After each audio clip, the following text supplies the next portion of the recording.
When Executive Lin Jianyue's interdimensional shuttle crashed on the Orc planet, a scarlet warning popped up on the system screen. Only by raising the planet's fertility rate to normal levels could navigation be restarted.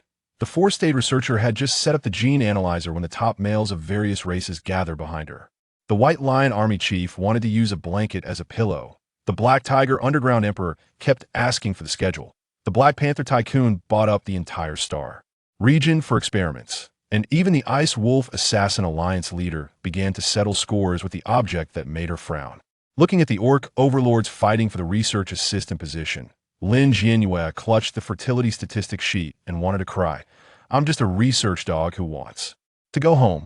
Chapter 1. Crossing the Interstellar Beast Era Warning. Warning, system malfunction. The host will be forced to land on the Orc planet. A mechanical voice echoed in Lin Jianyue's mind, and her brain buzzed, the heavy sensation instantly clearing up.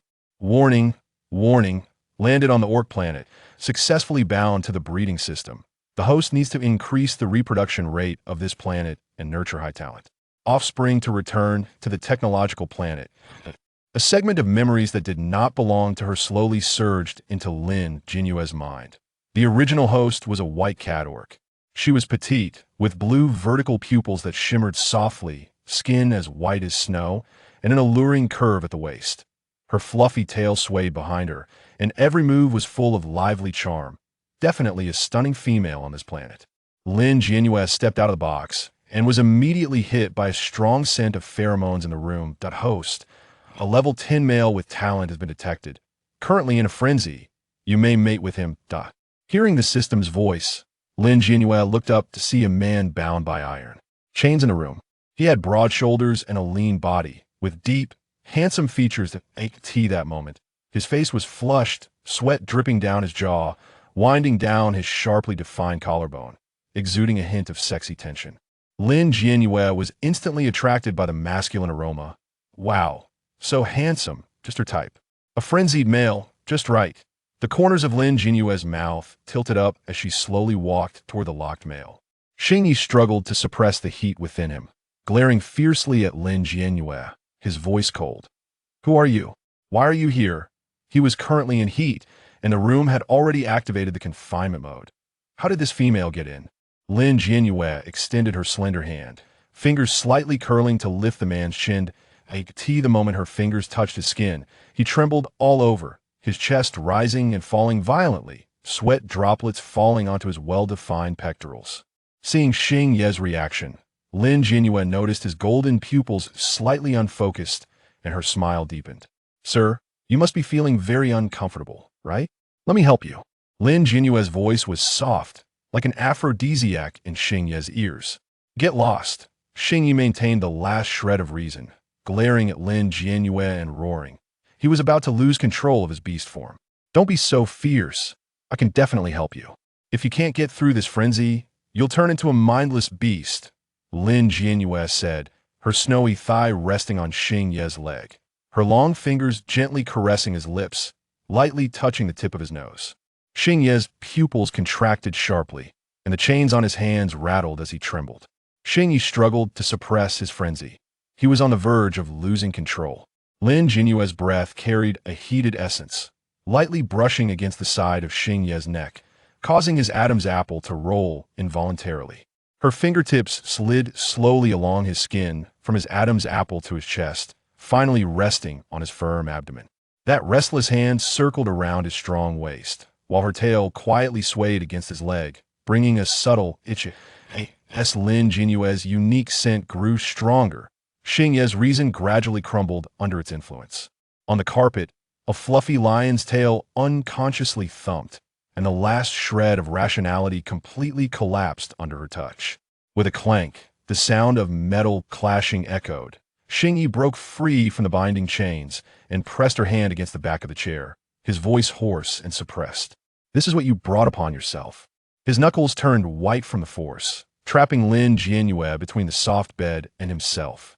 The sudden movement made her let out a soft moan, but that sound only made Yueye's breathing become more hurried, the heat radiating from him intensifying. The indoor light was hazy like thin mist. When he leaned closer, the heat enveloped her like a bonfire. Every contact of their bodies made her involuntarily emit delicate sounds, like feathers brushing across a tranquil lake, rippling out circles of waves. The fluffy tail wrapped around her waist, carrying an irresistible force. The indoor light was like shattered moonlight, and as he leaned closer, his heat spread like a campfire. Lin Jianyue's fingertips lightly grazed his cheek. The skin she touched was burning hot, the latent strength transmitted through the texture. Facing his tall figure, she gradually relaxed her rigid defenses, allowing herself to indulge in the hazy atmosphere.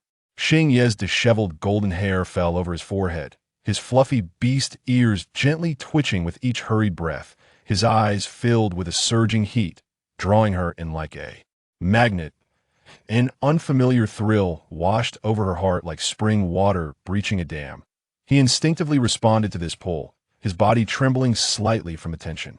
The fragrance lingering on Lin Jianyue wrapped around his senses like vines, intoxicating him while making him feel a bit at a loss in this uncontrolled intimacy, as if lost in a fog-covered forest, wavering between the pull of instinct and the glimmer of reason.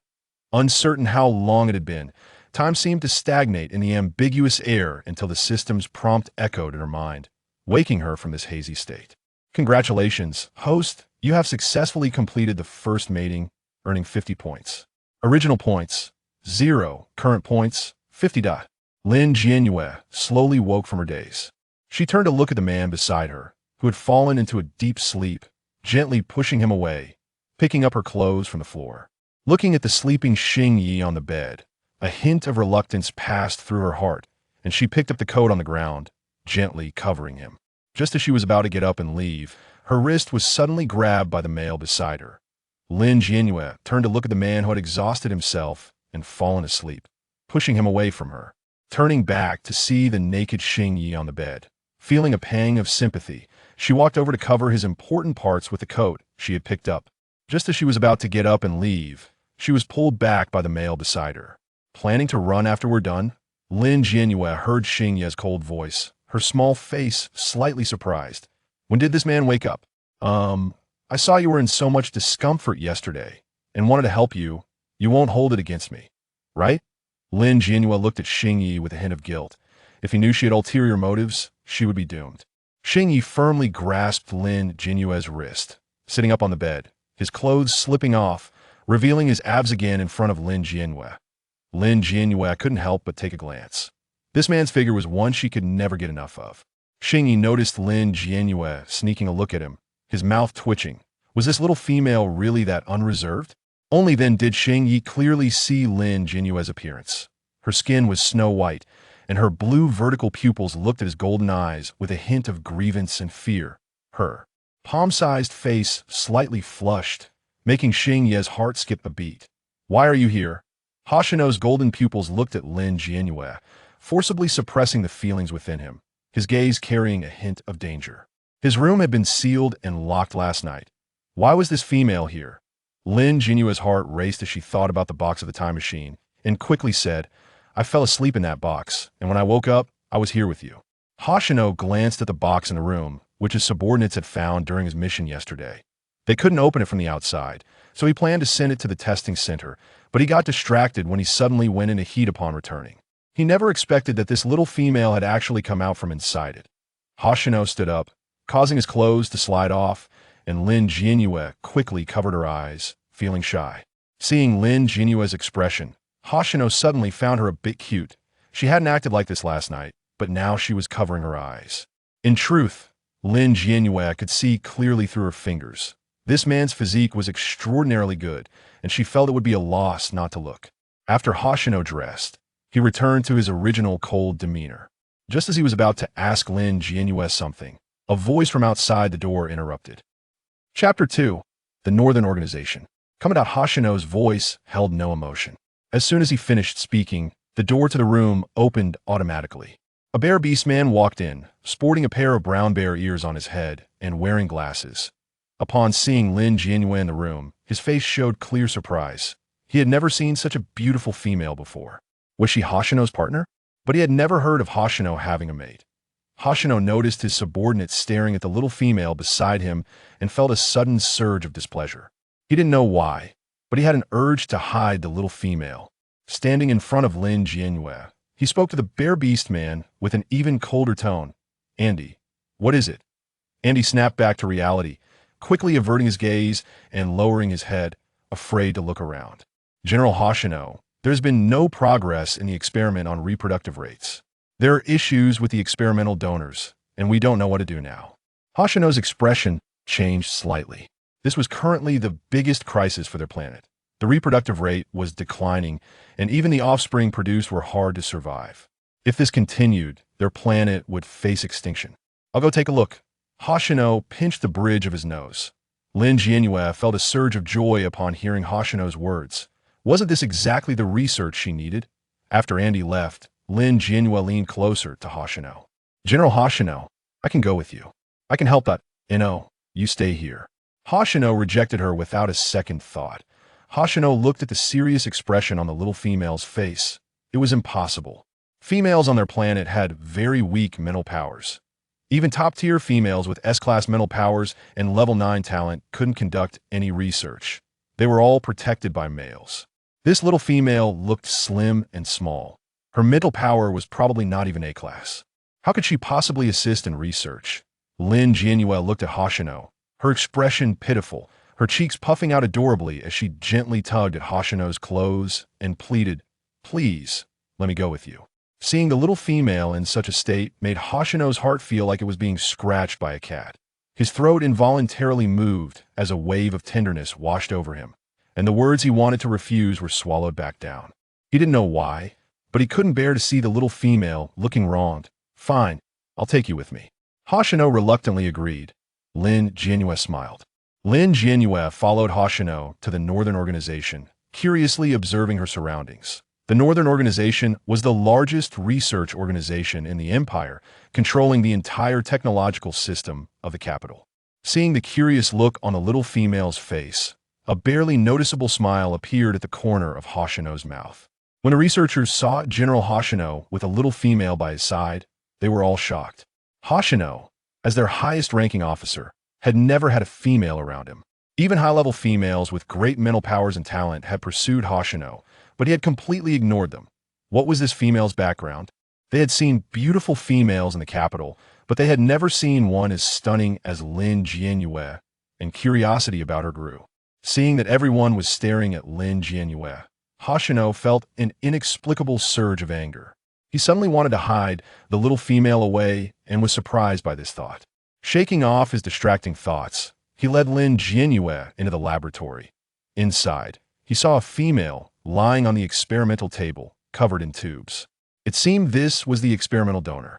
As Hoshino asked Andy about the experiment, Lin Jianyue approached the table and observed the data, her brows furrowing tightly like a tea glance. The experimental data seemed off. Just as Lin Jianyue was about to start operating, an elderly voice interrupted. "What are you doing?" Hoshino turned at the sound, only to see Lin Jianyue standing there. While Yueyue was approaching her, Lin Jianyue ignored Yueye's words and continued to examine the female on the table. "Hey, are you even listening to me?" Yueye's voice grew more displeased. As a lower-ranking manager in this lab, he couldn't tolerate being ignored. Lin Jianyue still didn't pay attention to Yueyue and had already begun operating on the experimental table. When Yueyue saw her actions, his face darkened, and he attempted to stop her. Before he could reach Lin Jianyue, a tall figure appeared in front of him, separating him from Lin Jianyue. "Hoshino, I can save her," Lin Jianyue said, not caring about Yueye's attitude. Saving the person was her priority. Before Hoshino could respond, an old voice rang out, "You? A frail female? What a joke. In the entire empire, there has never been a female capable of performing male tasks. Females should stay beside males, protected at home. These public matters are not for you to handle." Lin Jianyue didn't even give Yueyue a glance and focused seriously on Hoshino. Seeing the determination in Lin Jianyue's eyes made Hoshino unconsciously want to believe in her. "General, this is against the rules. We can't take this risk. What if something happens to the experimental donor? Who will take responsibility?" Yueyue looked at Lin Jianyue with disdain and contempt. Hoshino took the military insignia from his shoulder and placed it on the table, coldly stating, "If something goes wrong, I'll take responsibility." After saying that, Hoshino turned to Lin Jianyue. In that moment, the coldness around him dissipated. If you want to do it, then do it. I'll be with you. Lin Jianyue nodded gratefully at Hoshino and began to operate on the experimental data. Everyone watched Lin Jianyue nervously until they saw the data on the display screen gradually return to normal. Everyone was stunned. How could this be possible? Seeing the data stabilize, a hint of fondness appeared at the corner of Hoshino's mouth. This little female was indeed extraordinary. Chapter 3. This is class female. Yueyue stared at the data on the display screen, unable to believe his eyes. This little female had actually done it. Hoshino stepped forward, a hint of worry in his eyes. After completing such research, Lin Jianyue's mental power would surely be strained, and he wanted to support her. However, to his surprise, Lin Jianyue looked completely unfazed, smiling as she turned to Hoshino, her expression making his heart flutter slightly. General Hoshino, she's fine now. How are you going to thank me? For her, this was simply child's play. After all, she was the top executive of the pharmaceutical planet, and this little matter was not difficult for her at all. When Xingye heard Lin Jianyue's voice, it felt like a little cat was scratching her heart, making her feel ticklish.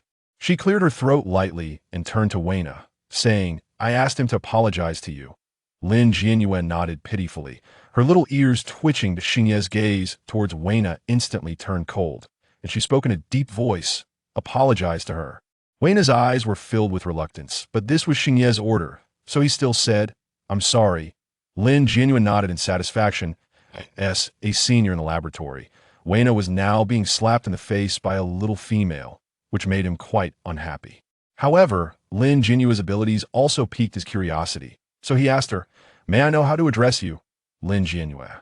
When Xingye heard Lin Jianyue's name, the corners of her mouth slightly curled, resembling a little moon indeed. Miss Lin Jianyue, I have an impolite question. May I ask what level your mental power is at? Yueye's question left Lin Jianyue confused. She didn't know either, as the system hadn't told her. Calling the system in her mind, it quickly responded, Host, the original owner's mental power is at F level, but since you have inherited her body, you did not inherit her mental power. Currently, I cannot test it. After hearing the answer, Lin Jianyue felt a bit of a headache. Seeing that Xingye was also waiting for her response, she simply shook her head and said, I don't know what level it is. I haven't tested it. Xingye frowned slightly upon hearing Lin Jianyue's words. How could this be possible? Every beastman had been tested at birth. How could Lin Jianyue not have been tested? But thinking about where Lin Jianyue appeared, Xingye had a guess in his heart. This little female was the one he had found in the box while on a mission on the poison insect planet, and she likely suffered severe memory damage there. That would be perfect. He could test her right on the spot and see what was special about this little female. Commander, this... Yueyue looked at Xingye, his eyes filled with disbelief. Xingye didn't glance at Yueyue, but raised his hand to the adjutant, saying, Go get the star brain and test her level. The adjutant nodded slightly and did as Xingye said. Lin Jianyue was still curious about what the star brain was. Shortly after, the adjutant walked in with something that looked like a laptop. So this was the star brain? Commander, it's ready, the adjutant respectfully said to Xingye as he set everything up. Xingye nodded slightly and gestured for Lin Jianyue to sit in front of the star brain. Lin Jianyue sat down, looking at the screen in front of her, her delicate little face filled with curiosity. Are you ready? The adjutant asked Lin Jianyue softly, afraid that a loud voice would scare her. Come on, let's go. Lin Jianyue also wanted to see how these things worked. Just as the adjutant was about to place the electrodes on Lin Jianyue's head, a large hand blocked him. I'll do it. Xingye took the electrode from the adjutant and personally placed them on Lin Jianyue. Lin Jianyue curiously touched the thing on her head and looked at Xingye with her blue eyes, asking, What is this? Xingye met Lin Jianyue's gaze, his heart skipping a beat. He forcefully suppressed the strange feeling in his heart and said, This is to detect your brain waves. During the mental power test, if you feel any discomfort, it will forcibly interrupt your mental power test. Lin Jianyue nodded in realization. It sounded like this mental power test was quite dangerous. Are you ready? Xingye slightly bent over, gently tapping a few times on the Starbrain control panel, his usually cold voice carrying a hint of tenderness. If you can't hold on, stop at any time. Lin Jianyue nodded slightly. Xingye started the test, and when Lin Jianyue saw the test questions on the screen, she was taken aback. Was this a mental power test? Wasn't this the Tetris game she played as a child? Could this also be considered a test? To prevent Xingye from noticing her oddity, Lin Jianyue reached out to move the blocks above. She had to admit, it was quite fun. 3 minutes later, the screen displayed a few big characters. Test passed. Lin Jianyue raised her little face to look at Xingye. Is there more? Xingye looked at the data screen showing Lin Jianyue's physical condition, which showed no fluctuations, and gestured for the adjutant to start the second round of testing. The adjutant nodded slightly and said to Lin Jianyue, "Congratulations on passing the F-level mental power test. The next is the E-level." Lin Jianyue nodded. This was all child's play to her. She had a nickname as the Tetris Queen when she was a child. E-level test passed. A few minutes later, the adjutant looked at the screen and said, then turned to Xingye. Xingye's expression showed no change, signaling the adjutant to continue. There were quite a few females at the E-level of mental power, which was not surprising. However, next, Lin Jianyue's performance changed the expressions of everyone in the laboratory. Seeing Lin Jianyue easily pass the C-level and B-level mental power tests, and the physical data in front of her showing no abnormalities, Xingye slightly nodded, signaling the adjutant to continue. The adjutant nodded and turned to Lin Jianyue, saying, "Miss Lin Jianyue, you will now enter the A-level mental power test. If you feel uncomfortable, please stop at any time." Lin Jianyue was puzzled, but also a bit excited. Now that it was at A-level, it should have some intensity, right? But looking at the blocks above, she still passed within a few minutes and even started to feel a bit bored. A-level test passed. The adjutant's voice became a bit excited. In the entire imperial capital, A-level mental power females were uncommon, and Lin Jianyue was actually A-level. Xingye didn't find it surprising. After all, Lin Jianyue was capable of conducting experiments, and her mental power was at least S-level. However, all S-level females in the imperial capital had publicly disclosed their information, so why wasn't Lin Jianyue among them? Continue. Xingye said in a deep voice that S-level test passed. The adjutant shouted excitedly. Lin Jianyue yawned. She didn't understand what was so exciting about this. It was so simple. Xingye looked at Lin Jianyue's physical data, and his expression finally changed. Yes, there more? Let's try the highest difficulty. This is so boring. Lin Jianyue turned to look at Xingye behind her. Xingye stepped forward, slightly bent over, and looked at Lin Jianyue, saying, "Are you sure you can handle the highest difficulty?" Lin Jianyue nodded like a chick pecking at rice. This little bit wouldn't stump her. Xingye signaled to the adjutant, who was surprised but still complied. 0.5 minutes later, the laboratory fell into silence. This level test passed. Chapter 4. First Guardian. Lin Jianyue moved her body a bit, wondering what was so difficult about this. Yueye's expression shifted from disdain to hesitation, then to shock, and finally to astonishment as he looked at the 4 shining SSSS on the display screen, then at the calm-faced Lin Jianyue. The arrogance he had moments ago disappeared, replaced by a flattering demeanor. "Miss, how do you feel?" Lin Jianyue stood up, moved her body, and replied, "Very good. Is this thing difficult?" Yueyue was stunned. In the entire imperial capital, there was only one SSS-level female, and as for the SSS-level female, it had never appeared before, making it impossible to develop further. How could Lin Jianyue question whether it was difficult? Xingye, seeing Yueyue staring at Lin Jianyue, felt quite displeased and strode over to stand in front of Lin Jianyue, blocking their line of sight. "General, please step aside. I need to register Miss Lin Jianyue's interstellar identity now." Yueyue was very excited. He never expected to witness a moment of history. Remembering what he had just said to Lin Jianyue, he wished he could slap himself. His tone of voice had become much more respectful. Xingye, observing Yueye's actions, felt even more displeased. This little female was already eye-catching, and now, with such outstanding abilities, it was even more so. No, he had to hide the little female well. "I'll do it." Xingye took the star brain from Yueye's hands, wanted to personally register Lin Jianyue. Lin Jianyue found it a bit amusing, wondering why this man's expression was so dark. Seeing Lin Jianyue looking at him like that, Xingye slightly turned his head away, avoiding her gaze, and suppressed his voice as if he was holding back something, explaining, "Now I'm registering your interstellar identity, so you can freely enter and exit any place in the imperial capital." After operating on the star brain, once Lin Jianyue's interstellar identity was registered, Everyone in the imperial capital would see the news that Lin Jianyue was a 4S level female. Those old guys probably wouldn't let Lin Jianyue off easily. Sure enough, shortly after Lin Jianyue's identity was logged on the Interstellar website, a group of well-dressed males rushed into the laboratory. Hearing the commotion, Yueyue quickly stood up and shielded Lin Jianyue behind him. The group of old men from the Interstellar headquarters was too fast. It hadn't even been 10 minutes before they received the news. Lin Jianyue curiously stretched her head to take a look, and Yueyue, seeing her movement, shifted slightly to the side, hiding the little female behind him.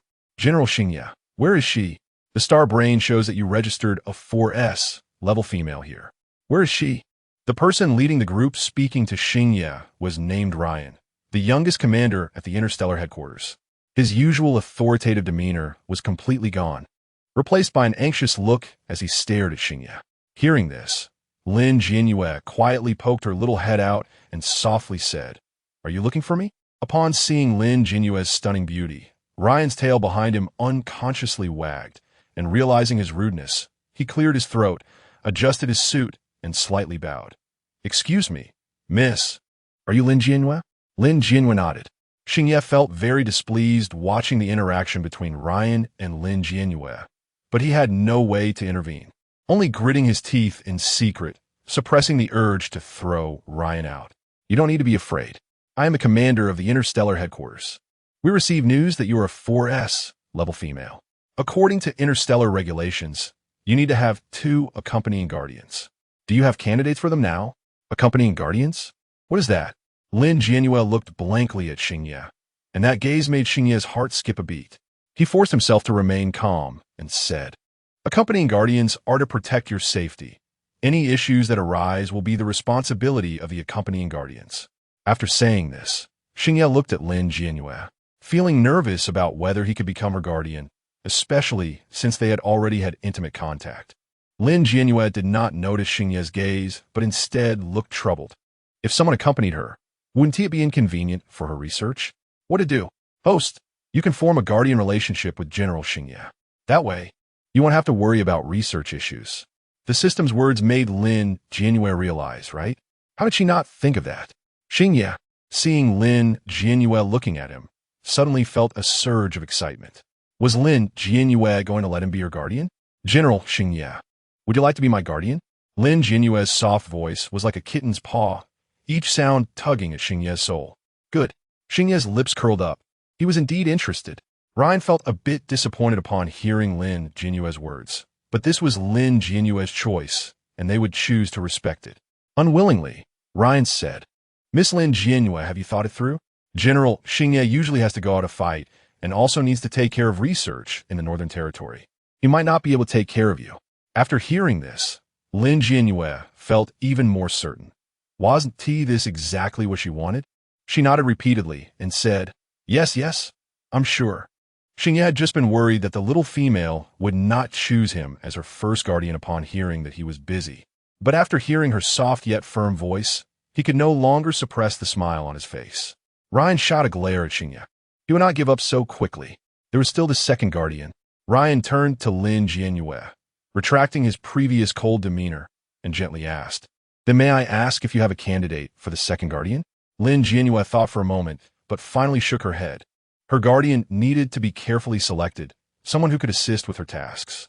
A hint of disappointment flashed across Ryan's face as he had to fill in Yueyue's information in the first guardian section. After finishing, he said to Lin Jianyue, "Miss Lin Jianyue, the guardian information has been filled out, but please decide on the second guardian as soon as possible. If you do not decide within a month, the Interstellar headquarters will match you with a suitable male as your second guardian." Lin Jianyue nodded upon hearing this, her mind already planning the upcoming matters. She still had a month. At this moment, the entire Imperial Capital Starbrain website was in an uproar. The guardian of the 4S level female was the 3S level General Yueyue. This news shocked everyone in the Imperial Capital. No one expected that the general who once rejected the royal family's top female would actually be with a mysterious 4S level female. And he was her first guardian. Chapter 5. Look at his beast form. Yueyue took Lin Jianyue away from the Northern Territory organization, saying it was too dangerous here. If they stayed a little longer, the royal family members would probably arrive. Upon returning to Xingye's villa, he instructed his aide to activate the villa's highest defense system to ensure Lin Jianyue's safety. Standing in front of the floor-to-ceiling windows, Lin Jianyue saw the entire villa surrounded and was still pondering how to conduct her research. Yeah, can I call you that? Xingye's voice suddenly came from behind Lin Jianyue. She slowly turned around, and his smile made Xingye's tail uncontrollably twitch. Sure, Lin Jianyue replied with a smile. Xingye's breathing became rapid. The little female's every move always captivated him. He slightly lowered his head to hide his unease, his voice deep yet gentle. Yeah, you must be hungry. I've had someone prepare some nutritional supplements for you. Nutritional supplements? Lin Jianyue asked curiously. She was indeed hungry. Since arriving in this world, she hadn't eaten anything and wanted to see what kind of food this world had. When she saw the aide bring out various colorful juices from the kitchen, Lin Jianyue was stunned. Was this food? Wasn't this a drink? Seeing Lin Jianyue remain still, Xingye softly asked, "What's wrong? Are you feeling unwell?" Lin Jianyue shook her head. She just hadn't expected the food here to be drinks. She reached out and took a nutritional supplement, and the sweet taste burst on her tongue. It had to be said, it was quite delicious. System, check if there are any ingredients that might lead to a decrease in fertility. Lin Jianyue said to the system in her mind. Okay, host, one check will deduct 2 points. Are you sure you want to proceed? Lin Jianyue cursed inwardly. This system was really a scam, deducting points for everything. But it was all for her mission, so she decided to use it. Okay, 2 points deducted, 48 points remaining. Check completed. Host, no harmful ingredients were detected in this nutritional supplement. Lin Jianyue. And she still spent 2 points on that. Forget it. She would just use it this once. In the future, she would check herself, which would be a bit more troublesome. How is it? Yeah, do you not like it? Xingye, seeing Lin Jianyue finish without saying anything, thought that the taste of the nutritional supplements didn't suit her.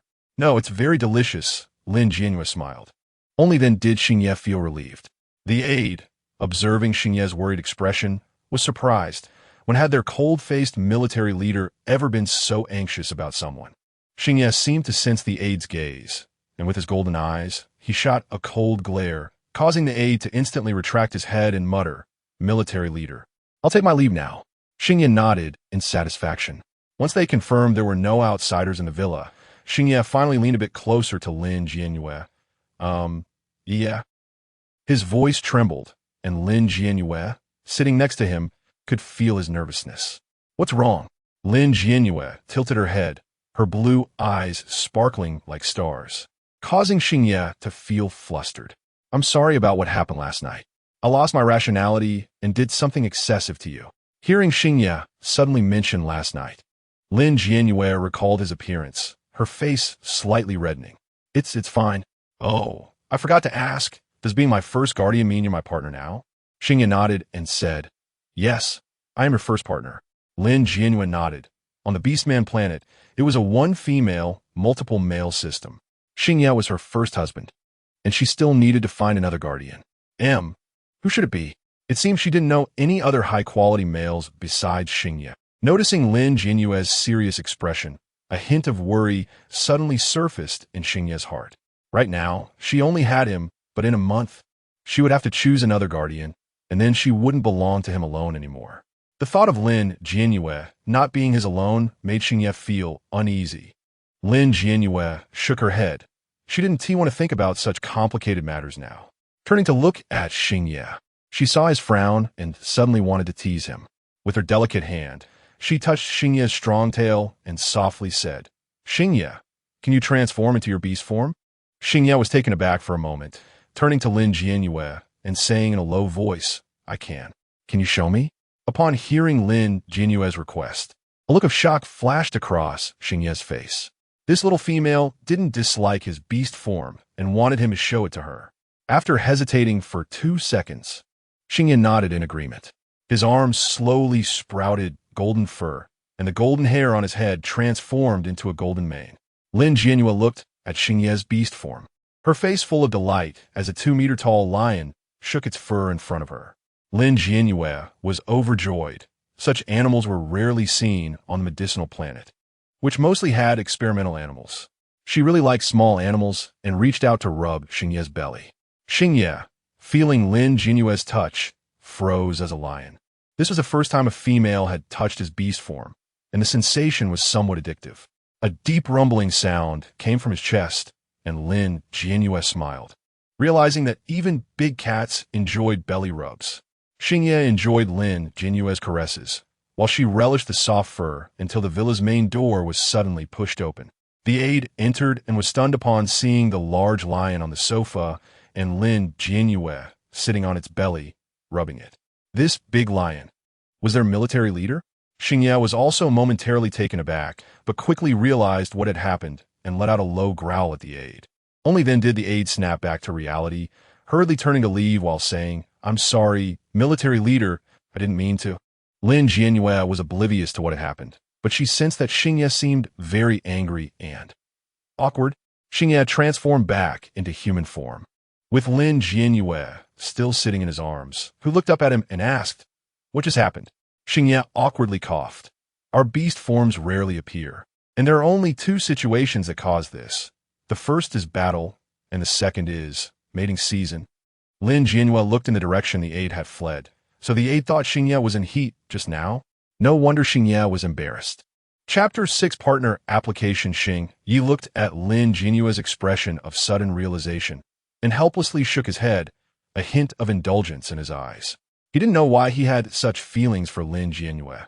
He wanted to give her whatever this little female desired.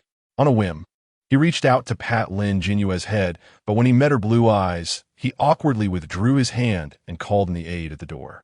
When the aide entered, he didn't dare to look up at Yi and lowered his head to report. "Military commander, there is a mission from the Interstellar headquarters." Yi frowned slightly. A mission meant he would have to be away for a while, just as his relationship with Lin Jianyue was beginning to improve. He had to leave, which made him a bit unhappy, but it was his duty. Yeah, I need to go out for a while. Wear this. It's also a star brain. You can buy whatever you need on it. Yi placed a bracelet on Lin Jianyue's hand. Lin Jianyue curiously raised her hand to take a look. Could she understand this as a phone? Yi initially wanted to kiss her forehead, but thought that the little female might not have such deep feelings for him yet. So he instead gently rubbed her head and said, "Don't go out, yeah? Wait for me at home."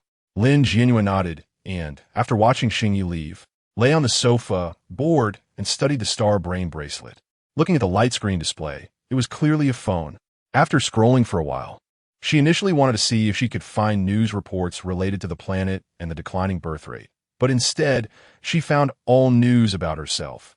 Not wanting to read the discussions about her, Lin Jianyue searched for information about mental power. It turned out that the standard for ranking orcs on the Beastman planet was based on mental power, which required focusing while also using one's brain. This was difficult for them, as they retained wild animal instincts. When beasts went mad, they lost their rationality. Thus, the higher the concentration while maintaining a certain level of rationality, the higher the mental power of the male and female. Lin Jianyue looked at the explanations recorded on the screen, her mouth twitching involuntarily. Did this count as her unintentionally showing off? She sighed helplessly, turned off the star brain, and lay on the sofa, staring at the ceiling, starting to think about what to do next. On a strange planet, exposing her identity in a high-profile manner was very dangerous. After all, as the executor of the pharmaceutical planet, it was safest to act low-key. She generally preferred to play dumb while executing tasks, but this time it was indeed an accident. Who would have thought that the orcs on this planet couldn't even play Tetris? Before she could figure out what to do next, the doorbell rang. Lin Jianyue immediately became alert. Yi was not by her side, and she had no usable potions. If the person at the door posed a threat to her, it would be over. After searching the house, her gaze finally landed on the laser cutter on the table, holding it in her hand for self-defense. She went to open the door. When she opened the door, a man wearing a black top hat, looking to be in his early 20s, with delicate and proper features and fair skin, stood at the entrance.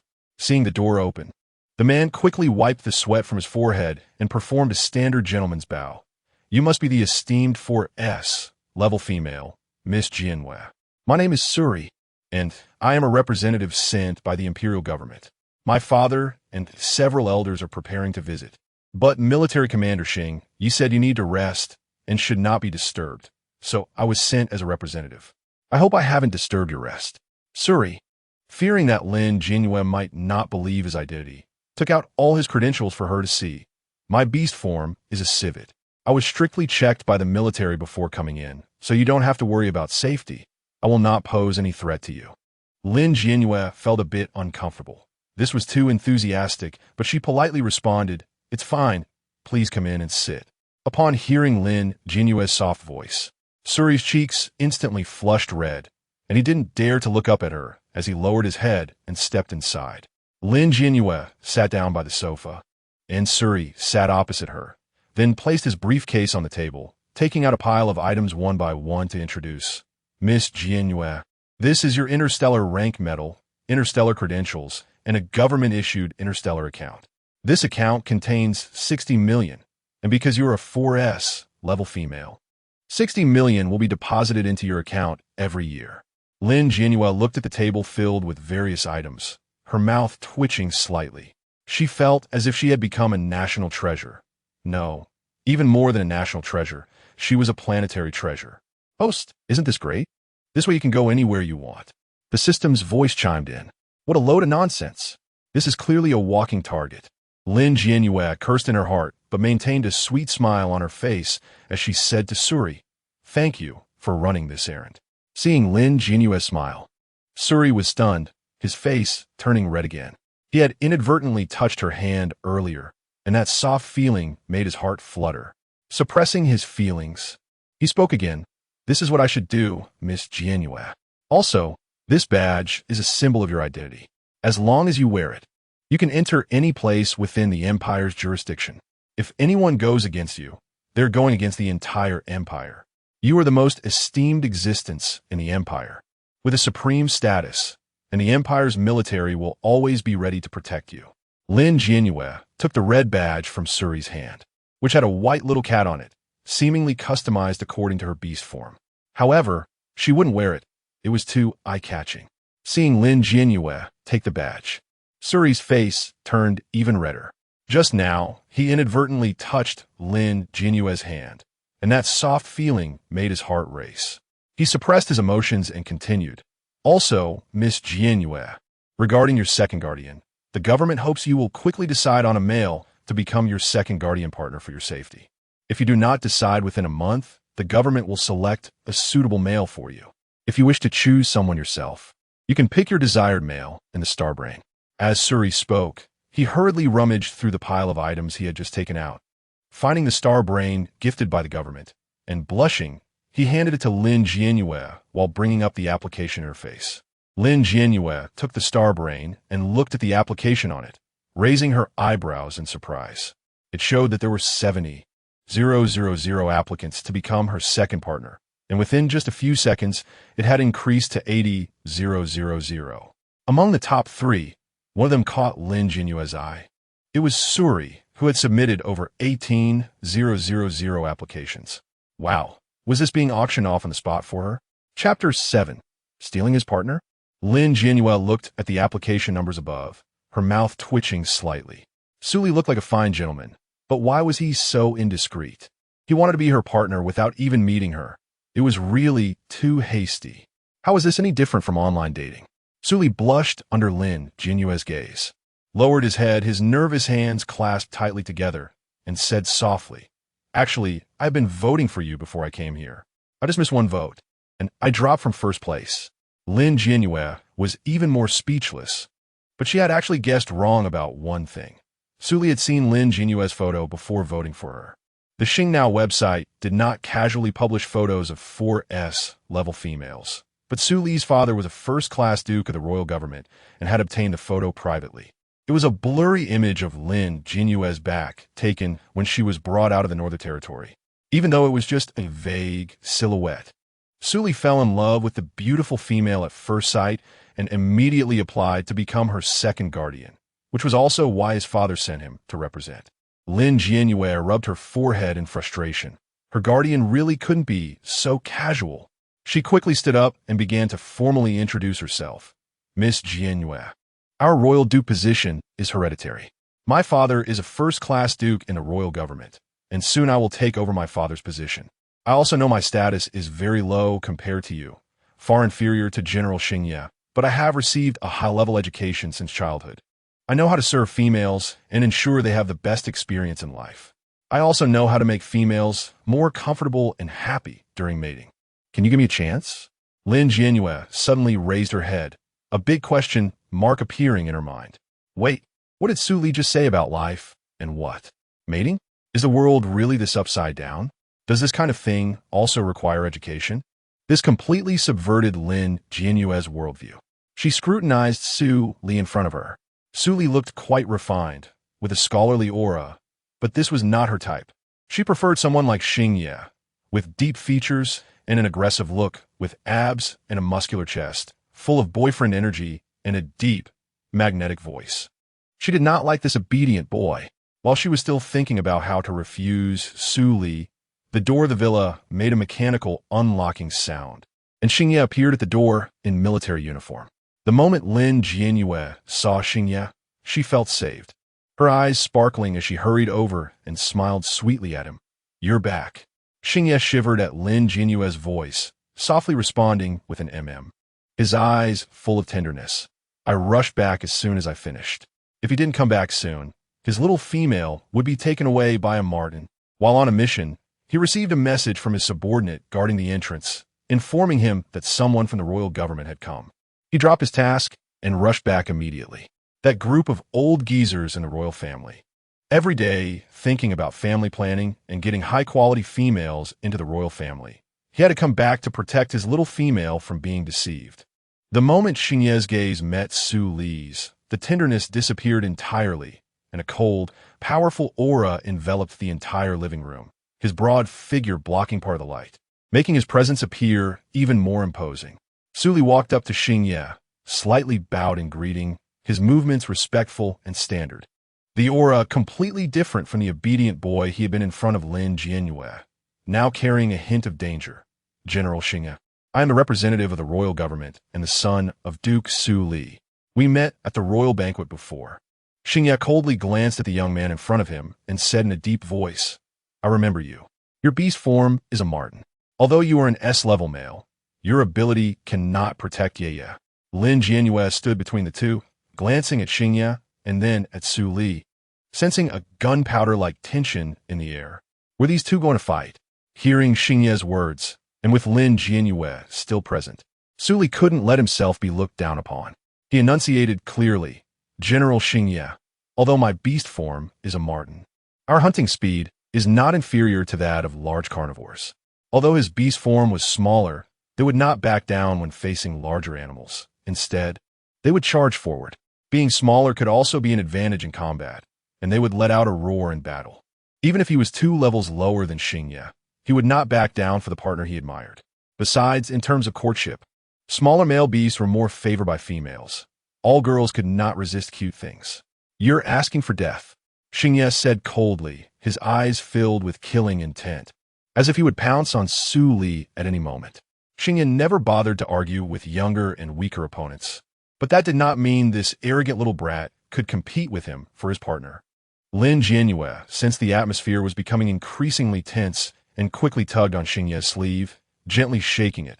Xingye, I'm a bit hungry. Is there anything to eat? Xingye instantly reined in his hostility, looking down at Lin Jianyue with tenderness. I had the organization send over a new flavor of nutrient solution. How about you try it?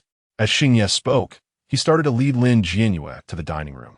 Su Li watched this scene from behind, his eyes filled with unwillingness, clenching his fists and gritting his teeth as he hurriedly said, Miss Jianyue, our royal government has other food besides nutrient solution, which is very delicious and cannot be bought on the market. Next time I come, I can bring some for you, okay? Su Li knew that the nutrient solution in the entire empire was developed by the Northern Territory Organization, which he could not compete with Xingye on. But other food in the royal government was quite abundant, something Xingye did not have. Upon hearing this, Xingye narrowed his eyes. It seemed this kid was determined to compete with him to the end. Lin Jianyue was indeed a bit tempted when she heard about other delicacies.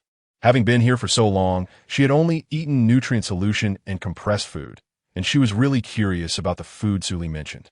Seeing the excitement in Lin Jianyue's eyes, Xingye's heart raced with alarm.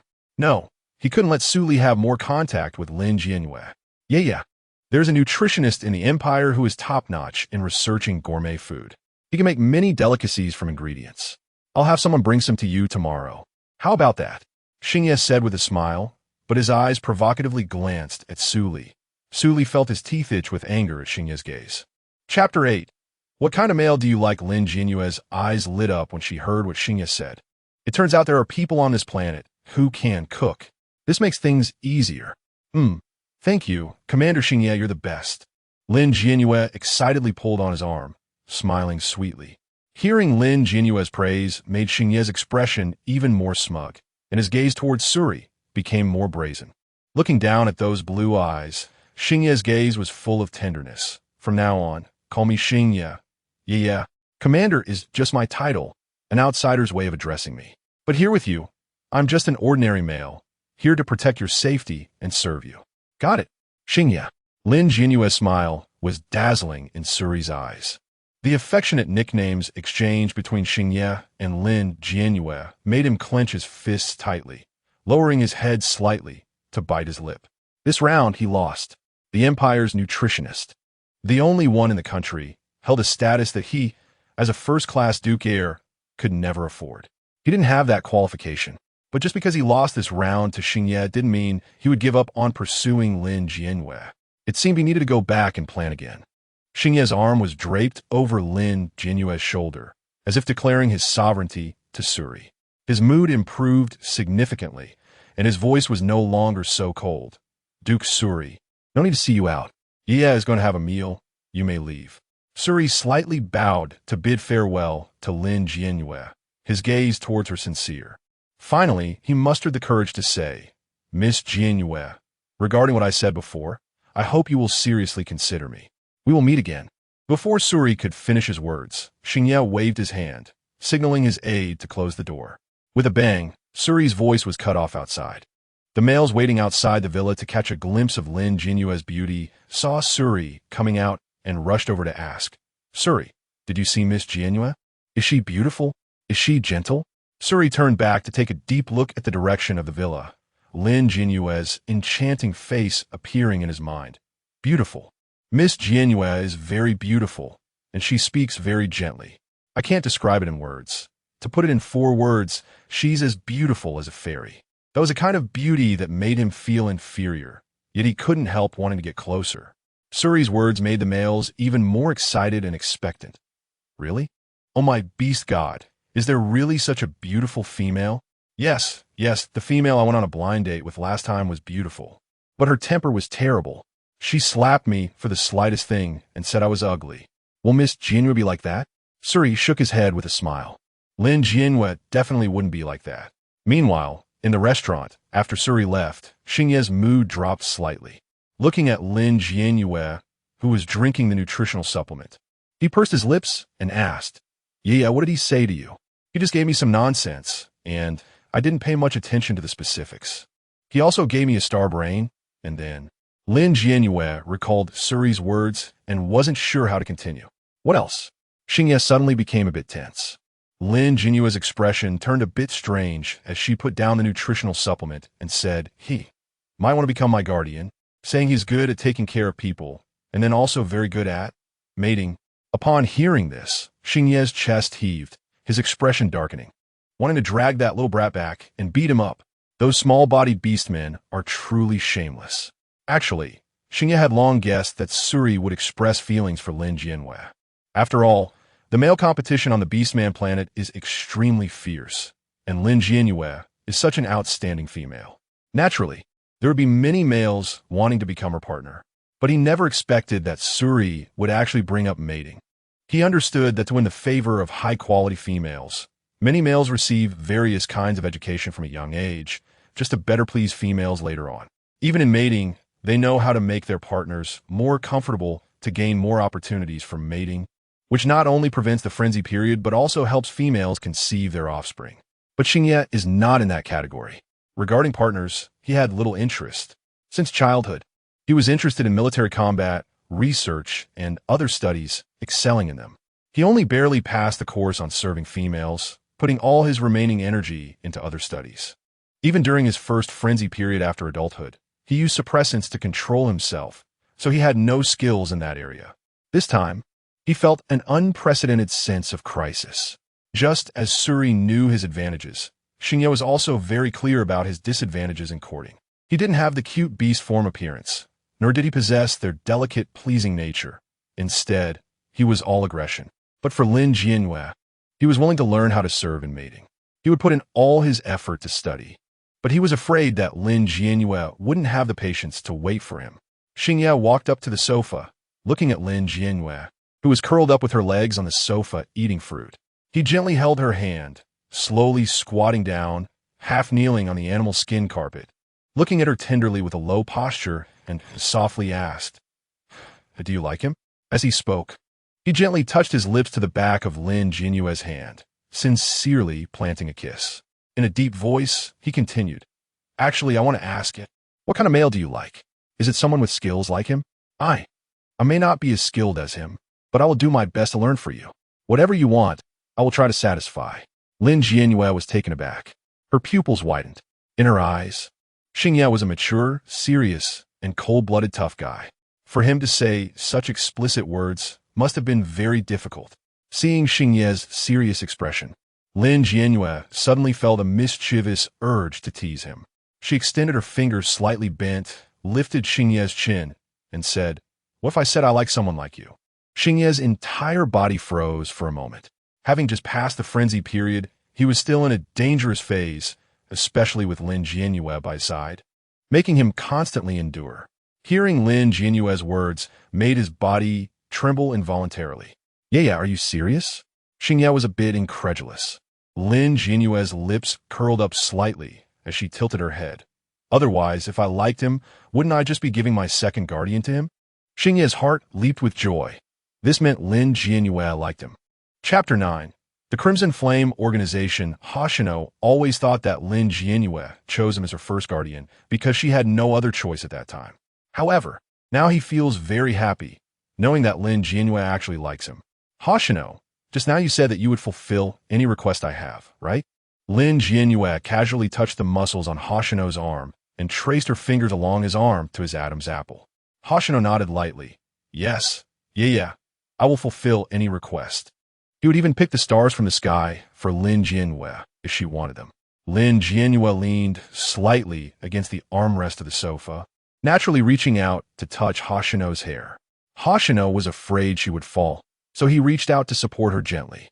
"Then, I want you to turn into your beast form and sleep with me every night from now on. I'm tired now, so come and sleep with me." Lin Jianyue's words stunned Hoshino for a moment, and his gaze flickered for an instant, but he still wrapped his arms around her waist and picked her up, his voice slightly hoarse as he said, "Okay." Hoshino placed Lin Jianyue on the soft big bed, transforming into a massive white lion, curling his body next to her, with his thick, plush tail wrapped around her. In fact, Hoshino was quite conservative about his beast form. In his view, it was inappropriate to reveal it unless during a frenzy or battle. But this was Yueye's request, and he wouldn't go against it. As long as Yueyue was comfortable, he was happy. Lin Jianyue actively snuggled into Hoshino's chest, rubbing her small face against his soft fur, and reached out her little hand to gently play with his ears.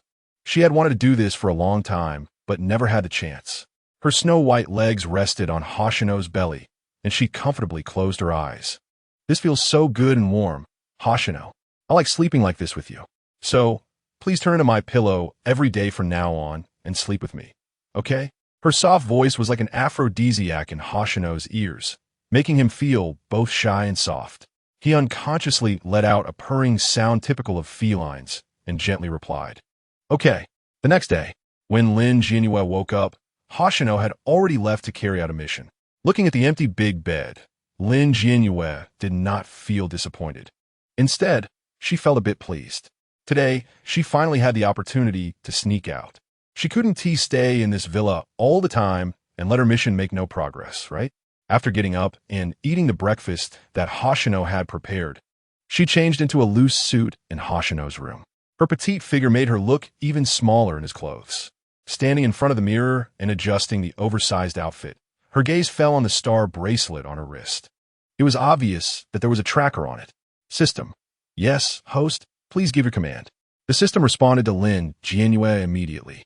Help me disable the tracking system on this bracelet. Okay, host. Disabling the tracking system will require 3 points.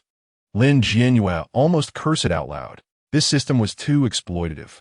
She didn't mind losing points for testing components, but now it wanted points to disable a tracker? How did she not notice that this system was so shameless? The system sensed Lin Jianyue's thoughts, and its mechanical voice sounded a bit aggrieved. Host. I change according to the tasks of each planet, so please understand. Lin Jianyue was speechless, but in the end, she used 3 points to disable the tracker. With everything prepared, Lin Jianyue avoided the guards at the door and easily slipped out of the villa. These guards were no match for her as a top-level operative. In the past 2 days, she had figured out the rules of the Beastman planet. Females were extremely rare. Perhaps there might not even be 1 female among 10 beastmen. Moreover, on this planet, females held a very high status. Whenever a female went out, several males must accompany her for protection. The government encouraged polyandry, and within families, the status of females was unmatched. Even if a wife's temper was bad, males were not allowed to retort or harm females. As for the frenzy period, Lin Jianyue had learned a bit about it. Males would experience a frenzy on the day they turned 18. If they couldn't make it through that day, they would directly devolve into mindless beasts, and in more severe cases, they would die instantly. Of course, suppressants could be used, but the frenzy on the day of adulthood was extraordinary, and the suppressants were completely different from regular ones, making them very expensive. Many males could not afford them, and, without a female to soothe them, could only devolve into beasts or die. It seemed that this mission was not going to be easy. Lin Jianyue walked along the busiest street in the imperial capital, thinking about why the gender ratio on this planet had become like this and where she should start. Suddenly, she heard some faint sounds nearby. It must be said that although she did not like the Beastman planet, there were still many benefits to becoming a Beastman, such as her keen hearing. Following the direction of the sound, Lin Jianyue found herself in the darkest part of the imperial capital, the territory of the Crimson Flame organization. She quickly hid around the corner, peeking into the alley, her keen nose catching the heavy scent of blood in the air. Boss, are you okay? I'm fine. Did you find out about that person's background? A low and cold voice rang out. I found out. They are from the Dark Abyss organization. Should we go after them now? Yes, get my goods back. The man lit a cigarette, exhaling a thin stream of smoke from his lips as he spoke to his subordinate. The subordinate nodded and turned to walk in another direction. Lin Jianyue didn't want to get involved in this matter and was about to turn and leave when a shadow suddenly flashed in front of her. A tall man in a well-fitted suit with deep features, a tear mole at the corner of his eye, and a pair of black tiger ears on his head, stood in front of her, blocking the glaring sunlight. Is he a female?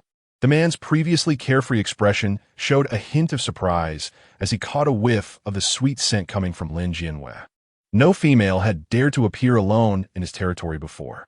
Little female, are you not afraid of being eaten by a tiger when you come here alone? The man's lips curled into an attractive arc as he playfully approached Lin Jianyue. Lin Jianyue had no intention of running away. She just slightly raised her gaze. When her blue eyes met the man's black pupils, his brows furrowed slightly, and his breath became a bit erratic at that moment. Initially, he was just trying to tease this little female, but when he saw her delicate little face, his heart skipped a few beats. Lin Jianyue looked at the man and tilted her head slightly, feeling a bit excited. This man was quite to her taste, but she didn't know his identity. If he could be of help to her, she wouldn't mind bringing him into her fold. Chapter 10, Leave a contact information. I'm just passing by. I don't know what this place is. Lin Jianyue's sweet voice made the man's tail wag unconsciously. Sorry for scaring you with my earlier actions.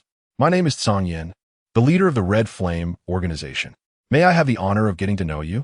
Song Yin slightly bent forward, performing a gentleman's gesture, and extended his hand towards Lin Jianyue. My name is Lin Jianyue. Nice to meet you. Lin Jianyue reached out her hand and lightly placed it on Song Yin's hand. Song Yin earnestly kissed the back of Lin Jianyue's hand, which is also a way for males to express affection towards females, though Lin Jianyue was unaware of this. Lin Jianyue had seen information about the Red Flame organization. It was the shadow power of the entire imperial capital, essentially an underground trading city. The Red Flame organization had signed an agreement with the entire empire, stating that no one could interfere in the matters of the Red Flame organization. Lin Jianyue didn't fully understand this agreement, but she was clear that there must be a reason behind it, possibly related to her research. Lin Jianyue? Isn't that the esteemed 4S level female? Song Yin didn't expect a 4S level female to be so beautiful. Song Yin glanced around, his expression suddenly becoming vigilant. This place was not suitable for two people to converse, and danger could arise at any moment. He actively invited. Would it be an honor to invite Miss Jianyue inside for a cup of tea? Lin Jianyue looked up at another exit of the alley. Perfect. She was just struggling to find a reason to investigate the Red Flame organization. It was truly a stroke of luck. Sure. Lin Jianyue readily agreed. Song Yin didn't expect Lin Jianyue to agree so readily. He slightly bent his body and made a gesture of invitation. When Lin Jianyue wasn't paying attention, Song Yin issued a command on his star brain to his subordinates, instructing everyone to leave and hide the goods. He didn't want to scare her away on her first date. At that moment, Yueyue, who was observing experiments in the Northern Border Organization, suddenly heard an alarm from the star brain bracelet on his wrist. His pupils contracted sharply as he looked at the star brain, which displayed that Lin Jianyue had left his villa and was now inside the Red Flame organization. Yueyue stood up abruptly, startling his adjutant. "Commander, what happened?" The adjutant asked cautiously. "Gather the troops. Head to the Red Flame organization." The adjutant immediately went to comply. Yueyue fixed his gaze on the tracker. Watching Lin Jianyue's location remained stationary from earlier until now, his worry growing. When did she leave the villa? Why is the tracker only notifying me now? Yueyue rushed to the Red Flame organization with the troops at the fastest speed. Meanwhile, Lin Jianyue had just arrived at the entrance of the Red Flame organization when the system's voice rang in her mind. "Host, Commander Yueyue is bringing the troops toward you." Lin Jianyue was taken aback and replied in her heart, "Why?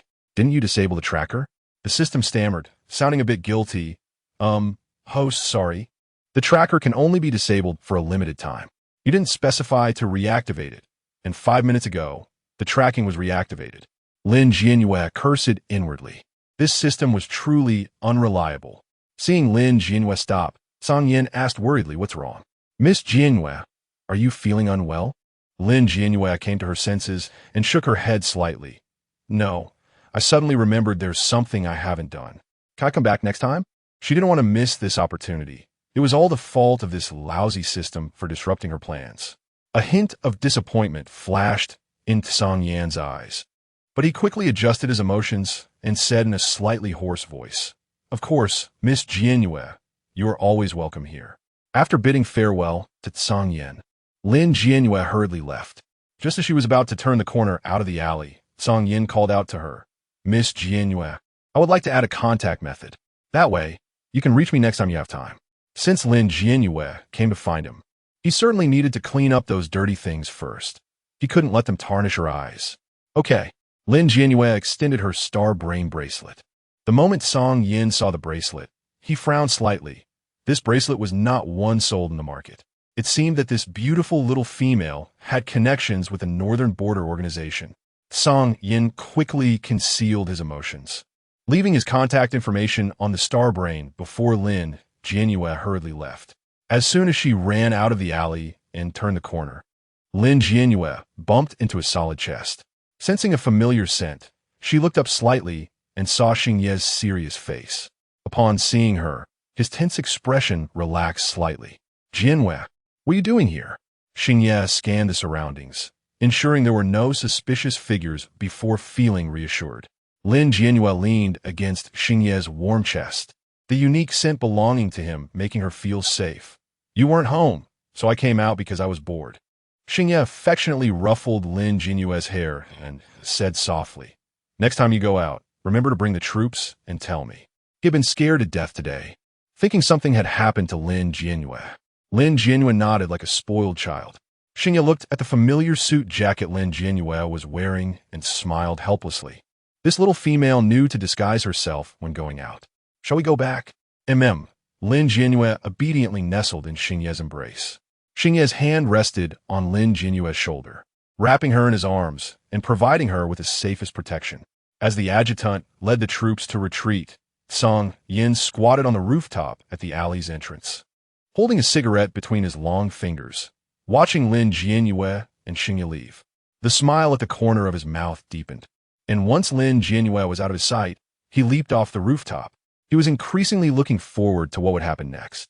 Xingye brought Lin Jianyue back to the villa. The little female remained quiet throughout the journey, and Xingye thought she might have been scared. He pulled Lin Jianyue to sit on the sofa, kneeling in front of her, and asked, "Are you feeling unwell?" Lin Jianyue smiled slightly and shook her head. She was just thinking about what was inside the Red Flame organization. Xingye must have seen her location in the Red Flame organization, which was why he was so anxious and brought the troops along. This organization must be extraordinary, but she wouldn't tell Xingye about her doubts. "It's nothing. I'm just a bit hungry." Lin Jianyue smiled sweetly. Only then did Xingye breathe a sigh of relief. His voice slightly hoarse as he said, "I've already had someone invite a nutritionist over. They should be here soon." As soon as he finished speaking, the adjutant entered with a white-haired beastman. Chapter 11. Frying until the skin is golden brown. Commander Xingye, Mr. Lime has arrived. Xingye gently patted Lin Jianyue's hand, stood up, and looked at Lime. There was a hint of disdain on Lime's aged face, but he still respectfully bowed to Xingye and said, "I didn't know Commander Xingye wanted to see me. What can I do for you?" Xingye stood straight, exuding a natural aura of authority. "Mr. Lime, I called you here to prepare a nutritious meal for Yueyue." Lime glanced at the little girl sitting on the sofa, and his disdain became even more apparent. "Is this the 4S class female?" Lin Jianyue found Lime's expression a bit strange. Why did this old man look at her as if he wanted to eat her? Humph, even if I'm a 4S class female, I shouldn't be able to command an old man like him. My research is very important, and Commander Xingye should know that my research is not meant to serve females. Lime said this while casting a disdainful glance at Lin Jianyue on the sofa. Lin Jianyue understood that this old man thought she was too arrogant. "Mr. Lime, please mind your wording.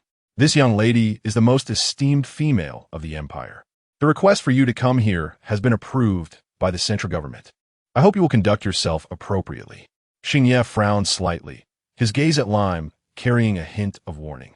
Lime was the only nutritionist in the entire empire, which made him arrogant and contemptuous of Lin Jianyue's actions.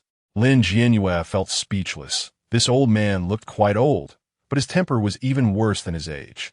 "It's just cooking. Does it really need to be so exaggerated?" To Lin Jianyue's surprise, Lime did not retort but coldly snorted and turned to walk into the kitchen. Lin Jianyue watched Lime bustling about in the kitchen, curious about what he would cook for her. She stood up to take a look and was met with an unbelievable sight. The old man was wearing gloves and carefully took ingredients out of a safe. Yes, a safe, and it was one that required facial recognition. Lime carefully cradled the ingredients, as if handling some rare treasure, and began to gently brush off the dirt with a small brush. Lin Jianyue stepped closer for a better look and was instantly speechless. Did this old man have some serious issue? Did potato really need such meticulous handling? Next, Lin Jianyue saw the old man take out a yellowed book. Standing at the kitchen door, she could vaguely see the large characters on it, a complete guide to ingredients. Is this the important research the old man was talking about? For the next 10 minutes, Lime continued to brush the dirt off the ingredients. Lin Jianyue was going crazy. She really couldn't watch it any longer, so she walked into the kitchen without saying a word and took the potato from Lime's hands, rinsing it directly under the faucet. Lime was instantly furious. "What are you doing? This kind of ingredient should not be washed with water." Lin Jianyue ignored the old man's words and continued her actions. In the living room, Xingye was listening to his aide's report when he heard the commotion in the kitchen. He quickly walked towards the kitchen and saw Lin Jianyue washing vegetables by the sink. Yeah, you shouldn't be doing this," Xingye said with concern, stepping forward to take the potato from Lin Jianyue's hands. "It's okay. I noticed that Mr. Lime doesn't know how to wash vegetables, so I thought I would teach him the proper method." Lin Jianyue really couldn't stand it any longer. If she waited for the old man to finish brushing the dirt off the potato, she would starve to death. Lime's voice turned cold upon hearing Lin Jianyue's words, and his disdain was even more evident. "Humph, What do you know, little girl? This kind of ingredient has a thin skin, and the dirt on it must be thoroughly removed before cutting. Your rough actions will damage its skin. Lin Jianyue nearly burst out laughing at his words. So, these beastmen eat potatoes with the skin on? What a rare sight. This thing called a potato has a skin that isn't edible. Lin Jianyue kindly corrected him, only to find that the old man was still ungrateful. Lime gently took the potato back from Lin Jianyue and carefully dried it with a handkerchief. Little girl, if you don't understand, don't speak carelessly. This is ancient wisdom. Historical records say it this way. With her arms crossed, Lin Jianyue raised an eyebrow at Lime, wondering which big fool told them that potato skins were edible. Seeing that Lin Jianyue didn't believe him, Lime held the yellowed recipe book in front of her, carefully flipping through it until he stopped at a page in the middle, pointing at the blurred text, and saying, "It says here that the potato skin should be fried until golden brown." Lin Jianyue looked at the recipe for sauced potatoes and couldn't help but burst out laughing. These people were not only illiterate, but also lacked comprehension skills. The golden brown skin mentioned refers to the skin of the potato after it has been peeled. Lin Jianyue was truly exasperated. How could they misunderstand this? What is recorded here is just like that. If you don't understand, don't speak carelessly. I have researched this for a lifetime. How could you, a little girl, know more than me? Lime snorted, no longer looking at Lin Jianyue, and continued to handle the potato in front of him. Xingye understood Lime's authority in the culinary world. Although he wanted to believe Lin Jianyue, it was indeed difficult. After all, Mr. Lime was the only one in the entire empire who could make the dishes mentioned in the book. He gently spoke, "Yeah, mister. Lime has studied this for a lifetime. He surely knows how to do it. Let's wait outside. It's not suitable for you to be here." The kitchen was full of sharp knives and boiling oil. What if Lin Jianyue got hurt inside? Lin Jianyue raised her eyes, looking at Xingye with seriousness. "Xingye, I want to compete with Mr. Lime." Lin Jianyue really did not want these people to continue ruining the ingredients. What was going on here? Would eating this really not cause any problems? Xingye was taken aback for a moment and was about to refuse, but thinking of Lin Jianyue's performance in the Northern Front, he hesitated. "With just you? What can you make?" Lime mocked Lin Jianyue, firmly believing that his lifelong research could not possibly be surpassed by a little girl. Lin Jianyue ignored Lime and looked at Xingye with anticipation. Xingye, who could not resist Lin Jianyue's eyes, finally nodded in agreement.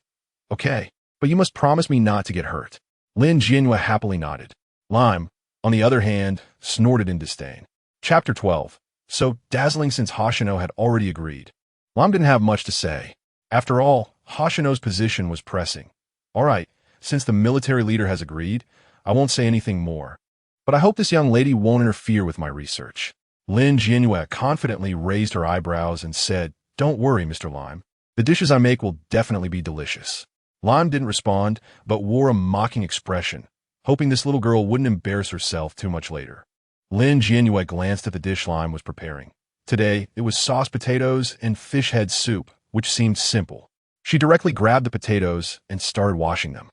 Hoshino watched nervously from the side because Lin Jianyue was peeling them with a knife, and he was afraid she might cut herself. However, Lin Jianyue looked completely calm and relaxed. One reason she could become the CEO was that she was the best with a knife on their planet.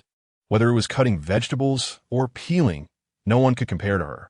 In just 2 minutes, Lin Jianyue had peeled 2 golden potatoes and set them aside to cut into pieces.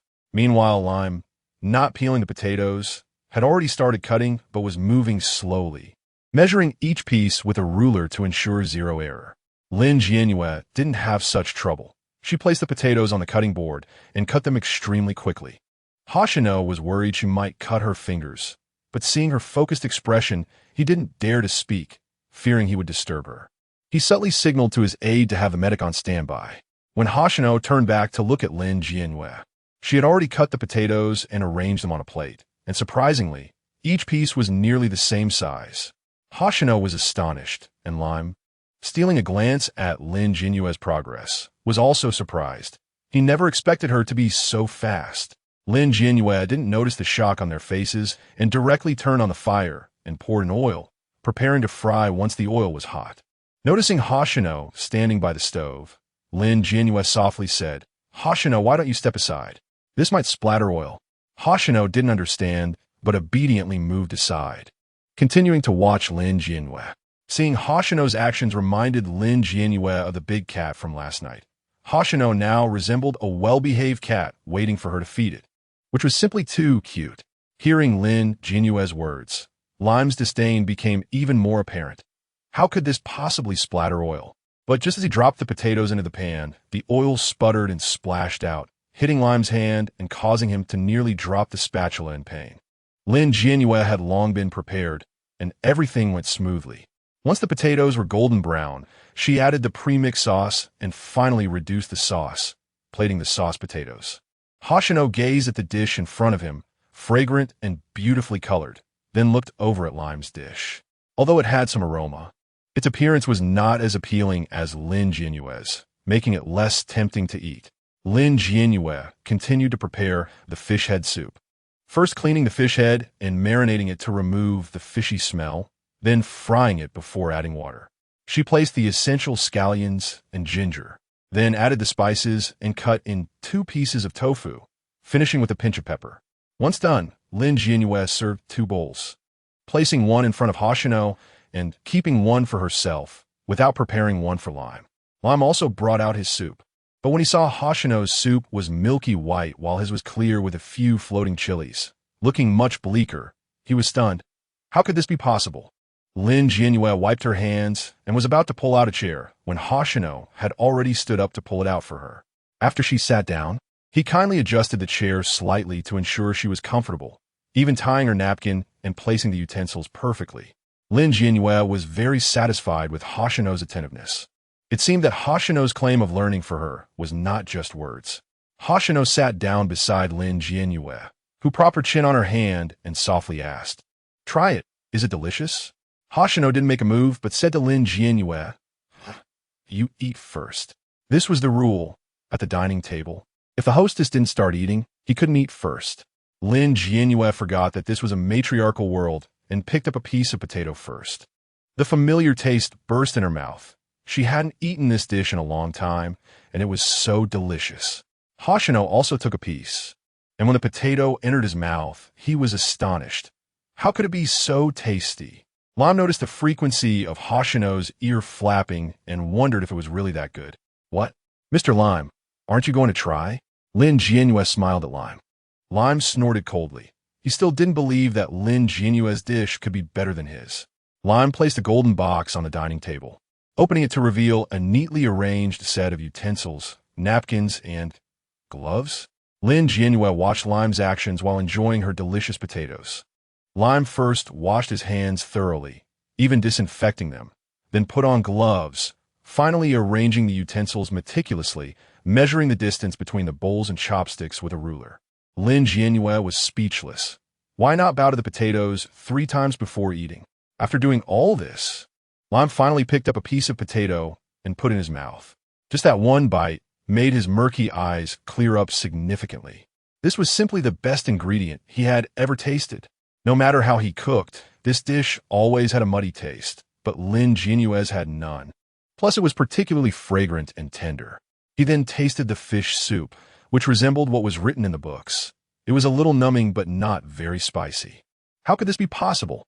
"Miss Jianyue, how did you do it?" Lime's tone became much more respectful, and his gaze towards Lin Jianyue turned reverent.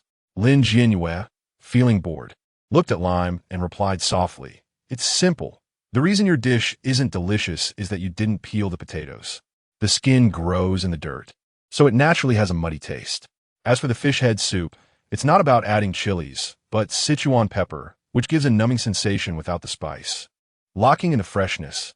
Hearing Lin Jianyue's explanation, Lime nearly shed tears, quickly pulling out a notebook to jot down her words. Hoshino looked at Lin Jianyue beside him. At that moment, Lin Jianyue seemed to radiate light, so dazzling that his feelings of unease grew stronger. Lin Jianyue was such a wonderful female. What if a more outstanding male appeared later? Would she no longer look at him? Chapter 13 Invitation. Hoshino sat beside Lin Jianyue, listening to her sweet voice and admiring her profile in a daze, until he heard an old man named Lime say, "Miss Jianyue, I heard that your second guardian has not been determined yet, right? Hoshino suddenly sat up, his golden eyes instantly alert, and he looked at Lime with a warning tone. Mr. Lime, I'm afraid you won't be able to. This old man should consider his age. How could he think of competing for Yueyue? Does he have no shame? General, you misunderstood. What I meant is that my son has no partner yet. He just turned of age not long ago, is strong and handsome, rated 2S, and is also a nutritionist with higher education. Miss Jianyue, why not consider my son? Lime's words instantly darkened Hoshino's face. This old man's calculations were really pushing it. It seemed he had been too gentle. Adjutant, please take Mr. Lime out, Mr. Lime is tired. As soon as Hoshino finished speaking, the adjutant appeared in front of him. Lime was a bit unwilling. If his son could become Lin Jianyue's second guardian, he would have the opportunity to discuss food with her. Mr. Lime, please. The adjutant gestured for him to leave. Seeing that Lime did not move, he continued, if Mr. Lime does not leave, I will have to use another method to invite Mr. Lime out. Lime understood the implications of the adjutant's words. Finally, he looked at Lin Jianyue and said, Miss Jianyue, please consider it again. Adjutant, make him disappear from my sight in 3 seconds. Hoshino was so angry that the veins on his forehead were visible. Lin Jianyue glanced at Hoshino, a smile playing at the corners of her lips. He was really cute. The room finally quieted down. With the person Hoshino disliked gone, his mood did not improve, but rather worsened. Hoshino? Lin Jianyue reached out to touch Hoshino's ear, bringing him back to his senses. He looked at her with a gentle expression. What's wrong, Yueyue? Are you jealous? Lin Jianyue asked with a smile. So this is how beastmen show jealousy. It's really adorable. Hoshino felt a blush creeping from his neck to his face at Lin Jianyue's words. Seeing Hoshino hesitating, Lin Jianyue tilted her head at him. Yueyue, can I ask a question? Hoshino half squatted beside Lin Jianyue, lowering his posture, his tone tinged with grievance. What question? Lin Jianyue casually played with Hoshino's fluffy ears, waiting for him to speak. Hoshino took a deep breath, adjusted his emotions, and spoke again. If you have other beast husbands in the future, will you still treat me the same as now? Lin Jianyue did not expect this question. So, this big cat had been feeling jealous and insecure all along. This made her mood even better. Of course not. I am a fair and just water server. I won't favor anyone. A smile appeared on Hoshino's face as he leaned slightly closer to Lin Jianyue and said in a deep voice, Then is Yueyue going to sleep now? He liked the feeling of Lin Jianyue holding him while sleeping. Lin Jianyue extended her hand and softly said, Okay, my big pillow, take me to sleep. Hoshino's lips curled up as he carried Lin Jianyue back to the room. The next day, when Lin Jianyue woke up, the big cat was no longer by her side. Only a note was left on the bedside. Yueyue, there's a task today.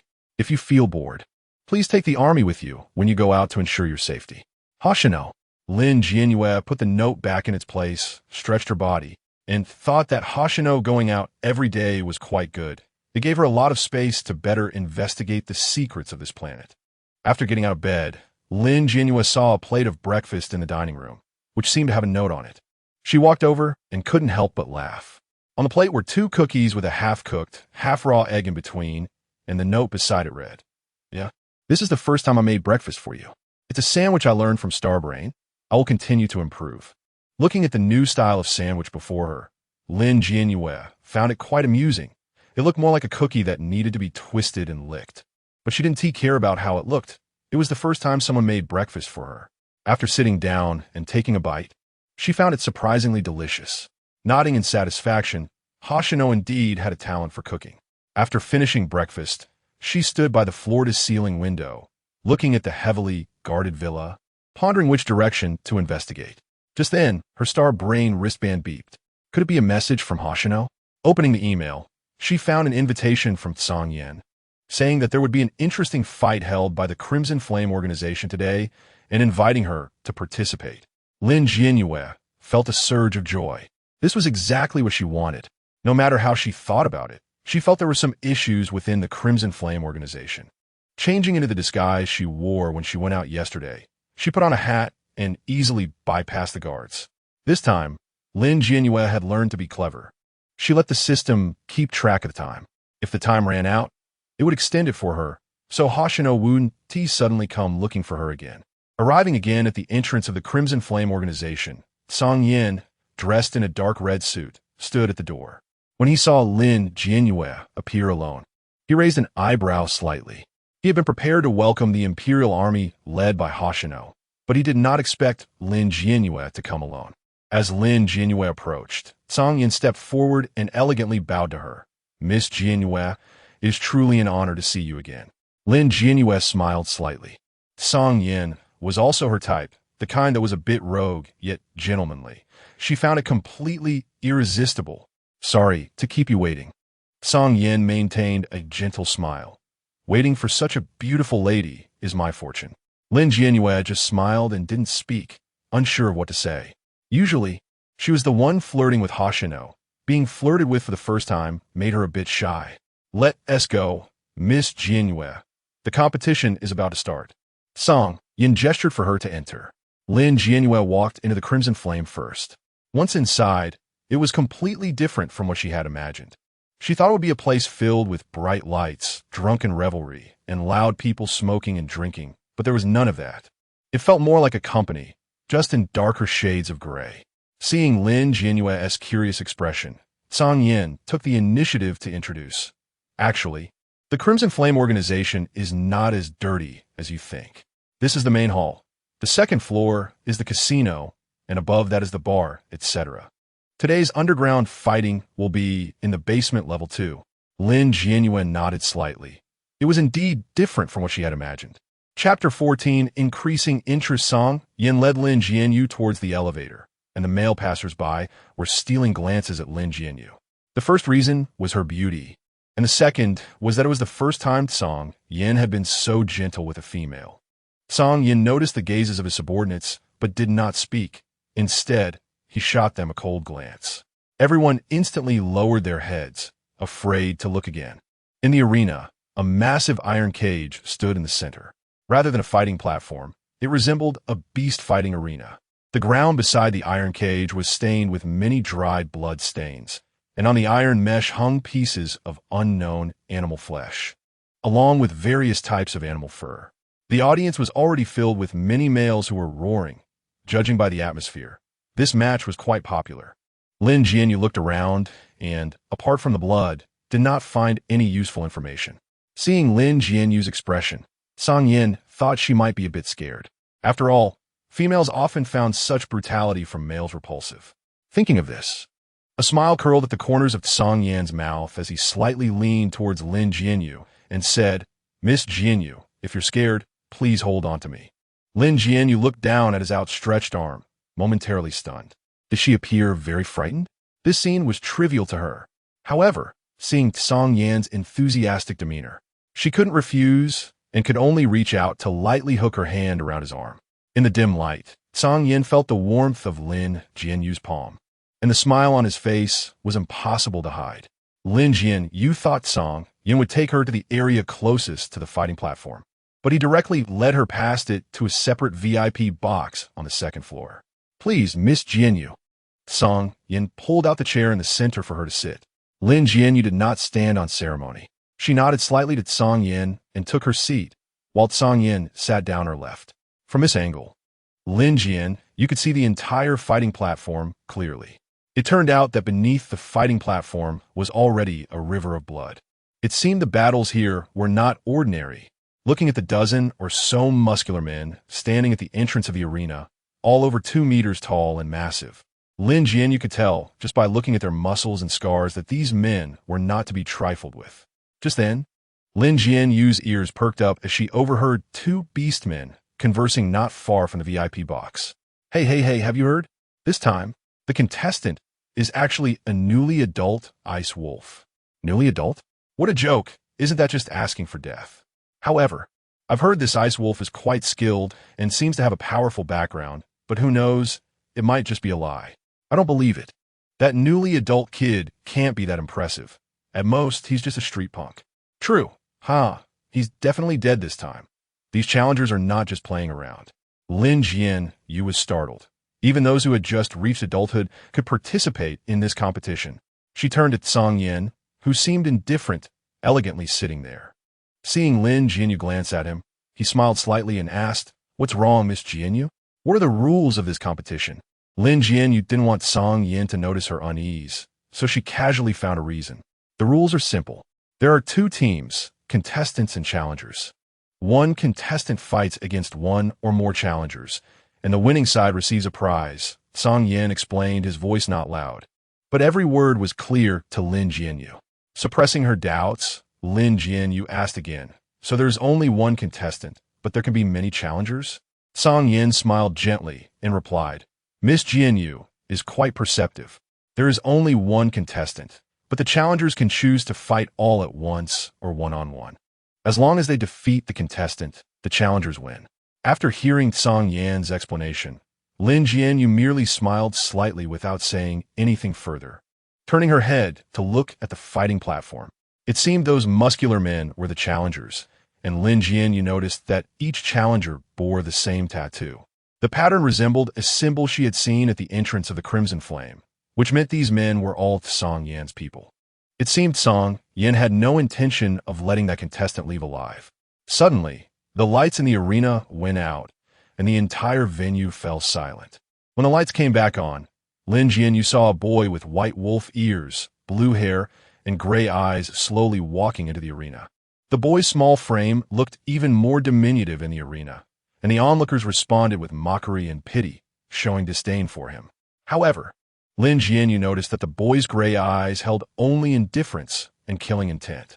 Song Yin snapped his fingers at his subordinates, signaling that the match could begin. Upon receiving the order, the subordinates gestured to the referee, who stood in the center of the arena, excitement written all over his face. Today's contestant is a newly adult ice wolf boy named Yueyue. As usual, our rule is not to reveal the contestant's abilities.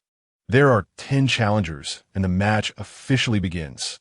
With the sound of drums, the iron net of the arena opened. Yueyue looked at the several muscular men before him without an ounce of fear. In his eyes, they were insignificant. If it weren't for the fact that he had just entered his frenzy period upon reaching adulthood, and that there hadn't been any tasks for him in the organization lately, making it hard for him to afford suppressants, he wouldn't be in such a lowly place fighting these overconfident guys. In an instant, Yueyue was surrounded by 10 muscular men, and an unfair battle was about to erupt. Yueyue didn't even transform into his beast form and directly engaged in combat. 2 muscular men charged forward first, and Yueyue stood his ground, disdainfully smiling. These men were not worth his attention. Using the advantage of the iron cage, he leaped up and took down one muscular man first, followed by the other. The audience below gasped in astonishment. This kid is truly something else. Perhaps his ability is at the S level. I'm curious what kind of kid he is. But he surely won't be so lucky next. Lin Jianyue watched Yueyue on the platform, her eyes revealing a hint of surprise. So, she had been worrying for nothing earlier? But this didn't mean she could let her guard down. After all, this wasn't a turn-based fight, and there was no time to catch one's breath. Beside her, Song Yin seemed to be watching the match, but he was actually observing Lin Jianyue's expressions. This little female, surprisingly unafraid of such a bloody scene, looked genuinely intrigued. He was becoming increasingly interested in her. Chapter 15. Yueyue saves Yueyue. The battles on the arena grew increasingly intense, and Yueyue was slowly exhausting his stamina from blocking various attacks. After taking down the 5th burly man charging at him, he was already panting heavily, and the heat coursing through his body became more unbearable. No, time was running out. He had to finish this quickly. Yueyue glanced at the 5 remaining burly men in front of him. Normally, he would handle them with ease, but right now, he was in the early stage of a frenzy period, unable to transform into his beast form. Otherwise, he would lose all rationality and turn into a wild beast. His gray eyes assessed the 5 opponents, searching for an opportunity. The burly men seemed to notice that something was off with Yueyue. They exchanged glances and, without hesitation, transformed into their beast forms and charged at him. Faced with 5 fully powered opponents, Yueyue knew he couldn't win, but he had to fight. He couldn't die here. That would be too humiliating for him. Yueyue charged forward, confronting the 5 opponents. Lin Jianyue noticed that something was wrong with Yueyue, and a hint of worry appeared in her eyes, but she quickly masked it. Just moments ago, She seemed to have caught a faint scent of pheromones in the air and squinted at Yufeng on the stage. The challengers had all maxed out their combat power. Yet Yufeng had not shown his beast form. Could it be that he was currently in a frenzy period? Lin Jianyue suddenly recalled what those people said earlier, that Yufeng had just come of age. If that were the case, he might have come here today because he couldn't afford the suppressants for his frenzy period. Thinking of this, Lin Jianyue's worries deepened. Although she didn't know this young man, it would be a pity for such a handsome youth to fall like this. Should she intervene and help him? Just as Lin Jianyue hesitated, Yofeng's gaze was drawn to her. When he saw the worried expression in her eyes, his movements momentarily faltered. This lofty female was actually concerned about a desperate person like him. In that moment of distraction, he felt a claw-marked tear into his skin, the sharp pain snapping him back to reality. Meanwhile, Lin Jianyue did not notice Yofeng's gaze. Instead, she stole a glance at Song Yin. She had noticed earlier that Song Yin had been watching her, and she was unsure of his intentions, so she couldn't show too much in front of him.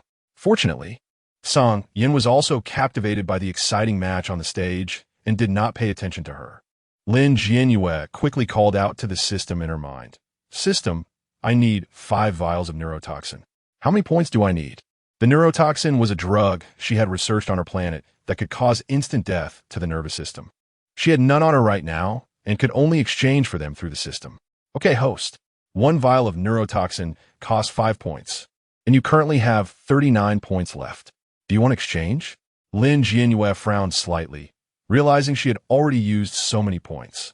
After the exchange, how long could she afford to keep the signal jamming? At that moment, the audience below let out a gasp, and even Song Yin, who had been silent, snorted coldly.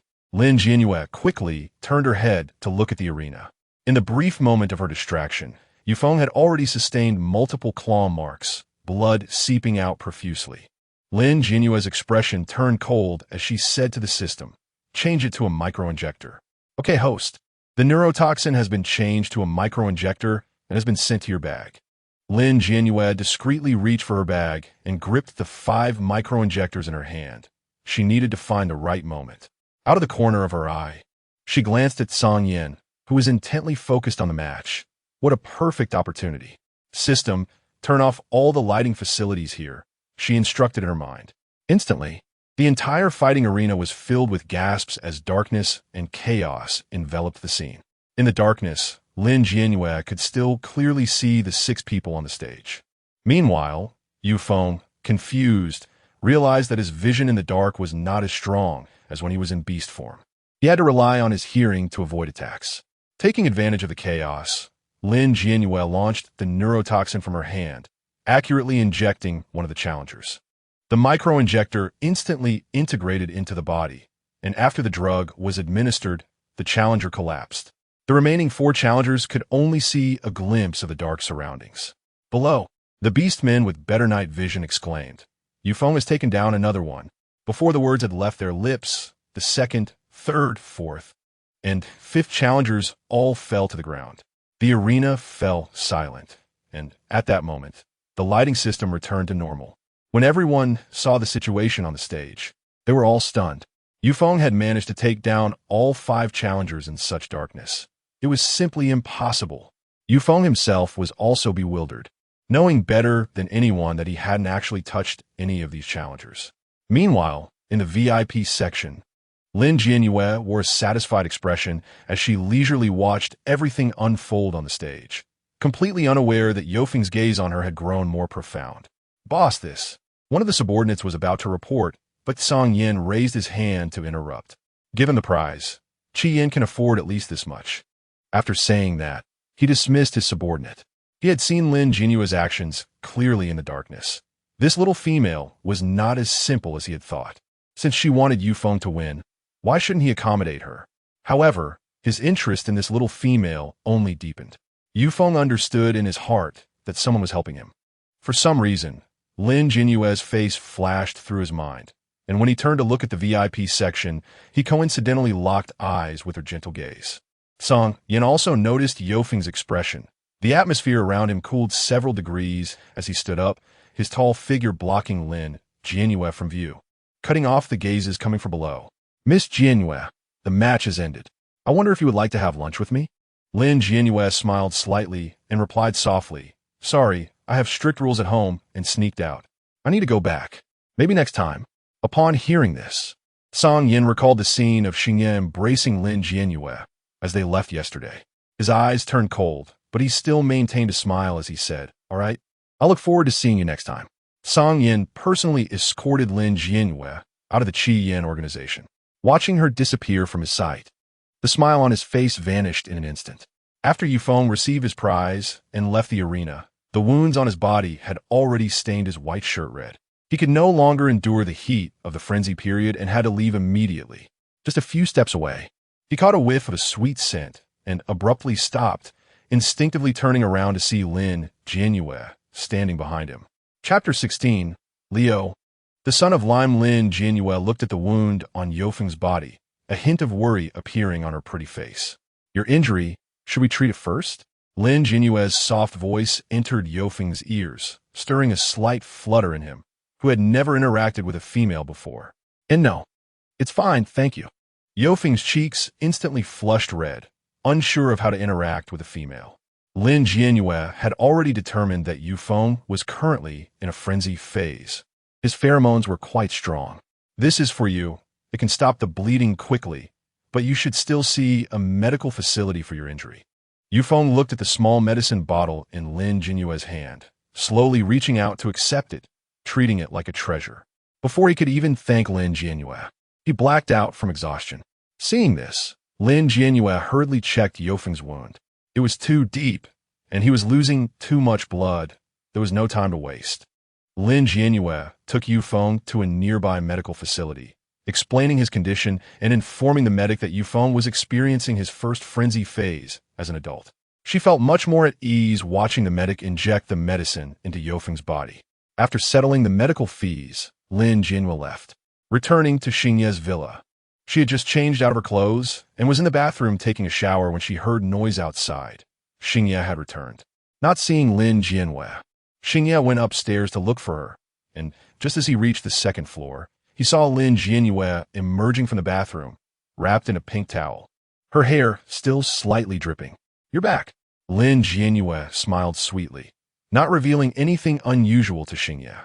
But at that moment, Xingye was too distracted to notice Lin Jianyue's oddity. All his attention was on her snow-white skin. Seeing Xingye in a daze, Lin Jianyue slowly walked over, tugging at his sleeve, and asked in a playful tone, What's wrong? Why aren't you speaking? Xingye snapped back to reality, clearing his throat awkwardly and turning his gaze away, trying not to look. Yeah, how come? He couldn't finish his sentence. It was too tempting, making his heart race and his breath quicken due to the ongoing frenzy phase. Lin Jianyue's pretty face broke into a sly smile. Is Xingye entering another heat phase? Xingye, are you okay? She asked softly. Sweat dripped down Xingye's jawline. His already well-built muscles were flushed and tense from the restlessness, veins bulging. He felt the heat in his body and could only unbutton his collar to try to cool down, the outline of his chest muscles stretching the shirt thin, pulling at the wrinkles with each breath. Seeing Xingye's unbearable expression, Lin Jianyue's smile deepened. Are you feeling uncomfortable? Her words suddenly reminded Xingye of their first meeting. Just as he was about to lose control, he shouted at the star brain wristband on his hand. Aide, send me the suppressants. Lin Jianyue was surprised. She never expected Xingye would use suppressants to hold back. Did this mean he didn't like her? Or was it something else? Xingye didn't glance at Lin Jianyue again, turning sharply to leave the room and closing the door behind him. Lin Jianyue watched his retreating figure, tilting her head in confusion. What was this man thinking? After having the aide inject him with the suppressants, Xingye finally calmed down. He had almost lost control earlier, and if he had acted on those impulses towards Ye, she might end up hating him. He couldn't allow that. Once he regained his composure, he turned back into the room, hoping his earlier actions hadn't frightened Ye.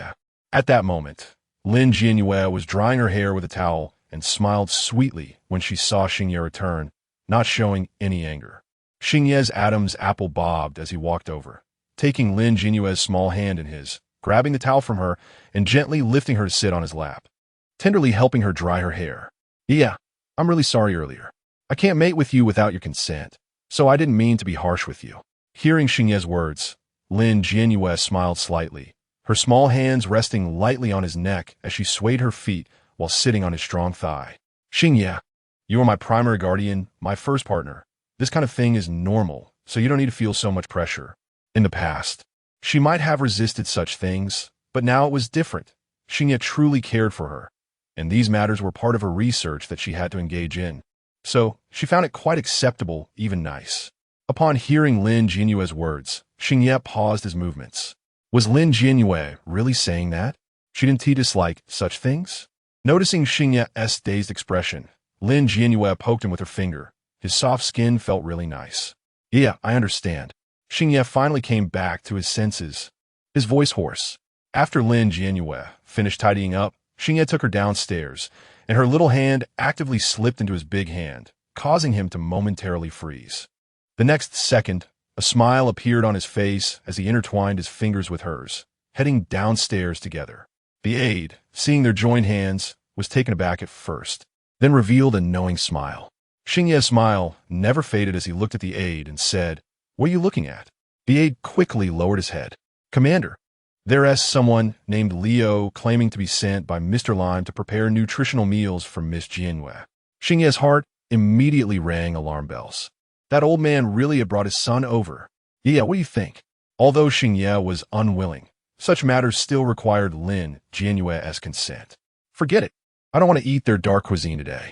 Lin Jianyue looked at Xingye, clearly seeing that he was jealous, and moreover, Lime's son wouldn't be of any help for her task. Upon hearing this, Xingye's smile deepened. All right, as you wish. The aide nodded slightly and turned to send Leo away. At the villa entrance, Leo, dressed in a custom suit and with a disdainful expression, was stopped by the military. If it weren't for his old man sending him here, he wouldn't have come even if it killed him. Females were the most troublesome, always bossing males around, making it impossible for him to focus on his research. The aide stood in front of Leo and said, "Sorry, Mr. Leo, Miss Jianyue doesn't want to eat today. Please go back." A hint of glee appeared in Leo's heart, but he was also dissatisfied with Lin Jianyue's arrogance. That's exactly the result I wanted. Just as Leo was about to turn and leave, he spotted a graceful figure appear in the garden. Chapter 17. Lin Jianyue's teasing Lin Jianyue was wearing a white knee-length dress and a white floral hat, standing in the grass and slightly turning to look at Xingye not far away. Her smile was very sweet, and Xingye looked at Lin Jianyue with eyes full of affection. At that moment, Leo's heart seemed to be stirred by something, his gaze fixed on Lin Jianyue's face, unable to look away. The lieutenant noticed Lin Jianyue was standing still, then looked in the direction Leo was gazing. He took a step forward to block Leo's view. "Sorry, Mr. Leo, this area is off limits to idle people." Leo came back to his senses, nodded slightly, and left. Xingye naturally noticed Leo's gaze and felt quite displeased. His little female was simply too eye-catching. He really wanted to hide her away. Shortly after Leo left, another uninvited guest arrived. The lieutenant immediately went to report, and when Xingye heard that Suri was coming, the veins on his forehead nearly popped out. "Commander, Suri is here representing the royal government." The lieutenant seemed to sense what Xingye was thinking and whispered a reminder. Representing the royal government, Xingye had no choice but to meet him and wave for him to be brought in. Lin Jianyue peeked out from behind Xingye to look at Suri. Suri was wearing a black tailcoat this time, looking even more gentlemanly. The moment Suri saw Lin Jianyue, his gaze was transfixed. Lin Jianyue could naturally feel Suri's affection, but she really couldn't take him into her harem. She liked Xingye, who had a sense of grandeur, and Tsangyin, who had a bit of a rogue charm, not this delicate flower. "Miss Jianyue, we meet again. This time, I am here to deliver an invitation to a banquet on behalf of the royal government. In 2 days, the royal family will host a banquet for you, and I hope you will definitely attend." Suri slightly bent forward, holding a pure gold invitation in both hands. Looking at the hot-to-the-touch invitation, Lin Jianyue could only feel overwhelmed. Was the Beast World this wealthy? They actually used gold for an invitation? For a moment, Lin Jianyue didn't know whether to accept it. Accepting it would be awkward as she didn't want to join in on such gatherings, but not attending would seem ungrateful since it was held specifically for her. In the end, She could only look to Xingye for help. Xingye naturally didn't want Lin Jianyue to appear in such a setting, as the people from the royal government were not good. Yeah, it's okay. As long as you want to go, I will accompany you. Xingye looked at Lin Jianyue with affection, knowing that such matters had to be decided by her. He could only act as her guardian and not interfere with her decisions. All right, then I'll go. Lin Jianyue took the invitation from Suri's hands. Looking at the golden invitation in her hand, she clicked her tongue. The royal government was indeed wealthy. This invitation must be heavy. Suri was so excited about Lin Jianyue's acceptance that he completely failed to notice her surprise. Performing a gentlemanly gesture, Miss Jianyue, thank you very much for agreeing to this invitation. I will inform the royal government, and I believe they will be looking forward to your arrival. As Suri spoke, he wanted to shake Lin Jianyue's hand, but was blocked by Xingye's tall figure. Duke Suri, it's getting late. Please take your leave. Yueyue needs to rest. Xingye said, not giving Suri another chance to interact with Lin Jianyue, and he carried Lin Jianyue upstairs. Suri could only stand there watching, his eyes filled with reluctance. Once back in the room, Xingye gently placed Lin Jianyue on the bed. Lin Jianyue looked at the jealous Xingye, her little feet happily swinging. Xingye, were you jealous just now? Xingye knelt in front of Lin Jianyue, meeting her gaze with the lowest posture, his voice slightly hoarse. Yeah, if you don't want to go to such an event, I can help you decline. Lin Jianyue was even more certain that Xingye was jealous. She extended her slender fingers to lift Xingye's chin. Her voice soft, but I've never attended a royal banquet before. I want to see it. Will you protect me? Xingye slightly lowered his head, his right hand gently resting on his left chest. Yes, wherever you go, I will go, and I will always protect you. Lin Jianyue nodded in satisfaction, her fingers sliding down Xingye's chin, lightly brushing over his Adam's apple before stopping at his slightly open shirt. All right, you said it. So tonight, do you want to indulge a little? Lin Jianyue's words caused Xingye's body to tremble, his tail behind him swaying uncontrollably. The desire that had just cooled down was instantly reignited, and even the suppressants couldn't contain his heat. Yeah, can I really? Xingye stammered, wondering if Lin Jianyue truly wanted to mate with him. Yeah, it's fine. What's wrong? Don't you want to? Lin Jianyue's long legs slowly wrapped around his sturdy waist. Unable to resist the little female's provocation, Xingye stood up, pinning Lin Jianyue beneath him. Yeah, you said it. Their lips met, and the room was filled with the fusion of male hormones and sweet pheromones, a lingering rain, an unforgettable spring night. The next day, Lin Jianyue woke from her sleep to the sound of the system's voice. Host, congratulations on mating again. Reward points, 50. Current points, 64. Lin Jianyue frowned slightly. Just as she was about to turn over and continue sleeping, she bumped into a solid chest. The pain made her open her tired eyes, and she saw the handsome face looking at her with a doting smile. Good morning. Yeah, I had someone prepare breakfast for you. Thinking of how Xingye hadn't had enough to eat last night, Lin Jianyue felt angry and gently punched his chest with her fist before burying her small face into his chest to continue feeling the warmth. Although the fluffy belly was very comfortable, sleeping against abs was also nice. This made her feel so conflicted. Yeah, don't you want to get up? Seeing the little female in his arms, Xingye's eyes were filled with tenderness. He really wished this time could last a little longer, just him and Lin Jianyue. Let me sleep a little longer. Lin Jianyue replied, her voice carrying a hint of coquetry, making Xingye's heart soften. Xingye allowed the little female to cling to his waist and indulge in bed until he heard the lieutenant's voice outside. Commander, the nutritionist has prepared breakfast. Xingye didn't respond, but looked at the sleeping little female in his arms, his eyes full of tenderness. He reached out his large hand to gently stroke Lin Jianyue's head and said, Yeah, it's time to get up. Breakfast is ready. I specially had the nutritionist come to make delicious food for you. Upon hearing delicious food, Lin Jianyue's eyes instantly opened. Ever since she cooked yesterday, she had been drinking nutrient solutions. Although the various flavored nutrient solutions were delicious, she couldn't drink them every day. She quickly got up to eat the food. Watching Lin Jianyue's figure, Xingye thoughtfully prepared her loungewear. Once ready, he took Lin Jianyue's hand and led her downstairs. Chapter 18, I want to be your second guardian downstairs. Leo stood in the restaurant, completely captivated when he saw Lin Jianyue walking down the stairs. She was simply too beautiful. Although he had seen many females, Lin Jianyue was definitely the most stunning one he had ever encountered. If he could become her beast husband, it would be worth dying for. Xingye keenly sensed Liu's gaze and subtly moved aside to block Liu's scrutiny, his eyes carrying a warning. As a 2S level male, Liu could naturally feel Xingye's hostility and turned his attention to him, his gaze filled with tension. At that moment, Lin Jianyue's focus was solely on the delicious food in front of her, completely unaware of the tension between the two men, not even noticing Liu standing there. Xingye, I'm hungry, Lin Jianyue said, looking up at Xingye with anticipation. Xingye pulled out a chair and gently helped Lin Jianyue sit down. After tying her napkin, he thoughtfully placed the breakfast within her reach. Yeah, what would you like to eat first? Xingye completely ignored Liu, treating him like air. Liu glared at Xingye, coughed softly, and said, Miss Jianyue, today's breakfast includes steamed eggs with minced meat and chicken with vegetables. I hope you enjoy it. Hearing an unfamiliar voice, Lin Jianyue looked up, finally noticing that someone was standing in front of her. Did you make these? She asked, eyeing the two dishes that looked average, feeling an indescribable sensation. Yes, Miss Jianyue.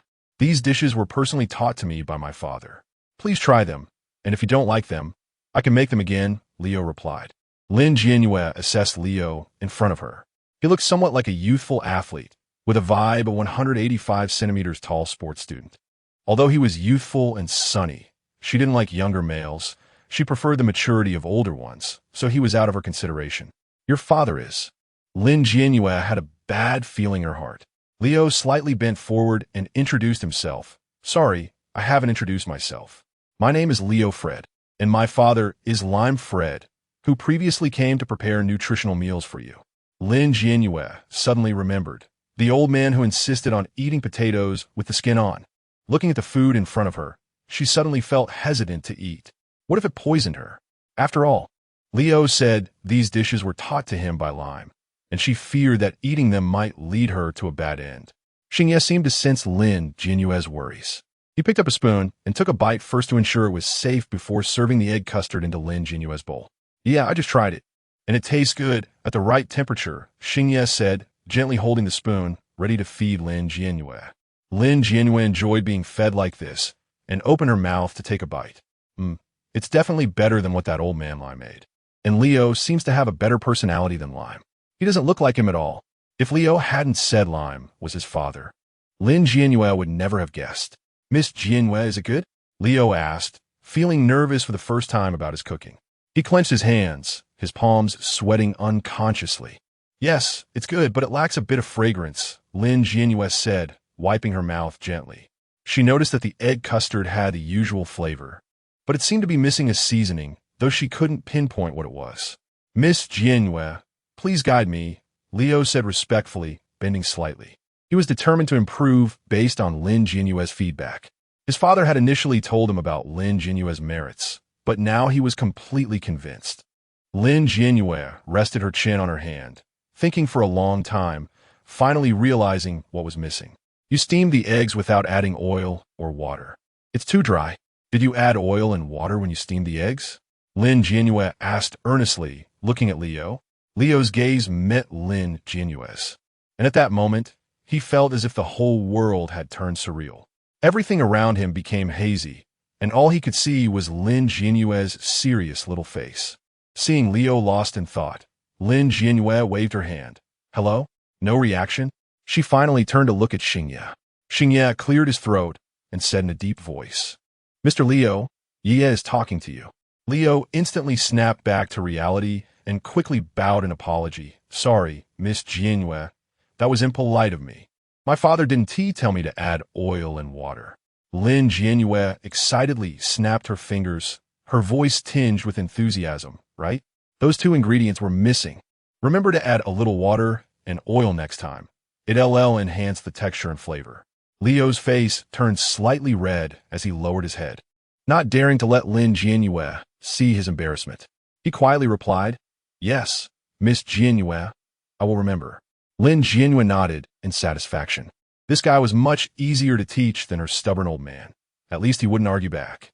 She continued to enjoy being fed by Xingye. It was nice. It seemed that carrying out missions on the Beastman planet wasn't such a bad thing after all. Leo watched Xingye serving Lin Jianyue, feeling envious. If he could serve such a beautiful female, it would be a blessing from the beast god. Miss Jianyue, I have something I want to say to you. Leo hesitated for a long time before finally speaking up. Lin Jianyue, with her cheeks stuffed like a little squirrel, turned to Leo, looking innocent, which melted even the most hardened hearts. Xingye paused with the spoon, a sense of foreboding rising within him again. Was Leo out of his mind? He was actually coveting his female. Lin Jianyue didn't notice the change in Xingye and simply waited for Leo to continue. I want to be your second guardian and personal nutritionist, serving only you. Will you accept? Leo finally mustered the courage to say this, not daring to look Lin Jianyue in the eye. Lin Jianyue nearly choked, quickly swallowing what was in her mouth and drinking some water to catch her breath. Leo, you're really great, but I haven't decided on my guardian yet. This was the second person she had rejected. She hadn't made her choice yet. And these handsome men kept coming one after another. Although she had her own standards, she couldn't resist the charm of these handsome guys. Originally, Xingye was filled with anger, but hearing Lin Jianyue's words suddenly made him feel much happier. He looked at Leo with a smug expression, as if to say he was the first guardian chosen by Lin Jianyue herself. Chapter 19. A direct confession when Rio heard Lin Jianyue reject him. There was a hint of disappointment on his face, but he was not discouraged in his heart. He bowed and said, Miss Jianyue, I will not give up on becoming your second guardian. I wonder if Miss Jianyue has time today. I would like to ask you some questions regarding nutritional meal research. My father told me that coming to you is more useful than coming to him. After hearing this, Lin Jianyue's lips twitched. That old man lime. What did he take her for? I'm sorry, Mr. Rio, but Yueyue has to attend a palace banquet tomorrow, and I have many things to do today. I'm afraid I won't be able to conduct research with you, especially since the royal government personally sent an invitation to Yueyue. Xingye stood up slightly and casually placed the invitation on the table, allowing Rio to see the gilded letters. Rio's expression changed slightly. He understood the significance of the invitation, which was far more important than his role as a minor researcher. I understand, General Xingye. Miss Jianyue, then I won't disturb you further today. I will come back to consult you when you have time. Rio slightly bowed again, and just as he straightened up, his aide had already stood behind him, gesturing for him to leave. Rio glanced at Xingye, and his gaze finally landed on Lin Jianyue's captivating face, adding a touch of warmth. Please leave. Xingye turned around, blocking Rio's line of sight. He really couldn't take it anymore. Lin Jianyue looked at Xingye's expression, and her smile deepened. Xingye's jealous demeanor was simply too adorable, both cute and manly. After Rio left, Lin Jianyue turned to Xingye and asked, Xingye, since we're going to the banquet, do I need to prepare a formal dress? Xingye replied solemnly, Yes, yeah. Lin Jianyue propped her chin on her hand, frowning in distress. It turned out that attending banquets was what she feared the most when she was on the pharmaceutical technology planet. The procedures were cumbersome, and she had to prepare a formal dress, running around to find something suitable. She, who usually preferred to stay in the lab, hated shopping. Many times, she just wore her lab coat to banquets for convenience, which was also the reason she was single on the pharmaceutical technology planet. But this time was different. She was going to the royal banquet, a place where people were surely snobbish. If she dressed a bit sloppily, she would become the topic of discussion and the focus of the entire evening. She was already eye-catching enough and didn't want to become the center of attention. Seeing Lin Jianyue's adorable expression, Xingye wanted to reach out and pinch her cheeks, but he withdrew his hand mid-air. That would be too disrespectful to Lin Jianyue. When Lin Jianyue looked up at Xingye, she happened to see this scene. The corners of her mouth lifted slightly as she actively rubbed her little face against Xingye's large hand. Xingye, can you take me to see formal dresses this afternoon? Xingye felt the soft touch, and his body stiffened suddenly, his tone becoming somewhat unnatural. I've already invited the best designer in the empire to take your measurements. If he wants to go out and look around, I'll just cancel the designer. Upon hearing this, Lin Jianyue's eyes lit up instantly. She hurriedly shook her head and said, No, Xingye, I actually don't want to go out. Just coming home is fine. This was exactly what she hoped for. In the afternoon, Xingye went to the north border for organization, while Lin Jianyue lay on the sofa watching an orc romance drama on the Starbrain TV. Just as she was enjoying it, the doorbell of the villa rang. She didn't plan to answer it because in 30 seconds, someone would come to report to her. Sure enough, a voice from the door soon announced, "Miss Jianyue, it is the Empire's chief designer whom the general has invited for you." Lin Jianyue immediately sat up, tidied her appearance, and then allowed the person to come in. Lin Jianyue initially thought the designer would be a female, but unexpectedly, it was a male. As for his appearance, he was completely not her type. He looked too effeminate. "Miss Jianyue, hello. I'm finally fortunate to meet you. You are indeed more beautiful than the legends say. My name is Jason, S-class male. My beast form is a falcon. You see, can I be your beast husband?" Jason's words almost took Lin Jianyue's breath away. Who would be so direct, confessing right after entering? Did he think this was a blind date show? At that moment, Xingye happened to push the door open. Seeing Xingye was like seeing a savior. Lin Jianyue bounced over and sweetly smiled at Xingye. "Xingye, you're finally back." Xingye, noticing Lin Jianyue's strange behavior, responded indulgently, just handling some minor matters. What happened to this little female? He had only been gone for 2 hours. What had transpired? Xingye gently wrapped his arm around Lin Jianyue's shoulders and walked toward the sofa. His golden eyes noticed Jason standing in the living room. And upon seeing Jason's expression looking at Lin Jianyue, he instantly understood everything. "Jason, the reason I invited you this time is to customize a dress for Yueyue. You'd better keep those inappropriate thoughts to yourself, otherwise." Xingye didn't continue, but narrowed his eyes slightly, his gaze filled with warning. Jason seemed completely unconcerned, shrugging his shoulders and saying, "General, although there is currently only you as Miss Jianyue's male companion, in a month, a second male will appear. By then, you will no longer be the only one for Miss Jianyue." Xingye clenches fists, wanting to transform into beast form and tear Jason to shreds right now. Feeling Xingye's anger, Jason also stared back at him fearlessly. Although he was just an S-class male, he wouldn't back down in front of a stronger male. This was how males operated. If they liked a female, they had to show their abilities and let the female see that they were stronger than the original male. Lin Jianyue looked at the two who were about to fight and felt quite speechless. She could understand Xingye being jealous, but why was Jason? She didn't even like that type. It was better to clarify early. "I'm sorry, Mr. Jason, but I'm afraid I cannot accept you. My second guardian is still under consideration. Sorry." She didn't want to keep rejecting people. It was too hard. These handsome guys confessing one after another was a bit overwhelming.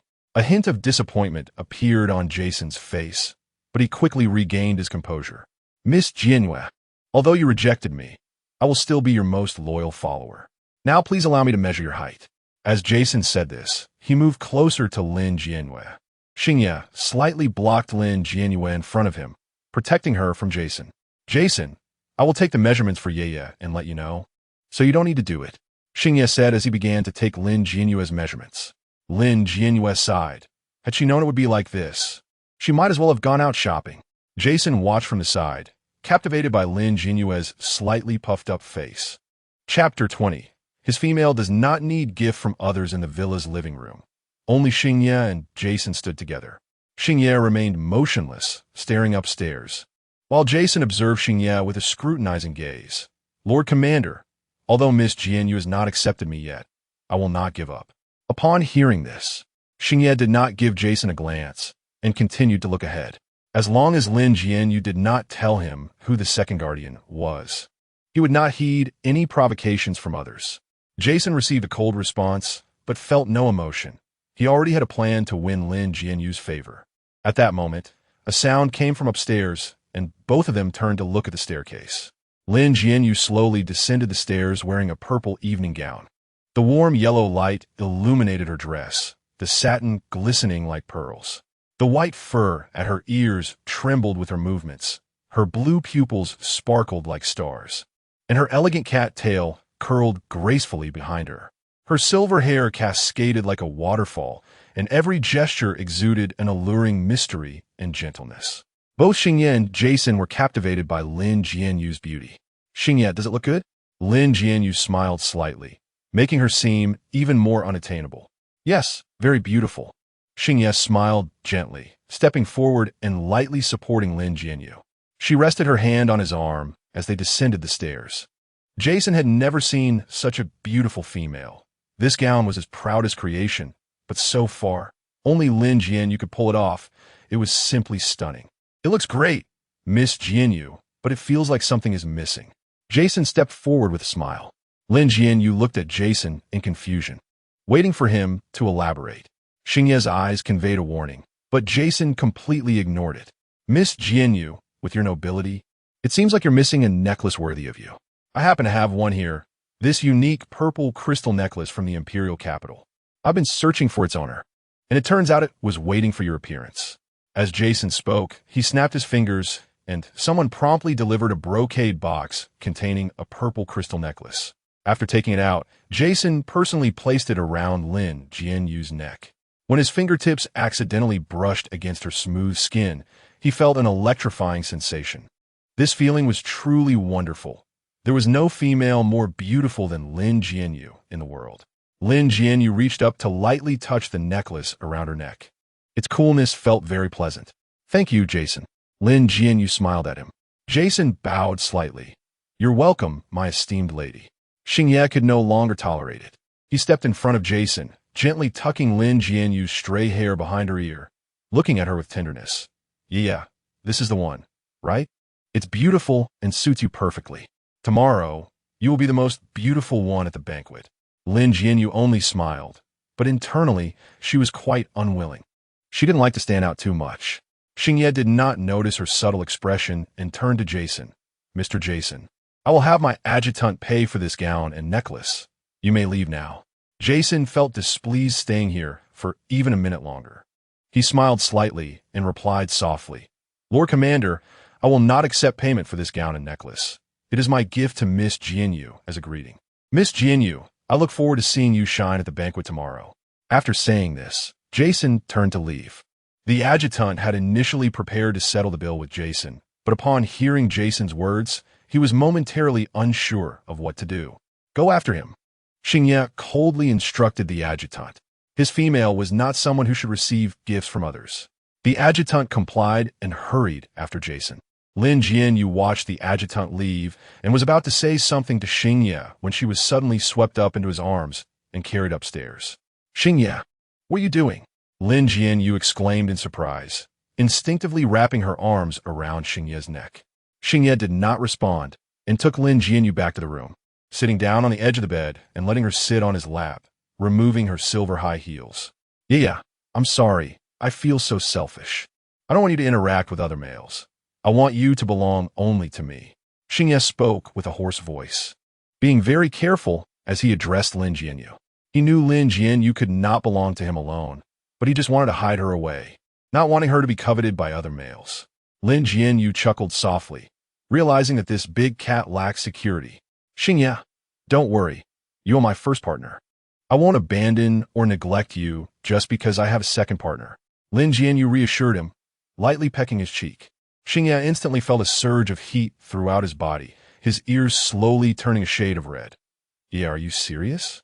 Lin Jianyue smiled slightly, teasingly playing with the fur on Xingye's ears. Yes, really, don't worry.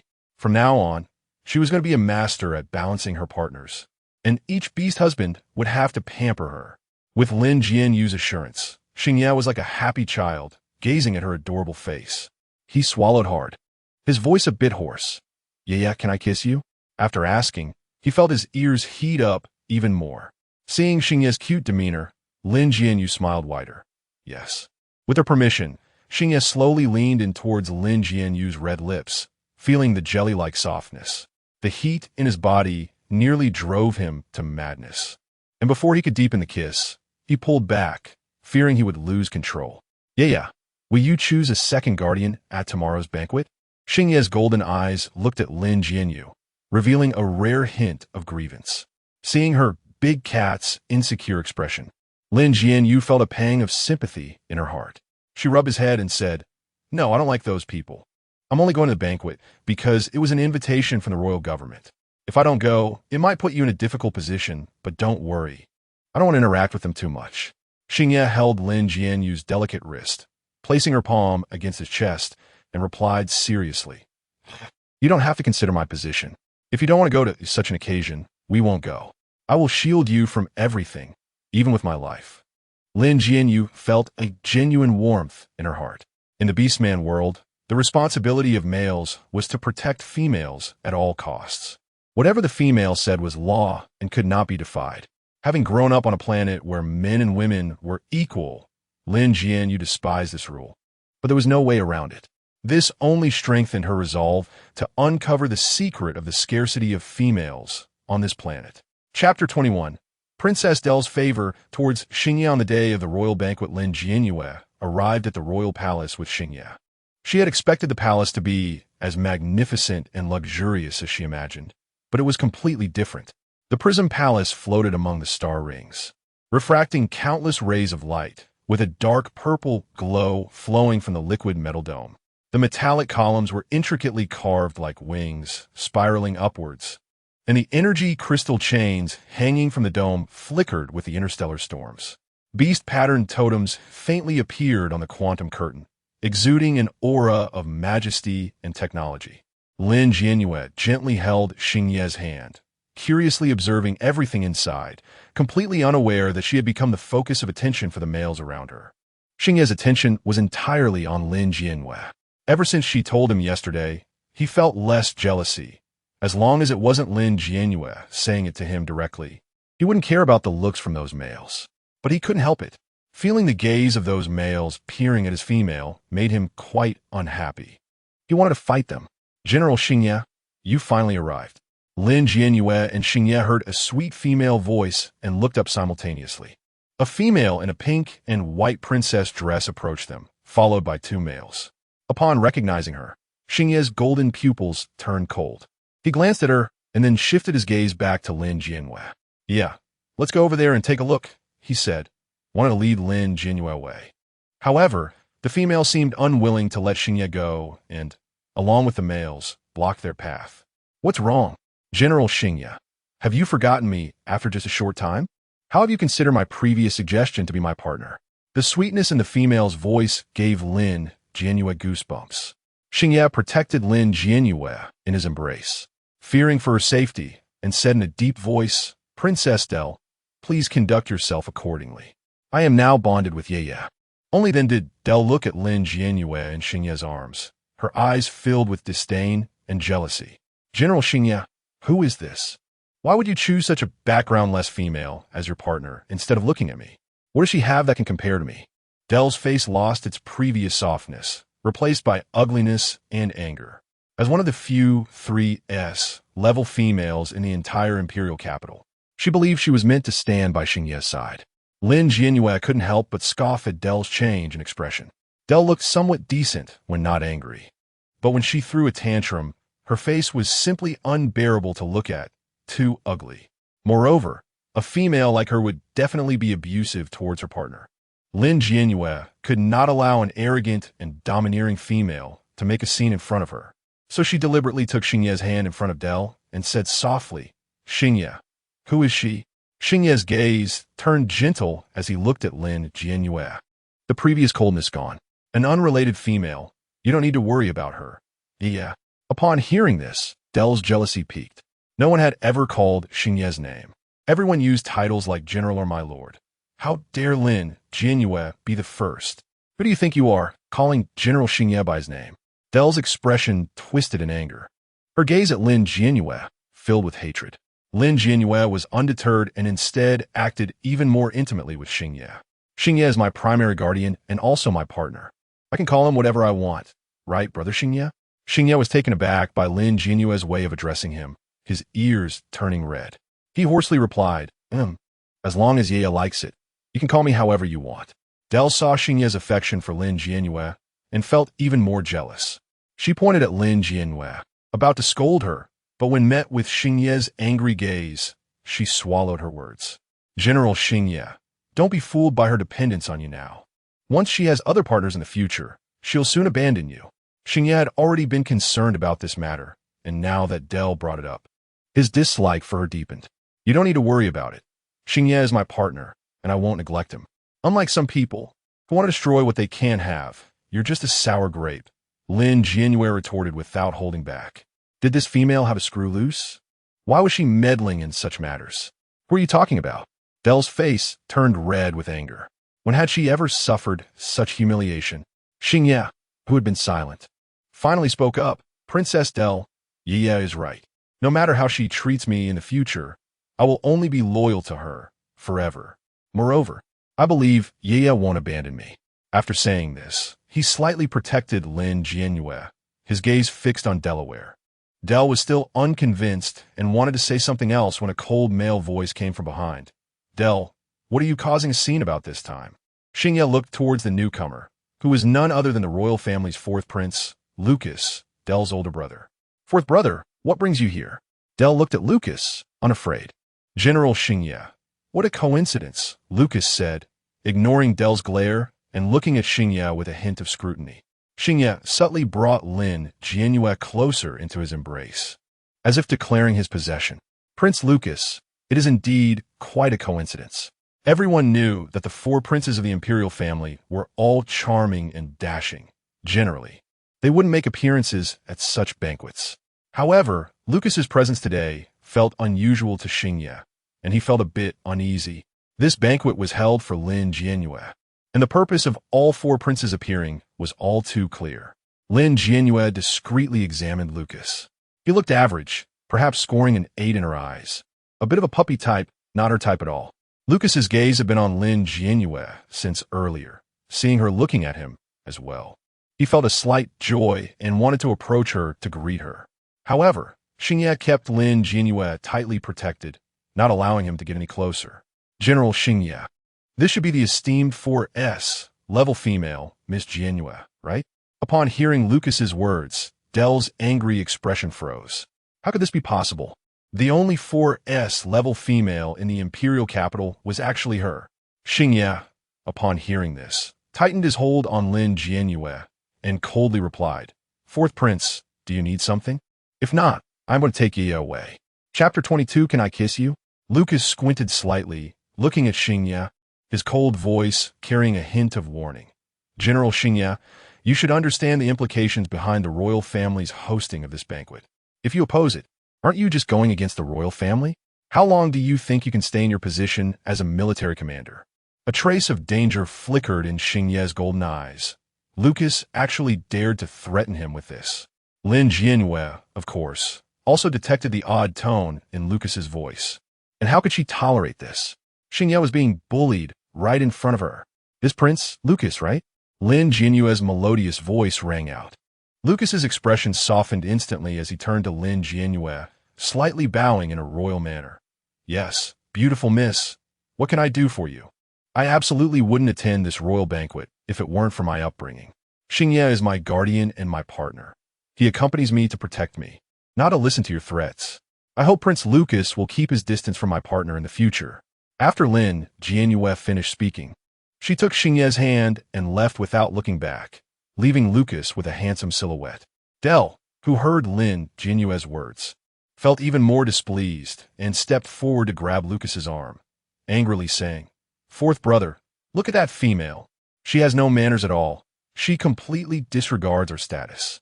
General Xingye is unwilling to become my partner for that kind of unremarkable female. I need to tell father and have him order Xingye to become my partner. Hearing Del's words, Lucas withdrew his gaze from Lin Jianyue's back and looked at his sister with a serious and angry expression. Del, I hope you never bring this up again. Del looked at her usually obedient brother in disbelief. Fourth brother, what are you saying? Lucas shook off Del's hand, adjusting his suit as he said, General Xingye is already partnered with Miss Jianyue. He cannot become your partner. This is the Empire's regulation. You already have over 100 partners. Whether Xingye is among them is no longer important to you. You're just unwilling to accept it. Also, Miss Jianyue is a 4S, level female in the Empire. I hope you remember this and maintain respect for her. After Lucas finished speaking, he left without looking back, leaving Del standing there alone. Del watched Lucas's retreating figure, then glanced in the direction where Xingye had disappeared, finally unable to hold back a scream, smashing a nearby vase worth millions into pieces. The two males who had been following Dell looked at each other with a hint of fear and annoyance in their eyes, but still stepped forward to take out a handkerchief and wipe the dust from Dell's hands. "Get away from me." Dell shook off their hands, angrily staring in the direction where Lin Jianyue had vanished. "Lin Jianyue, just wait." Around the corner of the corridor, Song Yin held a wine glass, slightly shaking it as he watched the scene unfold. "Lucas, the royal family? This is getting more interesting. Wanting to compete with him for a female? What does the royal family matter?" He sent a message on his star brain, the corners of his mouth curling up as he looked at Dell, who was still smashing things in the corridor, before slowly turning to leave. Lin Jianyue pulled Xingye along, walking forward without knowing where to go, until they finally stopped when the decorations around them didn't seem so dazzling. "Where's this place?" Lin Jianyue stood still, looking around with a dazed expression. Xingye watched Lin Jianyue's cute and confused appearance, the smile on his face never fading. "Were you angry just now because of me?" Lin Jianyue turned to Xingye. Seeing his handsome face and recalling Lucas's threatening words made her cheeks puff up in anger. "Of course. What does that Lucas think he is, threatening you like that? Ugh. There isn't a good one among the royals. They only use their power to oppress others. I can't stand people like that. But is what he said true? Will I cause you trouble?" Lin Jianyue recalled and felt a bit worried. It seemed that the laboratory she was in was often exploited by those powerful figures, and she couldn't stand their faces. Lucas just happened to collide with her anger, and she spoke a bit harshly. She didn't know if it would bring trouble to Xingye. Xingye realized that Lin Jianyue cared about him, his ears involuntarily turning red. He wrapped a large hand around her slim waist, his warm breath brushing against her face. A faint sweet scent wafting through the corridor. "You don't need to worry. There might have been a threat before, but now there isn't." Xingye spoke seriously. Lin Jianyue looked curiously into Xingye's beautiful golden eyes, her voice soft. "Why not?" Xingye smiled slightly, closing the distance between them. And Lin Jianyue could even see the pulse at his neck faintly throbbing. "Because I am your partner now, they can't do anything to me. Even if he wants to strip me of my position as military commander, he still has to fear my other identity." Lin Jianyue suddenly remembered that Xingye also had the identity of the leader of the Northern Organization.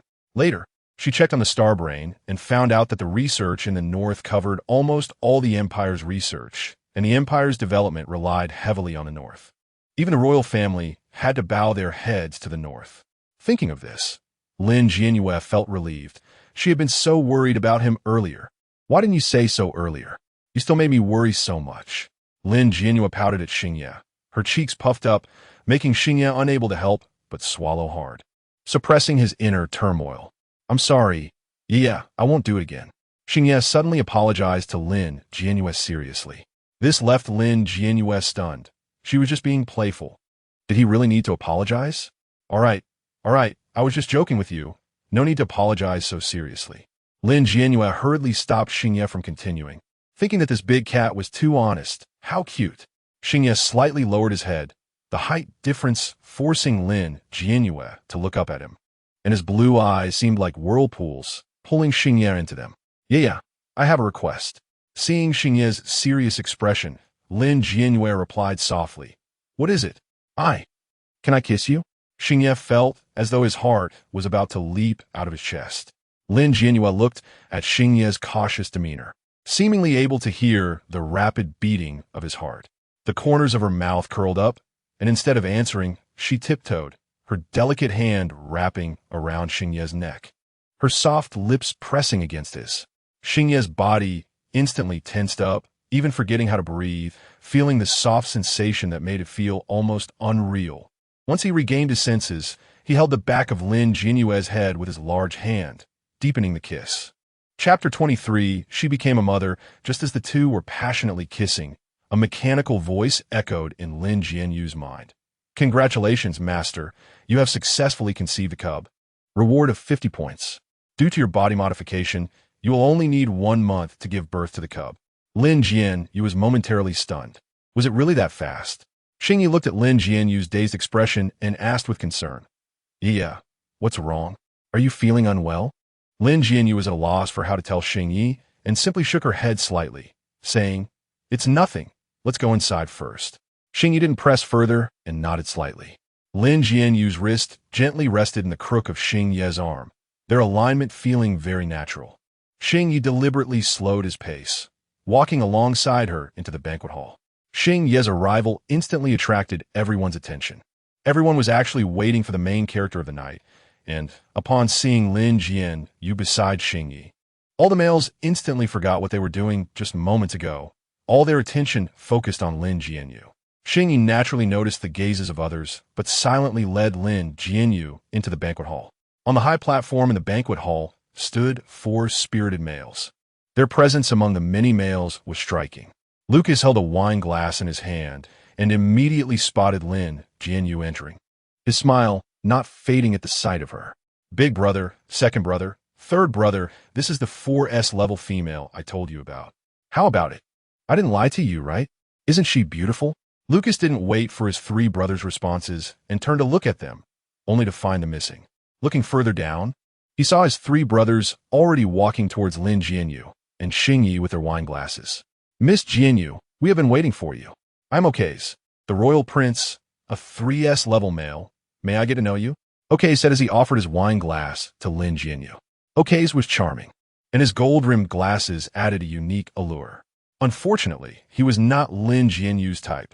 She didn't withdraw her hand from Xingyi's arm and merely smiled at Okays, saying, Prince, it's a pleasure to meet you, but I'm sorry, I can't drink today. Her smile further captivated Okays, and he bore no resentment at being rejected, merely smiling back and bowing to her. Okays glanced at Xingyi beside her, noticing the hostility in his gaze, but he didn't care. He was currently without a partner and saw an opportunity to pursue Lin Jianyue.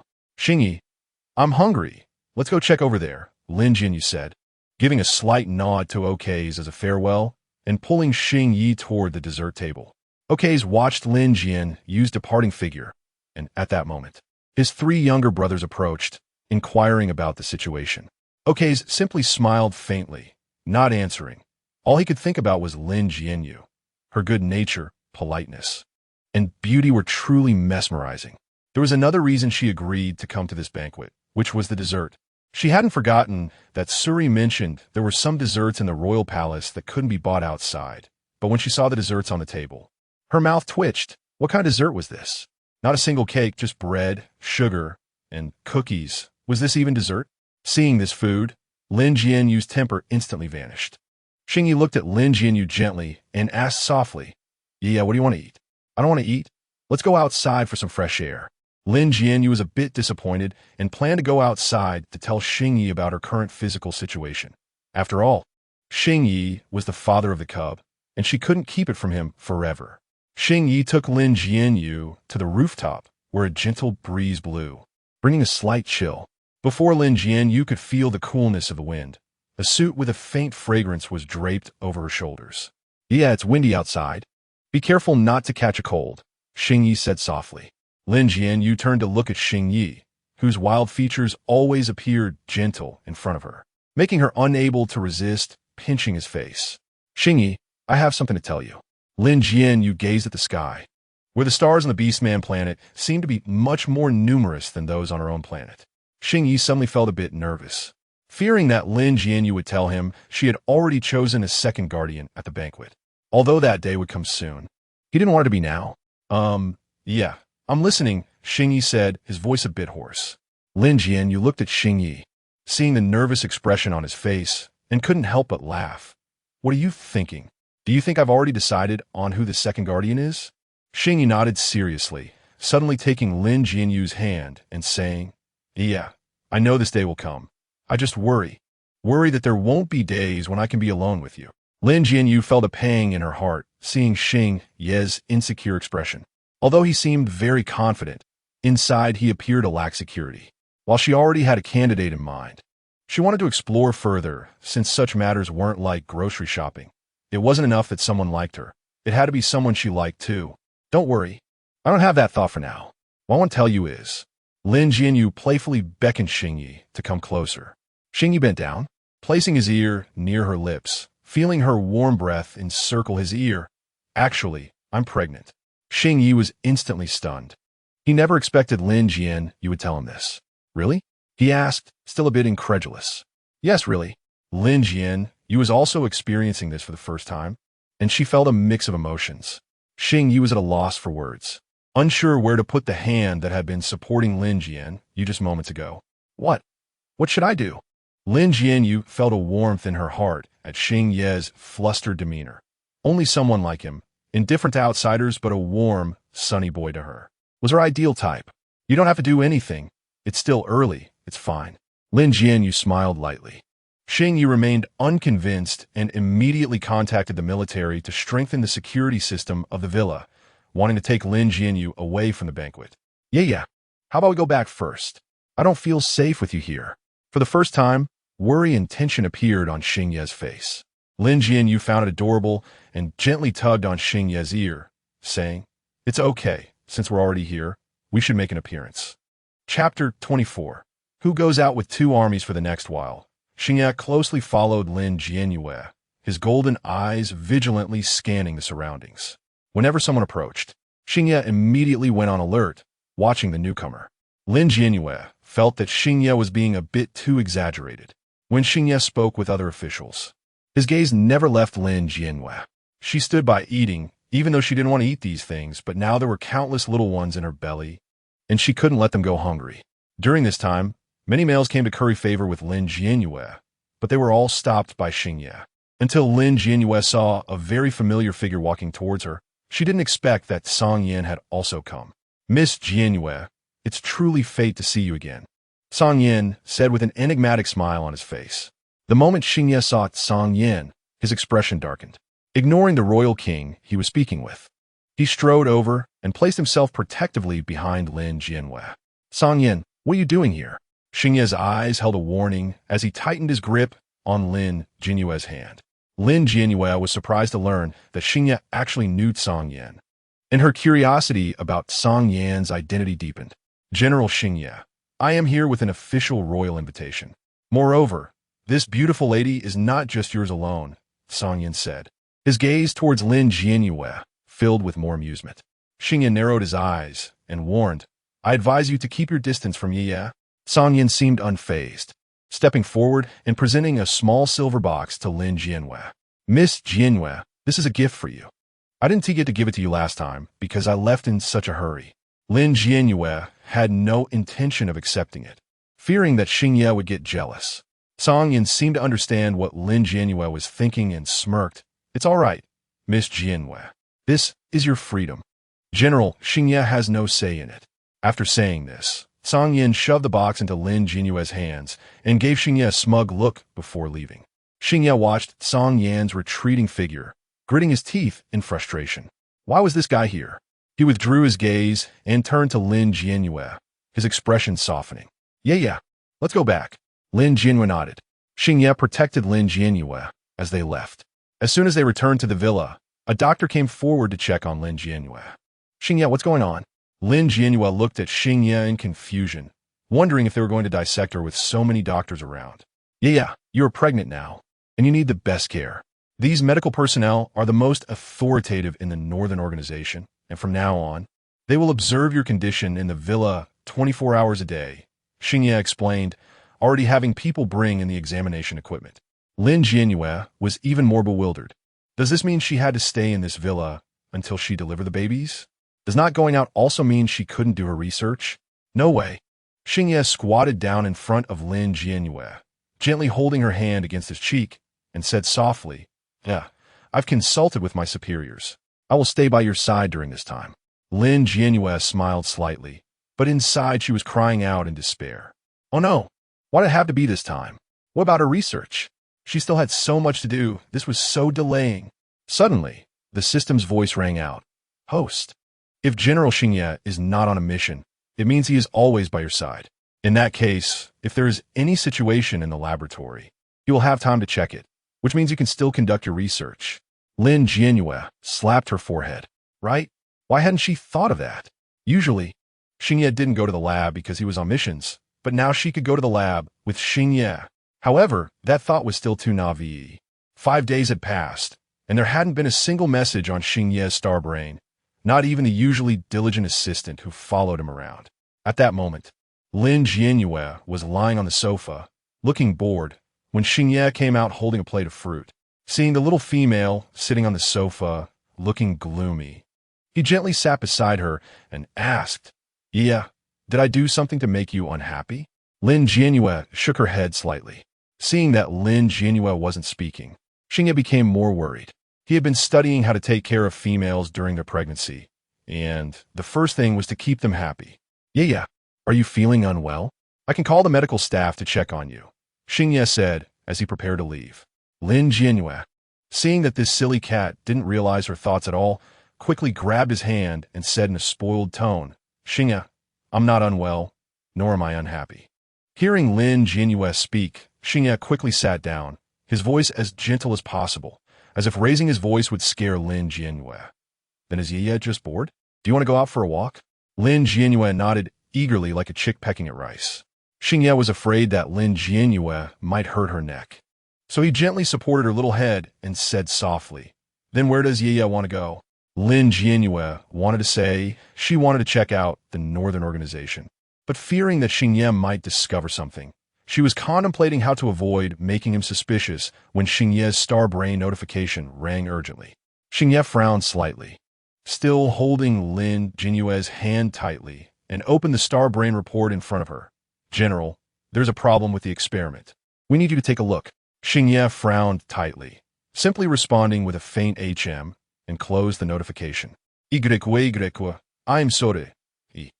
Xingye hadn't finished his sentence when Lin Jianyue's finger lightly touched his lips. "It's okay. Can you take me with you? I just want to go out for a breath of fresh air, and this way you can accompany me without delaying your business," Lin Jianyue said calmly. But inside she was overjoyed. It was truly a stroke of luck for her. Although Xingye didn't want to take Lin Jianyue out, especially during this special period, he also wanted to spend more time with her, so he eventually agreed. Xingye carefully helped Lin Jianyue onto the hover car, afraid that she might have any accidents. When Lin Jianyue saw the scene outside, her mouth twitched. There were soldiers everywhere, surrounding her and Xingye tightly with their guns. Xingye was tall enough to see outside, but with her short legs, she could barely see over the wall of flesh. "Xingye, isn't this a bit too exaggerated?" Lin Jianyue asked, looking at Xingye as she sat in the car. Xingye held her hand tightly, as if afraid she would disappear if he let go, and replied softly, "It's not exaggerated. This is to protect your safety." Lin Jianyue felt a bit embarrassed. Wasn't this a bit too much? Who takes two armies when going out? Chapter 25. Inhibitor Success. Hoshino left the villa with Lin Jianyue. Outside the villa, the man in a dark red suit, Song Yin, stood at the door watching Hoshino and Lin Jianyue leave, the bouquet of red roses in his hand appearing dull and lifeless at that moment. Hoshino. So what if he is the first guardian? Lin Jianyue's second guardian must be him. Song Yin discarded the roses into a nearby trash bin, resolutely turned around, and exhaled a puff of smoke. Hoshino was watching Lin Jianyue so closely, it seemed he needed to formulate a new plan. He would not give up so easily. After all, he had finally encountered a female he wanted to protect, and he must work hard to make Lin Jianyue see him. Hoshino was unaware that Song Yin had visited the villa as he brought Lin Jianyue back to the Northern Territory Organization. This time, everyone knew Lin Jianyue's identity and dared not stare recklessly. They merely sneaked a glance before lowering their heads to attend to their own tasks. Hoshino supported Lin Jianyue as they entered the laboratory. At that moment, both Vina and Andy were present. When they saw Hoshino entering with Lin Jianyue, their faces showed little surprise as they both understood Lin Jianyue's strength. "Commander, Miss Jianyue." Vina was the first to greet them. Hoshino nodded slightly without saying much. Lin Jianyue curiously looked at the experiments on the lab table and asked, "What is this experiment about?" Seeing Lin Jianyue's interest, Vina's eyes lit up as if she had seen a savior, and she quickly explained, "Miss Jianyue, this time the laboratory's inhibitor is correctly formulated, but it only has the same effect as a regular inhibitor on males in a frenzy phase." Upon hearing this, Lin Jianyue had a bold guess. The abnormal female ratio on this planet was likely related to the inhibitors used by males, and now she finally had the opportunity to investigate. "Hoshino, can I take a look?" Lin Jianyue looked at Hoshino. Hoshino didn't want Lin Jianyue to worry, especially since she was different now, but seeing the expectation and pleading in her eyes made it hard for him to refuse. He couldn't bear to see her disappointment. "I need to be by your side," Hoshino said solemnly. He had to ensure the little female's safety at all times. Lin Jianyue's face lit up with excitement upon hearing this. Hoshino smiled helplessly. Was this little female really so interested in experiments? Standing in front of the experimental table, Vina wanted to get some experimental data for Lin Jianyue, but Hoshino stepped in first and took the materials from Vina's hands. He wouldn't allow anyone to get too close to his little female. Lin Jianyue smiled slightly at Hoshino's jealous demeanor, took the materials he handed her, quickly skimmed through them, then looked at the experimental reagent in front of her and asked, "Hoshino, are there any data on the original inhibitor?" Hoshino nodded and asked Andy to fetch the data on the inhibitor. Seizing the opportunity, Lin Jianyue took a bit of the experimental reagent and had the system analyze it. The analysis is complete. No related components that lead to decreased female fertility were found. 2 points deducted for the analysis. Current points, 112. Lin Jianyue sighed. It really wasn't as easy as she had imagined. Andy brought over the data on the original inhibitor. Lin Jianyue glanced at the components and ratios and quickly discovered errors in the data. After correcting it, she immediately began to create the inhibitor. Hoshino quietly watched Lin Jianyue's movements from the side.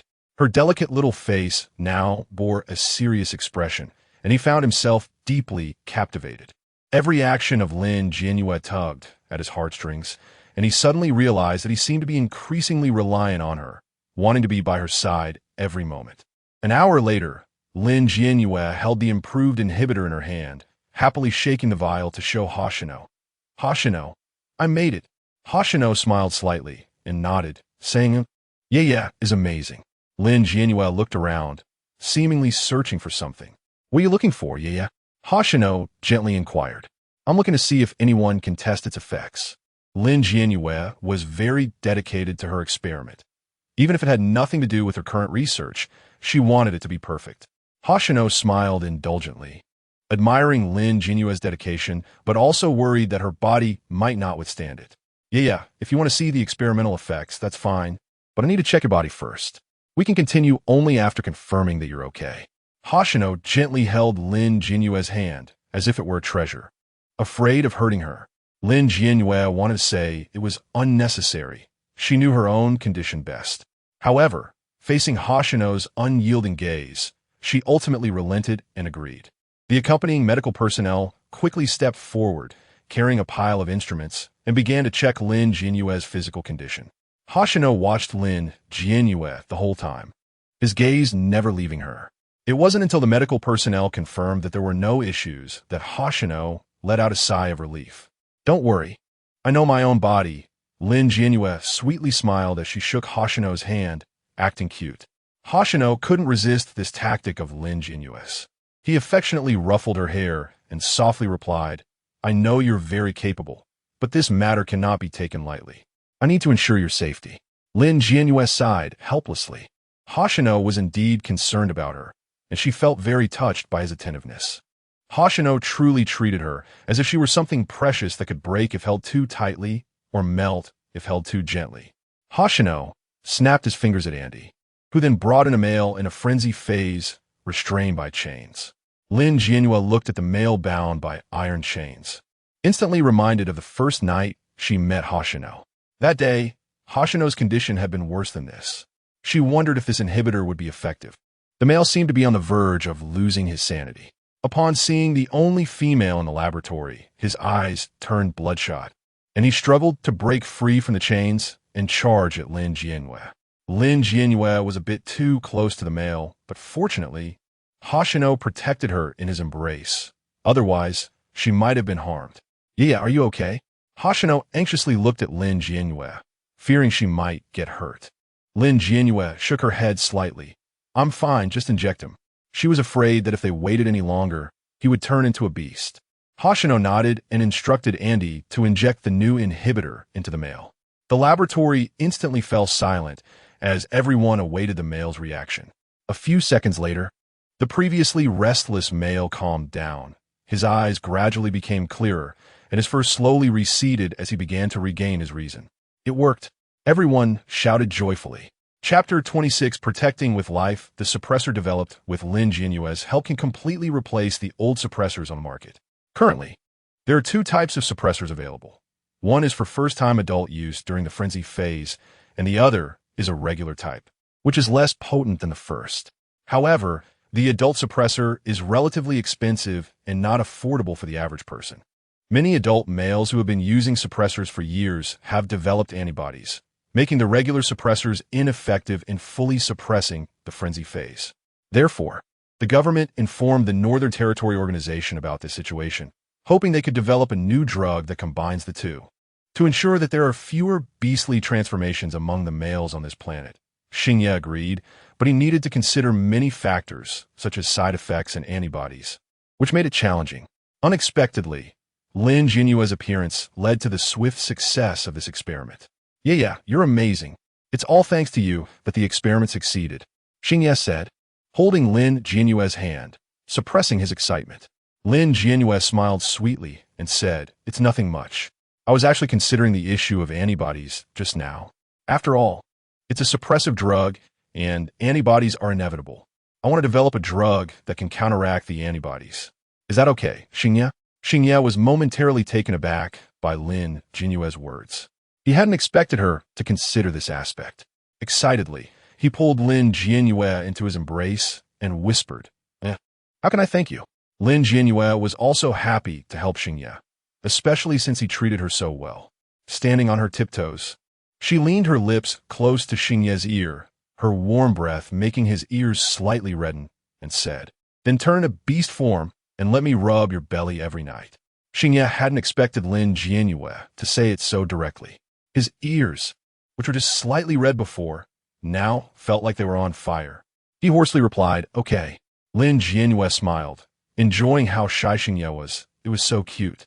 Yueyue picked Lin Jianyue up in his arms, his large hand securely holding her waist as he strode out of the laboratory. His Yueyue had worked hard and needed a good rest. With her hand resting on Yueyue's neck, Lin Jianyue noticed the envious looks from other males around them. She couldn't suppress her smile. She loved seeing others envy Yueyue. In the future, her partner must be someone everyone envies. Yueyue took Lin Jianyue back to the villa. At that moment, they were the only two in the villa. Only then did Yueyue ask the question that had been bothering him for several days. "Yeah, can you tell me why you're so familiar with these experimental drugs?" Lin Jianyue was momentarily at a loss for how to explain. She couldn't just reveal her identity and say she had already researched these things, could she? So she thought of a casual reason. "I grew up in a laboratory since I was little and became quite interested in these things, so I research a lot." That wasn't entirely a lie. After all, she did grow up in a laboratory, even if it was just the laboratory on the drug technology planet. Yueyue recalled that the iron box was found on the poison bug planet, which also had a nickname, the garbage planet, because the bugs there like to collect everything. Many underground laboratories discarded experimental subjects or failed products on the poison bug planet. At that moment, Yueyue had a suspicion that Lin Jianyue might have been a female raised by a cruel organization, sold to an underground laboratory, and abandoned on the poison bug planet. His heart ached for Lin Jianyue, and he felt anger towards those heartless traffickers. It was because of their existence that males on the beastman planet had to protect the safety of females. "I'm sorry, Yueyue. It's my fault for not finding you sooner. I won't let you suffer anymore," Yueyue said, holding Lin Jianyue tightly in his arms, secretly vowing to protect her with his life. Lin Jianyue sensed Yueyue's emotions and felt a little confused. She hadn't really suffered. After all, she was a star in the laboratory. She just couldn't tell Yueyue that. Yueyue held Lin Jianyue, feeling her warm body temperature, and his heart felt incredibly at ease, until a voice from outside interrupted them. "Report, Commander. There is an emergency meeting at the Central Command that requires your presence." Upon hearing this, Yueyue released Lin Jianyue, and his expression became serious. "Yeah." Lin Jianyue gently placed her finger on Yueyue's lips and said softly, "I understand. Yueyue, the country needs you. I'll wait for you at home. Please be safe." Yueyue looked at Lin Jianyue with gratitude and guilt in his eyes. "I am sorry, Yueyue. I'm not a qualified guardian or partner. No, I think you look very handsome in military uniform. Come back safely. Your child and I are waiting for you, Lin Jianyue said, taking Xingye's hand and placing it on her small abdomen. Xingye momentarily froze, then gently kissed Lin Jianyue on the forehead. Wait for me. After saying that, he turned to leave. Lin Jianyue watched his back, feeling a bit worried, and hurriedly called the system in her heart. System, exchange for the special effect drug. Understood, host. The special effect drug has been exchanged and is now in your pocket. 20 points deducted. Remaining points, 92 points. At this moment, Lin Jianyue didn't care how much the special effect drug cost. She ran over and hugged Xingye's strong waist from behind before he could leave. Xingye paused, then turned to embrace Lin Jianyue and asked, "What's wrong, Yueyue?" Lin Jianyue rubbed against Xingye's chest and took out a drug from her bag, which was the special effect drug she had just exchanged. "I hope you won't need to use this, but still take it with you. If you get hurt, remember to drink it right away." Xingye looked at the drug in his hand, his expression complex. Finally, he gently kissed Lin Jianyue's lips and turned to leave the villa, instructing his subordinates to protect Lin Jianyue. Watching Xingye's departing figure, Lin Jianyue felt inexplicably empty inside. She was now alone in the villa, and though she had plenty of time to study her tasks, she couldn't shake the feeling of unease, with only the image of Xingye leaving lingering in her mind. Until a soldier's voice rang out at the door. "Miss Jianyue, someone has come to see you. They say they are your friend." Friend? Lin Jianyue was puzzled. She didn't have any friends on this planet. When the soldier brought the person in, Lin Jianyue was stunned to see the familiar face of Song Yin. "Miss Jianyue, long time no see. Have you forgotten about me?" Song Yin smiled slightly, holding a striking black gift box in his hands. Chapter 27. The gift from Song Yin. Lin Jianyue didn't expect Song Yin to come, and her small face was filled with surprise. "Song Jianyue, how did you come here?" Song Yan's lips curled up slightly as he raised an eyebrow and said, "Does Miss Jianyue not welcome me?" Lin Jianyue shook her head repeatedly. "No, I just didn't expect you to find me." Song Yin didn't say anything, looking at the longing on Lin Jianyue's small face.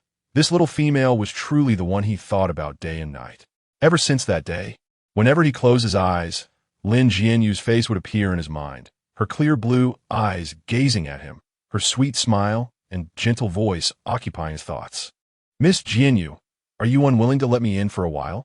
Song Yan's black pupils held an unfathomable emotion, making it difficult for Lin Jianyue to discern what he was thinking. Lin Jianyue slowly turned to the side, allowing Song Yin to enter. Although she didn't know what Song Yin wanted to do, his identity always gave her a feeling that it was related to her mission. After Song Yin entered, he looked around the villa. The decoration was not luxurious, and compared to his villa, Xingye's villa was too ordinary. "Miss Jianyue, the villa of the commander of Xingye doesn't quite match you," Song Yin suddenly said. Lin Jianyue tilted her head in confusion, wondering what this guy meant. Song Yin handed a black gift box to Lin Jianyue without mentioning the earlier matter. "Miss Jianyue, this is a small gift I prepared for you. I hope you like it." Lin Jianyue wanted to return it.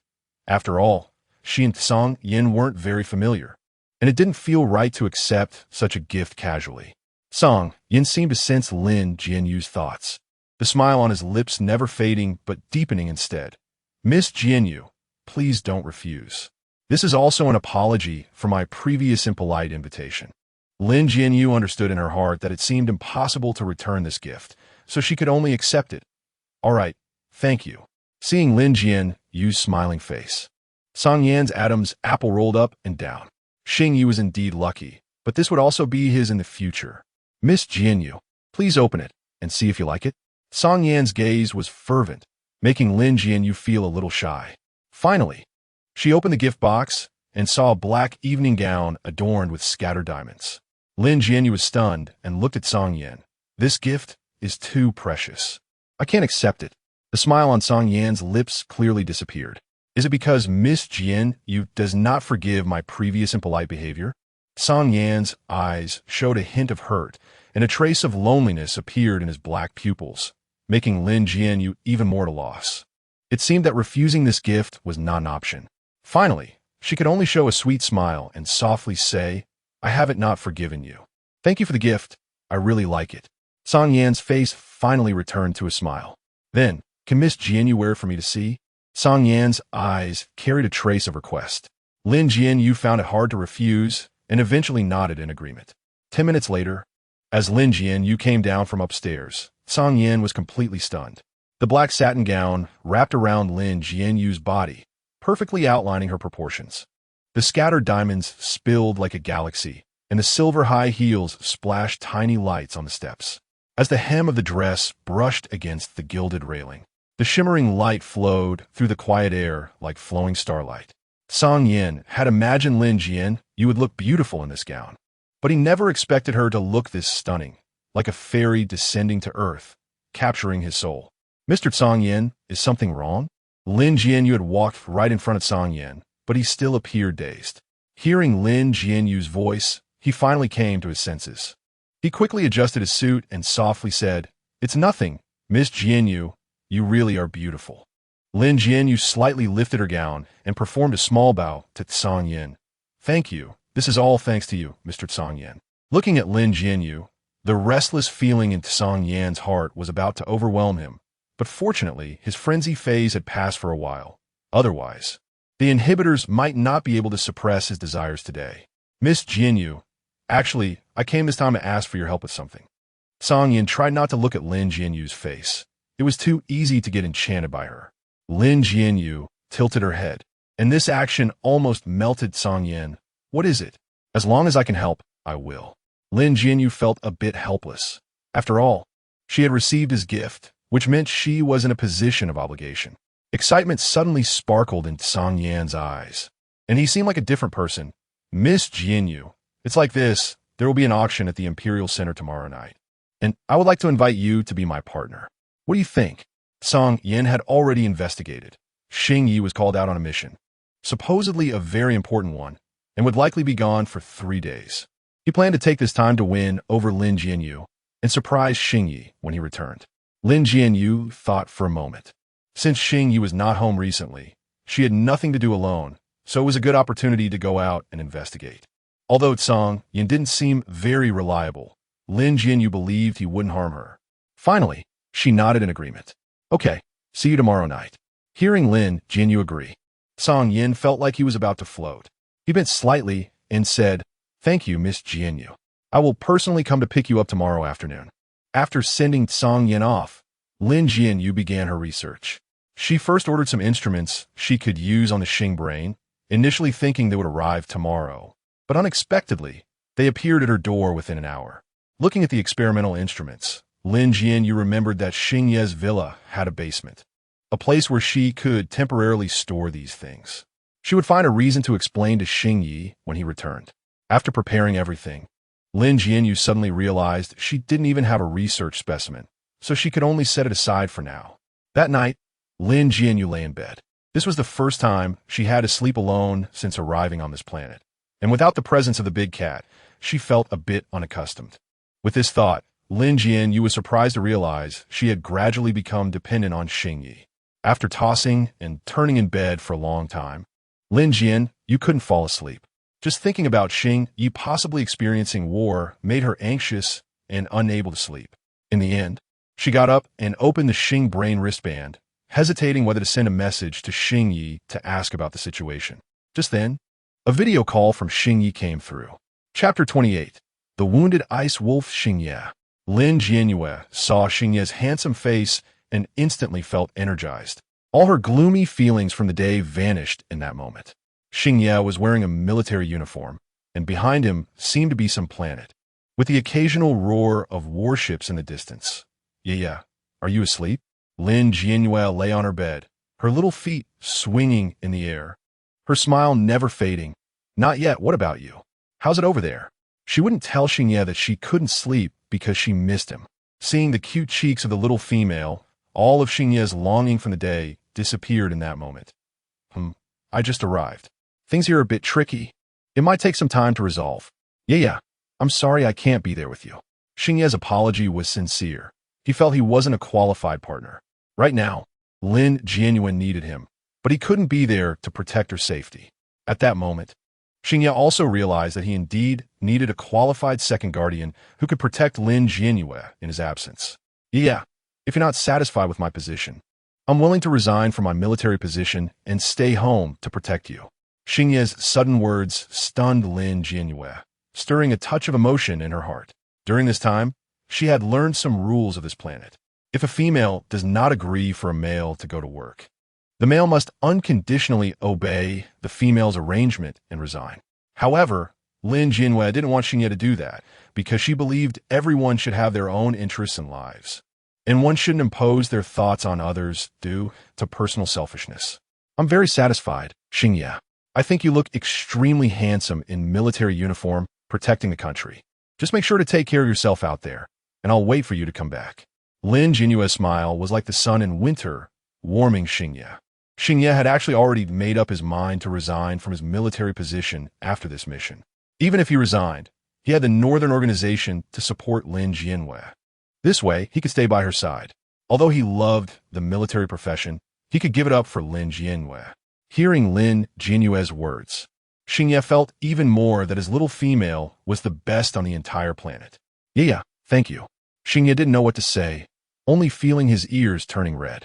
Seeing Xingye's expression, Lin Jianyue's smile deepened. After chatting with Xingye for a while, it was only when the adjutant reported a situation that Xingye reluctantly ended the satellite video call with Lin Jianyue. After the video was cut off, Lin Jianyue felt much more comfortable. Just as she was about to sleep, she suddenly remembered that she hadn't told Xingye about Song Yin inviting her to the auction. Although on this planet, females didn't need to report to males about what they did, Lin Jianyue felt that since she had become a partner with Xingye, she should tell him about many things, especially since it involved going out alone with a male. Last time, when she went to the Qian organization without informing Xingye, she felt like she owed him something. After thinking about it, she decided she should mention it. She tried to return the video call to Xingye, but it showed he was out of satellite reception range, indicating he was busy. Lin Jianyue could only send a message via email to inform Xingye that she would be attending the auction with Song Yin and assured him she would protect her safety. Only then did her guilt feel somewhat alleviated. Just as she was about to sleep, she heard a system prompt. Host, a male with weak life signs has been detected around the villa. Do you need treatment?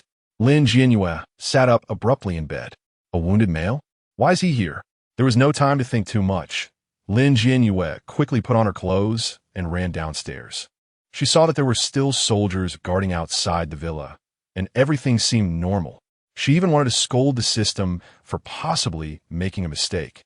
But then a strong smell of blood wafted into Lin Jianyue's nose as the evening breeze blew. There really was someone injured. After a moment of hesitation, Lin Jianyue decided to go out and take a look. She just couldn't stand seeing these little creatures hurt. Following the smell of blood to the backyard of the villa, she heard rustling sound from the bushes outside the railing. Just as she was about to go check it out, a strange voice came from behind her. Miss Jianyue, is there something you need? Lin Jianyue was startled and turned around to see a subordinate of Xingye, and she finally relaxed. It's nothing. You all go ahead. I just want to take a stroll. The soldier wanted to say something, but seeing Lin Jianyue's slightly furrowed brows, he ultimately kept quiet and left to patrol the area with the others. Once the soldiers were gone, Lin Jianyue patted her little heart, nearly scaring her to death. Looking in the direction the soldiers had gone, she realized that they were going to patrol the outskirts of the backyard. If they discovered the injured male, it could be dire for him. Lin Jianyue looked around to confirm that no one was present before she jumped over the railing and dashed towards the bush.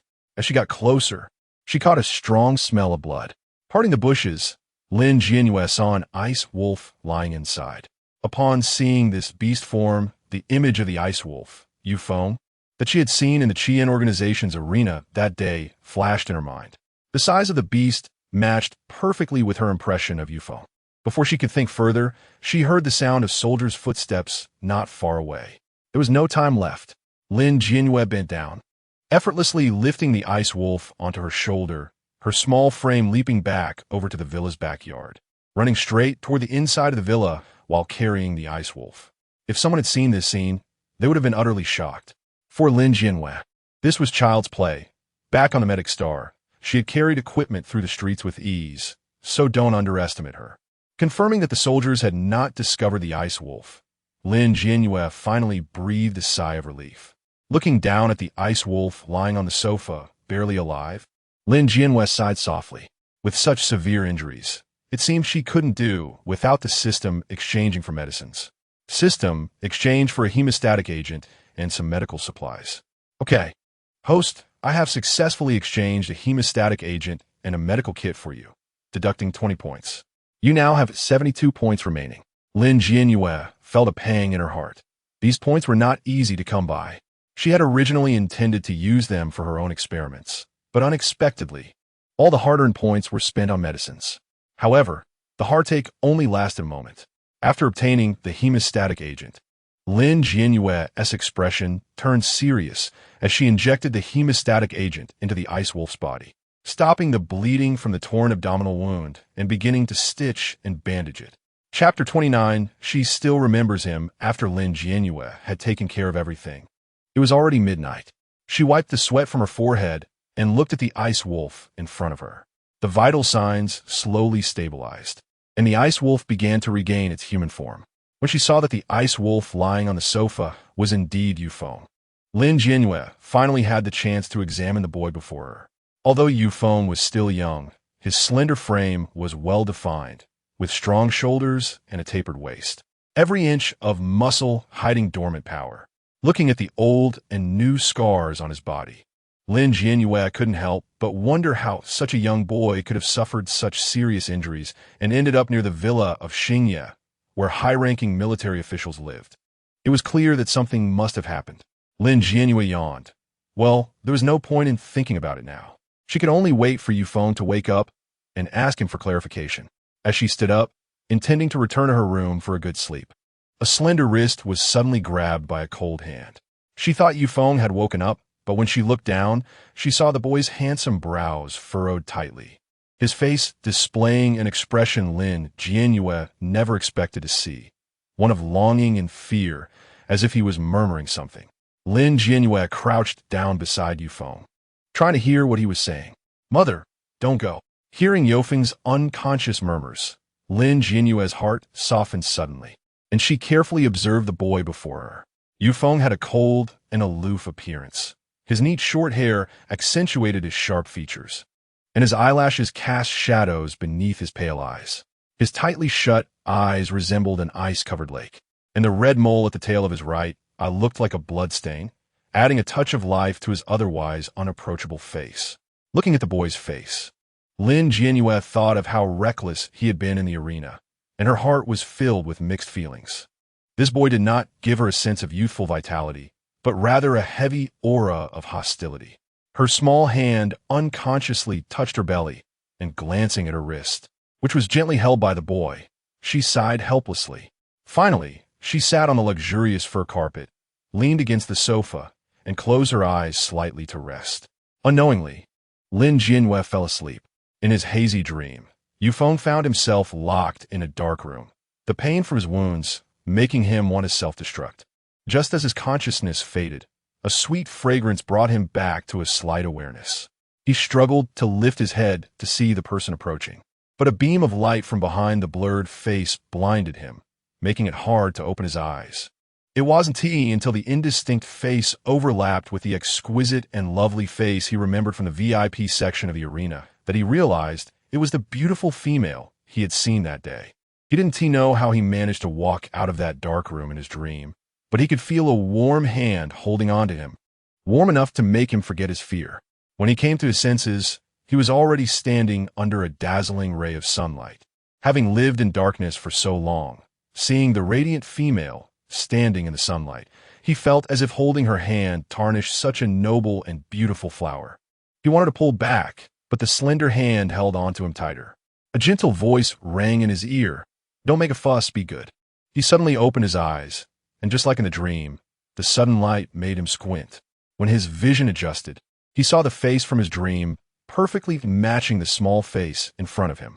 At that moment, he was completely stunned, unable to process what was happening. You're awake? How do you feel? Lin Jianyue's voice was sweet, causing Yueyue to momentarily be at a loss for words. Watching Yueyue's dazed expression, Lin Jianyue placed her cool hand on his forehead and felt his temperature. You have a slight fever. It might be due to inflammation of your wounds. Just wait a moment. Yufeng stared blankly at Lin Jianyue's retreating figure, feeling a bit panicked, afraid that she wouldn't come back. But just 2 minutes later, Lin Jianyue returned with 2 pills in her hand. This was the first time he had seen such a thing, not knowing it was medicine. What is this? Yofeng's voice was weak and hoarse. Lin Jianyue remembered that there were no pills on this planet, only injectable medications. And she hadn't thought about this when she exchanged for them from the system earlier. She had to find an excuse and said, "Don't worry. This is a medicine I invented. It won't harm you. Your wounds are inflamed, causing the fever.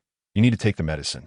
Yufeng struggled to prop himself up and saw that his chest wound was already bandaged, with some yellow medication on it. With his sensitive sense of smell, he could tell it wasn't harmful.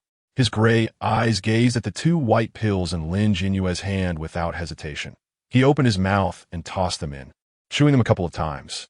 Lin Jianyue watched him eat and wanted to bring over the water to help him swallow, but when she turned around, she was stunned to see that the silly boy had already chewed and swallowed the pills. She was shocked. She knew how bitter that medicine was, as it was a special medicine she had developed. This silly boy had eaten it without even furrowing his brow. Wasn't it bitter?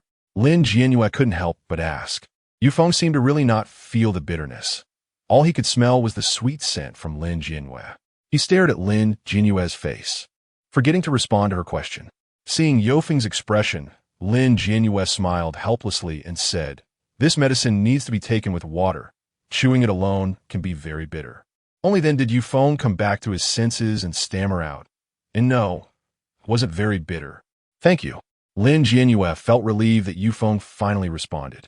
She was glad she hadn't made such a cute little brother suffer. "That's good. Drink some water.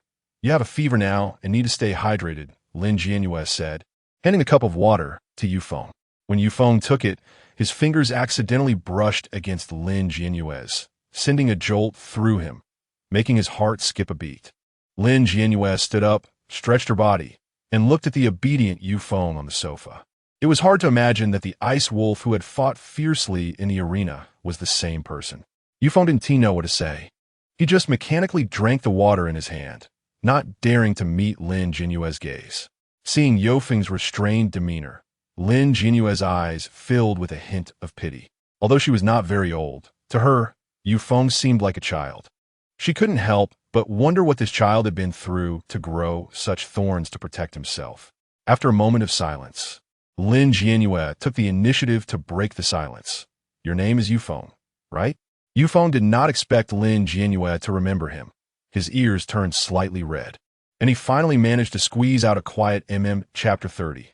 First capture the stomach. Lin Jianyue looked at Yofeng's shy appearance, and her smile deepened.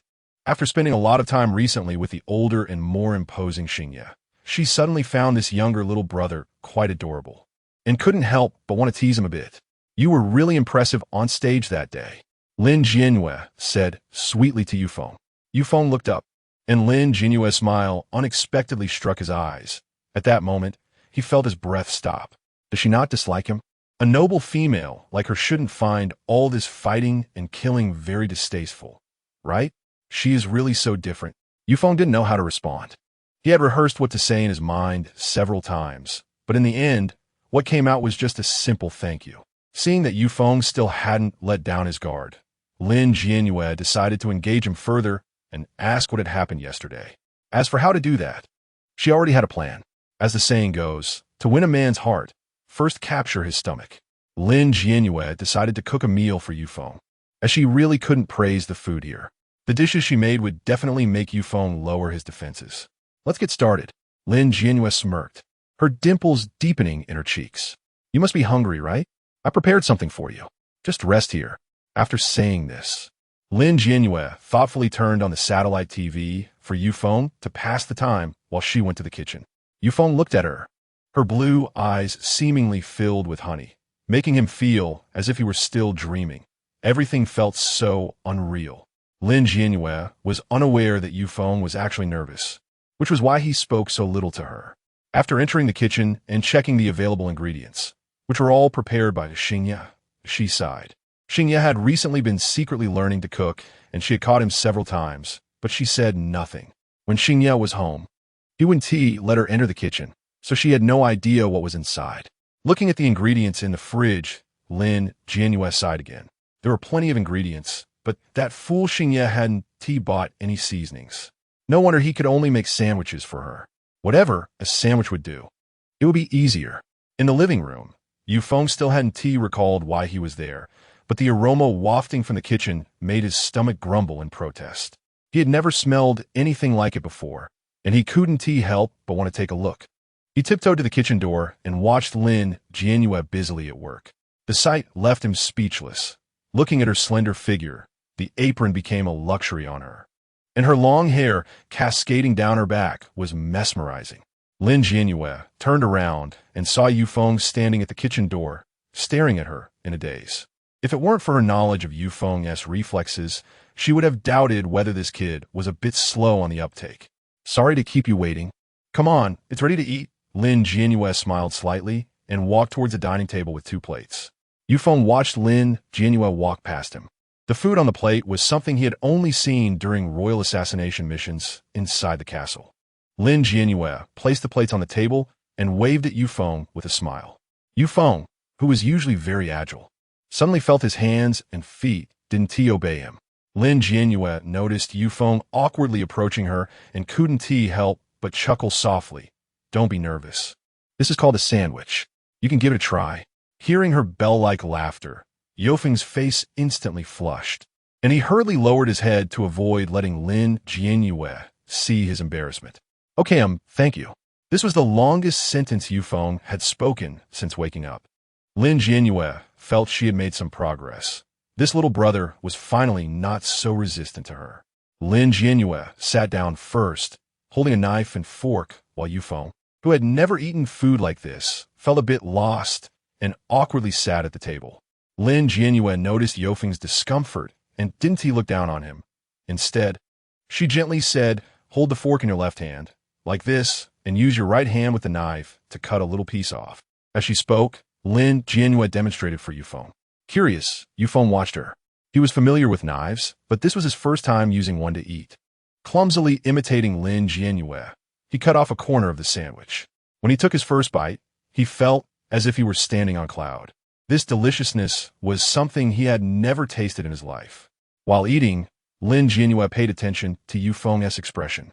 When she saw his ears twitch slightly, her heart blossomed with joy. It was a success. The two finished breakfast in silence. Lin Jianyue stood up to take the plates back to the kitchen. Yueyue sat at the table, feeling at a loss. He wanted to help but didn't know what he could do. When he saw Lin Jianyue about to wash the plates, he finally spoke up, I'll wash them. You go rest. Such a noble female was actually cooking for him and now wanted to touch the cold water with her beautiful hands. He couldn't just sit there, so he stepped forward to take the plates from the sink. This was the first time Lin Jianyue stood next to Yueyue at eye level.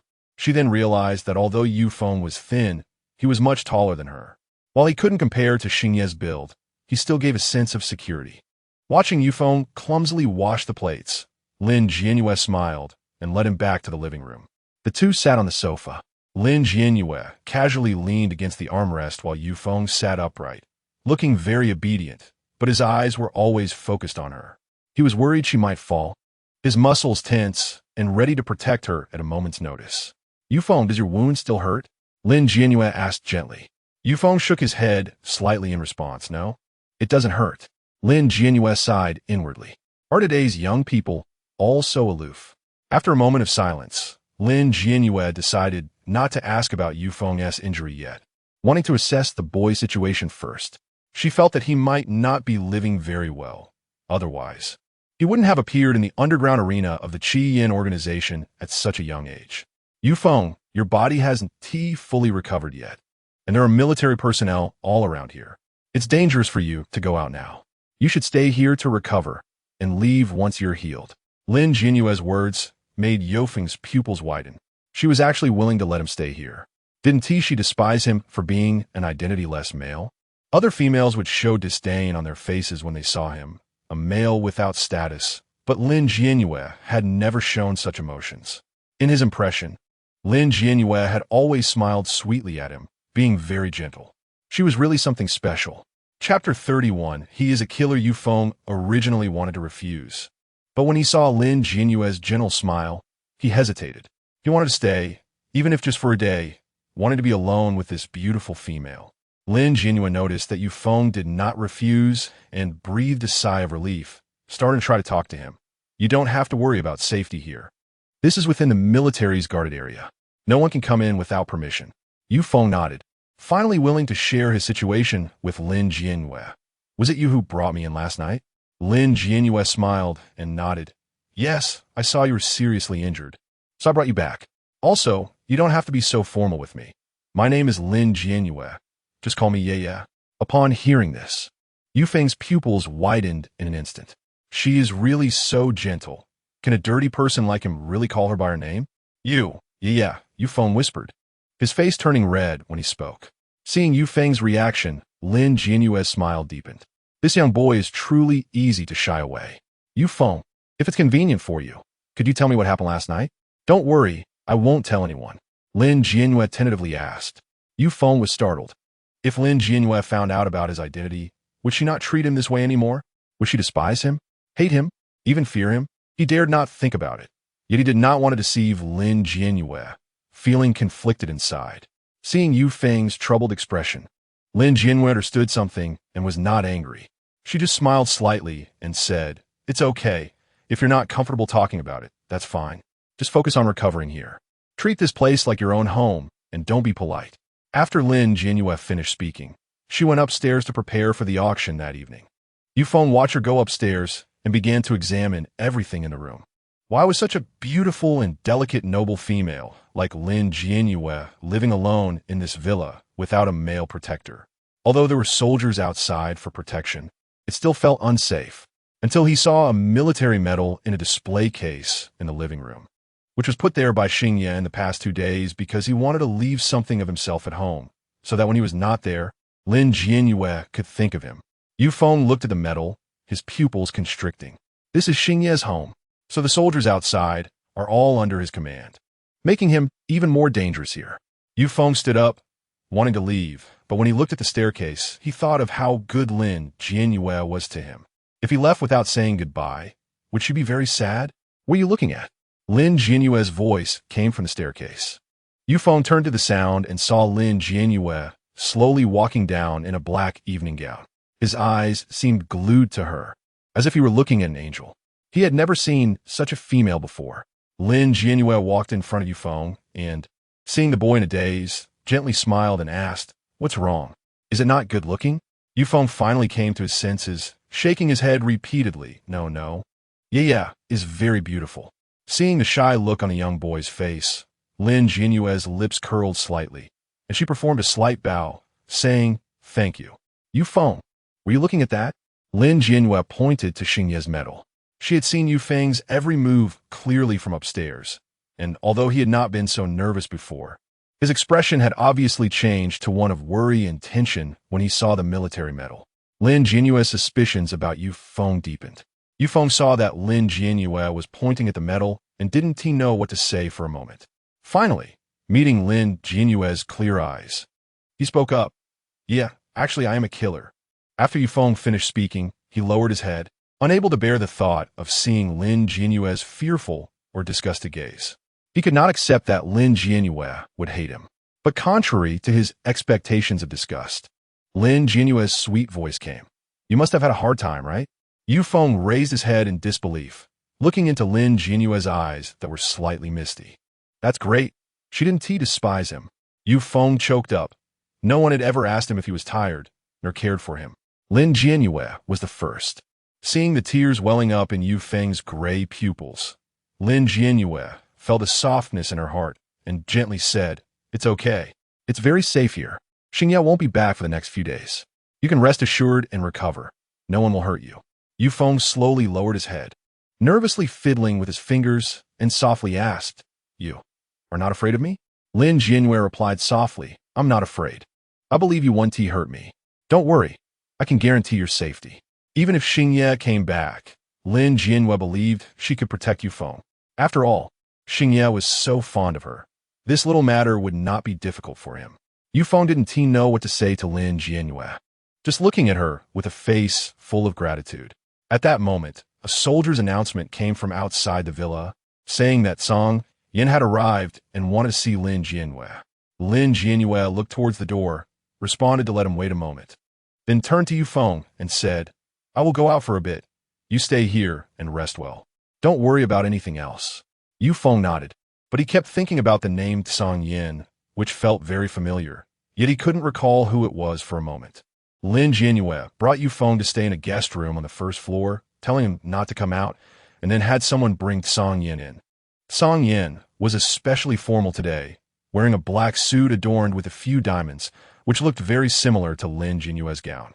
As soon as Song Yin entered, he smelled the scent of another male and the familiar bloody smell in the room, which made him narrow his eyes and discreetly observe everything in the room. Seeing the suspicious look on Song Yin's face, Lin Jianyue was startled inside, but maintained a calm exterior.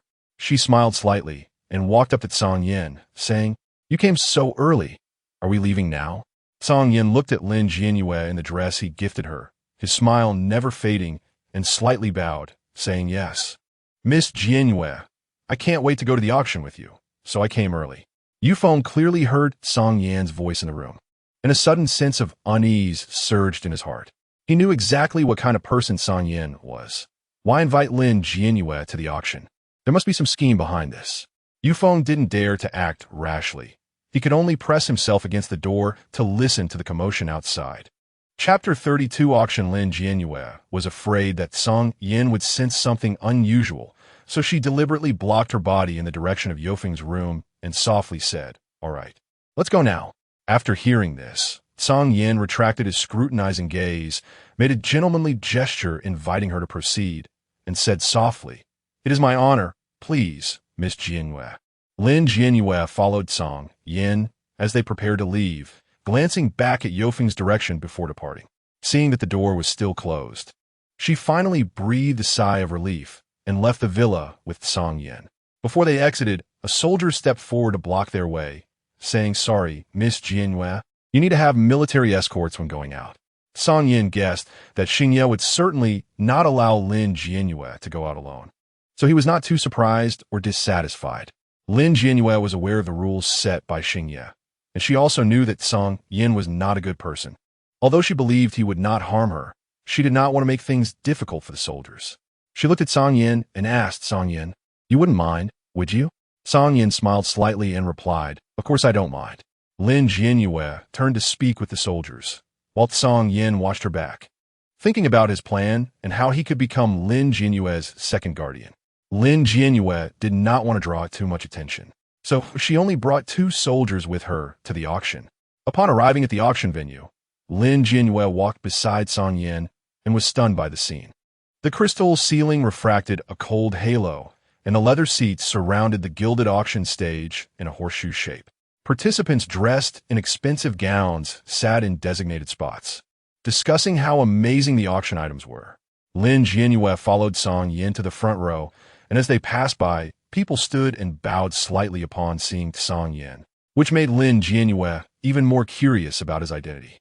Reaching the center of the auction stage, Song Yin extended his hand to Lin Jianyue and said softly, "Miss Jianyue, please have a seat." Lin Jianyue nodded slightly, looking at the 2 pure black ebony chairs in front of her, which were inlaid with golden cloud patterns, completely different from the other seats. The backrest was carved from a single piece of mutton fat jade, and the armrests were covered with Siberian snow fox fur. The gilded beast head base contained a temperature control system, and the top of the backrest suspended the emblem of the Crimson Flame organization with a dark pattern relief. Lin Jianyue's delicate fingers explored the fur on the armrests, and she realized that the owner of this auction was indeed Song Yin. However, she still had doubts about why Song Yin had invited her to this auction and what the purpose of the auction was. Song Yin sat beside Lin Jianyue, lightly tapping the fox fur armrest, and said softly, "Miss Jianyue, if you see anything you like, feel free to bid. Don't worry about saving money for me." Lin Jianyue simply smiled and replied, "No need to be polite. If you're willing, you can call me Yueyue from now on. No need to call me Miss Jianyue." She always felt a bit awkward when others called her that. Upon hearing this, Song Yin suddenly felt his breath quicken, and a hint of heat appeared in his gaze as he looked at Lin Jianyue. Yeah, is that really okay? Was this an acceptance from her? After all, a male's address towards a female usually indicated that the female had some affection for him. However, Lin Jianyue was unaware of this. She simply thought it made her sound older, not understanding why Xingye, Yufeng, and Song Yin all reacted the same way. Of course, just call me Yueyue from now on. Song Yin felt delighted, and a deeper smile appeared on his face. All right, Yueyue. Song Yin brought the electronic auction screen in front of Lin Jianyue, letting her see if there was anything she wanted among the auction items, planning to bid on it and give it to her. However, seeing Lin Jianyue show little interest in the diamonds and jewels, Song Yin felt puzzled. Didn't T females usually like these things? But it was fine, even if Yueyue didn't T like them. That wasn't T the main reason he brought her here. There was something much more interesting. In a corner, a boy dressed as a waiter was concealing his face, secretly watching Lin Jianyue and Song Yin's every move from the shadows. Yufeng raised his gray eyes to look at the two not far away, his gaze never leaving Lin Jianyue.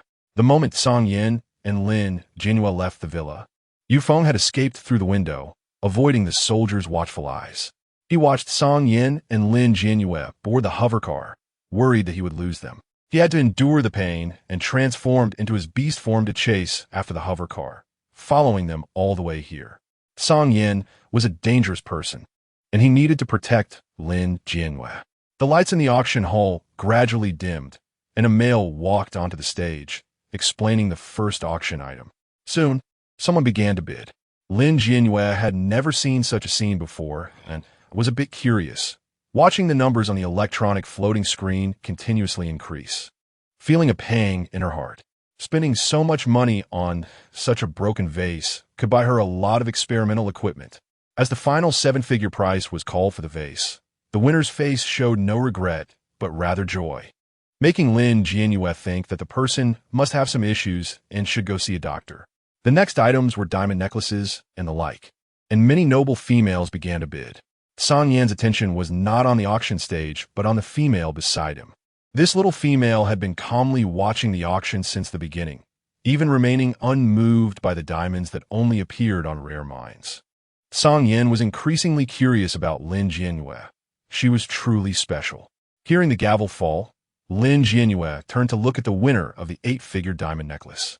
It was a female, quite plump, but clearly wealthy and noble, with 3 males nearby, giving her shoulder massages and feeding her fruit. Lin Jianyue couldn't help but click her tongue in amazement. It was quite an eye-opener, seeing Lin Jianyue's gaze fixed on that female.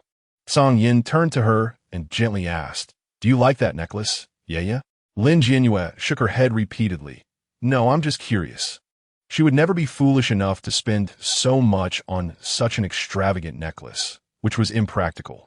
A hint of disappointment flashed across Song Yin's face. He wanted to give Lin Jianyue a gift, something other than a dress, to win her favor, but it didn't work. However, he was disheartened. He was sure that the upcoming auction items would be something Lin Jianyue would like. As the auction approached its end, the items in the display case on stage were being removed and sent to their respective owners.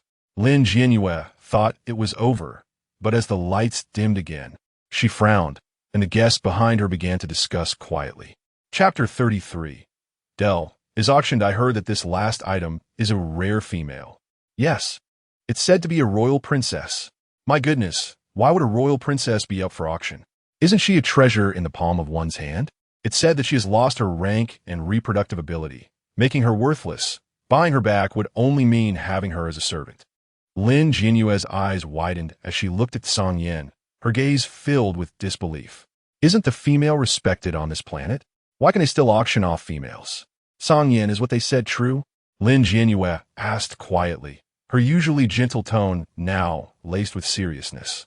Song Yin smirked slightly, a hint of disdain in his eyes as he replied softly, "Yes, in this auction house, anything can be sold. They sell their items to the auction house for money, and then it gets sold again through the auction." The implication was that this matter had nothing to do with him. Song Yin believed Lin Jianyue wasn't foolish. She should have realized that this auction house belonged to him. in order to avoid leaving a bad impression on Lin Jianyue.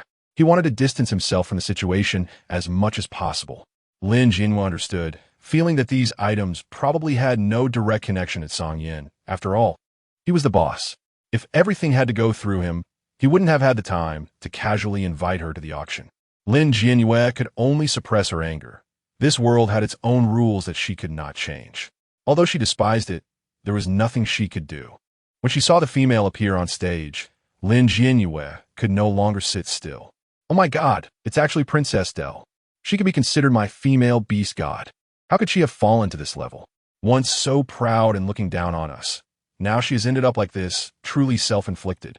I want to bid and see how proud she can be now. Lin Jianyue felt as if she could no longer hear the surrounding sounds. All her attention and shock were focused on Princess.The, who suddenly appeared on stage. Although she had only met Del once at a royal banquet, and Del had treated her poorly, she couldn't bring herself to hate Delaware. After all, being born into royalty, Lin Jianyue understood that Del had a bit of princess syndrome. She never expected that her second meeting with Del would be like this. Placed on stage as a display item, Del immediately spotted Lin Jianyue, who stood out in the crowd. She had lost all her previous arrogance. Upon seeing Lin Jianyue, her eyes were filled with inferiority and shame.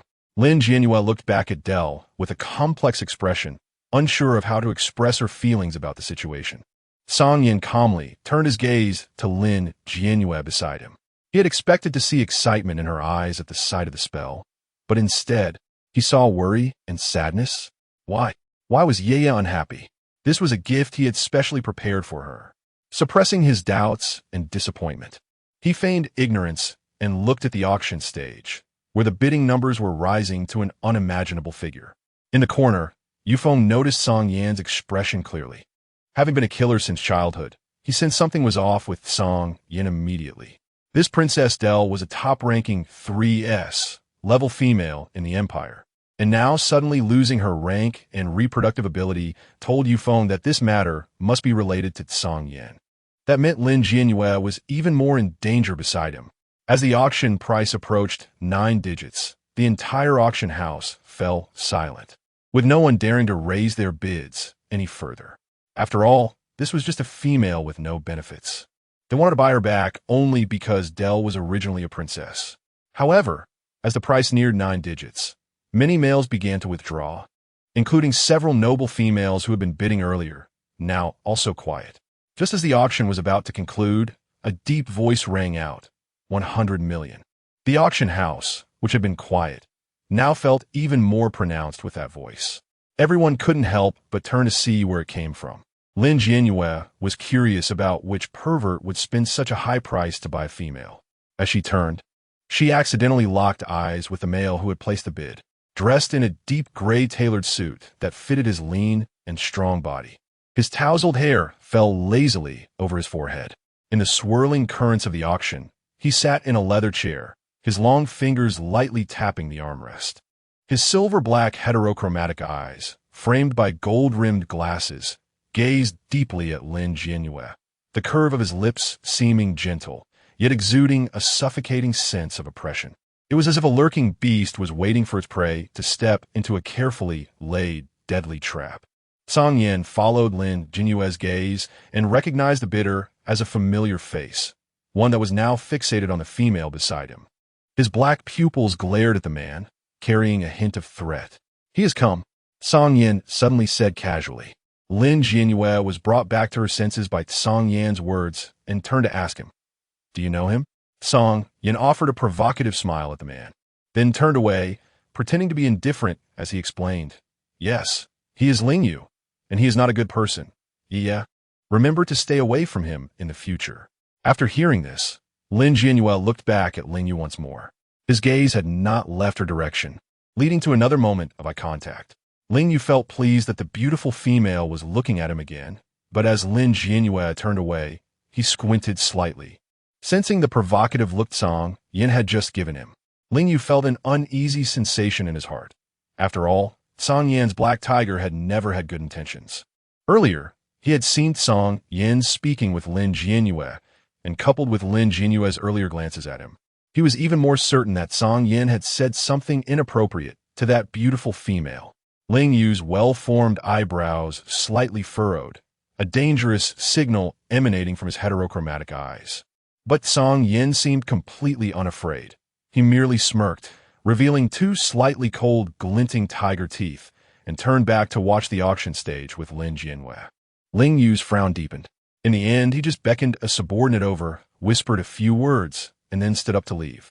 After the auction ended, Song Yin had intended to invite Lin Jianyue to have a couple of drinks at the Qian bar, but Lin Jianyue politely declined. Chapter 34. Leader Lin Jianyue was not afraid of what Song Yin would do to her. She was just thinking about the injured boy at home, and her current physical condition did not allow her to drink, so she gave up.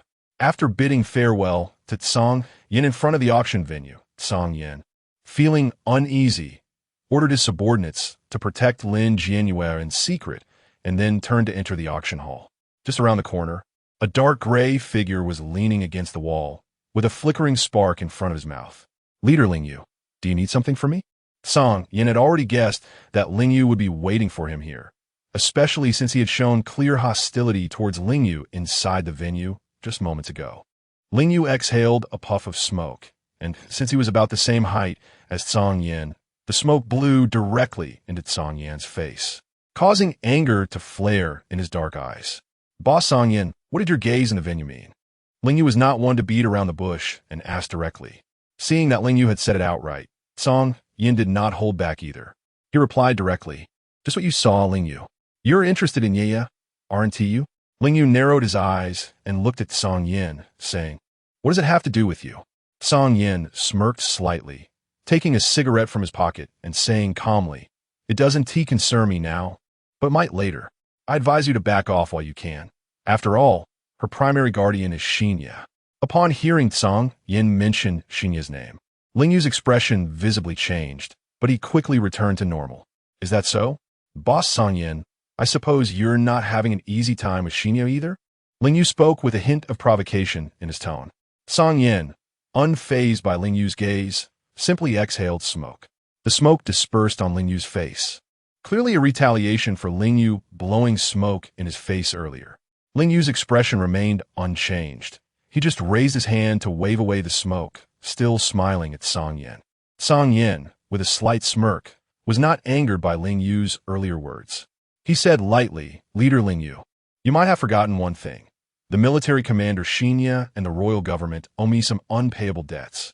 After hearing this, Ling Yu's expression finally changed slightly. He squinted at Song Yin, but did not speak. Song Yin felt a rush of satisfaction and exhaled another puff of smoke into Ling Yu's furious face, then turned away with a victorious posture. Ling Yu watched Song Yin's retreating figure through the smoke, his eyes filled with a mix of anger and warmth. Song Yin had indeed touched on his sore spot. Xinya owed Song Yin, which might allow Xinya to get closer to Lin Jianyue than he could. But he would not give up so easily. After Lin Jianyue returned to the villa, the lights were off inside, and she thought something had happened to Yufeng. She hurried to the room where Yufeng was temporarily staying. Just as she opened the door, Yufeng was climbing in through the window and quickly closed it just as Lin Jianyue entered. Seeing Yufeng still in the room, standing by the window, Lin Jianyue sighed in relief. Thankfully, nothing had happened. With a gentle smile, she walked over to Yufeng and softly asked, does your wound still hurt? Yufeng looked guilty and did not dare to meet Lin Jianyue's gaze. When he transformed into beast form, the wound must have split open, but he had not paid attention to it while dodging the soldiers. Now, hearing Lin Jianyue's question, he finally felt the pain. Noticing something was off with Yofeng's expression, Lin Jianyue became a bit worried and pulled him by the wrist to the living room to check his wound. The moment Yufeng felt Lin Jianyue's cool little hand touch his skin, his heart skipped a beat, and he didn't know how to react, just letting her pull him to the living room. It wasn't until he sat down on the sofa that he realized what was happening. Let me see your wound. Lin Jianyue noticed Yofeng's dazed look and furrowed her delicate brows, wondering if this silly boy had really become foolish. Yufeng did not dare to look Lin Jianyue in the eye and could only silently expose his wound. When Lin Jianyue saw it, her brows knitted even deeper. What happened? Why is it split open again? Lin Jianyue said as she went to the medicine cabinet to prepare to re-bandage Yufeng.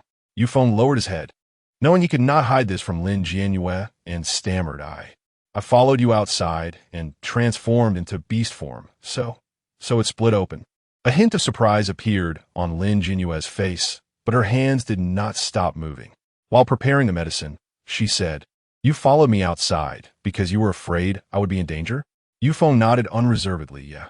I saw Boss Song Yan, and I was afraid he would hurt you, so I. Yofeng's voice grew smaller until it was almost inaudible. Lin Jianyue felt a bit touched. She was moved that this seemingly cold boy actually had such deep feelings. No matter how strong Song Yan was, Yufeng knew he was no match for him. Yet he resolutely chose to protect her.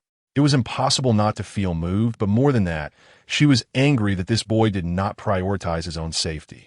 Lin Jianyue removed the gauze from Yofeng's chest and carefully restitched the split area, saying, I'm touched that you want to protect me. But you need to prioritize your health, understand? Even if you don't follow me, there are soldiers protecting me. You don't have to be so reckless. When Yufeng heard Lin Jianyue's words, he was stunned. He had imagined many possibilities. Lin Jianyue might be angry for following her without permission, or she might feel that he was intruding on her life and kick him out. But Lin Jianyue did not do that. Instead, she told him that his health was the most important thing. This was the first time someone had said such a thing to him. Seeing that the boy did not respond, Lin Jianyue finished securing the gauze and looked at Yufeng, saying, You don't need to be nervous. I'm only angry because you don't care about your own body. Yufeng looked up, and to Lin Jianyue's surprise, there was a hint of mist in his gray eyes. She was taken aback. It was the first time she had seen this seemingly iron-willed boy cry. He remained calm when surrounded and attacked on the arena. He showed no fear when gravely injured and on the brink of death. But why was he shedding tears now? Yufeng realized he had lost his composure and quickly wiped the tears from his face, but the tears flowed uncontrollably again. Yeah, this is the first time someone has told me I am the most important. Males are defined by their identity at birth. Being born into a good family with high talent means serving females, but I am not.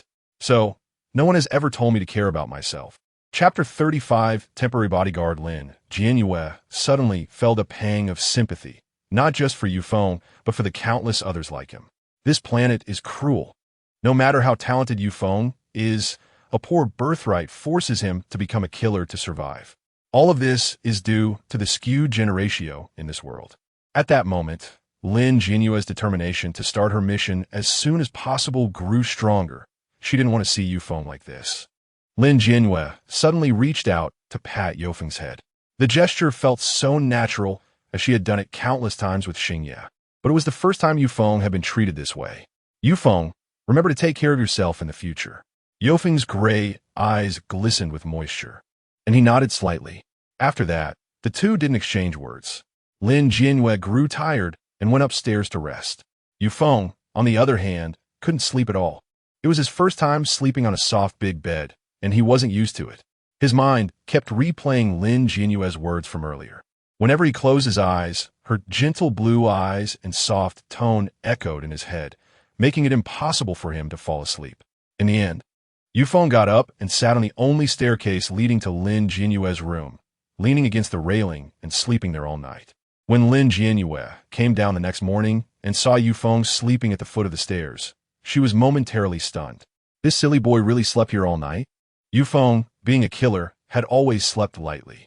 He woke up as soon as he heard Lin Jianyue's footsteps and turned to look at her as she came downstairs. Yeah, good morning. Yufeng was extremely nervous, and his speech was a bit stammered. Seeing Yofeng's appearance, Lin Jianyue smiled helplessly and said, Good morning. Did you sleep here last night? Yufeng nodded slightly, then shyly lowered his head. Lin Jianyue didn't know what to say about this child. He was truly a silly boy. Perhaps due to the baby in her belly, Lin Jianyue's appetite in the morning wasn't great. She only drank some nutrient solution and didn't make breakfast. Yufeng noticed that Lin Jianyue seemed a bit low-spirited and asked with concern, Yeah, are you feeling unwell? Seeing the child's worried expression, Lin Jianyue waved her hand slightly and said, No, don't worry. I'm just pregnant, so I'm a bit uneasy. Yufeng breathed a sigh of relief upon hearing this. After 2 seconds, he realized that Lin Jianyue was pregnant. Looking at Yofeng's surprised expression, Lin Jianyue couldn't help but smile slightly. His reaction didn't seem typical of a killer. "What's wrong?" Lin Jianyue asked with a smile. Yufeng was momentarily stunned, and after organizing his thoughts, he finally replied, You're pregnant. Does Xingye Jianxuan know?" Lin Jianyue nodded gently. "Yes, he knows." "Why?" Yufeng suddenly remembered the auction Lin Jianyue attended the night before and felt a sudden panic. He hadn't known about Lin Jianyue's condition yesterday. If he had, he would never have let her go to such a place. Thinking back, he felt a bit scared. Yeah, I have something I want to tell you." Yufeng finally gathered his courage. Looking at Lin Jianyue's delicate face, his resolve growing stronger. Seeing Yufeng suddenly become serious, Lin Jianyue felt a bit puzzled and gently replied, "Sure, what is it? Go ahead." Yufeng took a deep breath and said, "If you go out, can I follow you as your temporary bodyguard?" After saying this, he regretted it. What identity did he have to stand beside such a noble female? He mentally prepared himself for Lin Jianyue's rejection, but then he heard her cheerful response. "Okay, then my safety will be in your hands." Yufeng couldn't believe his ears, staring at Lin Jianyue in shock, his youthful face full of disbelief. Seeing Yofeng's expression, Lin Jianyue covered her mouth and chuckled lightly. "Don't be so surprised. I do need to go out today, and you being my temporary bodyguard is just right. Let's go." Yufeng felt as if he were dreaming. By the time he came to his senses, Lin Jianyue had already arrived at the auction from yesterday. Yeah, what are you doing here?" Yufeng instantly became alert, watching the surroundings to confirm the safety situation. Lin Jianyue looked towards the auction house's entrance, her expression becoming more serious. She came here to find out who had bought Princess.The, wanting to obtain Princess.The serum so that she could research why Princess.The suddenly lost her reproductive ability and her level of talent. Lin Jianyue walked into the entrance with Yufeng and the soldiers following behind, saying as they walked, "I'm here to check some auction records." Yufeng didn't understand and didn't ask further. What he needed to do now was to ensure Lin Jianyue's safety, preventing her from any harm here. Lin Jianyue quickly obtained the buyer's information from the staff. The staff didn't find it strange. After all, many people couldn't enter the auction and would choose to trade offline, which was also a way for buyers to profit. So this information wasn't confidential. The staff readily told Lin Jianyue who had bought Princess Delaware. Lin Jianyue looked at an address in her hand, which read Abyss Group, buyer Yueyue. She recalled the strange man sitting not far behind her yesterday and felt a hint of curiosity. Seeing a change in Lin Jianyue's expression, Yufeng thought she was unwell and cautiously asked, "Yeah, are you feeling okay?" Lin Jianyue regained her focus and shook her head slightly, handing the address to Yufeng. "Do you know what this Abyss Group does?" When Yufeng saw the words Abyss Group and Yueyue, his expression visibly changed. Lin Jianyue noticed and understood. Yufeng definitely knew something, so she asked, "What does this Abyss Group do?" Yufeng thought of Yueyue's smiling yet sinister face and said, his gray eyes darkening. The Abyss Group almost monopolizes the entire financial chain of the imperial capital. It's in the gray industry, doing whatever is profitable, but they never leave any evidence. Yeah, are we going there?" Hearing the hint of worry in Yofeng's tone, Lin Jianyue became even more curious about the Abyss Group. "Yes, I need to confirm some things. Yufeng, if you feel uncomfortable, you don't have to follow me. I can go alone." Lin Jianyue sensed Yofeng's fear. After all, his identity was special. And if he had past grievances with the Abyss Group, she could understand, so she didn't force him. Yufeng, however, shook his head firmly. "No, I want to go with you. I said I would protect you." Chapter 36. What are you taking Princess.The for? Lin Jianyue knew that Yufeng was sentimental, but she did not want him to accompany her on this dangerous venture. After confirming multiple times that Yufeng had no past grievances with the Abyss Group, she finally came to the building of the Abyss Group with him. Looking at the towering skyscraper, Lin Jianyue couldn't imagine how much such a building would be worth in the most prosperous street of the capital, especially in the central area. Suppressing her doubts and clarifying her goal, she came to the Abyss Group with a singular purpose: to inquire why Yueyue bought Princess.The and to secretly obtain a sample of her serum for research. Lin Jianyue walked through the entrance with Yufeng, and the various technologies inside overwhelmed her, but she had no mood to appreciate them. She directly approached the reception desk and asked, "Is Mr. Lingyu available?" The receptionist was a rather slender male. The moment he saw Lin Jianyue, a glimmer appeared in his eyes. He thought he was seeing an angel. However, he quickly came into contact with the cold gaze of the boy beside Lin Jianyue. Although Yufeng looked young, his aura was no less imposing than that of the big shots. The moment the receptionist locked eyes with him, his aura fully unleashed, frightening the receptionist into not daring to look at Lin Jianyue again. "Mr. Lingyu requires an appointment. Do you have an appointment?" The receptionist lowered his head, his voice noticeably quieter. "Lin Jian, you had forgotten this protocol.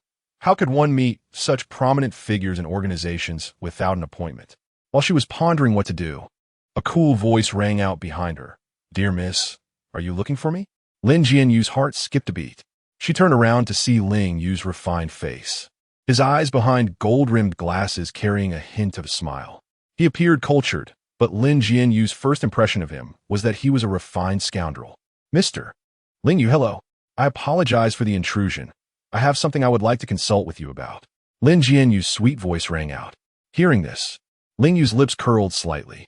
He had been wondering what Lin Jianyue's voice would sound like since he saw her at the auction yesterday, and he was pleasantly surprised by how sweet and melodious it was, causing the black leopard ears on his head to twitch. "This lady is not convenient here. If you don't mind, we could talk in my office," Lingyu said, discreetly glancing at the males in the group who were secretly watching the young female. They seemed to sense Lingyu's anger and quickly averted their gazes, returning to their own tasks. Lin Jianyue thought for a moment. It did seem inconvenient. She had no idea what kind of person Lingyu was, but she felt that his character was probably not as gentle as he appeared. If people here found out about Lingyu's matters, they might eliminate her on spot. Although there was military protection, she could still get hurt.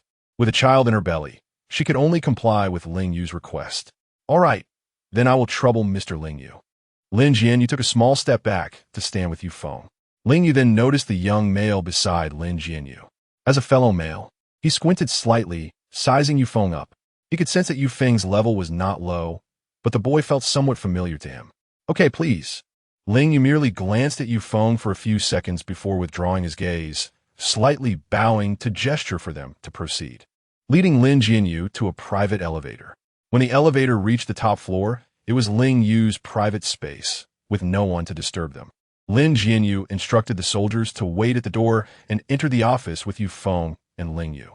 Lingyu had Lin Jianyue sit down and instructed his assistant to bring 3 cups of coffee. Just as Lin Jianyue was about to say she didn't need any, Yufeng spoke first. "Sorry, she can't drink." Hearing Yufeng's cold, youthful voice, Lingyu casually raised his eyes to look at him, raising an eyebrow slightly, his gaze carrying a hint of scrutiny. Yufeng was unafraid, meeting Lingyu's gaze. Their eyes locked for over 10 seconds before Lingyu was the first to look away, instructing the assistant to bring in a cup of hot water instead. Once the assistant left, Lingyu finally spoke. "What brings you to me this time?" Lingyu elegantly lifted the beast bone porcelain cup before him and took a sip of coffee. Watching his actions, Lin Jianyue felt that the way he drank coffee resembled someone savoring red wine, which left her somewhat speechless. Both Lin Jianyue and Yufeng, sharing a tacit understanding, did not touch the cups in front of them. Lin Jianyue spoke first. "Mr. Lingyu, we met at the auction yesterday." Lingyu naturally remembered. He had initially gone to the auction merely to take a look. He had felt disinterested and was about to leave when he caught sight of Lin Jianyue's back and her fleeting profile, which made him decide to stay. "I remember." Of course, Lingyu didn't like to hide things. He had been intrigued by Lin Jianyue last night and naturally wanted to get closer to her. Upon hearing this, Lin Jianyue stopped beating around the bush and directly asked, "Actually, I came to find out why you want to buy Princess.The?" Hearing Lin Jianyue's question, Lingyu was not surprised. It was within his expectations. After all, he had seen the incredulity in Lin Jianyue's eyes when they locked gazes. "Dear miss, as you can see, I am a businessman. Buying Princess.The is naturally beneficial to me. I will definitely not keep her by my side. I have never allowed females to come near me." Lingyu's words left Lin Jianyue momentarily stunned. Who asked him that? Was there something wrong with his mind? "No. What I mean is, what do you want by buying Princess.The?" Lin Jianyue asked again, uncertain how to phrase her question accurately. But it was definitely not what Lingyu thought. Lingyu looked at Lin Jianyue's delicate face, which was serious, making her even cuter. The smile on his lips deepened. I want her to bring me value. Noble miss, you must understand the current state of the world. Moreover, Dell is such a beautiful female. It is indeed a pity to lose her reproductive ability, but I can make her more valuable, maximizing her worth without being demoted by the government to the borders. In the Beastman planet, there was an extremely unfair regulation. Females could have no psychic level, but they could not be without reproductive ability. If a female lost her reproductive ability, she would be exiled to the borders to fend for herself, where beastmen who had regressed into wild beasts lived after failing to survive their heat period. For defenseless females, surviving there was akin to hell. Chapter 37, Dangerous Person. After hearing this, Lin Jianyue furrowed her delicate brows tightly, feeling a sense that there was a very evil organization behind Lingyu. If someone like Song Yin was a bad person, then Lingyu could only be described as a hell disguised under the banner of heaven. Suddenly, she felt an uncomfortable sensation towards Lingyu, causing her instinctively to want to escape. Lingyu seemed to sense the little female's psychological state and suddenly panicked. It seemed he had gone too far with his joke. In fact, he hadn't intended to speak to Lin Jianyue like that. He only wanted to leave a deep impression on her, thinking that if someone like Song Yin could get so close to Lin Jianyue, he should be able to as well. However, he completely did not expect to have used the wrong method. Now, he wondered if it was still too late to make amends. What are you going to do to her? Lin Jianyue asked defensively, regretting her impulsive decision to seek out Lingyu. She knew nothing about him, and Yufeng had also told her that Lingyu was very dangerous. Yet she had come resolutely anyway. The last time she sought out Song Yin was because Xingyi was still in the capital, but now that Xingyi was gone, if Lingyu were to do anything to her, Xingyi would not be able to save her at all. Seeing Lin Jianyue's expression turn defensive, Lingyu felt a sudden wave of panic. He had really scared this cute little white cat. He awkwardly adjusted his collar, trying to appear calm, but to Lin Jianyue, these actions looked like he was about to take action. Unconsciously, she grasped Yufeng's wrist nearby. The cold sensation surprised Yufeng, causing him to pause for a moment. When he reacted, his sharp brows furrowed slightly. Why were her hands so cold? Turning to look at Lin Jianyue, he noticed her complexion was not good, looking somewhat pale. A hint of panic suddenly appeared on her cold little face, and with a youthful breath, he grasped her hand, covering her icy little hand with his own, softly asking, "Yeah, are you feeling unwell?" He hadn't forgotten about Lin Jianyue's current condition. She was still pregnant and could feel unwell at any time. Hearing Yufeng's unique, youthful voice, Lin Jianyue felt a bit more at ease and shook her head slightly, saying, "I'm fine." Sitting opposite them, Lingyu saw the intimate actions of Yufeng and Lin Jianyue and was almost driven mad with jealousy, but he could do nothing but glare at Yufeng, silently noting it down in his mind. Yufeng naturally sensed Lingyu's anger, but right now, he couldn't care less about anything else. He just wanted to protect Lin Jianyue, and his 3S level aura instantly radiated around him. Lingyu raised an eyebrow slightly, leaning back against the chair, crossing his arms, and watching Yufeng's expression turn playful. This kid was actually a 3S level, and in the capital, high-level males had ranks, and most of them knew each other. Even if they didn't know each other, they could have seen each other on the star brain. But Yufeng was different, with his extraordinary memory. Lingyu had never seen this young face before, so he was not afraid of the pressure released by Yufeng at all. Instead, it felt more like watching a little kid fooling around. Yufeng released his aura, but he also noticed that Lingyu was sitting across from him with a calm expression. Understanding what Lingyu meant, he completely did not regard him as a threat. Teenagers are easily provoked by such things. Lin Jianyue felt the coldness emanating from Yufeng and was startled, gently squeezing his hand, softly saying, "I'm fine, Yufeng, really." Hearing Lin Jianyue's voice, the irrational Yufeng finally came to his senses. Meeting her gentle gaze, he ultimately withdrew his aura.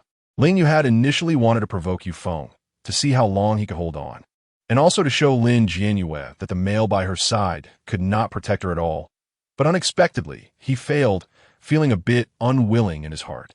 "Mr. Lingyu." Lin Jianyue's voice broke the strange atmosphere in the office first. Lingyu also withdrew his cold demeanor, looking at Lin Jianyue with softened eyes, his heterochromatic pupils now gentle as water. However, Lin Jianyue saw this as a facade, feeling that Lingyu was merely pretending. and she remained vigilant. But for the sake of her experiment, she spoke again. Mr. Lingyu, my main purpose for coming this time is actually to obtain a blood sample from Princess Delaware. Lingyu was slightly surprised and wanted to ask why, but he did not do so because he sensed Lin Jianyue's hostility towards him, which was not the result he wanted, so he decided to change the impression he left in her mind. Okay, I will collect the blood sample and send it to your residence. Lingyu replied gently. Lin Jianyue had also prepared herself for being questioned, having thought through her reasons. But she did not expect Lingyu to agree so directly, which made her feel even more uneasy, describing it as a weasel wishing a chicken a happy new year, ill intentions. Lin Jianyue initially wanted to ask Lingyu why he agreed so quickly, but after thinking about it, she felt it might not be appropriate to ask, so she could only hurry and leave with Yufeng, fearing that Lingyu would act against them if they stayed any longer. Back at the villa, Lin Jianyue still felt very uneasy, constantly thinking about why Lingyu's attitude was like this, worrying whether she would bring trouble to Xingyi and Yufeng. She sat on the sofa for a long time, her palms still very cold. Yufeng had never encountered such a situation and was not good at comforting people. He just sat next to Lin Jianyue, nervously fidgeting with his hands, unsure what to do. Lin Jianyue drank a cup of hot water, feeling her body recover a bit, and her hands were not so icy anymore. Only then did she notice Yufeng looking at her with a tense expression, warming her heart.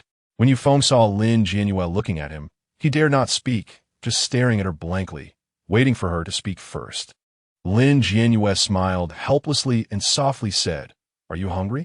Yufeng was taken aback, and at that moment his stomach suddenly growled, feeling a bit embarrassed as he scratched his head.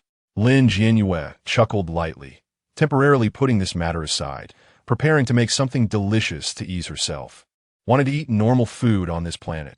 Lin Jianyue could only cook for herself. Otherwise, it would just be some pre-made nutrient solutions. Just as she was about to head to the kitchen to see what could be made, a soldier outside reported that Rio had arrived to prepare a nutritious meal for Lin Jianyue. Lin Jianyue's mind momentarily froze. The name Rio felt both familiar and unfamiliar. She instructed the soldier to bring him in. Upon seeing Rio's face, she immediately remembered. It was the son of that old man Lime. Chapter 38. Hoshino is back, Miss Jianyue. I'm so glad to see you again. Rio smiled faintly at Lin Jianyue. In the past few days, Rio had returned to Lime's laboratory, diligently researching culinary arts, and after confirming that he could make a perfect cream corn soup, he came back. He had previously shown no interest in his father's activities or in pleasing females, merely going through the motions. However, after meeting Lin Jianyue, he had only one thought in his heart. He wanted to be her partner. Seeing his son finally willing to put in the effort, Lime felt a sense of relief and passed on all his knowledge to Rio. Therefore, Rio appeared here this time with full confidence. Lin Jianyue wasn't in the mood to cook today, and Rio's arrival solved a big problem for her, so she didn't plan to be polite with him. Hello, Mr. Rio, your timing is perfect today. Lin Jianyue stood up and smiled at Rio.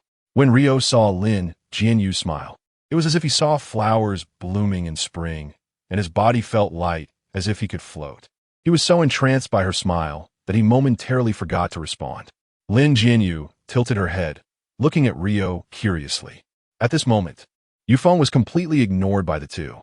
Seeing Rio's infatuated expression made him feel extremely uncomfortable.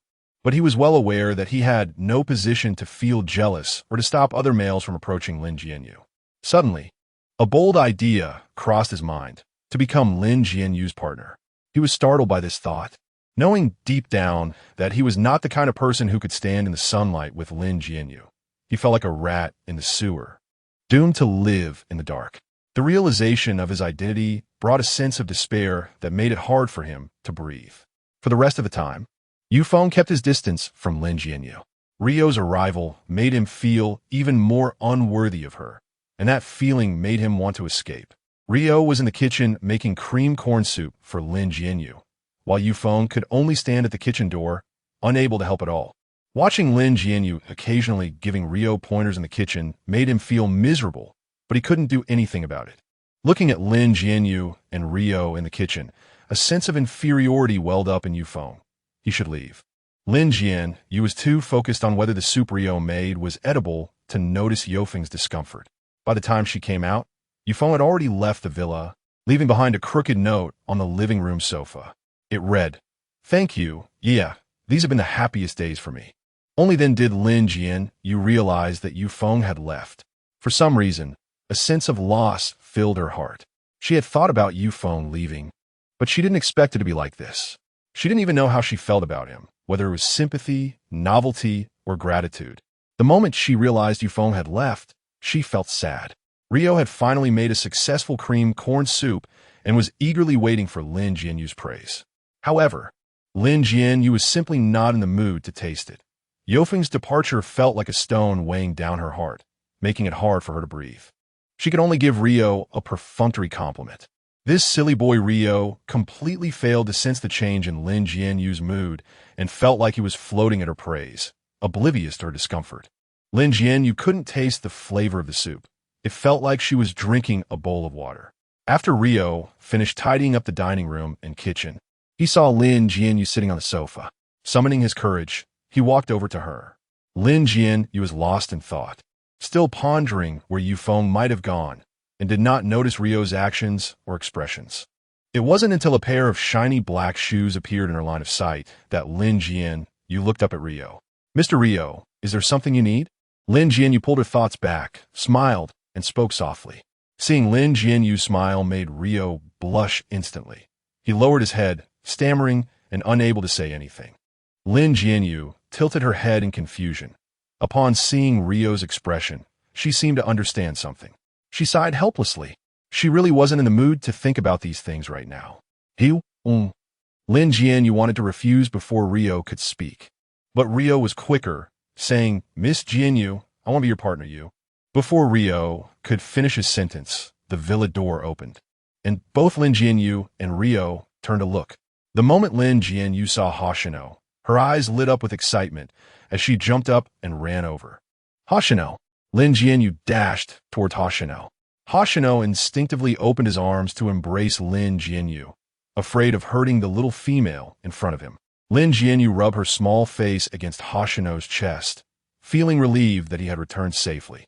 Rio watched Lin Jianyue's dependence on Hoshino, and the light in his eyes dimmed instantly. He understood that he couldn't compete with Hoshino, but he didn't want to give up so quickly. When Hoshino entered, he noticed Rio in the room, but said nothing, merely giving him a cold glance. Rio wasn't afraid at all and met Hoshino's gaze, the two of them clashing their eyes in the air, sparking an invisible fire. "Mr. Rio came here today to make me a nutritious meal," Lin Jianyue said, not knowing why she felt the need to explain to Hoshino, wanting to reassure him. Hearing Lin Jianyue's soft voice, the coldness in Hoshino's eyes instantly turned gentle as he replied softly, "I know." Lin Jianyue caught a whiff of the blood-stained scent on Hoshino and felt a bit worried, wondering if he was injured. But with Rio still present, she could only awkwardly say, "Mr. Rio, thank you for today." She couldn't find the words to continue. But Hoshino was different. He directly spoke, "Sorry, Mr. Rio, for troubling you today. You can head back for now. If Ye wants to eat nutritious meals next time, I will have someone notify you. I'll have my aide transfer the payment for today." Upon hearing Hoshino's words, a flash of anger crossed Rio's eyes as he looked at Hoshino with dissatisfaction. But he couldn't say anything. He could only bow to Lin Jianyue and say politely, "Miss Jianyue, if you ever want to eat nutritious meals, you can tell me anytime. I will make you the best nutritious meal." Lin Jianyue nodded gratefully. Rio was led away by his aide, glancing back at Lin Jianyue with reluctance. But at that moment, Lin Jianyue's eyes were filled only with concern for Hoshino, completely unaware of Rio's gaze. Rio left feeling dejected.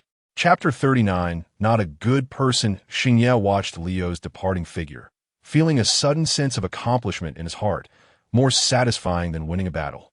Lin Jianyue noticed the smugness in Yueyue's eyes and then glanced at Leo's retreating back, instantly understanding what Yueyue meant. He was clearly jealous. Lin Jianyue shook her head helplessly, not expecting the renowned General Yueyue would get jealous over something like this. "Yueyue, are you hurt?" Lin Jianyue recalled the smell of blood on Yueyue and withdrew her thoughts to ask. Hearing Lin Jianyue's concerned words, Xingye's eyes softened, and he lowered his gaze to the little female who only reached his chest, saying, "No, the smell of blood on me is from outside." Lin Jianyue then breathed a sigh of relief. Xingye went upstairs to shower and change clothes, while Lin Jianyue obediently waited in the room. When Xingye came out, he saw the little female waiting for him on the bed, her face full of tenderness, still enveloped in steam from the bathroom. He walked to Lin Jianyue's side, gently pulling her into his embrace, and asked, "What's wrong, Yueyue?" He felt that the little female seemed to have something to say to him. Lin Jianyue habitually reached out to touch Xingye's abs. The cool sensation made Xingye's body involuntarily tense up. This little female was playing with fire, but for now, he could only endure it, as Lin Jianyue was carrying their child, and he had to consider her well-being. Xingye, fearing he might lose control, took Lin Jianyue's wandering hand into his own and held it still. "Xingye, do you know about the Abyss Group?" Lin Jianyue looked up, her blue eyes sparkling like stars as she gazed at Xingye. Xingye was taken aback. His expression changed upon hearing the name Abyss Group. "Yeah, why are you inquiring about the Abyss Group?" He composed his emotions, trying to sound calm, but a wave of fear surged within him. Lin Jianyue could clearly hear Xingye's heartbeat quickening. It seemed he knew something. She then told him about Song Yin inviting her to the auction and her encounter with Lin Yu at the auction, but she did not mention anything about Yufeng. After hearing this, Xingye was left stunned. Lin Jianyue tilted her head in confusion. "Xingye, what's wrong?" Xingye took a deep breath, his voice noticeably trembling as he said, "Yeah, please don't have any contact with them in the future, okay?" He hadn't expected that during the 2 days he was away from home. The little female had come into contact with 2 of the 3 major evil forces in the capital. If something happened to her while he was away, he wouldn't be able to save her in time, and this thought filled him with dread. Seeing the fear in Xingye's eyes softened Lin Jianyue's heart. She nuzzled against his chest and said, "Okay, I understand. I was just curious and want to take a look."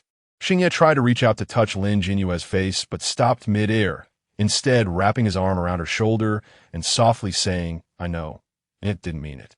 I understand you want to choose a second guardian, but those 2 are extremely dangerous individuals. You must not have any contact with them in the future, okay?"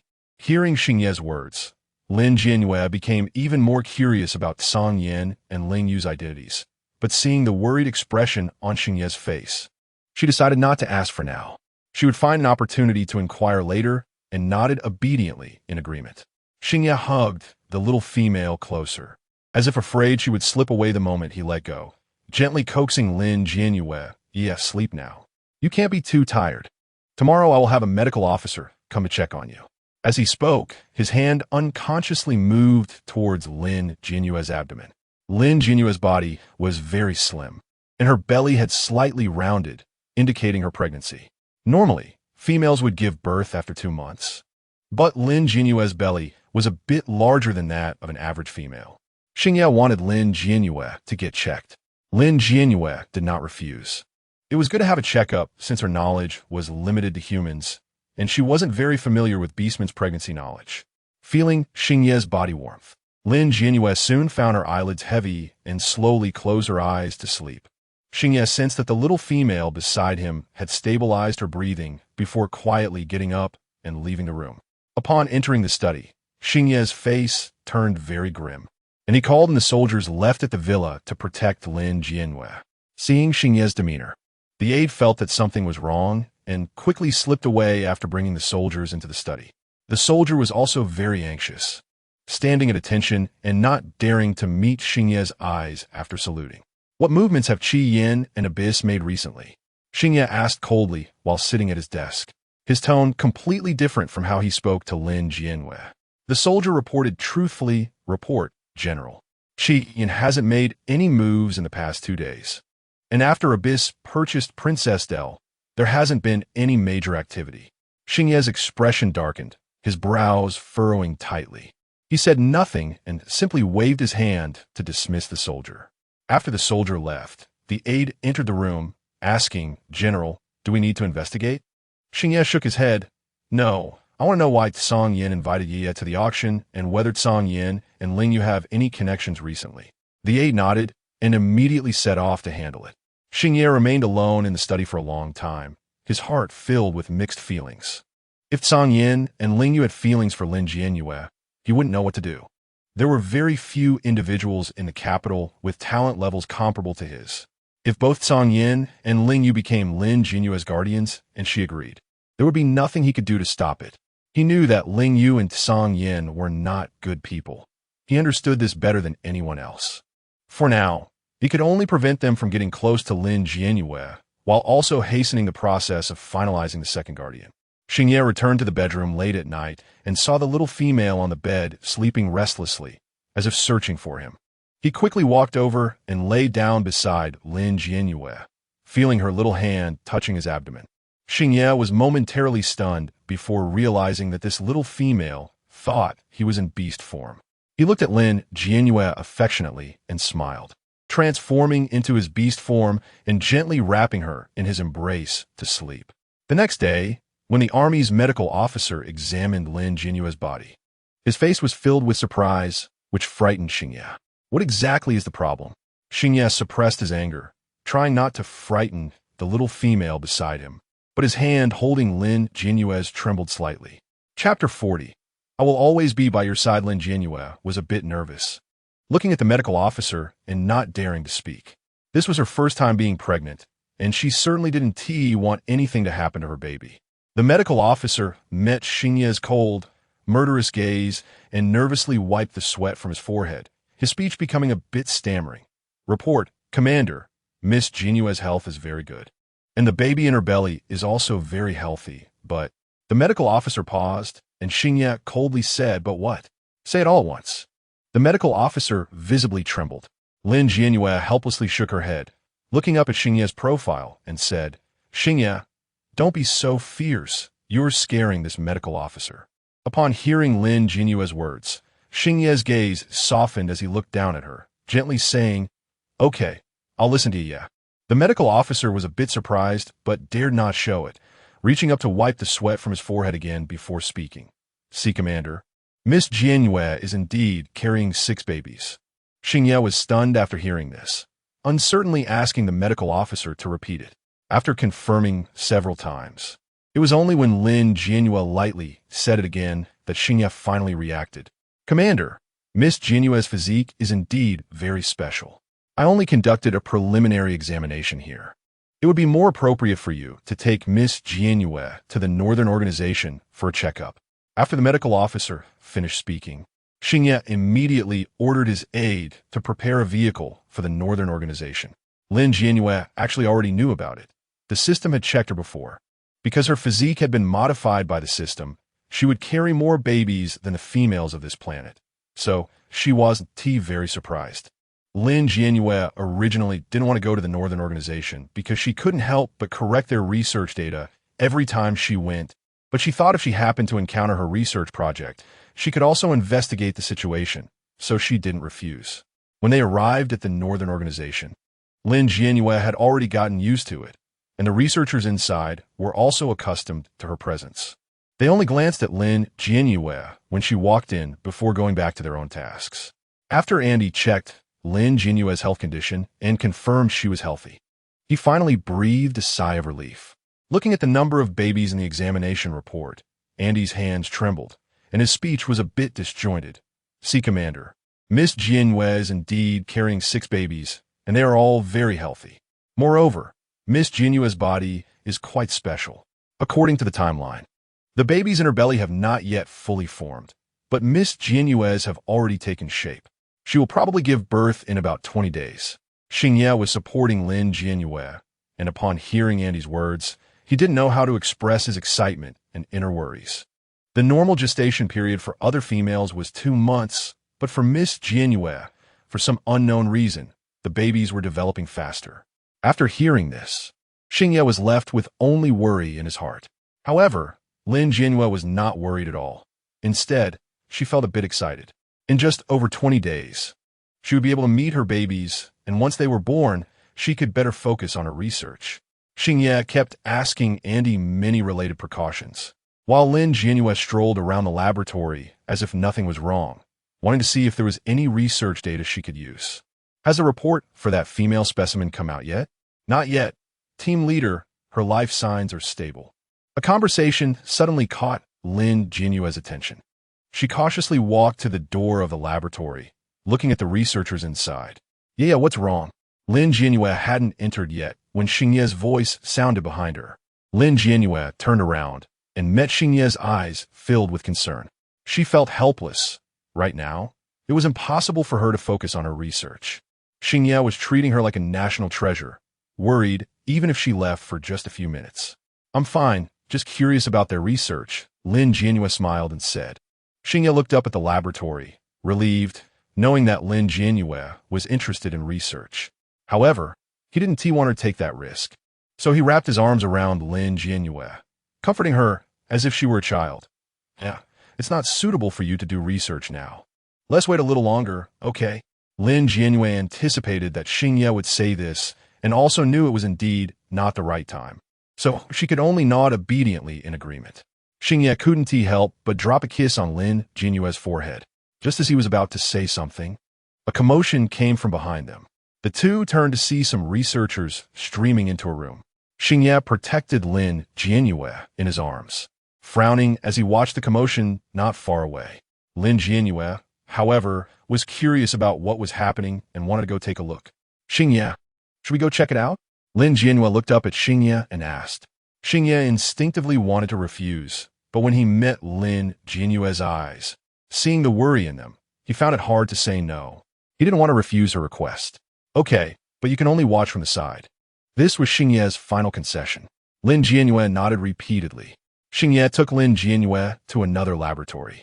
Looking at the group of researchers inside, Lin Jianyue curiously asked, "What experiment are they doing?"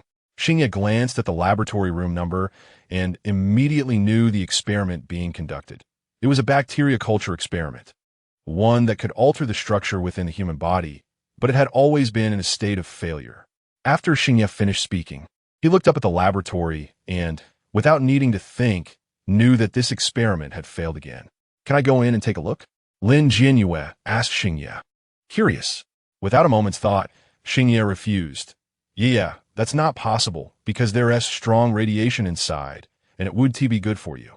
Let's go back. Lin Jianyue looked into the laboratory and vaguely saw some tiny black particles in a petri dish, feeling a bit regretful. But there was nothing she could do now, so she could only nod in agreement. After returning to the villa, no matter where Lin Jianyue went, Xingye followed closely, even waiting at the door when Lin Jianyue went to the bathroom, fearing something would happen to her. Lin Jianyue felt that Xingye was being overly protective. With Xingye following her, she couldn't go anywhere and could only stay at home, bored, watching television. She couldn't focus on a single word on the screen, her mind filled with the bacteria culture she saw in the laboratory and the female specimen that the two people had mentioned. Just as Lin Jianyue was lost in thought, Xingye suddenly spoke up. Yeah, I have temporarily suspended my military duties.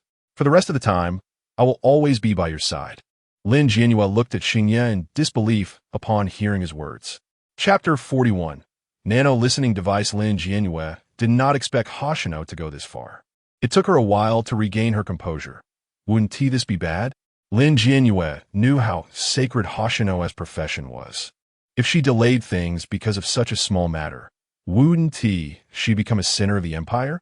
However, Lin Jianyue underestimated the importance this planet placed on females. I have already applied to my superiors, and it has been approved.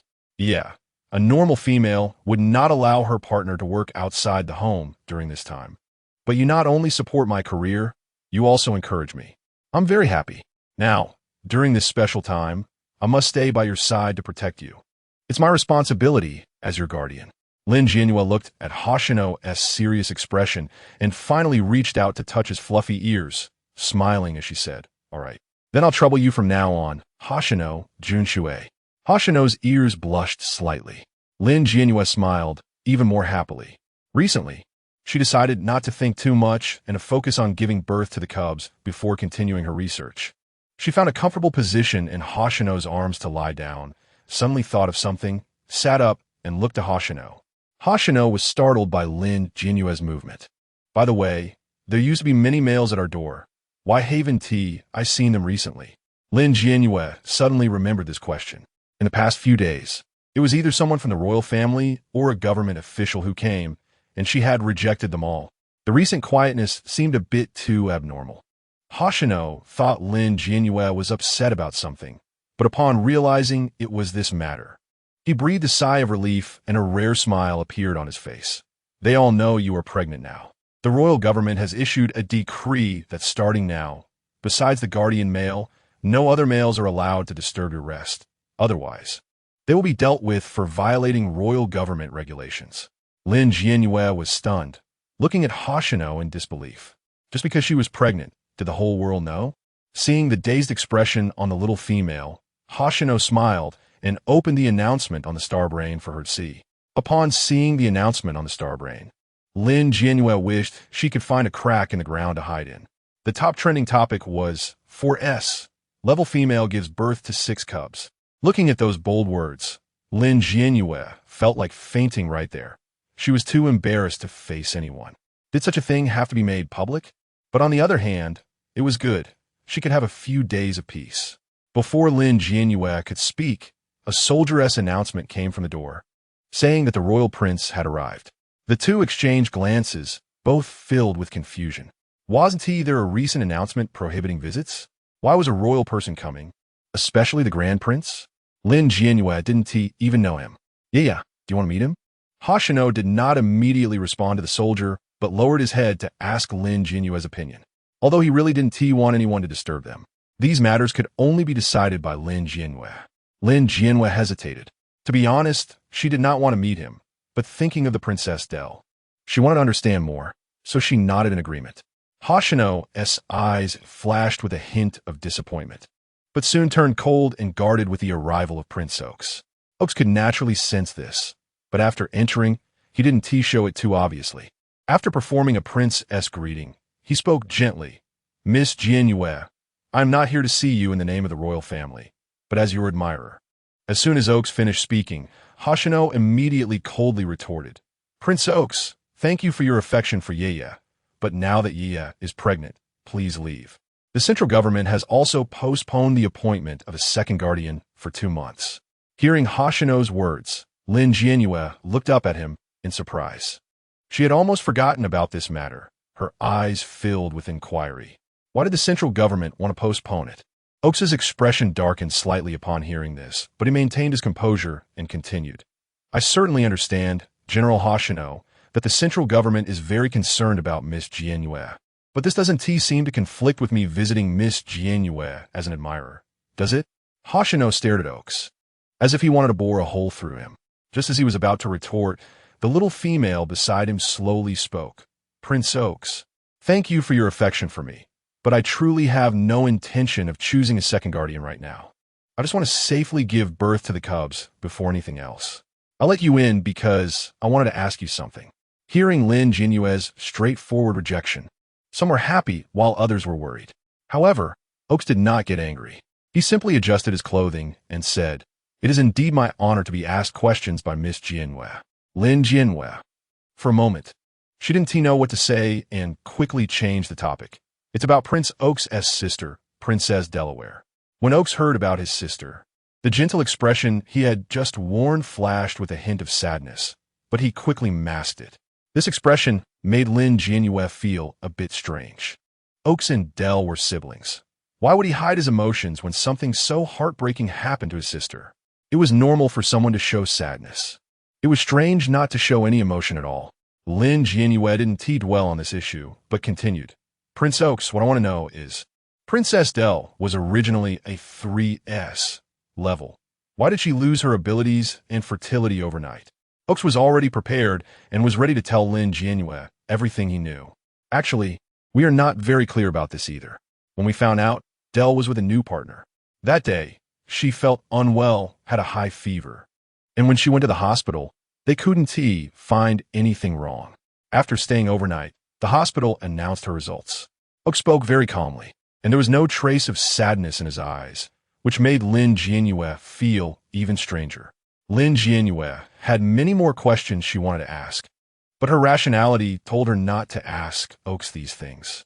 However, she had a bad premonition and was still wondering what to do when the system's voice sounded in her mind. Host, you can exchange points for a nano listening device. Lin Jianyue's heart leaped with joy. She did not expect the system to have this feature. She wanted to exchange it immediately, but when she heard the required points, she felt a pang in her heart. It actually required 60 points. She only had 68 points, and if she exchanged it, she would truly become broke. But seeing Hoshino preparing to have the aide escort Oaks away, she gritted her teeth and exchanged it. When Oaks was leaving, she secretly stuck the nano listening device onto him. Chapter 42, just a chess piece after Oaks left. Lin Jianyue sat on the sofa with her small hand supporting her head, thinking about Oak's strange behavior today. She didn't even notice Xingye sitting beside her. Yeah, what are you thinking about? Xingye had been staring at Lin Jianyue's profile for a long time, and when she didn't respond, he couldn't help but ask. In fact, Xingye was wondering if this little female was thinking about Oaks. The thought made him feel uneasy. When Lin Jianyue heard Xingye's voice, she came back to her senses. Realizing Xingye's identity, her eyes brightened. She figured it would be better to ask Xingye directly. Xingye, do you know about the royal family? Lin Jianyue looked at Xingye with a hint of anticipation in her eyes. Hearing Lin Jianyue's question, Xingye's heart tightened. Lin Jianyue really had some feelings for Oaks, which made him feel a bit sad, but he still spoke up. Yes, I know a bit. What does Yueyue want to know? Lin Jianyue's heart filled with joy, and her expression brightened considerably. Seeing Lin Jianyue's reaction, Xingye felt even more unhappy. Then do you know why Princess Del, who is a member of the royal family, was taken to an underground organization for auction after losing her ability to bear children? Why they do that? After all, Del is also Oak's sister. Lin Jianyue couldn't understand this point at all, and Oak's reaction left her puzzled as well. Why couldn't he show his concern? Xingye was taken aback for a moment. He hadn't expected Lin Jianyue to ask this question. He thought she would ask what kind of person Oaks was. Hearing this question made his face relax slightly. Lin Jianyue looked at Xingye in confusion. Why did this man look so relaxed? Realizing Lin Jianyue's puzzled expression, Xingye cleared his throat, organized his emotions, and said, the royal family is not as simple as it seems. Everything in the royal family is driven by interests. Queen Caddis, who is Del and Oak's mother, would not allow anyone who is detrimental to the royal family's interests to remain. So, upon learning that Del had no talent and no ability to bear children, she unhesitatingly discarded this chess piece. Every word from Xingye made Lin Jianyue feel breathless. She couldn't imagine that in a place like the royal family, which should be the focus of everyone's attention, individuals were treated as chess pieces that could be discarded at any moment. Just thinking about it made Lin Jianyue feel that being born in such a place was a tragedy. Lin Jianyue continued to ask, but wouldn't Queen Caddis feel heartbroken? After all, Princess Del is still her daughter, wouldn't she care? However, Xingye's answer once again refreshed Lin Jianyue's worldview. No, Queen Caddis has over 100 beast husbands. She doesn't care about a child like Delaware. To her, Del is just a dispensable chess piece, including her eldest son Oaks. Lin Jianyue was completely stunned. She knew that beast planets could have many partners, but she didn't expect there could be so many. Xingye continued, in fact, Princess Del is just like Queen Caddis. She also has over 100 beast husbands, all prominent figures in the empire. Queen Caddis unhesitatingly discarded Del upon learning that she had no utilitarian value simply to avoid bringing trouble to herself and the royal family. Lin Jianyue fell silent. She found it hard to digest the information Xingye had shared. This world is indeed good to females, but only to valuable ones. Those worthless beasts are treated as if they are not even alive on this planet. Seeing Lin Jianyue suddenly stop talking, Xingye felt a sense of worry. He wanted to reach out and hold Lin Jianyue, but his hand paused in midair. In the end, he just held Lin Jianyue's hand and gently asked, Yueyue, what's wrong? Are you feeling unwell? Lin Jianyue leaned into Xingye's embrace, seeking a bit of comfort. Xingye's body stiffened for a moment, but the corners of his mouth still curled into a slight smile. He changed his hold from Lin Jianyue's hand to her shoulder and softly said, Did Yueyue get scared? At this moment, he regretted discussing this topic with Lin Jianyue. He had forgotten that she might not be able to handle such matters. After all, Lin Jianyue was also a female, and what he said might make her think of herself. Yeah, don't worry. No matter what happens in the future, I won't let you become like that. I promise to protect you. Xingye suddenly looked at Lin Jianyue with a serious expression. Lin Jianyue slightly raised her eyes and saw Xingye looking down, his eyes filled with warmth and seriousness, which warmed her heart. She rubbed her small face against Xingye's strong chest and softly said, I believe you. Xingye breathed a sigh of relief, and a smile appeared on his lips. What he had just said came from the heart. Even if Lin Jianyue were not a 4S female, he would still protect her, no matter what she was like. Lin Jianyue acted a bit spoiled in Xingye's arms for a while before lifting her head to say, Xingye, I want to use Princess Del's body for an experiment. I want to know why Del became like this. Perhaps I can find some ways to improve the fertility of females. Xingye's expression did not show surprise. He was already mentally prepared for this. He knew Lin Jianyue's abilities and believed she could do it, but he wasn't going to agree right now. All right, I will support you. Yeah, but I can't let you take any risks with your body right now. Let's consider this matter after the baby is born. Okay? Xingye gently patted the little female's head. The white ears tickled his chin a bit, providing him with a sense of peace. Lin Jianyue did not refuse. Although the experiment was important, the baby was more important than the experiment. She understood this clearly and obediently agreed. In the days that followed, Lin Jianyue lived very happily with Xingye's company. She watched as a hardened military commander studied female birthing knowledge for her every day. Several times, Lin Jianyue caught Xingye secretly simulating the steps of childbirth using the star brain system in his study.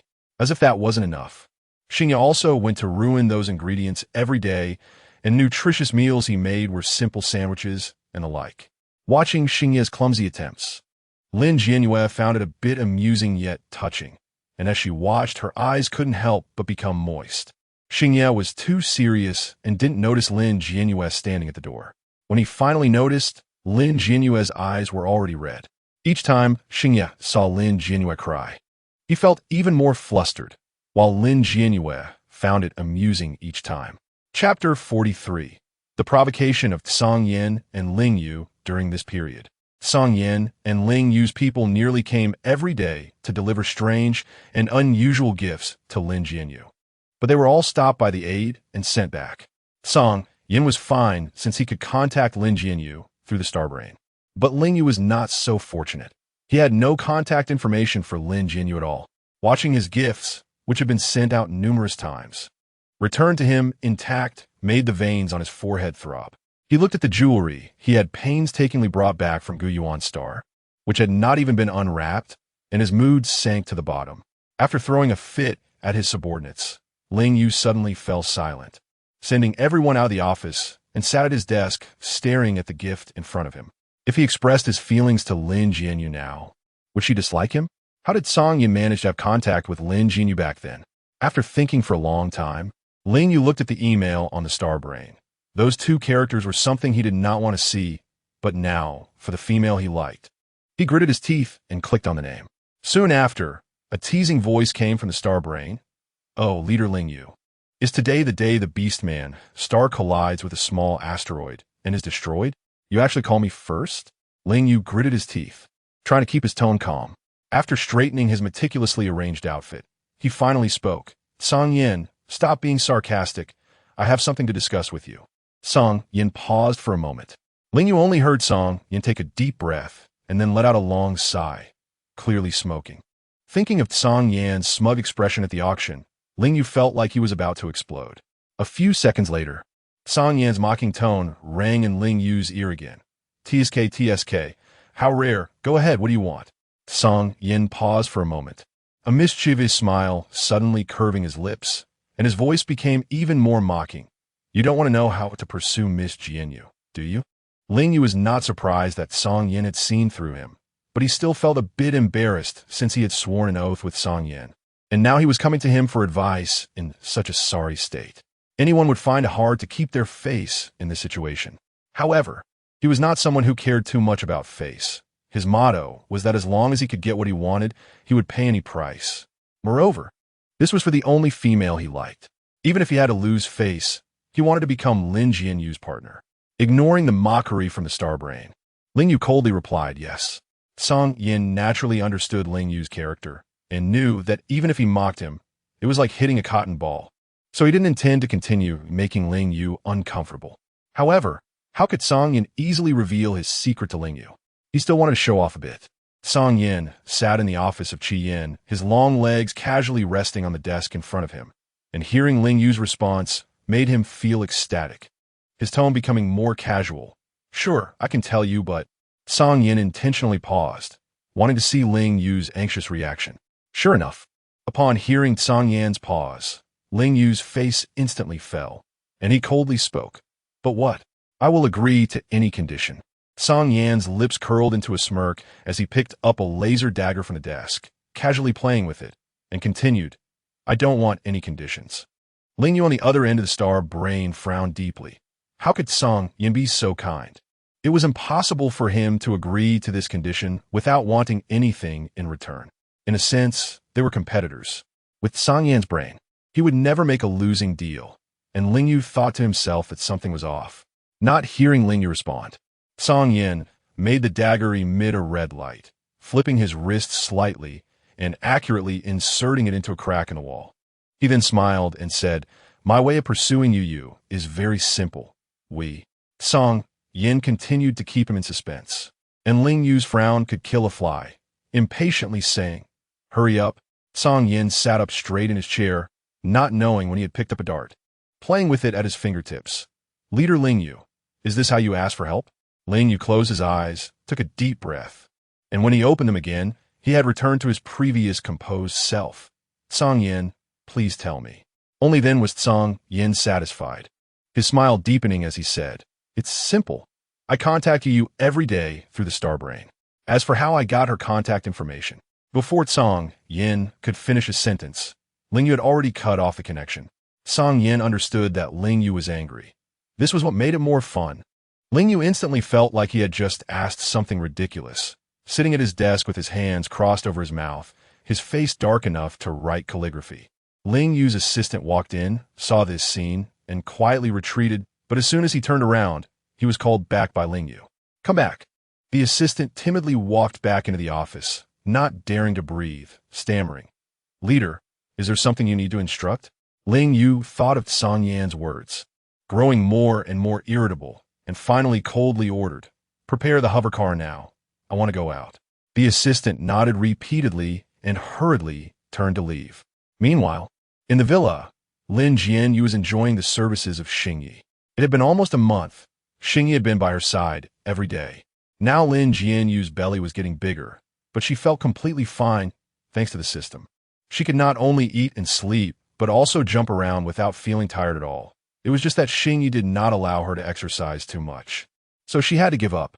Lin Jianyue was half reclining on the sofa, watching some mindless TV dramas, while Xingyi sat on the other side of the sofa, gently massaging Lin Jianyue's calves to help her relax. These massage techniques were taught to Xingyi by Lin Jianyue. She had not expected that there would be no massage techniques here at all, which was quite a tragedy for them. Xingyi, ome hungry. After watching for a while, Lin Jianyue suddenly turned her head to look at Xingyi. Xingyi immediately stopped his movements and gently placed Lin Jianyue's legs back on the sofa, saying softly, What is it you want to eat? Lin Jianyue thought for a moment and finally pointed to the grapes outside the yard. Get some grapes. Xingyi nodded and got up to head to the front yard, in order to have fresh fruit to eat at any time. Lin Jianyue exchanged all her remaining 8 points for fruit seeds from the system, turning Xingyi into a gardener who worked diligently to grow a yard full of fruit for her. Chapter 44. Entering the cold palace, the adjutant saw Xingyi come out with scissors and a basket and was no longer surprised. He simply bowed slightly and left with the soldiers. Xingyi didn't think much of it. As long as Yueyue was happy, he would do anything for her. After cutting a bunch of grapes, Xingyi suddenly lifted his head, his golden eyes narrowing slightly as he fixed his gaze on a balcony on the second floor of the villa. Who? Xingyi shouted coldly. There was no response from above. The adjutant and the soldiers, who had not gone far, quickly ran over upon hearing Xingyi's words, guns drawn and aimed at the direction Xingyi was looking, ready to shoot at any moment. The person upstairs, hearing the sound of guns being readied, immediately became alert, gritting their teeth. Finally, they transformed back into their original form and directly broke through the upstairs window. Xingyi's pupils contracted sharply. He leaped up to the second-floor terrace and saw a gray shadow darting across it. With years of military experience, Xingye immediately recognized the beast form of that person as an ice wolf. Xingye didn't have time to think much and rushed back to protect Lin Jianyue. With such a commotion on the second floor, even if Lin Jianyue didn't want to hear it, she had already stood up to see what was happening when Xingye entered. Seeing this, Xingye quickly walked over to Lin Jianyue and gently wrapped her in his arms, saying softly, "Don't be afraid. I'm here." Lin Jianyue looked up at the man's chin, hearing the strong and powerful heartbeat from his chest. She nodded slightly and asked, "What's wrong?" Xingye's gaze was fixed on the staircase leading to the second floor as he said coldly, "An ice wolf has broken in." Upon hearing this, a hint of worry flashed in Lin Jianyue's blue eyes. The moment Xingye mentioned the ice wolf, she recalled the scene of Yueyue, battered and lying in the grass that day. Lin Jianyue was actually angry about Yuefeng's abrupt departure that day, but considering Yueyue was just a child, she didn't want to hold it against him. However, that didn't mean she would easily let Yueyue go when they met again. While in Xingye's embrace, Lin Jianyue secretly peeked upstairs to see if she could catch a glimpse of Yuefeng's shadow, but saw nothing. She only heard the adjutant shout, "Commander, no abnormalities detected." Xingye, feeling uneasy, decided to go check himself. He said to Lin Jianyue, Yeah, take this. If anything happens, remember to use it." Lin Jianyue looked down at the gun in her hand, her mouth twitching. Xingye instructed the soldiers to guard all entrances on the first floor, while he went up to search the second floor. Lin Jianyue looked at the gun in her hand, finally letting out a helpless sigh as she placed the gun on the sofa. At that moment, her ears perked up, and she suddenly turned her head to look at one of the guest rooms on the first floor. That guest room was where Yueyue had been. A glimmer of light flashed in Lin Jianyue's eyes as she glanced at the soldiers still on guard and carefully walked toward that room. The moment she pushed open the door, a grayish-white shadow disappeared from the window. The room was quiet, as if no one had ever been there. But Lin Jianyue knew that Yueyue had returned. On the table in the guest room lay a small box, very small, with a bit of blood on it. Lin Jianyue didn't make a sound but walked to the table, picked up the small box, and opened it to find a small stone pendant. It wasn't a precious gem, just a transparent stone, but the patterns inside the stone were quite astonishing. Underneath the pendant was a note. Lin Jianyue picked it up and smiled, seeing the crooked handwriting that read, "Thank you for the gift." Lin Jianyue put the box away, holding the pendant in her palm, and finally, facing the direction of the window, she softly said, "Thank you, I really like it." After saying this, she turned and left the room. At the moment Lin Jianyue closed the door, a faint panting sound came from beneath the window, where an ice wolf was crouched in the grass. Hearing Lin Jianyue's words, its ears twitched and its heart skipped a beat. When Lin Jianyue returned to the living room, Xingye also came down with his men.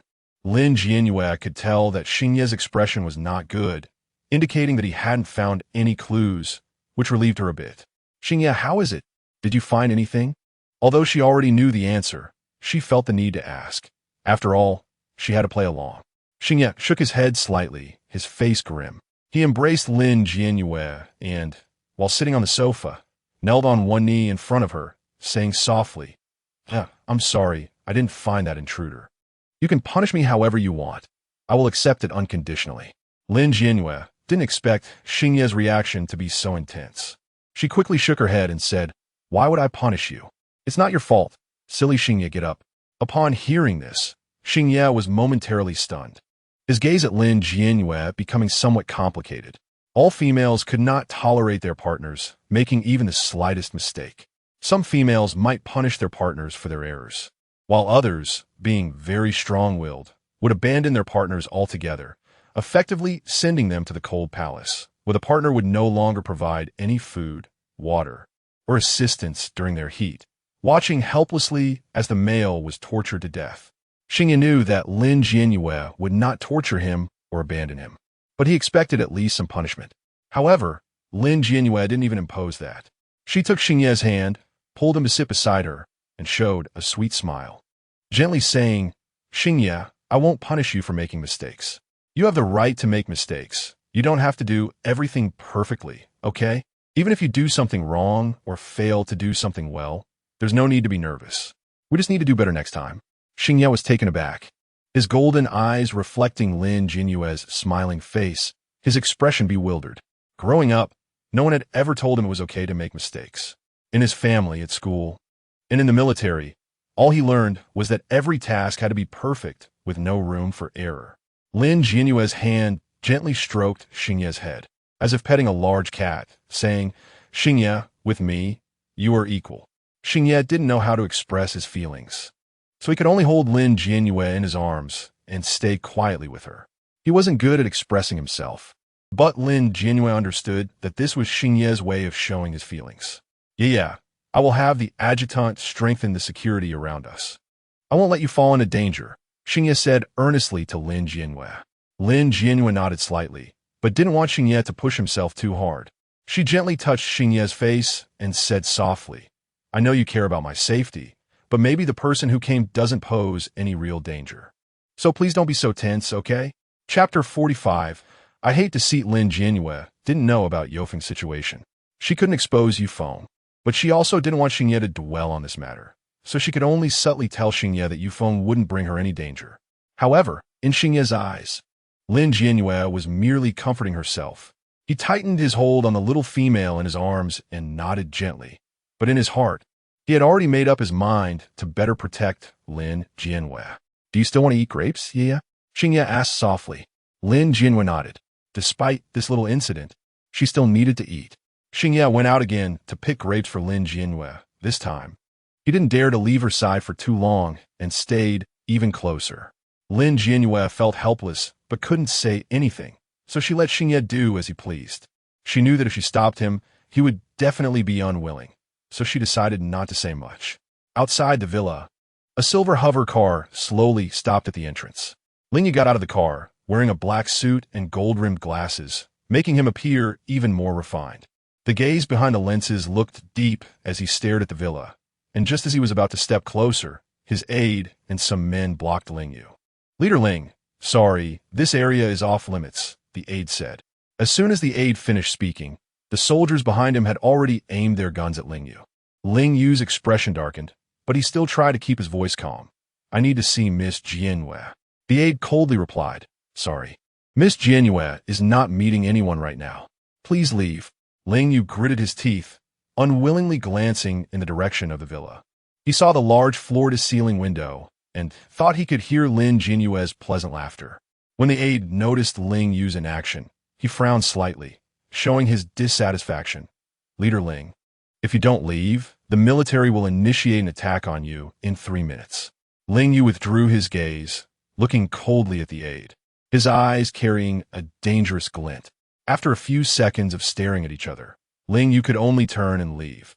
The aide stood still, watching Lingyu's hovercar leave before allowing the soldiers to lower their guns. Lingyu sat in the hovercar, slamming his fist against the seat in frustration.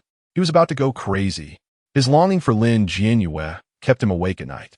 He had originally planned to express his feelings to Lin Jianyue today, but he was driven away without even seeing her face, and just thinking about it made him furious.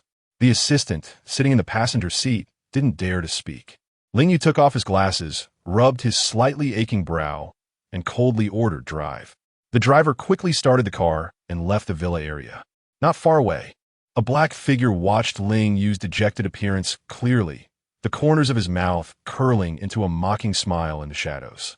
After taking a puff of smoke, he slowly exhaled, throwing the cigarette but on the ground and stepping on it before leaving the villa area. After Lingyu left, the aide went to report this matter to Xingye. After listening, Xingye's expression turned serious, but he didn't want to scare Lin Jianyue. As he lowered his head, his gaze softened. "Yeah, I have something to discuss with the aide. I'll go to the study first. If you feel unwell, remember to call me." Lin Jianyue nodded, watching Xingye leave, feeling a bit puzzled about what Lingyu wanted to do. But right now, she didn't want to deal with Lingyu. In her heart, he had already been classified as a dangerous person, so she didn't care about his matters. Instead, she was more concerned about Yufeng. Watching Xingye walk toward the study, Lin Jianyue took out the necklace that Yufeng had sent her to examine. The necklace was a piece of transparent glass stone, but what set it apart was that there were snowflake patterns inside the stone. Lin Jianyue's fingers gently rubbed the stone, noticing some polishing marks on it, indicating that Yufeng had polished it himself. Thinking of the youthful Yufeng, Lin Jianyue couldn't help but smile. She wondered how that young man was doing now. Yufeng found an opportunity to leave the villa and return to the suffocating place.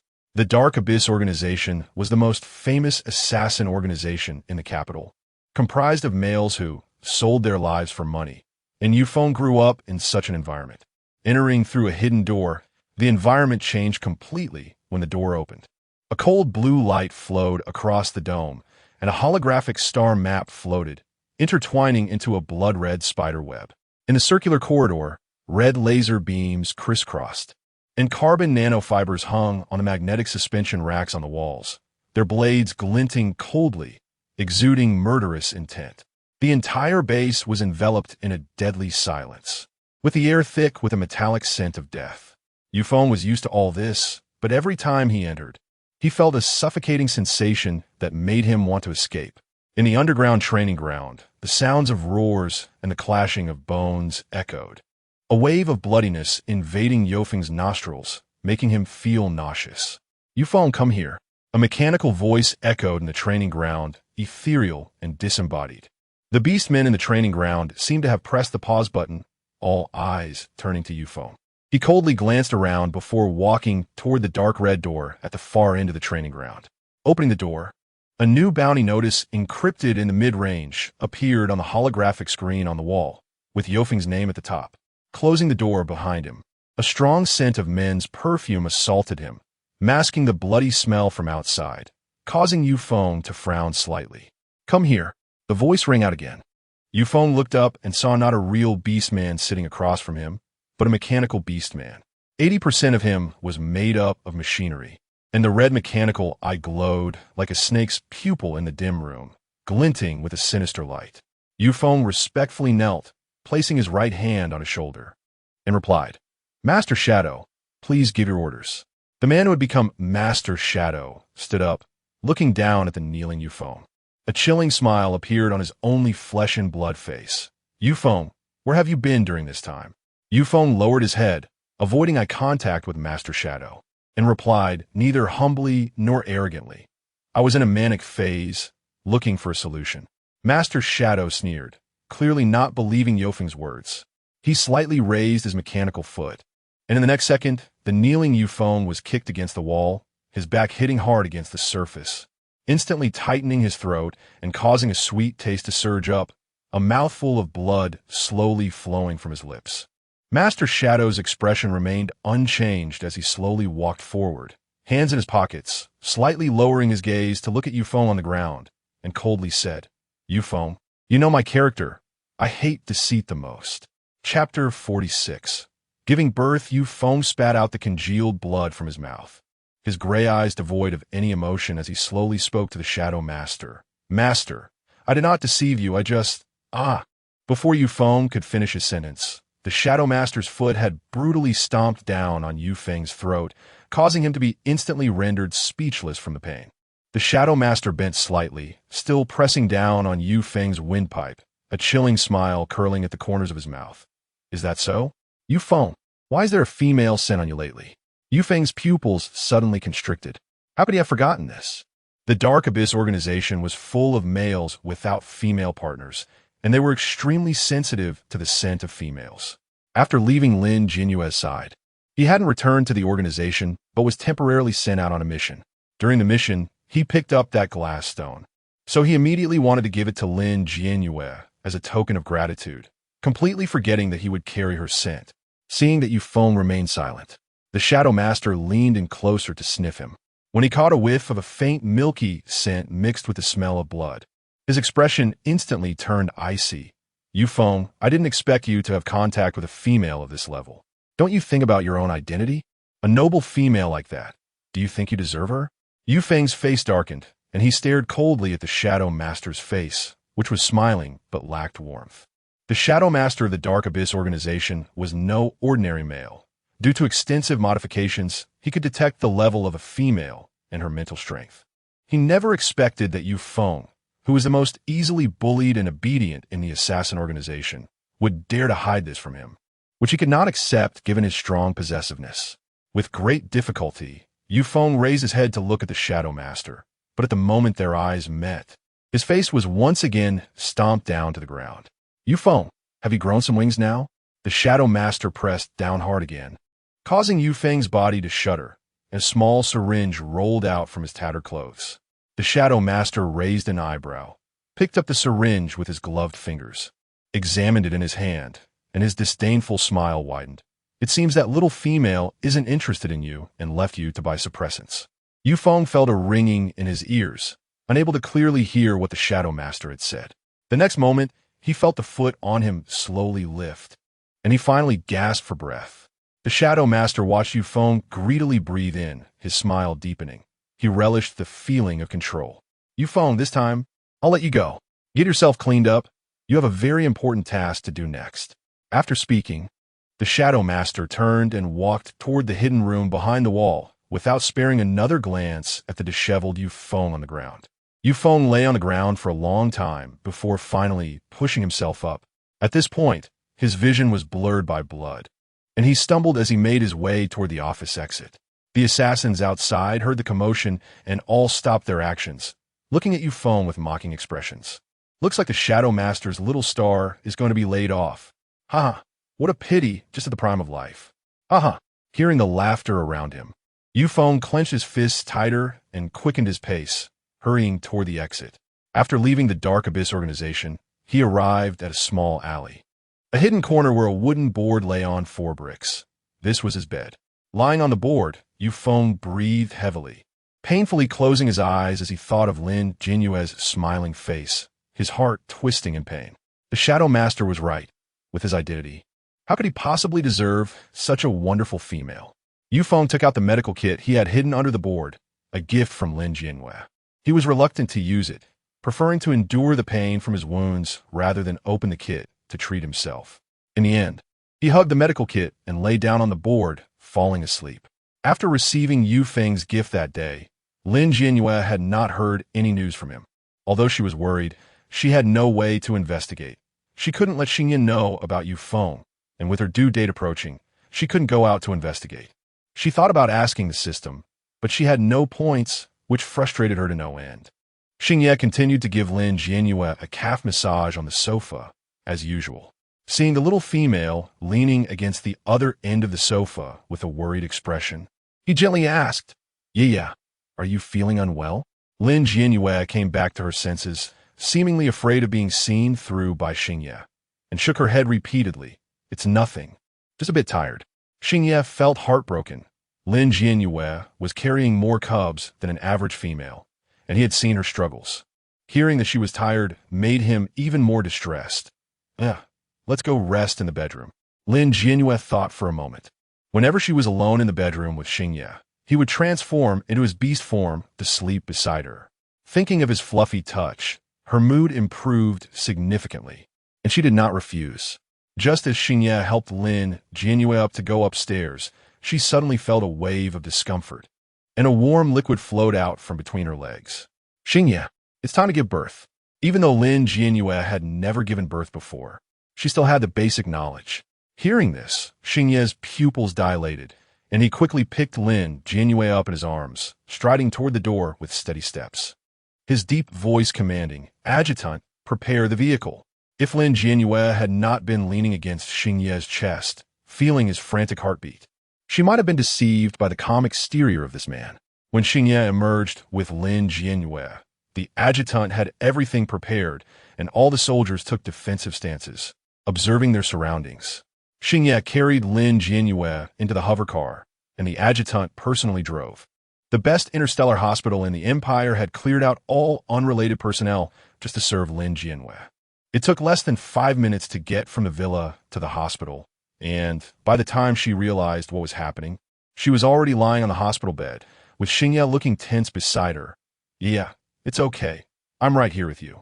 Lin Jianyue turned to look at Xingyan, her face showing no signs of pain despite the contractions. In fact, she felt nothing at all.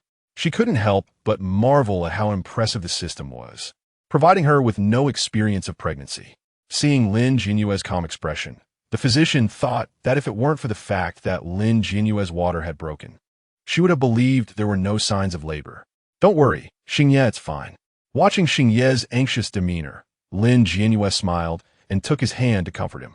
For a moment, it was hard to tell who was actually giving birth. When Xingye followed her into the delivery room, the physician and nurses were stunned. Lin Jianyue lay on the bed with an utterly calm expression, even chatting and laughing with Xingye, who was sweating with anxiety while she appeared completely unfazed. She had given birth. Chapter 47. 6 Cubs. While Lin Jianyue was chatting with Xingye, they suddenly heard the excited shout of the doctor and the soft cries of some little cubs. At the same time, a system prompt sounded in Lin Jianyue's mind. Ding! Congratulations to the host for giving birth to a 3S level white lion male cub. Reward 100 points. Ding!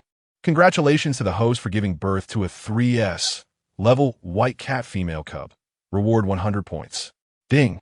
Congratulations to the host for giving birth to a 4S level white cat male cub. Reward 100 points. She had given birth to a total of 3 white cats and 3 white lion cubs, among which 1 white cat and 1 white lion were a male and female pair, both 4S level, while the rest were all 3S level. Of course, only Lin Jianyue knew about their levels.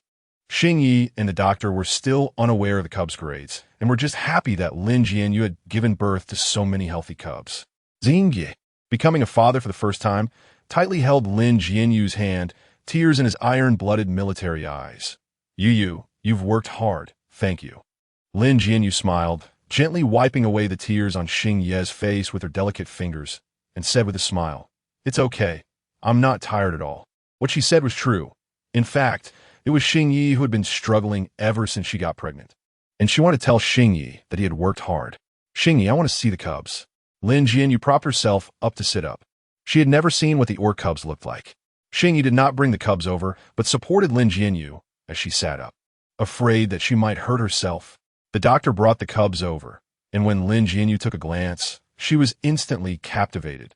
They were simply too cute.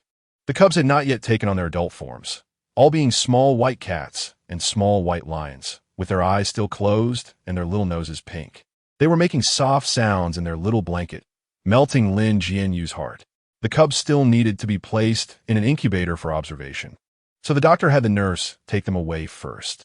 The deputy officer, along with several soldiers, was waiting at the door. When they saw the nurse carrying the little cubs out, the iron-blooded officer's heart softened instantly, and he followed the nurse to the incubator room, guarding the door. Lin Jianyue still needed to clean the blood from her body in the operating room. Xingye held Lin Jianyue's hand tightly, his eyes filled with pain and tenderness. "Yueyue, what do you want to eat? I'll have someone bring lime mu over." Lin Jianyue thought for a moment, and suddenly felt like having some rib soup. Xingye quickly contacted Lime Mu with his star brain, asking him to prepare it and bring it to the hospital.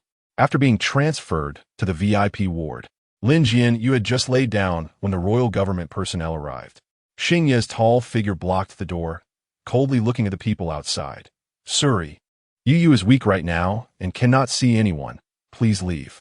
Lin Jianyue, who was eating snacks on the bed, thought, "Did I look that weak?" Suri wanted to catch a glimpse of Lin Jianyue inside, but was blocked by Xingye completely, unable to see anything, only hearing Lin Jianyue munching on food inside. "General Xingye, I'm here on behalf of the royal government. I have." Just as Suri was about to take out the official document from his bag to show Xingye, Xingye directly pulled out the Central Military's prohibition order, placing it right in front of Suri, almost hitting him in the face. The highest decree of the Central Military states that during Yueyue's recovery period, as her primary guardian, I have the right to refuse any visit. Xingye's words made Suri silently retract the document in his hand. The Central Military held a higher rank than the royal government and was not under its jurisdiction. His decree was no match for their authority. After casting one last lingering glance at the ward, although he saw nothing, he could only turn and leave. Once the annoying person had left, Xingye turned back to Lin Jianyue's side. Lin Jianyue placed the snacks in her hand aside, looking at the aggrieved expression on Xingye's face, and smiled as she asked, "What's wrong, Xingye?" Xingye, a tall man over 1.8 meters, looked like a wronged child sitting beside Lin Jianyue, making her unable to help but laugh. "Yueyue, will you be unhappy with me for doing this?" Xingye looked up, his golden eyes filled with grievance, afraid that Lin Jianyue would be angry because of his actions. Lin Jianyue shook her head slightly, smiling as she said, "Not at all. Why would I be unhappy? You did well. I don't like Suri, and I know very well what his visit means." Hearing Lin Jianyue express her dislike for Suri, Xingye's heart blossomed, and all his grievances disappeared, staring foolishly at Lin Jianyue. Seeing Xingye's silly expression, Lin Jianyue couldn't help but smile and gently rubbed his head, softly saying, "Now you don't have to worry, right?" Xingye did not expect Lin Jianyue to see through his thoughts, and the tips of his ears turned red. Just as the two were joking and laughing, an old yet hurried voice came from outside. "Miss Jianyue, I brought the soup I made for you." They both turned to look, seeing Lai Mu rushing in with a box. His demeanor was completely unlike that of an old male orc. Xingye instinctively stood up, blocking Lai Mu in front of Lin Jianyue. Lai Mu frowned and looked at Xingye, saying irritably, "General Xingye, how can I give Miss Jianyue the soup if you're blocking me like this?" Lai Mu initially didn't have much hostility towards Xingye, but after Rio returned and complained that he didn't see Lin Jianyue because Xingye wouldn't allow it, Lai Mu's attitude towards Xingye changed drastically. Xingye naturally sensed Lai Mu's change in attitude, but he didn't care and simply said coolly, "There's no need for Mr. Lai Mu to trouble himself. Yueyue has just given birth and is still very weak. It will be uncomfortable for outsiders to get too close. I'll handle it." Xingye deliberately stressed the word outsiders. Lai Mu, having lived for so many years, naturally understood what Xingye meant, shooting him a fierce glare. However, considering Lin Jianyue's condition, he could only put the soup down and smile at Lin Jianyue. "Then Miss Jianyue, when you feel better, I'll have Rio come to prepare nutritious meals for you. That kid has made a lot of progress recently." As Lai Mu spoke, he glanced meaningfully at Xingye. Xingye's expression showed no change, still coldly staring at Lai Mu, but with an added hint of warning in his gaze. After Lai Mu left, Xingye finally returned to his gentle demeanor. Lin Jianyue found it amusing to see Xingye like this. How could this big man be so easily jealous? Xingye served the soup, personally blowing on it to cool it down before feeding it to Lin Jianyue. Lin Jianyue had grown accustomed to enjoying the service Xingye provided, looking at him with a relaxed and content expression, waiting for his feeding. "Yueyue, now that the birthing period is over, if you don't have a second guardian in mind, the government will assign one to you." After feeding Lin Jianyue the last spoonful of soup, Xingye suddenly spoke up. Chapter 48 Goodbye. Yufeng Lin Jianyue almost choked and coughed a couple of times. Xingye hurriedly patted her back, looking worried. Once Lin Jianyue recovered, she looked at Xingye and read many emotions in his eyes, but she couldn't quite describe them. Suddenly feeling a bit heartbroken, she reached out and rubbed Xingye's head, saying, "Don't worry, no matter what happens, even if I have a second guardian, I won't abandon you." Xingye was the first person on this planet who treated her so well, so she certainly wouldn't abandon him. Xingye enjoyed Lin Jianyue's affection, although she kept telling him that. The day for selecting the second guardian was getting closer, and he felt increasingly anxious. On the first night after giving birth, Lin Jianyue spent it in the hospital. She could have returned to the villa, but Xingye disagreed, fearing something might happen to her there, insisting that she stay in the hospital for observation overnight. Lin Jianyue had no choice but to obediently stay in the hospital. After dinner that evening, at Lin Jianyue's strong request, Xingye went to check on the babies. He had actually wanted to see them all along, but he only took a glance during their birth and hadn't looked again since, worried about Lin Jianyue. Watching Xingye leave the ward, Lin Jianyue smiled. This kind of life wasn't so bad. Just as Lin Jianyue was reflecting on how this time felt like a dream, the ward door was suddenly pushed open with force, and a black figure flashed in. Before Lin Jianyue could react, she felt a cold sensation around her neck. "Don't make a sound, or I'll kill you if you betray me." A cold voice came from behind her. Lin Jianyue frowned slightly. Why did that voice sound a bit familiar? She twitched her nose, catching a whiff of a bloody scent and a familiar aroma. Before she could speak, a noisy commotion came from outside. Where did they go? Search for them. Lin Jianyue calmly looked outside, showing no intention of calling for help because she already knew who was behind her. Once the commotion outside subsided, Lin Jianyue slowly spoke. "Yufeng, you're safe now." Yufeng paused abruptly, his hand gripping the dagger, trembling slightly. He never expected Lin Jianyue would be here. He quickly put away the knife, donned a hat, turned to leave, and deliberately lowered his voice, saying, "You have the wrong person." Seeing the fearful look on the boy's face, Lin Jianyue was not angry about his earlier actions. Instead, she smiled slightly and said, "It seems we really have a connection. Every time you're seriously injured, you run into me. Are you looking for me to treat your wounds?" Hearing Lin Jianyue's words, Yofeng's departing body froze. Scenes of their days together flashed through his mind. "Come on, let me take care of your wounds. If you go out like this and they see you again, you won't be able to escape." Lin Jianyue's voice remained gentle. Yofeng's body trembled. He didn't know what to do, unsure if Lin Jianyue hated him now. He didn't dare look at her expression and could only stand there in a daze. Noticing Yofeng's lack of movement, Lin Jianyue spoke again. "Could you please come over? Yufeng, I just gave birth and can't get out of bed yet." Hearing her words, Yufeng froze for a moment, then mechanically turned around, lowering his head and walking to Lin Jianyue's hospital bed. Lin Jianyue found Yufeng looking like a child who had done something wrong. Her smile deepened with helplessness. She used the system to exchange for a medical kit again, inviting Yufeng to sit beside her. Since they were in a hospital, she didn't need to exchange for it, but if she called the nurse or doctor in, it might expose Yofeng's location. At least with no one coming in, Yufeng would be temporarily safe. Yufeng sat beside Lin Jianyue like a robot, allowing her to tend to him. "Lift your head. Let me see your face," Lin Jianyue said softly. Yufeng didn't respond, cautiously raising his head. When he met Lin Jianyue's smiling face, he instinctively froze. This smile was the one he saw day and night in his dreams. Lin Jianyue took out antiseptic and cotton swabs from the medical kit to clean the wounds on Yofeng's face. The wounds were just minor abrasions and not too serious. Males had strong recovery abilities. The scars from the previous injury left by the Shadow Master had already healed. This injury was from today, when he was discovered during a mission, a graze from a bullet. After cleaning the wounds on his face, Lin Jianyue asked Yufeng to take off his shirt. Yufeng hesitated for a moment, but seeing Lin Jianyue's slightly angry face, he finally took it off. Lin Jianyue looked at the bullet hole on Yofeng's shoulder, a hint of heartache flashing in her eyes. What had Yufeng been through to become like this? Yufeng had prepared himself for Lin Jianyue to ask why he was hurt, but she didn't. She quietly treated his wounds, using tweezers to extract the bullet and stitch him up, occasionally asking him to adjust his position. Once she finished treating all his wounds, she finally spoke. "Don't let it touch water." Yufeng, who hadn't spoken since earlier, finally said, "Yes, I'm sorry. Yeah, I didn't know it was you." Lin Jianyue certainly didn't blame Yufeng.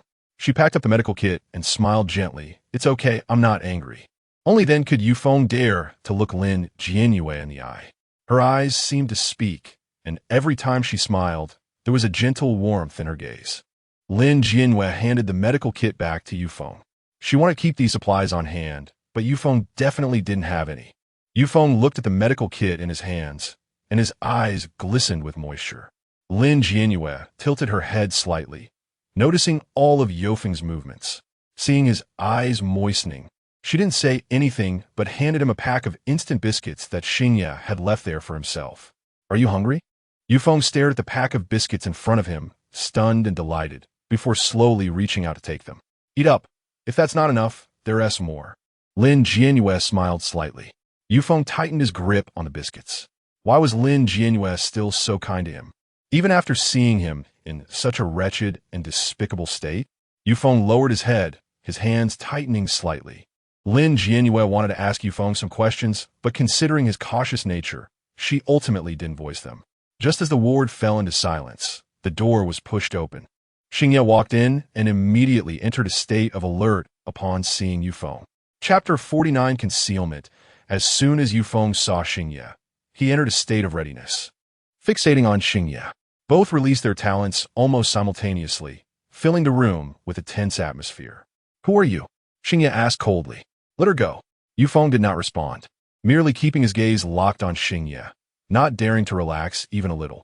Although Yofeng's mental power was at the same level as Xingye's, Xingye's combat strength was far superior, and he could not afford to let his attention waver. Xingye squinted slightly. Outside the hospital room, the officers arrived at the sound, and upon seeing the stranger inside, raised their guns instantly, the dark muzzles aimed at Yufeng. Lin Jianyue sighed helplessly as she observed the tense standoff in the already quiet room. She didn't even need to speak loudly. Xingye, I know him. Let the officers leave first. Xingye hesitated for a moment, his gaze towards Lin Jianyue, revealing a hint of uncertainty. But it was only for that second. He then waved his hand, signaling the officers to stand down. After they left, Xingye's vigilance did not wane. Instead, he cautiously approached Lin Jianyue, his right hand still resting on his gun, ready in case Yufeng made any sudden moves. Yufeng, recognizing the caution in Xingye's distrustful gaze, discreetly distanced himself from Lin Jianyue. It was not that he feared Xingye. He simply did not want Lin Jianyue to feel awkward. Seeing Yufeng's movement, Xingye gradually relaxed. By the time he stood next to Lin Jianyue, he had already wrapped his arm around her, ensuring he could protect her with his body. Lin Jianyue was unsure how to explain the situation, but since they had already met, she decided to formally introduce Yufeng to Xingye. Xingye, this is Yufeng. Do you remember I told you about going to the Abyss Group? It was Yufeng who protected me. The night before, he was injured and collapsed at our doorstep. And I saved him, Lin Jianyue explained softly. Xingye listened quietly, his gaze towards Yufeng now carrying a hint of scrutiny. Yufeng, this is Xingye, my partner, Lin Jianyue continued, fully aware of Xingye's subtle feelings. After introducing them, she intentionally glanced at Xingye's expression, noting the evident smugness on his face. Xingye's mood improved thanks to Lin Jianyue's introduction, and his gaze towards Yufeng was no longer as cold. Instead, it carried a hint of provocation. Yufeng quietly bit his lip, the sharpness of his tiger teeth causing him pain, but at that moment he felt no distress. Lin Jianyue looked up at Xingye and softly asked, Xingye, did something happen here? Xingye glanced at Yufeng, and when he looked down at Lin Jianyue, the coldness in his eyes had vanished. Yes, a small-time underground boss was just assassinated, he replied. Lin Jianyue understood immediately. It had to be Xingye's doing, having been a military commander for so many years. Xingye quickly grasped the situation and looked at Yufeng. Yufeng was momentarily at a loss for words, lowering his head. In his heart, he had already decided that if the military captured him, he would say one last thing to Lin Jianyue.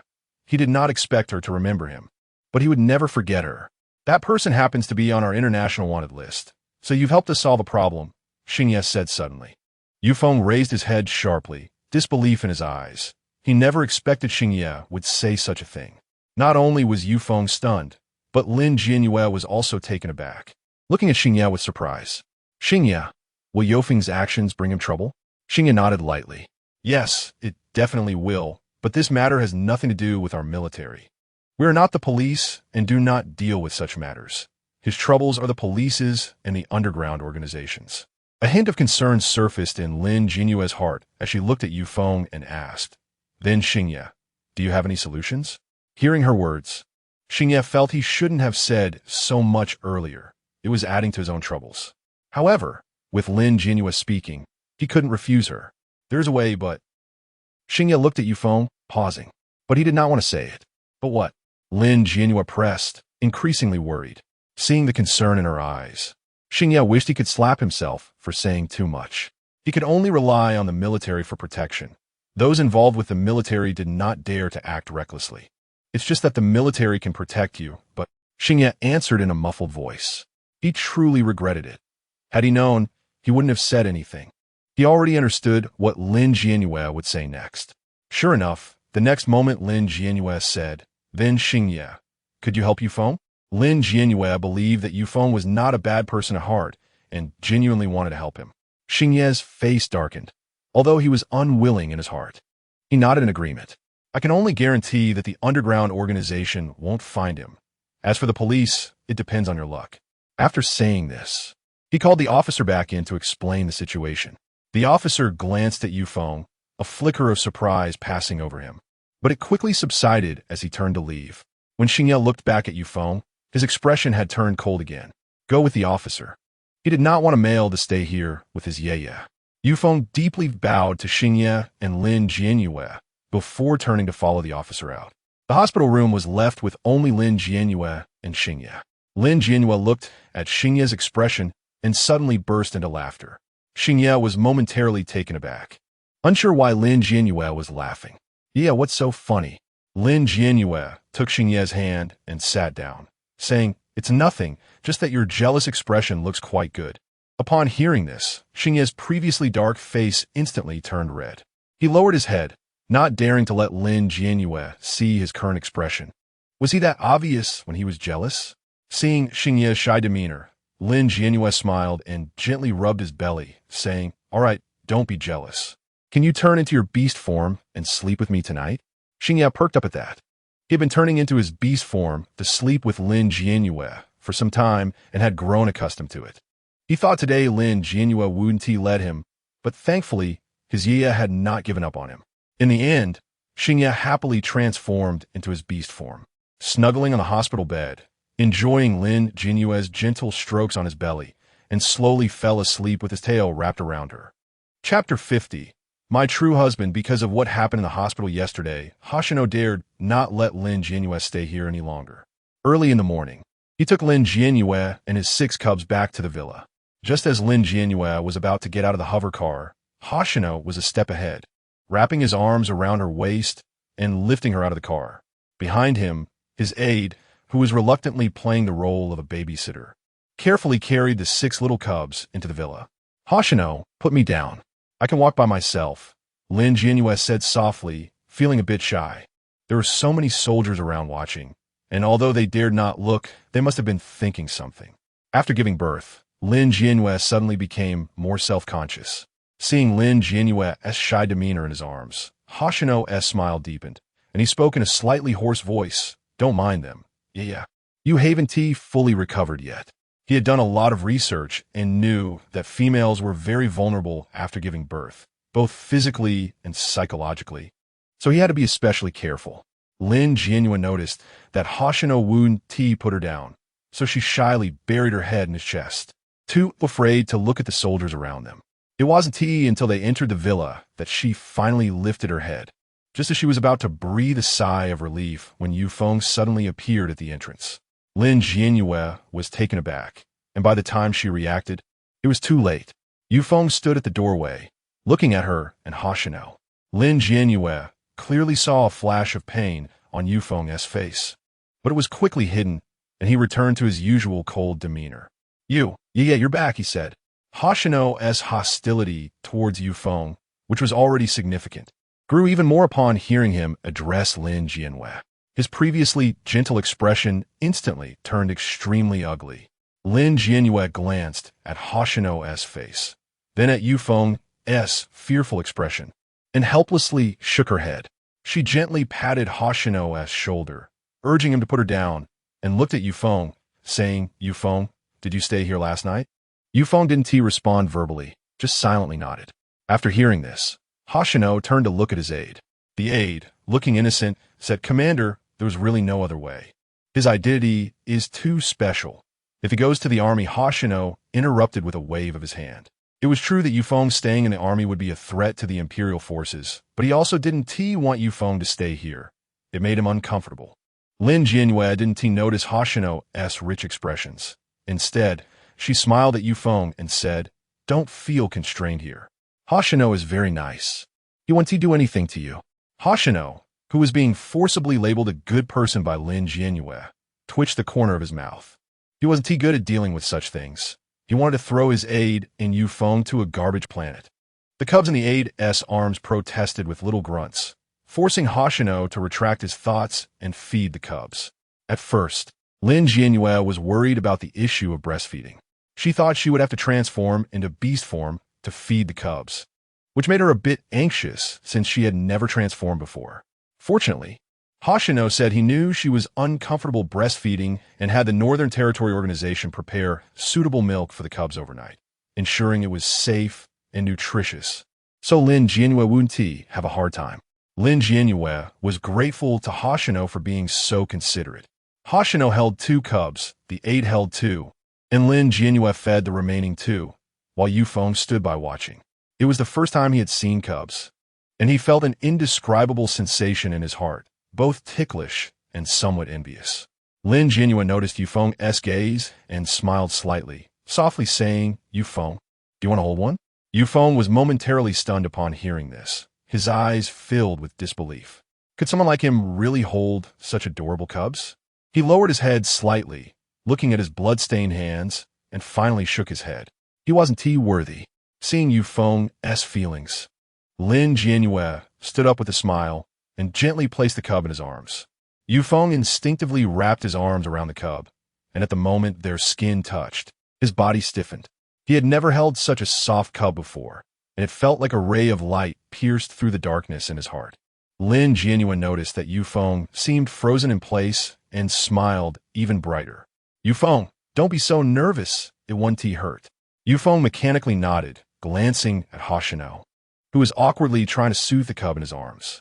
Hoshino was so jealous that he felt like going mad, but he couldn't interfere with anything Lin Jianyue did. He could only seethe in silence. The aide looked at Hoshino's face, which was turning dark with anger, and struggled to suppress his laughter. Who would have thought that the iron-faced commander, who seemed to care about nothing, would actually be jealous of a young ice wolf? Once the cubs finished eating, they fell asleep. Hoshino initially wanted the soldiers to help look after the cubs in the villa, but after some thought, he realized that these soldiers, like him, only knew how to take guns to the battlefield. He couldn't trust them to hold the cubs, but he also didn't want Lin Jianyue to be exhausted. So in the end, he had no choice but to let the aide handle it alone. As for Yufeng, that was out of the question. Lin Jianyue watched the aide take the last 2 cubs upstairs to sleep, and then noticed that the big cat beside her seemed unhappy. Without needing to think, she knew the reason the big cat was unhappy was Yufeng. She shook her head helplessly. When would this big cat stop being jealous? But Lin Jianyue wouldn't ignore Hoshino. After all, Hoshino was now her true husband. Suddenly, she stepped forward and took Hoshino's hand. Hoshino was taken aback by the sudden touch and glanced at Lin Jianyue, who wasn't looking at him, but at Yufeng. Yufeng, I'm a bit tired and need to go rest. You can make yourself at home here. Don't feel constrained. Yufeng nodded slightly, watching Lin Jianyue hold Hoshino's hand. His gaze paused for a moment before he turned and went to the guest room on the first floor. Hoshino didn't know what Lin Jianyue was planning. He just let her lead him upstairs, thinking she was genuinely tired. Once inside the room, he pulled Lin Jianyue down to sit on the bed, placing a large hand on her shoulder and gently squeezing. Yeah, you've worked hard. Let me give you a massage. But Lin Jianyue shook her head slightly, suddenly standing up and pushing Hoshino down. With her slender hands on his solid muscles, she pinned him beneath her. Hoshino could have easily broken free, but at that moment, he didn't want to. Hoshino, you don't need to be jealous of Yufeng. You're my true husband now. Lin Jianyue's gentle words acted like an aphrodisiac in Hoshino's ears, instantly making his cheeks flush and his body grow warm. Chapter 51. Will Tsang Yin get shy from a tease? Xing Yi swallowed hard, quickly lowering his head, not daring to make eye contact with Lin Jianyue, and said softly, Yueyue, I understand. As he spoke, he grasped Lin Jianyue's restless little hand. If it weren't for the fact that Lin Jianyue's body hadn't fully recovered yet, he definitely wouldn't let this disobedient little female get away today. Seeing Xing Yi's shy demeanor, Lin Jianyue's lips curved into a slight smile as she sat up in bed, no longer teasing him. Xing Yi lifted Lin Jianyue onto the bed, thoughtfully tucked her in, and gently ran his fingers through her hair. A sweet scent wafted into his senses, reminding him of the night he met Lin Jianyue a month ago, making the heat within him even harder to bear. Xing Yi restrained himself and pulled back his hand, leaving only a kiss on Lin Jianyue's forehead. Not daring to linger, he immediately turned and left the room in a hurry. Lin Jianyue watched Xing Yi's retreating figure, her smile growing more pronounced. After all this time, he still blushed from a tease so easily. Lin Jianyue didn't want to think too much about it. She lay back down to rest. Now that the cub had been born and she had earned points, it was time for her research to be prioritized. Lost in thought, she unknowingly fell asleep. Ever since giving birth, she had been feeling very sleepy. After Xing Yi left the room, the heat in his body had not yet subsided. Unable to endure it any longer, he went to his study to take a cold shower to cool down. By the time he came downstairs, he no longer saw Yufeng's figure. After asking his aide, he learned that Yufeng had been in the guest room downstairs and hadn't come out. Xing Yi didn't respond, but coldly stared at the direction of Yufeng's room, his gaze complicated. "Commander, the army needs you to return for a while." The aide hesitated before speaking. He didn't want to bring this up since their commander was in the happiest, yet most precarious time of his life. But this task couldn't be handled without him. Sure enough, as soon as the aide finished speaking, Yueye's expression darkened, and he glared at the aide, nearly wanting to tear him apart. "What task? Can it wait until tomorrow?" Lin Jianyue had just returned home today. Her body hadn't fully recovered, and there was still an assassin lurking at home. How could he feel at ease leaving? Although the aide had already guessed Yueye's reaction, he was still frightened and didn't dare to make eye contact, lowering his head to look at his boots. "Commander, this operation has already failed 3 times. This time, I'm afraid." The aide didn't continue, knowing how difficult it had been for him this past month, running back and forth between the villa and the army every day. After finishing here, he would go back to check if anything had happened around the villa and report the day's situation to Yueyue. This task had failed 3 times already. If it failed again, he might lose his job. Yueyue irritably tugged at his tie. Although he was very reluctant, he knew there was no other choice. This task was important, and he understood that if it failed 3 times, it would be impossible to carry out the operation he commanded. Yueyue instructed the aide to prepare first. He needed to go up and inform Lin Jianyue. The aide nodded and ordered a few soldiers to keep an eye on Yufeng in the villa and ensure Lin Jianyue's safety. When Yueyue entered the bedroom, Lin Jianyue was already asleep. Yueyue slowly walked to the bedside. Looking at Lin Jianyue's peaceful sleeping face, his gaze softened. He gently approached, not intending to wake her, but stood by her bed, reaching out to lightly stroke her small face, his voice soft and slightly husky. "Yueyue, I have something to take care of. I'll be back soon." After saying that, he placed a kiss on Lin Jianyue's forehead, pulled up the blanket, and was about to leave when he felt a gentle touch on his wrist. Turning his head, he saw Lin Jianyue slightly tilting her face up, blinking her blue eyes at him. In that moment, Yueye's heart melted, and he softly asked, "What's wrong, Yueyue? Did I wake you?" Lin Jianyue shook her head slightly. Yueyue sat beside her and gently inquired, "Then what's the matter? Yueyue, where are you going?" Lin Jianyue had woken up when Yueyue kissed her, and hearing that he was going out made her a bit worried. Hearing Lin Jianyue's words, Yueye's heart softened even more. He patted her head and said softly, "There's a task in the army that hasn't been completed this month. I'm just going to take care of it. I'll come back once it's done." Lin Jianyue didn't know when it started, but hearing that Yueyue was going out on a mission made her feel a little anxious. She grabbed Yueye's hand and asked, "Do you still have a medicine I gave you last time?" Yueyue smiled slightly, took out the medicine he had in his military uniform, showed it to Lin Jianyue, and said, "Don't worry, it's still here." Lin Jianyue nodded, finally letting Yueyue leave. Yueyue wanted her to continue sleeping, but Lin Jianyue, feeling worried, insisted on following him downstairs, saying she wanted to see him off.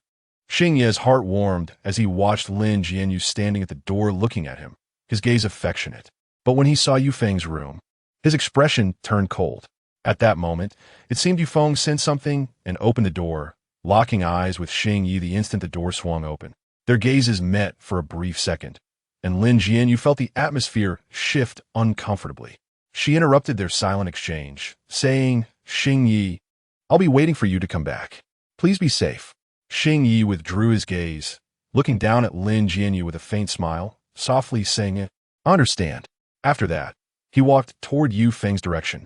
Seeing Yueyue approach, Yufeng instantly became alert, looking at him with a guarded expression. Yueye's face darkened as he looked at Yufeng and said, "Remember, Yufeng, if you harm even a single hair on Yueyue, my return will be your doomsday." After saying that, Yueyue didn't look at Yufeng again and turned to leave. Yufeng's hand, resting at his side, tightened slightly, staring intensely at Yueye's back. His eyes held no hatred, only disappointment and self-loathing. After Yueyue left, Lin Jianyue turned to Yufeng, looking at the boy's arrogant demeanor with a hint of sympathy. She spoke gently, "Yufeng, don't take it to heart. Yueyue is just like that. I believe in you." Yufeng's expression froze for a moment as he looked up at Lin Jianyue, confusion in his eyes. When he opened his mouth to speak, he realized his voice was hoarse and he couldn't say anything. Lin Jianyue also noticed this and chuckled softly, pouring a cup of water for Yufeng.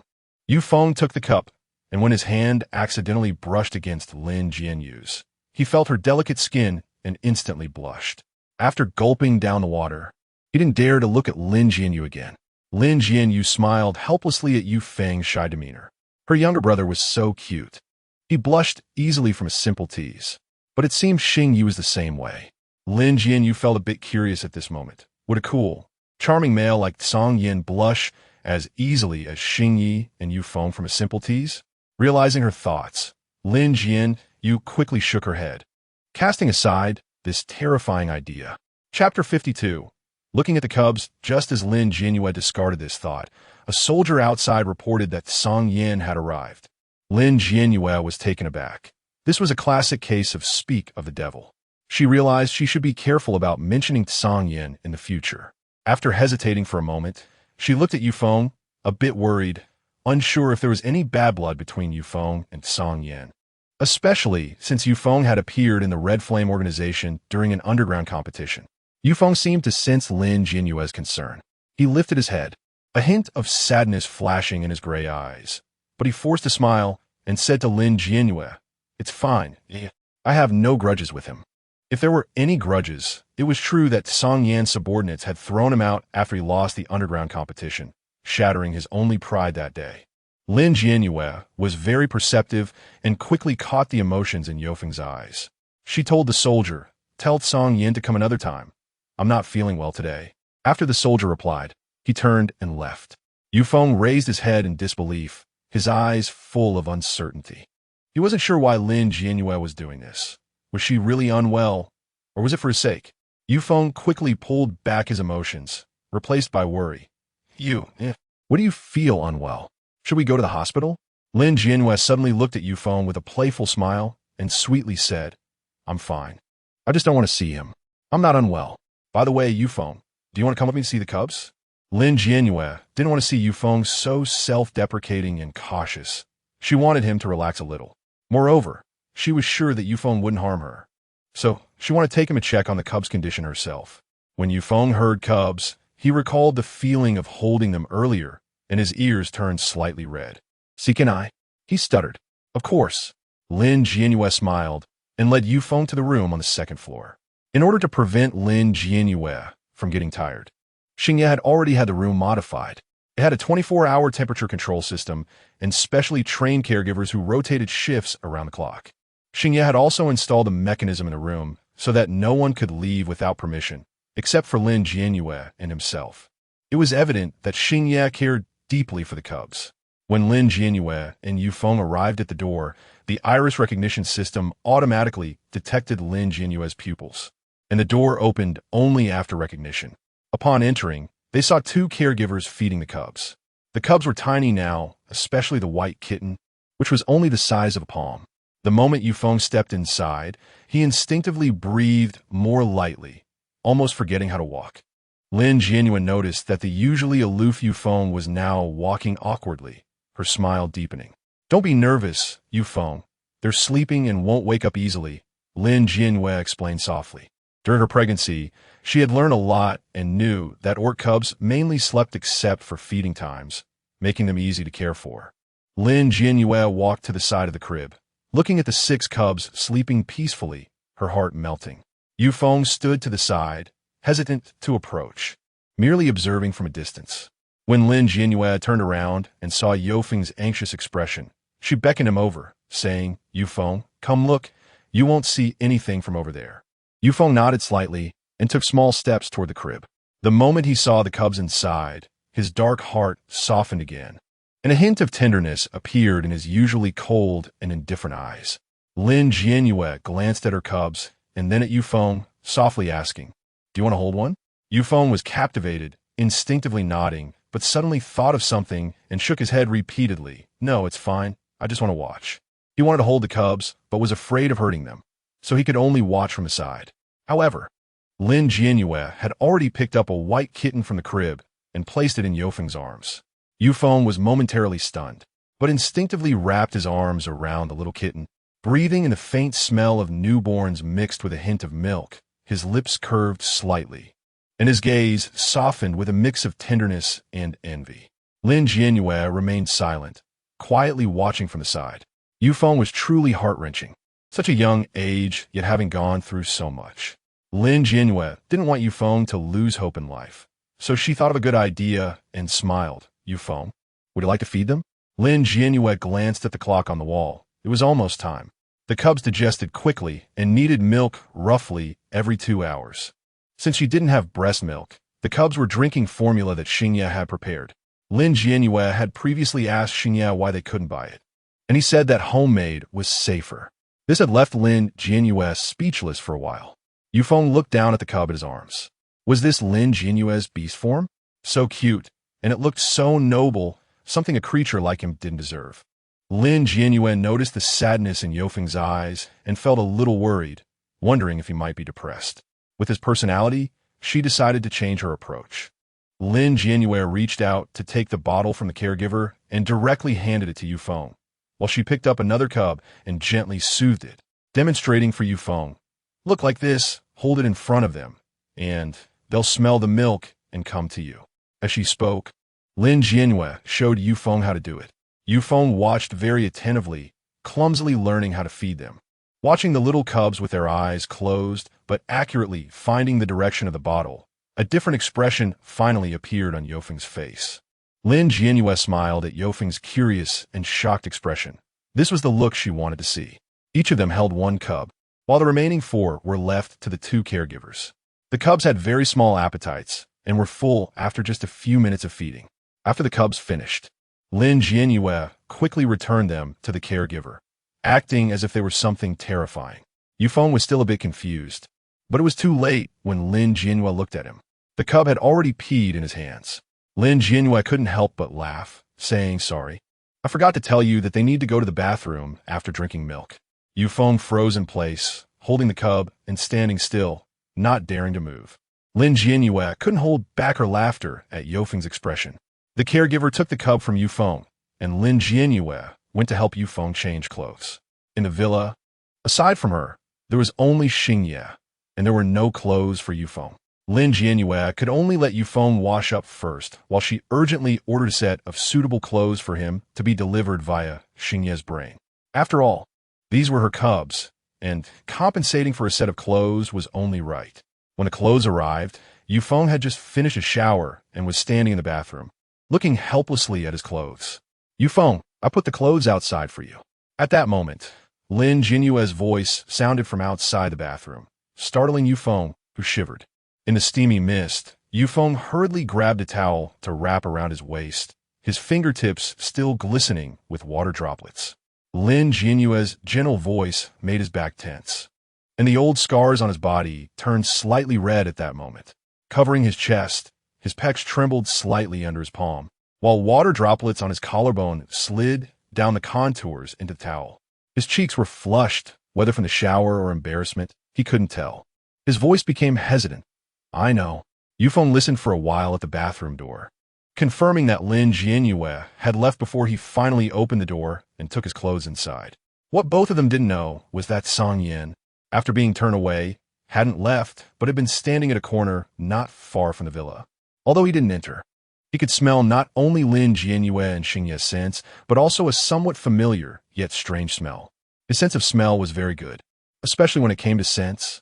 Song Yang thought of many possibilities, finally squinting as he looked at the villa, his expression complex. Lin Jianyue sat leisurely on the sofa, watching TV. It seemed like she was watching, but in reality, she had been thinking about how to start her experiment. So much so that she didn't even notice Yufeng come out. Yufeng walked up to Lin Jianyue's side, and surprisingly, she still didn't notice him.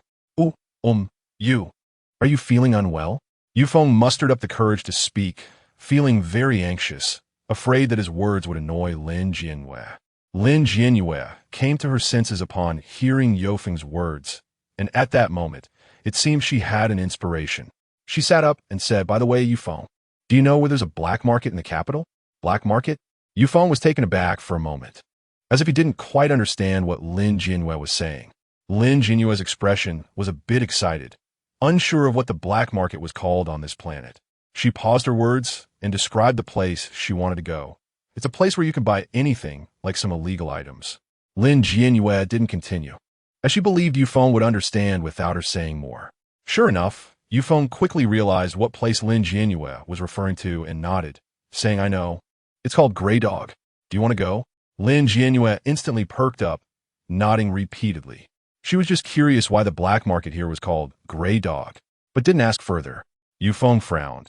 He didn't want to take Lin Jianyue to such a place because it was chaotic and dangerous. However, seeing the eager look in Lin Jianyue's eyes, he didn't know how to refuse and ultimately nodded in agreement. Okay, I'll take you. Hearing Yufeng's agreement, Lin Jianyue was almost ready to jump up. This would make things easier. Every planet's black market contained the dirtiest things, and she only needed to take a look around without buying anything to gain something. Lin Jianyue quickly tidied herself up and followed Yufeng out the door. As the two exited, Song Yin spotted Lin Jianyue's graceful figure from a distance. But when his gaze fell on a strange male beside her, his expression instantly turned cold. Who was that male? Why was he next to Lin Jianyue? Where did Xingye go? Song Yin narrowed his eyes slightly, staring intently at Lin Jianyue and that figure not far away, not taking his eyes off them. He contacted his subordinates through his star brain, instructing them to investigate the origins of this male immediately. Yufeng and Lin Jianyue got into the hover car, with his attention entirely on Lin Jianyue, completely unaware of the dark figure that stood out in the sunlight. At that moment, Yufeng's eyes only had Lin Jianyue in them. It wasn't until the hover car left that Lin Jianyue noticed someone seemed to be watching them from a distance. When she turned to look, that figure had already disappeared. Lin Jianyue found it strange, but didn't think too much about it. The hover car stopped at the place Yufeng mentioned, and Lin Jianyue looked around, finding it quiet with nothing around, feeling puzzled, until Yufeng led her into a small alley, where there was nothing but a ventilation duct large enough for two people. Yufeng, is this Grey Dog? Lin Jianyue surveyed her surroundings, thinking this couldn't be the black market. It was clearly just a small dark alley, like the ones in the news where bodies could be found at any time. Yufeng shook his head slightly, his voice much quieter. No. Lin Jianyue was confused and turned to look at Yufeng. Since this wasn't the black market, why had they come here? Before she could think of the reason, Yufeng had already continued walking ahead. Although Lin Jianyue was puzzled, she quickly followed him. Reaching the end of the alley, Lin Jianyue was left with only the ventilation duct before her. Yufeng suddenly reached out, touching the metal of the duct, pausing for a moment before pulling his hand back. Just as Lin Jianyue was about to ask him what he was doing, the ventilation duct suddenly made noise. The duct sank half a meter, revealing a dark door covered in strange totems. Yufeng turned to look at Lin Jianyue, an expression of conflict in his eyes. Yeah, this is Grey Dog. Even though Lin Jianyue had seen many black markets, this one was definitely the most impressive, which black market was hidden inside a ventilation duct. Yeah. Do you really want to go in? Yufeng bit his lip, still a bit worried. After all, he couldn't be sure what was inside or what would happen. This was a place truly beyond the control and jurisdiction of the capital. Lin Jianyue nodded repeatedly. Of course, she had to go. This was one of her most important clues. Seeing Lin Jianyue so eager, Yufeng finally sighed, placing his hand on his waist, ready at any moment, and led Lin Jianyue into the ventilation duct. As soon as Lin Jianyue entered, a damp, decaying smell hit her face, mixed with the sweet scent of beast blood. Under the canopy entwined with fluorescent vines, floating holographic projections divided the trading area into countless diamond-shaped fragments, distorting the faces of buyers and sellers in quantum camouflage. Chapter 53.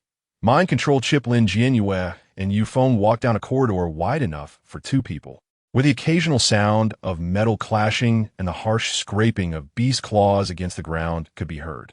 In the shadows, the mechanical eye cameras flickered red, watching every intruder like a lurking beast. Lin Jianyue was instantly captivated by the passageway. Yufeng, however, was not in the mood to admire the surroundings. His face was marked with concern as he led Lin Jianyue through the pipes, struggling internally. He could understand why Lin Jianyue wanted to come to such a place. He could have refused her, but seeing the expectation in her blue eyes, he found it hard to say no. He knew all too well how dangerous it was here, but now that they were already inside, he could only prepare to protect her. Passing through a hidden door, the damp passage suddenly opened up. Lin Jianyue saw the floating fluorescent spores illuminating the black market, transforming it into a flowing, dark blue ocean. Hundreds of dome stalls grew like deformed corals on the rock walls. In front of each stall floated a translucent projection of rules. No inquiries about the source of goods. Violators will have their eyes gouged out. After 3 price quotes, a deal must be made or a hand will be severed. The dark red text flickered with the spores. Traders wore various masks, some resembling fierce beast skulls, others covered in circuits, and even void masks that could distort psychic detection. In front of one stall, a figure draped in a star-patterned cloak was exchanging beast scales for capsules filled with a green liquid, while a warning sign covered in spikes stood in the corner. Touching samples is at your own risk. In the central square, a liquid metal fountain played a holographic announcement. This week's contraband: mind-control chips. Whistleblowers will receive a reward of 10 grams of annihilation crystal ore. Surrounding pillars hung with violators bound by genetic locks. Their masks had long shattered, revealing terrified, twisted faces, silently warning anyone who dared to challenge the rules. Lin Jianyue's eyes widened as she took in everything before her. Before she could express her astonishment, a mask suddenly appeared on her face. She turned in shock to see Yueyue beside her, also wearing a mask, looking at her through 2 small holes. Yeah, wearing a mask here is to protect personal privacy. Lin Jianyue nodded. She understood that, but she wanted to ask where the mask had come from. Yueyue seemed to sense her confusion and pointed to a small opening beside the passage, where a large sign read, "Enter with a mask," with another sign nearby, stating "Get a mask."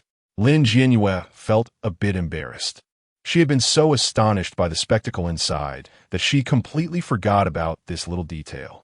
After adjusting her mask, she was ready to move forward, but she noticed Yueyue beside her had not moved. He was slightly bowing his head, looking at his feet, as if he wanted to say something. Lin Jianyue stopped and turned to Yueyue, asking Yueyue what's wrong. Yueyue hesitated before speaking. This place is very unfriendly to females, He felt a bit frustrated, wondering why he had forgotten to mention this earlier. It was too late to bring it up now.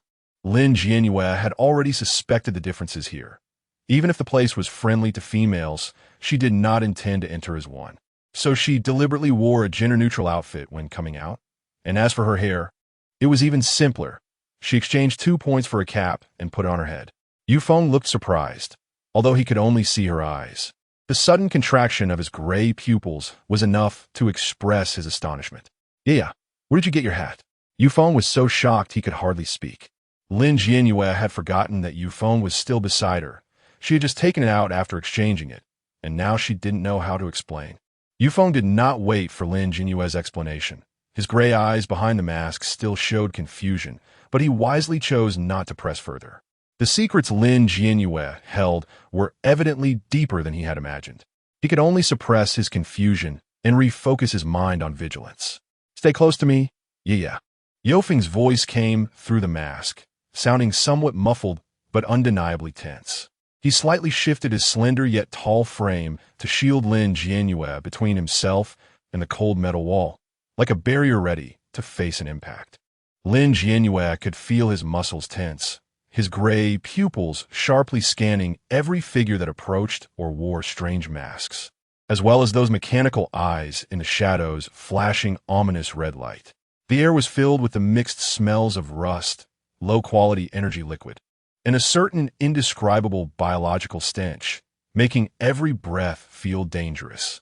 Lin Jianyue nodded, though her attention was magnetically drawn to the bizarre scenery before her.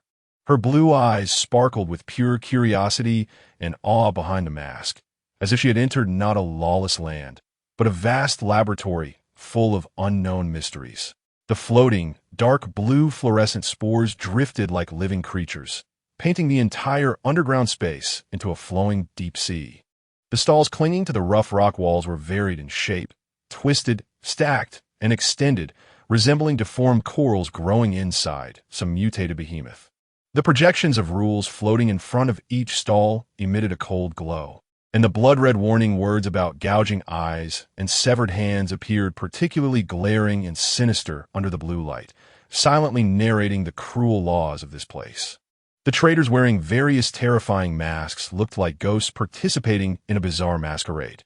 The hollow eye sockets of beast skull masks seemed to gaze into souls, while the circuit-covered masks flowed with streams of data, and the void masks that could distort psychic detection made Lin Jianyue instinctively feel uneasy as they touched the domain of her SS-level psychic power, prompting her to subconsciously avert her gaze. Just as Lin Jianyue lifted her head, she saw a figure draped in a star-patterned cloak carefully exchanging a shimmering dark-scale B-scale for several capsules containing a strange green liquid from a vendor. In the corner of the stall, a warning sign filled with spikes ominously stated, "Life and death are your own responsibility." As her gaze slightly shifted upward, the central square's liquid metal fountain morphed in shape, and a holographic announcement playing repeatedly caught Lin Jianyue's attention. The words "mind-controlled chip" sent a shiver down her spine. This mind-controlled chip piqued her curiosity. Could it be the type of control chip she was thinking of? Chapter 54. The disappearance of General Xingye. Yufeng's gaze also turned to Lin Jianyue, watching her stare at those few words, and softly explained. The mental control chip is actually a type of drug that can disrupt mental power. It is prohibited in the black market. Lin Jianyue suddenly realized that the black market doesn't sell everything, which was a bit unexpected for her. She thought anything related to money could be bought here. Lin Jianyue suddenly recalled that Dell's mental power had suddenly disappeared before, and it might be related to this thing. She suppressed her doubts and planned to investigate the origins of this mental power chip after they got out, to see if it was related to Princess Delaware. Lin Jianyue continued walking forward, wanting to see what else in here could help her. Yufeng closely followed beside her, ensuring her safety while explaining some of the rules and items in this place. Lin Jianyue listened attentively, but her attention was drawn away by a noisy group of people ahead. Yufeng also noticed. In such situations, he wouldn't intervene, but seeing Lin Jianyue seemed very interested, he gently asked, "Do you want to go take a look?" Lin Jianyue hesitated for a moment, then shook her head. "Forget it. It wouldn't benefit us to go. Although it looks calm here, there are actually turbulent undercurrents behind it. It's better not to join the commotion." Yufeng let out a slight sigh of relief and led Lin Jianyue around the crowd. However, as they passed by, Lin Jianyue suddenly heard a familiar name. Someone mentioned Xingye, which made her heart clench. "Yufeng, let's go take a look." At this moment, Lin Jianyue couldn't care about anything else and pulled Yufeng toward the crowd. Yufeng felt Lin Jianyue's touch. This time, he didn't shy away, but was worried because Lin Jianyue's usually warm palm had turned cold, and he could feel her small hand trembling slightly. Yufeng didn't hear what those people had just said, but seeing Lin Jianyue so anxious, he understood it wasn't simple. Lin Jianyue squeezed to the back of the crowd. Although she wasn't in the front row, she could hear the conversation between the stall owner and that person. "This drug can take down General Xingye. You all saw the news just now, right? This drug is not ordinary. I put in a lot of effort to get it, and there's only this one. Absolutely no counterfeit. How do you know General Xingye was taken down by this drug? I think you're just bragging." Upon hearing this exchange, Lin Jianyue felt her blood run cold. How could this be possible? Could it be that Xingye really? She didn't dare to think further and pulled Yufeng out of the crowd, quickly opening her star brain wristband to verify whether what they said was true. Yufeng also heard everything clearly. His expression was complex. Xingye's ability could rank among the top 3 in the imperial capital, and if something really happened, there would definitely be a report immediately. But what worried him more was Lin Jianyue's condition. When Lin Jianyue opened her star brain and saw the major news report, her blood ran cold. Something really happened to Xingye. Yufeng's pupils also constricted sharply. The first report on the star brain stated that General Xingye's army had lost contact in interstellar space, with initial speculation indicating they encountered some kind of toxin developed from an alien planet, leading to a loss of part of their military strength. Countless possibilities flashed through Lin Jianyue's mind. At this moment, she couldn't think of anything else and just pulled Yufeng to run outside. Yufeng knew Lin Jianyue was worried and didn't say anything, just followed her away from the gray dog. The stalls that had just been leisurely browsed now made Lin Jianyue feel extremely agitated. As soon as they exited the ventilation duct, Lin Jianyue immediately opened her star brain to contact Xingye, but it was always out of service range. Lin Jianyue became even more anxious. Yufeng, not wanting to see Lin Jianyue so anxious, spoke to comfort her. Maybe General Xingye is currently on a mission. It might not be as serious as you think. After saying this, Yufeng himself felt a bit unconvinced and lowered his head, not daring to look into Lin Jianyue's eyes. Lin Jianyue finally calmed down. She looked at the downcast Yufeng and sighed slightly. I'm sorry, Yufeng, for making you worry. You're right. Xingye might be busy right now. Let's go back for now. Yufeng didn't say anything, just nodded slightly and followed Lin Jianyue back to the villa. Upon returning to the villa, Lin Jianyue asked the soldiers, but they all said they didn't know the situation regarding General Xingye. The captain of the team had already returned to the troops to inquire. Lin Jianyue nodded in a daze and turned to walk towards the room of the little ones. She didn't know what was wrong with her, but she just wanted to see Xingye's little ones. Yufeng quietly accompanied Lin Jianyue, not speaking or moving around, wherever Lin Jianyue went. He followed closely, but at a respectful distance. Lin Jianyue sat by the crib, watching the 6 little ones crawling around inside. Her heart ached. Xingye must be fine. His little ones haven't even seen him yet. Immersed in sadness, Lin Jianyue suddenly remembered that she had an all-powerful system and quickly asked the system if it could locate Xingye. The system replied that it could, but since it was an interstellar query, it required 50 points. Without hesitation, Lin Jianyue exchanged the points, and a positioning map appeared in her mind. Poison Insect Planet? Xingye is currently on Poison Insect Planet? Lin Jianyue suddenly recalled what she heard from the stall owner in a black market. Xingye's mission might be related to some kind of drug. Associating it with Poison Insect Planet, Lin Jianyue felt an ominous premonition in her heart. Yufeng, in the imperial capital, besides the military, who else can access interstellar space? Lin Jianyue suddenly turned to Yufeng and asked. Yufeng didn't expect Lin Jianyue to ask this and was momentarily taken aback. Besides the military, only the royal family has access to interstellar warships. Yufeng responded instinctively after realizing it. The royal family. Lin Jianyue frowned slightly. She didn't know anyone in the royal family, having only met them once or twice. It would definitely be inappropriate to suddenly ask them for a warship, and besides, the people of the royal family always gave Lin Jianyue a feeling of ill intent. Lin Jianyue was conflicted in her heart. She knew she could ask the royal family for a warship, but she was worried that they might use this opportunity to coerce her into doing something. However, thinking about how Xingye might be in danger, Lin Jianyue couldn't care about that anymore and said to Yufeng, "Let's go. We need to visit the royal family now." Yufeng understood Lin Jianyue's intentions and didn't stop her. If she wanted to do it, he would accompany her. Just as they were about to head out, they encountered a familiar figure. It was Song-Yin. Song-Yin still wore his characteristic mischievous smile, but he was dressed in luxurious attire. Looking at Lin Jianyue, he spoke gently. "Miss Jianyue, where are you in such a hurry to go?" As he spoke, his gaze kept shifting toward Yufeng, filled with scrutiny. Chapter 55. Heading to Poison Bugstar, Yufeng's gaze met Song-Yin's, and he was not afraid. Instead, there was a hint of vigilance in his eyes. Lin Jianyue didn't have time to say much to Song-Yin, so she just smiled politely and said, "Song-Yin, I have something to attend to, so I won't be able to host you today. Maybe next time." After saying this, she grabbed Yufeng's arm and prepared to leave. Seeing Lin Jianyue's actions, Song-Yin's expression instantly turned cold, but he still maintained a smile on his face. "Miss Jianyue, is it about the starry military commander?" Lin Jianyue paused in her steps, turned to look at Song-Yin, and was not surprised that he knew about this matter. She just nodded slightly. "Yes, since you already know, I won't elaborate further." Song-Yin watched Lin Jianyue's anxious demeanor, feeling a pang of bitterness in his heart. As he watched her leave without looking back, he felt a sense of unease. Finally, he spoke up. "Miss Jianyue, if you plan to borrow a warship from the royal family, you might encounter a lot of trouble. You should be aware that the royal family is a place that devours people without spitting out bones. Given your identity, if you have demands from them, they might take the opportunity to force you into a partnership with the royal family.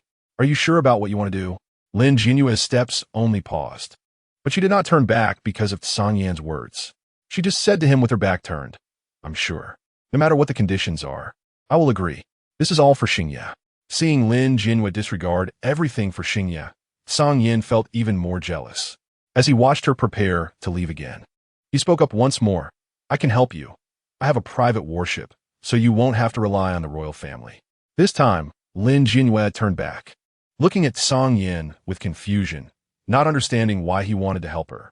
But she couldn't think too much about it now. Looking at Song Yin with a hint of scrutiny, she said, Song Yin, what are your conditions? Song Yin laughed heartily. He enjoyed communicating with someone as smart as Lin Jianyue. It was no wonder he had his eye on her. He smiled and said, the condition is simple. Let me accompany you. Lin Jianyue did not expect Song Yin to say this, but after weighing the pros and cons, she realized that Song Yin had never harmed her and could be considered a trustworthy friend. She leaned more toward Song Yin than the royal family, so she finally nodded and agreed. All right, I accept. Song Yin's smile deepened, and he nodded slightly. Good. Then let's set off now. Half an hour later, Lin Jianyue boarded Song Yin's warship. It was Yuefeng's first time on a warship, and he inevitably felt a bit nervous, sitting still in his seat. But his vigilance toward Song Yin remained. Song Yin held a glass of red wine, gently swirling it as he looked at the boy in front of him, who wore a hostile expression. He smirked. I feel like I've seen you somewhere before. Upon hearing this, Yuefeng's body tensed up instantly, like a little hedgehog, erecting his defenses. His gray eyes were filled with hostility. Boss Song Yin might be mistaken. Song Yin smirked, slightly tilting his head to take a sip of red wine, clearly not believing Yuefeng's words. What are you two talking about? Lin Jianyue returned from the control room and noticed the odd atmosphere between them. Song Yin put down his wine glass, concealing the scrutiny on his face, and looked at Lin Jianyue with tenderness once more. Nothing. Just felt that he looks a bit familiar. Lin Jianyue recalled that day at the fighting arena, and seeing the hostility on Yuefeng's face, she chose not to expose it. Right now, she was not in the mood to deal with these matters. She just wanted to find Xingye quickly. The warship left the beastman planet, heading towards the boundless space. If it had been before, Lin Jianyue would have wanted to admire the beauty of space, but now she was completely preoccupied, sitting in her seat with a worried expression, only thinking about Xingye's safety. Song Yin noticed Lin Jianyue's demeanor, and, even though he felt jealous, he couldn't say anything. A strange atmosphere formed among the three of them. Miss Jianyue. Song Yin couldn't help but speak up. Lin Jianyue's thoughts were interrupted by Song Yin. When she looked at him, she instinctively wore a smile. What is it? Seeing Lin Jianyue's attitude towards him, Song Yin finally couldn't hold back his thoughts any longer and said, Can I call you Yueyue from now on? He had wanted to say this for a long time. As Xingye was Lin Jianyue's primary guardian, he felt jealous when he called her Yueyue, and now, an unknown little brat could call her Yueyue too, which made him feel even more displeased. If he wasn't mistaken, he should have known Lin Jianyue earlier than Yuefeng. So why couldn't he? Lin Jianyue was taken aback. Did he really need to ask her about this? But then she thought, maybe it made sense. The males in their society must respect the females' thoughts in whatever they did. So she casually agreed. Sure. She didn't actually dislike Song Yin. She had been a bit anxious earlier, which affected her attitude. Now that she thought about it, she felt a bit guilty. Hearing Lin Jianyue's response, Song Yin's mood instantly brightened, and his annoyance towards Yuefeng seemed to vanish in that moment. Yuefeng appeared indifferent, but he was actually quite concerned. After spending time with Lin Jianyue, he had developed a selfish thought of wanting to become her partner. Hearing Song Yin address Lin Jianyue in such a way, he didn't feel jealous. Instead, he felt a little pleased because Song Yin was the one who took the initiative to call her Yueyue, while Lin Jianyue had said it first to him. This made Yuefeng feel a sense of satisfaction. Song Yin's mood improved significantly, and he began to analyze the information his subordinates had uncovered regarding Xingye. As long as it was about Xingye, Lin Jianyue listened intently, waiting for Song Yin to continue. My people found that Xingye's warship disappeared about 180,000 kilometers from Poison Bug Star. The only planet nearby is Poison Bug Star itself, and there are no signs of life or civilization on the asteroids around. So Xingye's warship must be on Poison Bug Star. After Song Yin finished speaking, a hint of surprise flashed across Lin Jianyue's face. She hadn't expected Song Yin to be able to find this out. The location he pinpointed was almost identical to what the system had helped her locate. Yuefeng had remained silent, but at this moment, he surprisingly spoke up, sharing his thoughts. If we land and directly charge into Poison Bug Star, it might cause a huge commotion. Those bugs are not easy to deal with.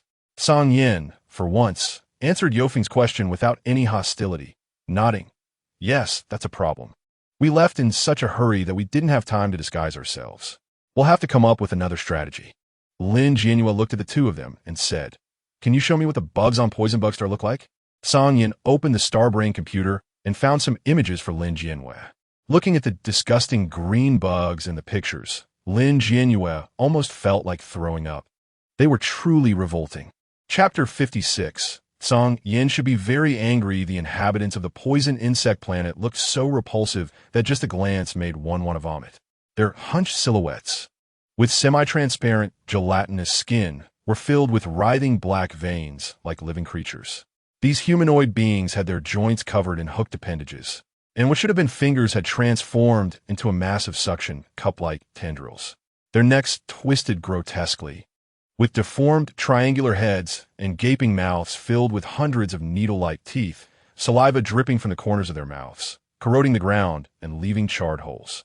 There were no eyeballs in their sockets. Instead, there was constantly surging purple pus. Whenever they emitted a shriek, the bony wings on their backs would unfurl, revealing membranous tissue covered in slime and scraps of flesh. For the first time, Lin Jianyue had a concrete understanding of disgust. She felt that among all the planets in this space, the poison insect planet was probably the ugliest. What level of civilization did these beings possess? Lin Jianyue averted her gaze from the Starbrain screen, unable to look any longer. Yufeng also felt a bit nauseous. It was his first time seeing the creatures of the poison insect planet. Song Yin turned off the Starbrain screen and said, Their level of civilization is very low, but their greatest strength lies in poison. What we just saw were only low-level poison insects. Their saliva can corrode anything. These low-level poison insects are the slaves of high-level poison insects, essentially soldiers. Those high-level poison insects, like us, have humanoid forms, just like this. Song Yin found a few more pictures to show Lin Jianyue. Looking at the beings that resembled the ones before, Lin Jianyue felt relieved. This was more acceptable. If they had truly looked like that, she would have definitely vomited the moment she set foot on that planet. So what details distinguish them from us? Lin Jianyue asked Song Yin. Song Yin glanced and replied, They don't have our ears. Lin Jianyue thought for a moment. That was simple. Wait for me. I need to go to the restroom. Lin Jianyue said, turning and running to the back. In the whole space, only Song Yin and Yufeng remained both silent, each occupied with their own tasks. Song Yin was busy with the Starbrain, while Yufeng was sharpening his dagger. If a fight broke out, this would be a good companion. Song Yin glanced at Yufeng's actions and smirked slightly, saying softly, You did well in the last combat match. Upon hearing this, Yufeng suddenly looked up at Song Yin, his expression wary again. He thought Song Yin hadn't recognized him. So why hadn't he exposed him earlier and waited until now? Song Yin closed the Starbrain, wearing an ambiguous smile as he looked at Yufeng, seemingly waiting for him to speak. Yufeng furrowed his brow, looking at Song Yin, and asked, When did you recognize me? Song Yin, with his legs crossed casually, replied slowly, Just now, your knife-sharpening action. Yufeng was taken aback. He recalled that during the combat match, he hadn't taken out his knife. How did Song Yin figure it out? Song Yin seemed to read Yufeng's thoughts and, with a playful grin, said, Thinking about how I recognized you? It's simple. Your actions. For people like you, many small actions often become habits that you can't change. Yufeng frowned, confused about what Song Yin meant. How exactly did he recognize him? He still didn't understand what those small actions were. Song Yin didn't intend to elaborate further, standing up to check how much longer it would take in the cockpit. Only Yufeng remained seated, pondering how to explain that his habits led Song Yin to recognize him. Meanwhile, Lin Jianyue was in the restroom, locking the door and looking to exchange for potions from the system. System, didn't you say you could exchange for any potions I've researched? I remember I have a potion that can grow wings. Can you do it or not? Lin Jianyue's voice was a bit impatient. This broken system had previously claimed that any potion she had researched could be exchanged, but now it said this potion was unavailable, making her want to vent her anger on the system. The system seemed a bit flustered, its mechanical voice rarely showing a hint of panic. Host, please wait a moment. This potion is not available because you have never used it. I need to check each one. Lin Jianyue sat in the restroom, visibly annoyed. If it took any longer, they would reach their destination. After 2 more minutes, almost losing her temper, the system finally spoke. Host, I found it. This potion can grow things and also remove a part of oneself, right? The mechanical voice seemed to carry a hint of pride, as if it wanted Lin Jianyue to praise it.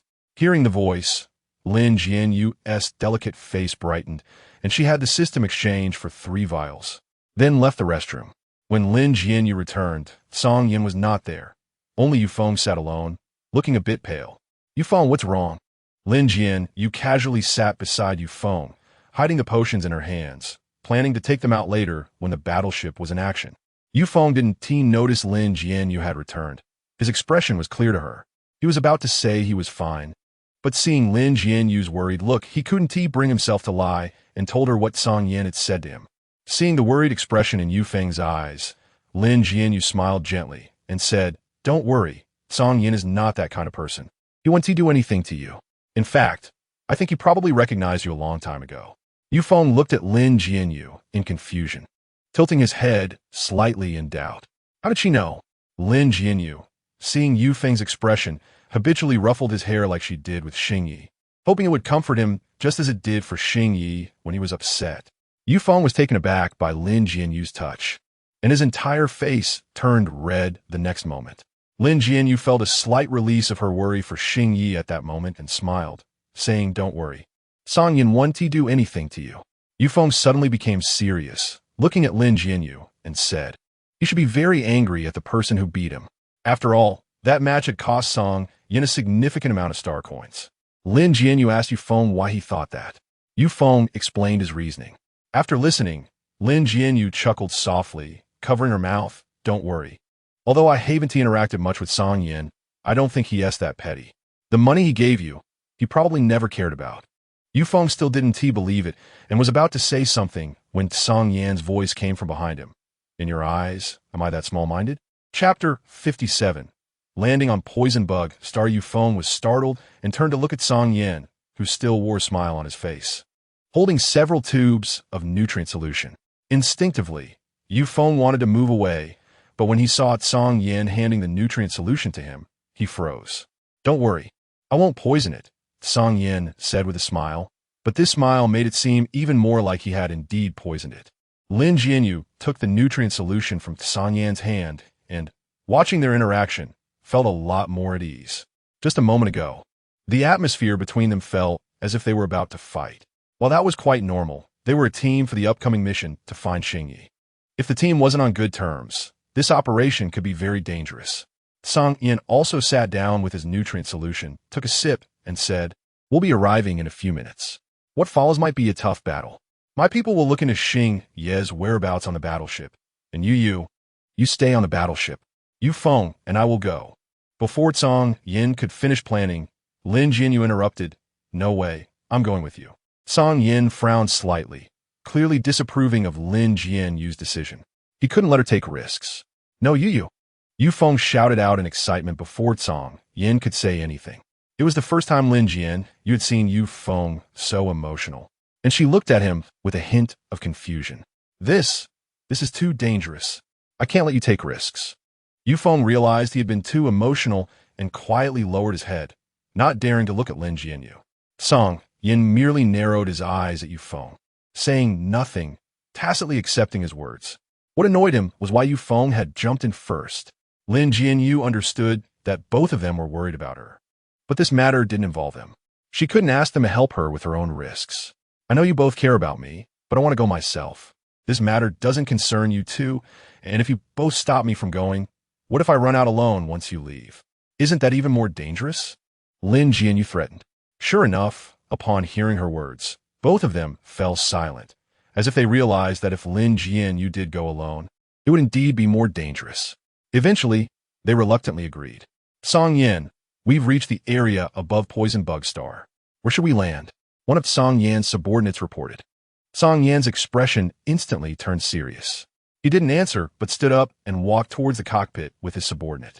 Lin Jianyue quickly glanced outside the battleship, and indeed saw the green-black planet below. Yufeng curiously looked outside as well. Taking the opportunity, Lin Jianyue asked the system if they could locate Xing Ye's exact position now that they had arrived at Poison Bug Star. The system shamelessly demanded 10 points from Lin Jianyue before finally providing her with Xing Ye's exact location. Lin Jianyue received the location of Xing Ye. Although she knew where he was, she had no idea what the situation inside was like. However, she was certain that Xing Ye was still alive. Just knowing that he was alive eased her mind considerably. As they were about to descend, Lin Jianyue observed that while Poison Bug Star wasn't particularly large, it wasn't small either. If they landed far from Xing Ye's location, they would need additional time to reach him. What would they do if something happened along the way? But Lin Jianyue didn't know how to convey this position to Song Yan.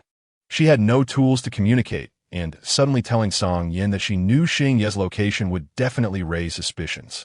Just as Lin Jianyue was lost in her thoughts, Song Yan's voice floated over, "Here, let's land here. Xing Ye's location is less than 100 kilometers from our landing point. Looks like that's their stronghold." Song Yan was analyzing and speaking with his subordinate. Upon hearing this, Lin Jianyue's eyes widened. To verify whether Song Yan's location matched hers, she peeked out from Song Yan's waist, revealing her blue eyes, and looked at the positioning on the holographic screen in the cockpit, confirming it was the same as the system's location. Lin Jianyue's face darkened when she saw it. Why didn't Song Yan tell her he could locate it? She had wasted points. So frustrating.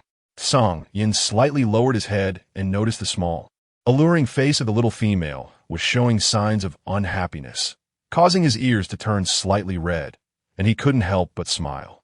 Yufeng stood at the door of the cockpit, watching their interaction with a twinge of jealousy, but he quickly suppressed that feeling. The battleship landed at the designated location, and Lin Jianyue couldn't wait to get off.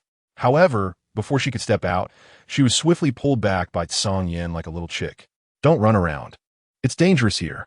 I'll let someone go check for dangers first," Song Yan said, placing Lin Jianyue beside him. Lin Jianyue pouted, obviously dissatisfied, but Song Yan's reasoning made sense, so she obediently stood by and waited. Seeing that the little female beside him was no longer stubborn, Song Yan sighed in relief and instructed his subordinate to go check the surroundings while he took Lin Jianyue and Yufeng to the back of the battleship. Lin Jianyue was curious, wondering what Song Yan was going to do with her, and the next second she saw the mechanical door open, revealing various kinds of weapons.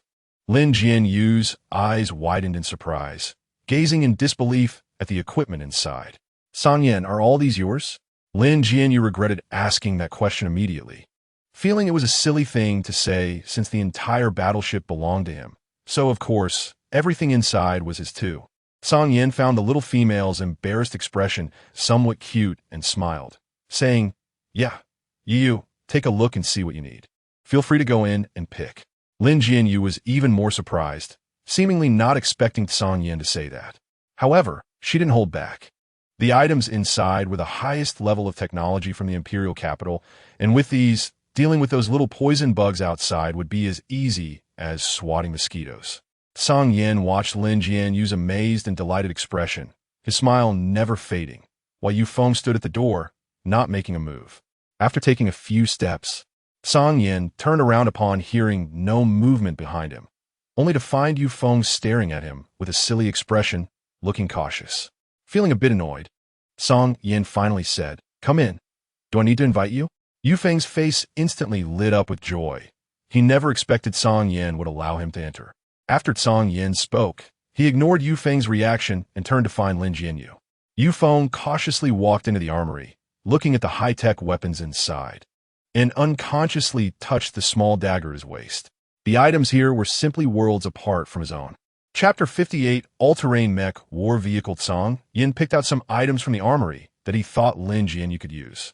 Most of them were protective gear, but Lin Jianyue wanted weapons like knives and sticks. Despite her petite frame, her combat ability was impressive. Looking at the various protective weapons on her, Lin Jianyue felt speechless. There was not a single spot on her body that was unprotected, making her look quite bulky. However, it was actually lightweight and did not hinder her movement. She just felt it made her appear timid. When Song Yan was about to hand her goggles, she finally couldn't help but speak up. "I don't need all this stuff. Don't underestimate me. I might be even stronger than you." Song Yan paused for a moment, then put his hand down with a helpless smile and said, Yueyue, how could I underestimate you? I'm just worried you'll get hurt. How could he dare to underestimate Lin Jianyue? After all, this little female had the audacity to take down several challengers right in his territory. Although he still didn't know how she did it, he was sure it was her doing. In the fighting arena, there were rules. Everyone entering had to be searched for weapons, including spectators. Since Lin Jianyue was brought in by him that day, she naturally didn't need to be searched. Song Yin had known it was this little female who had done it, and this made him increasingly interested in her. Hearing Song Yin say this, Lin Jianyue nodded in satisfaction and finally took off the headgear, shoving it into Song Yin's arms. It's good that you know. Keep this for yourself, and find me some handy weapons. Song Yin had no choice but to comply with Lin Jianyue's wishes. But he still found her a relatively simple armor that could at least provide some protection. Lin Jianyue didn't refuse it. Song Yin selected a few small weapons for Lin Jianyue to try out for comfort, while he took a nano laser gun and approached Yueyue, who was holding a laser knife, and handed it to him. Kid, the soldiers here aren't fighting in a brawl or secretly killing people with that knife. You won't even get close before it's corroded by their venom. As Song Yin spoke, he handed the nano gun to Yueyue. Yueyue cautiously looked at the nano gun in his hand. To him, these weapons felt like treasures. As an assassin, he had to prepare all his own weapons, and many times he had nearly died because of weapon issues. These items were something he desperately desired but could not obtain, yet now they were right in his hands. Seeing the sparkles in Yufeng's eyes, Song Yin couldn't help but chuckle, casually saying, All right, if you like it, take it. Take whatever else you like. After saying that, he turned around, thinking he looked quite cool. He expected Yueyue to thank him, but when he sneaked a glance back, he was shocked to find that the little white-eyed wolf didn't even look at him. What a waste of effort. Lin Jianyue watched the interaction between Yueyue and Song Yin, covering her mouth and giggling. It seemed that males were all so childish. Once the three were ready, the subordinates who went out to scout returned to report to Song Yin that the surrounding dangers had been eliminated. Song Yin nodded slightly, instructing his subordinates to monitor the screens on the warship and be ready for backup at any time. The subordinates were all surprised. Boss, are you planning to fight yourself? Song Yin tucked the gun into his holster and smiled. Why is that not allowed? Lin Jianyue, hearing what Song Yin's subordinates said, turned to look at him curiously. Wanted to know why they said that. The subordinate's voice trembled a bit. Boss, we can handle these things. Before he could finish, Song Yin interrupted directly. Leave it to you? Stay ready inside the ship. The monitors need to be prepared to hack the system at any moment. Song Yin stopped wasting words with his subordinates and, as he jumped off the warship, turned around to help Lin Jianyue down. After Lin Jianyue got down, she curiously asked Song Yin, why did your little brother say that? Is it because you can't go? Lin Jianyue smiled mischievously. Song Yin's back paused for a moment, a sudden heat igniting within him, making him want to lose his temper. But he held it back because he didn't want to hurt the little female who said that. You'll find out if I can or not. Song Yin gritted his teeth as he said this. Did this little female know that such words really made him want to take her down right then and there? At that moment, he would show her what he was capable of. Seeing that Song Yin was acting a bit off, Lin Jianyue realized she had taken a joke too far. She was used to teasing Xingyi and flirting with Yueyue. But this also made her realize something she had always wanted to know. Song Yin was not shy like Xingyi and Yueyue when teased. He would get angry. And it was the kind of anger that felt wronged. Watching Song Yin trying to suppress his anger, she covered her mouth and stifled a laugh. It was a different kind of feeling. When she teased Xingyi, he felt like a strong yet gentle big cat. Yueyue was like a shy little puppy, while Song Yin was that kind of fierce wolf dog. She liked all three types quite a bit. Thinking of Xingyi, she suddenly became serious. Where are we going now? Lin Jianyue asked Song Yin, who was still angry. Song Yin, initially furious, found himself unable to stay mad when he looked into Lin Jianyue's blue eyes, as if he had fallen into a warm yet cold embrace. Let us go. Song Yin sighed helplessly, knowing in his heart that he had been completely taken in by Lin Jianyue. The three of them arrived at the back of the warship, and the rear door slowly opened to reveal an all-terrain mech war vehicle. Lin Jianyue was not very familiar with it, but Yueyue was extremely knowledgeable. Upon seeing the vehicle, his eyes sparkled with excitement. Song Yin noticed Yu Feng's expression and felt a sense of pride. Lin Jianyue glanced at Song Yan's face, which mirrored the smug expression Xing Yi had when he faced Su Li. Looking at Yu Feng, who was already captivated, Lin Jian, you shook her head in resignation. So, men really were quite childish. Not wanting to pay attention to Song Yan's one-sided rivalry with Yu Feng, Lin Jianyue organized her gear and boarded the mech vehicle. Song Yan followed her up, but suddenly stopped beside Yu Feng and said, "You drive." Yu Feng was completely stunned, his usually cold eyes suddenly lighting up so brightly that it almost blinded Song Yan. Really? Chapter 59. Xingye's bracelet. Song Yan turned his face away from Yu Feng, not want to make eye contact, and nodded slightly, saying, the navigation is set up. You could drive. After saying that, he climbed into the back of the mecha vehicle. Since Yu Feng liked it, it would be fine for Yu Feng to drive. He could spend some private time with Lin Jianyue. 10 minutes later, Song Yin regretted his decision. No one had expected that while Yu Feng liked these things, he didn't know how to drive. In just 10 minutes, they had only covered 3 kilometers. Seeing Lin Jianyue's anxious expression, Song Yin had no choice but to let Yu Feng sit in the passenger seat while he took over the driving. Song Yin drove aggressively, almost wishing to take off directly. Following Xingye's last known position, the group arrived at the entrance of a base on Poison Bug Star. As they got out of the mecha vehicle, a crimson sandstorm suddenly whipped up in front of them. The Poison Bug Base appeared even more bizarre amidst the Scarlet Storm. Giant flesh pillars rose from the ground, with gas pores oozing green liquid that pooled into toxic pits. The arthropod-like suction cups opened and closed like mandibles, making the entire base resemble a lurking giant beast. This base was completely different from the one in the imperial capital. It was built like a gigantic bug. Lin Jianyue looked at the enormous insect and thought about having to rescue Xingye. Forcing herself to suppress the nausea in her heart, she turned to Song Yin and said, "How do we get in now?"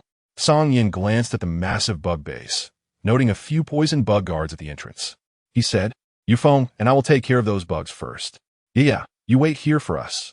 After saying that, Song Yin put on his sand dust night vision goggles and walked towards the poison bugs. Lin Jianyue nervously watched the two, holding an infrared gun and aiming it to see if the bugs made any movements. Although it was their first time working together, Song Yin and Yu Feng were surprisingly in sync, as if they had been cooperating for a long time. They silently dealt with the few poison bug guards at the entrance without alerting the bugs inside. Lin Jianyue let out a sigh of relief not far away, and when the two returned, she handed them the potion she had prepared, saying, "All right, we'll use their clothes to infiltrate later." Song Yin glanced at the potion in his hand, then looked back at the base. He didn't ask Lin Jianyue why they needed to drink it, but instead asked if it would allow them to go undetected. Lin Jianyue had already tilted her head back and finished drinking. The two saw Lin Jianyue's white ears slowly disappear, while a pair of white wings sprouted from her back. Lin Jianyue turned to look behind her, wanted to flap those wings, but was stopped just in time by the system. Lin Jianyue was dissatisfied and asked the system in her mind why. The system helplessly replied, "Host, this is just an illusion. Your ears still exist, and those wings are also fake." Song Yin and Yu Feng exchanged surprised glances, clearly not expecting the potion to have such an effect. They no longer hesitated and drank the potions as well. In just a few seconds, their bodies underwent the same changes as Lin Jianyue. Before they could even feel the strange wings on their backs, they heard faint sounds coming from the base ahead. Song Yin squinted his eyes, looking at the dimly lit poison bug base through the sandstorm, as if trying to discern something carefully. Lin Jianyue and Yu Feng also fell silent, waiting for Song Yin to speak. "It seems like someone is coming out to change shifts. Let's go." Song Yin turned to the two, then grabbed Lin Jianyue's wrist and ran towards the fallen poison bug guards, changing into the tattered uniforms. Lin Jianyue's potion could only help them change their basic features, but they couldn't imitate the scent of the poison bugs. They had to use their uniforms to simulate the smell. Once the three were disguised, Yu Feng used the nano laser gun to disassemble the bodies of the poison bug guards. The green bits of flesh were blown away by the sandstorm, and only then did the three set off towards the poison bug base. The scarlet sandstorm surged like a boiling blood pool, gnawing the outline of the poison bug base into a distorted silhouette. Lin Jianyue looked up at the monster's nest made of giant flesh pillars and arthropods, feeling a wave of nausea from the foul, slimy smell in the air. As they got closer, the three could clearly see that the green liquid seeping from the flesh pillar was pooling into toxic pits, refracting a phosphorescent glow during the gaps in the sandstorm. Song Yin glanced at the holographic screen of the star brain and calmly said, "The ventilation duct is at 3 o'clock. We'll enter from there." After saying this, he took out a sand dust mask from somewhere and directly placed it over Lin Jianyue's face before she could react. As Lin Jianyue finally regained her senses, Song Yin had already dragged her to the duct entrance, saying, "Yufeng, confirm the path is safe." Yeah, stay close to me." Yufeng silently nodded, her gray pupils narrowing into sharp lines behind the night vision goggles. She pressed herself tightly against the rock wall, holding a nano dagger. As she sliced through the outer layer of mucus, fluorescent droplets of liquid splattered, trailing disgusting green sludge in the darkness. Song Yin held Lin Jianyue's wrist, following closely behind Yufeng. Passing by the green liquid, Song Yin said in a low voice, "Be careful not to touch it. It's corrosive." As he spoke, he threw a piece of metal into the green liquid, which corroded at a visible speed, much like sulfuric acid. Lin Jianyue's eyes widened in shock. The poison bug's venom was that powerful.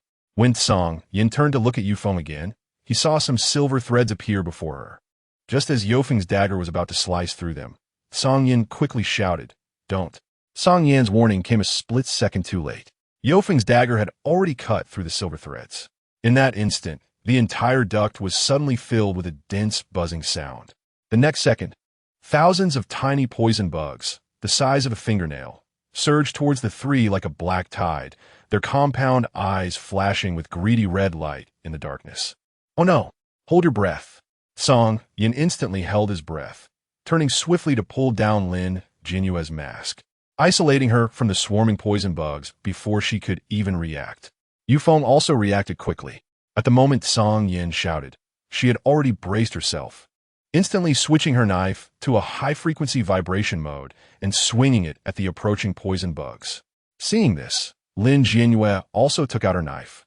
But as soon as she swung it, Song Yin grabbed her wrist, his deep voice reaching her ears. "Don't move. They only attack moving creatures." After saying this, he took out a fluorescent bait grenade from his tactical belt, a hint of a smile in his eyes as he said, "Leave it to me." The moment the bait grenade was thrown, the swarm of bugs turned as if attracted by a magnet. Yufeng seized the opportunity to scrape off the residual limbs from her body, light blue blood seeping between her fingers, standing out starkly in the darkness. Chapter 60. Chip Venom. The three continued forward, a faint light appearing at the end of the tunnel. They walked towards the direction of the pipe. Behind a metal fence at the end of the tunnel, the distinct hissing roars of low-level venomous insects could be heard. Song Yin crouched in front of the fence, calling up a voice-print map from the star brain, and rolled his Adam's apple to mimic a series of murky syllables. Lin Jianyue widened her eyes in disbelief as she looked at Song Yin. His voice perfectly matched the communication frequency of the patrol team. She held her breath nervously, watching as two venomous insects with poison spines approached the fence, their compound eyes scanning over the three of them. Song Yin quietly pressed the safety on his nanogun, while Yufeng had his dagger ready against the joint seam, prepared to attack at any moment. The venomous insects only glanced twice, and upon hearing Song Yan's voice, turned around to continue their mechanical patrol following the front patrol team. After the insects left, the fence made a clicking sound, the lock being broken by Yufeng's deft maneuver. The three slipped into the internal passage like weasels. As Lin Jianyue landed, she felt she had stepped into a warm puddle of slime. Looking down, she saw a familiar circular shape embedded in the ground. She bent down to pick it up and found it was a damaged military wristband with the name Xingyi written on it. The two characters pierced her heart like an ice pick. She suddenly looked up and met Song Yan's complex gaze. Song Yin had his palm facing up, and on the open starbrain screen, Xingyi's positioning signal was flashing violently in a red zone 100 meters away. "Xingyi." Lin Jianyue's voice trembled slightly.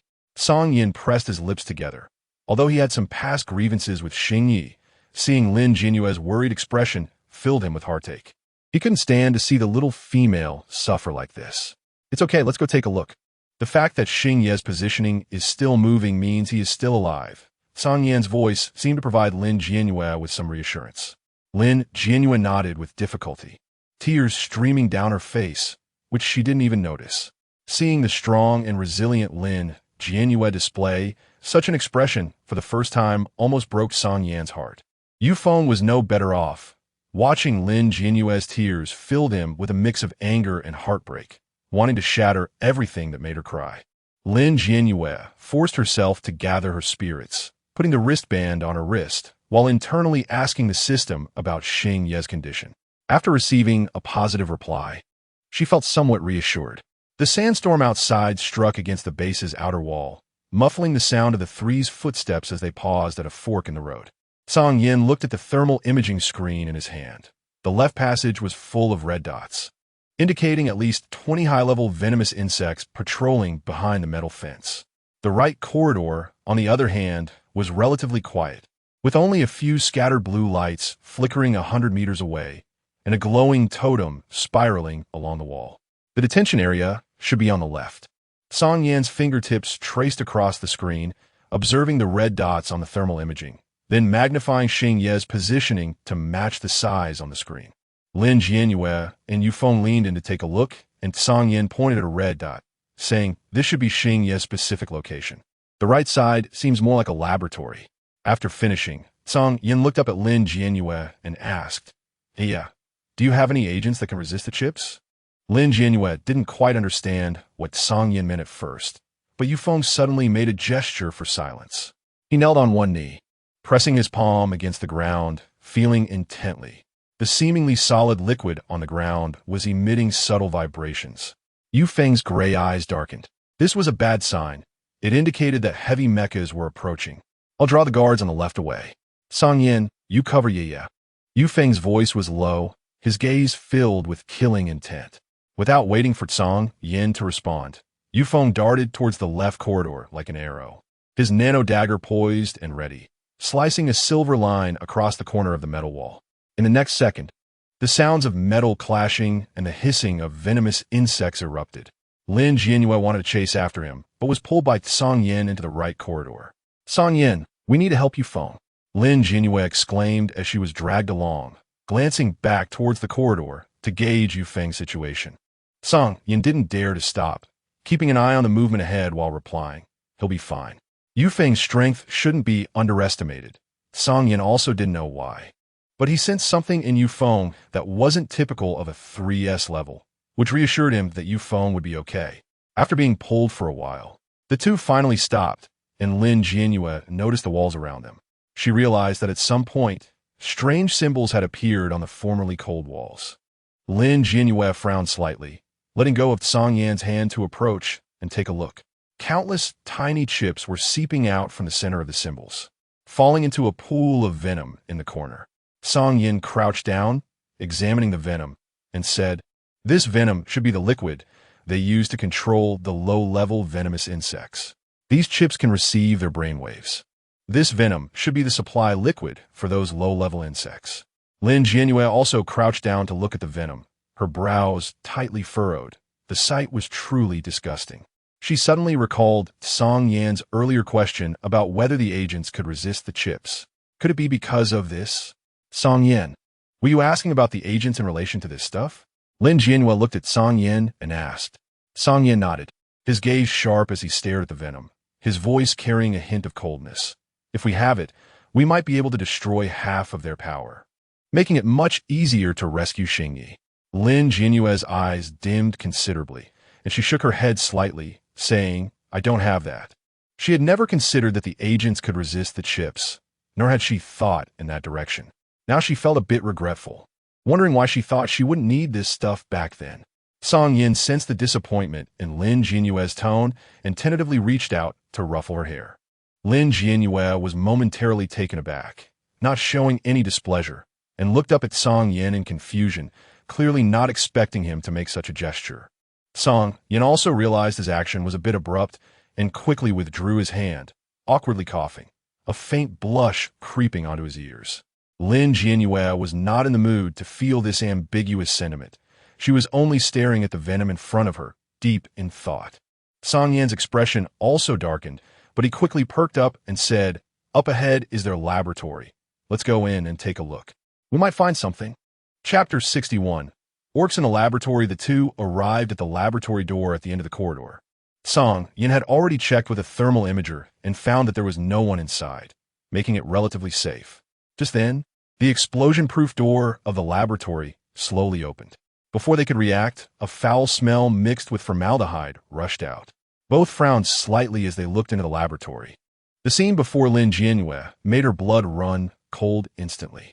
Hundreds of petri dishes were embedded in the wall like a beehive, each containing unconscious orcs, with black chips wriggling like living creatures beneath the skin at their temples. Where did all this come from? Song Yan was also shocked by the sight. Even after witnessing so much bloodshed under the shadowy forces of the imperial capital, he had never seen anything so infuriating and terrifying. Lin Jianyue took off her mask, tears streaming down her face. Although she did not know the orcs before her, a wave of pain surged in her heart, making it hard to breathe. That was the insignia of the Xinhai army. Song Yan's voice trembled as he pointed to a petri dish, where a soldier's uniform still bore the emblem of the Northern Territory Organization. Lin Jianyue staggered toward the control panel, where the holographic screen was automatically scrolling through the experimental report, stating, "Mental Control Chip V7. 3. Ingredients: venomous insect, salivary gland secretions, X, 7 alien mineral, capable of forcibly overriding psychic abilities below S-class." Reading these words sent chills down Lin Jianyue's spine. Song Yan stood beside her, his brows tightly furrowed. Every word ignited a surge of anger within him, making him want to blow this place up.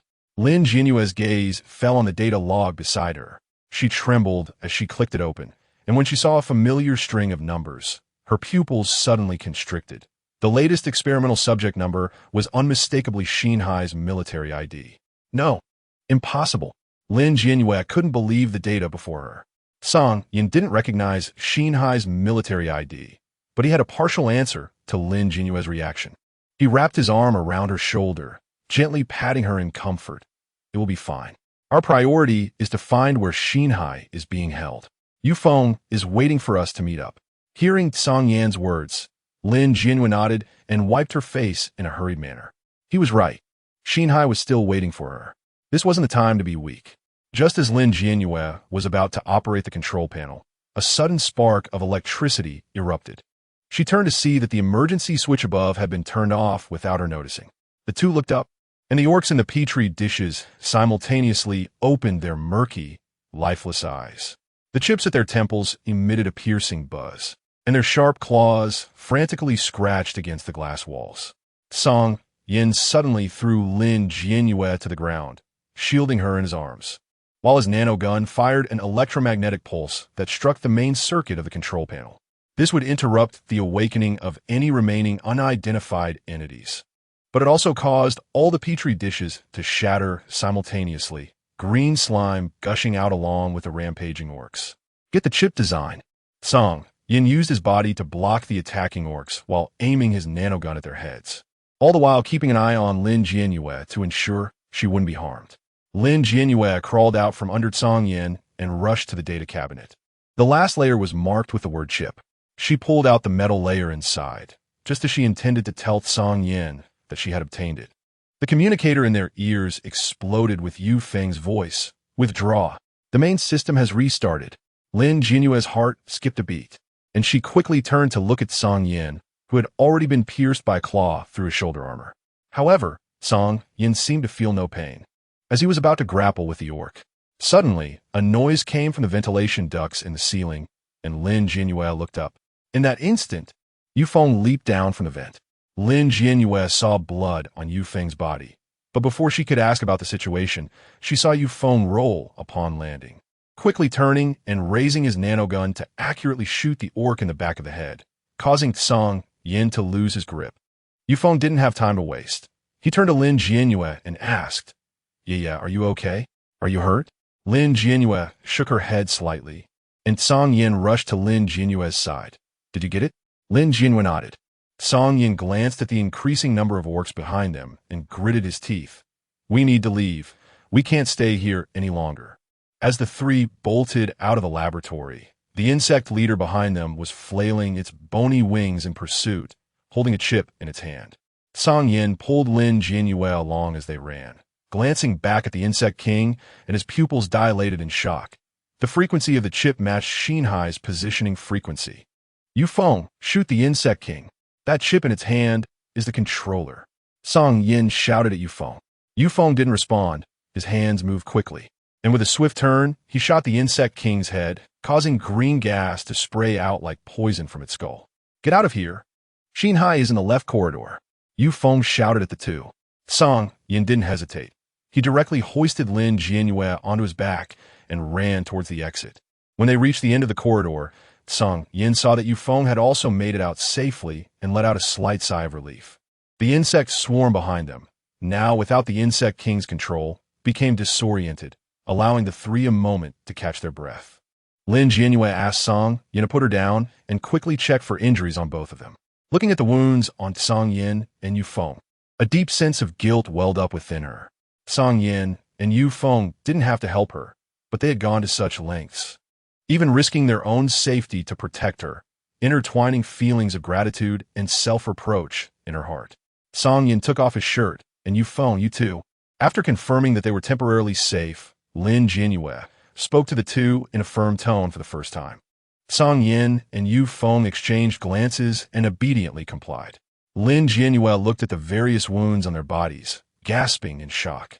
Did these two not feel pain? They were injured so severely, yet still recklessly protected her. Anger surged within her, and she exchanged for potions through the system to have both of them drink.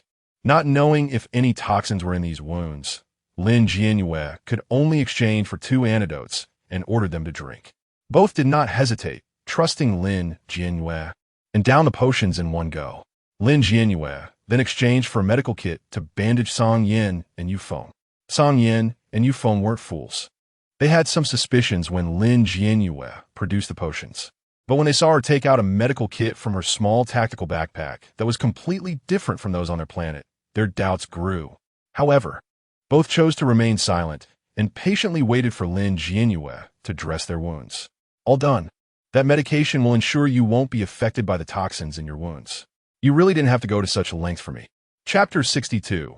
Finding Hoshino. Lin Jianyue's voice had grown much quieter, and her gaze towards the two was complicated.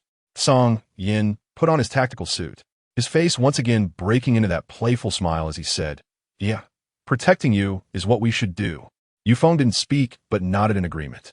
Lin Jianyue didn't know how to express her gratitude to the two.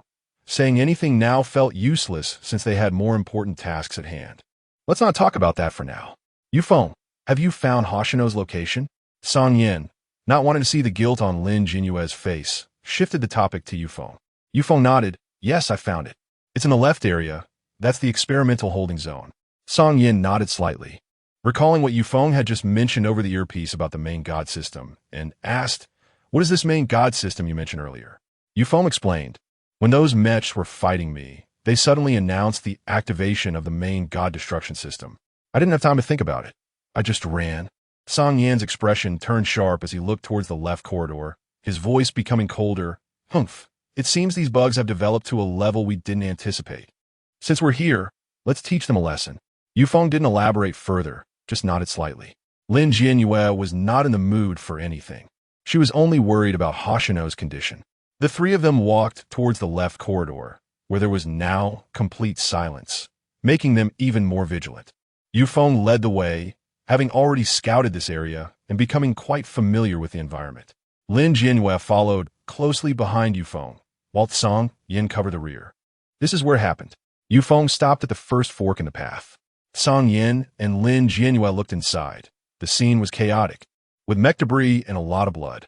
These mechs were unmanned, and it seemed they exploded before they could report our invasion. Yufeng was puzzled as to why the mechs chose self-destruction over reporting the intrusion, something he had never understood. Song Yin also found it strange, but didn't dwell on it, saying, Let's not worry about that now. We need to find Hoshino. As Song Yin spoke, he discreetly glanced at Lin Jianyue, whose brow had not relaxed since leaving the laboratory. He disliked seeing her like this. The three continued forward, their progress surprisingly smooth, which made them feel a bit uneasy.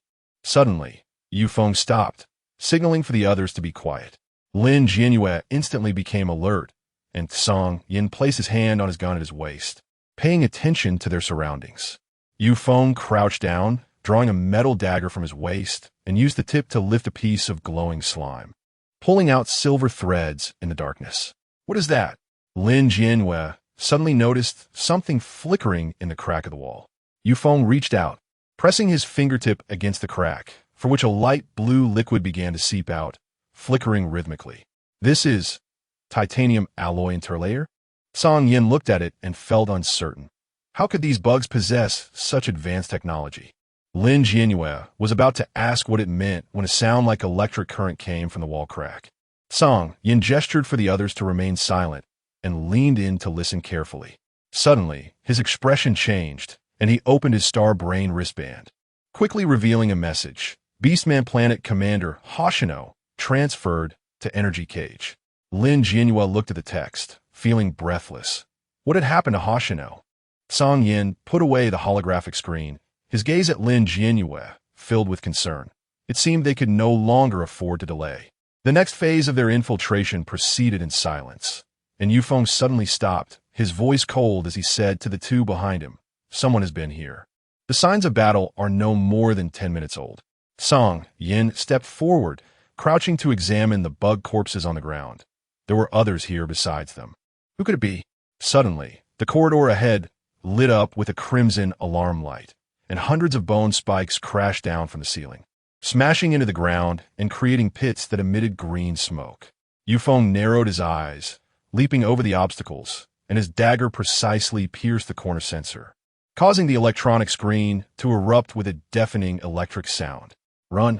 Song Yin grabbed Lin Jianyue's hand and dashed forward.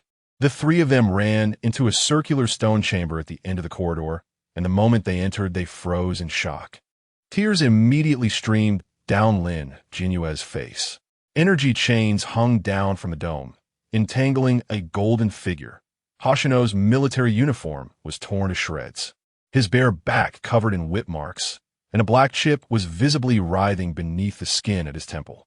His fluffy ears drooped, his tail weakly sweeping the ground, and he emitted a low, beast-like growl from his throat. Hoshino! Lin Jianyue broke free from Song Yin's grip, wanting to rush forward, but she was bounced back by an invisible energy barrier in front of her. Song Yin quickly caught her, looking up at the energy projector on the dome. This is a third-tier mental confinement field? Song Yin was unsure. How could the bug planet have such a confinement field? Yufeng had his nanogun aimed at the energy projector on the dome, ready to shoot, but Song Yin stopped him. No. Shooting may cause a chain explosion. Lin Jianyue looked at Song Yin, feeling anxious but knowing she couldn't act impulsively, so she turned to him. Song Yin's eyes narrowed as he looked down at the totems carved on the ground, contemplating their next move. This must be the frequency projector. How could they disrupt its frequency? Song Yin crouched down, his hand gently brushing over the totems on the ground. At the moment he touched them, the glowing lines suddenly lit up, forming a complex star map trajectory. This should be the energy matrix of the bug planet.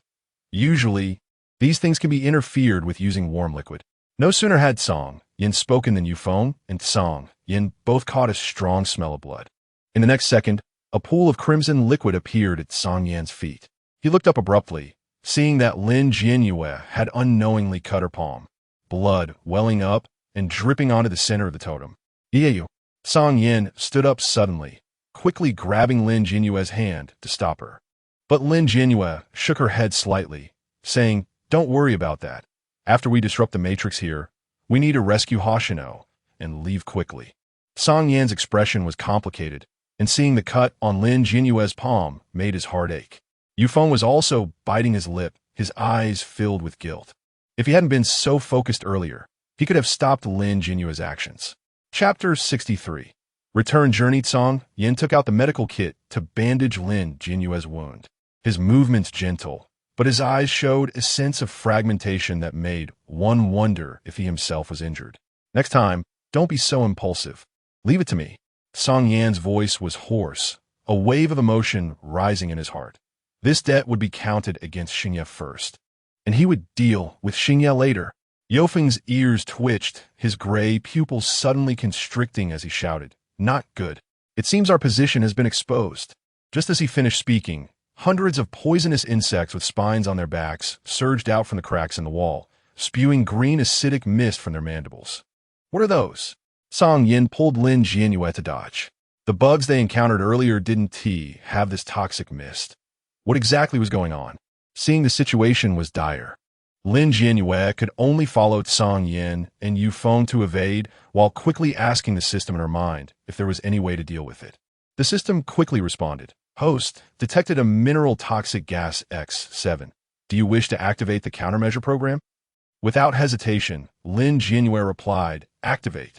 In that instant, a white light shot out from the wristband on Lin Jianyue's arm, and the surrounding acidic mist instantly froze as if time had stopped. Although Song Yin and Yufeng were puzzled, they didn't think too much about it. They took out their guns to deal with the poisonous insects, while Lin Jianyue used a nanogun to hit the energy chains with an electromagnetic pulse. Xingye sensed the disturbance and suddenly lifted his head. A hint of clarity returned to his golden pupils, but under the stimulation of the chip's electrical currents, they became murky and unfamiliar again. His large hand had turned back into a beast's paw, and Song Yin realized something was wrong. Xingye was on the brink of losing control. When Xingye's gaze turned to Lin Jianyue, Song Yin felt a sense of dread and wanted to protect Lin Jianyue. But the poisonous insects in front of him made it impossible to break free. "Jianyue, be careful!" Song Yin and Yufeng shouted simultaneously. Lin Jianyue stood still, tears in her eyes, looking at Xingye through the energy barrier, softly saying, "Xingye, it's me." It was unclear if he heard her, but as he was about to pounce on her, he suddenly stopped.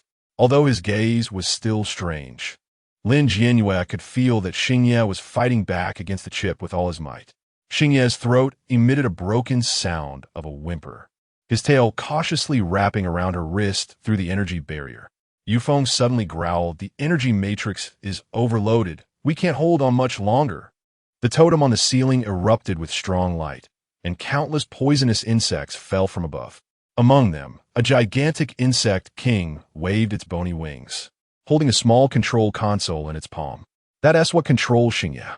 Song Yin gritted his teeth and shouted, "Song Yin, you protect Jianyue. I'll deal with the insect king," Yufeng said without hesitation, leaping onto a nearby stone pillar and flying toward the insect king. His dagger plunged into the totem on the insect king's head, and blue blood splattered everywhere, including on Yufeng himself. The insect king slowly fell from the sky, and at that moment, the energy barrier shook violently. Xingye suddenly broke the chains and charged toward the insect king, his claws piercing through its skull. Green brain matter splattering onto his military uniform. "Jianyue." The air became still, and Xingye's hoarse voice was unusually clear. Lin Jianyue's tears flowed uncontrollably as she saw Xingye reach out to touch her hand. She stepped forward, but just as they were about to make contact, Xingye slammed down onto the ground. Lin Jianyue hurriedly rushed to hold Xingye in her arms, tears streaming down her face. "Xingye, host detected orc life activities nearby." The system's voice suddenly echoed in Lin Jianyue's mind. She lifted her head, wiped her tears, and steeled herself. Now was not the time to be sad. They still hadn't found the others. Lin Jianyue looked at Song Yin and said, "There should be a few more orcs nearby. Let us go check." Song Yin nodded without refusal and moved forward to carry Xingye on his back. Yufeng and Lin Jianyue walked ahead, while Song Yin followed behind. He suddenly felt a bit envious of Xingye for having Lin Jianyue as a mate. Initially, he had approached her because she was beautiful, but after spending time together, he realized Lin Jianyue was indeed different from other females. This time, he saw a side of her he had never seen before, clarifying his feelings for her. Following the direction indicated by the system, Lin Jianyue quickly found the remaining soldiers and the officer. The officer never expected to see Lin Jianyue. He was stunned the moment she appeared. "And Miss Yueyue." Before the officer could finish, he saw Song Yin standing behind Lin Jianyue, with Xingye still unconscious on Song Yin's back. The officer hesitated, wanting to ask Lin Jianyue something, but knowing it wasn't the right time. He decided to wait until it was safe. Lin Jianyue asked the officer if there were any remaining personnel, but the officer shook his head, stating that the entire army had only a few of them left. The others had already sacrificed themselves. Lin Jianyue felt a slight pain in her heart, but decided to leave first and mourn the fallen soldiers later. The officer took Xingye from Tsangyan, who did not refuse. He would definitely choose to protect Lin Jianyue over Xingye. With the experience from before, the group quickly left the base. Song Yin had already informed his subordinates to move the battleship over. Once back on the battleship, Lin Jianyue immediately began treating Xingye. After checking a series of vital signs, she confirmed that he was only unconscious due to the chip's stimulation, and she finally felt relieved. Song Yin, thank you for coming to rescue us this time. Our army owes you another one, the officer said while standing outside the treatment room. Song Yin had changed into a new set of clothes, all the blood cleaned off, and he had regained his usual swagger. Your army owes me quite a bit. Let us skip the pleasantries and prove it with action. Kang Yan li a cigarette. Exhaling slowly with a carefree smile. The officer had no rebuttal, as Song Yin spoke the truth. Yu Feng quietly stood by, listening. He didn't know what he could do. Only wanted to stand there and wait for Lin Jianyue to come out. The treatment room door opened automatically, and as Lin Jianyue stepped out, she saw the three people standing at the door, each with different expressions. She curiously asked, "What are you three doing?" Song Yin extinguished the half-burned cigarette in his hand and smiled at Lin Jianyue. "Nothing. How is General Xingye?" Seeing that the officer didn't refute, Lin Jianyue no longer dwelled on that question and explained Xingye's condition. The chip is located under his temple. I'm worried that if it's left too long, it might have some effects on him. I plan to remove it. As soon as Lin Jianyue spoke, the three people present were left stunned. Chapter 64. The surgery on Xingye. Although your mental strength is at 4S level, are you really? Song Yin asked with concern. He wasn't worried about Lin Jianyue's ability to perform the surgery. He was worried that she wouldn't be able to handle it. Although Lin Jianyue was a 4S level female, she was still a female. Song Yin, being a 3S male, had only managed to recover a bit after a series of high mental tension and battles by taking a shower on the battleship. Lin Jianyue hadn't rested at all from the beginning until now, and Song Yin was concerned that if the surgery continued, her mental strength would collapse. Lin Jianyue smiled, reassuring Song Yin, "It's fine, Song Yin, I'll be careful. Xingye's chip is under the skin and doesn't connect to the nerves, so it won't be too troublesome." For her, this surgery was as simple as eating, and she was only worried about Xingye being affected, which was why she wanted to remove the chip as soon as possible. Seeing Lin Jianyue's determination, Song Yin knew he couldn't stop her, and finally nodded, saying, "All right, I'll have someone prepare what you need." Lin Jianyue nodded and glanced at Yufeng, who had been watching her from the corner, giving him a smile in response, which made Yofeng's face turn red instantly. Song Yin had his subordinates prepare the sterile chamber, and Lin Jianyue, wearing a sterile suit, stood inside the chamber, looking through the glass at Song Yin and giving him a slight nod. Song Yin understood, and his fingers quickly operated on the star brain screen, as the mechanical arm of the medical chamber slid out from the wall, opening the sterile surgical tray. Lin Jianyue looked at the tweezers and scalpel in the tray and suddenly remembered the days when she was conducting genetic experiments on the pharmaceutical planet. Back then, she used the same tweezers to peel away human gene chains without fear, but now lying in front of her was Xingye, which made her known for her steady hands. Unable to help but tremble a little. Mental strength stabilized at 30. Song Yin's voice came from the operating console outside the glass window. Lin Jianyue listened to Song Yin's voice through the earpiece and snapped back to reality. Before Lin Jianyue could respond, Song Yin spoke again. "Yeah, your brainwave frequency is fluctuating." Song Yin called up Lin Jianyue's physiological data, and the blue curve on the holographic screen was fluctuating sharply. He frowned tightly, his voice low. "Listen to me. I know you want to save Xingye, but forcefully using 4S level mental strength can burn your nerves. I can't just watch you take risks." Lin Jianyue wanted to tell Song Yin that she wouldn't be affected. After all, she wasn't a real beastman. The fluctuations in brain waves that Song Yin saw were due to her nervousness and worry, but but she couldn't express it and could only try to calm her emotions. Yufeng was also worried, watching from the side, feeling helpless and unable to do anything, his eyes filled with a hint of guilt and inferiority. Seeing the concern on the faces of the two men from the sterile chamber, Lin Jianyue felt complicated and finally said helplessly, "I promise you, I will be careful." Song Yin and Yufeng knew they couldn't persuade Lin Jianyue, so they could only silently watch from the side. Lin Jianyue turned around, took a deep breath, and when she opened her eyes to look at Xingye again, her gaze had become clear and determined. Lin Jianyue picked up the disinfectant from the sterile tray, ready to disinfect, when suddenly a prompt sound from the system exploded in her mind, detected that the X7 chip in Xingye's brain is generating a rejection reaction. Please host remove it as soon as possible. Lin Jianyue's mind buzzed, and she couldn't hear anything around her, only the system's words, which made it impossible for her to think. Song Yin watched the physiological data screen of Lin Jianyue jump wildly, his expression instantly turning tense and gloomy. Shouting into the headset, "Yueyue, come out immediately." Song Yin looked at the data screen.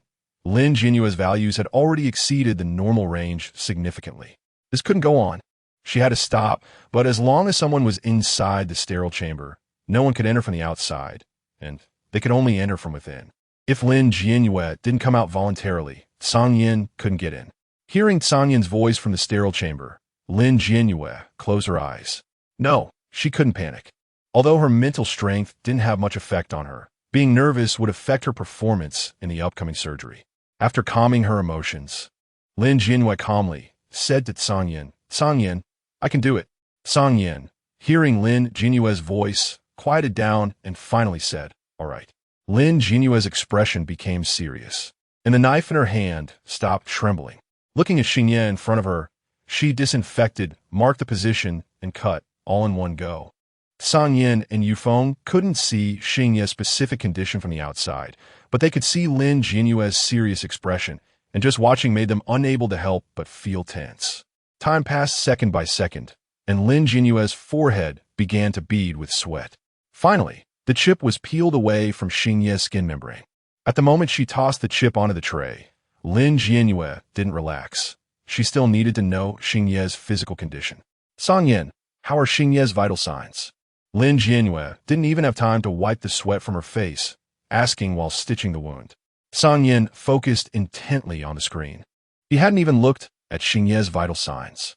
Hearing Lin Jianyue's question, Song Yin finally adjusted the screen. Looking at the data, Song Yin replied, very stable." "Yeah, how are you?" Lin Jianyue just shook her head slightly, not answering. She needed to concentrate now. She couldn't think of anything until it was over. Once the wound on Xingye was stitched up, Lin Jianyue asked Song Yin about Xingye's condition, and upon receiving Song Yin's response indicating that Xingye was fine, she finally breathed a sigh of relief. When she relaxed, she discovered that her legs were trembling. Seeing this, Song Yin hurried to the door of the sterile chamber and knocked. Lin Jianyue slowly walked over to open the door, and at that moment, she felt her legs shaking. Song Yin reached out to support Lin Jianyue's waist the moment she was about to fall. "Yeah?" Yufeng also worriedly leaned in to check on Lin Jianyue. Lin Jianyue shook her head slightly. She was just exhausted from the high intensity and suddenly relaxing. However, Song Yin ignored what Lin Jianyue said, directly picking her up and carrying her to the rest area. Lin Jianyue wanted to see Xingye, but Song Yin didn't give her that opportunity, carrying her away without hesitation. Yufeng nervously followed close behind Song Yin, watching Lin Jianyue's every move, afraid that something might happen to her. I'm fine. I just want to see how Xingye is doing." Song Yin, however, completely disregarded Lin Jianyue's objections, sternly stating, "No, you need to rest now. I will have someone keep an eye on Xingye. Yeah, you don't need to worry." Lin Jianyue wanted to say something else, but Yofeng's resentful gaze behind Song Yin made her close her mouth. Forget it. She might as well be obedient. The two men gave her the impression that if she didn't rest now, they would pull the oxygen tube from Xingye. Chapter 65. The second guardian. A few hours later, Lin Jianyue stood in the sterile chamber, watching Xingye on the hospital bed. The shadows of Xingye's eyelashes were cast under the soft light of the chamber. Lin Jianyue leaned slightly closer to Xingye, noticing the fresh pink skin around his temple wound. She was surprised. The male's recovery ability was indeed remarkable, and the wound had nearly healed in just a few hours. Lin Jianyue leaned over the edge of Xingye's bed and gently stroked his cheek, her eyes filled with tenderness. Please wake up soon. If you don't, your little one won't recognize you. When Lin Jianyue performed surgery on Xingye, she had checked his vital signs, which were stable. But the reason for his coma remained elusive. No matter how she examined him, she couldn't find any issues with his body and could only watch him from the side. Yeah, I brought you some nutrients. We'll be arriving at the imperial capital soon. Song Yan's voice came from behind, the medicine bottles on the metal tray reflecting a spectrum of colors. Lin Jianyue reined in the vulnerability in her gaze and turned to Song Yan, her eyes softening again, as if she had not just been weak. Song Yan looked at the tiredness in Lin Jianyue's eyes, feeling a pang of heartache. He opened the nutrient solution and handed it to her, his expression filled with concern. Yeah, if you're tired, go rest. Xingye's vital signs are fine. The medical equipment on the battleship is inadequate. We've done all the tests we could, and everything with his bodily functions is normal. He'll be all right. Song Yan's words sounded a bit hollow, but it was all he could think of to comfort Lin Jianyue. The usually taciturn Yufeng stood silently beside them, motionless, merely accompanying Lin Jianyue in silence. Lin Jianyue nodded slightly, knowing that the two were worried about her. In fact, she was quite strong, but she didn't know why. Perhaps it was the meticulous care from Xingye and the consideration from Song Yan and Yufeng that made her a bit fragile. The battleship returned to the imperial capital. The adjutant had already contacted the North District organization in advance to have someone waiting there. As soon as they landed, Xingye was sent for treatment at the North District organization. Naturally, Lin Jianyue followed along. Song Yan and Yufeng were worried, but they feared that Lin Jianyue would dislike them following her, so they stood still, watching her get onto the medical vehicle. After finishing a call with the military, the adjutant glanced at Lin Jianyue, then respectfully approached her and said softly, "Miss Jianyue, General Xingye is currently unable to be your guardian due to his condition. The government requires you to report your second guardian, and you need to choose a male as your temporary guardian or your third guardian. Do you have any candidates in mind? If not, the government will match 2 candidates for you." Lin Jianyue was taken aback for a moment, with Xingye still unconscious. She had no mind to think about this matter, but concerned her future life, and she didn't want an unfamiliar male to become her partner. Although this planet was gentle to all females, she just didn't want that. If that were the case, she would rather remain single for life. Thinking of this, 2 candidates suddenly popped into Lin Jianyue's mind. Compared to others, Song Yan and Yufeng, who were willing to accompany her to another planet to rescue Xingye, who had nothing to do with them, were the best choices. Lin Jianyue looked at Yufeng and Song Yan. Both felt a flutter in their hearts simultaneously. Lin Jianyue smiled sweetly at the two and gently said, "Would you two be willing to become?" Willing. Before Lin Jianyue could finish her sentence, the two immediately answered eagerly, as if afraid of being too slow. Lin Jianyue hadn't expected their reactions to be so strong, and she was startled by their enthusiasm.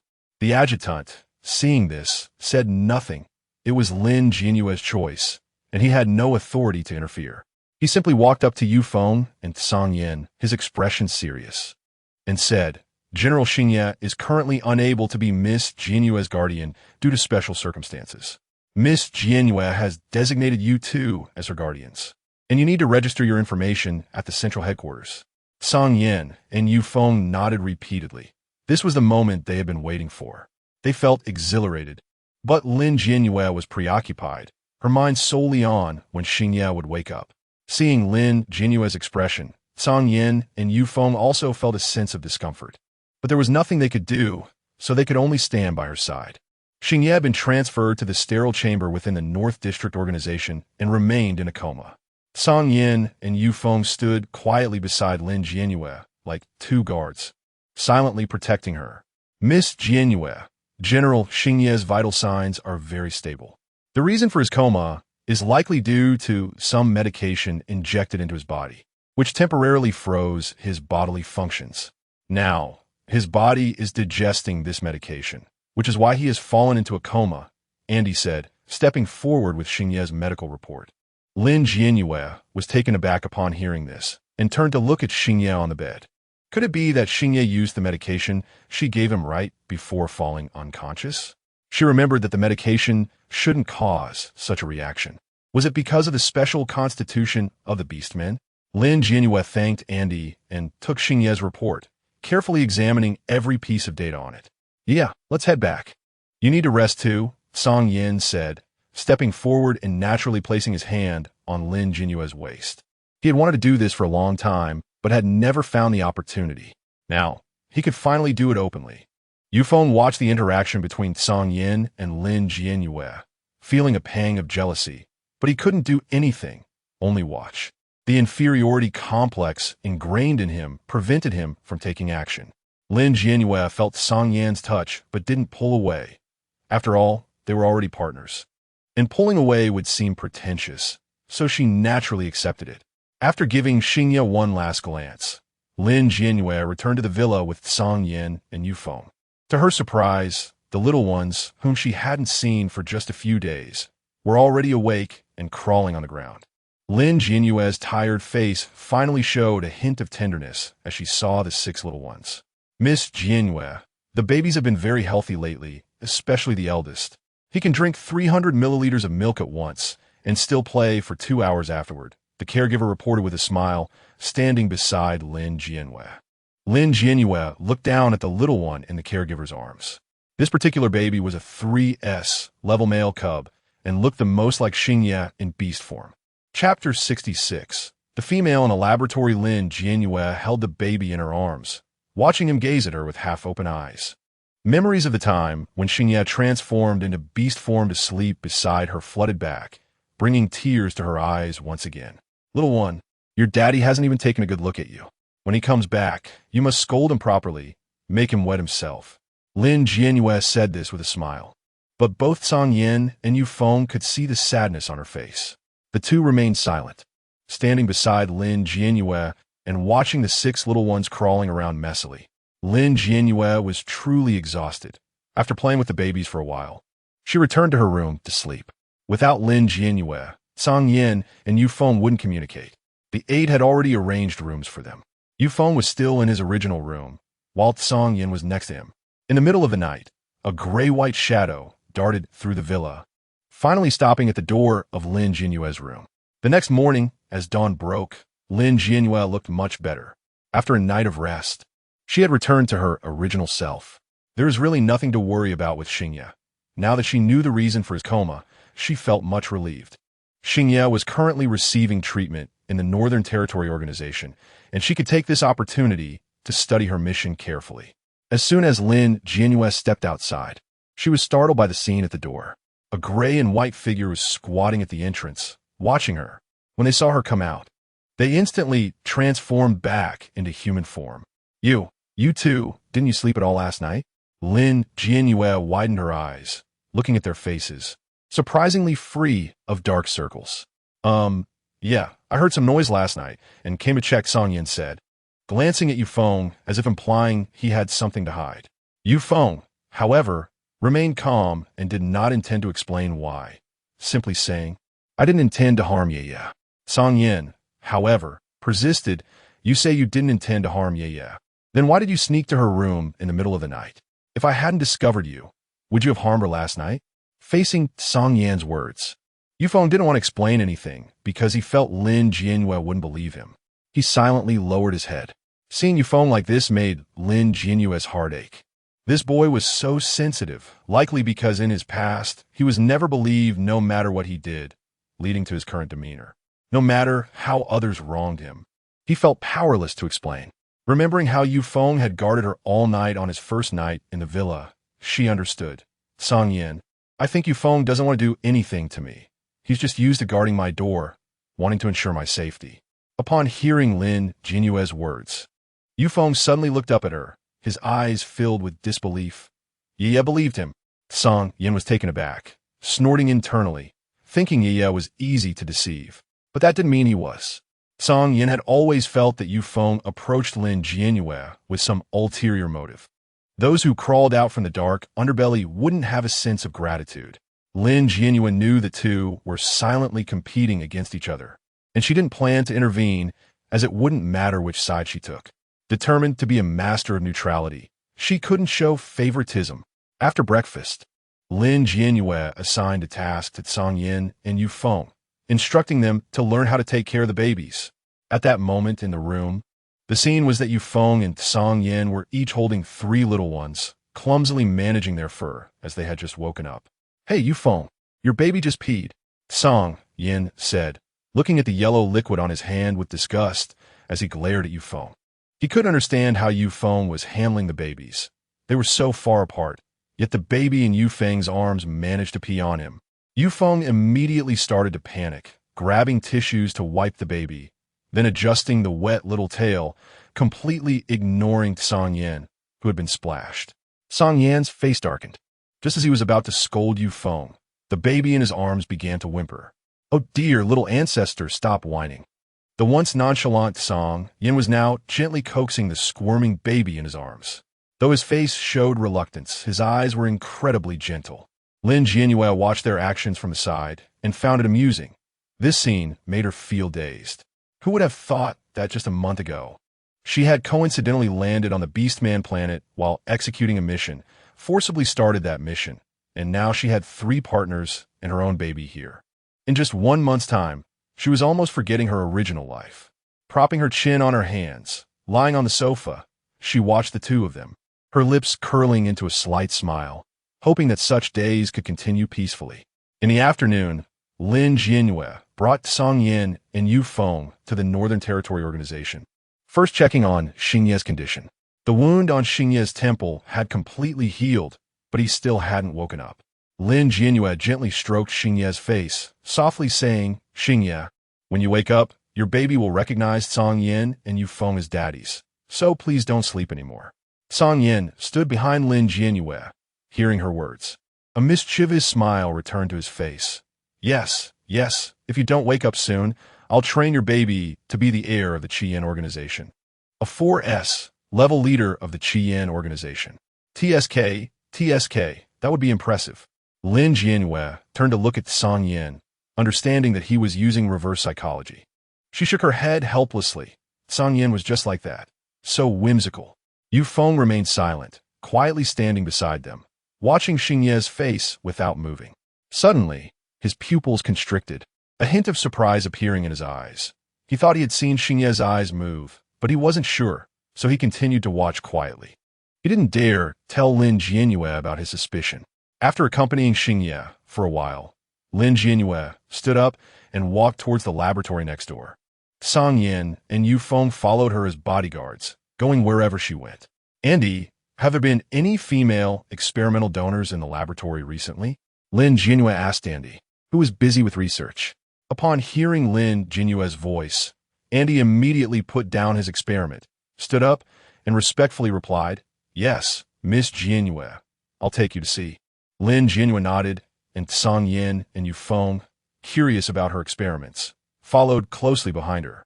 On one of the experimental tables, as soon as Lin Jianyue entered, she saw a female lying inside. But what was different was that the female's belly was as swollen as a giant watermelon. Chapter 67. The betrayal of Yu Feng. Lin Jianyue watched this scene, her delicate eyebrows tightly knitted together as she looked at the female in front of her. Her voice noticeably colder. "Andy, what is going on?" Andy knew Lin Jianyue had the capability and didn't want to hide anything from her. So he spoke up. "This female was sent over by the medical center. She is pregnant, but has been unable to give birth. Her vital signs are weak, and the medical center didn't dare to perform surgery without authorization. In the end, they had no choice but to send her here. We've tried many methods, but for some unknown reason, the fetus's vital signs are stable, yet she still cannot deliver." Lin Jianyue slowly approached the female, seeing that she was connected to various tubes on the operating table, surrounded by precision instruments displaying her vital signs. Consistent with what Andy said, her vital signs were weak, but barely within the survival threshold. Lin Jianyue reached out, gently stroking the female's belly, feeling the little life moving inside. She glanced at the daily monitoring records nearby, and the more she read, the more her expression darkened. Noticing the change in Lin Jianyue's expression, Andy felt a surge of tension and asked, "Is something wrong, Miss Jianyue?" Lin Jianyue didn't respond, her gaze stern as she looked at the female and said, "Prepare for surgery."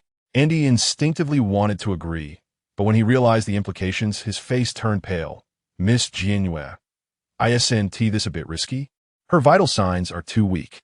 If something goes wrong." Andy didn't dare to finish his sentence. With Xingye absent, they couldn't bear any consequences. Even though Lin Jianyue was a 4S level female, Xingye was the commander of the organization, and they didn't dare to take matters into their own hands. "I said we're doing it." Lin Jianyue's little face flushed with anger. If they delayed any longer, this female would truly be beyond saving. Andy hesitated, as such matters weren't solely up to him, and they couldn't afford any responsibility. "Miss Jianyue, if anything happens to her..." Before Andy could finish, a cold voice came from behind. "If anything happens, I'll take responsibility." When Andy turned around, he saw Song Yin standing there with a cold expression, staring at him as if he were about to devour him. Recognizing Song Yan's identity, Andy was too frightened to speak. Looking into Song Yan's black pupils, he felt as if his head and body would separate the next second. Turning to see Yueyue beside Song Yan, whose gray eyes were filled with killing intent, Andy felt the pressure from both of them. He could only nod in agreement. If he continued to stop them, he might end up on the operating table himself. "All right, Miss Jianyue, I'll prepare right away." Andy didn't dare to look at Lin Jianyue again and left the operating room with his head down. Lin Jianyue's expression softened somewhat, but when her gaze fell on the female's pale face, her expression turned serious again. She had a premonition that this matter was not as simple as she had imagined. Song Yin stepped forward, his icy demeanor now retracted, and his gaze towards Lin Jianyue was filled with tenderness. "Yeah, I want to stop you from performing the surgery, but I need to know your physical condition." "It's necessary." Song Yan's gaze was very determined. Lin Jianyue met his eyes and sighed helplessly. "Okay, I'll go prepare now." Although Lin Jianyue hadn't known Song Yan for long, she quickly grasped his temperament.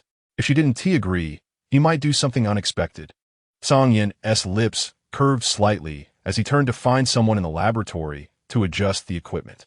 When Lin Jianyue returned after preparing, she saw various devices set up in the operating room. Aside from the space for her surgery, the other corners were filled with equipment. At that moment, Song Yin was standing in front of the instrument, and Yueyue was beside him, both whispering about something. Lin Jianyue approached slowly and finally heard their conversation. Song Yin was instructing Yueyue to monitor the values, saying that if they dropped below a certain point, they would immediately stop the surgery and let her rest. Lin Jianyue felt helpless. Were these two treating her like a porcelain doll? The value Song Yin mentioned was at most just a tenth of her fatigue. According to his standards, she would probably need to rest just walking to the bathroom.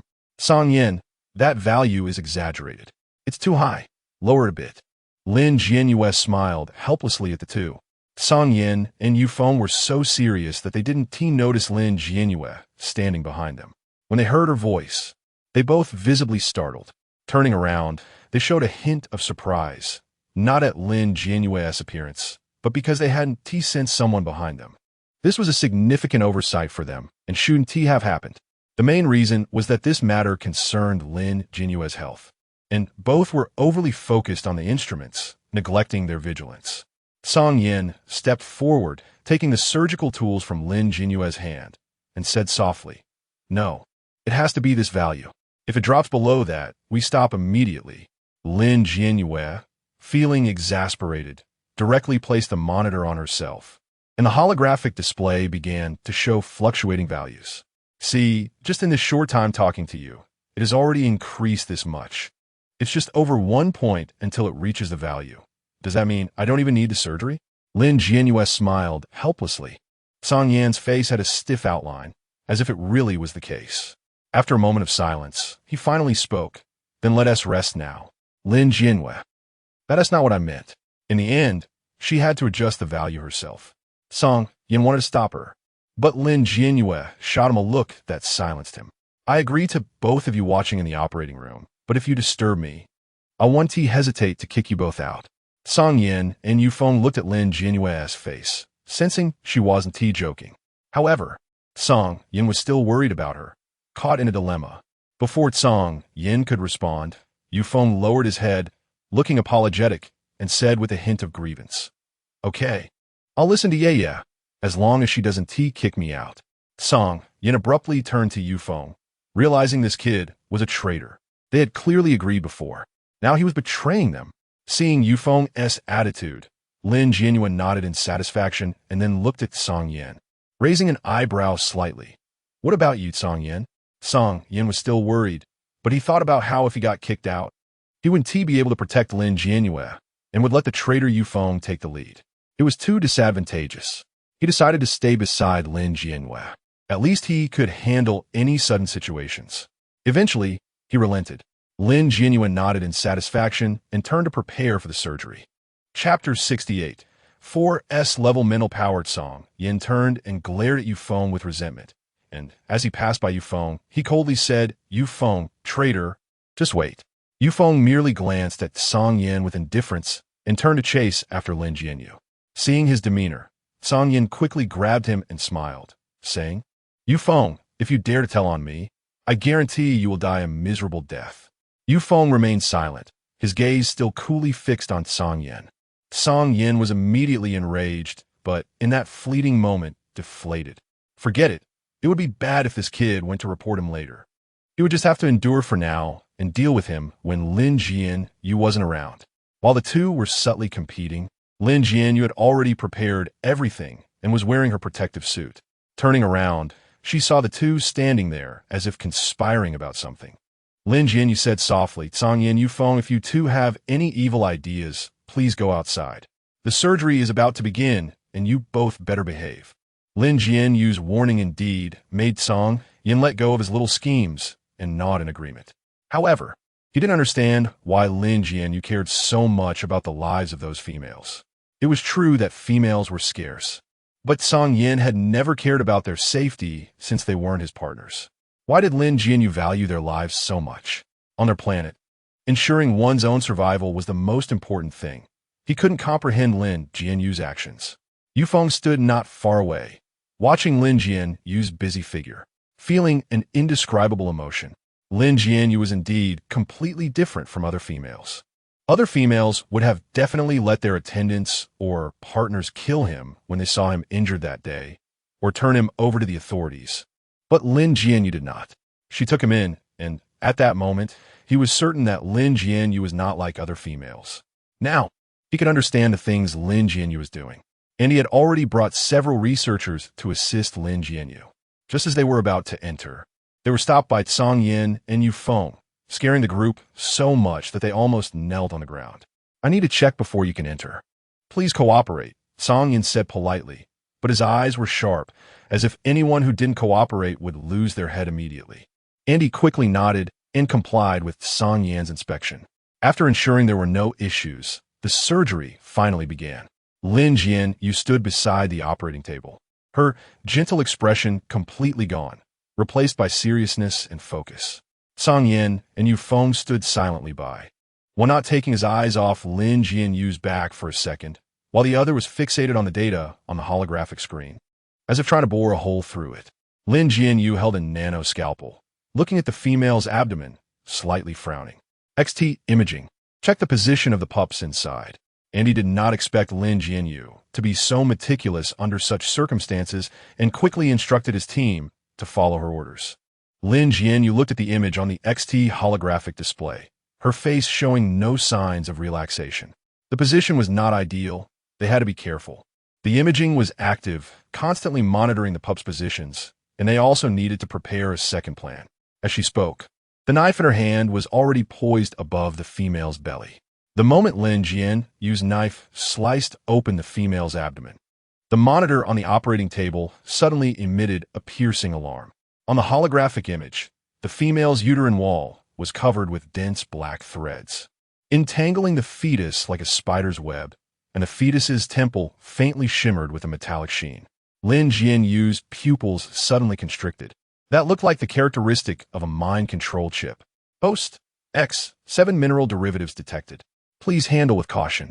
The system's voice exploded in Lin Jianyue's mind, and her expression instantly became complex. Why would something from the poison insect planet appear on this fetus? Lin Jianyue felt confused but maintained her composure. She couldn't panic now. If she lost her cool, both the female and the fetus might not survive. Taking a deep breath, Lin Jianyue calmed herself. But Andy suddenly shouted, "Something's wrong. This fetus's heartbeat is faster than normal, and it seems something is eroding its nerves." The researchers nearby quickly operated the instruments, accessing the star brain database, while the red alert continued to flash on the screen. Song Yin stared intensely at Lin Jianyue's back, ready at any moment. "Song Yin, can you find the chip data from the poison insect planet?" Lin Jianyue asked without turning her head, continuing her actions. Song Yin frowned slightly, not answering, but his hands were quickly searching for data extracted from the poison insect planet on the star brain. And he was also attempting to hack into the chip, but their data was limited, and they could only trace the chip's signal to the imperial capital, with the main signal source completely untraceable. Andy reported the results to Lin Jianyue. Lin Jianyue frowned slightly, not turning around, and called out to Yufeng behind her, "Yufeng, see if you can trace the source of the chip signal." Yufeng instantly tensed up. This was the first task Lin Jianyue had assigned to him, and he had to perform well. However, he had never done this kind of chip source tracing before and didn't know how to proceed, fumbling with the instruments. Seeing the fetus's heartbeat slowing down and the female's vital signs also gradually declining, Lin Jianyue panicked. She couldn't just watch this female die. She quickly sought help from a system. "Host, you can attempt to release mental power to block the spread of the toxin." The system's words puzzled Lin Jianyue. She wasn't truly a beastman. How could she release mental power? Lin Jianyue pressed the system for answers, but at that moment, the system seemed to vanish, remaining silent no matter how she asked. Lin Jianyue's expression hardened. Forget it, she couldn't think about that now. She closed her eyes and took a deep breath, feeling the surge of power within her that didn't belong to her. Song Yin watched the data on the display, his eyes suddenly widening as he looked up at Lin Jianyue and shouted, "Yueyue, stop!" But Lin Jianyue seemed not to hear him. When she opened her eyes again, her mental power suddenly expanded, forming a transparent barrier of 4S level pressure that forcibly blocked the toxin spread. The scalpel in her hand was also affected by her mental power, vibrating at high frequency, creating an exceptionally piercing sound in the quiet operating room. "Yueyue." Song Yan's eyes turned red, staring intensely at Lin Jianyue's back. He couldn't approach her now because the 4S level magnetic field was too powerful. Chapter 69. The active fetus. Song Yin could only wait anxiously at the back, staring at the data on the screen while shouting, "Yufeng, how much longer do you need?" Yufeng was in a flurry, knowing that Lin Jianyue had activated the psychic field, making him even more anxious. However, the more anxious he became, the more mistakes he made, and the screen kept flashing codes that he couldn't understand at all. Song Yin felt even more frustrated. But at this moment, he couldn't leave. He had to control Lin Jianyue's psychic energy from collapsing in front of the instrument. In order to stabilize the fetus's heart rate, Lin Jianyue unleashed all the energy in her body, affecting all the instruments in the operating room with her psychic power. Everyone was dumbfounded. It was the first time they had witnessed the power of an S4 level psychic. Song Yin and Yufeng watched the values on the screen fluctuate continuously, their faces filled with anxiety. If this continued, Lin Jianyue's body would be overdrawn. But Yufeng still couldn't trace the source of the chip's signal, sweating in frustration. Just when the two of them didn't know what to do, a tall, familiar figure appeared before them. "I'm here." Song Yin and Yufeng looked up abruptly to see Xingyi, dressed in military uniform, standing before them with a serious expression, his voice low and his face stern. "Xingyi?" Lin Jianyue seemed to hear Xingyi's voice. She turned around in surprise and saw him standing behind her, unharmed, a hint of excitement appearing on her face. Yeah, sorry to worry you." Xingyi's voice was calm as he took over Yufeng's actions and quickly operated on the holographic screen. Song Yin breathed a sigh of relief. Since Xingyi was here, it wouldn't take too long. A few minutes later, Xingyi's voice came. "I've found the location." "Yeah, you can proceed." Upon hearing this, Lin Jianyue wielded the surgical knife like a silver snake accurately severing the dense threads inside the female's abdomen. Each cut was accompanied by splashes of green venom, the byproduct of the reaction between X7 minerals and beast blood, making one feel nauseous. Lin Jianyue ignored her disgust and continued her work. After clearing most of it, she turned to look at the vital signs of the female and the fetus on the instrument. They were still declining. What was going on? Xingyi and Song Yin didn't know what had happened and didn't dare to ask when they saw Lin Jianyue stop. Their hearts were in their throats. Yeah, there's something at the edge of the placenta, Yufeng suddenly shouted.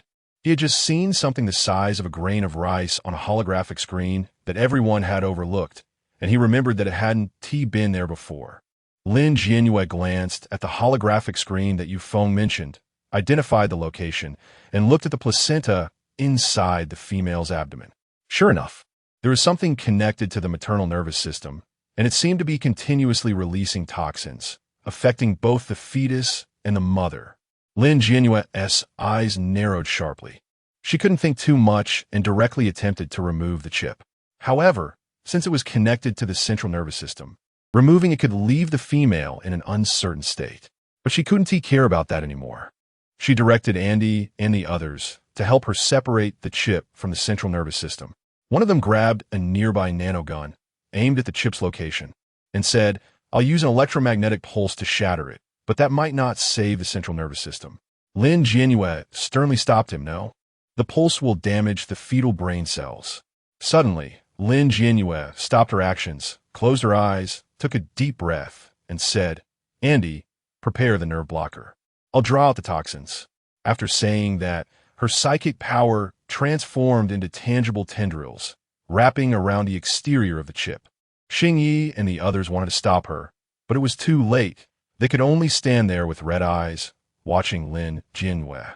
"Inject the blocker," Lin Jianyue suddenly shouted. At that moment, Xingyi precisely pushed the drug into the female's veins.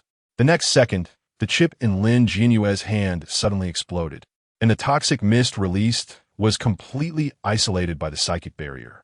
The fetus's heart rate is back to normal. Andy shouted excitedly, "Miss Jianyue, you did it!" Lin Jianyue only let out a slight sigh of relief. It wasn't time to relax yet. The moment she cut open the uterine wall, the fetus actively grasped her finger. It was a tiny, pure white kitten, and although its eyes were closed, its reaction was somewhat similar to Lin Jianyue's calmness. "Quick, take it out." Andy's voice was tinged with tension. He had never seen such an active response. 3 hours later, the surgery was over. Lin Jianyue breathed a sigh of relief, watching the cub being taken away by Andy and the others, then glanced at the female still on the operating table, stitching up. Finally, her vision went dark and her body weakly fell backward. She didn't know who caught her. She only felt herself leaning against a warm embrace. Smelling the familiar scent of NGA, Lin Jianyue guessed it was Xingyi. She was too exhausted, her eyes didn't even open, and she fell into a deep sleep. Xingyi cradled Lin Jianyue in his arms. Looking at the small female in front of him, feeling her weight, she seemed to have lost weight. "Take Yueyue to rest first. I'll handle these matters," Song Yin said coldly, standing in front of Xingyi. Xingyi's golden eyes coldly glanced at Song Yin and said, "What are you doing here?" He then shifted his gaze to Yufeng, as if asking him the same question. Song Yin smirked, coldly laughing. "Why? Standing here for the same reason as you, to protect Yueyue." Xingyi furrowed his brow. What did that mean? Song Yan's smile grew more arrogant as he opened his star brain wristband, displaying his information. Song Yin, partner, Lin Jianyue, second guardian. Xingyi's pupils widened in shock. So, the second guardian Lin Jianyue chose in the end was Song Yin. "What about you?" Xingyi didn't want to say anything more to Song Yin and turned to Yufeng, asking, feeling a bad premonition in his heart. Yufeng felt a bit embarrassed and took out the star brain wristband assigned to him by Central Star. This was his first official identity. Before in the Dark Abyss organization, he had no identification, not even a personal star brain. But now he had become Lin Jianyue's third guardian, and he had an official identity, no longer needing to hide like before. Xingyi looked at the words "third guardian" on it, feeling his vision blacken, nearly losing his balance while holding Lin Jianyue. "Xingyi, if you can't hold Yueyue, then let me hold her." Song Yin said as he reached out to take Lin Jianyue from him. Yufeng, unwilling to be outdone, also reached out to hold Lin Jianyue. Xingyi turned around and blocked their hands, his face cold. Had he only been unconscious for a few days to have his home stolen? Chapter 70. Related to the Shadow Mastered song, Yin noticed the dissatisfaction on Xingye's face and suddenly felt a sense of pride. Almost wanted to speak to Xingyi with his nostrils flared. We weren't forcibly matched by the central authority. We were personally chosen by Yueyue. Yufeng remained silent, instead looking gently at Lin Jianyue in Xingye's arms, tacitly agreeing with Song Yan's words. Xingyi felt his forehead throbbing. He knew there would be guardians behind Yueyue, but he didn't expect it to be Song Yan, and he certainly didn't anticipate that Yufeng would also become Lin Jianyue's guardian. Feeling blocked in his heart, he couldn't utter a word. Carrying Lin Jianyue towards the organization's lounge. It was now beyond recovery. He just wanted to see Lin Jianyue and digest the situation properly. He placed Lin Jianyue on the bed, gently stroking her cheek with his large hand, speaking softly. I'm sorry, Yueyue, you've worked hard. Just leave the rest to me. Song Yan and Yufeng watched from the doorway, with a look of disdain appearing on Song Yan's face, but he wisely refrained from interrupting Xingyi. Xingyi indeed needed to apologize. All of this was caused by the incident that occurred on Poison Insect Star. However, Song Yan wouldn't voice that, considering that without Xingyi's incident, he might not have become Lin Jianyue's guardian at all. He would actually need to thank Xingyi. Yufeng wasn't as thoughtful as Song Yan. Looking at the sleeping Lin Jianyue on the bed, his eyes were filled with guilt. If he could have helped back then, Lin Jianyue wouldn't have suffered so much. His heart was filled with guilt and regret over his own incompetence. Song Yan seemed to sense the boy's thoughts, leaning against the door frame, half smiling as he said, Don't mind what happened earlier. Yueyue won't blame you. Yufeng looked at Song Yan, his eyes filled with surprise and complexity. Song Yan didn't want to explain anything to Yufeng, just patted his shoulder and turned to go outside for a smoke. Xingyi checked Lin Jianyue's condition and confirmed that she was merely in a deep sleep due to overexerting her mental power, which relieved him a bit. He covered Lin Jianyue with a small blanket and left the lounge, closing the door behind him. Just as he turned around, he collided with Song Yan's half-smiling gaze. In the corridor, the lights cast harsh shadows on Xingyi's military uniform, and his golden pupils swirled with complex emotions, pity for Lin Jianyue and wariness towards the two before him. Song Yan, you'd better explain why you're here, Xingyi said, his voice low and hoarse. Song Yan extinguished his cigarette on the wall's ashtray. The dark red ember extinguished in an instant as he raised an eyebrow. Looking at Xingyi, General, Yufeng and I are now also Yueye's legitimate guardians. It's our duty to protect her. But you, having been unconscious for so long, don't think you can monopolize Yueyue alone. Yufeng stood silently by, his fingers unconsciously rubbing the hilt of the dagger at his waist. He could sense the overwhelming pressure emanating from Xingyi, a 3S level presence. Yet he remained unafraid, staring intently into Xingyi's eyes, whispering, General Xingyi, Yueyue needs us. Xingyi's fists clenched tightly at his sides, knuckles turning white. He knew Song Yan spoke the truth. Lin Jianyue had borne too much alone during his unconsciousness. But as the primary guardian, seeing the other two males standing openly by Lin Jianyue's side filled him with a sour feeling that he couldn't shake off. What have you found out about the chip on Poison Insect Star? Xingyi didn't want to continue this topic and forcefully changed the subject, his gaze suddenly sharpening. Song Yan also put away his joking demeanor, pulling up a projection from the starbrain. The core material of the chip is X7 mineral, consistent with the samples we found at the Poison Insect Starbase. However, strangely, the signal source from the chip inside the female's body during the operation pointed to an unknown area in the imperial capital. Xingyi's expression darkened instantly. Are you saying that someone inside the imperial capital is operating in secret? Yufeng, standing beside him, remained silent. He hadn't been able to help much with this matter, so he could only watch from the side. Song Yan continued. When you were tracking the signal earlier, did you find the source? During the operation, Lin Jianyue had asked Yufeng to track the source, but Yufeng couldn't operate the equipment, and in the end, it was Xingyi who took over. Xingyi shook his head slightly. The time was too short. The signal source was blocked by multiple firewalls, and the technology involved is extremely sophisticated, unlike the level of poison insect star. Just then, Andy rushed in, holding a testing report, his voice urgent. General, the female that Miss Jianyue saved has woken up. She revealed some astonishing news. The three immediately exchanged serious glances and followed Andy to the observation room. Through the one-way glass, they could see the trembling female on the hospital bed, her eyes filled with fear. Andy handed the testing report to Yueyue, and as Yueyue read it, he lowered his voice. She said she was forced to have the chip implanted by a man wearing a mask, who called himself the Shadow Master, and claimed this is just the beginning of the dark, mysterious plan. Shadow Master? Song Yin and Yueyue frowned simultaneously. Yu Feng's body suddenly stiffened, blood flashing in his gray pupils. The leader of the dark, mysterious organization was also called the Shadow Master. Could this matter be related to the dark, mysterious? He subconsciously looked at Yueyue and Song Yin, realizing their gazes were fixed on him. You Feng. Yueyue's voice was icy. Is the Shadow Master of the dark, mysterious organization related to you? Hearing Yueyue's words, Yu Feng's heart stopped, his fingertips turned cold. He was the ace killer of the dark, mysterious, naturally well-versed in the Shadow Master's methods. But he had never thought that the dark, mysterious organization would be entangled in so many matters. When Yu Feng decided to protect Lin Jianyue, he had already resolved to leave the dark, mysterious organization. But would Yueyue and the others believe him now? Yu Feng's voice was dry. His hand beside him clenched into a fist.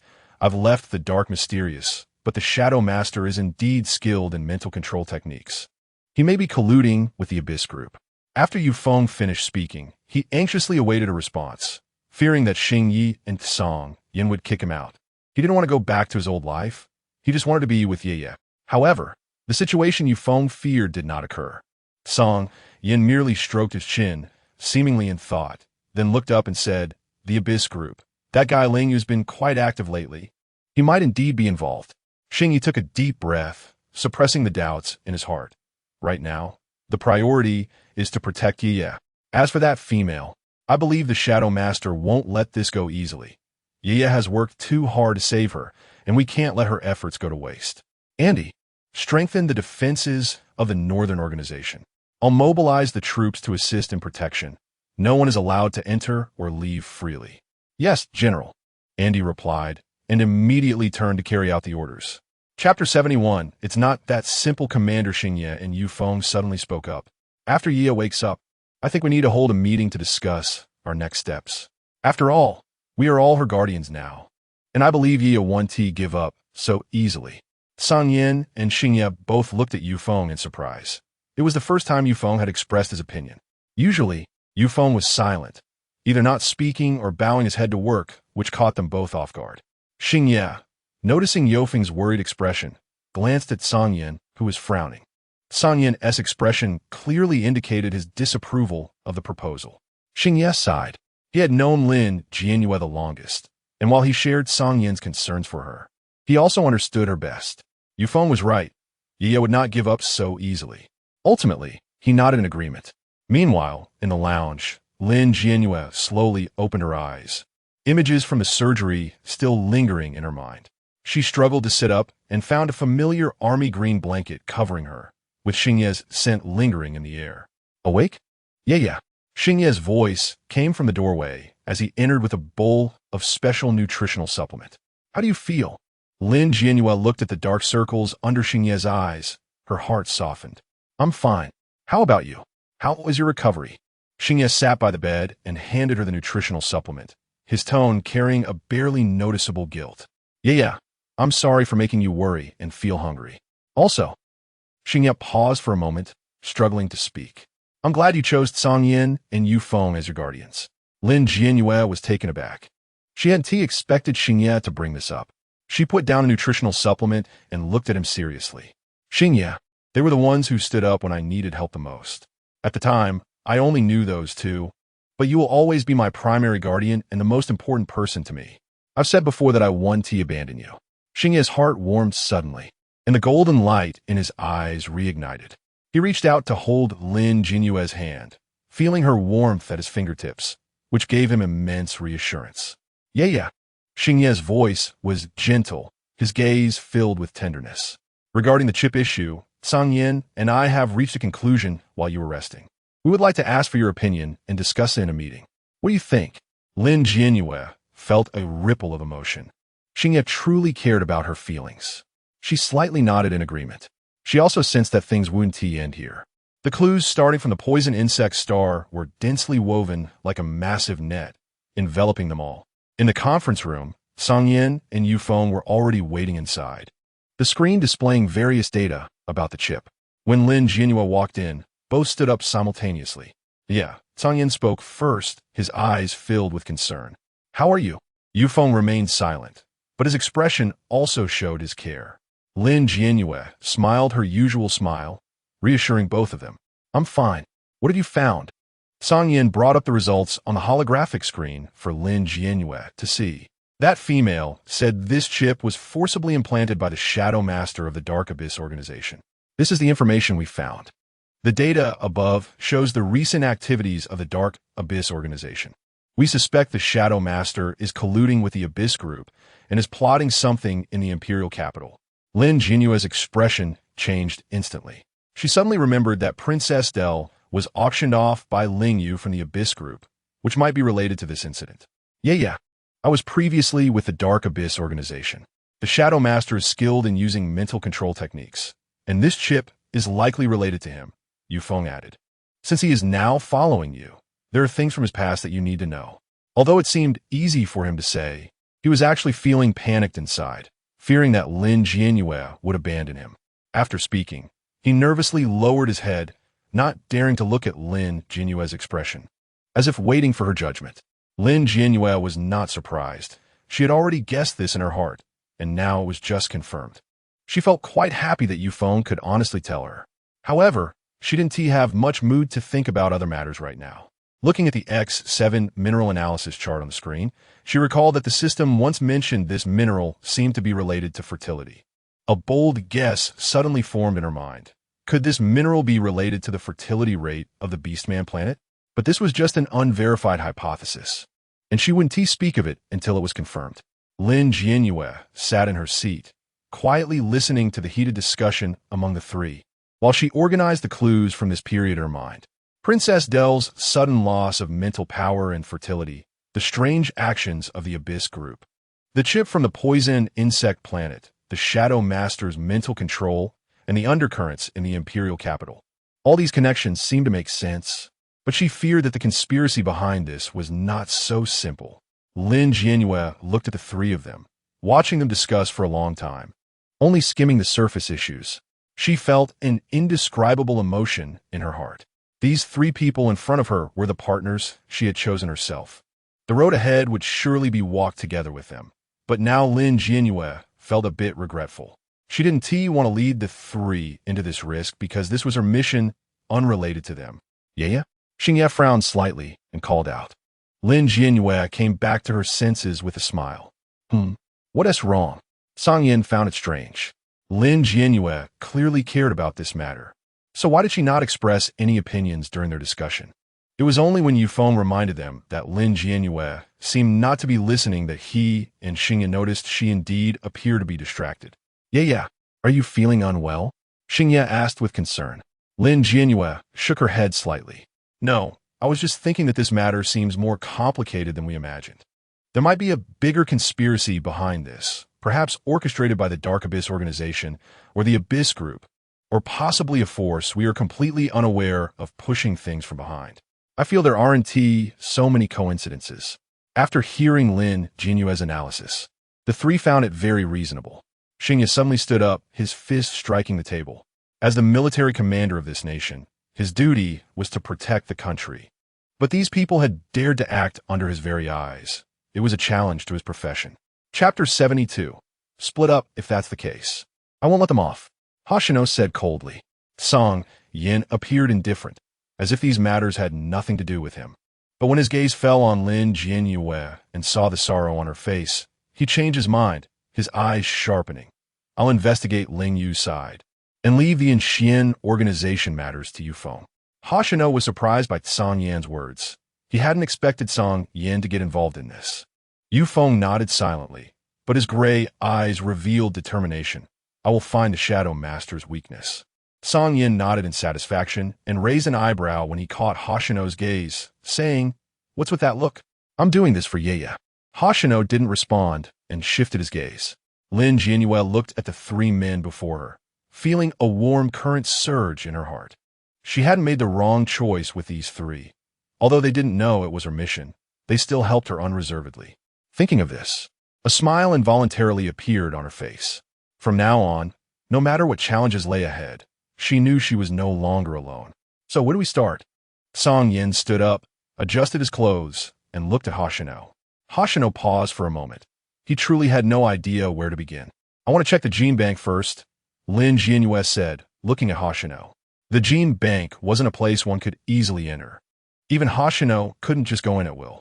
However, Lin Jianyue felt that she might find some clues inside, so she wanted to give it a try.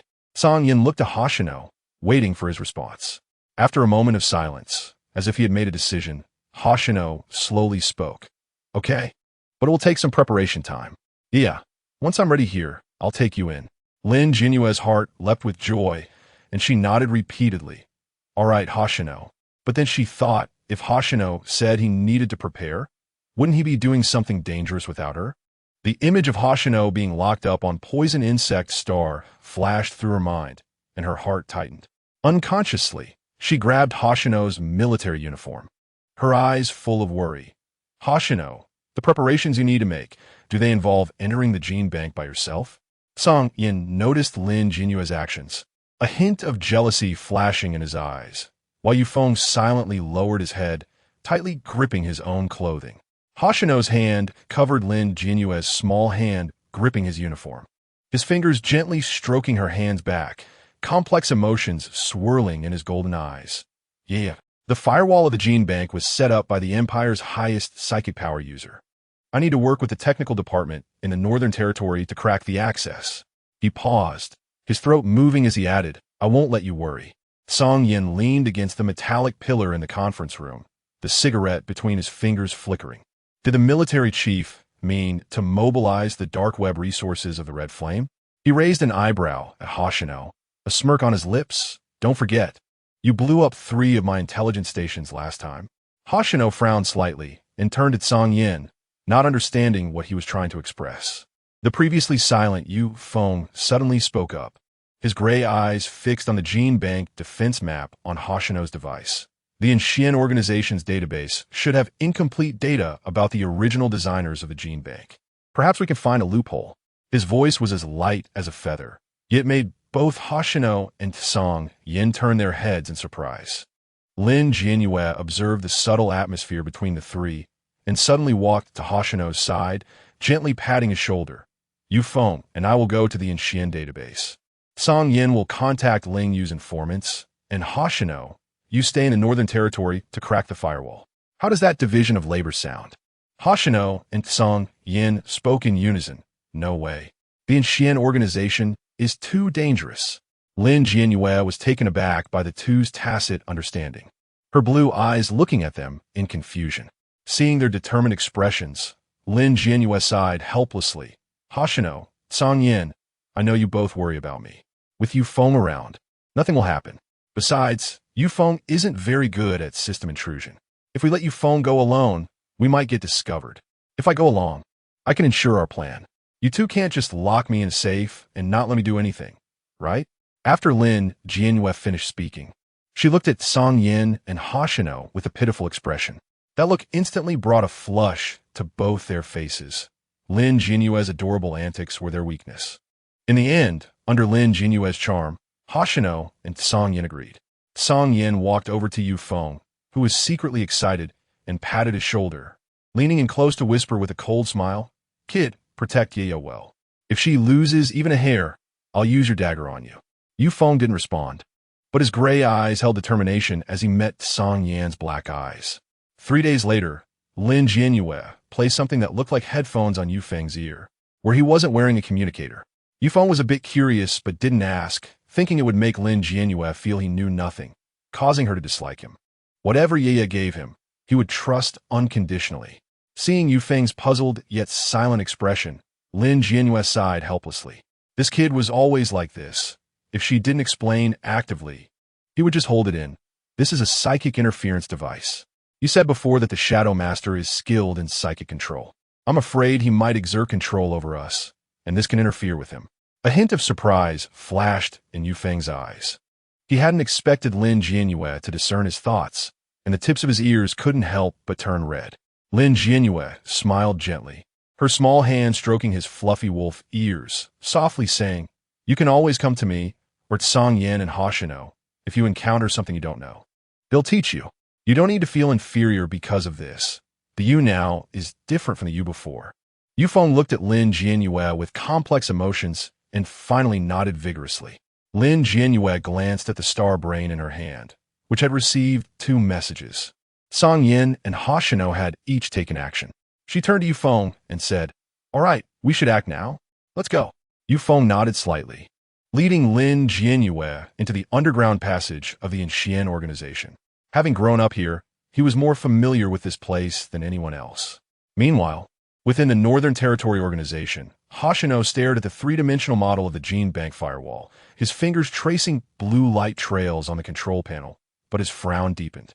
This gene bank seemed far more complicated than they had anticipated.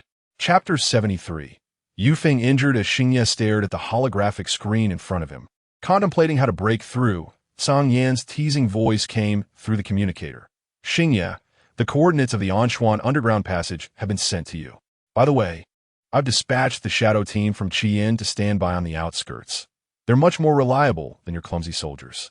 Xingye's fingers suddenly froze, and the firewall code on the holographic screen instantly became chaotic. "Tsang Yin, don't interfere with Anshuan's affairs. Lin Jianyue is currently in the Anshuan organization. If she is discovered by their people, it could put her in danger." Xingye couldn't afford to let anything happen to Lin Jianyue and regretted agreeing to let her join the Anshuan organization. "Oh, I won't interfere." Tsang Yan's laughter was mixed with static. "Does the army commander want Yueyue to follow that killer kid into the dragon's den?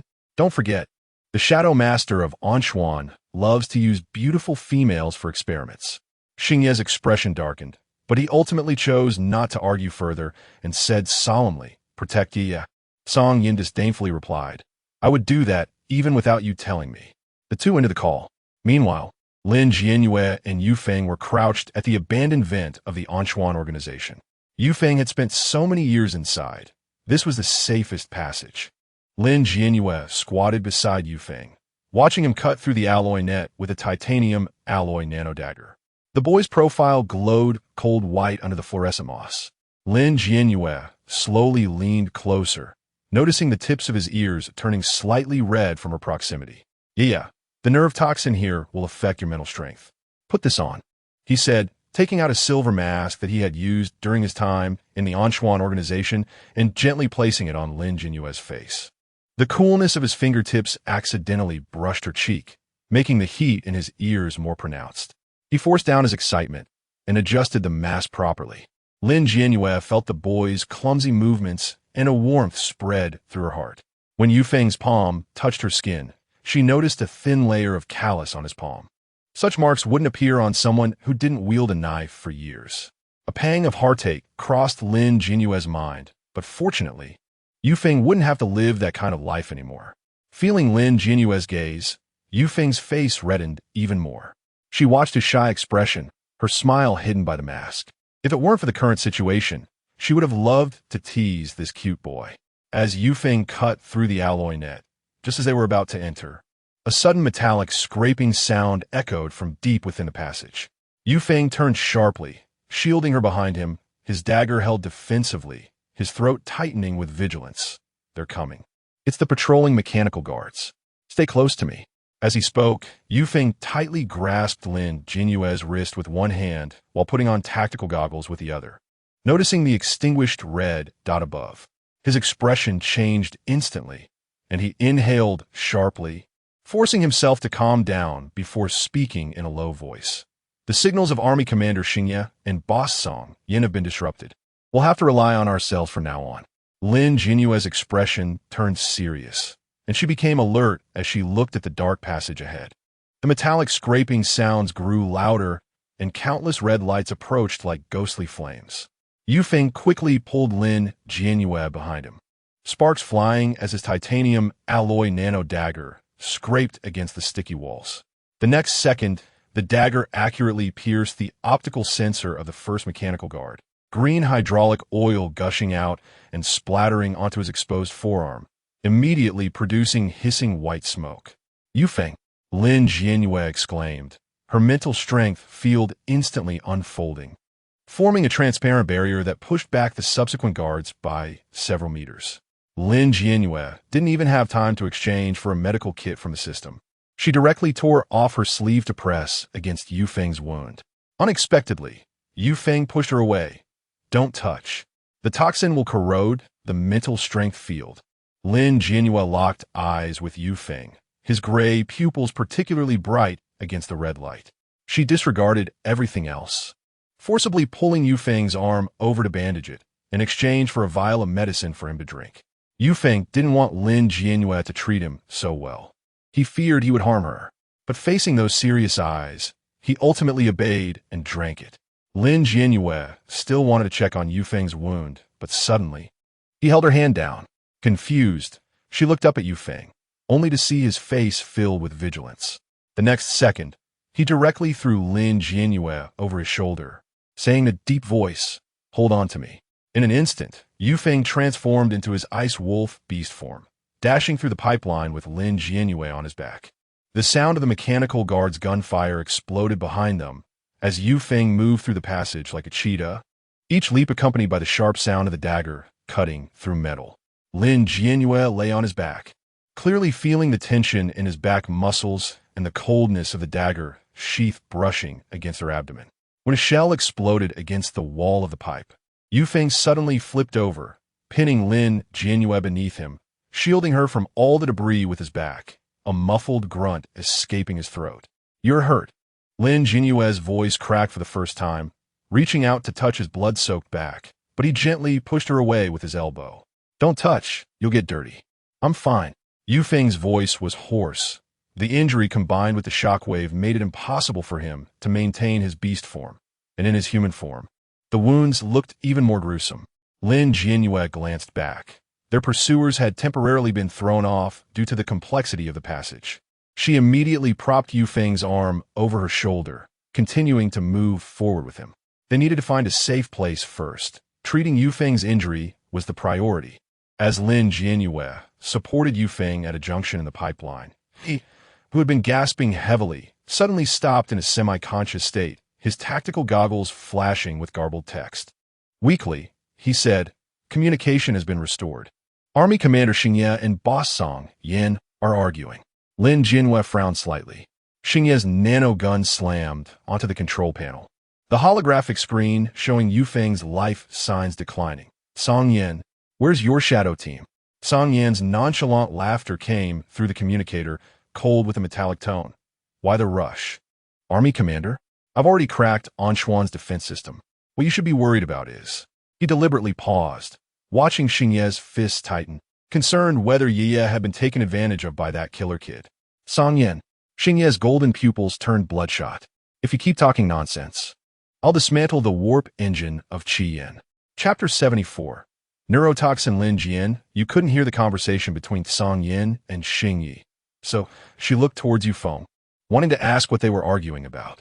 When she turned to Yufeng beside her, she found that he had already fallen into a coma, previously able to lean on Lin Jianyue to walk, but now he was hanging limply around her neck. Lin Jianyue thought something was wrong and hurriedly called out to the system. "System, exchange for the potion now." Lin Jianyue almost shouted. The system immediately responded. "Host, what potion do you need to exchange?" Lin Jianyue was completely at a loss, her mind only focused on Yufeng's condition. Any potion will do, as long as it can save Yufeng. At this moment, Lin Jianyue couldn't think at all. All she could think about was saving Yufeng. Her fingers were resting on Yufeng's wrist, feeling his weak pulse. It seemed that the toxin had invaded his body, and the reason for his coma might be the same as the reason for Xingye's coma. Her special potion was helping to clear the toxins. The potion exchanged by the system was already in Lin Jianyue's hands. She looked down at the potion and frowned when she saw the name on it. Why was it a neurosoothing potion and not an antidote? Doubts filled her mind But she couldn't worry about that now. The system wouldn't harm her. Lin Jianyue slowly pushed the neurosoothing potion into Yu Feng's mouth, the blue liquid seeping in through his pale lips. After Yu Feng swallowed all the potion, Lin Jianyue leaned him against the nearby pipeline wall and began to check his wounds. The system's prompt sounded in her mind. Neurosoothing potion has taken effect. Target neurotoxin clearance rate at 87. Vital signs are stabilizing and improving. Hearing the system's detection, Lin Jianyue breathed a sigh of relief. During the break, Lin Jianyue asked the system in her mind why it used this potion, and the answer shocked her. The system told Lin Jianyue that it had just conducted a simple test, and the toxin in Yu Feng's body only eroded the nerves. So it provided the neurosoothing potion that she had developed on the pharmacy star. As for the toxin, the system said it hadn't invaded Yu Feng's body at all, likely due to the potion. This gave Lin Jianyue a new understanding. So could it be Yueyue? Yu Feng's eyelashes fluttered, his gray eyes struggling to open a slit, his gaze landing on the bracelet on her wrist, weakly speaking. Yu Feng, how are you feeling? Lin Jianyue hurriedly stepped forward, worriedly helping Yu Feng sit up. Seeing his weak appearance, her eyes filled with pain. Yu Feng weakly shook his head, unable to speak, glanced around, and struggled to sit up, but a groan escaped him due to the pain from his back. Don't mind me. Hurry and find the database. Lin Jianyue pressed down on his attempt to get up, her fingertips touching his feverish skin, slightly shocked, her brow furrowing. Don't move. The toxin from a shadow master has been suppressed. I'll treat your wounds first, and then we'll look for the information on the original designer. Saying this, Lin Jianyue took out the medical kit she had prepared earlier and disinfected and sutured the wound on Yu Feng's back. Watching the torn flesh being stitched together, Lin Jianyue felt an unbearable pain inside. If it weren't for her, Yu Feng would have had a chance to avoid the explosion's impact. But he shielded her with his body to block the harm. Lin Jianyue felt guilty, and thinking of this, a tear fell from her face, dripping onto the ground and spreading out. Yu Feng remained very quiet. Although Lin Jianyue injected him with anesthetics, the effects hadn't fully taken place yet, and he could still feel pain in his back. He didn't make a sound, just silently endured it. Lin Jianyue's fingertips trembled, but her movements while suturing Yu Feng's back were steady as a rock. The medical suturing thread glimmered silver blue under the faint light of the fluorescent moss, each stitch pulling at the muscles of the boy's back, but he gritted his teeth and endured. When he caught a glimpse of Lin Jianyue's reddened eyes, he raised his hand in a panic, not knowing what to do. Yueyue, don't cry. I'm not in pain.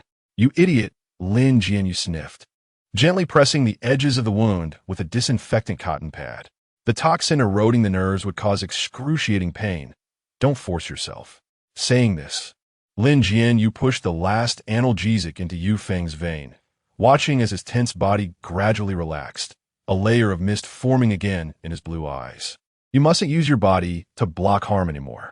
Yu Feng's Adam's apple moved, his gaze falling on her fingers stained with blood, and almost unconsciously, he raised his hand to gently wipe the dirt off the back of her hand. The boy's fingertips were slightly cool, carrying the scent of disinfectant. But Lin Jianyue felt a jolt of electricity pass through her heart, quickly retracting her hand and turning to pack the medical kit. Rest for 10 minutes. Then we'll find the database. Meanwhile, in the Northern Territory Organization, Xingye's palm was pressed against the holographic screen, his golden pupils reflecting complex streams of code. Song Yan's voice in the communicator was laced with mockery. Commander, I marked the safe route for the Dark Abyss underground passage. The Shadow Squad is on standby in Area B, and it seems Yueyue is quite worried about that killer kid. As Song Yan spoke, his fists clenched tightly. That guy Yu Feng actually gained Yueyue's concern, and he couldn't swallow this anger.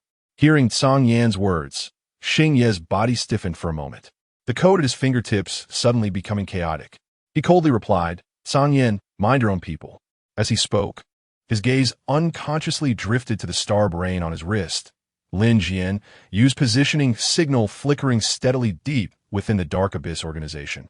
A heavy stone in his heart slightly lifted. He closed Song Yan's communication channel, recalling Lin Jianyue's words before she left, wait for me to come back. At that time, his Adam's apple moved slightly, swallowing down the words he hadn't said and replacing them with I'll wait for you. In truth, he wasn't opposed to Song Yan and Yu Feng's presence. He just wanted to urgently prove to Lin Jianyue that he was the most reliable guardian, so that she would pay more attention to him. Beneath his seemingly cold and hard exterior lay a panic of being replaced. Meanwhile, within the Qi Yin organization, Song Yin stood in the information room, pinning Ling Yu's photo to the holographic wall.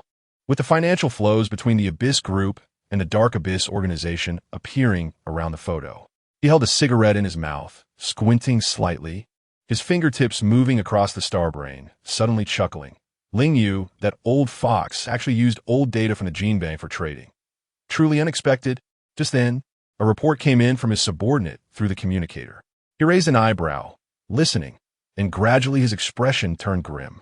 After hearing the report, his voice became extremely cold as he ordered, "Everyone, get ready. Wait for my signal, and directly storm into the Dark Abyss lair to capture that so-called Shadow Master alive." Chapter 75. Underground database. Song Yin slammed the communicator hard on the ground, his chest heaving violently. The message he had just received from his subordinate was that they had heard sounds of fighting in the pipes, and the locations of Lin Jianyue and Yufeng had stopped moving. Coupled with Yofeng's vital signs showing distress, Song Yin suspected they might be in danger, and Lin Jianyue could be injured. He and Xingye couldn't monitor Lin Jianyue's vital signs, as she had insisted they not equip her with any devices before they set out.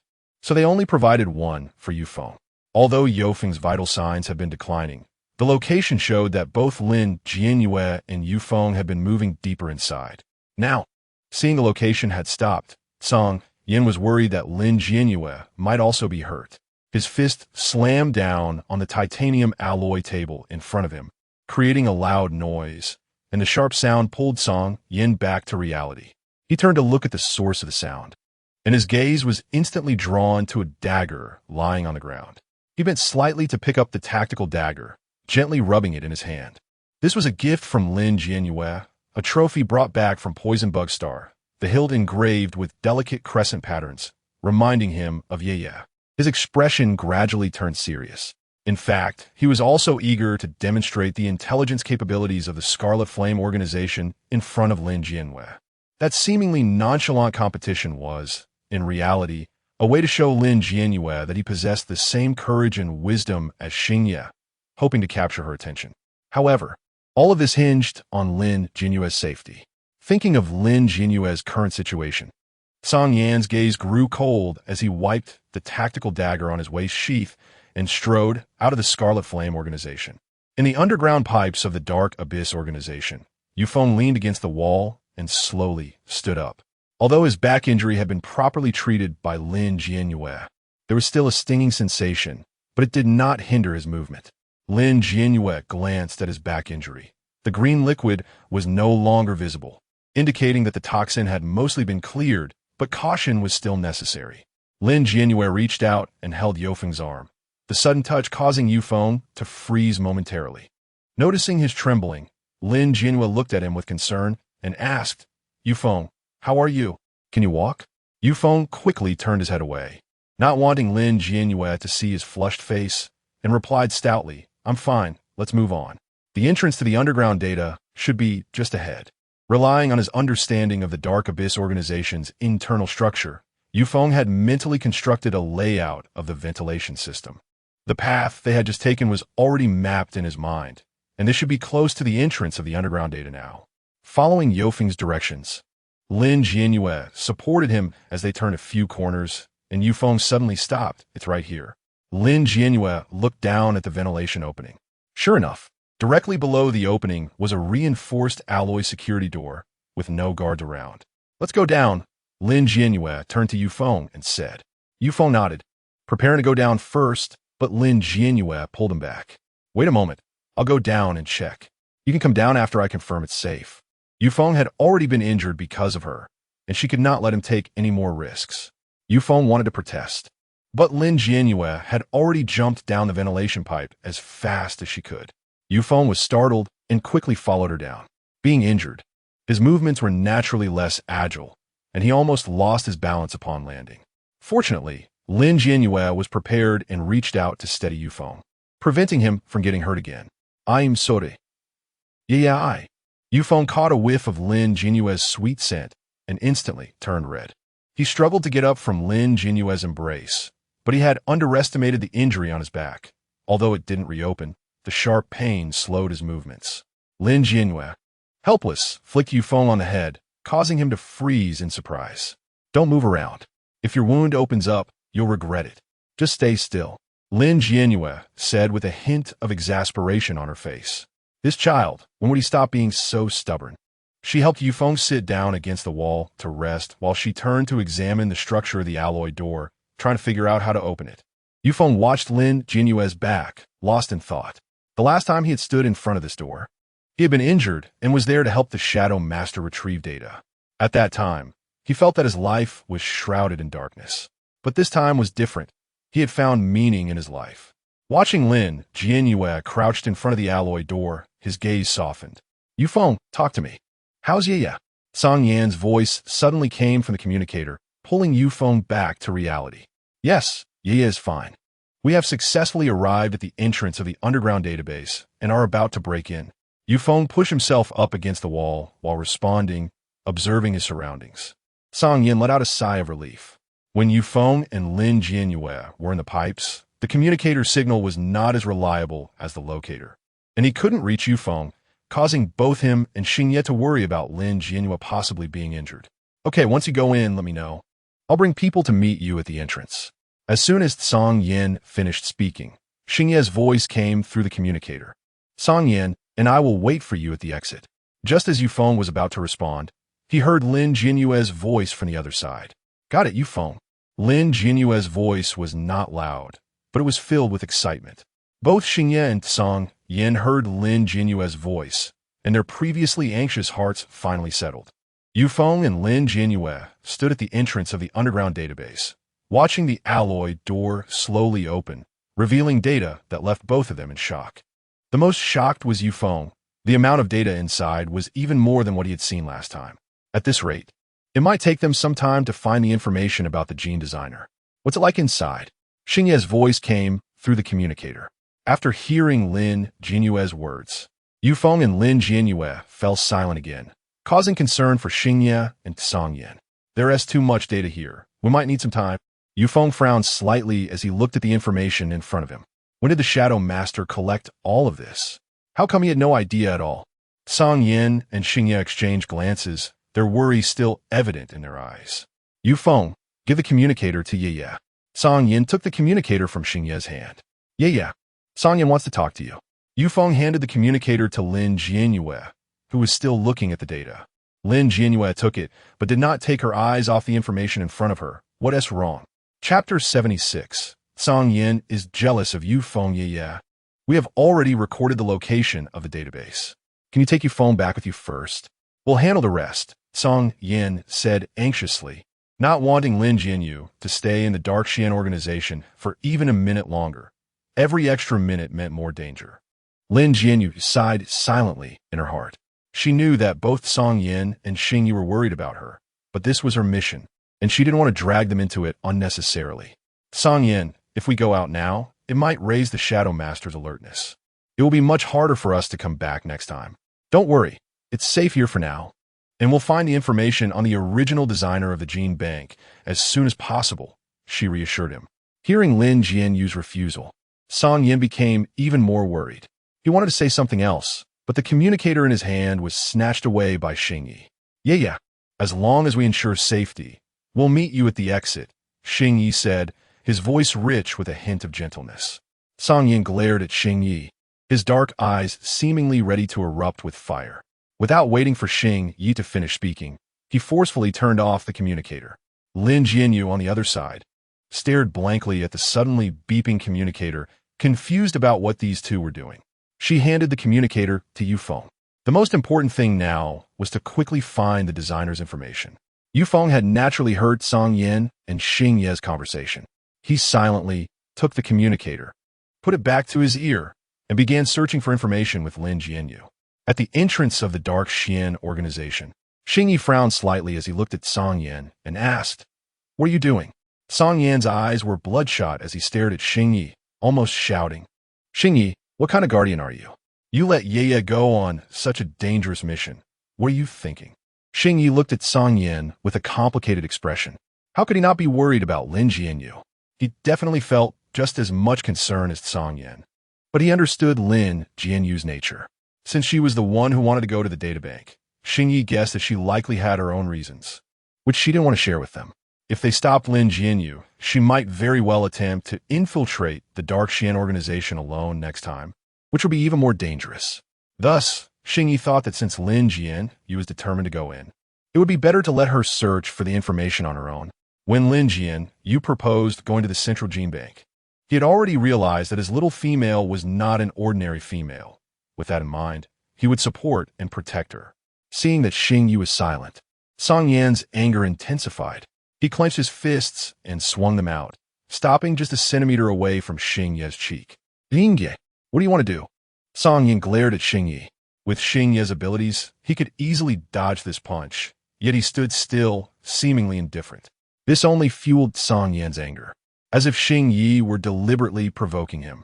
Xingyi slightly raised his hand, gently pushing the fist away from his face, and looked up, his golden eyes meeting Song Yan's gaze. Song Yan, don't you realize? Yueyue is different from other females. She isn't the kind that needs a male's protection for everything. She wants to do things herself. You should have sensed that back on Poison Bug Star. Xingyi knew that Song Yan could feel it. He just ignored it because he cared too much about Lin Jianyue. Song Yan's body shook, and a flicker of realization passed through his dark eyes. Xingyi was right. The reason he liked Lin Jianyue was that she was different from those annoying females.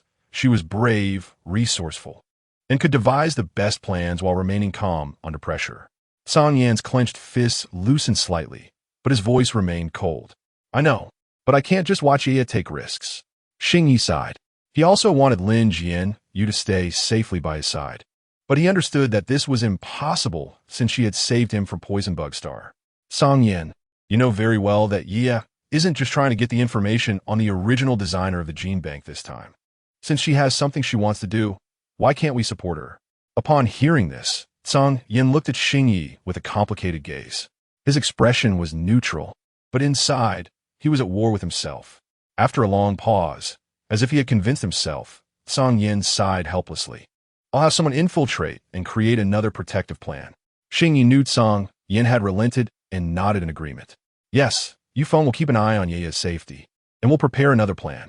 When Song Yan heard Yufeng's name, he snorted coldly and said dismissively, that kid Yufeng.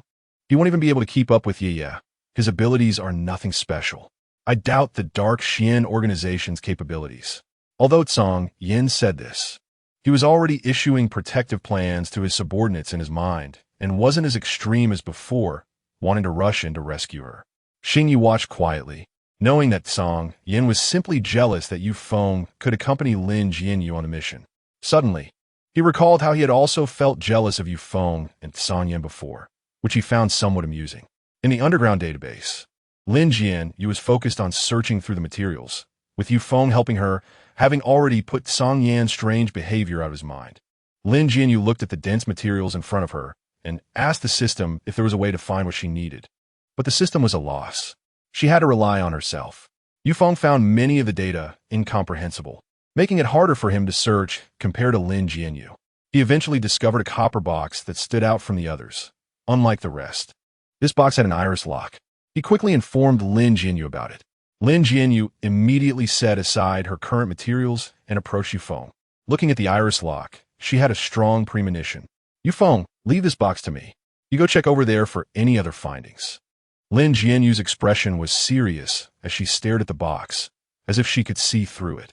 Yufeng nodded and continued to look at the materials Lin Jianyue hadn't finished reviewing. Lin Jianyue focused on the box in front of her. The iris system was much harder to crack than the password system outside.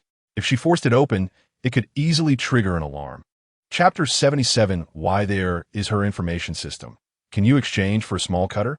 Lin Jianyue quickly glanced back at Yufeng behind her, confirming that he was seriously focused and not paying attention to her, before asking the system in her heart. Yes, host, exchanging for a small cutter requires 5 points. Lin Jianyue was delighted to hear this, and quickly exchanged for the cutter. Looking at the palm-sized cutter in her hand, Lin Jianyue's lips curled slightly. The nano cutter vibrated gently in her hand as she slowly brought the blade closer to the iris lock in front of her. Based on her understanding of the iris lock, besides the locking mechanism, the entire box should be equipped with an alarm system. If she wanted to break in forcefully, she could only start from the position of the iris lock. Lin Jianyue carefully positioned the cutter around the iris lock, cutting down little by little. Yueyue heard the noise and came over to take a look, momentarily stunned when he saw the cutter in Lin Jianyue's hand. Where did she get the cutter? But Yueyue only doubted for a second. The next moment, he had forgotten his suspicion and was seriously watching Lin Jianyue's actions. Yueyue, be careful. Yueyue watched as the cutter's blade was just a little distance from Lin Jianyue's fingers, his heart racing. However, Lin Jianyue seemed completely unafraid. Her movements not slowing down as her left hand gently felt the wires next to the iris lock. All right, watching the iris lock fall off, Lin Jianyue felt relieved. It was safely opened. Yueyue also let out a sigh of relief as they slowly opened the copper box. And when they saw the data inside, both of their faces changed dramatically. Inside were many files on females. Lin Jianyue quickly skimmed through them and froze when she saw a name, Delaware. Yueyu's eyes also turned sharp, and he coldly said, "These are the files that the Shadow Master investigated. These should all be his targets." Lin Jianyue recalled how Del suddenly lost her mental power and fertility, feeling a chill in her heart. What exactly is this Shadow Master? What does he want with these files? Yueyue, this. Yueyu's voice suddenly trembled. Lin Jianyue hurriedly leaned over to take a look, and when she saw her name on the document, her blood felt like it had frozen. How is this possible? Although she is the female with the highest mental power in the Empire, the information should not have been leaked. Plus, with the Starfield Army commander by her side, if someone were to investigate her, Xingyi would find out immediately. But neither she nor Xingyi had noticed. How did this Shadow Master manage to do this? Yueyue clenched his fists tightly, his gray eyes now turning red, gritting his teeth as he said, "Shadow Master, I will not let you succeed." Lin Jianyue was afraid that Yueyue would take any extreme actions, so she quickly grabbed his arm and softly comforted him. "Yueyue, don't act impulsively. Now is not the time for revenge. We need to find the information on the original initiator first. Let's take these files back and see what's going on before making any decisions, okay?" Lin Jianyue's voice indeed pulled Yueyue back from the edge of anger. Seeing the worried look in her eyes, Yueyue calmed down, but the fire in his heart still didn't disappear. "Yueyue, let's properly investigate this when we get back. We don't have much time now. Let's quickly find the information we want and leave." Lin Jianyue was afraid that Yueyue would confront the Shadow Master right away, her small hand gripping his wrist tightly, unwilling to let go. Yueyue saw her fair hand holding onto him, and his anger gradually turned into shyness. In the end, he obediently nodded. During the next period, Yueyue stayed close to Lin Jianyue. Wherever she went, he stood right behind her, vigilantly watching the back. "We found it. Let's leave quickly." Lin Jianyue looked at the design blueprints of the gene bank and the designer's information, her face full of joy. Yueyue also breathed a sigh of relief, taking the files on the females with him as they prepared to leave. "Commander Xingyi, Lord Songyan, we have completed the mission and are preparing to retreat." Yueyue pressed the communicator to report to the two. Hearing Yueyue say they had completed the mission and were to retreat, Songyan, who had been squatting on the ground smoking, suddenly stood up, his gaze fixed on the ventilation duct as if he wanted to see through it. Xingyi picked up the communicator and replied to Yueyue, "Okay, we'll meet you at the exit. The remaining soldiers inside have been cleared out. Just return the same way." Receiving the order, Yueyue took Lin Jianyue back through the ventilation duct. In the middle section, Lin Jianyue saw the mechanical soldiers that had been beaten to pieces, her eyes widening in surprise. These were not the mechanical soldiers they encountered when they entered. So it was Songyan and Xingyi who did this? When she went out and saw Songyan and Xingyi both waiting at the duct's exit, she was already certain of her earlier thoughts. These two had been protecting her from the outside all along? Thinking of this, she felt a bit touched. Seeing Lin Jianyue come out, Songyan and Xingyi hurriedly approached. Songyan pulled Lin Jianyue up and down to check her, but was pushed away by Xingyi, who bent down and directly carried Lin Jianyue towards the floating car. By the time Songyan realized what was happening, Xingyi had already carried Lin Jianyue into the car, leaving only Yueyue standing beside him. "Xingyi, you wait for me." Yin gritted his teeth in frustration. Back at the villa, Xingyi directly carried Lin Jianyue into the room, asking his aide to call on the family doctor for an examination. Lin Jianyue wanted to go see the cubs first, but was forcibly stopped by Xingyi. Song Yin leaned against the door of the room, his face returning to a teasing expression. Commander Xingyi, you're really heartless. Yueyue wants to see the cubs, and you won't even let her. Those are your cubs after all. How can you be so unfeeling?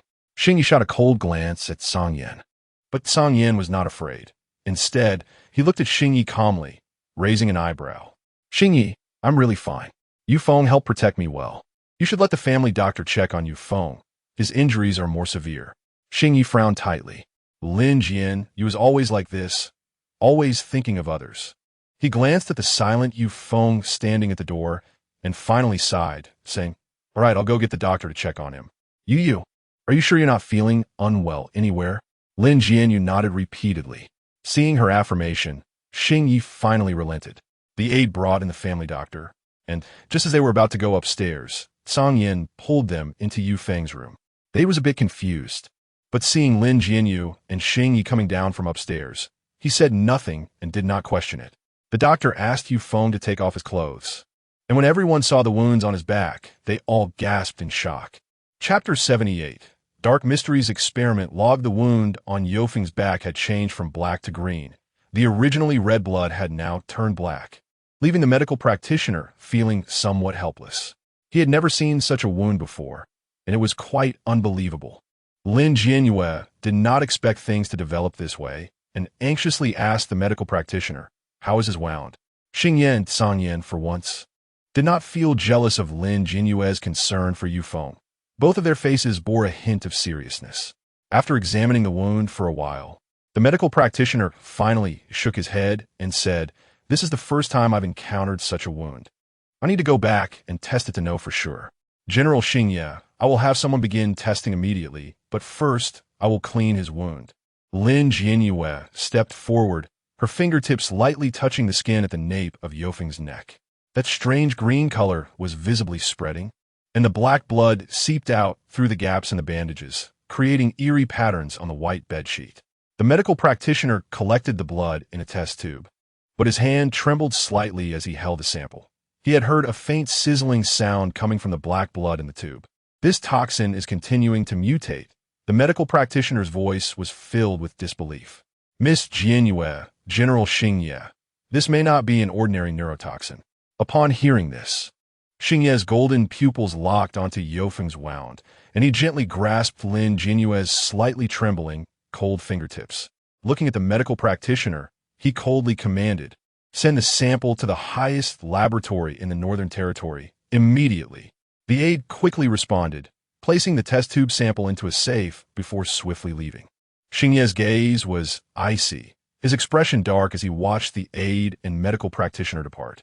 When he looked down and met Lin Jianyue's worried eyes, his expression softened instantly, his voice becoming gentler as he comforted her. Don't worry, I will find the antidote. Lin Jianyue glanced at Yufeng, who was lying on the bed, and nodded. Xingyi, let's take Yufeng to the Northern Territory Organization. After a moment of silence, as she looked at Yofeng's wound, she suddenly looked up at Xingyi and said. Xingyi did not hesitate. Since Lin Jianyue wanted to take Yufeng, he naturally would not refuse and immediately had people prepare for it. Lin Jianyue watched as Yufeng was lifted onto the hover vehicle, her expression complex. If it hadn't been for saving her at that time. Seeing Lin Jianyue's guilty expression, Xingyi and Song Yin felt a pang in their hearts. They stepped forward, one on each side of her.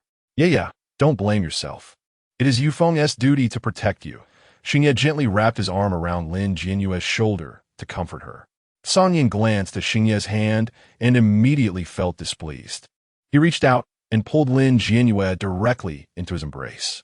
Xingyi frowned and looked at Song Yin, who raised an eyebrow and smiled back at him. A hint of smugness on his face. Xingyi's expression instantly turned cold. The two exchanged fiery glares. Lin Jianyue looked at Song Yin and then at Xingyi, sighing helplessly. These two were at it again. Let us head to the Northern Territory Organization first and see how Yufeng is doing. Lin Jianyue was now in no mood to manage their rivalry, her mind solely focused on Yofeng's injury. Song Yin and Xingye exchanged a glance, instantly shifting their focus back to Yufeng, planning to deal with that brat once he recovered. As they were heading to the Northern Territory Organization, Yufeng suddenly felt a chill on his back, causing him to shiver involuntarily while lying on the hover vehicle seat. The medical practitioner beside him was closely monitoring Yufeng's condition. Seeing Yufeng tremble, he hurriedly asked if he felt unwell. Yufeng was a bit confused and shook his head. He didn't know what was wrong, just that his back felt cold. Upon arriving at the Northern Territory Organization, Yufeng was pushed into the medical room, and Xingye and Song Yin quickly brought Lin Jianyue over. When Lin Jianyue arrived, Andy was examining the toxin in the sample. Yufeng was waiting for the test results in the medical room. Xingye glanced at Yufeng lying on the sickbed and turned to Lin Jianyue, asking, do you want to go in and see him? Lin Jianyue's gaze fell on Yufeng, revealing a hint of worry, but she quickly regained her sharp and capable demeanor and looked at Xingye, saying, Xingye, I want to study the toxin in Yufeng's body. Xingye had anticipated Lin Jianyue would say this. Her abilities remained a mystery to him. However, since it was what Ye wanted to do, he naturally would not refuse. All right, I will have someone arrange it. As Xingye spoke, he waved to his aide behind him to prepare. A few minutes later, Xingye brought Lin Jianyue into the laboratory. Yeah. The test will proceed simultaneously on both sides. Once the results are out, we will compare them. If there are discrepancies, we will retest. Lin Jianyue nodded slightly. She knew Xingye did not doubt her. Different personnel conducting tests was necessary, and if the results were consistent, they could proceed to the next step. However, if they were inconsistent, it indicated a significant error had occurred, which was very dangerous. Therefore, Lin Jianyue was quite satisfied with Xingye's arrangement. Lin Jianyue asked Xingye and Song Yin to wait on the side, put on gloves, and began her testing. The moment she touched the experimental equipment, Lin Jianyue became very serious. Especially since this was related to Yufeng's life, she could not afford to be careless. Watching the black blood in her hands, Lin Jianyue was meticulous with every step. Seeing her so focused, Song Yin turned and left the room. Xingye frowned as he watched Song Yin's retreating figure, unsure of what he was up to. He gestured to his aide to follow and keep an eye on him. Lin Jianyue was unaware that Song Yin had left. Her attention remained on the test tube in front of her. An hour later, as she awaited the final data results, she was also having the system assist with the testing, ensuring everything was foolproof. When the report results appeared on the holographic screen, just as Lin Jianyue was about to look at them, Song Yin's voice came from behind her. Lin Jianyue turned around to see Song Yin leaning against the laboratory door, his dark eyes fixed on the swirling black liquid in the test tube, as he coldly remarked, that old man, the Shadow Master, really added a mineral to the toxin. Lin Jianyue's pupils widened instantly as she looked at Song Yin. He raised the star brain in his hand, and Lin Jianyue hurried over. The screen displayed the Dark Mysteries experiment log that hackers from the Chivo organization had just decrypted. As she read the log content, Lin Jianyue's expression grew increasingly grim. Chapter 79. The Shadow Wind is an undercover agent. Xing Yi also walked over, looking at the content above, and the air around him turned significantly colder. Look at this. It states that the X7 and Zerg neurotoxin fusion experiment, codenamed bone erosion, can invade S-class and below mental gene chains. Lin Jianyue's breath suddenly caught in her throat, and at that moment, the system's alarm sounded sharply in her mind. Host. It has detected that this toxin is derived from the same source as the poison insect star chip, and the host needs to immediately obtain the antitoxin sequence from the primary gene bank. Gene bank, Lin Jianyue murmured, repeating the system's detection results, and suddenly remembered the copper box with an iris lock in the underground database. To invade S-class and below mental gene chains, isn't that exactly the female data inside? There are very few females whose mental power can reach S-class, so this toxin was developed by the Shadow Master to control those females' mental power, or even to destroy their gene chains. Therefore, the Shadow Master's goal is to dominate all the females on this planet. Once he controls the females, he can manipulate all the males, as on this planet, males cannot survive without females, and vice versa. That cunning Shadow Master actually chose the most vulnerable females as targets. Lin Jianyue's fists clenched tightly, her fair fingertips digging into her flesh, turning red. Xing Yi, feeling distressed, held Lin Jianyue's hand, gently massaging the reddened area with his calloused fingertips. Yueyue, people like him are not worth your anger. What he has done, we will eventually expose. Lin Jianyue took a deep breath. Although there was still anger in her heart, she forced herself to calm down. Xingyi was right. Being angry now was of no use. The important thing was to find evidence against this Shadow Master and a way to respond. This toxin had already been developed. The toxin in Yofeng's body was this one. Fortunately, Yofeng's mental power level was at 3S, so he wasn't too affected, but many other females and males would not be so lucky. Song Yin, did you mention the anti-toxin serum in the logs you decrypted? Lin Jianyue looked at the logs on the star brain and compared them with the detection report appearing on the holographic screen, thinking quickly about countermeasures. If they could find the anti-toxin serum, this situation wouldn't escalate out of control. Song Yan's fingers glided over the star brain screen, his brow furrowing deeper, his tone becoming serious. There is one, but making the serum requires the beast half sequence from the primary gene bank. As for the gene sequence of the beast half sequence, it was destroyed by the Shadow Master 20 years ago. Having said half of it, Song Yin suddenly raised his gaze, a hint of ruthlessness flashing in his black eyes. However, that old fox, the Shadow Master, might have a backup of the beast half sequence in the Dark Abyss's lair. Xingyi suddenly stood up, his military boots thudding against the ground, and spoke in a low tone. I'll take Yueyue to the gene bank. Song Yin, you take people to handle the Dark Abyss side.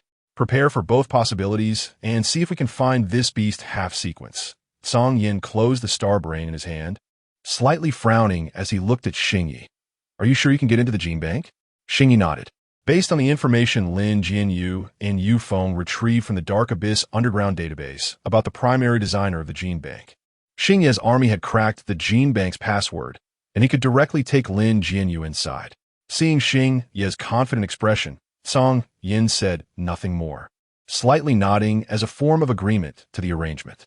Xingyi turned to look at Yufeng, who had been anesthetized and was now unconscious on the bed. His gaze deepening, his thin lips slightly parted. No matter what, we can't let this kid get into trouble.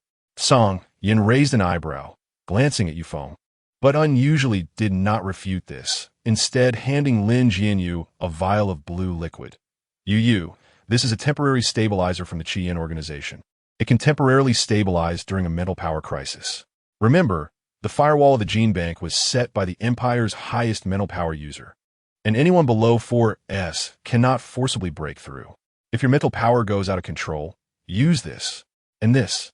Song Yin took out another vial, placing it in Lin Jianyue's palm. This was a drug from other countries that could delay the spread of the toxin. Xingyi frowned at Song Yin upon hearing this. Most of the items from the Qian organization were outside the Empire's control. Simply put, they were illegal, smuggled drugs. However, Xingyi understood this clearly and did not stop Song Yin from doing so. He knew that these drugs were prohibited in the Empire because of the royal government's corruption. Bringing in these drugs would prevent the royal government from making high profits. Thus, these foreign drugs were banned in the Empire. Song Yan's means naturally allowed him to obtain good goods. Lin Jianyue took the drugs, her fingertips touching the cold metal tube. When her eyes met Song Yan's black gaze, she suddenly remembered the look in Yofeng's eyes when he saved her from the poison, and her heart ached. She believed that Song Yin and Xingyi would not harm Yufeng. Without hesitation, she turned and pushed the drug into Yofeng's vein, watching as he frowned in pain. Her fair fingers gently smoothed the creases on his forehead, softly saying, Yufeng, wait for us to come back. At that moment, the holographic screen in the laboratory suddenly went dark, and all the data Lin Jianyue had detected vanished completely. The three of them simultaneously looked up at the pitch-black screen, a bad premonition rising in their hearts. A few seconds later, the holographic screen flickered a few times, and the communicator automatically activated, emitting a crackling sound of electricity. The next moment, a metallic-sounding laughter echoed through the room, piercing the eardrums of the three of them. Ha ha! This is a touching guardian drama. Miss Lin Jianyue, Yofeng's partner, or let me change the title, the esteemed 4S class female, along with General Xingyi and the leader of the Qian organization, Song Yin, you all managed to gather together, which is indeed unexpected. But just right.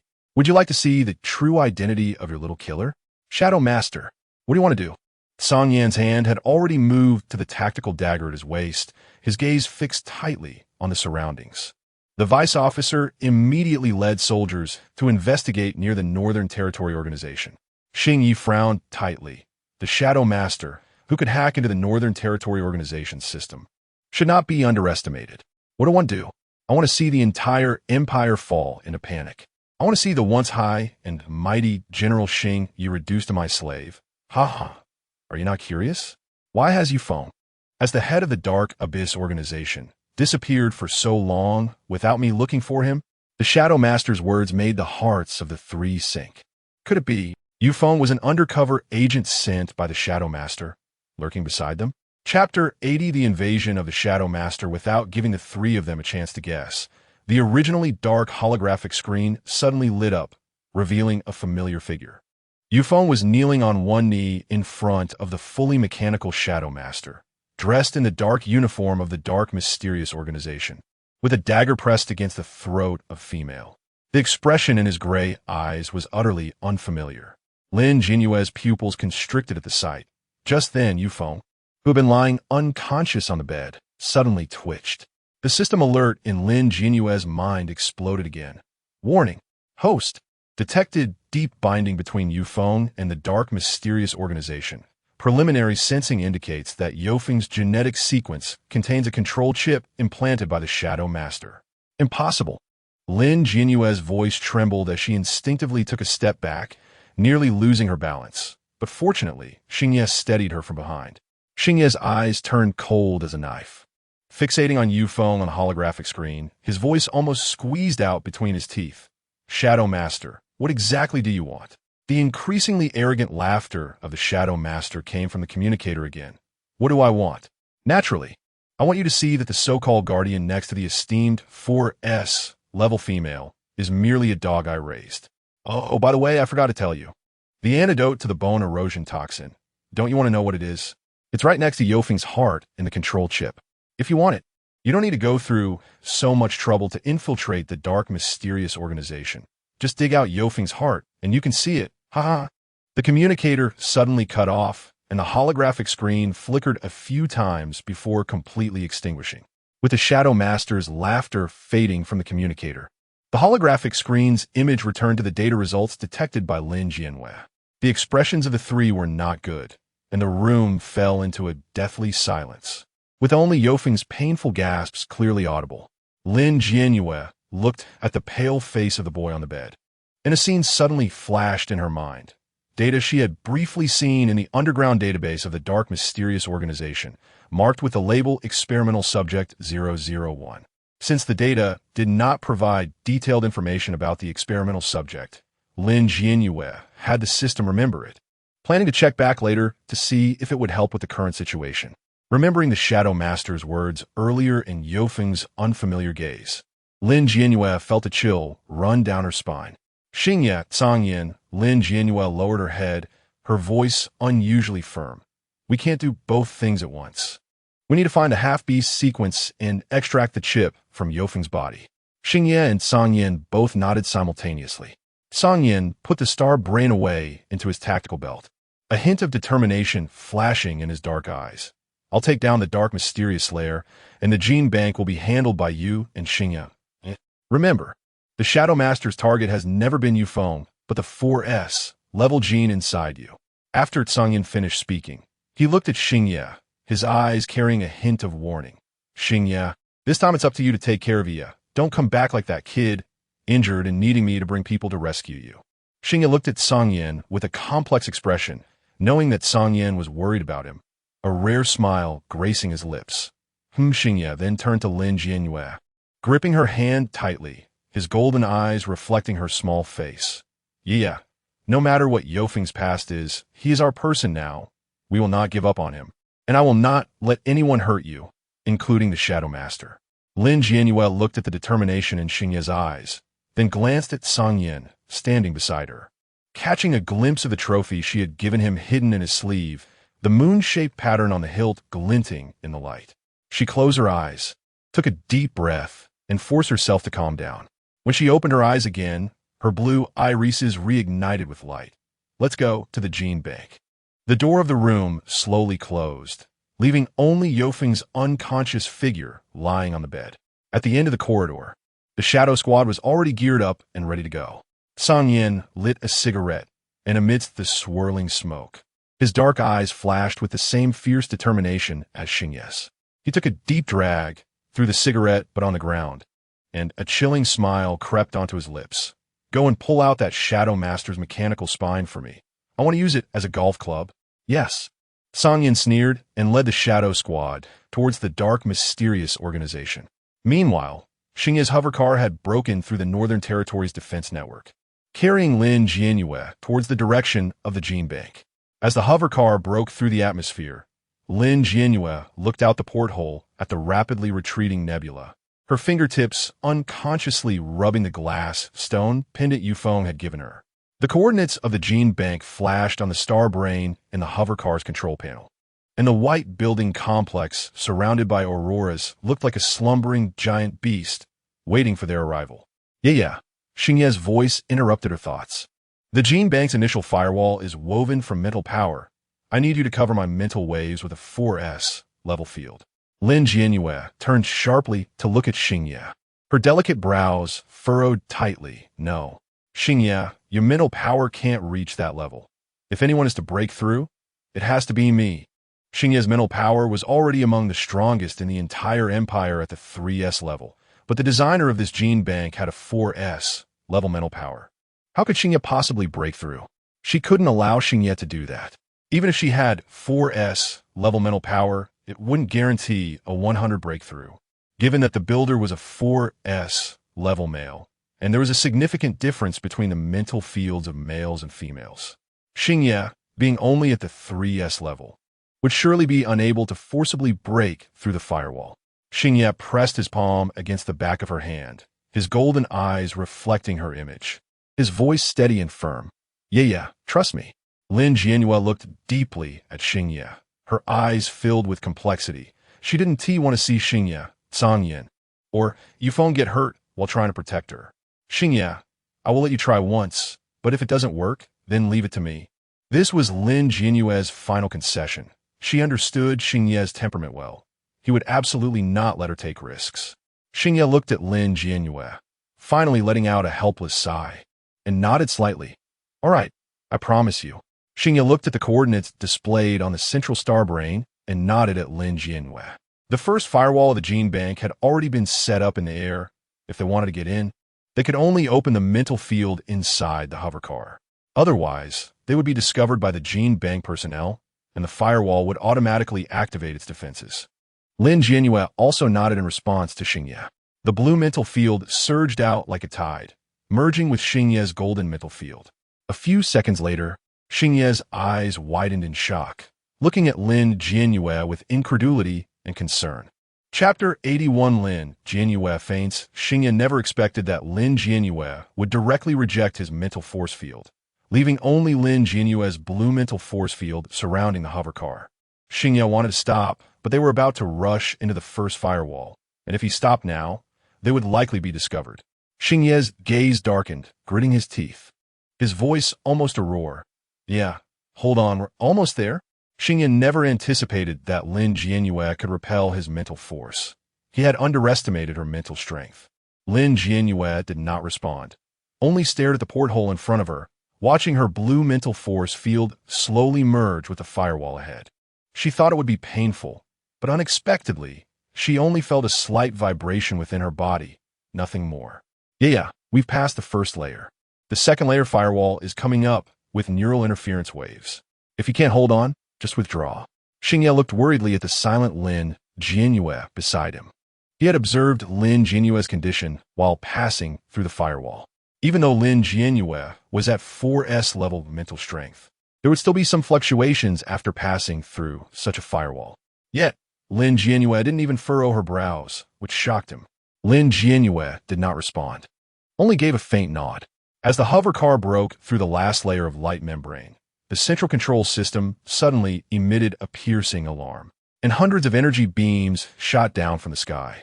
Xingye immediately activated the nano armor on the hovercar, deploying it across the vehicle's surface. The dull thuds from the energy beams hitting the armor made her eardrums ache. Yeah, hold on. Once we get through this layer, we're in. Xingye's voice was strained with suppressed pain, cold sweat beading on his forehead. At the moment the energy beams struck the car, Xingye also opened his mental force field. Relying solely on Lin Jianyue would likely cause her mental force to go out of control. Xingye, what are you doing?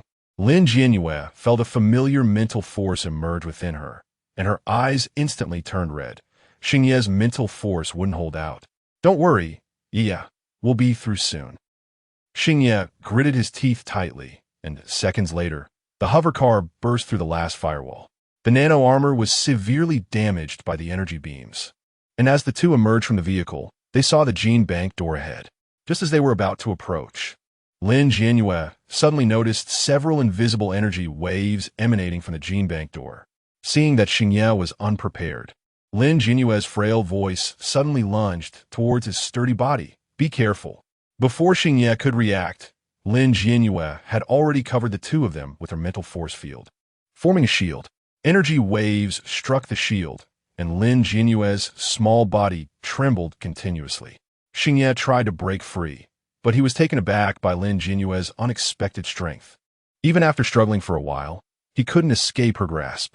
Yeah, are you okay? Xingye looked at her contorted little face, feeling heartbroken. Why hadn't he noticed the signs earlier? Don't move, Xingye. This thing is coming for me. Lin Jianyue gritted her teeth, firmly protecting Xingye. Her blue mental force field trembled slightly as the energy waves hit it, and she felt the mocking laughter of the Shadow Master echoing in her mind.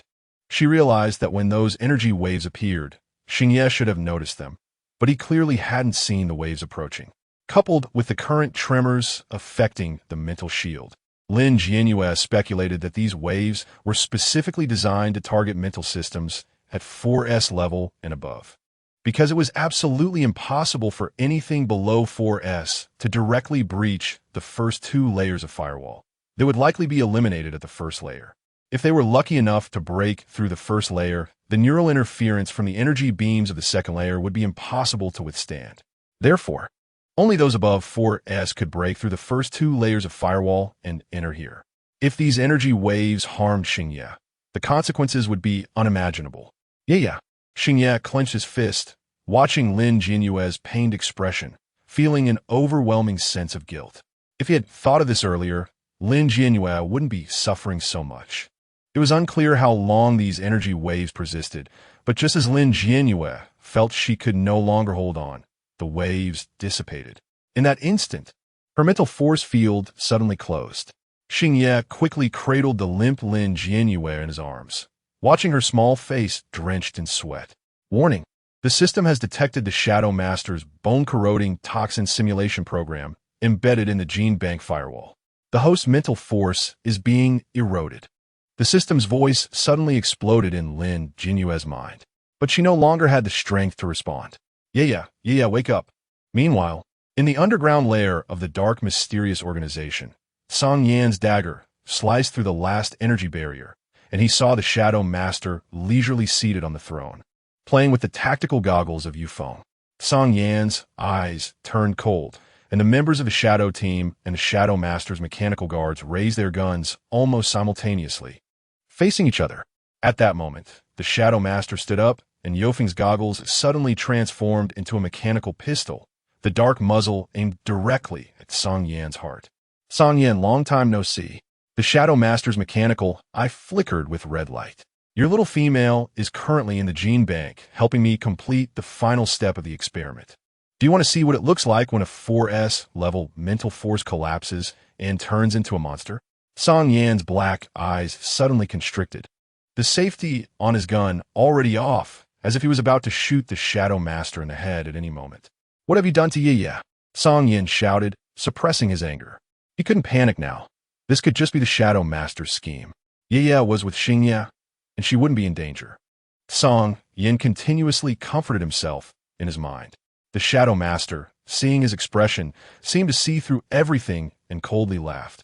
Ha, Song Yan, do you really think that Xingye, a 3S level officer, can protect Lin Jianyue from breaching the heavily guarded gene bank?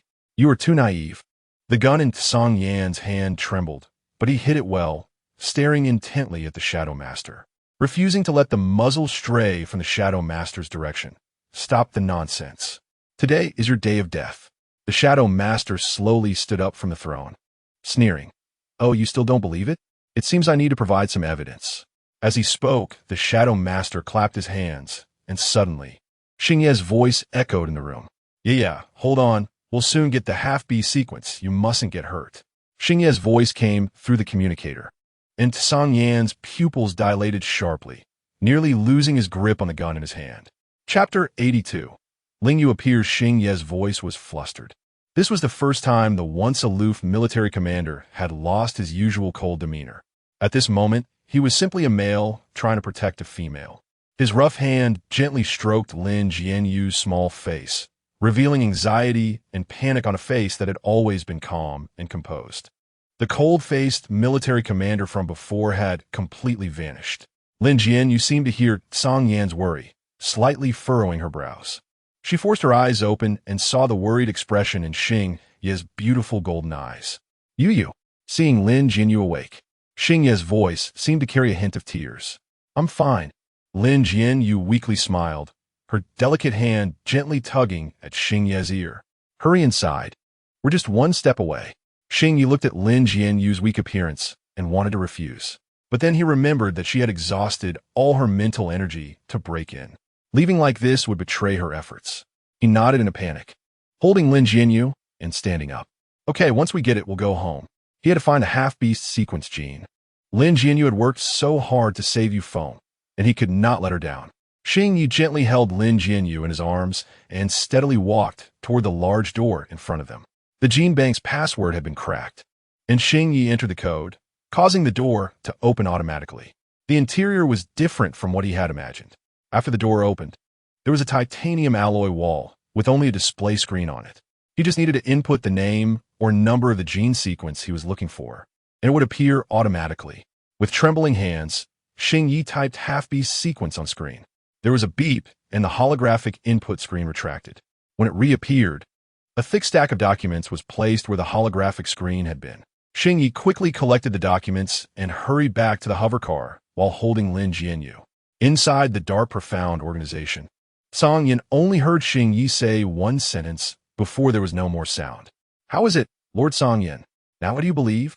The Shadow Master's expression was arrogant, as if everything was under his control. Believe your ass. Today, I will let you know what a death sentence is. Song Yan said, ready to pull the trigger when footsteps approached from behind. Song Yan, leave him to me. A familiar voice came from behind Song Yan. Song Yan frowned tightly and turned to look at the newcomer. He saw Lin Jianyue in a dark gray suit, wearing a pair of scholarly-looking gold-rimmed glasses, slowly walking into the hall with a group of people. Lin Jianyue? Song Yan did not lower his gun but coldly stared at Lin Jianyue, his eyes revealing no trust. What are you here for? Lin Jianyue approached Song Yan, a gentle smile on his lips contrasting sharply with the coldness in his eyes. Shadow Master, I warned you. If you dare target her, I won't hesitate to turn you into a real corpse. Lin Jianyue slightly lowered his head, the lenses reflecting a cold light, and the smile at the corner of his mouth sent chills down one's spine. Song Yan frowned slightly, looking at Lin Jianyue with confusion. Why was Lin Jianyue here? What did his earlier words mean? The Shadow Master, seeing Lin Jianyue appear, did not seem surprised and returned to his throne, his only physical feature being his face, which now wore a smile that was neither a smile. Is that so? But my nobleman has a poor memory. I seem to have forgotten. Ha. The Shadow Master laughed wildly, completely disregarding Lin Jianyue. Lin Jianyue's expression darkened, and he slowly raised his gaze to the Shadow Master's face, the smile at the corner of his mouth deepening. Shadow Master, I hope you can still smile like that later. What do you mean? The Shadow Master retracted his smile, his gaze toward Lin Jianyue finally carrying a hint of seriousness. If this sentence had come from Song Yan, he would likely have laughed even harder, since even Xingye couldn't find his weakness, let alone Song Yan. But Lin Jianyue was different. He had once collaborated with Lin Jianyue. But after that 4S level female appeared, Lin Jianyue suddenly declared he wanted to terminate their partnership and warned him that he could target anyone. But he must not touch that female. However, the Shadow Master's target was Lin Jianyue. He was just one step away from completing his research. Lin looked at the Shadow Master's suddenly serious face, and the smile at the corner of his mouth grew deeper. I said, if you touch her, I want to help you report to the Central Authority. I will make you die in a more painful way. Hearing this, the Shadow Master forced a mocking smile. Is that so? I really look forward to it. However, it's a pity that my experiment has already been completed. The female you are protecting is probably not going to survive. My experiment has succeeded. The Shadow Master's smile was almost mad. He had waited too long for this moment, and he finally succeeded. Someone, let these 2-3S level males have a good taste of the ultimate bone eating. As the Shadow Master said this, a subordinate appeared holding a black box. Song Yin and Ling Yu's eyes instantly turned cold. Ling Yu, you bring misfortune. Every time you appear, nothing good happens. Song Yin said with a cold smile. Ling Yu remained unfazed, his gaze fixed on the Shadow Master's actions. Song Yin, that is a bit hurtful. I rushed over as soon as I heard the news. Song Yin snorted coldly.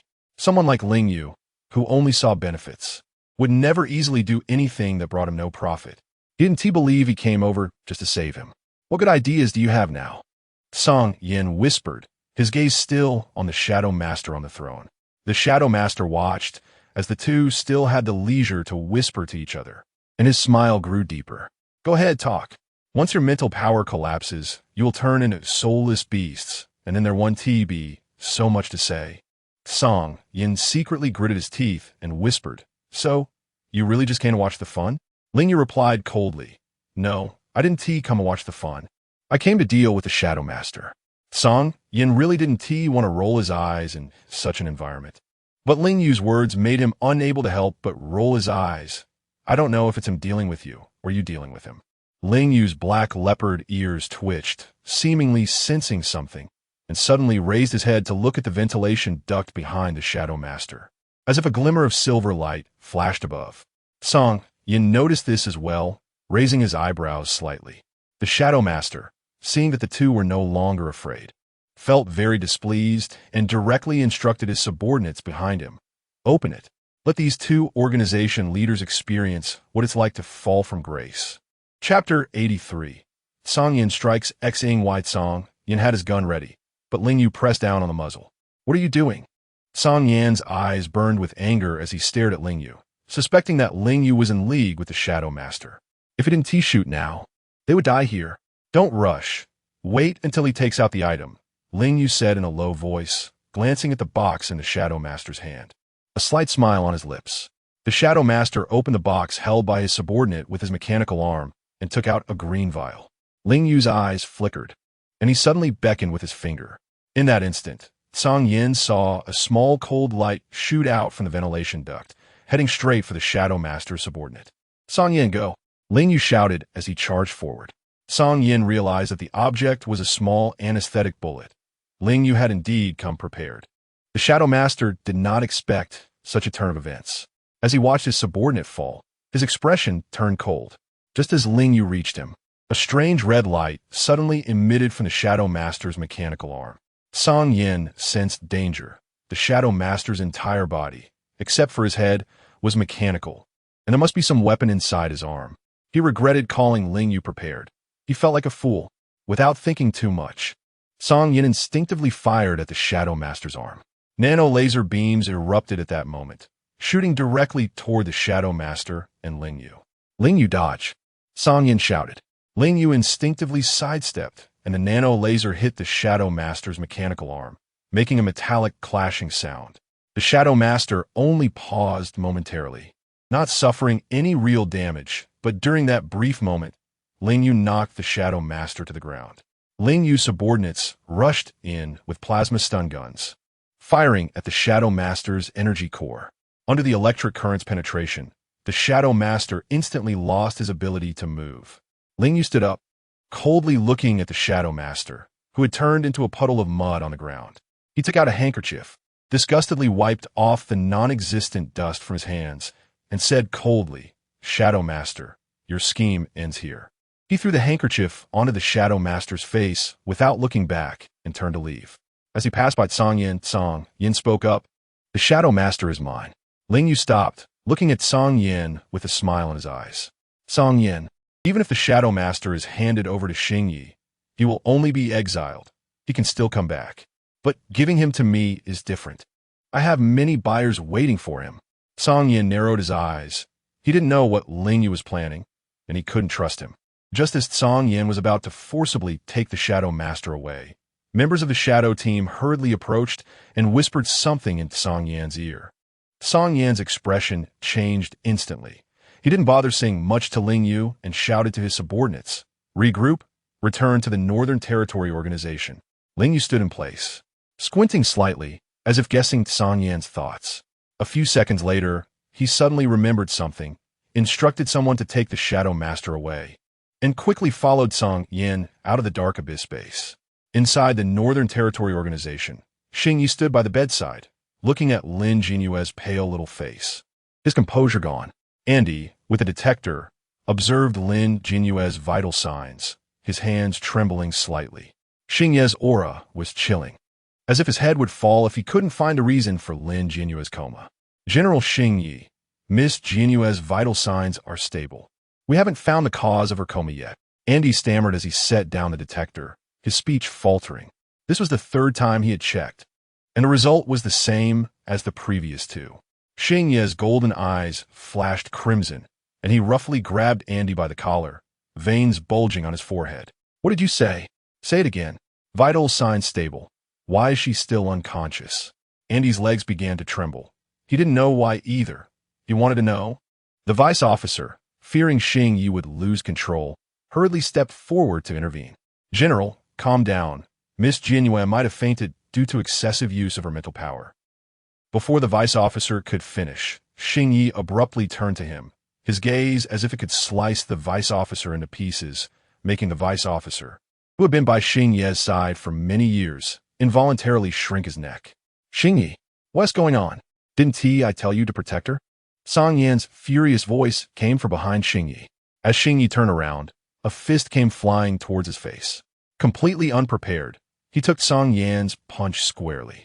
Song Yan, consumed by rage, used all his strength, not giving Xingyi a chance to react, and followed up with a second punch to Xingyi's face. The vice officer was startled and wanted to step in to stop it, but Xingyi waved him off. "General, this." The vice officer was confused. What was wrong with their general? Song Yin was momentarily stunned by Xingyi's actions, his hand still raised in the air, frowning at Xingyi. "Don't think that I'll let you off just because you did this." He had entrusted Lin Jianyue to Xingyi, and this was how Xingyi protected her. Xingyi stood up from the ground, a trickle of blood at the corner of his mouth. He casually wiped it away, looking at the still unconscious Lin Jianyue with a complex expression. "I failed to protect you. Song Yin, do as you wish." After saying that, Xingyi stood still, his eyes filled with self-reproach. Song Yin frowned tightly, looking at Xingyi's face without feeling pity, and kicked Xingyi in the abdomen. Though he held back his strength, it still caused Xingyi's tall figure to sway.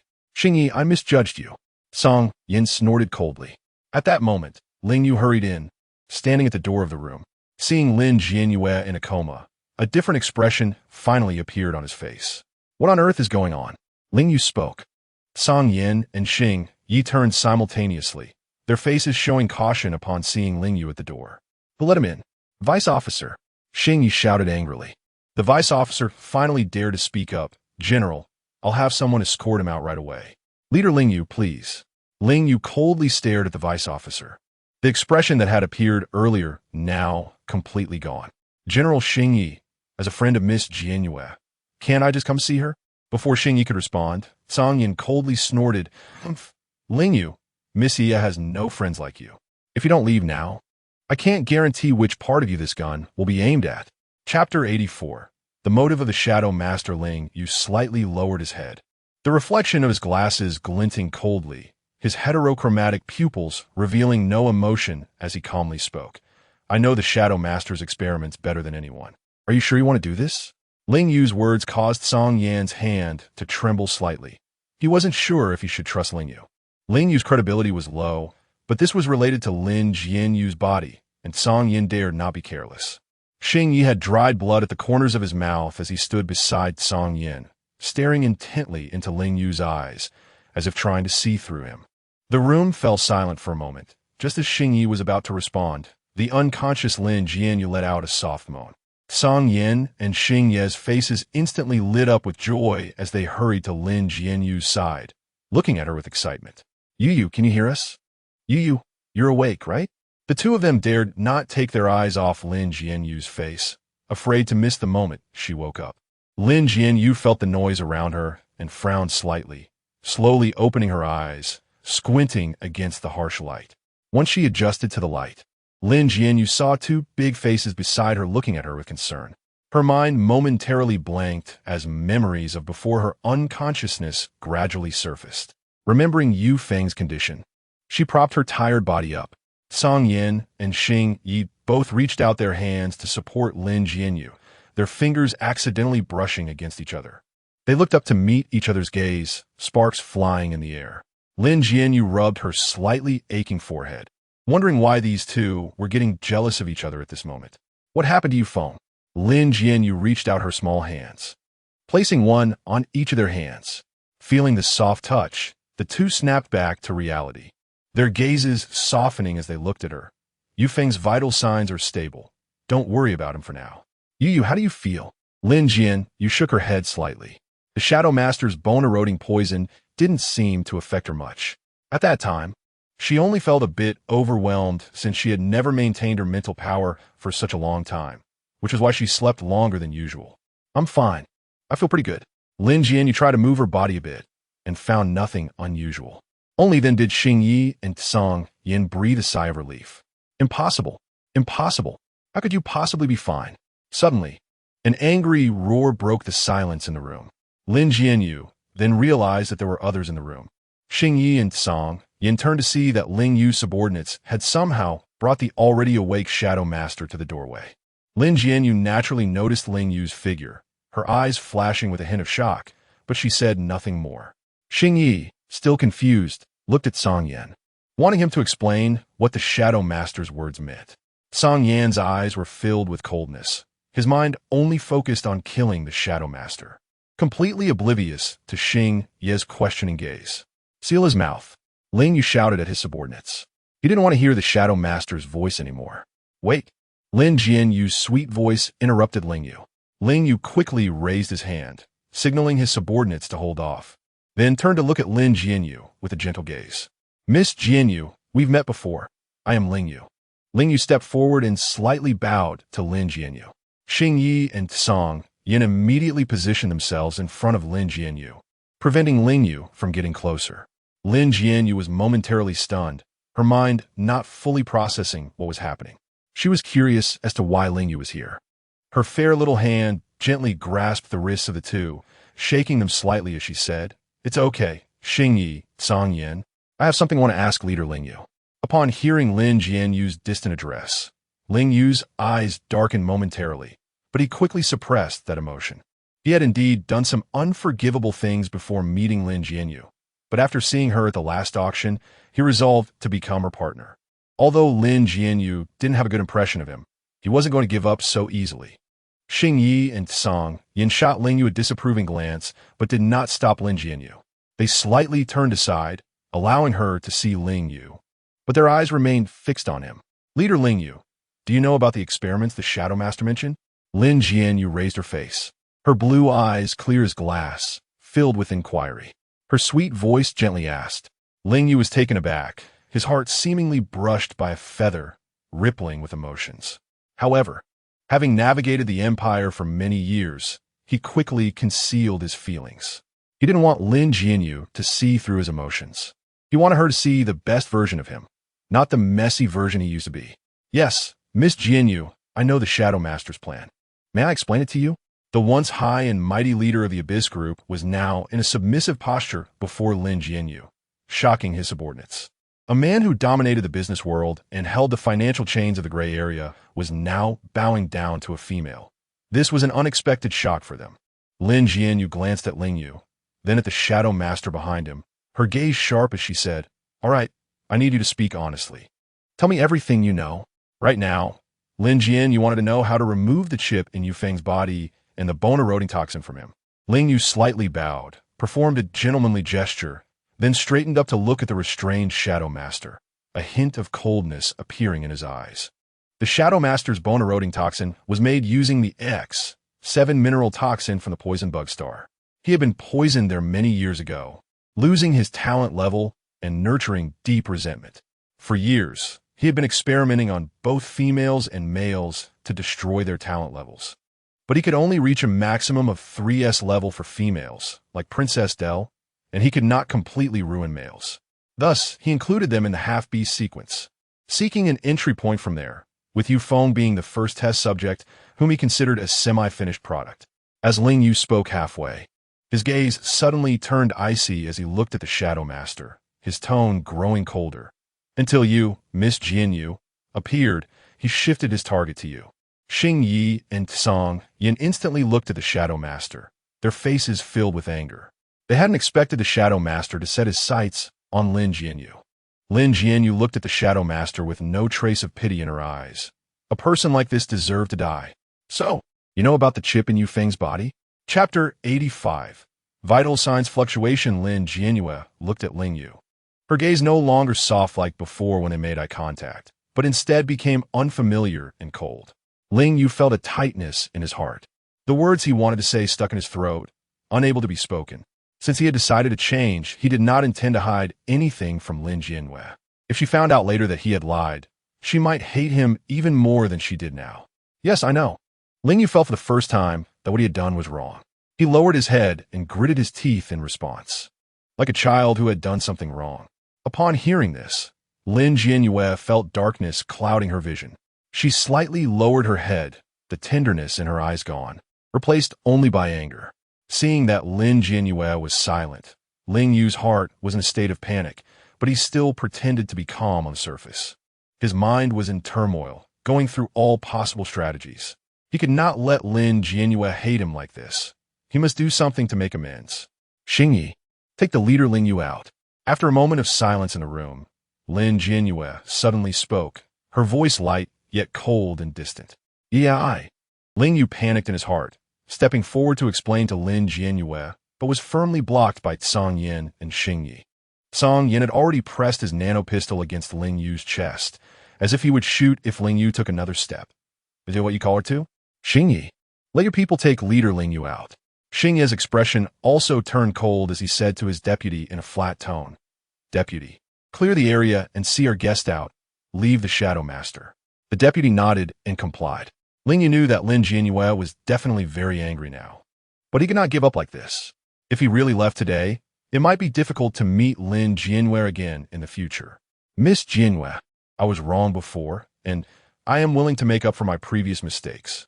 Ling Yu only got halfway through his words when he saw Lin Jianyue, with her long legs planted firmly on the ground, elegantly stepping on her shoes, not hesitating at all as she pushed open the back door of the room without looking back.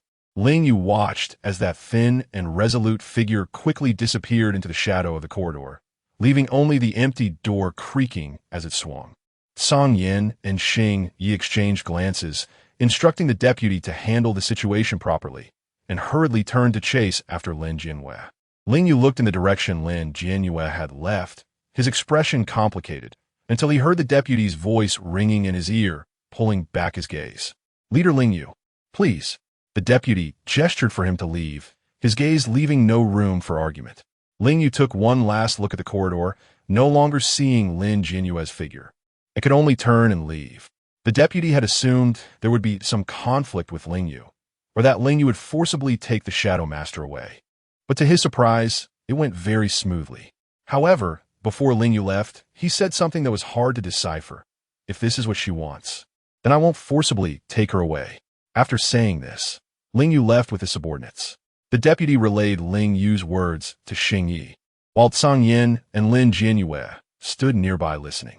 After hearing it, both were somewhat confused, with only Lin Jianyue remaining indifferent, scoffing at Ling Yu's words. Don't mind him. The Shadow Master is the priority here. I need to help the Shadow Master check various health indicators. Xing Yi, have Andy and the others assist me. Once the checks are completed, we will proceed with the surgery to remove the chip. Lin Jianyue looked at the Shadow Master on the hospital bed, her eyes once again regaining their original tenderness. Even if Ling Yu left the Shadow Master behind, she would not thank him. In the sterile operating room of the Northern Border Organization, the Shadow Master's bare back was exposed under the shadowless lamp. The skin on his neck showing an odd dark blue color, which was a sign of the control chip resonating with the bone-corroding toxin. Lin Jianyue, wearing sterile gloves, injected a nerve control agent into the Shadow Master's vein, knowing that the toxin could not continue to spread during the operation. She would remove the chip first and then deal with the remaining toxin. After pushing in the medication, Lin Jianyue signaled Andy and the others to turn the Shadow Master over. Looking at the Shadow Master's chest, which was covered in scars, Lin Jianyue felt a pang of heartache. The blue gloves gently touched the scars left by the healed wounds on the muscles. Her fingers lingering on a knife wound over his heart. If she guessed correctly, this scar was left when the Shadow Master implanted the chip into his heart. A knife! Lin Jianyue's small face was serious as she held the scalpel. Looking at the Shadow Master's chest, taking a deep breath, she could not be nervous this time. When she opened her eyes again, her gaze had become sharp. Lin Jianyue's blue gloves gently rested on the Shadow Master's chest, her fingertips slightly releasing some spiritual power. Feeling the position of the chip. Seconds later, the reflective tip of the scalpel sliced through the Shadow Master's skin. A green that the size of a fingernail flickered slightly next to the nerves of the Shadow Master's heart. Lin Jianyue's breath caught in her throat as the spiritual power field at her fingertips formed transparent tweezers, precisely separating the metallic tendrils that were entwined with the nerve bundle. As she watched the metallic tendrils and nerves slowly pull apart, Lin Jianyue instructed Andy to report on the Shadow Master's condition. Heart rate 85, blood pressure stable. Andy's voice came from behind the monitor, beads of sweat dripping from his forehead onto the sterile cloth.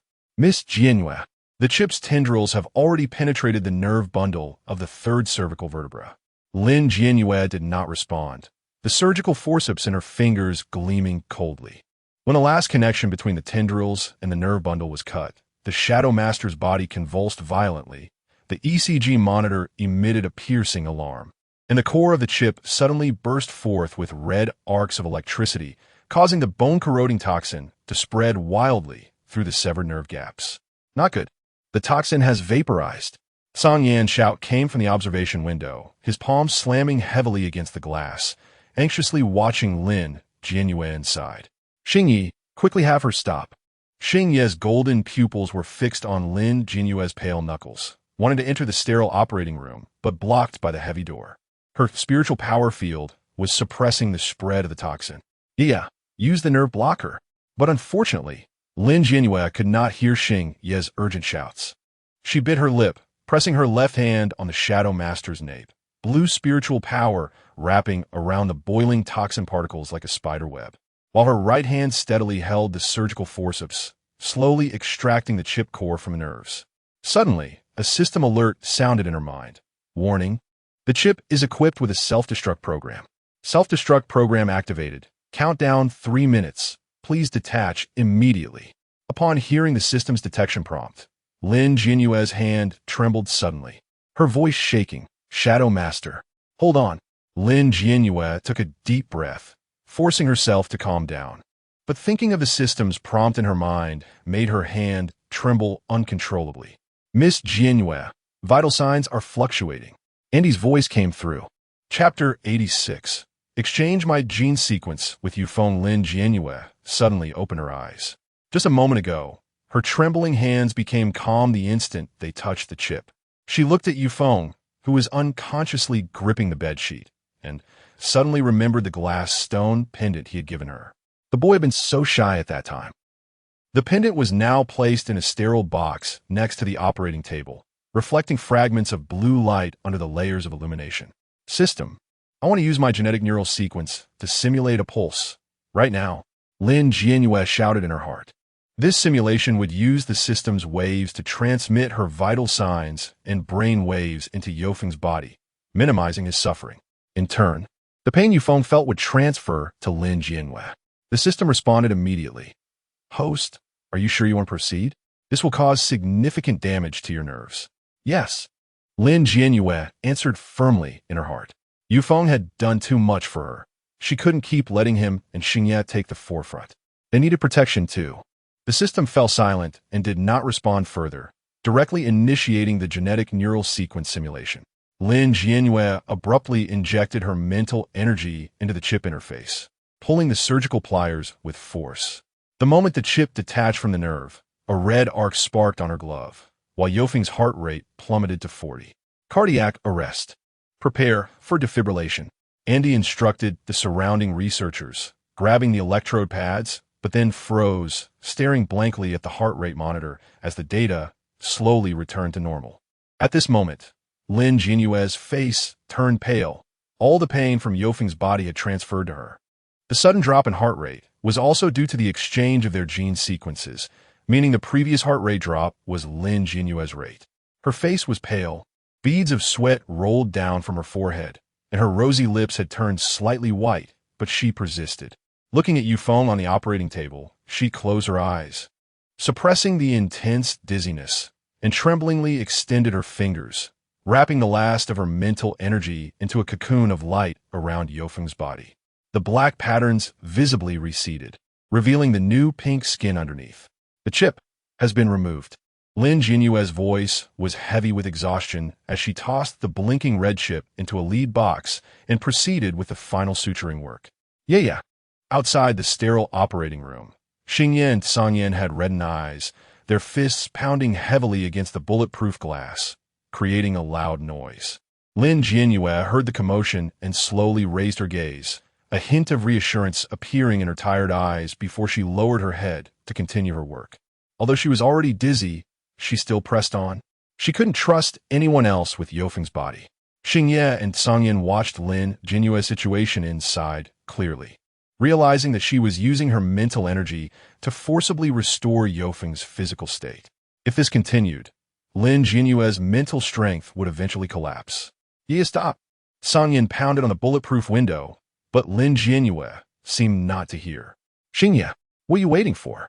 Sangyan suddenly turned around, grabbing Xingye by the collar. The two were of similar height and build, so Xingye only swayed slightly from the grip. Xingye snapped out of his worry and quickly ordered someone to forcibly open the door to the sterile operating room. Just as Lin Jianyue completed the last step, her tightly wound mental state suddenly relaxed, causing her to sway, feeling as if her world was spinning. Just as she was about to make close contact with the operating table, she heard a loud bang behind her. Sangyan kicked open the operating room door, and a warm embrace caught her securely. Looking up, she bumped into Xingye's beautiful eyes, and a smile crept on her lips. The chip will self-destruct. She was simply too tired to hold on any longer. The remaining tasks were left to Xingye and Sangyan. Yeah. Xingye carried Lin Jianyue in his arms. Looking at her pale face, Sangyan clenched his fists tightly, glancing at Lin Jianyue in Xingye's arms, gritting his teeth as he drew a dagger from his tactical belt. Prying open the lead box's lock. I'll handle this. You take Yueyue to rest. Xingye no longer hesitated, directly carrying Lin Jianyue to the restroom. There is a mind control device. Yofeng's weak voice came from the operating table as he propped himself up on his arms, the scar on the back of his neck shimmering silver. Sangyan frowned at Yufeng. There's no time now. Yufeng understood that if they researched the mind control device, they would all die there. Sangyan no longer hesitated and directly destroyed the chip in the lead box. At the moment the chip was destroyed, Lin Jianyue's body trembled violently. Xingye felt her shudder and asked anxiously, Yeah, are you okay? Sangyan rushed to Xingye's side upon hearing his voice, looking at Lin Jianyue's small face, but feeling helpless. Yufeng, ignoring his own injuries, tore off the instruments attached to him and staggered over to Xingye's side. Lin Jianyue slowly opened her eyes, seeing 3 worried faces staring at her, and gradually revealed a smile, softly saying, Put me down. Xingye frowned, not moving. He was worried about Lin Jianyue's current physical condition. Lin Jianyue gently struggled in Xingye's arms, and fearing to hurt her, he complied with her wish and set her down. Lin Jianyue looked at Yofeng's gradually recovering face, feeling a sense of reassurance. Suddenly, she recalled the system's prompt. Host's mental energy is exhausted. The system automatically replenishes mental energy, consuming 400 points. Using gene sequence exchange consumes 600 points. Current points minus 603. Please replenish points as soon as possible. Hearing the system's words, Lin Jianyue's figure swayed, almost losing her balance, but thankfully, Xingye steadied her. This system was indeed a heartless machine. Even in her current state, it still had the mood to deduct her points, and it had made her go into debt so much. She knew how hard it was to earn those points. At this moment, Lin Jianyue, having regained her mental energy, looked displeased. "Yeah, are you okay?" The three of them looked at her with concern. Just a moment ago, she had seemed unwell, but now it felt like she was angry. "I'm fine." Lin Jianyue lifted her face, showing the three a reassuring smile. The three remained unconvinced and dragged Lin Jianyue for a checkup, confirming that she was fine and her mental energy had not collapsed before they finally felt relieved. "By the way, during the operation, I felt a strange energy inside my body. That feeling seemed similar to yours." Chapter 87. Your mental power is not just this. Lin Jianyue was taken aback by Yuefeng's words. She didn't expect him to be able to sense the gene sequence exchange even in a comatose state. She couldn't let them know about this matter. Not to mention anything else, this was something that couldn't be done even on this technologically advanced planet. She could only try to muddle through. "I use my mental power to heal your wounds. You probably sense my mental power's magnetic field," Lin Jianyue said, feeling guilty. Yufeng had no doubts about Lin Jianyue's words, and neither did Xingye and Sangyan. The three of them foolishly believed her lie. Seeing that they believed her, Lin Jianyue secretly breathed a sigh of relief. Next time she did something like this, it would be better to use her own invented anesthetic. The anesthetic she researched could directly numb the nerves, putting someone into a brainless state. "Let's not talk for now.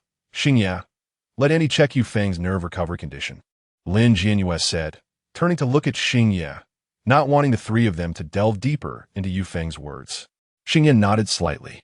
Andy, with an incredulous expression in his mouth agape, looked at the holographic screen's test report, unable to express his amazement. Xingye frowned tightly and said coldly, "If you have something to say, just say it." Only then did Andy snap back to reality and hurriedly tell Xingye the test results. "Report, Commander. Yufeng's physical indicators have returned to healthy levels. His nerve regeneration speed exceeds medical understanding, and the scar on his back seems to be glowing." Andy's voice trembled, the last half of his sentence uncertain. Lin Jianyue, who was drinking nutritional supplements beside them, almost spat it out upon hearing this. "Oh no, how am I supposed to explain this? Should she say that the gene sequence in Yufeng's body is now hers, and the recovery speed is also hers? As for why her recovery speed is so fast, it's because of the system." Xingye and Sangyan were too shocked by Andy's words to notice Lin Jianyue's small actions.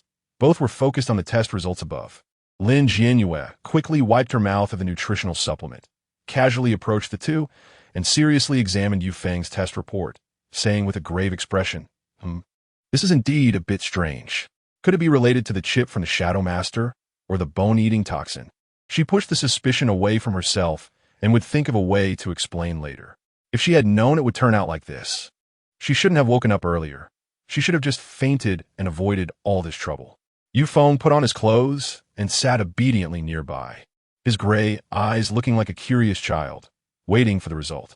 Xingye and Sangyan nodded in agreement with Lin Jianyue's explanation. It was indeed possible. Sangyan looked at Xingye and said seriously, "Xingye, didn't you collect Yufeng's blood earlier? Can the bone-eating toxin be detected from it?" Lin Jianyue's heart sank upon hearing this. Oh no, could it be? Were they really going to make her research a toxin that could rapidly restore nerves on the spot? It wasn't impossible, but how could she justify it? Just as Lin Jianyue was constructing 100 plans in her mind, Xingye spoke up. "The toxins detected in Yufeng's blood have already merged with the toxins from the drugs Yueyue administered, and the results cannot be separated. The bone-eating toxin no longer has a sample for research." Xingye's expression turned cold, tinged with a hint of regret. Lin Jianyue sighed in relief. Thankfully, she almost forgot about this matter. "Let's not worry about this for now. Let's ask the Shadow Master if there are any other samples we can study."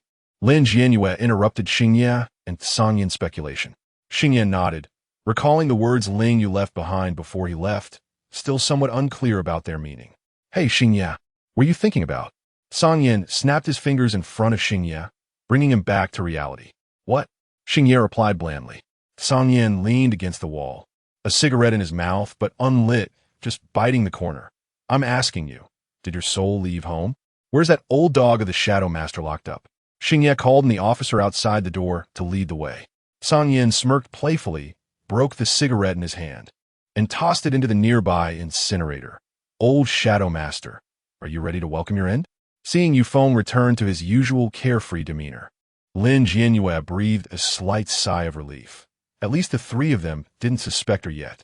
The basement of the North Border organization was filled with the smell of metal rust. The Shadow Master was fixed on a floating platform by the anti-metal power shackles. The red light of his mechanical eye dimmed to a faint spark. His energy core was exposed, entangled in the nano-chains used by Xingye's army like a spider's web. And every breath was accompanied by the creaking sound of mechanical joints. Tell me, why did you plan this? Song Yin pressed his dagger against the Shadow Master's mechanical neck, the blade sparking blue arcs. If you don't speak, I'll dismantle your energy core. The Shadow Master showed no signs of fear in his eyes. Instead, he appeared quite calm. His voice, mixed with a hint of electrical noise, was laced with sarcasm. Humph, Commander Xingye, big brother Song Yin. Do you really think controlling me will lead you to the answer? You're too naive. As the Shadow Master spoke, his gaze fell on Lin Jianyue and Yufeng behind the two. Upon seeing Yufeng standing unharmed before him, the Shadow Master's mechanical eye suddenly erupted with red light. How is this possible? Yufeng, why are you not dead? The Shadow Master struggled violently, as if trying to break free, but it was futile. Why can't he live? Do you think you installed an automatic detonation system in his chip, and that it's a flawless plan? Lin Jianyue, standing behind Song Yin and Xingye, spoke coldly, her usually gentle gaze now completely absent. Hearing Lin Jianyue's words, the Shadow Master suddenly stopped struggling, his gaze fixating on her, and his mechanical eye flashed with a strange red light. It seems this young lady should not be underestimated. Miss Jianyue, your mental power is probably not just this. The Shadow Master's words made the four present furrow their brows. What do you mean? Song Yin pressed the dagger further in, the blade clashing with the machinery and producing a slight sound, causing the Shadow Master to burst into laughter. Haha, I never expected that after years of meticulously planning to dominate the Empire, it would be shattered by a little girl like you. What huge joke! Xingye caught a hint and discreetly turned on his portable recording pen, recording the Shadow Master's next words as evidence to report to headquarters. Chapter 88. Cthulhu Star System Alpha. The metal door of the basement slowly closed behind them with a heavy humming sound. Lin Jianyue sighed softly, her breath forming white mist in the cold air. Suddenly, a shadow with body heat enveloped her. Xingye's long fingers slipped through her fingers, firmly wrapping her cool hand in his palm, the calluses on his palm rubbing against her skin, conveying an irresistible tenderness. Yeah, are you okay?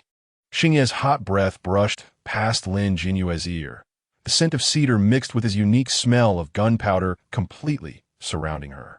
Lin Jianyue's eyelashes trembled slightly, the glass stone pendant at the back of her neck warming up due to her body temperature. She raised her small face, the corners of her eyes tinged with an unusual blush, her blue eyes glistening as they looked at Xingye, her lips slightly parted. I'm fine. I just didn't expect the Shadow Master to plan such a large scheme alone, involving so many innocent females. The females who were caught up as test subjects should have had the best lives, like Princess Del, but in the end, they were all ruined by the Shadow Master's selfishness. Moreover, after all her efforts, she had completely gone in the wrong direction, and now all the clues were gone, leaving her spinning in place like a headless fly. Song Yin held a cigarette between his fingers, his silver hair gleaming coldly in the dim light. His gaze was sharp like a hawk, accurately capturing Lin Jianyue's unconscious movements of fiddling with the pendant and the hesitation that appeared on her small face, betraying her true thoughts.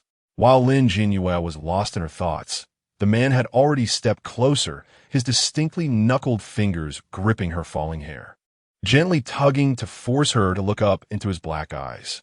A hint of a smile played at the corner of Song Yan's mouth, his thin lips slightly parted. Yeah, When you lie, you have a lot of little movements. Lin Jianyue's pupils contracted slightly. The icy mint mixed with a faint smell of smoke sprayed onto her flushed cheeks, bringing an aggressive sense of pressure. She never expected her inner thoughts to be seen through by Song Yan. Xingye looked coldly at Song Yan, the atmospheric pressure around him dropping to freezing point, his knuckles turning white from the force of his grip. However, when his gaze met Lin Jianyue's reddened eyes, all his hostility instantly dissipated. He wrapped his long arms around her, pulling her into his embrace, his chin rubbing against her hair, his voice deep and hoarse. "It's okay. If you want to say something, say it. If you don't want to say it, I will always be by your side." Before Lin Jianyue could feel touched, the system's alert suddenly rang in her mind. Host, energy fluctuation from the star map fragments detected. Coordinates point to Cthulhu star system Alpha. According to my investigation, the star map fragments are related to the battle from 100 years ago. Please prepare for interstellar jump immediately. Lin Jianyue suddenly stiffened. Cthulhu star system Alpha? Her voice was filled with surprise, and the words slipped out before she realized her slip of tongue, quickly covering her small mouth. Xingye's pupils contracted sharply, a hint of confusion appearing in his golden eyes.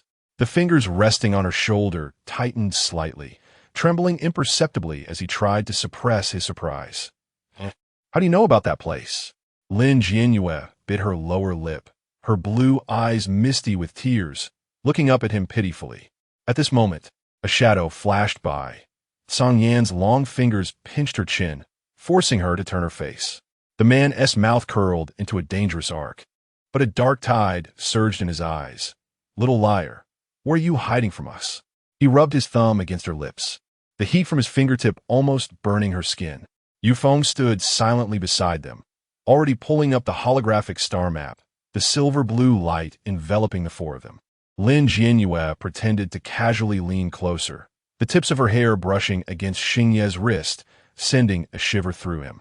Lin Jianyue seriously looked at the star map, her delicate fingertip landing on the position of Alpha Star, followed by 3 suppressed gasps behind her. Song Yan's hot palm pressed against her waist, his fingertips brushing over her hand, trying to pull Lin Jianyue away from Xingye. But Xingye had already enclosed her completely in his arms, his chest rising and falling sharply, his hot breath fanning against her nape, his gaze at Song Yan carrying a hint of warning. "If Yueyue wants to know something, we'll tell you." Xingye's voice was hoarse, almost a whisper, his scorching lips brushing past her ear. "But next time, don't frown and think alone I will be heartbroken." Lin Jianyue nodded gently, behaving unusually well. "Yueyue wants to know about Alpha Star." Xingye's voice deepened, his golden pupils reflecting her profile. He subtly stepped half a pace forward, using his shoulder to block Song Yan's approach, but his palm gently covered the back of her hand supporting her chin, where the X7 mineral vein radiation could decompose S-level and below mental fields. "Why are you suddenly interested in such a place?" Lin Jianyue's eyelashes cast a fan-shaped shadow under the light, and she deliberately rested her chin on Xingye's wrist, her fingertips sliding along the holographic map's mineral vein patterns. "I just think the name sounds nice." Before her words fell, Song Yan suddenly leaned in close. The smell of tobacco mixed with the unique metallic scent of the crimson flame enveloping her. The red light from his tactical goggles dancing on her earlobe. "The military commander is lying to you. The mineral leeches their love to use female mental power as nourishment. But if Yueyue wants to go, my nightmare can just withstand the radiation." Yufeng suddenly crouched down, his gray eyes meeting hers at eye level. He fixed her wrinkled sleeves caused by Xingye, his fingertip brushing over the system bracelet on her wrist, his voice as light as a feather. "The deep crevices of Alpha Star have green fluorescent moss, just like the dark database." The boy's ears turned red, but when Xingye frowned, he subtly pulled her half an inch closer to himself. Lin Jianyue bit her lower lip to suppress a laugh, deliberately letting her hair brush against Song Yan's chin. But Xingye said it's very dangerous there. She looked up at Xingye, her blue eyes reflecting his tightly pressed thin lips. "When will the military commander's aurora be repaired?" Xingye's fingers suddenly tightened, enclosing her hand in his palm. He could smell the faint cherry blossom fragrance in her hair, his throat rolling down the urge to pull her into his arms. 3 days. The Northern Territory's jump engine is more reliable than the Crimson Flame's junk. Oh, Song Yin raised an eyebrow, his fingertips suddenly hooking onto Lin Jianyue's pendant string, gently tugging her into his embrace. Yeah, look, ISNT, the pendant similar to the mineral vein patterns of Alpha Star. His nose almost brushed against her forehead, his black eyes flashing with cunning. Perhaps the Shadow Master's secret is hidden there. Xingye's nanogun was instantly pressed against Song Yan's waist, a golden energy beam flickering at the gun's muzzle. Chapter 89. The first appearance of the cub's abilities. Suddenly, Yufeng reached out and used a dagger to pry open Song Yan's fingers, hanging the pendant back around her neck, his fingertip inadvertently brushing against her collarbone. Don't touch Yueye's things. The boy's voice was soft, but his gaze carried an undeniable firmness. Lin Jianyue watched the crackling tension among the three and intentionally tilted her head to let the blue light of the pendant fall on Xingye's hand. Hey, don't argue. She pulled her hand free from Xingye's grip, her fingertips gliding over the backs of the three hands. I heard that the sunsets in the Cthulhu galaxy are purple, like. She paused, her blue eyes curving into crescents, resembling the color of Song Yin's eyes. Song Yin's breath hitched, and Xingye's expression suddenly turned cold. However, Yufeng unexpectedly pulled out a fluorescent stone from his pocket and gently placed it in her palm. I found this on Poison Bug Star. The moss on Alpha Star is brighter than this. I'll get you some. The boy's ears turned beet red, and he dared not meet Lin Jianyue's eyes. Just as she was about to reach out for it, Song Yin grasped her wrist first, his voice carefree. Yeah, shall we check the spaceship route? Xingye watched Song Yin's hand deliberately resting on Lin Jianyue's shoulder and then glanced at Yofeng's hand protecting her waist, his golden pupils flashing with crimson. He suddenly reached out and picked Lin Jianyue up by the waist. The airflow generated by the nano armor expanding on his body, tousling her hair. I'll handle the spaceship preparations. Song Yin can check the data on the mining leeches. And as for Yufeng, he looked down at the girl in his arms, her eyes wide open, his atoms apple bobbing. Get some nutrients and supplies ready for Yueyue. Lin Jianyue gently tugged on Xingye's ear, whispering, all right, put me down. Only then did Xingye obediently set her down, preparing to leave the Northern Border Organization. Seeing Xingye's angry expression, Song Yin whistled and deliberately whispered in Lin Jianyue's ear. The military commander looks really cute when he's jealous. Xingye turned around abruptly, only to see Lin Jianyue holding the fluorescent stone that Yufeng had given her, her fingertips just brushing against the boy's reddened ear. While Yufeng lowered his head to hide his smiling lips, grinning like a cat that had stolen a fish, until Lin Jianyue laughed and said to Yufeng, Yufeng is the best. Xingye and Song Yin instantly exploded, their eyes coldly glaring at Yufeng as if they wanted to tear him apart. That brat! Lin Jianyue looked at the overlapping shadows of the three and secretly curled the corners of her lips. No matter how dangerous the radiation from the mining veins in the Cthulhu galaxy was, it couldn't make her heart race as much as the hormones of these three males beside her. Upon returning to Xingye's villa, she pushed open the door and saw 6 furry balls scrambling on the carpet. Lin Jianyue bent down to scoop up the little white cat at the front. The ball of fluff nuzzled her palm with a milky voice, its blue eyes mirroring her own. Song Yin picked up a little white lion, poking its round belly with his fingertip. Xingye snatched the kitten and stuffed it into his arms, lifting his chin high, only to have Lin Jianyue smack his hand away. Be gentle. As she held the cub, her eyes turned red. How did Yufeng hold them?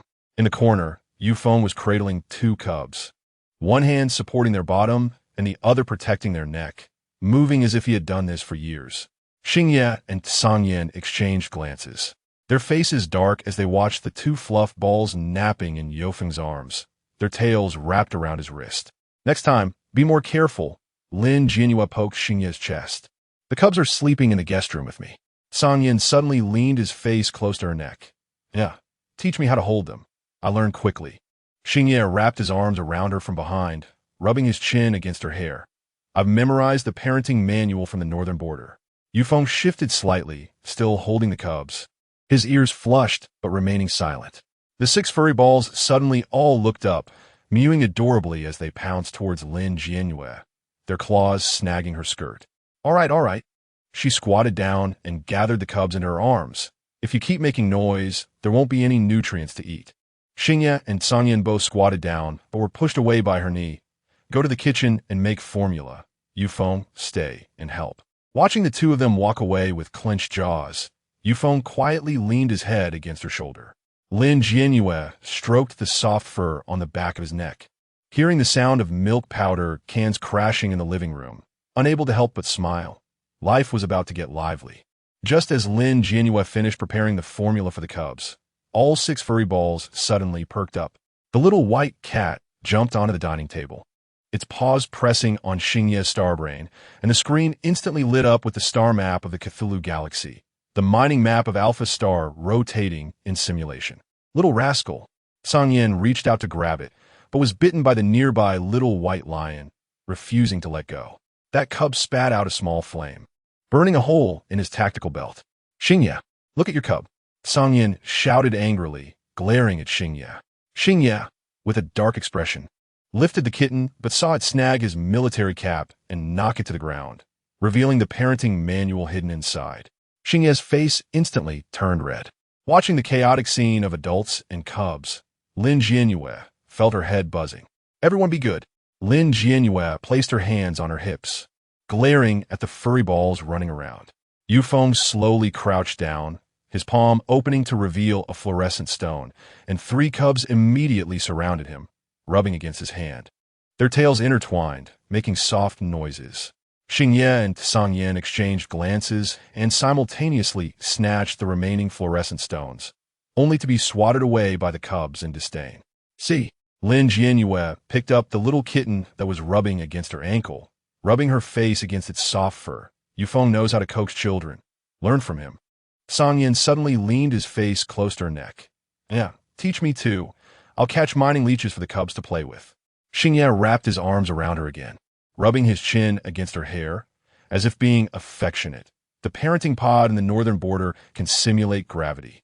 Suddenly, with a bang, the little white cat slammed the star brain to the ground, and fragments of the star map on the screen actually floated out as tangible light particles. All 6 cubs opened their mouths and sucked in the light particles, gathering them into a mini star map that spun in their palms. Yufeng suddenly pressed down on Lin Jianyue's shoulder, his gray eyes narrowing, his voice trembling slightly. The cubs are analyzing the frequency of the mining veins in the Cthulhu Galaxy. Xingye's pupils constricted, the nanogun at his waist instantly drawn, his mind preparing for the worst, but he saw the cubs spitting the light particles into Lin Jianyue's palm, forming a glowing key pattern. Sangyan whistled, his eyes flashing with disbelief, his fingertips brushing over the soft fur of the cubs. Looks like we need to bring this bunch of little ancestors to Alpha Star. Lin Jianyue looked at the key in her palm, suddenly hearing the system alarm. Host, the cub psychic field has reached its peak, capable of decomposing mineral analysis. Lin Jianyue froze, looking at the 6 little furry balls on the ground, her expression complex. Chapter 90. Conducting the marking and mating ceremony, these little ones actually have such abilities at such a young age. This matter must not be known to others, or it could potentially lead to chaos. She suppressed her shock and casually put away the glowing key pattern in her hand. First, let me give you a bath. She picked up the dirtiest little white lion, only to have it lick her face with slobber. Xingye and Sangyan scrambled to grab the shower gel, resulting in each other getting covered in foam. Yufeng silently handed towels to the cubs to wipe their paws. His ears flushed red, but suddenly spoke up. Yeah. The cubs' tails can serve as signal antennas. The bathroom was filled with the cubs' mewing sounds, and Lin Jianyue looked at the 3 flustered men and suddenly laughed. Days like this are actually quite nice. After the cubs finished bathing, Lin Jianyue brought them back to the master bedroom, for the first time since their birth. The 6 little fluff balls were going to sleep with Lin Jianyue. The warm light in the master bedroom reflected on Lin Jianyue's flushed ears as she watched the 6 fluff balls curiously sniffing around the bed, her eyes filled with affection. However, the system's voice rang out at this inappropriate moment. Host, your current points are -603. If you do not supplement your points soon, your space exchange channel will be closed. Please proceed with the marking and mating ceremony with a compatible male as soon as possible. Lin Jianyue was slightly stunned upon hearing the system's voice. Did it really have to remind her of such matters? She pinched the little white cat in her arms, her fingertips brushing against the cub's soft fur. This wasn't the first time she had done such a thing. After all, there were already 6 cubs. But thinking of what was to come still made her heart race. And the sweet pheromones involuntarily emanated from her body. As Xingye entered, he caught a scent that had haunted him for a long time, causing his body to tremble. But he maintained a calm expression. What is Yueyue thinking? A low voice came from behind Lin Jianyue, the cedar-scented pheromones quietly enveloping her with an undeniable possessiveness. He bent down to fix her crooked hairband, and when his fingertip brushed against her earlobe, Lin Jianyue shivered. At that moment, her breath caught for half a beat, and the little cat in her arms swatted away Xingye's hand, its claws snagging on the golden button of his military uniform. Sangyin leaned against the doorframe, the faint scent of tobacco mixed with icy mint pheromones intervening, slightly dispersing Xingye's aura. What if the military commander's pheromones are too strong and scare Yueyue? He waved the glowstone in his hand, deliberately bringing it close to her neck, suggesting, the resonance chamber of Qi-Yin can adjust the pheromone concentration. Should Yueyue give it a try? Yufeng stood in the corner holding a nutrient solution, the milky scent of his pheromones faint yet suddenly intensifying when she looked over. The boy's ears turned crimson, and as he handed her the cup, his fingertips brushed against her hand. Yeah, this can replenish energy. Before he could finish, Sangyin pushed him aside. Lin Jianyue watched the overlapping shadows of the 3 and quietly took a deep breath. Sigh. Such matters were really a bit hard to say. She tightened her grip on Xingye's military sleeve, her blue eyes shimmering. Before going to Alpha Star, I want to do pheromone compatibility training. The tips of her hair lightly brushed against Xingye's Adam's apple. Xingye's pupils instantly constricted, the cedar-scented pheromones surging violently, enveloping her entirely. I'll accompany you. The training chamber in the north can precisely match frequencies. Sangyin suddenly wrapped his arms around her waist, the metal clasp digging into her lower abdomen. Yueyue needs more stimulating compatibility. Qian's technique can activate all pheromone glands. Yufeng suddenly grabbed Sangyin's wrist, his milky-scented pheromones unusually aggressive. Don't touch Yueyue. The boy's face turned red after saying this. But he didn't let go until Lin Jianyue gently rubbed her fingertip over his trembling hand and quietly added, I've learned the steps for marking and mating in dark metaphysics. It's very safe. Lin Jianyue's lips curled slightly, as if speaking of such matters was no longer embarrassing. The little female, with 3 flames, ran into the bathroom holding a towel. She needed to wash up first. The bathroom was filled with the scent of cherry blossoms in the steam. And Lin Jianyue was enjoying her relaxing time in the bathtub when the system's alert tone became urgent. Detected that the pheromone concentrations of 3 compatible partners exceed the limit. The current values are 92, Xingye, 88, Sangyin, and 90, Yufeng. It is recommended to synchronize resonance to maximize energy acquisition. Lin Jianyue was jolted. So these 3 couldn't handle the stimulation she provided? Just as she was about to go out in her pajamas, the bathroom door was suddenly flung open. 3 strong pheromone scents mixed with the fragrance of the shower gel surged into her senses, making her slightly dizzy. Yeah. Xingye's voice was hoarse, and Lin Jianyue looked up at him. His current state was the same as when they first met. Wait, Xingye. Xingye didn't give Lin Jianyue a chance to finish her sentence, his palm covering the back of her neck, the cedar-scented pheromones seeping through her hair. Relax, feel my frequency. Sangyin simultaneously grasped her ankle, his rough fingertip brushing over her sole, the icy mint-scented pheromones carrying an electric sensation. Yueye's pheromones are like cherry blossoms. They need to be activated with high temperature. Yufeng, however, was so nervous that his fingertips turned cold, until she actively pressed her palm against his chest, the milky scent stabilizing him. 3 distinctly different pheromones intertwined in the small space, and Lin Jianyue couldn't help but shudder. Xingye's dominance, Sangyin's intensity, and Yufeng's gentleness manifested tangibly, teasing every inch of her skin. The red numbers on the system interface began to rise. Points 100, 150. Warning. Pheromone overload detected. It is recommended to increase physical contact to stabilize the field. Xingye. She grasped his collar, her nose brushing against his collarbone, feeling a bit suffocated.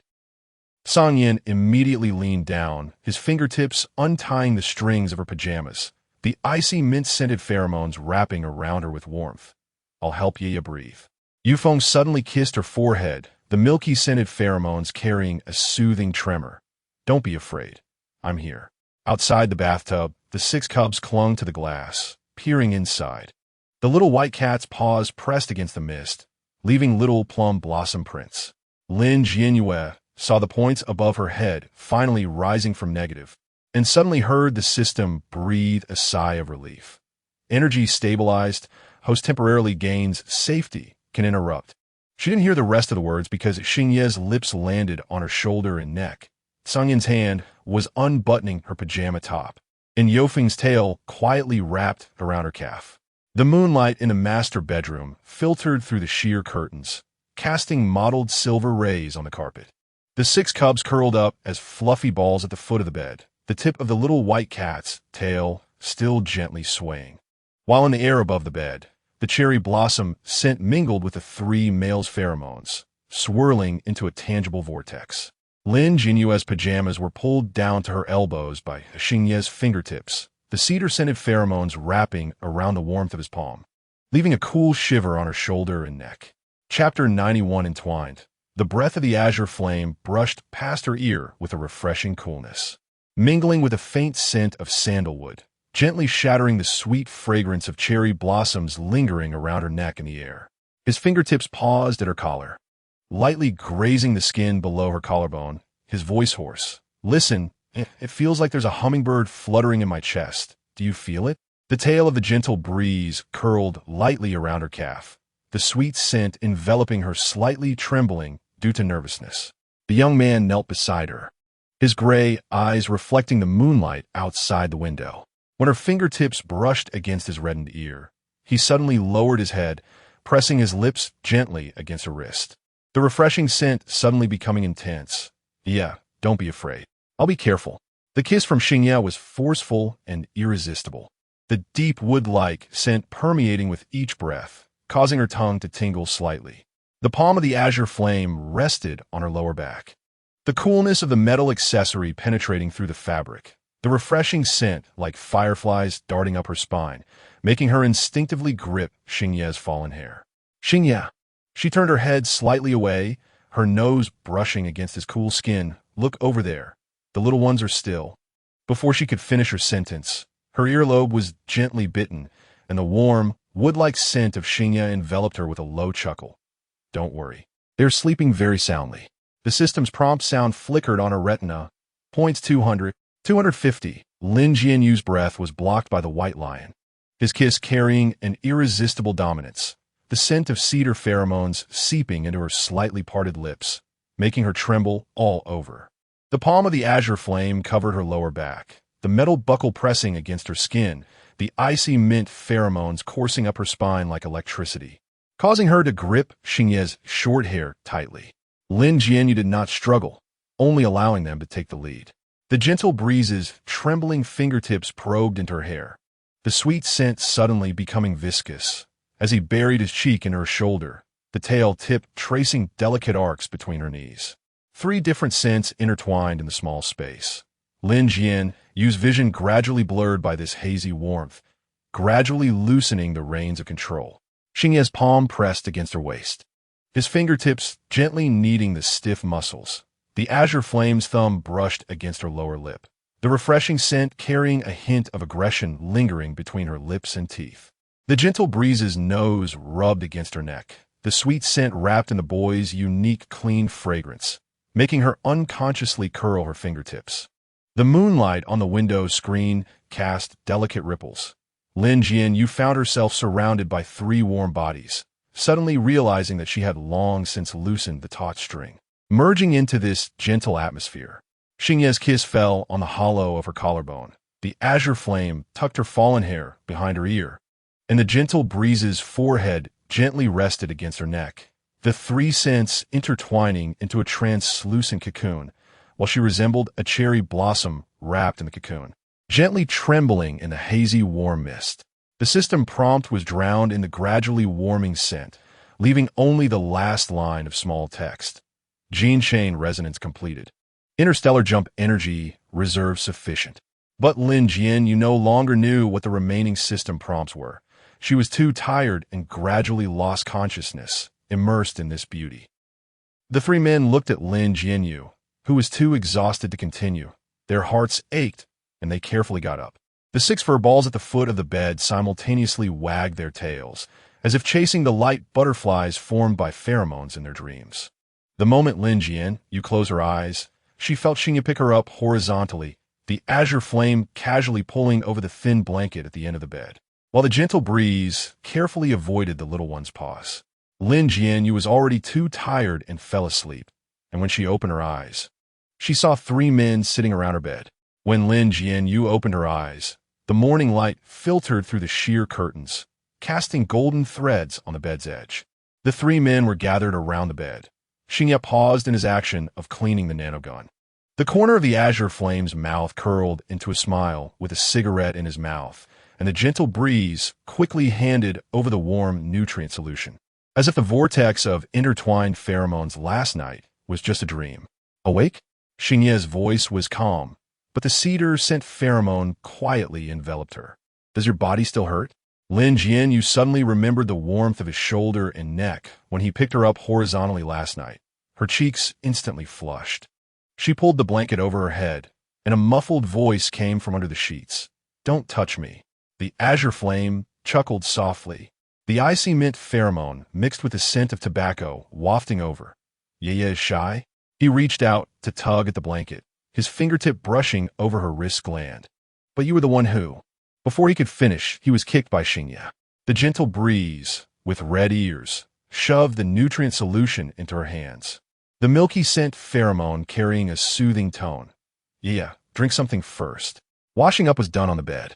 Xingye wiped her cheeks with a warm towel, his fingertip brushing against her earlobe, reminding her of his dominance between her lips and teeth last night. The azure flame fed her nutrient paste, his fingertip intentionally brushing against her mouth corner, making her recall the shivers when the icy mint pheromone coursed up her spine.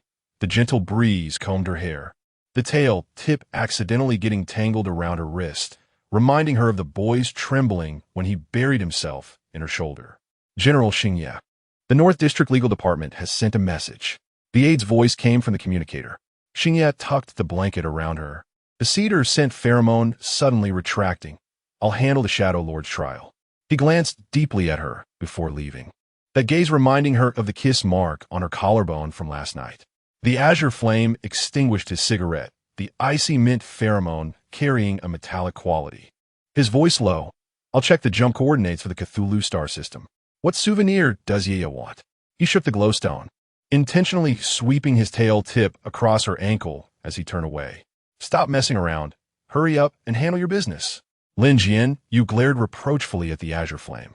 The corner of the azure flame's mouth curved into a smile, and after planting a kiss on her forehead, he left the villa for the Crimson Flame organization. Lin Jianyue finally sent the two big Buddhas away and let out a sigh of relief. Only the gentle breeze, and she remained in the room. Lin Jianyue stared at the boy's reddened ear, suddenly recalling that since her arrival, she had never experienced the ordinary life of an orc planet. Gentle breeze. How do ordinary orcs in the imperial capital live? The gentle breeze was taken aback, his gray eyes reflecting the morning light. Although he did not understand why Lin Jianyue asked this question, he still answered seriously. Males with partners go to the main, start take on tasks. He curled his tail tip, discussing things like mining exploration and interstellar escorting, explaining that the difficulty varied, and so did the earned star coins. He spoke of a transport team he had seen in the dark abyss, where males left with equipment while females bid farewell at the jump station. Lin Jianyue's heart stirred gently. She had seen Xingye's iron-blooded side, the azure flame's ruthlessness, but had never considered the image of ordinary orcs exchanging sweat for star coins. Are the tasks dangerous? She leaned in closer, the cherry blossom scent pheromone accidentally spilling out. Chapter 92. Main star task station. Yofeng's ears turned redder, his fingertips twisting the bedsheet. A high-difficulty mission to Radiant Star, such as the outskirts of the Cthulhu galaxy. I want to see it. Lin Jianyue suddenly sat up, her blue eyes sparkling, asking if they could go to the main star task station. Yufeng was taken aback. Outside the window, the sound of Starfield hover cars echoed, and the communicator of Tsang Yen rang in the hallway. In the bed, the female's eyes reflected a longing he had never seen before. He remembered the civilian images in the Dark Abyss database, recalling the ordinary figures bustling between the star tracks, and softly said, "Okay, when Yueyue recovers, I'll take you there." Morning light climbed onto the headboard, and 6 cubs climbed over, rubbing their eyes. The little white cat nuzzled Lin Jianyue's palm, its tail brushing against Yofeng's wrist. A system prompt echoed in her mind.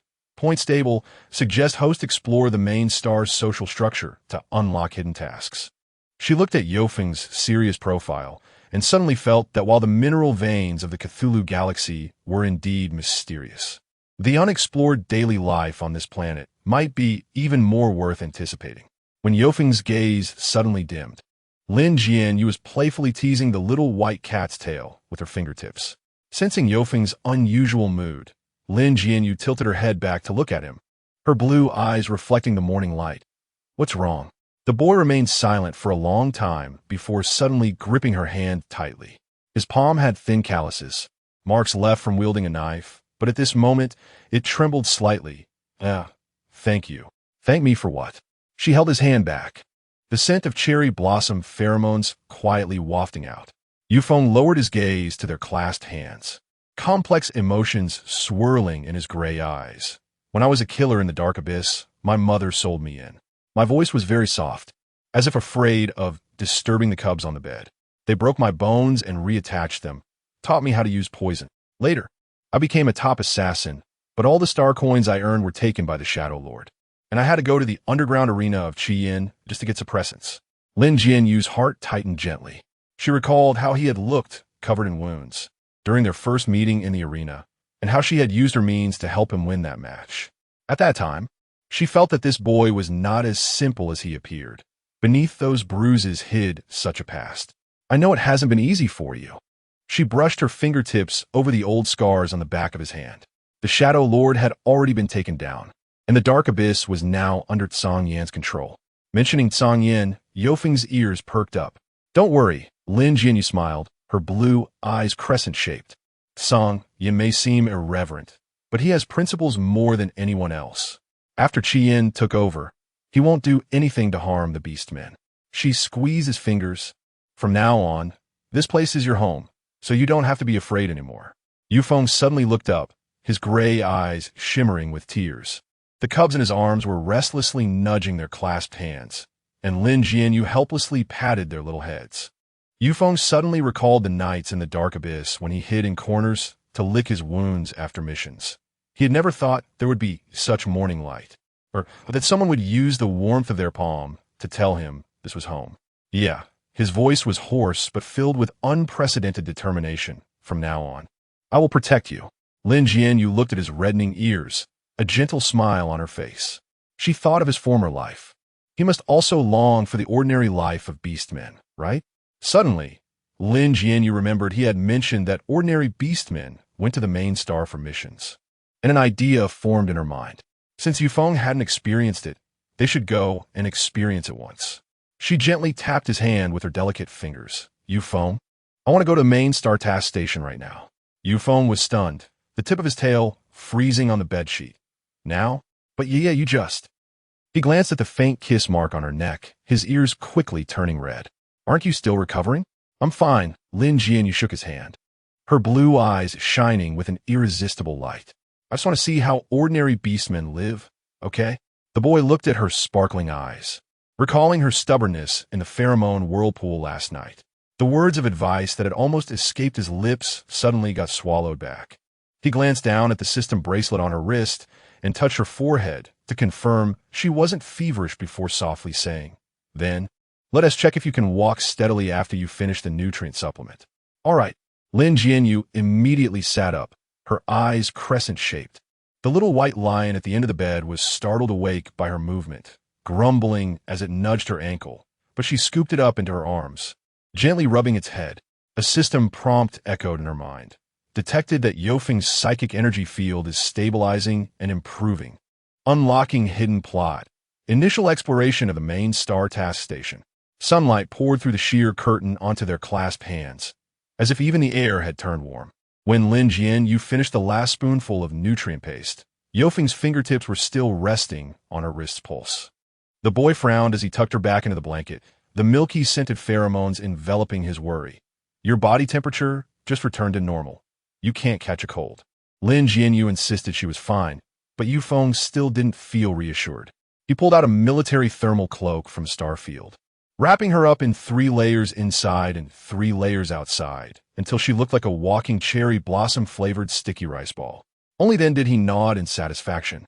Lin Jianyue felt a bit helpless, but seeing the boy's brow finally relax, she could only smile indulgently. As Lin Jianyue and Yufeng were about to leave, the 6 cubs naturally couldn't be left unattended, so they called a caretaker to look after them. When the caretaker took the cubs away, the little white cat clung to her cloak, unwilling to let go. After spending a night together, the cubs had already gotten attached to her and completely refused to part. Lin Jianyue rubbed its head, her nose brushing against its little nose, softly saying, "Mommy will be back soon. Be good at home." After saying that, she gently hooked Yofeng's finger and smiled. "Let's go." The boy's ears turned red, the tip of his tail quietly wrapping around her wrist. The bronze door of the main star task station slowly opened as the hovercar came to a stop. The sound of metal scraping mixed with the noisy voices of the crowd rushing towards them. Lin Jianyue looked up at the holographic task screen on the ceiling, where dense green text was scrolling. Mineral Vein Exploration D, level reward 500 star coins. Interstellar Escort C, level requires S-level psychic power. This place was divided into 4 zones: B, C, and D. Yufeng lowered his voice, his gray eyes scanning the corner surveillance, recalling when he had come to assassinate the task issuer in Zone C before. He pointed to the right passage, which led to the low-level task area. High in danger, but low in rewards. Lin Jianyue followed him through the crowd, her nose filled with the mixed scents of various pheromones. Suddenly, a female wearing a patched dress walked by with 2 frail males, one of whom had a mechanical prosthetic limb that was leaking oil. Chapter 93 A-Class Mission. Lin Jianyue tugged at Yufeng's sleeve. "What are they doing?" Yufeng's gaze shifted in that direction, his eyes darkening as he said, "They are accepting E-Class missions to clean up radioactive waste." He looked at the central star brain handed over by the female, explaining to Lin Jianyue that the ones there are males and disabled beastmen below B rank, and can only have their partners matched by the star brain to take low-risk missions for star coins. Lin Jianyue's breath hitched. It turned out that not all females had the right to choose their partners, which made her feel quite uncomfortable. She thought of Xingyi, Zhangyan, and Yufeng, who had never been forcibly matched, simply because they were above 3S rank, thus having the right to choose females. What about the females? She couldn't help but ask, her blue eyes looking at the females waiting in line, all of whom displayed a waiting for match status on their star brains. Females must be matched. Yufeng's voice was soft, his tail tip brushing against her palm, indicating that males were matched by rank, but high-rank females could refuse, though very few dared to. Only someone of Lin Jianyue's rank could refuse. He recalled the information in the dark database. Females who refuse matching would be deprived of social welfare. Yueyue is 4S rank, theoretically able to choose any male, but I already have you guys. Lin Jianyue suddenly laughed, interrupting Yufeng's next words, standing on tiptoe to whisper in his ear. The boy's ears turned bright red, the scent of milk pheromones suddenly thickening. Several beastmen in line turned to look, and Lin Jianyue frowned slightly, noticing that some were focused on the golden buttons of her Xingyi military uniform peeking out from her cloak. She quickly pulled her cloak to cover the buttons. Xingyi's identity must not be exposed. Yufeng sensed the gazes of the beastmen, his expression darkening as he pulled her behind the task screen, blocking their view. Once the tension eased, he looked up at Lin Jianyue. The hostility in his eyes completely vanished, his gray eyes sparkling as he said, "Do you want to see high-rank missions, Yueyue?" Their SA reconnaissance team going to the Cthulhu star system in Area A. Yufeng pointed at the red text flashing on the screen. Star Abyss Rift Exploration, A-Class, requires 3S rank or higher psychic power. Reward 100. 000 star coins. Lin Jianyue's heart skipped a beat. Xingyi and Song Yin were not short on money, and neither was she. The most appealing part was Star. The system's prompt echoed in her mind. Cthulhu Star System mission detected. It is recommended that the host accept it to obtain interstellar coordinates. She suddenly felt that this mission had come at just the right time. Not only would she understand the lives of ordinary beastmen on this planet, but she also found clues to Star. As for the system's mention of star map fragments, although she didn't know what these fragments were, she wouldn't give up on anything that could help her. Now, she only had one thought in her mind: to change the current situation of the Beastman planet, whether for the mission or for herself. These beastmen, whether male or female, could only enjoy power if their talent level was high. Looking at the females and males here, it was clear they had no power to choose their own happiness. What was the difference from a corrupt society? Every female and male should be equal. Yet these beastmen had to lower their voices to their partners due to their low talent levels. Lin Jianyue pointed at the A-class mission on the holographic screen, her bright eyes looking at Yufeng as she said, "Yufeng, I want to take this mission." Hearing Lin Jianyue's words, Yufeng's tail tip suddenly stiffened, his voice unexpectedly firm. "No, Yueyue, these missions are not as simple as you think." The boy's gray eyes scanned the screen, finally fixating on the red text of the precautions. Star Abyss Rift Exploration requires 3S rank or higher psychic power. His fingers unconsciously tightening on the edge of her cloak. "Yueyue, this is an A-class mission." Although he had never taken such a mission, any task requiring 3S rank or higher, especially one that was specifically noted, was definitely not as simple as it seemed. "I know." Lin Jianyue blinked her eyes, shaking Yufeng's hand, the light from the task screen reflecting in her blue eyes. "The reward is 100,000 star coins." Yufeng's brows furrowed tighter, the scent of milk pheromones wrapping around clear concern. The radiation on Star can decompose S-class psychic power. The last Shadow Master's bone-eating toxin came from there. He recalled the photos of experimental subjects eroded by radiation in the dark files, his voice trembling. "It's too dangerous. And Yueyue, we don't lack money. We don't need to take these missions." If Lin Jianyue was trying to take the mission for the 100,000 star coins, Yufeng would absolutely not agree. The surrounding beastmen continued to pass by, the noise from the low-ranked task area faintly audible. Lin Jianyue looked at Yufeng's tightly pressed lips, suddenly recalling how he had trembled in the pheromone vortex last night. She tiptoed to nuzzle his nose, the cherry blossom scent of her pheromones gently spilling out. "I know we don't lack money, but Yufeng, we need the coordinates of the Cthulhu star system." The boy's ears twitched, the tip of his tail sweeping an anxious arc in her palm. He looked down and saw the expectation in her eyes, reminiscent of the first time he found the glass stone pendant in the dark basement and wanted to give it to her. But Yufeng wanted to say something else, but was silenced by her sparkling eyes. Lin Jianyue gently tugged at his sleeve, her voice soft. "You will accompany me, right? Just like last time in the dark, with you protecting me by my side." Yufeng's heart skipped a beat. He remembered how she had used her psychic field to protect him in the dark ventilation duct, how she had still remembered to calm his nerves during her pheromone overload last night. The worry in his gray eyes gradually gave way to helplessness. He sighed, the tip of his tail curling around her wrist, whispering, "Then I'll check the mission details first. You mustn't run off on your own." "Okay." Lin Jianyue immediately nodded, her eyes curving into crescents. She watched the boy seriously reviewing the mission details, suddenly feeling that even if the mission was dangerous, having him by her side didn't seem so terrifying after all. Yufeng's fingertips glided across the task screen, carefully reading the text, and suddenly paused at the participation conditions, looking at Lin Jianyue softly. "Yueyue, this mission requires a team. At least 3 people are needed to start the mission." He looked up at her, his gray eyes still holding remnants of worry, and couldn't bear to see the disappointment in the little female's eyes. So he added, "Let us wait for Xingyi and Songyin to come back and take it together, okay?" Chapter 94. Ancient Orc Star Lin Jianyue nodded in agreement. Although Yufeng wanted to spend time alone with Lin Jianyue, he didn't dare to risk her safety.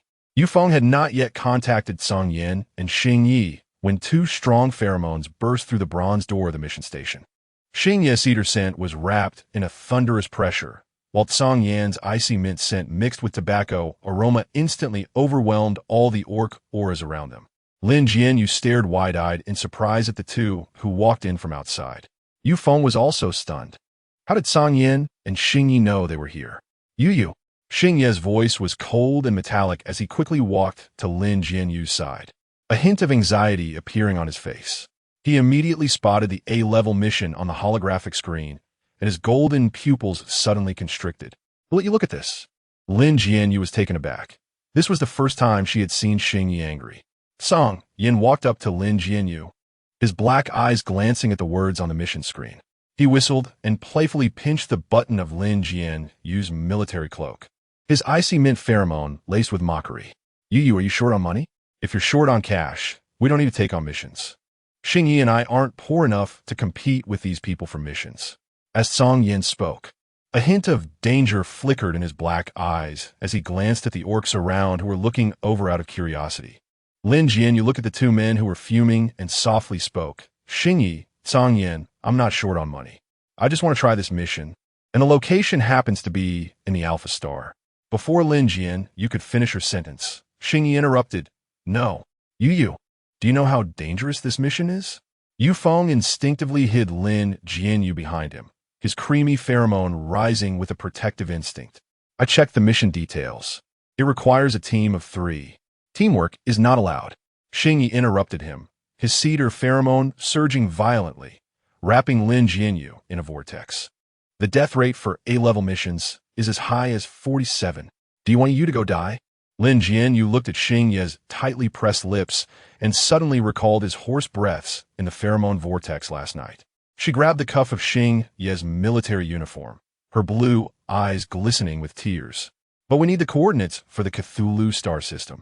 I have plenty of coordinates in the north. Xingye's voice was cold, but his fingertips unconsciously rubbed her head. You don't need to get the coordinates this way. Xingye's tone softened, tinged with helplessness. Song Yin squatted down, his icy mint pheromone enveloping warmth on her knee. If you want stars, I'll pick an entire star system for you. Why take this risk? Yufeng watched as Lin Jianyue's eyes gradually turned red, quietly tugging at Xingye's clothing corner, gently saying, Commander, Yueyue is just curious. Curiosity is not allowed. Xingyi suddenly turned around, but met Lin Jianyue's suddenly overflowing tears. Her cherry blossom-scented pheromone mixed with grievance, like crushed petals scattered in the air, pouting her lips as her voice became nasal. Do you all think I'm a burden? Of course not. Song Yin immediately hugged Lin Jianyue into his arms, gently patting her shoulder. His icy mint pheromone instantly became docile. Yueyue is the most formidable female in the universe. Xingye's Adam's apple bobbed, his cedar pheromone suddenly retracting as he squatted down to wipe her tears. No, Yueyue, that's not what I meant. I just want to ensure your safety. We don't take on dangerous missions. Lin Jianyue sniffed, her fingertips brushing over the calluses in Xingye's palm. But I want to do missions with you, like ordinary orcs. The 3 men exchanged glances. Xingye's expression was complex. Song Yin raised an eyebrow, and Yufeng anxiously twirled the tip of his tail. The system's prompt sounded in Lin Jianyue's mind.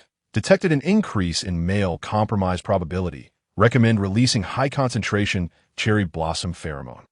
She leaned into Xingye's arms, and the cherry blossom scent instantly intensified. All right. Song Yin was the first to surrender, his icy mint pheromone filled with helplessness. Fine, but we have to start from the lowest level. Xingyi was silent for a moment, his cedar pheromone wrapped in indulgence. Choose resource exploration on the ancient orc star, B level. Song Yin and I will accompany you the whole way. Yufeng immediately searched on the mission screen, his gray eyes sparkling as he quickly scanned the task.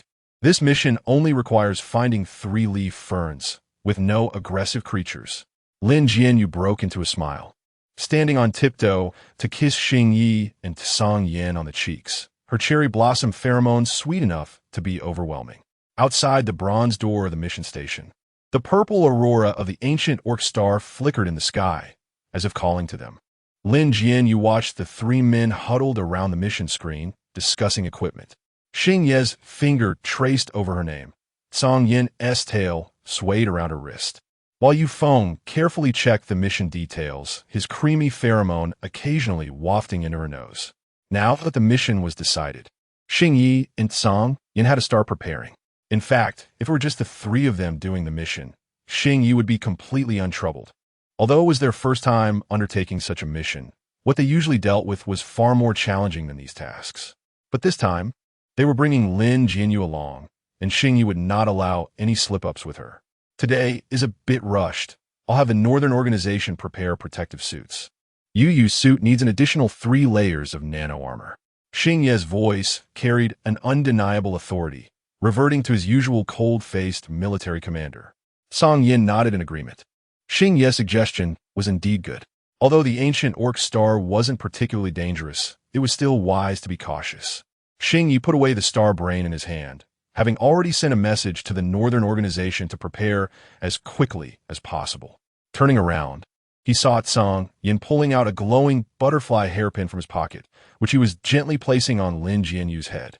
The pink glowing hairpin did not look outdated at all under Lin Jianyue's aura. Instead, it added a touch of sweetness. The 3 men stared at Lin Jianyue for a moment, momentarily entranced. What's wrong? Does it not look good?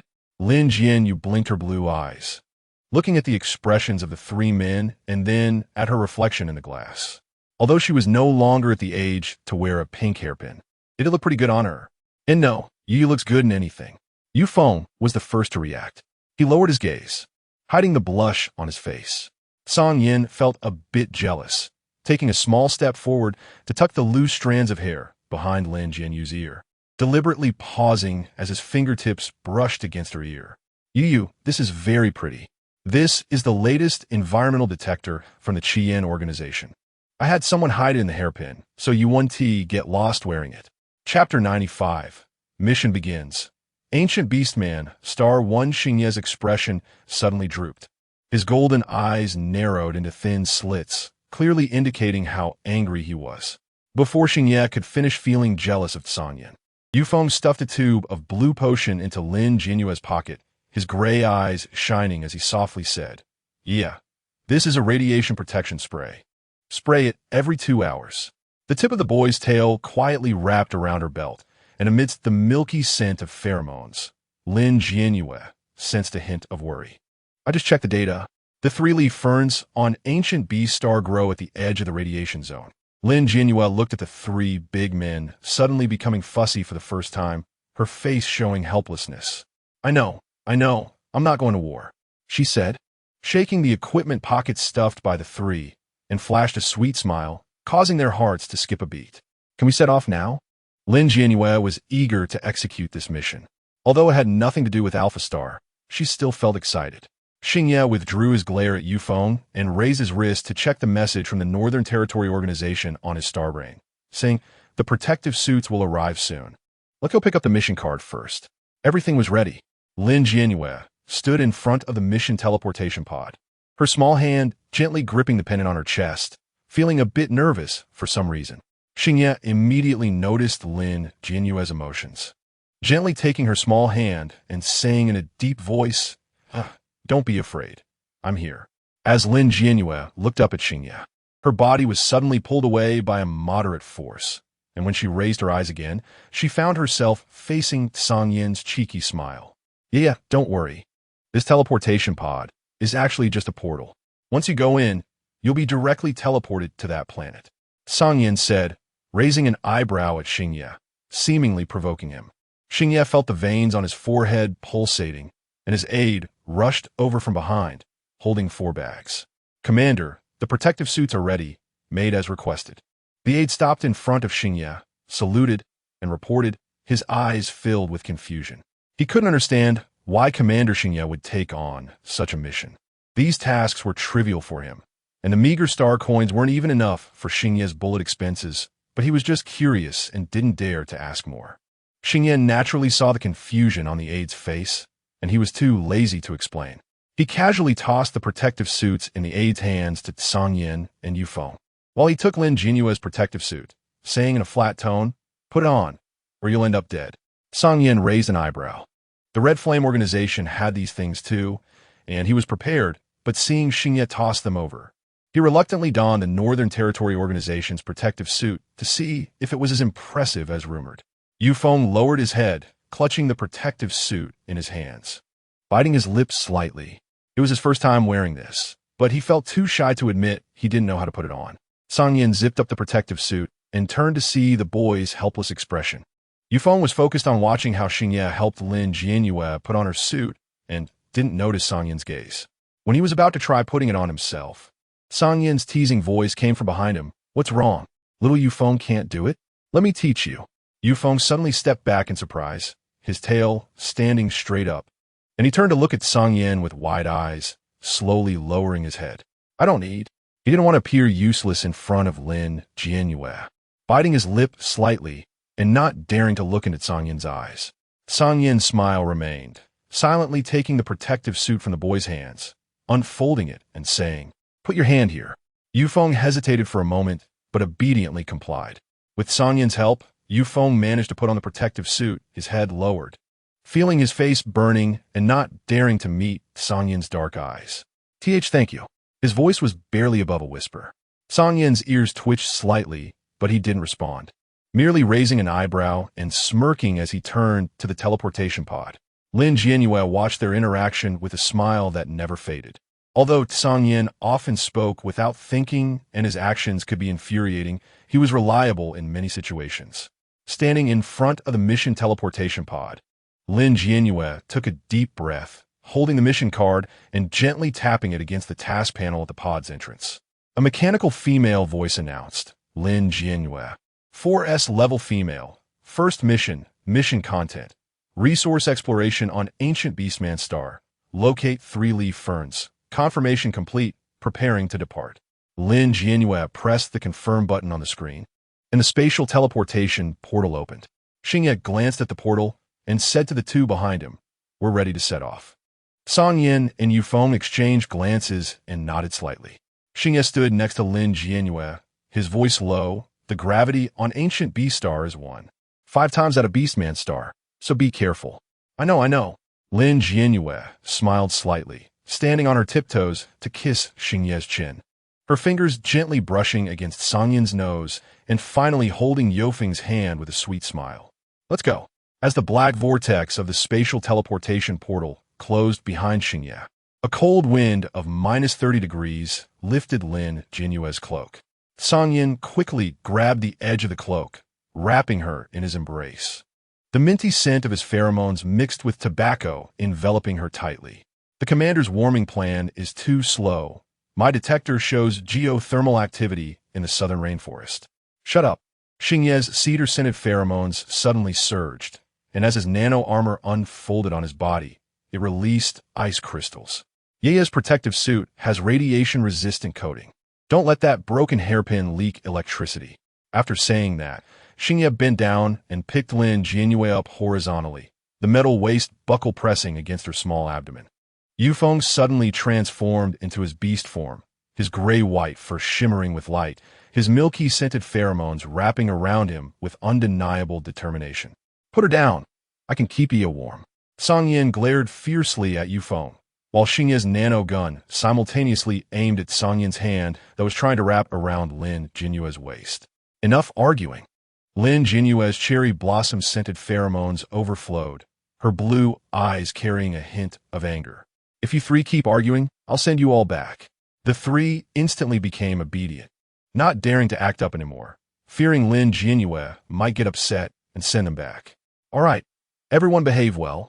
We are now a team."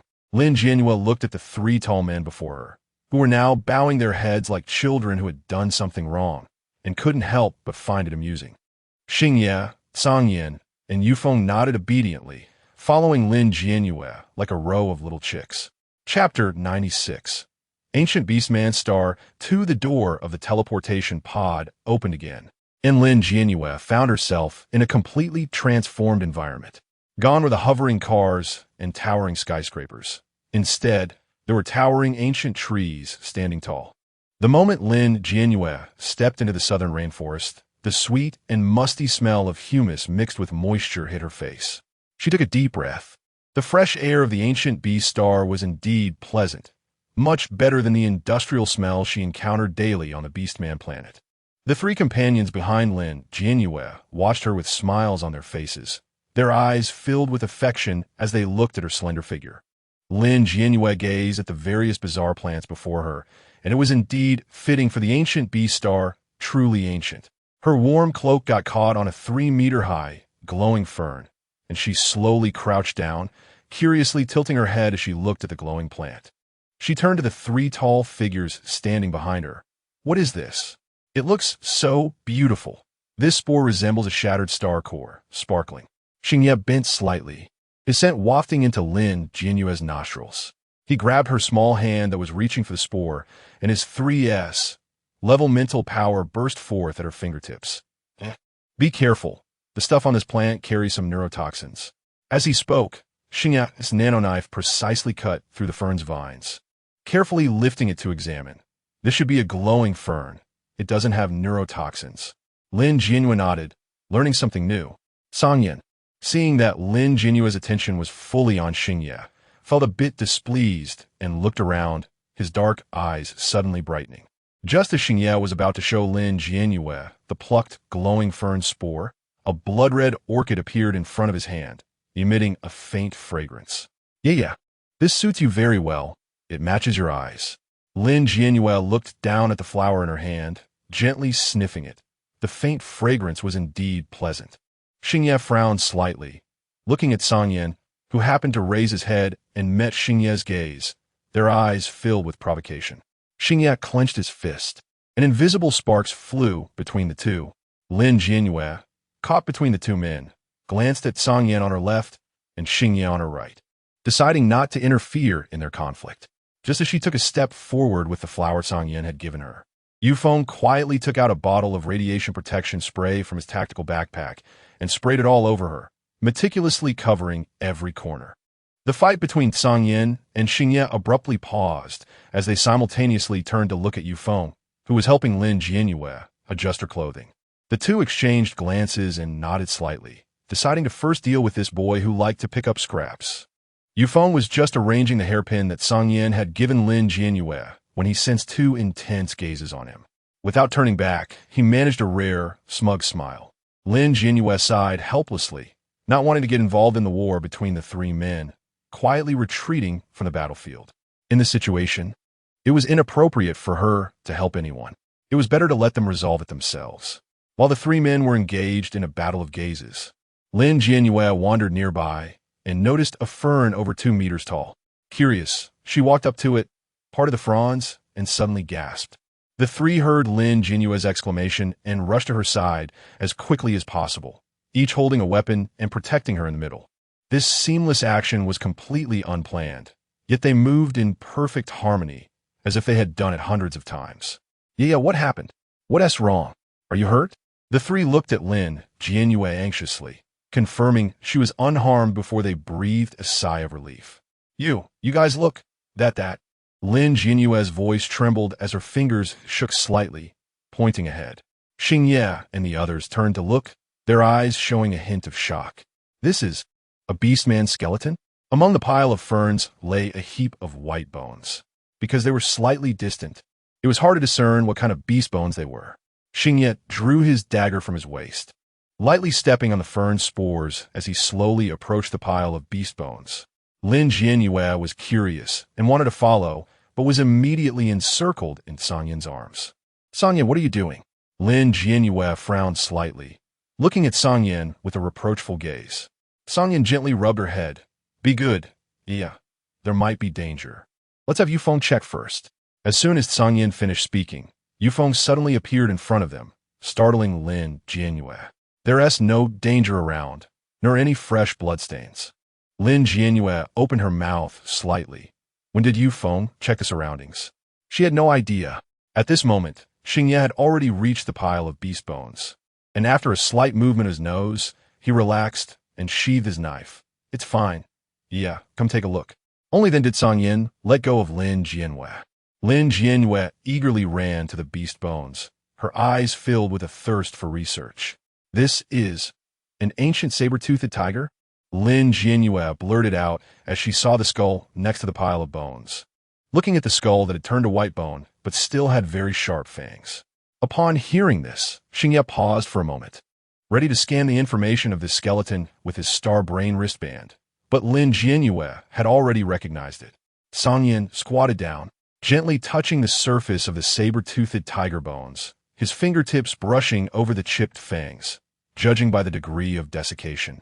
It's been here for at least 100 years. These teeth are sharper than General June's. Xingye frowned slightly, but did not speak to refute. Lin Jianyue's habit kicked in again. She wanted to examine anything that had genes, even taking on the role of a forensic expert. I see that there are no obvious wounds on these bones, but the teeth and bones show signs of aging. This saber-toothed tiger probably died of old age and did not engage in any battle. The three were taken aback, their mouths agape in surprise. How could Lin Jianyue deduce such things? That's amazing. Yeah, how did you figure that out? Xingye's tone was light, but the curiosity in his voice was unmistakable. Lin Jianyue was startled, unsure how to fabricate an excuse.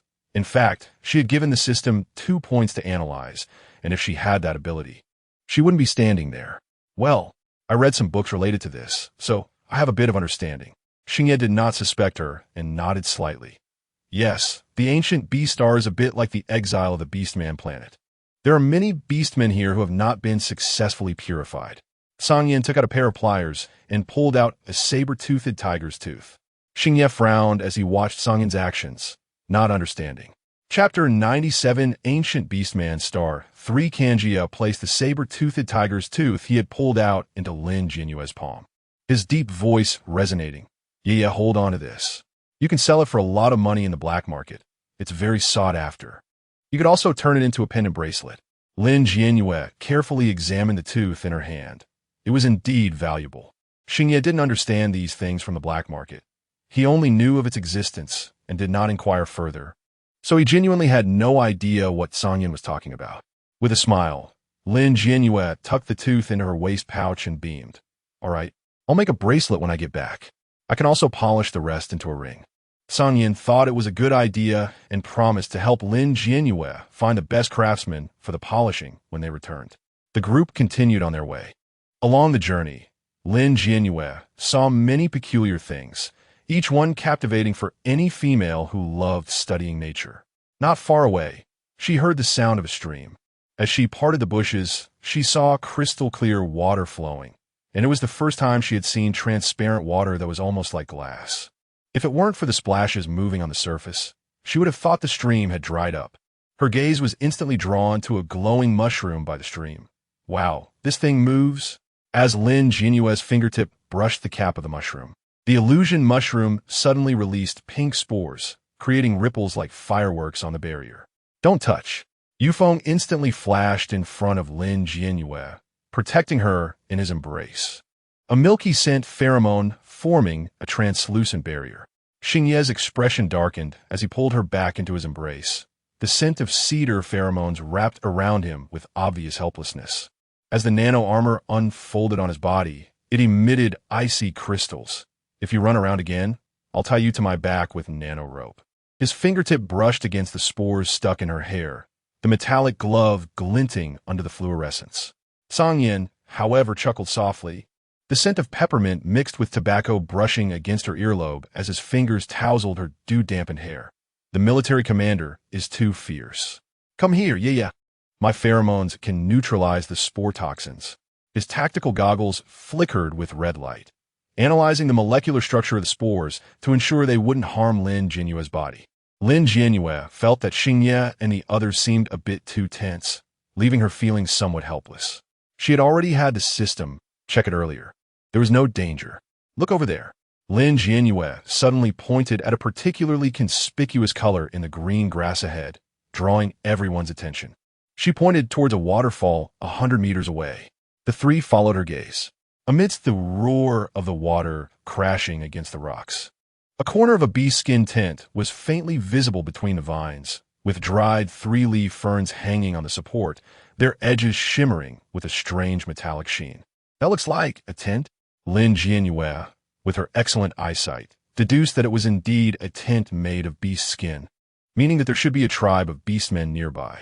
Xingye narrowed his eyes slightly, the nano gun instantly drawn, the cedar-scented pheromones surging like a tsunami through the rainforest, causing the surrounding fluorescent ferns to tremble violently from the energy impact. Stay behind me. Yofeng's dagger flashed with a ghostly blue blade, his milky scent pheromones quivering with vigilance as the boy's tail tipped tightly wrapped around Lin Jianyue's waistband. I'll protect you, yeah. Song Yin said nothing, but his eyes already revealed a killing intent. Lin Jianyue could even feel that Song Yin had opened his 3S level mental power field.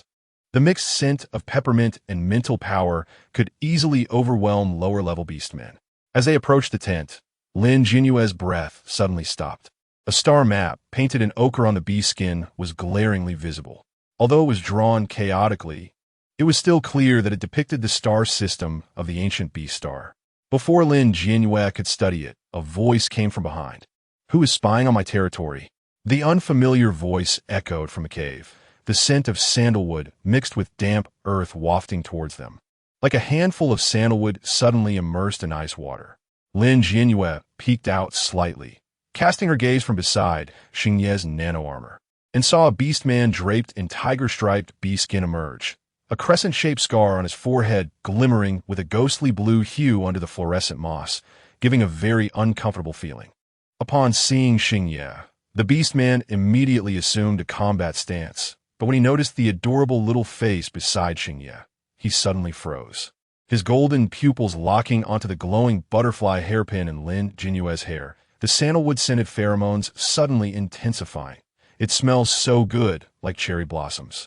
His fingertips brushed through the air as if trying to capture her dispersing pheromones. Be my female, and I can give you the best resources of the entire tribe. The beastman completely ignored Xingye and the others beside him, boldly confessing to Lin Jianyue, even quickly moving around her side, his rough hand grasping Lin Jianyue's small one.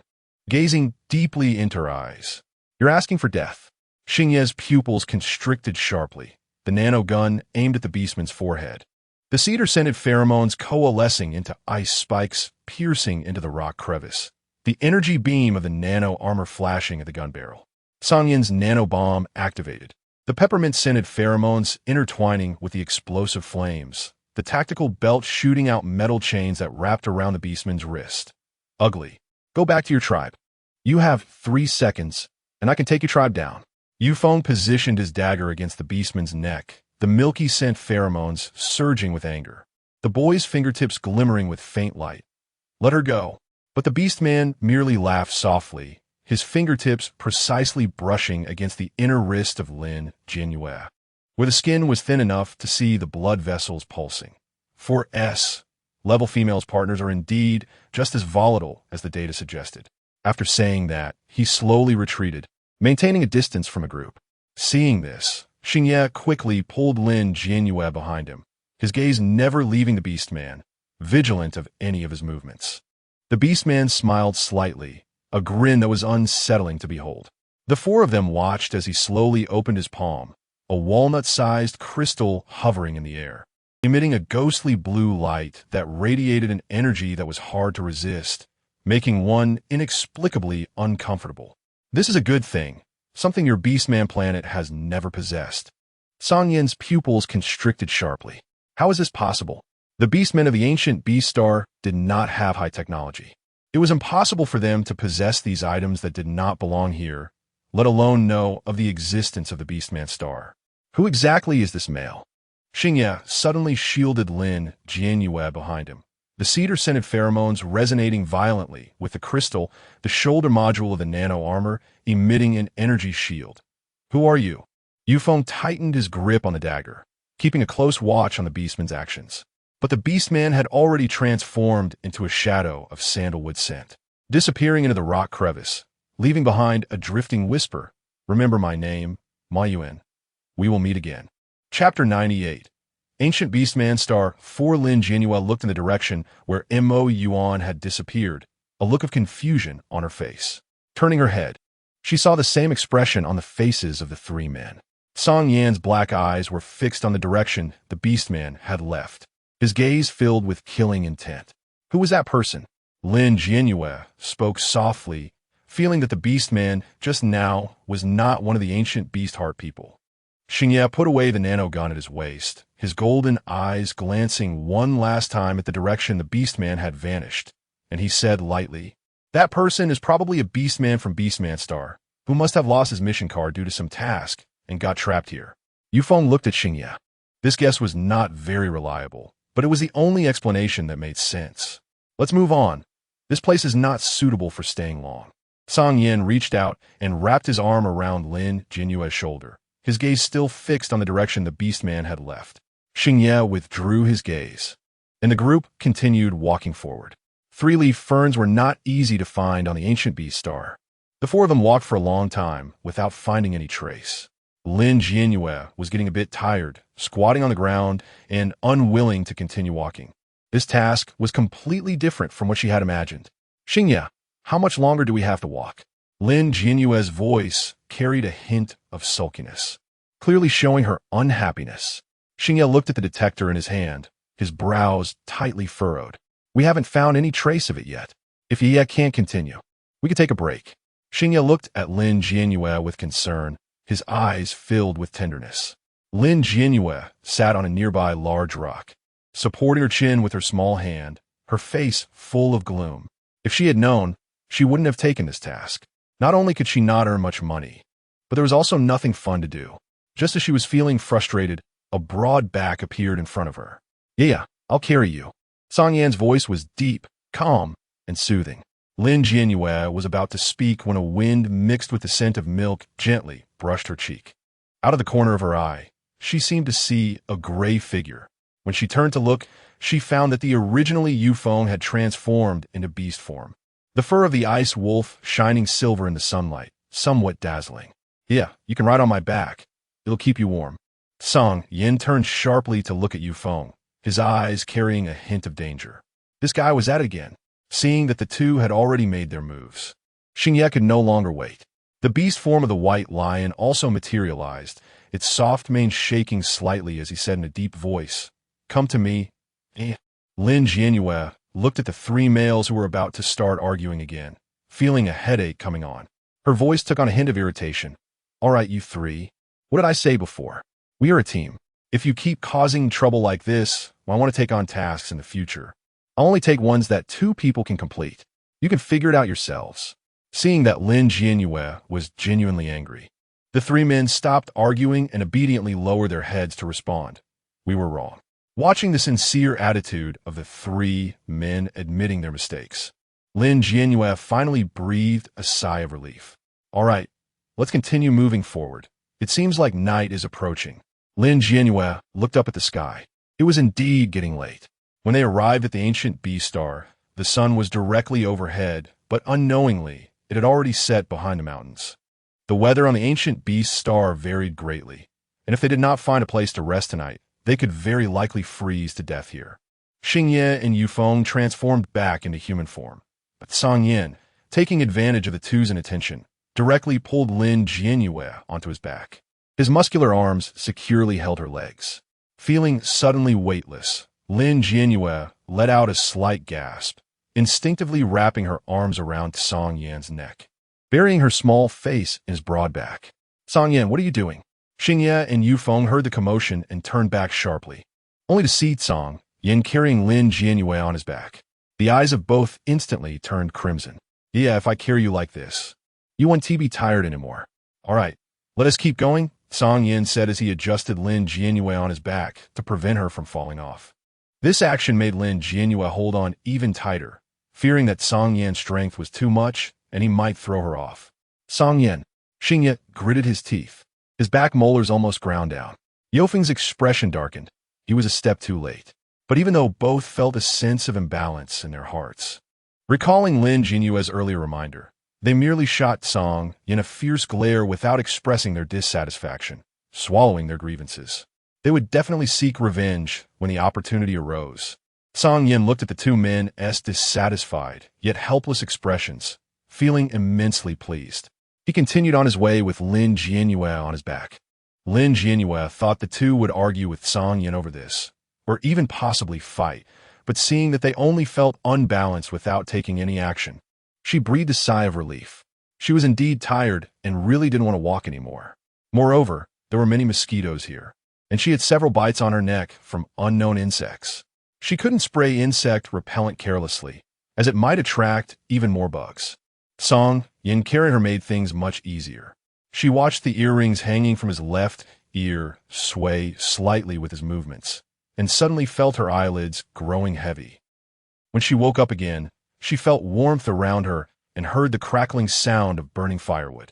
Slowly opening her eyes, she found herself in a stone cave, with Xingye and the other two sitting on nearby stones, looking at her with worried expressions. Lin Jianyue recalled the scenes before she fell asleep, and her face instantly turned bright red, wishing she could hide away. She was simply too tired, and now that they were in a place with a different altitude than Beastman Star, she felt a bit of altitude sickness. How long did I sleep? Lin Jianyue's voice was soft, looking at the three, her face still blushing. Seeing that Lin Jianyue was awake, Xingye finally relaxed. Looking down at the star brain on his wrist, you slept for 2 hours. Yeah, are you all right? Xingye looked at Lin Jianyue with concern. Lin Jianyue appeared to have not just slept, but fainted while on Song Yan's back. No matter how the three called her, there was no response. Xingye had found this cave to check on Lin Jianyue's vital signs, confirming she was fine before relaxing, but they still didn't know the reason for her faintness. Song Yin and Yufeng both approached with concern. One covered Lin Jianyue with a jacket, and the other brought her some nutrients. Lin Jianyue sat up, feeling embarrassed as she looked at the three. I think I was just too tired. By the way, is the altitude of the ancient B-star higher than that of Beastman Planet? Xingye looked at the star brain and nodded. Yes, the altitude here is 4,000 meters, which is 3,000 meters higher than we were in the imperial capital. Lin Jianyue understood in her heart. It really was due to altitude sickness. Chapter 99. Ancient Beastman Star 5. Lin Jianyue never expected that after arriving on this planet, she would become a beastman and still suffer from altitude sickness. This was a condition she couldn't cure even on a pharmaceutical planet. She thought that becoming a beastman would rid her of such issues. But it turned out she was wrong. Feeling embarrassed, she sat up and looked at the three concerned men, saying, I'm sorry, I have altitude sickness, so... She really didn't want to finish her sentence. It was too humiliating. As a woman as strong as an eagle, fainting on Song Yan's back due to altitude sickness was something she found hard to admit. Upon hearing Lin Jianyue's explanation, the three men finally relaxed. As long as she wasn't unwell, that was good. Xingye looked at the shy expression on the little female's face and smiled gently. He moved closer to her, held a pressure point on her hand, and softly said, You don't need to feel shy. This is our duty, and we are willing to do this for you. Lin Jianyue raised her blue eyes from her clothes, sparkling with emotion and guilt. They were so good to her, yet she had a secret she couldn't share. Yeah, drink some nutrient solution first. I've checked the supplies here. There's nothing edible, Song Yin said as he handed her the nutrient solution. Lin Jianyue glanced at the three men, wondering if they had eaten while she was asleep. Just as she was about to ask, Yofeng's stomach answered her question with a growl. The boy blushed, covered his stomach, lowered his head, and stammered, I'll go guard outside. Watching Yufeng flee in embarrassment, Lin Jianyue couldn't help but chuckle softly as she saw a reflection of her earlier self. Haven't you all eaten yet? Let's eat together. She gestured for Song Yin to bring out the nutrient solutions for the three of them. However, when she saw Song Yin standing still, she tilted her head in confusion and asked, What's wrong? Xingye's expression turned serious, but he continued to massage her hand. Yeah, while you were sleeping, we calculated that the location of the three-leaf fern is still quite far from where we are. We might have to stay here for a while, and the amount of nutrient solution we brought is insufficient. So, I plan to leave all the nutrient solution for you, and we... No, Lin Jianyue interrupted, her eyes glaring at Xingye with dissatisfaction, her brows furrowing, and her lips puffing up in protest. She didn't want Xingye and the others to sacrifice themselves just to protect her. Yeah, be good.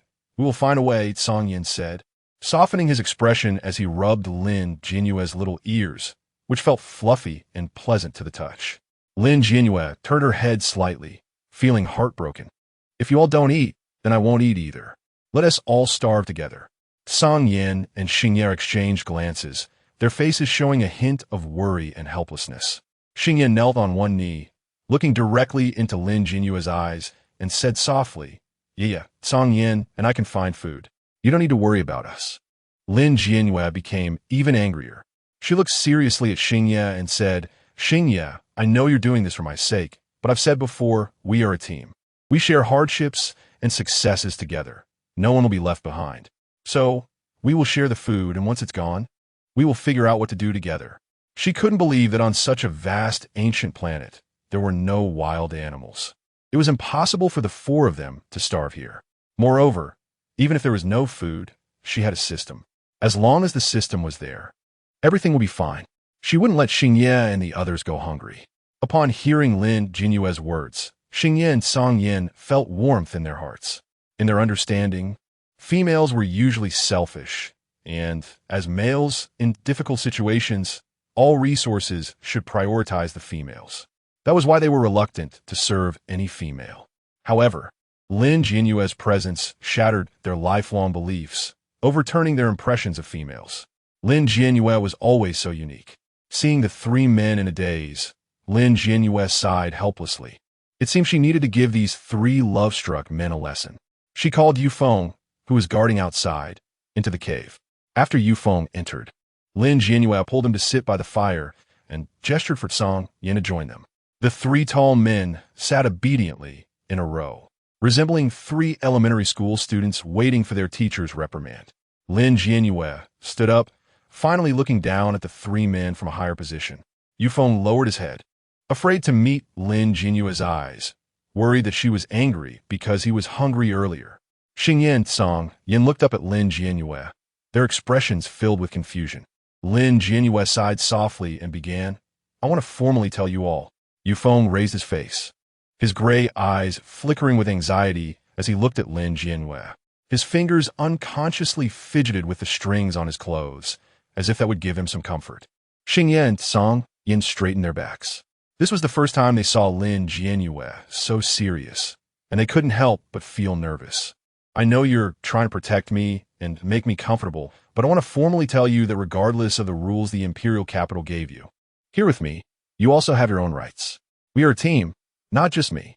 I want to be treated equally. There will be no special treatment. Therefore, regarding the distribution of food, we will share it together.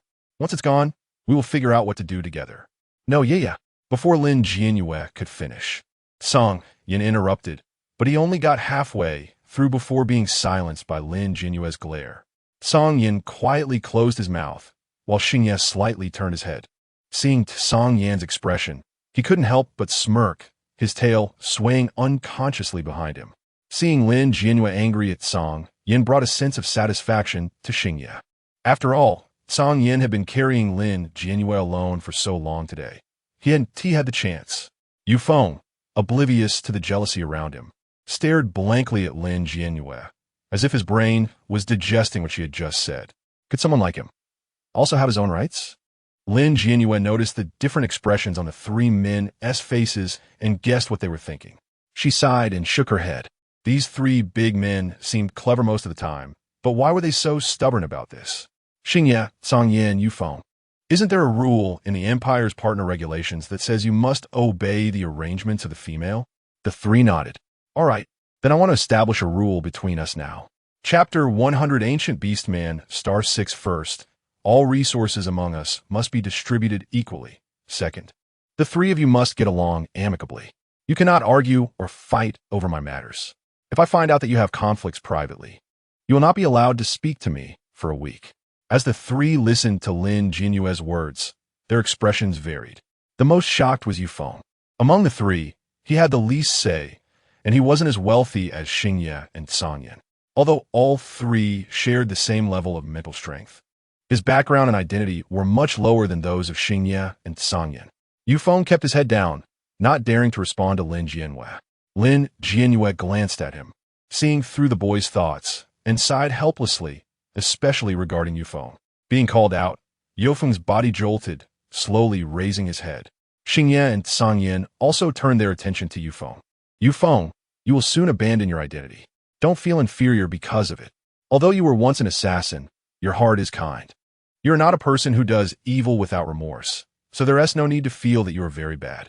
Yufeng's pupils shrank sharply at Lin Jianyue's words, and for a moment, he didn't know how to express his emotions. Xingye and Song Yin looked at Yufeng, feeling less jealousy than before, quietly watching the boy with his head down, unsure of what he was thinking. After a long silence, Yufeng seemed to muster up his courage, taking a deep breath to speak. Yufeng, from now on, the dark mystic matters will be handed over to you. Sang Yin interrupted Yufeng before he could finish. This time, it was Lin Jianyue who was surprised. She slightly opened her mouth, her blue eyes flashing with disbelief as she looked at Sang Yin. The Dark Mystic Organization belongs to an underground assassin group. Before resolving the Shadow Master issue, Sang Yin had wanted to incorporate the Dark Mystic into his own power. After all, Sang Yin belonged to the Shadow Forces, and if he could bring the Dark Mystic under his control, he could dominate the entire underground market. Now that he had it in hand, he was willing to give it to Yufeng, which Lin Jianyue hadn't anticipated. Sang Yin felt 3 hot and disbelieving gazes on him, silently turning his face away, not wanting others to see the blush on his cheeks. Seeing Sang Yin's reaction, Lin Jianyue slowly smiled, realizing that they finally looked like a team. Yufeng raised his head, his pupils suddenly tightening under the campfire, his gray eyes reflecting Sang Yin's awkward profile. The black card, symbolizing the Dark Mystic Organization, quietly lay in Sang Yin's palm, waiting for its new owner, the Dark Mystic totem on the chip glowing coldly in the firelight. Looking at the underground empire built on the blood of countless assassins by the former Shadow Master, it was something he had never dared to dream would be placed before him so casually. The boy's voice caught in his throat, an old injury in his tailbone suddenly aching, a remnant of the interruptions during Dark Mystic training. Xingye suddenly handed him a military water bottle, the scent of cedar pheromones wrapped in a barely detectable warmth. Sang Yin's words count. The Dark Mystic will be under your management from now on. Lin Jianyue looked at Yufeng with some pity. The boy was too sensitive. Her fingertips gently brushed over Yufeng's slightly trembling hand, the scent of cherry blossoms slowly emanating. Her voice carrying a hint of comfort. Yufeng, you know the situation in the Dark Mystic better than anyone. You understand the organization's dark heart. If you take charge, you can create a Dark Mystic that you like, one that aligns with your vision, right? There was a flicker of light in Yufeng's eyes. What Lin Jianyue said indeed touched his heart.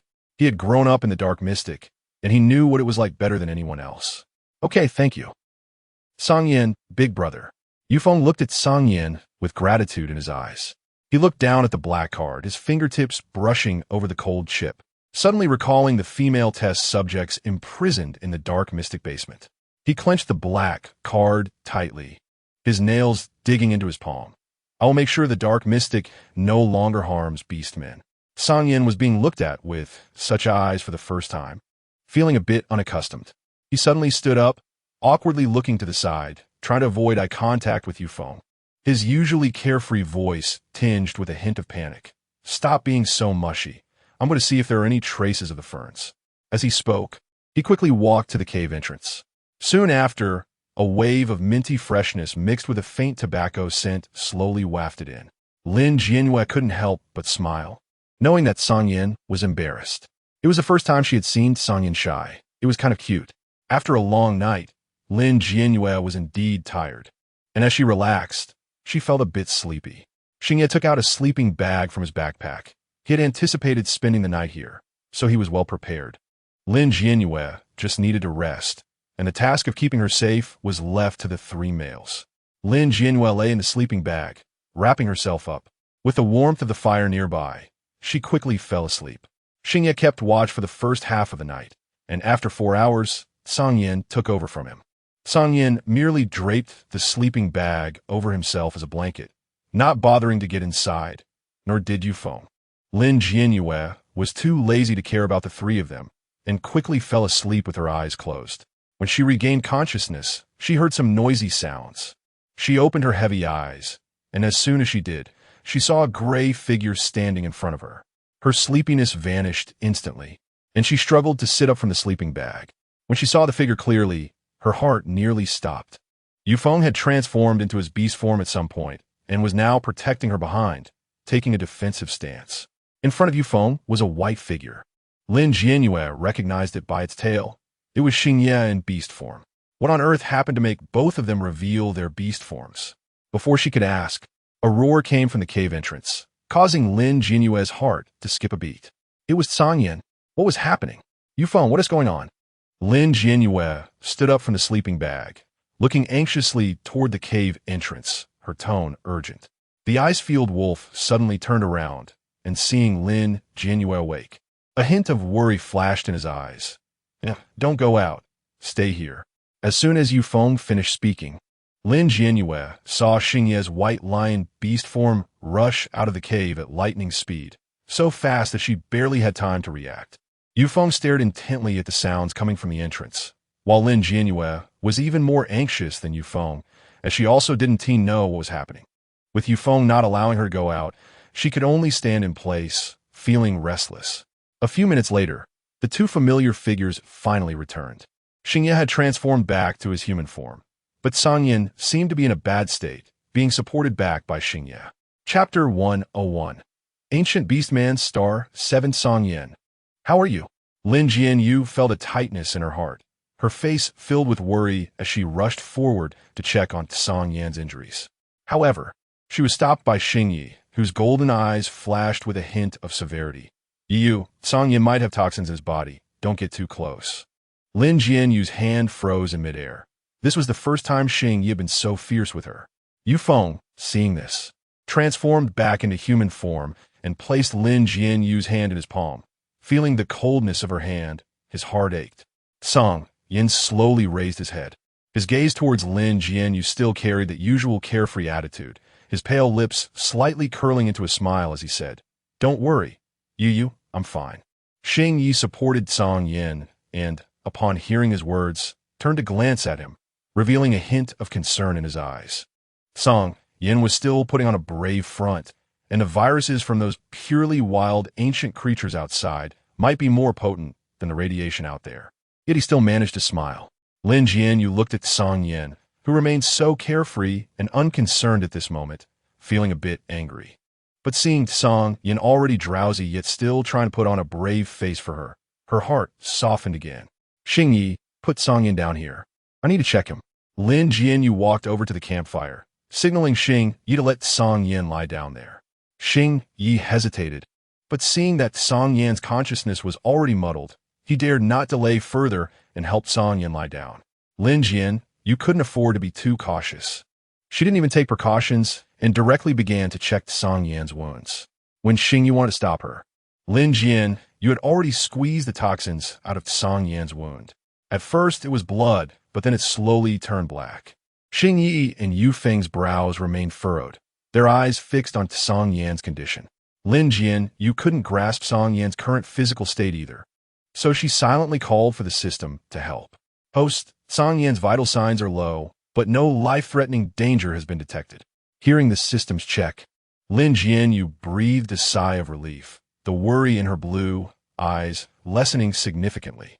Help me check the poison he's been infected with, and see if there are any antidotes available. Lin Jianyue, you spoke to the system in her mind, her hands not stopping the movement of suturing the wound. Xingye and Yufeng could do nothing but watch from the side. Yufeng, seeing Lin Jianyue so focused, silently got up to guard the entrance of the cave. Lin Jianyue only glanced at Yufeng, her eyes filled with concern, but she didn't stop him. This was not the time for hesitation. If someone barged in now, they would all likely perish here. Xingye, bring my backpack over. Lin Jianyue finished suturing Yufeng's wound and sighed in relief, speaking to Xingye. Xingye immediately went to do so. Lin Jianyue took the opportunity to hide the potion she had just exchanged with the system in her sleeve, planning to pretend to take it out from her backpack to use on Sangyin later. Just when Lin Jianyue thought her actions were unnoticed and felt satisfied, she completely missed the slight movement of Sangyin's eyelids, as his eyes seemed to shift from Lin Jianyue's hands to her small face, a barely perceptible smile forming at the corner of his mouth. This little female indeed has many secrets. This just got more interesting. Watching Lin Jianyue pretend to take out the potion from her backpack and inject it into his arm, Sangyin remained silent throughout, as if truly unconscious. After Lin Jianyue injected the antidote, she finally relaxed. Xingye handed her a military water bottle, looking at her with concern. Yueyue, it's only midnight now. You should sleep a bit longer. The morning air is cool. We won't be able to set off until noon. Lin Jianyue took a sip of water. Glancing at the still unconscious Song Yin, her brows slightly relaxing, but she still couldn't hide her worry on her face. It's fine. I'll watch over Song Yin for a while longer. I'll sleep once he stabilizes. Xing Yi said nothing, his face devoid of any expression. Only glancing at Song Yin lying in the sleeping bag, nodding slightly before turning to the cave entrance to guard with Yueyue. They had underestimated this forest. If two of them had been watching outside at that time, Song Yin wouldn't have been injured. Although not severe, the upcoming tasks would be troublesome. Lin Jianyue watched the two tall figures at the cave entrance not far away, a hint of reassurance flashing in her heart. She realized that she was indeed becoming increasingly reliant on the three of them, almost forgetting what she was like before. Staring at Song Yan's pale face on the ground, Lin Jianyue suddenly felt a moment of daze. When she came to this beastman planet, she knew she had to choose a partner, and her requirement back then was that they would be helpful for her mission, never considering the emotional aspect. Looking back now, Xing Yi and the others had indeed been helping her with everything. As long as she needed it and spoke up, no matter how difficult, these three men would unhesitatingly do it for her. Watching the contours of Song Yan's cheeks, Lin Jianyue's expression softened. If she completed her mission, would she have to leave this planet? Leaving the Beastman star would mean leaving the three of them. The thought of parting and possibly never meeting again made her mind flash with the images of her 6 little ones back home. She was still a mother to them. Could she really bear to leave them behind? Lin Jianyue asked herself, and she didn't know. Sitting there lost in thought for a long time, she zoned out, even forgetting when Song Yin had woken up. At this moment, Song Yin was lying on the ground, gazing up at Lin Jianyue's serious and slightly moving chin, his eyes filled with tenderness. What a cute little female. Song Yin gently moved his body, Lin Jianyue's fingertips resting lightly on his wrist. Yet even with his movements, Lin Jianyue did not react. Helpless, he closed his eyes for a moment. This little female, when did she start thinking so seriously? However, seeing Lin Jianyue so absorbed in her thoughts, Song Yin did not disturb her, just lying there staring at her little face in a daze. Lin Jianyue, not knowing when, fell asleep while thinking, and when she woke up, her head was already resting against a warm, broad chest. Looking up, she saw Song Yan's black eyes staring at her, filled with affection and tenderness. "You're awake, Yueyue?" Lin Jianyue abruptly sat up, realizing she had actually fallen asleep on Song Yin, who still had injuries. Song Yin, how are you feeling? Did I press on your wound?" Song Yin propped himself up, the familiar carefree smile returning to his face, his tone teasing. "No, even if I did, you can help me stitch it up." Lin Jianyue rolled her eyes at Song Yin. Given the situation, he still had the mood to joke with her. It seemed he really wasn't seriously injured. Chapter 102. Ancient Beastman, Star 8 morning light filtered through the gaps in the vines at the cave entrance, casting mottled spots of light on Song Yan's silver hair. Lin Jianyue was wrapping Song Yan's arm with bandages, making it look somewhat clumsy. As she looked at the old injury at Song Yan's elbow, he suddenly grabbed her wrist, the icy mint scent mixed with medicinal smell wafting toward her. "Yueyue, your bandaging is uglier than the medical soldiers from the Northern Territory. If you think it's ugly, then I'll do it myself." Lin Jianyue shot him a glare, but was pulled down to sit on the sleeping bag. Song Yin lowered his gaze to her flushed ears, a smile flickering in his black eyes, but it's gentler than theirs. Xing Ye's cough echoed from the cave entrance, and the scent of cedar intensified.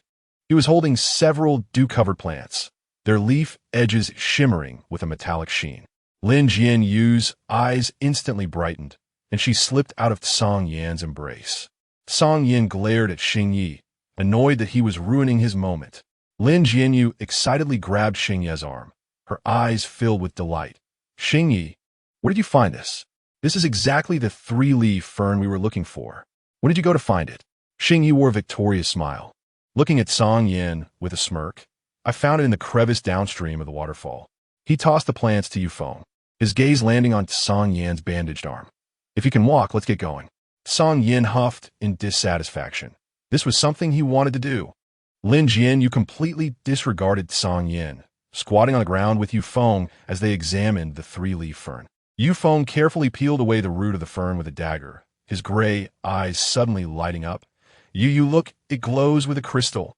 Lin Jianyue picked it up and saw that the bluish hue resembled the star map fragments of the Cthulhu galaxy. System, check if it can detect coordinates. Lin Jianyue discreetly broke off a small piece of the root and put it in her pocket, speaking to the system in her mind. The system promptly replied, "Host, detected energy source of star map fragment. Coordinate information can be extracted." Lin Jianyue's lips curled slightly. Yufeng put it away for now. It seemed this operation hadn't been in vain after all. Yufeng sealed the crystal in a waterproof bag. But suddenly the vines of the cave entrance began to shake violently. The three of them tensed up. In that instant, Yufeng transformed into his beast form. Xingyi gripped his nanogun, aimed at the entrance, and Song Yin got up, supporting himself against the rock wall. The three forming a triangle to protect Lin Jianyue in the center. The scent of sandalwood from Mo Yuan surged like a tide, and he was draped in a tiger-striped beast skin, dew glistening on it, the crescent scar on his forehead shining in the sunlight. The 4S female is indeed impressive. She found the three-leaf fern overnight. As he spoke, he opened his palm, a walnut-sized crystal hovering above it. Star map fragment? Lin Jianyue's eyes widened in disbelief. How could this be possible? Isn't this exactly what you were looking for? Mo Yuan smirked slightly, speaking softly, "But you can't take it." "Why not?" Song Yin yelled, the icy mint pheromones bursting with hostility in the air. "Do the ancient beastmen of this broken planet even dare to fight for it?" Mo Yuan chuckled softly, the crystal suddenly erupting with blinding blue light. Lin Jianyue's mind flashed with the star map of the Star Abyss Rift. The crystal at the root of the waterproof bag resonated with the crystal in Mo Yuan's hand, projecting twisted vein patterns on the cave wall. "It belongs to the guardian of the Cthulhu galaxy." Mo Yuan pointed at Lin Jianyue. "Including you, it also belongs to me." Xingye's cedar-scented pheromones formed an ice shield, blocking the blue light half a foot away. Yueyue is no one's possession. Yufeng's wolf claws sparked against the ground, the milky scent of his pheromones wrapping around his warning, a low growl rumbling in his throat. Seeing the two about to clash, Lin Jianyue quickly pressed down on their arms, her blue eyes fixed on the star map on the wall. "Do you know the secret of the star map fragment?" She could feel the crystal in Mo Yuan's hand and the one in her pendant vibrating simultaneously. She suddenly recalled the many star maps in the palms of the cubs. Could it be related to the battle 100 years ago? Mo Yuan's pupils constricted, the sandalwood pheromones instantly thickening. "How do you know?" "There are records in the Shadow Master's database." Lin Jianyue lied, her fingertips trembling slightly, but was firmly held by Song Yin.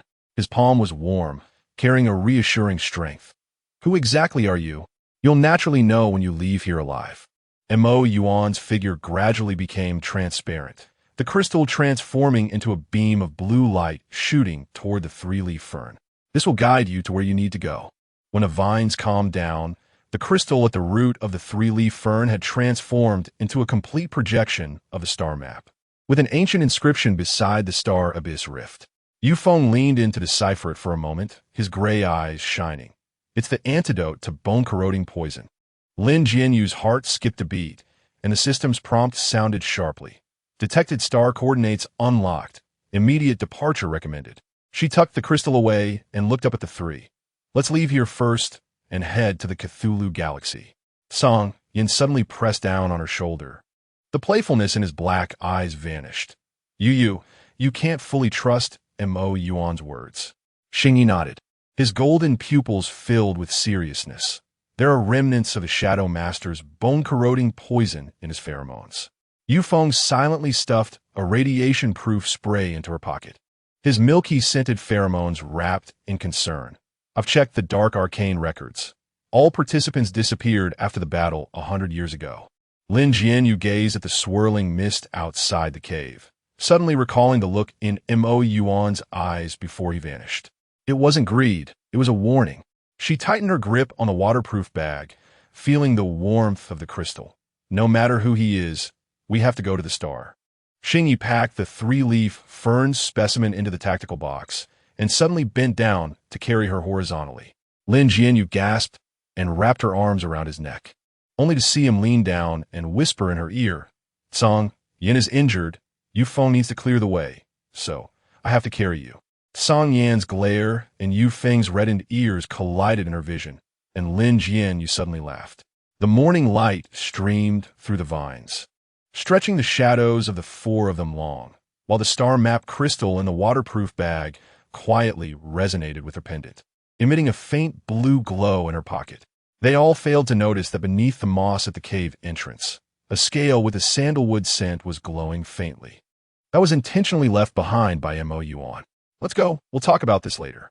Xing Ye's golden eyes fixed on the direction Mo Yuan had disappeared, a dangerous glint in them. We can't stay here.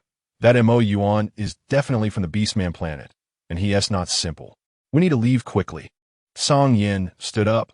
As a 3S male, his recovery abilities were naturally impressive, but seeing Lin Jianyue's worried expression, he decided to put on a show. Yueyue, I'm a little hurt. Can you support me? Song Yin shamelessly began to act weak towards Lin Jianyue. Seeing Song Yan's feigned weakness, Lin Jianyue felt a pang in her heart. Just as she was about to help him, a strong pair of hands appeared in front of Song Yin. I'll support you. Song Yin glared fiercely at Xingyi, but Xingyi pretended not to see, pulling him along rather roughly as he stepped outside. Yufeng took the opportunity to act casual, standing beside Lin Jianyue and softly saying, Yueyue, let me take you away. Lin Jianyue knew the personalities of Xingyi and Song Yin. Her expression still worried, but she didn't expose anything and followed Yufeng outside. Chapter 103. Heading to Cthulhu Star after a day of travel. The group returned to the teleportation portal in just half a morning. Lin Jianyue was about to insert the mission card when Xiongye's large hand grasped her small hand. Yeah, let me handle it. We're not going to the Central Star. We're going directly to the North Border Organization. Lin Jianyue was still unclear about what was happening when Xiongye operated the teleportation panel a few times and the portal opened. Go in. Xiongye gestured for Lin Jianyue to enter. As she walked in, still dazed. This teleportation portal can go directly to the North Border Organization? As the blue light of the teleportation device extinguished behind her, Lin Jianyue was still recovering from her dizziness. The metallic corridor of the North Border Organization glimmered with cold light, and the smell of disinfectant replaced the sweet, musty scent of the ancient beast star, causing her to instinctively grip the hem of Xiongye's clothes tighter. Steady yourself, Xiongye said, his palms supporting her lower back. The cedar-scented pheromones alleviating the nausea that the teleportation had caused. Song Yin was leaning against the control panel, coughing, with bloodstains seeping through the bandages on his silver-white uniform. Yet he still teased. The military commander's teleportation skills are worse than the old model of Qian. Yufeng silently handed over a nutrient solution, his gray eyes sweeping over Lin Jianyue's pale face. Yeah, it doesn't look well. You should rest first. He was still holding that three-leaf fern, the fluorescent crystal at its root flickering in the light, resembling a pulsating star. Lin Jianyue shook her head, stuffing the crystal into Xiongye's tactical box. Go prepare the spaceship first. The radiation window for Alpha Star is only 72 hours. The system prompt flashed in her mind. Star map coordinates synchronized. Recommend arriving at the Cthulhu Star system within 48 hours. The hangar of the North Border was busier than expected. Xiongye's Aurora was hovering at the center, its silver-white hull reflecting cold light, and the porthole reflected Song Yin, who was testing weapons while holding a cigarette. Yufeng was moving radiation-proof potions into the cabin, and the tip of his tail swayed gently with the rhythm of his movements, as if counting the number of bottles. Everyone come in. Xiongye's voice came from the bridge. Just as Lin Jianyue stepped onto the floating ladder, she was enveloped by the blue light of the holographic star map. The 3D model of the Cthulhu star system was rotating in the center, and the abyssal fissure of Alpha Star looked like a grotesque wound surrounded by dense radiation zones. This is the nest of the mining leech tribe. Song Yin pointed to the red dots at the edge of the fissure with his fingertip. Their saliva can dissolve nano-armor. Last year, 3 teams from Qian were wiped out here. He glanced at Lin Jianyue, his mint-scented pheromones softening. Yeah, stay on the bridge. The 3 of us will go down. No way, Lin Jianyue immediately retorted, her blue eyes fixed on the green moss projected by the crystal. The system says only the fluorescence of the 3-leaf fern can neutralize radiation. I must go collect it. She deliberately omitted the word system, pretending it was recorded information. Xiongye's hand pressed on her shoulder, his golden pupils reflecting the star map. Wear a triple-layer nanosuit. I'll be in your group. Sang Yin will handle perimeter surveillance, and Yufeng will break through the energy barrier of the mine. He paused and added, report your location every 10 minutes. Yufeng suddenly pulled up an old file with a dark theme, his gray eyes serious. The experimental log of the Shadow Lore mentioned that the mine of Alpha Star amplifies the psychic field. A 4S level might what? Lin Jianyue pressed, her heart racing inexplicably. Might trigger a psychic riot. Xiongye took over the conversation, his fingertip tracing the incomplete data in the file. But your psychic field is very stable. Perhaps you can suppress it. His fingertip brushed over the system bracelet on her wrist, which was quietly heating up. As the countdown for the spaceship's jump flickered on the control panel, Lin Jianyue excused herself to get the potions from the storage room and hid in the medical cabin. The green light of the holographic scanner swept over her abdomen, and the screen suddenly popped up a red warning. Embryonic activity detected. Gestational age 3 weeks. Recommended to stay away from high radiation environments. She quickly covered her mouth, a buzzing sound ringing in her ears. The system's prompt sounded again. Congratulations, host, for completing the hidden task gene resonance, triggering reward, embryonic stability field. How could this be? She had clearly taken protective measures. Lin Jianyue's fingertips trembled as they brushed over her flat abdomen, which concealed a new life. The plan to go to Alpha Star collapsed in her mind. Radiation, mining leeches, unknown psychic riots, any of these could harm a child. Yeah? Sang Yin's voice came from outside, accompanied by an impatient knocking. The military commander changed your protective suit to pink. Hurry and scold him. Lin Jianyue took a deep breath and turned off the scanner's alarm. Her reflection in the mirror showed a pale face, but her eyes were filled with determination. She couldn't say anything now. The mission on Alpha Star was related to the remnants of the Shadow Lord, to those females harmed by the bone corrosive toxin, and more importantly, to the secret of the star map fragments. She couldn't let them be distracted. As she pushed open the door, Sang Yin was holding up a pink and white nanosuit, grinning like a cat that had stolen fish. The military commander said this color suits your eyes. Xiongye stood behind him, his ears slightly red but stubborn. The radiation-proof coating is 3 times thicker. Yufeng held a matching pink helmet, his gray eyes sparkling. I added a communicator so we can contact you at any time. Lin Jianyue took the protective suit and suddenly burst into laughter. The pink and white fabric brushed against her fingertips, carrying the different pheromones of the 3. The coldness of cedar, the freshness of mint, the sweetness of milk intertwined to create a comforting scent. She stood on her toes and planted a kiss on each of their cheeks, her voice soft like cotton candy. Thank you all. The moment the spaceship broke through the atmosphere, Lin Jianyue leaned against the porthole, pretending to gaze at the stars. But her palm remained pressed against her abdomen. The system's prompt turned gentle. Embryo has formed a basic force field. Short-term radiation effects are controllable. She quietly breathed a sigh of relief. But when she saw the purple aurora of Alpha Star, her heart raced again. Xiongye's hand suddenly covered her hand, his golden pupils reflecting the nebula outside. Are you scared? A little, she nodded honestly, leaning against his shoulder, afraid the mining leeches will look too ugly. Sang Yin's laughter came from the control panel. Don't worry, it's better looking than Xiongye's military hat. He suddenly tossed her a fluorescent pen, saying, draw the distribution map of the mine. If you make a mistake, you have to kiss me once. Yufeng was already drawing a 3D model. Hearing this, he looked up, anticipation flashing in his gray eyes. You're not allowed, Xiongye and Sang Yin said in unison, then glared at each other. Lin Jianyue watched the 3's childish argument and quietly encrypted the scanner's data for storage. The holographic screen displayed Alpha Star getting closer, the abyssal fissure becoming faintly visible within the purple nebula, resembling an eye waiting for its prey. She touched her abdomen and softly said in her heart, don't be afraid. Baby, mommy will take you home. As the white light of the jump consumed the bridge, a new prompt popped up on her system interface. Detected resonance between the mine's energy and the embryonic force field. May enhance protection. Lin Jianyue's heartbeat skipped a beat. Perhaps this adventure was not only filled with danger. Chapter 104 Cthulhu, Star 1. When the Aurora entered the gravitational range of the Cthulhu star system, an alarm suddenly blared sharply. Lin Jianyue jumped up from her seat, but was pressed back down by Xingye. His golden pupils were fixed on the radar screen, fingers flying over the console. It was the energy waves from the mining leech tribe testing the shield. Song Yin had his finger on the trigger, his dark eyes staring at the shadows passing outside the porthole. A group of bugs that only gnaw on metal. Are they worthy to block our way? Just then, Lin Jianyue's body suddenly reacted abnormally. She was too familiar with this reaction. It was the feeling of morning sickness. No, she couldn't let them notice it this time.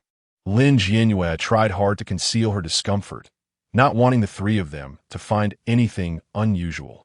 But they were too familiar with her every expression, and could tell at a glance that something was wrong, especially since Lin Jianyue's complexion was very poor. Song Yin noticed Lin Jianyue's pale face and suddenly grabbed her wrist, pressing the detector against her pulse. His expression serious. Your heart rate is a bit fast. Is it radiation affecting you?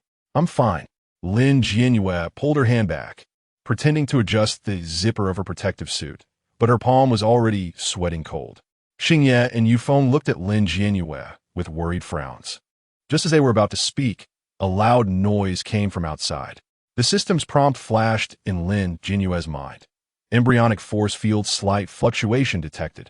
Suggest moving away from the energy source. Yufeng suddenly turned to look outside the window, quickly operating on the panel to enlarge the mineral map. And his gray eyes lit up. There's an abandoned outpost here. We can avoid the main mining path. His fingertip pointed to a red dot at the edge of a crack. No one had been there since the battle 100 years ago, and the mining leeches should not be interested.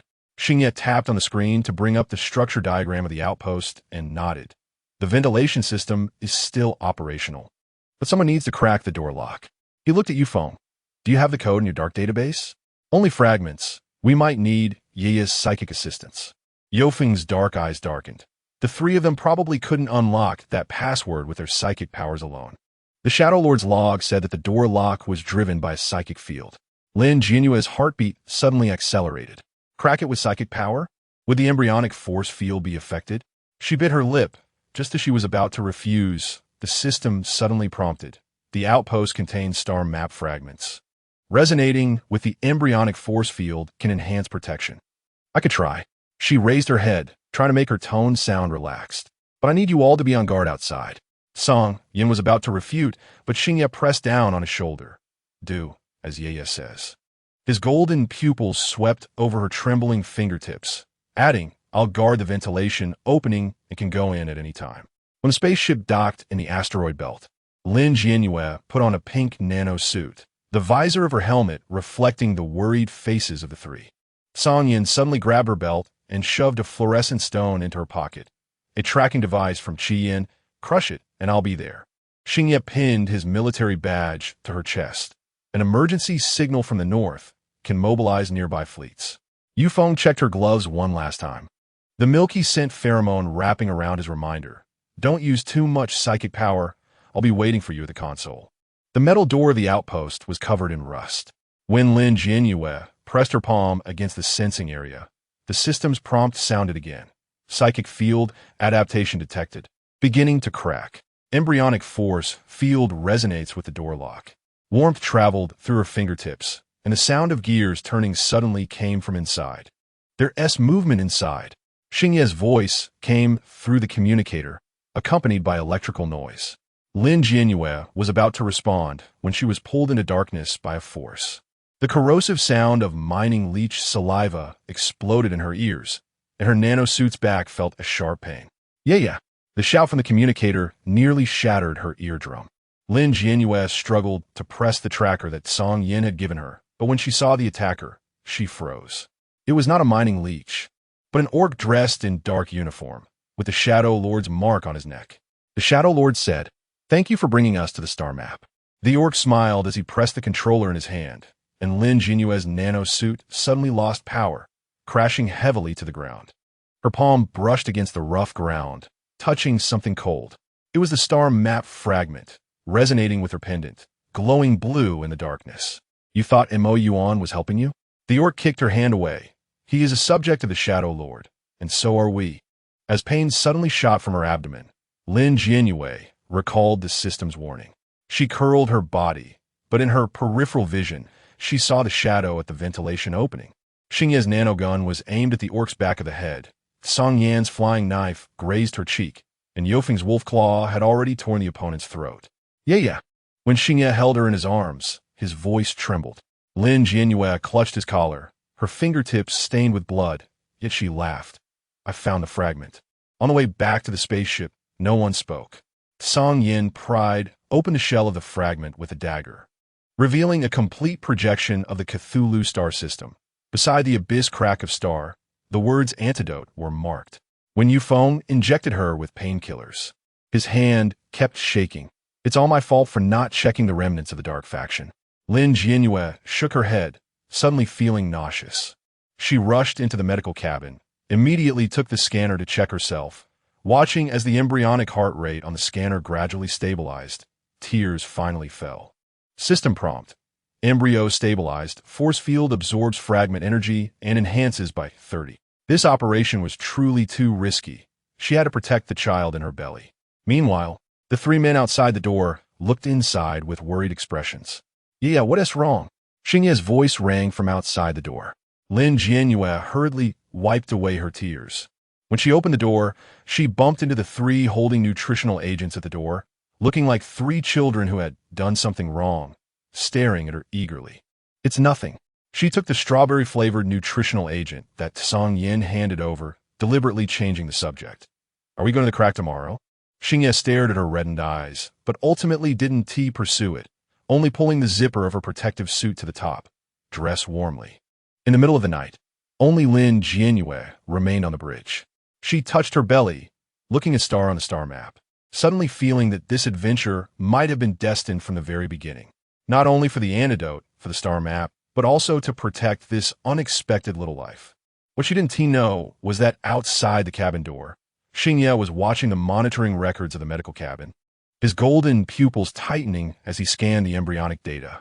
He quietly retreated into the shadows, his fingertips turning white from gripping tightly. So this was what she had been hiding all along. Why didn't Yueyue tell them? He clenched his fists tightly, staring intensely at the data above, his expression serious. Chapter 105. Cthulhu Star. Toot Song Yin and Yufeng noticed that Xingye's expression was abnormal and approached him to ask, Xingye, what happened?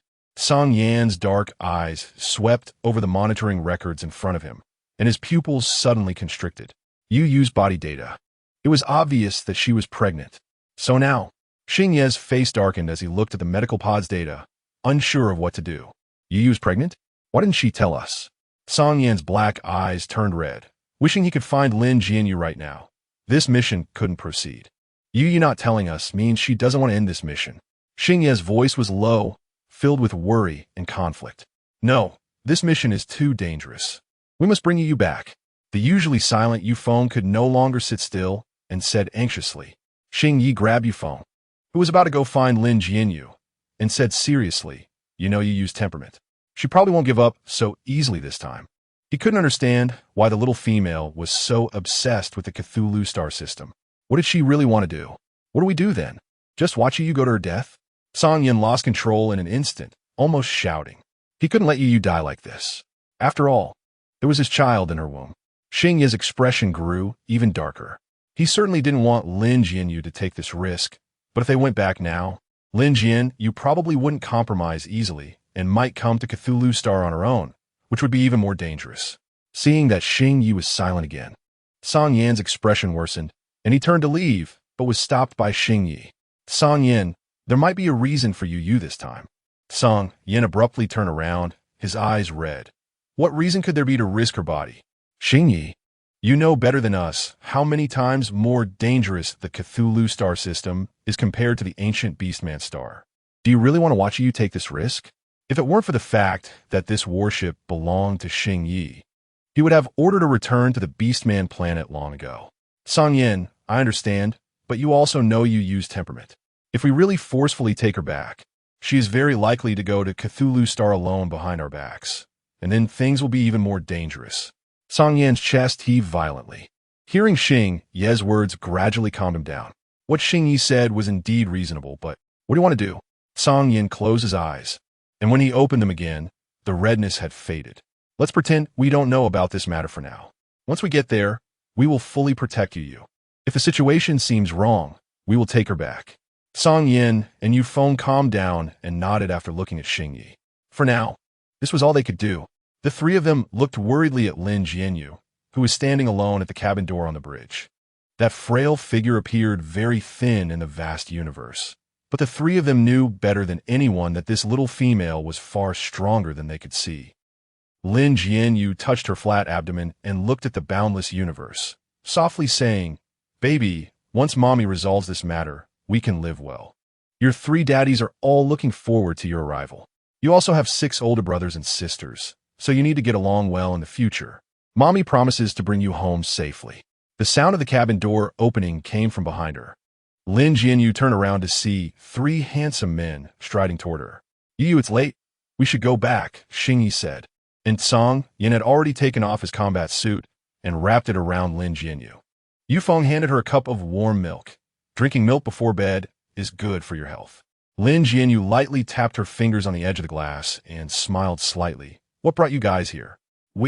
Song Yan wanted to speak, but was interrupted by Xing Yi. "I noticed you seemed unwell earlier, and I was worried you might catch a chill. Let's go back and rest." Song Yan shot a fierce glare at Xing Yi, his eyes full of resentment. It seemed this Officer Xing Yi wanted to pick a fight. Taking advantage of the moment when the two were talking to Lin Jianyue, Yufeng directly picked her up in a horizontal embrace. "Yueyue, I'll carry you back." As he spoke, he quickly left the bridge with Lin Jianyue in his arms.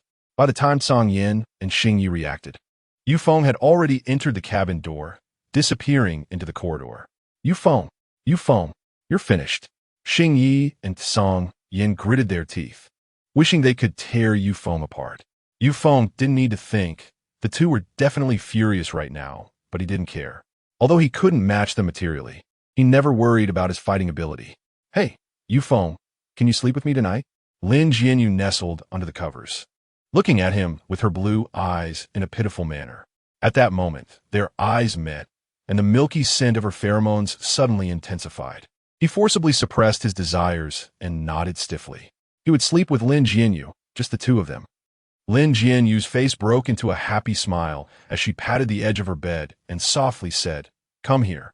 Not directly related to whether she was in the pregnancy period, her body emitted a strong cherry blossom scent, and her feelings were very sensitive, wanting someone to accompany her, as that made her feel secure. Yufeng took off his combat suit and lay down next to Lin Jianyue. As soon as he lay down, the little female next to him spoke again. "Yufeng, can you turn into your beast form and hold me while I sleep?" Yufeng's face instantly flushed, and the milky scent of pheromones grew stronger. This was the first time. In the end, Yufeng nodded and obediently transformed into his beast form, wrapping Lin Jianyue in his embrace. The beast form of the ice wolf was not smaller than Xing Ye's, and Lin Jianyue curled up inside, a small ball. Yufeng's fur was longer than Xing Ye's, providing Lin Jianyue with even more warmth. Lin Jianyue's small hand wrapped around Yufeng's belly, and his large tail covered her, completely enveloping her. Being pregnant made her easily tired, and feeling the milky scent and the warmth of his body, Lin Jianyue quickly fell asleep. Meanwhile, outside, Xing Yi and Song Yan, noticing that Yufeng had been in Lin Jianyue's resting pod for so long without coming out, decided to go check. However, they found the cabin door was still locked. The two clenched their fists. "Yufeng, you better pray that you can defeat us when you wake up tomorrow."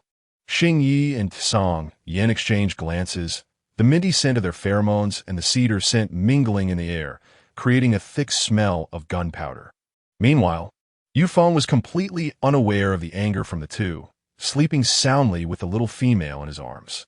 This was the most peaceful sleep he had in many years, without danger, without the constant threat of death, and without the nightmares that had haunted him for years. He simply held Lin Jianyue and slept the entire night.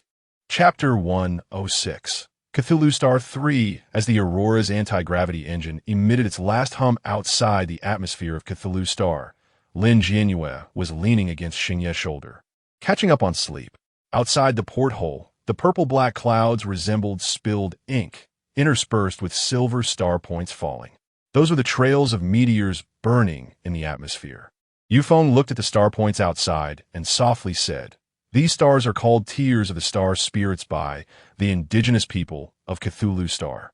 Lin Jianyue's blue eyes sparkled with the light of the stars, as if they contained the entire cosmos. Moon, we will arrive at the designated landing point in 10 minutes. Xingye appeared behind her, gently placing his palm on her lower back. The scent of cedar mixed with the coldness of the bridge wafting into Lin Jianyue's nose. "Do you want to lie down in the medical cabin for a while?" Lin Jianyue shook her head lightly, her fingertips unconsciously brushing over the inner pocket of her protective suit. The fragments of the star map inside were slightly warming up due to the ship's bumps, resonating with the embryonic force field in her lower abdomen. "Host, there is an unknown energy field on Cthulhu Star that may enhance the embryonic force field or cause rejection." The system's reminder made Lin Jianyue instinctively cover her belly. Xingye noticed Lin Jianyue's action and subconsciously wanted to take off his jacket to cover her. Just then, a figure loomed over them.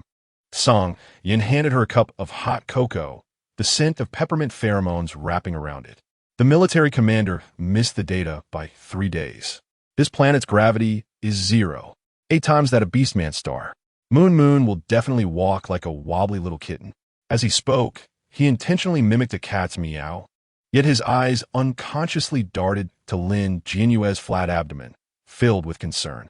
They had already agreed last night to pretend not to know about Lin Jianyue's condition and just protect her in secret. Lin Jianyue looked at Song Yan's silly demeanor and pretended to swing her fist at him. Song Yan dodged slightly, but the old injury in his tailbone ached from the movement, causing him to frown. "What's wrong?" Lin Jianyue stepped forward in concern to check Song Yan's injury, but was held back by Xingye. "Don't worry, he's fine. Moon, let's get ready." Lin Jianyue glanced at Song Yin and noticed a trace of resentment in his dark eyes directed at Xingye. She felt relieved and followed Xingye out of the bridge. Yufeng had already prepared the things Lin Jianyue needed inside. Xingye pulled Lin Jianyue down to sit. Yufeng quietly placed the radiation-proof boots by her feet, his gray eyes sweeping over her slightly swollen ankles, a result of pregnancy-related edema. Moon, there might be vibrations during the landing. I've added cushioning pads to the soles of the boots." The boy's tail tip lightly swayed around her wrist, as if confirming her well-being. Seeing this, Song Yin straightened up immediately. That brat had already taken advantage of him yesterday. Today was not going to happen. He stepped forward to help Lin Jianyue adjust her clothes. Xingye silently stood by, helping Lin Jianyue with her hair, each of the three not willing to give way to the others. Lin Jianyue watched the busy figures of the three and suddenly laughed. The chaos of their evacuation from Alpha Star seemed like it happened just yesterday. Song Yan's arm wrapped in a blood-soaked bandage, Yofeng's wolf ears missing a small piece, Xingye's military insignia smeared with the green slime of the mother nest. Yet they had managed to protect her without a scratch. Now, the ship's storage cabinets were filled with items prepared for her. Song Yan's spare tactical goggles, Xingye's thermal blanket, Yofeng's calming sachet, and even a nutrient solution had been replaced with her favorite strawberry flavor. Preparing for landing, Xingye's voice suddenly turned serious. His golden pupils locked onto the instrument panel. Lin Jianyue was pulled back to reality by Xingye's voice, her small hand unconsciously gripping Yofeng's arm. Yufeng gently patted her hand to soothe her. Song Yin instantly entered a protective stance, staring intensely at the movements outside the cabin. The moment the ship pierced through the purple fog layer, a violent jolt made Lin Jianyue grip Yofeng's arm tightly. A sudden pain in her lower back struck her, and her vision went dark. Moon! 3 exclamations rang out simultaneously. Xingye's nano armor unfolded instantly, wrapping her in his embrace. Song Yan's hand pressed the stability button on the control panel just in time. Yofeng's wolf claws left deep scratches on the ground, stabilizing the tilted seat. Lin Jianyue's small face turned pale as she felt a force within her body starting to emanate outward. "Xingye, what's happening?" Song Yin shouted, looking at Xingye. Xingye's expression was serious as he looked at the data on the instrument panel, saying in a deep voice, "There is actually a force magnetic field protection on the periphery of Cthulhu Star." Song Yan's face instantly darkened. The force magnetic field is used to repel invaders. Any spacecraft with a magnetic field different from that of Cthulhu's star will be shot down. They were in danger. Yufeng protected Lin Jianyue in his arms, anxiously watching Xingye and Song Yan, both of whom were now in a state of panic. There was no time to retreat. Hold on tight, Yufeng. You take good care of Moon Moon. Song Yan, I'll open the psychic force field with you. Song Yan did not refuse, but merely nodded slightly. Yofeng's pupils dilated sharply, yet he said nothing, just holding Lin Jianyue tightly. No, I can't allow it. Lin Jianyue shouted anxiously. It was impossible for Song Yan and Xingye to use the psychic force field to counter this force magnetic field. It might even cause their psychic powers to collapse. The best outcome would be devolving into beasts, but there was a high chance they would die instantly. Moon Moon, we don't have time now. This is the best way to protect you. Song Yan glanced back at Lin Jianyue, his gaze filled with many emotions. Lin Jianyue clearly saw a flicker of nostalgia and reluctance in Song Yan's eyes. No, I won't allow it.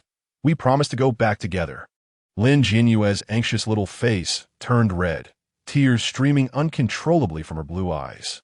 However, Xingye and Song Yan showed no hesitation, preparing to open the psychic force field. If anything happens to you, what will happen to your baby? Lin Jianyue cried out loudly. Hearing this, Xingye and Song Yan were momentarily stunned, but did not change their minds. Then we need to protect you even more. Yufeng, if anything happens to us, Moon Moon and the baby will be entrusted to you, Xingye said, giving Lin Jianyue a slight smile. The ship's exterior began to slowly peel away, and there was no time left. Commander, I didn't expect us to have such a day. Song Yan's psychic force field slowly spread around his body, preparing to merge with Xingye's. Xingye's lips curled slightly as he softly said, Yes, I really didn't expect it. This is the first time, and I hope it's not the last. Just as their psychic force fields were about to merge, a faint blue light pattern suddenly erupted beside Lin Jianyue, instantly engulfing the psychic force fields of Xingye and Song Yan. Before the three could react, a semi-transparent barrier formed around them, enclosing all four of them inside. Chapter 107. Cthulhu Star. Xingye looked up at the barrier surrounding them, realizing that it was not Lin Jianyue's mental field. He had seen Lin Jianyue's mental field before. So what could this be? The three of them instantly turned their gaze to Lin Jianyue's abdomen. They saw a faint blue halo radiating from around Lin Jianyue's belly, slowly spreading outwards. Xingye and the others were momentarily stunned. Xingye's fingertips gently touched the light patterns, and the scent of cedar mixed with the light patterns created ripples. Song Yan and Yufeng also lightly touched it, their fingers entwined with the patterns as well. They're protecting you, Xingye said with a slight smile. Lin Jianyue nodded, breathing heavily, her palm pressed against her lower abdomen, where the fluttering sensation was clearer than ever, like a small heart beating in sync with the spaceship's engine. The spaceship successfully passed through the force field and finally landed on an open obsidian plain. As the cabin door opened, a damp, fishy smell mixed with a faint sulfur scent rushed towards them. Purple mist rolled on the ground, transforming the distant stone forest into silhouettes of clawing monsters. The radiation level was normal, with an oxygen content of 78, suitable for breathing. Yufeng's scanner emitted a faint hum, his gray eyes fixed on the movements at the edge of the plane, detecting biological signals, but the number was unclear. Xingye picked up Lin Jianyue horizontally, and the helmet of his nano-armor automatically sealed. Stay in my arms and don't move. Song Yan, lead the way.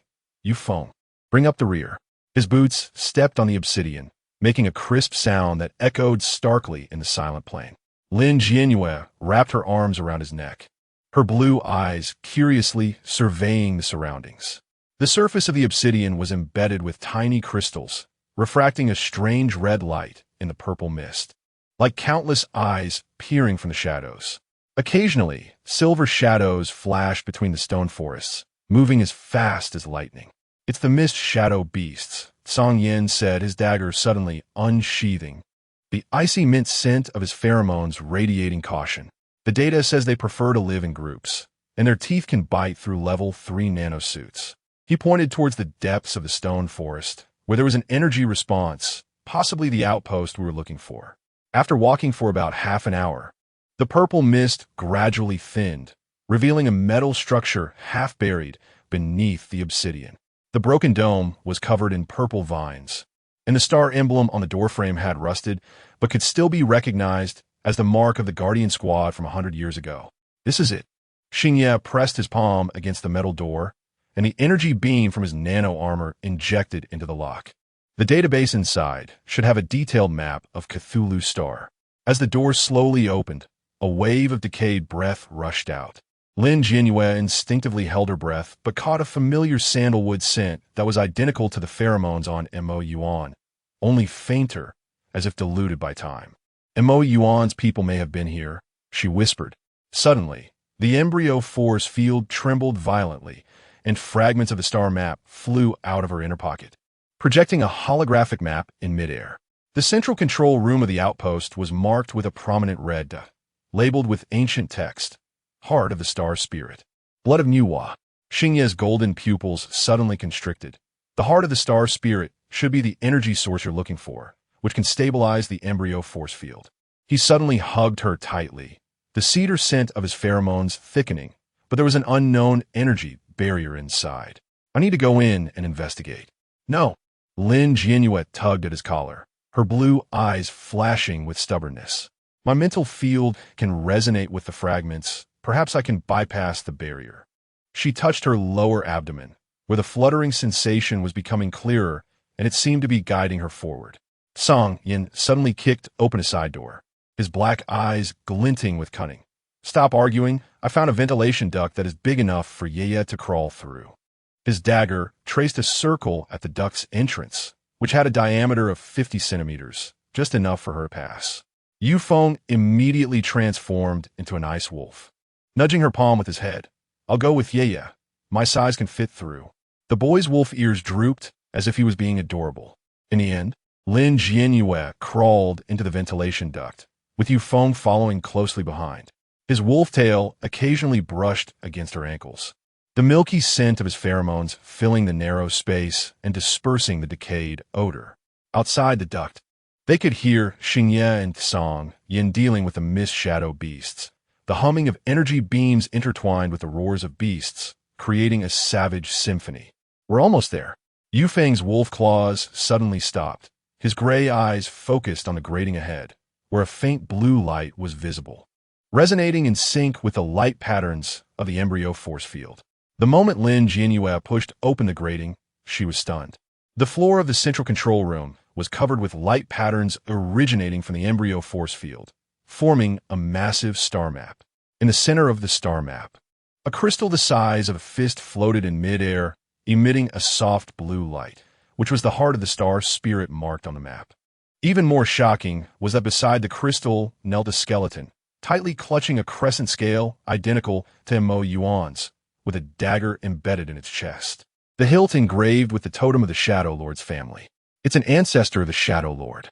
Yufeng transformed back into human form, his gray eyes solemn as he looked at the skeleton. He killed the Guardians, but died here. The moment Lin Jianyue's fingertip touched the heart of the star spirit, the crystal suddenly erupted with blinding blue light, violently resonating with the embryo force field. Countless fragmented images flashed through her mind. The Guardian Squad from 100 years ago, sacrificing themselves in the rift, the Shadow Lord's ancestor betraying his teammates, and Mo Yuan's mother handing the crescent scale to the young him. A sharp pain shot through her temples, and Lin Jianyue quickly covered her head, but she felt a warm energy flowing from her fingertips into her lower abdomen. The light patterns of the embryo force field instantly brightened, and the previous feeling of falling miraculously disappeared. Yueyue. Xingye's voice came from outside the door, accompanied by the massive sound of metal being smashed. He rushed in, just in time to see Lin Jianyue collapsed in Yufeng's arms, the blue light of the heart of the star spirit swirling around her like a sacred cloak. Song Yan's dagger pressed against the skeleton's chest, his black eyes flashing with hostility. This bastard actually dared to hide here. Lin Jianyue swayed as she stood up, tears glistening in her blue eyes. He wasn't hiding. He was trapped by the heart of the star spirit. She pointed at the skeleton's wrist, where the bones were twisted in an eerie manner. He tried to take the crystal, but was eroded by the backlash to his mental power. Suddenly, the heart of the star spirit flew towards Lin Jianyue, stopping in front of her lower abdomen, its blue light intertwining with the light patterns of the embryo force field to form a small star. The prompt before the systems shut down echoed in her mind once more. But this time it came with a clear image. The original designer of the Yueyue sequence was none other than the captain of the Guardian Squad from 100 years ago. And the heart of the star spirit was an energy source made from her own genetic chain, capable of purifying all contaminated genes. Chapter 108, Cthulhu Star 5, So It Is. Lin Jianyue murmured, her fingertips gently touching the crystal. It was waiting for someone with the Yueyue sequence. Someone who could purify the Shadow Master's toxins. Suddenly, a violent tremor came from the ventilation ducts, and the howls of the mist shadow beasts grew closer. Song Yin's dagger spun in his palm, the minty scent of the pheromone carrying a killing intent. It seems these beasts do not welcome us. Xing Yi shielded Lin Jianyue behind him, his golden pupils fixed on the doorway. You Feng, take you back through the ventilation duct. Song Yin, and I will hold them off. His nanogun began charging. The cedar sent pheromone surging toward the door like a tide. However, Lin Jianyue suddenly hugged his waist, her blue eyes shining with determination. We go together. She touched her lower abdomen, where the starry light patterns were growing brighter, saying they could help us. The heart of the star spirit suddenly erupted with dazzling light, enveloping the entire control room. The mist shadow beasts that rushed in, upon contact with the blue light, surprisingly lay down obediently, emitting a whimpering low growl. The three of them froze simultaneously. Lin Jianyue looked at the scene before her and suddenly understood the connection between the embryo force field and the heart of the star spirit. They could not only purify toxins but also resonate with the creatures of Cthulhu Star. We may have found the way home, she said with a smile, pressing her palm to her lower abdomen, where the throbbing resonated in sync with the blue light of the crystal, as if responding to her words. Purple mist poured into the control room through the broken window, interweaving with the blue light to form a dreamy halo. Xing Yi's palm covered hers. Song Yin leaned against the doorframe smoking, and Yu Feng's tail quietly wrapped around her ankle. Lin Jianyue looked at the smiles of the three, suddenly feeling that Cthulhu Star might not be the end, but a new beginning. As night fell, the central control room of the outpost lit up with long-lost lights. Xing Yi activated the backup power using the energy from his nano-armor.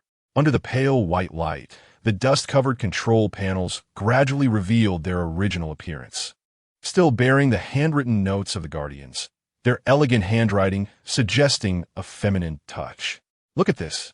Lin Jianyue pointed to a loose panel, which had a leather diary. The cover had yellowed, but the embossed golden name could still be recognized. Elena.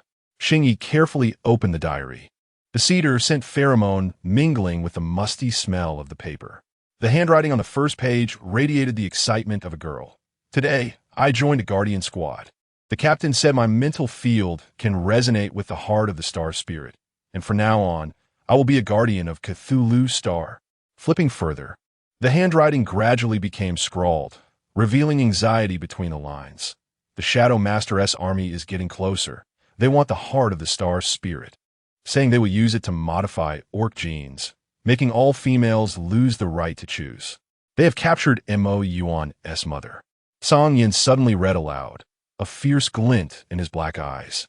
The diary said she was the last clan member with the crescent mark, tortured to death by the Shadow Master's ancestor, just to extract the secrets of the heart of the star spirit. Lin Jianyue's heart tightened sharply, her fingertips brushing over the illustrations in the diary. A crude family portrait, Elena holding a baby, standing next to a male adorned with a crescent necklace, smiling gently. Mo Yuan must be that baby. Yu Feng's voice was soft, his gray eyes fixed on the illustration. His mother had entrusted her scales to Elena before she died, asking her to protect her child. The last few pages of the diary were stained with blood, the writing blurred. The Shadow Master's ancestor broke into the control room. He killed everyone. The energy of the heart of the star spirit is going berserk. I will use my final mental power to seal it, waiting for someone who can unlock the Yueyue sequence. When Lin Jianyue closed the diary, her eyes had turned red. She touched her lower abdomen. where the starry light patterns suddenly glowed, resonating with the heart of the star spirit, projecting a segment of a holographic image on the control panel. Elena's phantom stood before the star map, smiling gently. If you see this image, it means the Yueyue sequence has awakened. The heart of the star spirit can purify the Shadow Master's toxins, but it requires 3 powerful male pheromones as keys. The image suddenly cut off, and the red dots on the star map began to blink, marking 3 new locations. They are the locations of the other 3 hearts of the star spirit. Yueye's fingertip traced the red dots, his golden pupils grave. Elena divided the energy into 4 parts. Only by gathering them all can the toxins of the entire star system be completely purified. Song-yin suddenly whistled, the minty scent pheromone carrying excitement. It seems we have our work cut out for us. His fingertip brushed against Lin Jianyue's earlobe, but before that, we need to deal with those mist shadow beasts. Outside the window, in the purple mist, faint silver shadows lingered. Although the blue light of the heart of the star spirit could intimidate them, it could not disperse them. Like a loyal guard, they stubbornly watched over the outpost. They might not be enemies. Lin Jianyue suddenly spoke, her blue eyes fixed on the direction of the mist shadow beasts.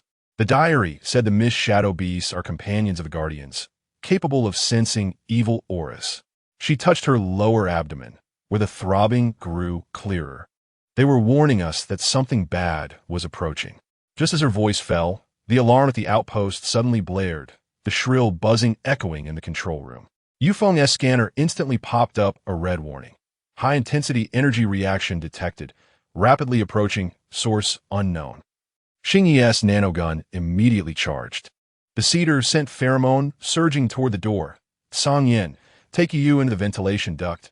Yufeng, stay here with me. However, Lin Jianyue grabbed his wrist, her blue eyes shining with determination. It's Yueyue. She pointed outside the window, where a familiar figure emerged from the purple mist, walking toward the outpost, radiating energy waves of the heart of the star spirit. When Yueye's figure stopped at the doorway, everyone froze.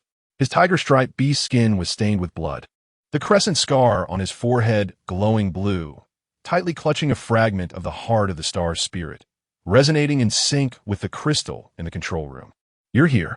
Yueye's voice was soft, the sandalwood scent pheromone mixed with fatigue. Elena's prophecy was indeed correct.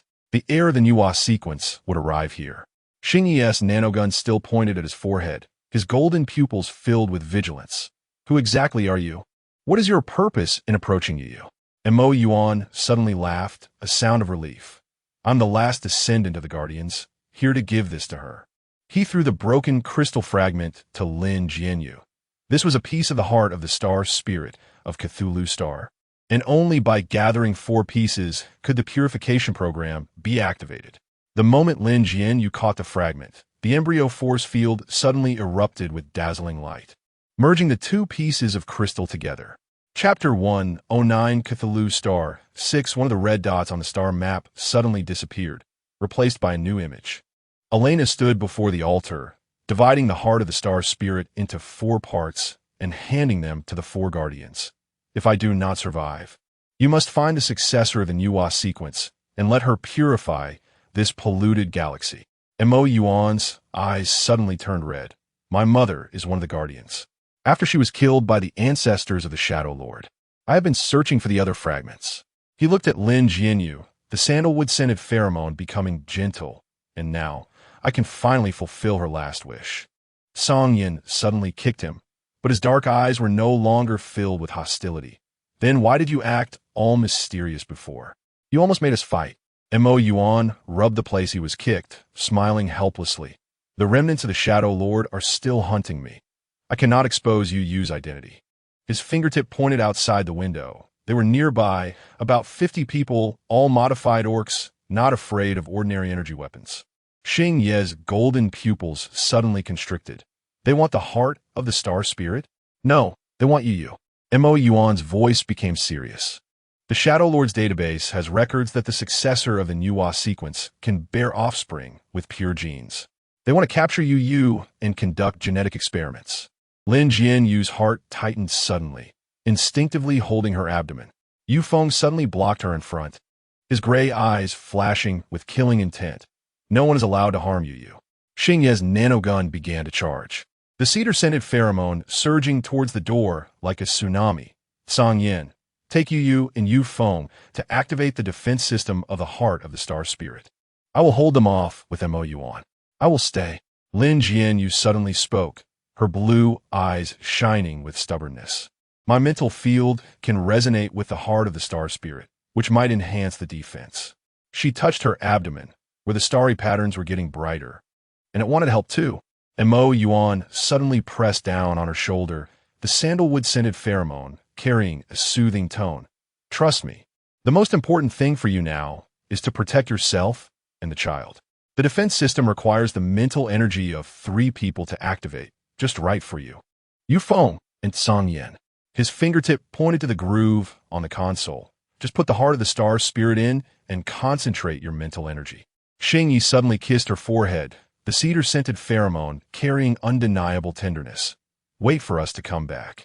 As he turned around, the energy beams of the nano armor lit up, resonating with Mo Yuan's crescent scales to form an indestructible barrier.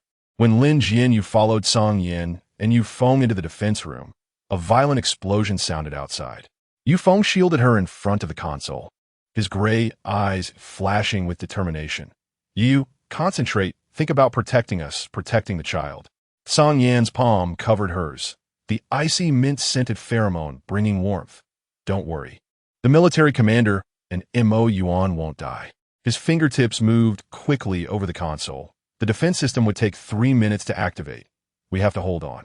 Lin Jianyue closed her eyes, connecting her mental field with the heart of the star spirit. The light patterns of the embryonic field intertwined with the blue light of the crystal, forming a huge star map on the floor of the defense room.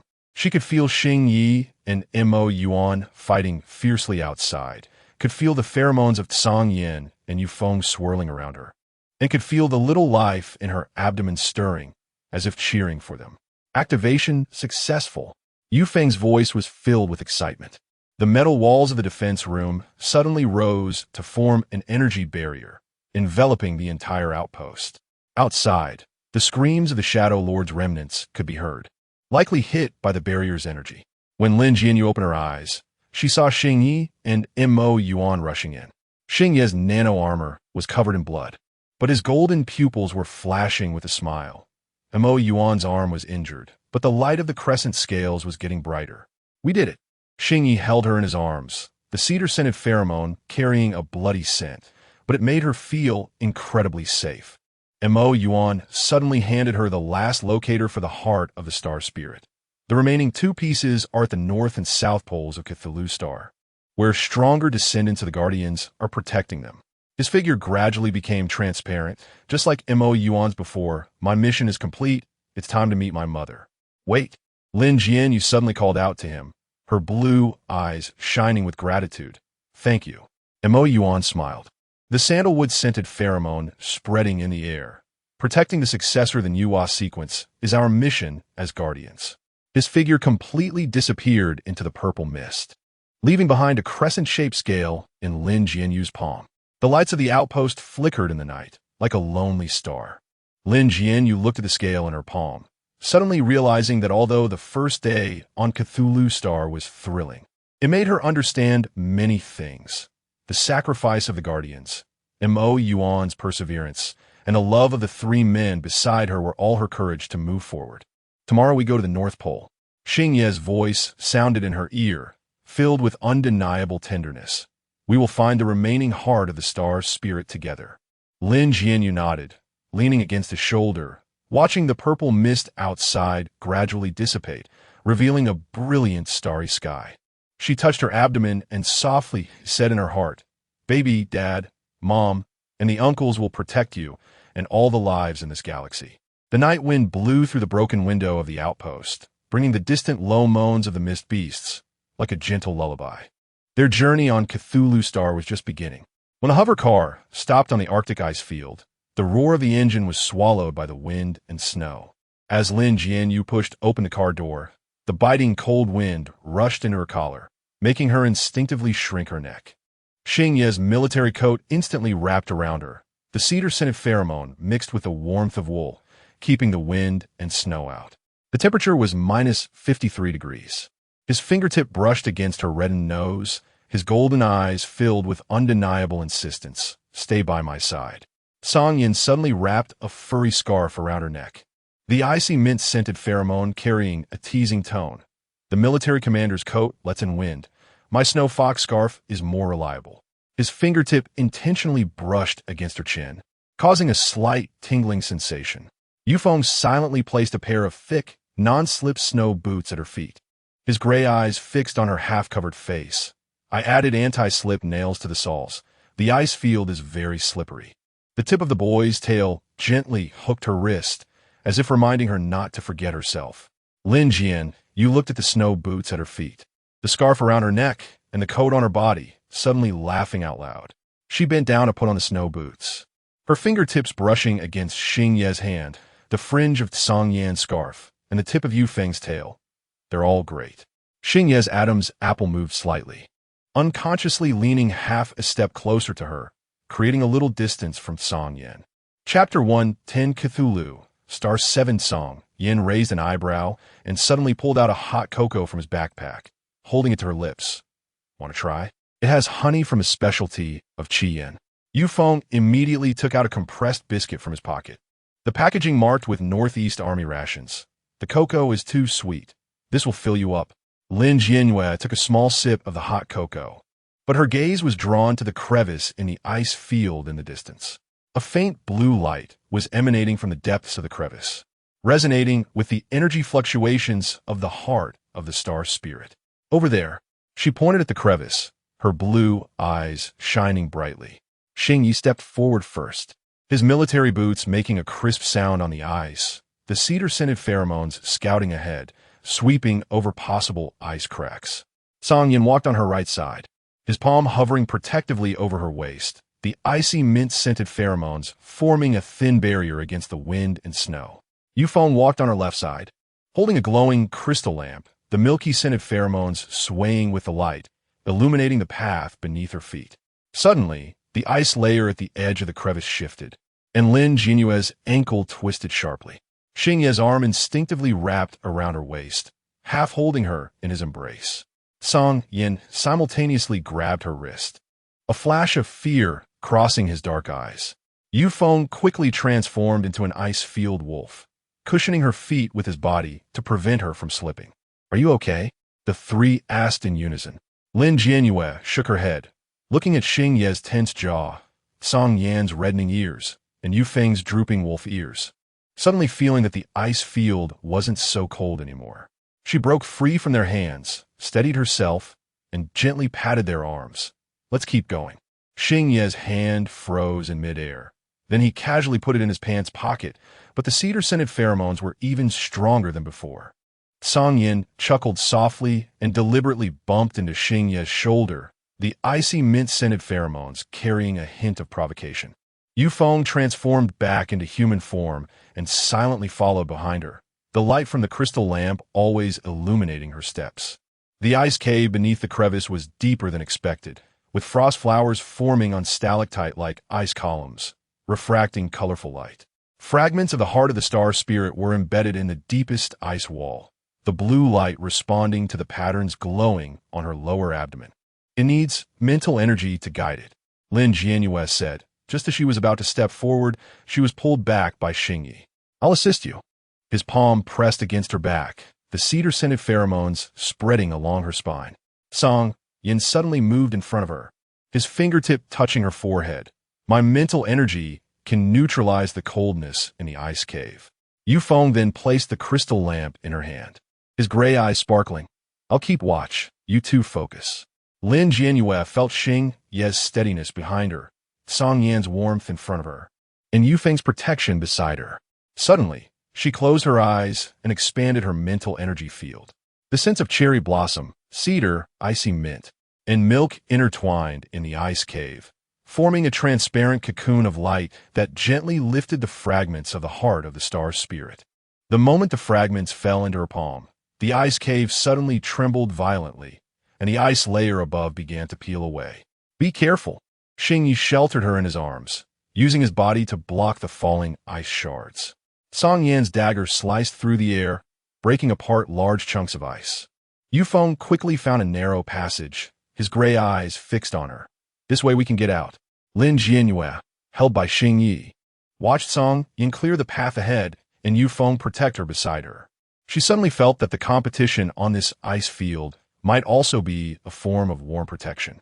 As the tremors of the ice cave gradually subsided, they had already slipped into a narrow passage. Ice shards clung to Xing Ye's military coat, but he first brushed the snow off Lin Jianyue's shoulders. The cedar-scented pheromones carrying an unmistakable tenderness. Are you hurt? His fingertips brushed her cheek to check for any ice shards. Song Yan leaned against the wall of the passage, scraping the ice off the soles of his boots with his dagger. Hearing this, he looked up, a smile flickering in his dark eyes. The way the military commander is acting so tense, anyone would think he was holding fragile items. As he spoke, he suddenly pulled out a clean handkerchief from his backpack and handed it to Lin Jianyue. Wipe your face, it's all frost. Yufeng had already started a small fire. The light from the crystal lamp reflecting the flickering flames, the milky scented pheromones mixed with warmth. I made hot porridge. Yeah, have some warm you up. Lin Jianyue took Song Yan's handkerchief and wiped her face, then accepted the hot porridge from Yufeng, finally looking up and smiling at Xingyi. I'm fine. Xingyi's expression finally softened, and he sat down beside her, covering her hand in his palm to warm it. Song Yan raised an eyebrow and squeezed in on her other side, the icy mint-scented pheromones intentionally drifting toward her. Yufeng quietly sat across from her with the porridge bowl, his gaze fixed on her face. Suddenly, a faint light shone through the ice layer on the wall of the passage, drawing Lin Jianyue's attention. There were faint patterns beneath the ice layer, resembling a star map. There's something here. She put down the porridge bowl and reached out to touch the ice layer. Xing Ye's palm immediately covered hers, using his mental energy to melt the frost flowers on the ice layer. The star map gradually became clearer, with dark red paint marking numerous light points. These light points were not haphazardly arranged, but distributed along certain star trajectories, their edges shimmering with a faint purple mist, like congealed blood. Xing Ye's fingertip pointed to the largest light point among them, where the paint was darker, and the edges marked with twisted symbols. It was indeed the source of bone erosion. This is the location where the ancestor of the Shadow Master released the toxin. His voice was deep, his golden eyes gleaming with gravity, his fingertip gliding along the path of the light point's expansion. Look here. These branches just happen to cover the 3 main stars of the Beastman planet. Song Yan leaned closer to take a look, the icy mint-scented pheromones carrying a chill. His fingertip tracing the small characters along the edge of the star map. The writing there was already blurred, but key phrases could still be recognized. It read, "The secretion from the mother nest can lead to the rupture of the gene chain." He suddenly emphasized, his dark eyes scanning Lin Jianyue's instinctive gesture of protecting her lower abdomen, especially the female reproductive gene chain, which is most prone to erosion. Yufeng's gray eyes were fixed on the spiral symbol in the corner of the star map, a unique mark of the Guardians. His fingertip gently tracing the pattern of the symbol. This is a warning from the Guardians. The boy's voice trembled slightly. The toxin will preferentially attack the ovarian genes of females, reducing the fertility of females on the Beastman planet by 70% within a century. Lin Jianyue's heart suddenly constricted, instinctively touching her lower abdomen. The embryonic energy field there was gently pulsing, as if responding to the secret of the star map. It turned out that the decline in fertility on the Beastman planet was not a natural recession, but the lingering evil consequences of that battle a century ago. The star map suddenly flickered, the light point in the central area dimming abruptly, as if erased by some energy, leaving only a blurred outline. Half of the information is hidden. Xing Ye's fingertip brushed over the blurred area, where golden light patterns faintly appeared beneath the paint, requiring a level 4S or higher mental energy to unlock, possibly hiding the key to the antidote. Chapter 111. Closely Star 8. Just as Lin Jianyue was about to concentrate her mental power, her stomach let out an untimely growl, which sounded particularly clear in the silent corridor. Her face flushed, and, as she tried to cover it up, she heard the system's prompt. Host hunger detected. Can exchange for a yak meat hot soup set. Includes 3 portions. With compressed biscuits, cost 50 points. Current points balance 1,200. I'll go get something to eat. She stood up and walked towards the depths of the corridor, intentionally kicking a piece of ice to create the sound of rummaging through her backpack. While the three were still focused on the star map, she quickly confirmed the exchange with her mind, and a thermal bag appeared in her palm. The hot soup inside still steaming, with the aroma of yak bones wafting out from the bag's opening. Found it. She returned, holding the thermal bag, a natural smile on her face, and handed out 3 bowls of hot soup one by one. Song Yin raised an eyebrow, a look of confusion flashing in his black eyes, tapping the edge of the thermal bowl with his fingers. That's a vacuum bowl specially supplied by the Crimson Flame organization. He had never seen Lin Jianyue bring one before. When did you put hot soup in your backpack? His icy mint-scented pheromones carried a hint of inquiry as he deliberately leaned closer to her neck. This scent, is it the yak meat soup from the northern region? A special supply from the military commander? Xingye's golden eyes also held scrutiny. He clearly remembered checking her backpack before departure, which only contained strawberry-flavored nutrient solution and emergency medicine. Yufeng silently took a bowl of soup, curiosity filling his gray eyes as his fingers touched the bottom temperature sensor. Reading 90, definitely not food retrieved from her backpack at room temperature. Is it packed in a thermal box? The boy's voice carried a barely perceptible tension. He knew he hadn't given her that. Lin Jianyue paused in her motion of scooping soup, then laughed it off, gently poking Yufeng's arm. It was the one you gave me before. Yesterday on the spaceship, you said to drink hot soup to warm up in the ice field. Yufeng was stunned, instinctively nodding. Yeah.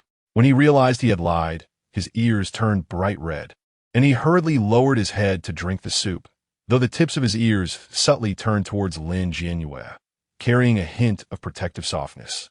Song Yin stared at Yufeng's reddened ears, suddenly chuckling, his icy mint-scented pheromones laced with teasing. Little Yufeng is quite thoughtful, managing to get this special bowl. Better than some who only know how to take credit. Xingyi quietly moved the pieces of yak meat from Lin Jianyue's bowl to his own, his cedar-scented pheromones enveloping her with undeniable tenderness. Your stomach is weak.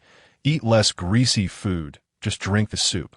Lin Jianyue watched the interaction among the three, quietly letting out a sigh of relief, her fingers tracing circles on the edge of the bowl.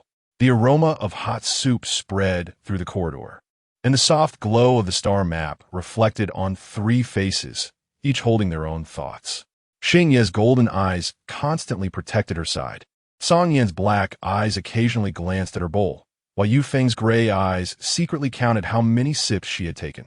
She knew the secrets hidden in the star map were far from just this. That blurry area might hold the key to completely purifying toxins. But at this moment, watching them bicker over a bowl of soup, seeing Yufeng's flushed ears, Song Yan's teasing eyebrow raise, and Xingye's subtle protection, she suddenly felt that it was okay for the decoding to be a bit slower. At least for now, they were all by her side. At least in this moment. The warmth of the hot soup and the intertwining of pheromones were more reassuring than the secrets of the star map. As the faint blue morning light soaked into the ice cave, Lin Jianyue was awakened by the cold.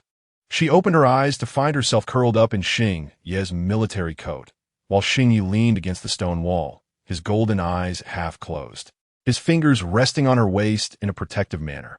Song Yin was sprawled on the other side, his snow fox scarf slipping down to his neck, revealing sharp collarbones. A faint scent of alcohol on his breath as he had secretly drunk some strong liquor he brought with him to warm up. Yufeng was positioned closest to the cave entrance, a thin layer of snow on him, yet still holding up a crystal lamp, the light just illuminating her sleeping bag. Like a stubborn lantern keeper, Lin Jianyue gently withdrew her hand from Xingye's grip, and just as she was about to brush the snow off Yufeng, the boy suddenly opened his eyes wide, his gray eyes still clouded with sleepiness, but instantly clear when he saw her. Yueyue is awake? His voice was hoarse from just waking, his tail unconsciously wagging. I'll go get hot porridge. Xingye also opened his eyes. Reaching out to pull her closer to him, the cedar-scented pheromones mixed with sleepiness. Sleep a little longer, it's still snowing outside. Song Yin turned over and happened to see this scene, chuckling. Is the military commander treating Yueyue like a heater? He suddenly sat up, and the snow fox scarf wrapped around Lin Jianyue's neck as a result. Still, my scarf is warm. Lin Jianyue was amused by the commotion of the three. Just as she was about to speak, her stomach betrayed her again, growling in protest. The hot soup from last night had long been digested. Yufeng had already set up a small stove, and the nutritional porridge in the pot was bubbling. The aroma of milk mixed with rice wafting over. It'll be ready in 5 minutes. I added some freeze-dried vegetables.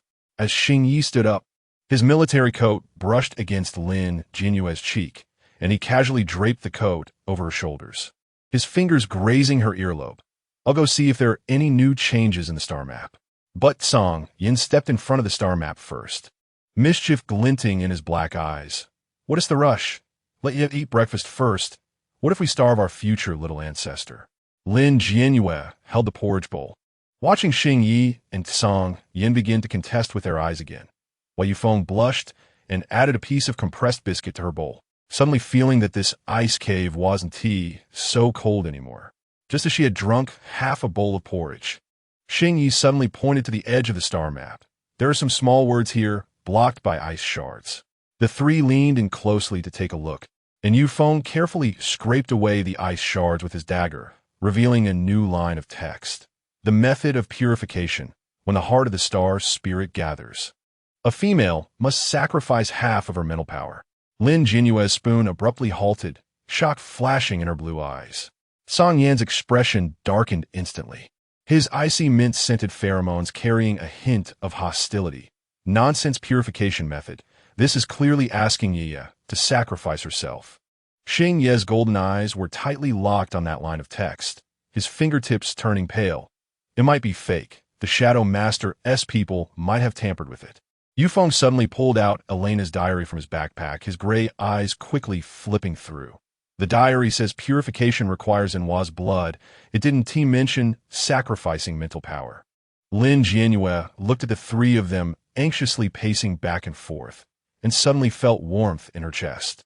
She reached out to press down on Xingye's tightly clenched fist, patted Song Yan's tense shoulder, and finally ruffled Yufeng's hair.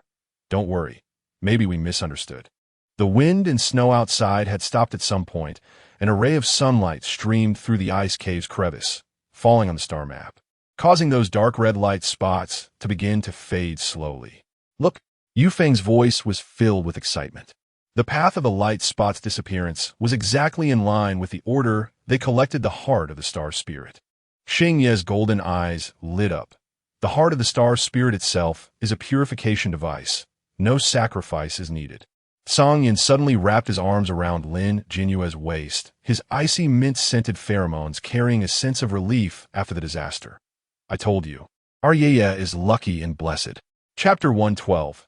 Cthulhu Star 9. Xingye immediately pulled her back to his side, cedar-scented pheromones forming a barrier. Don't be so clumsy. Yufeng silently handed Lin Jianyue a piece of fruit candy, a smile flickering in his gray eyes. It's sweet, it'll lift your spirits. Lin Jianyue unwrapped the candy, watching the three of them bicker over their positions around her, suddenly feeling that no matter how many difficulties lay ahead, as long as the four of them were together, there was nothing to fear. Outside the ice cave, the snow had been imprinted with small footprints at some point, as if the fog shadow beast had passed through, but it did not disturb them, only leaving a small pile of snow at the entrance, with a feather sticking out of it. That was a signal between the guardian and his companions, representing safety. Lin Jianyue looked at the feather and suddenly recalled Mo Yuan's smile before he disappeared. Perhaps, hidden in the winds and snows of Cthulhu Star, there were not only secrets but also unspoken tenderness. On the 7th day in the ice cave, the blurred area on the star map remained stubbornly unchanged. No matter how much Xingyi used his mental power to strike it, or how much Song Yin burned it with his red flame energy. Lin Jianyue sat in her sleeping bag in the corner, her fingertips unconsciously tracing the symbols on the edge of the star map. Over the past few days, they had tried almost every method, resonating with fragments of the star spirit's heart, awakening it with spells from Elena's diary, and even having Yufeng attempt to interpret the ancient script of the Guardian. But that area remained shrouded in a layer of light gray mist, as if mocking their futile efforts. Still no response? When she looked up, she caught sight of Xingye retracting his hand from the star map, his knuckles pale. the light in his golden eyes colder than the chill of the ice cave. Song Yin threw the glowing dagger back into the fire pit. The peppermint-scented pheromones laced with irritation. Damn it, this broken star map is deliberately going against us. He kicked at the ice shards beneath his feet, wishing he had just blown it up from the start. Yufeng silently handed Lin Jianyue a heated nutrient solution, worry hidden in his gray eyes. Yeah, eat something first. His fingertips brushed against the back of her hand, lighter than usual, as if afraid to break something fragile. Lin Jianyue shook her head, feeling little appetite. These days, she always felt tired, and her lower abdomen felt slightly heavy. At first, she thought it was just the stuffiness of the ice cave, but this morning when getting dressed, her fingertips brushed against the slight curve of her slightly bulging abdomen, and she was suddenly stunned. Her baby seemed to have grown a bit. This discovery did not bring her joy for long, as the deadlock of the star map extinguished her enthusiasm. She watched the three of them circle around the star map. Song Yin's dagger scraping against the ice with a harsh sound, Xingye's mental power forming ice spikes at the cave ceiling, while Yufeng squatted in the corner flipping through a nearly tattered diary, and suddenly felt a bit teary. Perhaps we won't find the answer. Her voice was soft, as if afraid to disturb the silence of the ice cave.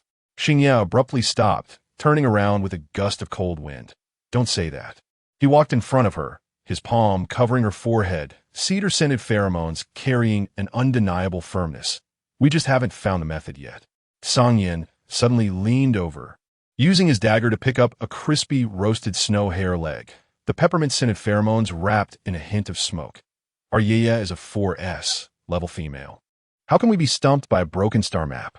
He held the meat up to her mouth, a mischievous glint in his dark eyes, adding besides, even if we can't find the answer, taking Yueyue to see the aurora of Cthulhu star would be more interesting than staring at this broken map. Yufeng had drawn a quick sketch at some point, the paper depicting a round little beast hugging a glowing star spirit heart, with the words "Keep it up" written in a crooked manner beside it. He shoved the drawing into her hand, his ears reddening as if they might bleed. I think we can find it.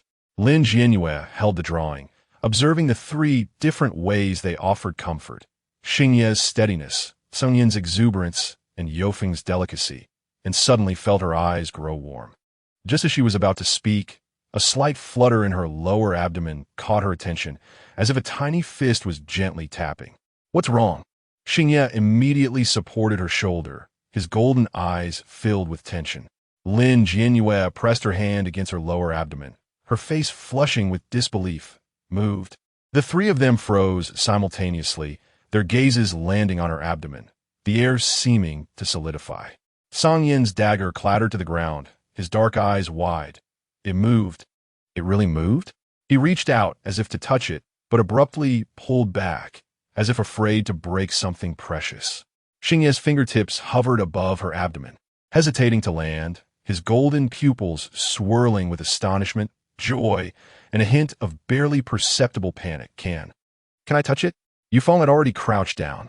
His eyes reddened, with a glimmer of moisture in his gray eyes, but he merely pressed his ear gently against the edge of her clothing, as if listening for a secret. The flutter was very light, fleeting, yet it felt like a warm current dissipating the heaviness of the ice cave. Lin Jianyue watched the three of them being so cautious and suddenly laughed. It just moved a little. It's not that exaggerated. How is it not exaggerated? Song Yin immediately retorted. The peppermint-scented pheromones carrying an unprecedented seriousness. This is our baby, the first time it has greeted us. He suddenly grabbed Xingye's hand and placed it on Lin Jianyue's abdomen. Come on, maybe you can feel it too. The warmth from Xingye's fingertips radiated through, the slight curve of her abdomen clearly discernible, his breath suddenly deepening, the light in his golden eyes softening like melting snow. Yufeng quietly stood up, shifting the fire pit closer to her and draping his fleece blanket over her legs, the milky scented pheromones laced with gentle reminders. You can't sit for too long. Avoid the cold, and make sure to heat the nutrient solution. Lin Jianyue let them fuss around her, her fingertips tracing the little beast in the drawing, and suddenly felt that the deadlock of the star map didn't seem so important anymore. That evening, when Xingye was guarding the star map, Song Yin leaned over suddenly, speaking in a low voice. Should we find an excuse to let Yueyue go back to the spaceship first? It's too cold here. He glanced at Lin Jianyue, who was sleeping in the corner, her brow slightly furrowed, as if she were having an unhappy dream. Yufeng was tucking her blanket when he nodded. I checked earlier. The energy of the star's spirit heart fragments in the Antarctic is the weakest. Maybe we could try going there first. Xingye's fingertips paused on the blurred area of the star map for a moment, a decisive glint flashing in his golden eyes. We'll leave tomorrow. He looked at the outline of Lin Jianyue's abdomen, his voice light like a sigh. We can't let her waste away here. Moonlight streamed through the cracks in the ice cave, falling on the star map, and the blurred area suddenly flickered with a faint blue light, as quick as an illusion. Xingye's pupils constricted sharply. Just as he wanted to take a closer look, the blue light had already vanished.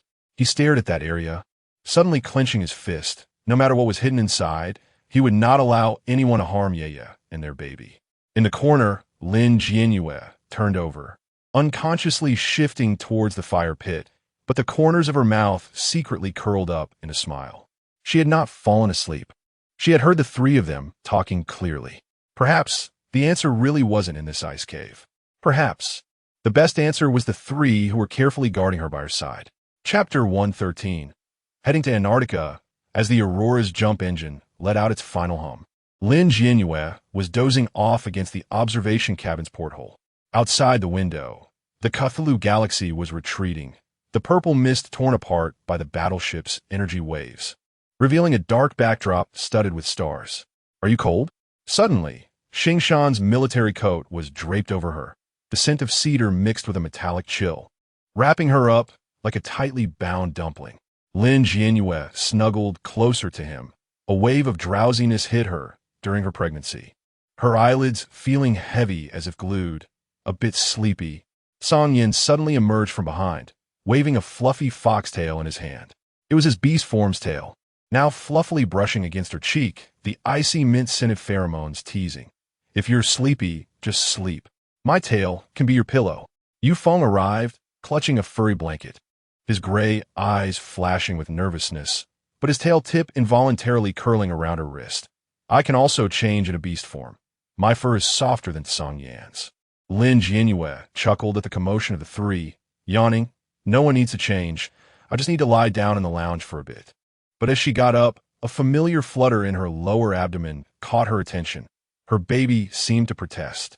This little one had been getting more active lately, especially when she was tired, always reminding her to rest with little movements.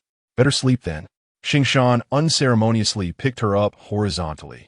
Striding towards the lounge, the doctor said you need more rest now. Song Yin and Yufeng followed closely behind, like two protective beasts, keeping pace with her. The lounge's bed was wide and soft. As soon as Lin Jianyue lay down, Xingshan removed his military boots, the cedar-scented pheromones suddenly intensifying around him. His back slowly arched, silver mane tearing through his shirt, transforming in an instant into a majestic white lion, gently nuzzling her hand with its large head. A low purring sound resonating in its throat. Xingshan. Lin Jianyue was startled by his actions, but couldn't he help but stroke his fluffy mane. Why did you suddenly change into beast form? The white lion wrapped its tail around her waist, pulling her closer, its golden eyes gleaming with a sense of entitlement, as if it were only natural to accompany her to sleep in beast form. Song Yan's low chuckle came from the doorway, and in the next moment, a reddish-golden shadow flashed by. A lithe cheetah had jumped onto the foot of the bed, playfully flicking its tail at her ankle. The icy mint-scented pheromones carrying a challenge. The military commander plays this well, but what if your fur is too hard, and it pokes you? The cheetah's fur was as smooth as satin, deliberately snuggling up to her leg, warming her ankle with its body heat. Yufeng stood at the doorway, nervously twisting the hem of his clothes, his ears red as if they might bleed. He gritted his teeth, a milky scent wafting around him, and a gray and white Arctic wolf appeared out of nowhere, its ears drooping as it crouched by the bed, gently nudging her hand with its wet nose, as if asking for permission. Lin Jianyue looked at the white lion on the bed, the cheetah at the foot, and the Arctic wolf by her side, suddenly feeling overwhelmed. These three men were genuinely vying to change into their beast forms to sleep with her. You guys, She was about to mediate when the white lion suddenly pressed down on the cheetah's tail with its paw, letting out a low growl of warning. The cheetah retaliated by swatting the white lion's paw away, its black eyes flashing with defiance. The Arctic wolf seized the opportunity to inch closer to the bed, blocking the white lioness' view with its body resting its head on her knee. "Stop it!" Lin Jianyue rubbed her forehead, her fingers tracing the white lion's mane, the cheetah's ears, and the Arctic wolf's head. "I like to sleep spaciously. How can I sleep like this with all of you?" When it was just the two of them, sleeping with Xingshan was indeed very comfortable, but now, having to accommodate all three was a bit much. Adhering to the principle of fairness, since she couldn't pamper all three, she decided not to pamper any of them. The white lion was the first to compromise, shifting closer to the inside of the bed, freeing up most of the space, but its tail still wrapped around her waist, marking its territory.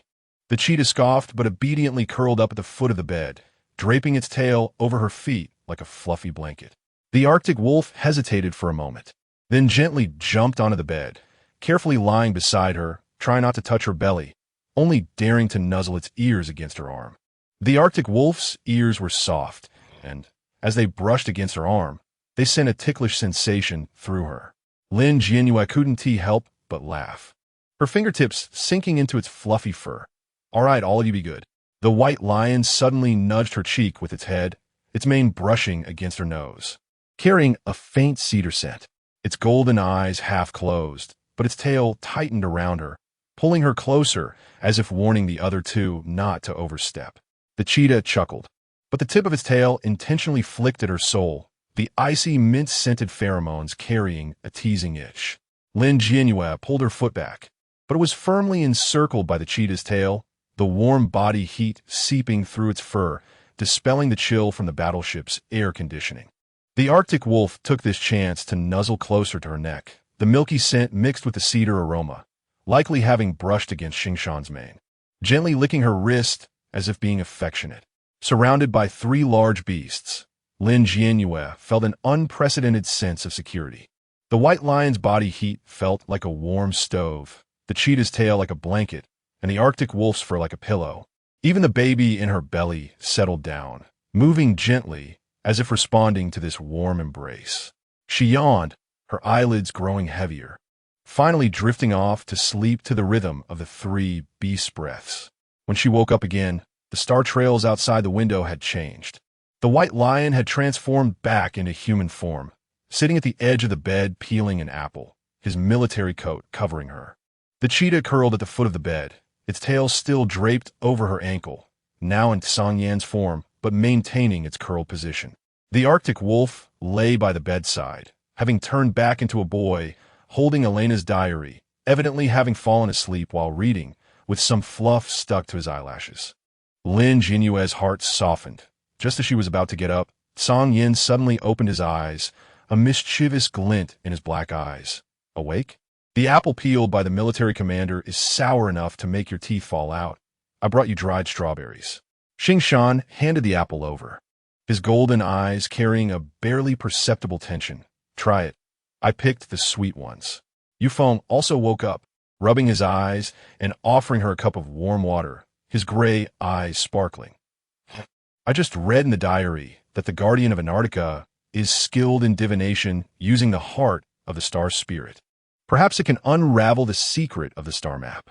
Lin Jianyue took a bite of the apple, which was indeed perfectly sweet, but inside, she was secretly amused.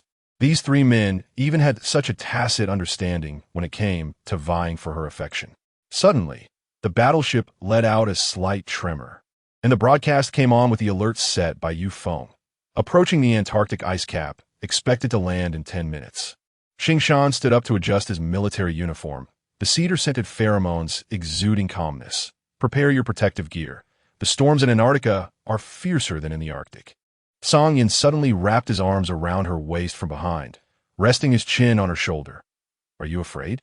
I can carry you on my back as a cheetah. I run faster than the military commander's white lion." Yufeng silently raised a thick protective suit, his gray eyes serious. "I checked. There are glowing ice algae in Antarctica. Yueyue will definitely like it." Lin Jianyue watched the three start their subtle competition again, and suddenly felt that the journey to Antarctica wouldn't be too boring after all. She touched her belly, with a baby stirred gently again, as if anticipating the upcoming adventure. Meanwhile, in the corner of the lounge, Elena's diary lay open. One page circled in red ink with the words, "The Guardian of Antarctica can understand the language of the heart of the star spirit. If a pregnant woman is nearby, perhaps she can hear the most secret answers." Yet at this moment, the three were too busy vying for her affection, oblivious to this hidden clue within the text. Chapter 114, Not a Single One Will Be Left Behind. In the conference room of the Aurora, a holographic projection flickered with a three-dimensional model of the Antarctic ice sheet. A purple-black storm swirled around the model, resembling a giant beast ready to devour, with the edge marked with wind speed level 12 and ice crystal radiation. Xingye's fingertip pressed heavily on the holographic projection, and the three-dimensional model of the ice fortress instantly decomposed into 3 layers, each marked with different energy fluctuations. The first layer was the storm barrier, containing ice crystal radiation, which an ordinary nanosuit could not withstand for more than 10 minutes. Song Yin, your shadow team brings the demolition devices and blows a hole in the southeast corner where the radiation level is the lowest, but there are 3 energy gates. He called up the structural diagram of the energy gates, his golden eyes cold as ice. The first with explosives, the second let Yueyue crack it, the third. He looked at Lin Jianyue, his voice pausing. I will break it with a psychic force field. Song Yan's dagger spun faster in his palm. The icy mint-scented pheromones radiating excitement. Don't worry, my team can blow a hole in 3 minutes. But Commander, it's best not to force it. Your psychic power should be reserved to protect Yueyue. He suddenly leaned closer to the projection, his black eyes shining. There's a ventilation duct on the west side of the ice fortress, wide enough for a person to pass through. Perhaps we can bypass the barrier. No. Xingye immediately vetoed, his fingertip gliding over the duct's markings. It's filled with the Guardian's psychic traps, which amplify fear. Yueyue is pregnant. She can't be exposed. Yueyue suddenly brought up the illusion data of the Guardians, his gray eyes serious. The second layer is an illusion matrix. Record from 100 years ago said that the Guardians can show people their greatest fears. For example, his voice lowered, seeing the loss of child. Lin Jianyue's fingertips clenched tightly, and the fetus in her abdomen seemed to sense her tension, moving slightly. Xingye's palm covered the back of her hand. The cedar-scented pheromones soothing. So your task is to establish a force field barrier at the entrance of the second layer. The purity of the embryonic force field can dispel the illusions. The 3 of us will rush in to collect the fragments while you support us from outside. I want to go in too. Lin Jianyue raised her head, her blue eyes stubborn. The fragments of the star spirit heart may require my psychic power to activate. You won't be able to take them out. She touched her abdomen, and it is very strong. It won't be affected by the illusions. Song Yin suddenly chuckled, reaching out to pinch her cheek, little stubborn one. All right, you can come along, but you have to agree to 3 conditions. Wear a quadruple nanosuit. Hold my tactical rope the whole time, and don't stray more than 3 meters away from me. Why should I hold your rope? Xingye frowned, pulling out a silver chain from his pocket. This is a psychic power chain from the north, which can monitor your vital signs in real time. Yueyue silently pulled out a fluffy bracelet from his backpack, his gray eyes serious. Wear mine. It has radiation-proof chips sewn inside and can. His voice lowered. Also help me find you at any time. Lin Jianyue looked at the binding tools in the hands of the 3, suddenly laughing. I choose Yueyu's bracelet, Xingye's chain at my waist, and Song Yan's tactical rope tied to my wrist. Is that all right? Xingye was about to say something, but was stopped by Song Yan's gaze. Song Yan's black eyes flashed with understanding. Commander, don't push too hard. Yueyue had already started counting the equipment, his fingertip gliding over the list of radiation-proof potions. 3 strong agents for each person, and Yueyue gets 2 additional slow-release ones. My ice wolf fur can block 70 of the radiation, if all else fails. His ears turned slightly red. I'll transform into a beast to shield you. Xingye's fingertip drew the final route on the projection. The 3rd layer is the core area. The star spirit heart should be on the altar. But there is the guardian leader there, an old fellow who survived 100 years ago with at least 3S level psychic power. He looked at Song Yin. You are responsible for tying him up while I go get the fragments, and Yueyue will protect Yueyue at the entrance. No. Lin Jianyue suddenly spoke up, her fingertip pointing at the altar's position. Elena's diary said that the star spirit heart recognizes its master and must be guided by a female's psychic power to leave the altar. You won't be able to take it. The three exchanged glances, all seeing helplessness in each other's eyes. Song Yin suddenly laughed, the icy mint-scented pheromones carrying compromise. All right, let our little female be the key. Song Yin laughed and compromised, tapping his fingertip on the projection of the altar. But it has to be according to my plan. I lead the shadow team to create chaos on the west side to divert the Guardian's attention. Xingye takes Yueyue through the eastern passage to the second layer. Using your psychic force field to clear a safe zone, Yufeng will crack the lock of the third layer, and we will meet at the altar. Xingye's golden eyes scan the markings of the eastern passage, where the illusion concentration was the lowest. Okay, but Yufeng must go to the east side to set up defenses first. His ice wolf form can sense psychic traps better than any detector. Yufeng immediately nodded, his gray eyes serious. I will set out half an hour early and use wolf howls to mark the trap locations. That frequency of sound waves can be received by Yueye's bracelet. As he spoke, he put the fluffy bracelet on her wrist, his fingertip deliberately brushing over her skin. This way, you can avoid all dangers. Lin Jianyue shook her wrist, the fluff of the bracelet brushing against her palm. Warm. Then when I establish the force field at the entrance of the second layer, I will need Xingye's psychic power assistance. She looked at Xingye, her blue eyes bright. Your cedar-scented pheromones resonate perfectly with my cherry blossom scent. The resonance can expand the force field's range 3 times. Xingye's Adam's apple moved, the roots of his ears turning slightly red, yet he maintained a stern face. Okay, but you must stand within 3 meters behind me and not take a single step out. Song Yin suddenly scoffed, pulling out a small detonator from his tactical bag. Commander, are you afraid I'll take your key? Don't worry, I'm busy blowing up the door. I won't have time to snatch it. He handed the detonator to Lin Jianyue, the icy mint-scented pheromones carrying mischief. This is for you. If the commander gets too tight, just press it. I'll accidentally blow up the wrong spot to give you some freedom. Song Yin. Xingye's voice turned cold, reaching out to snatch the detonator, but was held back by Lin Jianyue. She tucked the detonator into her pocket, smiling to ease the tension. All right, everyone, stop messing around. Let's go over the process again. Yufeng clears the traps early. Song Yin distracts on the west side. Xingye takes me to break into the second layer, and finally we meet at the altar to activate the fragments. She touched her abdomen. The baby also remembers, right? The movement in her abdomen lightly responded, as if nodding.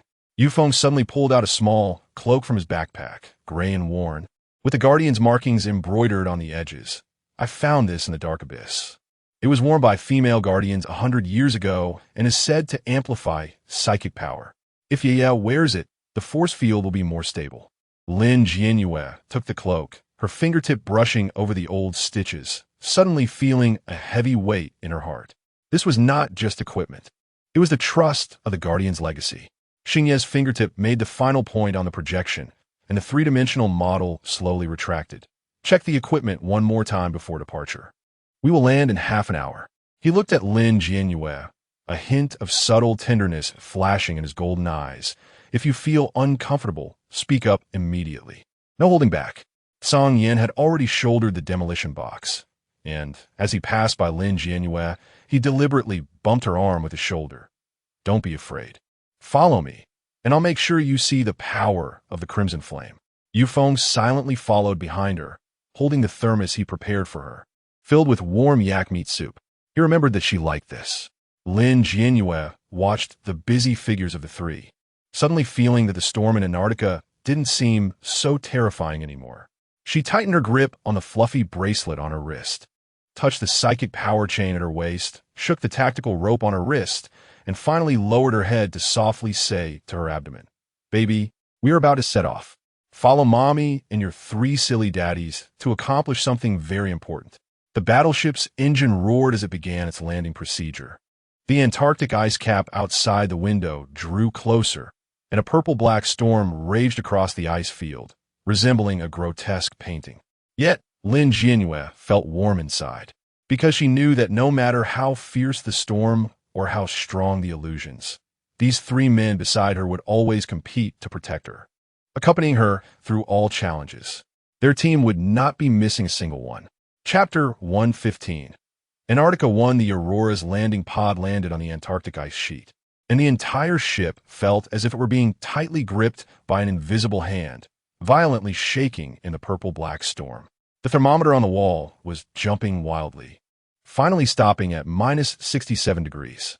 Outside the window, ice particles were whipped by the gale, crashing against the porthole with a crackling sound, like countless tiny ice needles piercing the glass.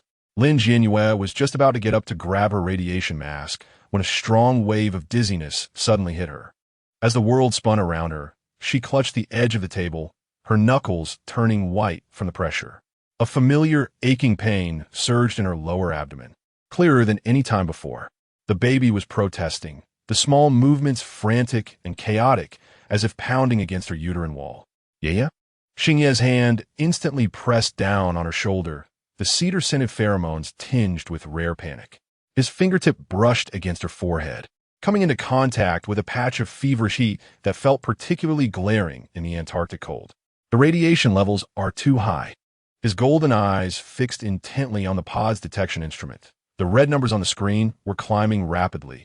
They had to return to the cabin. His Adam's apple bobbed, his fingertips unconsciously tightening. He should have firmly locked her on the ship during the planning session last night. If anything happened to the baby, he would never forgive himself. Song Yin had already put the thickest cold-resistant suit on her, the icy mint-scented pheromones mingling with the cold wind. Yet his fingertips gently pinched her cheek, throwing a tantrum right after landing. "I told you to stay on the ship and look at the star map." He teased with his mouth, but his dark eyes concealed a lingering fear. In that moment, he even thought about blowing up the ice field immediately and taking her back to the beastman planet. Is the baby throwing a tantrum? He softened his voice, gently touching her lower abdomen, where the fetal movements came through the fabric, weak yet persistent. "It's the radiation." Yofeng's voice trembled as he held up the radiation detector. The values on the screen had already surpassed the safety line. The boy suddenly transformed into an ice-field wolf, wrapping his fluffy body around her waist. The milky-scented pheromones struggling to resist the cold air invading the pod. "Yeah, let's go back to the ship. The 3 of us can go." His wolf ears pressed tightly against her arm, clearly hearing her rapid heartbeat and the baby's frantic movements. He prayed repeatedly in his heart, hoping nothing would happen. This was the first time he felt the presence of family so clearly. He couldn't afford to lose them. Lin Jianyue bit her lip and shook her head, cold sweat soaking her bangs. She could read the worry in the eyes of her 3 fathers. Xingye's golden eyes were swirling with guilt, as if her discomfort was entirely his fault. Song Yan's black eyes hid a lingering fear, his fingertips repeatedly rubbing on the zipper of her cold-resistant suit, as if confirming whether she was warm. Yofeng's wolf tail tightly wrapped around her wrist, the fluffy tip trembling slightly. But she couldn't go back. The secret of the star map was hidden deep within the ice fortress. The purification method left by the Guardians a century ago, the declining fertility of the beastman planet. All clues were tied to the heart of the star spirit. She took a deep breath, just as she was about to push herself up from the table. Xingye picked her up horizontally. "Xingye," she struggled, the aching pain in her lower abdomen making her frown. "Put me down. We agreed to go together." "Shut up." Xingye's voice was firm, the cedar-scented pheromones carrying an undeniable strength. He looked down at the corners of her reddened eyes, feeling as if his heart was pierced by an ice pick. He would rather be eroded by radiation himself than see her in pain. "We're going back to the cabin right now, or I'll use my mental power to tie you to the bed." Song Yin had already picked up her backpack, his black eyes flashing with rare seriousness. "The military commander is right. You're not alone now." He paused, his voice soft like melting snow. "We'll go there and back quickly, at most 2 hours. Let the baby stay with you on the ship, okay?" His fingertips brushed over the trinket on the backpack, which was a small wolf doll bought from the main star's mission station last time, picked by Yufeng, who said it looked like the baby. He silently vowed in his heart to return quickly this time, never letting her worry. Yufeng transformed back into human form, holding a thick beast skin backpack, his gray eyes serious. The backpack was lined with white insulating fluff, the edges embroidered with the Guardian's crescent moon totem, a relic he had found in the warship's warehouse early in the morning. If you really want to go. His ears were blood red. We'll take turns carrying you, ensuring you don't get a bit of wind or snow. He had rehearsed in his mind countless times. The backpack must have 3 layers of fluff, hand warmers must be placed at the waist and feet, and they had to be extra careful while walking to avoid jostling her. As long as it ensured her and the baby's safety, he was willing to do anything. Lin Jianyue looked at the soft fluff inside the backpack, then at the tense profiles of the 3 men, and suddenly smiled. She reached out, her fingertips touching Xingye's tightly pressed jaw, Song Yan's dagger tucked at his waist, and Yofeng's fingers holding the backpack. I'll take the backpack, but not to go back to the cabin. She touched her lower abdomen, where the fetal movements gradually calmed down as if cheering her on. We are a team. We need to advance and retreat together. You'll take turns carrying me, and I'll use my mental field to shield you from radiation. Will that work? Xingye's Adam's apple moved, his golden eyes swirling with struggle. He looked at the stubbornness in her eyes, at her instinctive action of protecting her lower abdomen, and suddenly leaned down to bite her forehead, not hard, but with a sense of punishment. Just 2 hours. If we exceed the time, we'll turn back immediately. He compromised in his heart. As long as he could keep her by his side, he would be willing to carry her all day. Song Yin chuckled softly, reaching out to lift her into the backpack, his fingertips tying the tactical rope securely to his wrist. You stubborn little thing. You should really let the baby discipline you after it's born. His black eyes sparkled with amusement, but in his heart, he was calculating the backpack's weight limit, the radiation shielding range, and how to protect her in case of danger. Yufeng stuffed 3 hand warmers into the backpack, his gray eyes detailed. This one goes on your waist, this one by your feet, and this one. He placed the last hand warmer into her hand, his fingertips intentionally brushing against her palm. If it gets cold, hold it tight. He quietly slipped a piece of compressed biscuit into the backpack, just in case she got hungry. Lin Jianyue sat in the backpack, surrounded by the 3 men. Xingye walked ahead, clearing the path. The sound of his military boots crushing the ice was steady and powerful, while his mental field formed an ice shell around the 3 of them, isolating the wind and snow outside. Song Yin walked on the right side, the other end of the tactical rope always held tightly in his hand, occasionally turning back to check on her condition. Yufeng walked on the left side, holding the radiation detector, reminding her every 3 steps. Radiation is high here. Hold your breath. The wind and snow struck Xingye's nano armor, forming a thick layer of ice, yet he was oblivious. His mind filled with the sounds from the backpack. Was her breathing steady? Was the baby still throwing a tantrum? Song Yan's fingers gently rubbed the tactical rope, the icy mint-scented pheromones quietly spreading along the rope, forming a thin shield around her.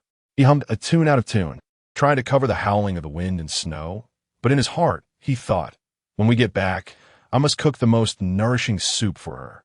Yofeng's ears were always perked up, capturing every one of her breaths. He could hear her soft coughs, could hear the faint sound of her gripping the hand warmer tightly, and his heart felt like it was being scratched by a cat's paw. If only his fur were a little thicker. The aching pain in her lower abdomen suddenly came back, stronger than before. Lin Jianyue bit her lip, seizing the moment when Song Yin turned to clear the ice shard. She quickly called the system in her heart. Exchange for pregnancy stabilization medication, the fastest acting one. Detected host demand, exchanging special grade stabilization medication, pregnancy specific, consuming 200 points. Current balance, 1,000. The medication has been stored in the system space. Please retrieve it yourself. She fished the medication out of the system space and poured it into her mouth. The bitter liquid slid down her throat, and the heaviness in her lower abdomen indeed eased a lot. The fetal movements also became gentler, like a soft nudge against her palm.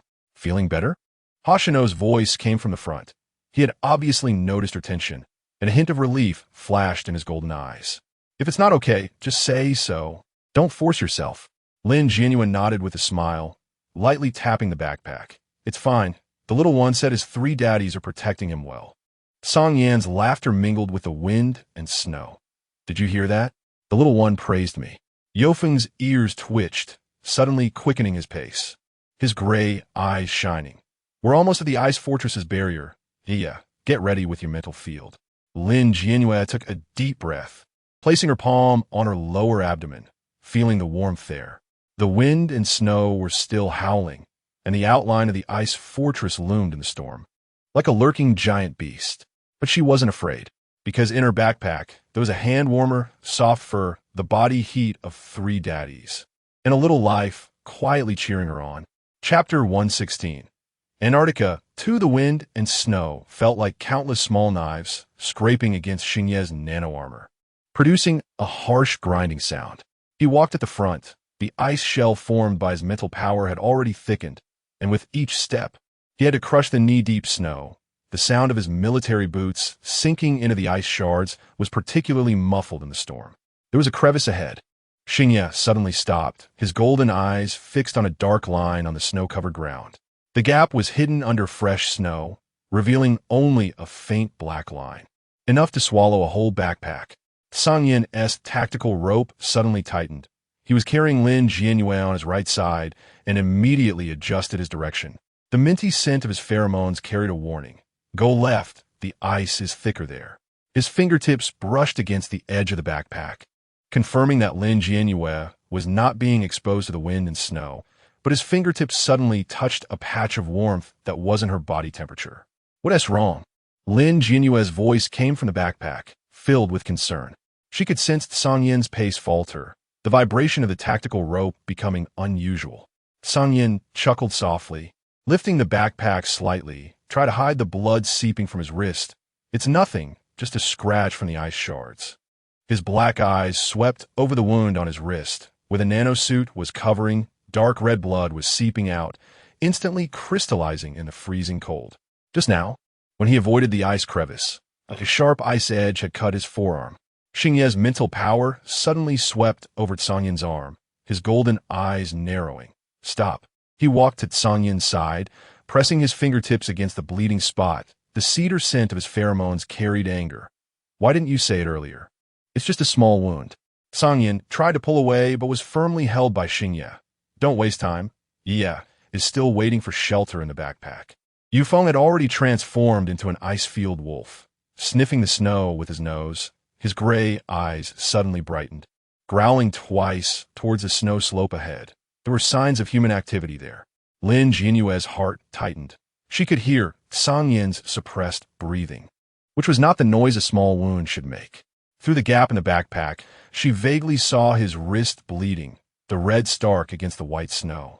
Let's go to the place Yufeng mentioned first. Lin Jianyue's voice was undeniably firm.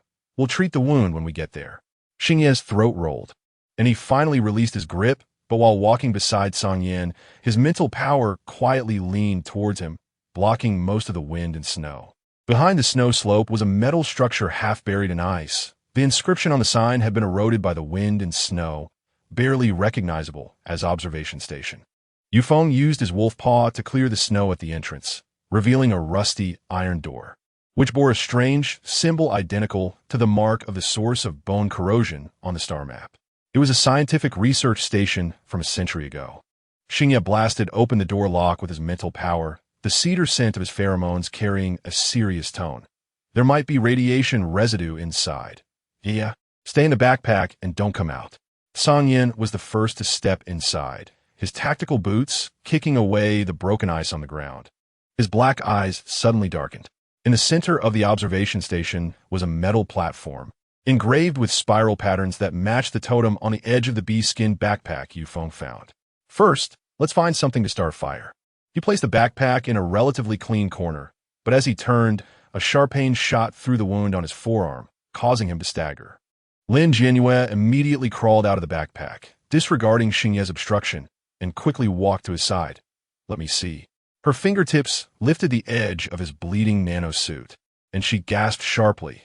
The wound was deep enough to see the bone, with the flesh around it already frostbitten, showing an eerie bluish-black color. It's infected with radiation. Xingye's voice was low as ice, rummaging through his backpack for a first aid kit. The Antarctic ice crystal radiation would spread through the wound. It had to be treated immediately.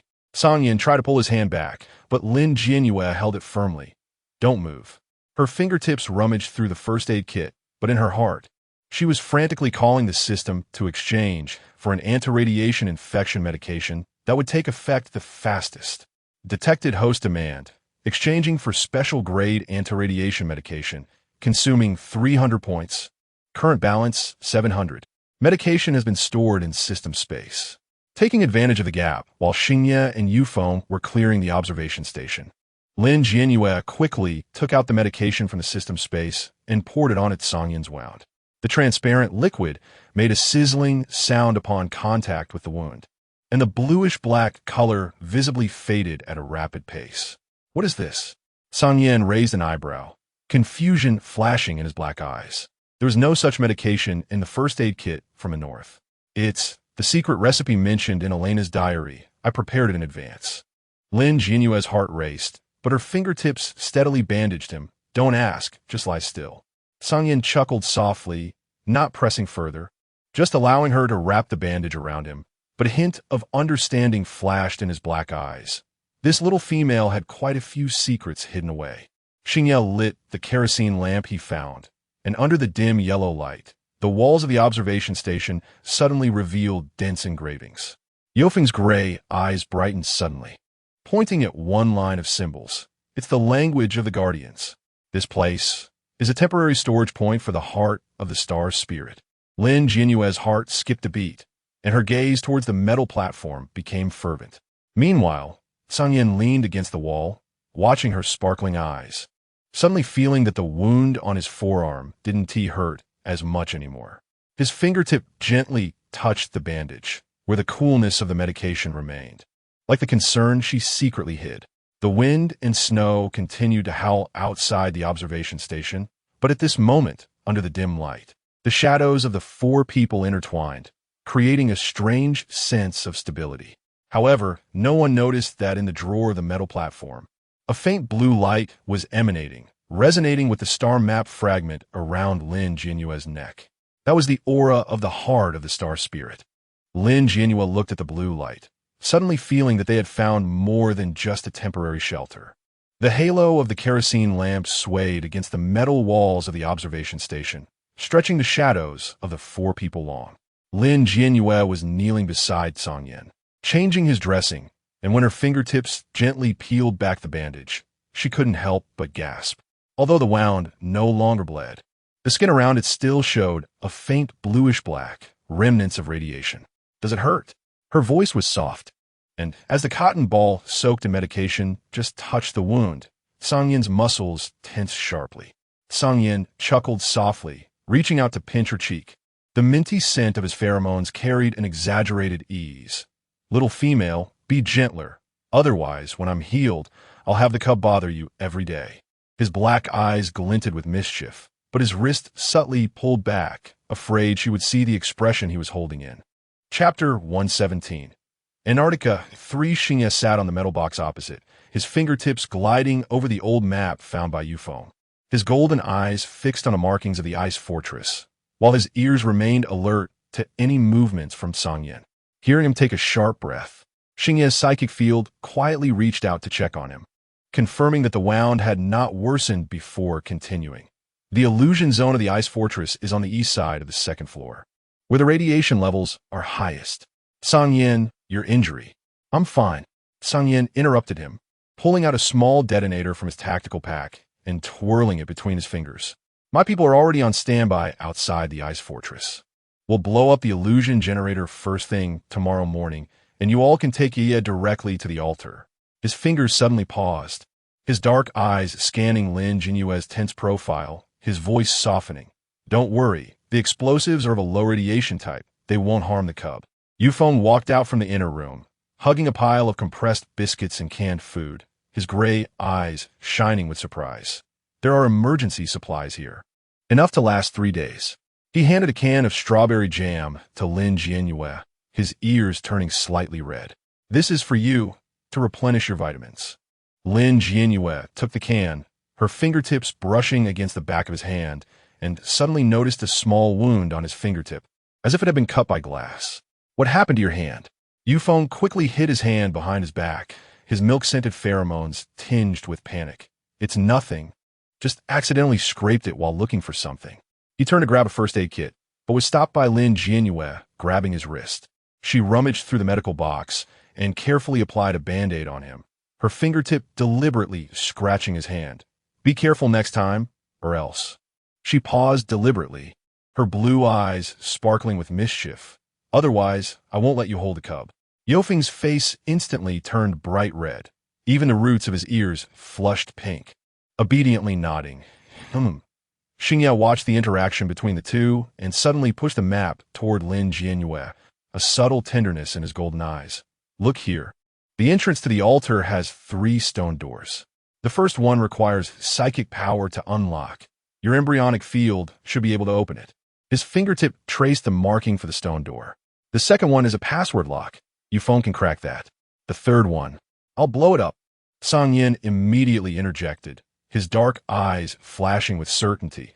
"My explosives are more reliable than Zhen Shuai's psychic power."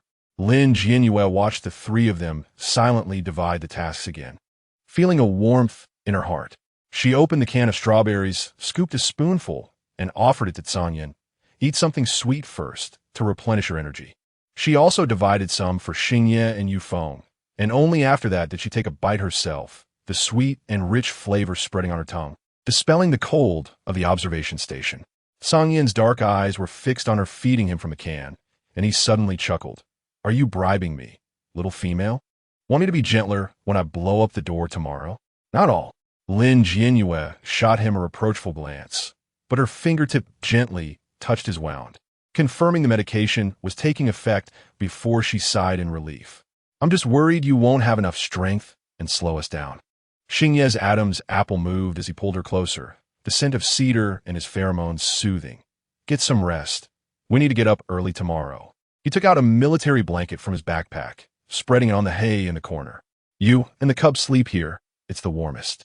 Song Yin was about to retort, but was stopped by Yofeng's glance, which pleaded with him not to make Lin Jianyue angry. Outside the observation station, the wind and snow gradually lessened, and the glow of the kerosene lamp flickered gently on the walls. Lin Jianyue lay on the military blanket, listening to the breathing of the 3 fathers, Xingye's steady, Song Yin's even, and Yofeng's shallow, like a calming lullaby. The cub in her belly stirred lightly, as if responding to the warm atmosphere. Lin Jianyue touched her belly and whispered in her heart, "Sleep. Tomorrow we will go find the heart of the star spirit together." What she didn't know was that in the darkness, Xingye was weaving a thin barrier around her with his psychic field. Song Yin covered the edge of the military blanket with his cold-resistant suit, and Yufeng stood guard at the door, his wolf ears alertly listening to the sounds outside. As the kerosene lamp's light gradually dimmed, only the steady breaths of the 4 people remained in the observation station. Meanwhile, in the basement of the observation station, a forgotten metal cabinet hid a small metal box containing a half-yellowed star map, with markings pointing to the secret door of the ice fortress altar, the last clue left by the Guardians 100 years ago. The road ahead was still long, but at this moment, this small observation station held something warmer than any radiation. When the metal door of the observation station was dyed a light golden color by the morning light, Lin Jianyue was woken up by the cold. She opened her eyes and found herself curled up in Xingye's military blanket, while Xingye leaned against the metal box, his golden eyes gazing out the door, a cigarette unlit between his fingers. He rarely smoked, only doing so when he had heavy thoughts. "Awake?" Xingye's voice carried the morning dew's chill as he extinguished the cigarette. "There are auroras outside." Lin Jianyue struggled to sit up, following his gaze to look outside. The dawn of Antarctica was split by a massive green light, with pale purple streaks flowing across the sky like silk left behind by a deity, dyeing the ice field in dreamy colors. "Beautiful." She instinctively pressed her hand against her belly, where the cub stirred lightly, as if marveling at this wonder of nature. Song Yin walked out from the inner room, yawning. His golden hair tousled from sleep, but he instantly woke up upon seeing the aurora. This broken planet has this? It's more beautiful than the fireworks at the Red Flame headquarters. He walked to Lin Jianyue's side, pulling her into his embrace, the scent of ice mint mixed with warmth. "Are you cold? Let me lend you my cloak." Yufeng came over, holding a neatly folded blanket, his gray eyes reflecting the aurora. "I checked the information. The auroras in Antarctica are caused by the energy of the heart of the star's spirit colliding with the atmosphere, and they only appear when fragments gather. His voice carried a hint of excitement. This means we're very close to our goal. Xingye's gaze remained fixed on the aurora, complex emotions swirling in his golden eyes, as if seeing the distant past through this light. The Beastman planet used to have auroras. He suddenly spoke, his voice low and worn by the wind and snow. In the icy plains of the Northern Territory, they were brighter than this, illuminating the entire snowfield. Lin Jianyue's heart skipped a beat. What happened next? She asked softly. Later. Xingye's Adam's apple moved as his fingertips unconsciously rubbed the ice shards on his military boots. To extract energy, too many mines were built, and the exhaust gases burned holes in the ozone layer. The auroras never appeared again. His voice was soft, yet carried an unspoken melancholy. The cubs may never see them again. Lin Jianyue looked at his lonely profile, suddenly feeling a heaviness in her heart. She remembered her original intention for coming to the Beastman planet, to complete the system task, purify the toxins, and then return to the technological star. But she didn't know when the skyscrapers of the technological star began to blur in her memory, replaced instead by the northern snow, the fireworks of red flame, the dark fluorescent moss, and these three noisy yet protective men beside her. If the task were completed, could she really leave without any attachment? She lowered her head and touched her belly, where the small life was tightly connected to the fate of this planet. Chapter 118. Antarctica for what are you thinking?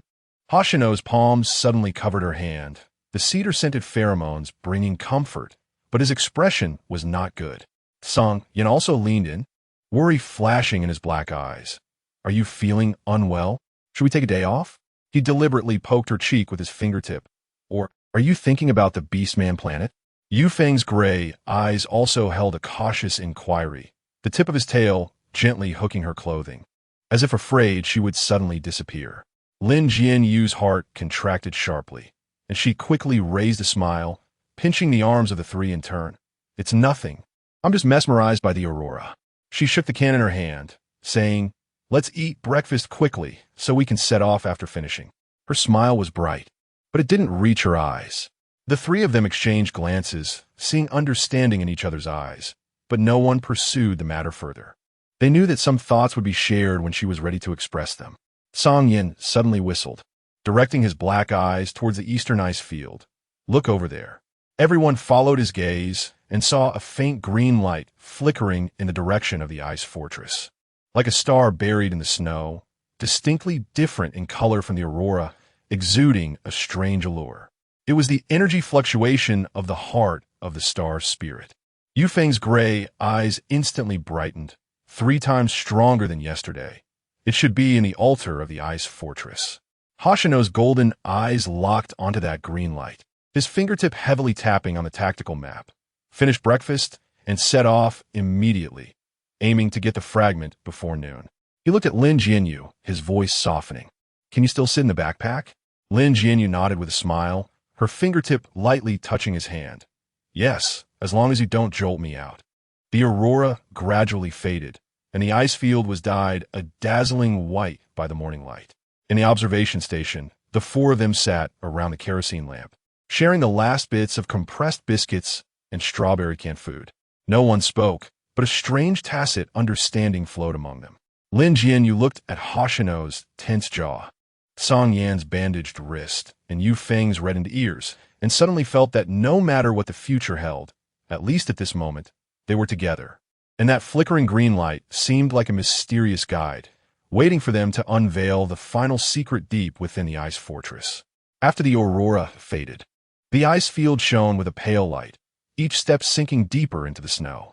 Lin Jianyue sat on Yufeng's transformed ice wolf's back, the furry pelt blocking most of the cold, yet she could still feel the wind and snow seeping through the gaps in the backpack. Something was off with the ice ridge ahead. Hoshino suddenly stopped, his golden eyes fixed on the abruptly standing ice pillars. Those ice ridges were darker than the surrounding ice layers, covered with a thin layer of black frost, shimmering oddly in the sunlight, consistent with the radiation samples found at the observation station. Song Yan's dagger spun in his palm, the peppermint-scented pheromones carrying irritation. Just go around. Why so much fuss? His forearm wound throbbed in the low temperature, the skin under the bandage itching, as if tiny ice needles were piercing through. We can't go around.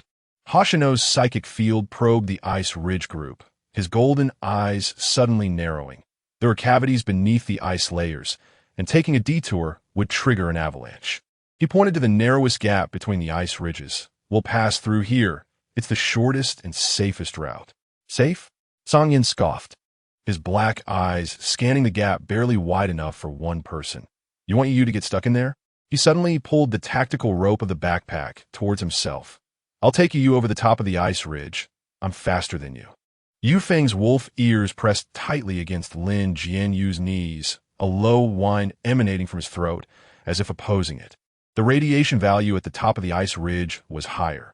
He could clearly sense the energy fluctuations there interfering with the embryonic force field. Lin Jianyue stroked Yu Feng's ears, speaking softly. Let's go through the gap. Hoshino's psychic power can protect us. Her fingertips brushed against the edge of the backpack, where the fur had already formed a thin layer of ice. Song Yin, your injury can't be exposed to the cold any longer. It's safer to follow Hoshino. A hint of awkwardness flashed in Song Yan's black eyes, but he didn't argue further. He just deliberately bumped into Hoshino's shoulder as he turned, the peppermint-scented pheromones carrying a defiant challenge. The process of passing through the ice ridge group was harder than expected. Hoshino led the way, shattering the incoming ice ridges with his psychic power, the splintered ice forming a fog around him. Song Yin brought up the rear, the energy arched from his dagger, sealing off the ice crevices behind them, occasionally glancing back to confirm Lin Jianyue's position. A barely perceptible tension hidden in his black eyes. Yu Feng carefully stepped on the path Hoshino had cleared, his wolf paws making almost no sound on the ice, only gently using his tail to guard the edge of the backpack while turning. Halfway through, a sudden sharp pain struck Lin Jianyue's lower abdomen. She instinctively pressed her hand against her belly, the jostling of the backpack intensifying her discomfort, and her vision started to darken. What's wrong? Hoshino immediately stopped, his psychic field enveloping the backpack in an instant, the cedar-scented pheromones carrying urgency. Did you get jolted? Song Yin had already squeezed the front, his fingertip probing her forehead, the peppermint-scented pheromones mixed with worry. Your face is so pale. Should we pull out first? Yu Feng transformed back into human form, took off his cold-resistant clothing, and wrapped it around the backpack, his gray eyes glistening with tears. Yueyue, let's go back. We can look for the heart of the star spirit later. Lin Jianyue shook her head, biting her lip as she pulled out a stability candy from the system space, an emergency supply exchanged last night that could quickly relieve discomfort during pregnancy. As the candy melted on her tongue, the sharp pain in her lower abdomen indeed eased a bit. It's fine, she smiled at the three of them, her fingertips touching their hands in turn. I'm just a bit tired. Let's keep going. Hoshino's Adam's apple bobbed, suddenly crouching down. I'll carry you. His golden eyes left no room for negotiation. Yu Feng cleared the way. Song Yin took the rear, their pace slowing by half. Song Yin was just about to say, I'll carry you, when he was frozen by Hoshino's gaze. It was the unique pressure of the Northern Army commander, carrying a warning of if you argue, I'll take action. By the time they passed through the ice ridge group, the sun was already slanting westward. The wind on the ice field suddenly changed direction, carrying a bone-chilling coldness, and the thermometer's needle dropped rapidly, soon falling below -80 degrees. The temperature was dropping too fast. Yu Feng held up the detector, his voice trembling. If we keep going, the insulation function of the nanosuit will fail.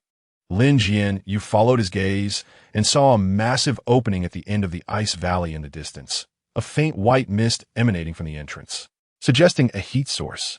Strangely, the ice layer around the entrance was not frozen, but instead had some light green moss growing, resiliently showing signs of life in the extreme cold. It's that ice cave. Song Yan's black eyes lit up. There must be a heat source inside, and the heart of the star spirit might be in there. He grabbed the tactical pack and was about to move forward, but was stopped by Hoshino. Wait. Hoshino's psychic field probed the ice cave, a serious look flashing in his golden eyes. The energy field at the entrance was strange, as if it had been artificially altered. He pointed to the moss. This plant only grows in high radiation environments. There might be traps inside. What should we do? Yufeng's gray eyes looked at Lin Jianyue. Her cheeks already reddened from the cold, her lips slightly purplish. Song Yan's dagger spun in his palm. The peppermint-scented pheromones carrying determination. Let's go in and take a look. It's better than freezing out here. Yueyue's cold-resistant suit won't last much longer. No. Hoshino's voice was firm. Until we clarify the situation inside, we can't let Yueyue take risks. He looked around, pointing to a massive ice rock on the left side of the ice cave. There was a recessed area there that could block the wind. Let's spend the night there, and we can explore in the morning when it's light out. Commander, you're just too cautious. Song Yan's temper flared, his black eyes glaring at Hoshino. If the temperature drops again tonight, do you want Yueyue and the little one to freeze into ice sculptures? We can't gamble with their safety. Hoshino's mental power suddenly strengthened, the cedar-scented pheromone filled with anger. Your injury isn't healed yet. Have you forgotten the taste of radiation infection?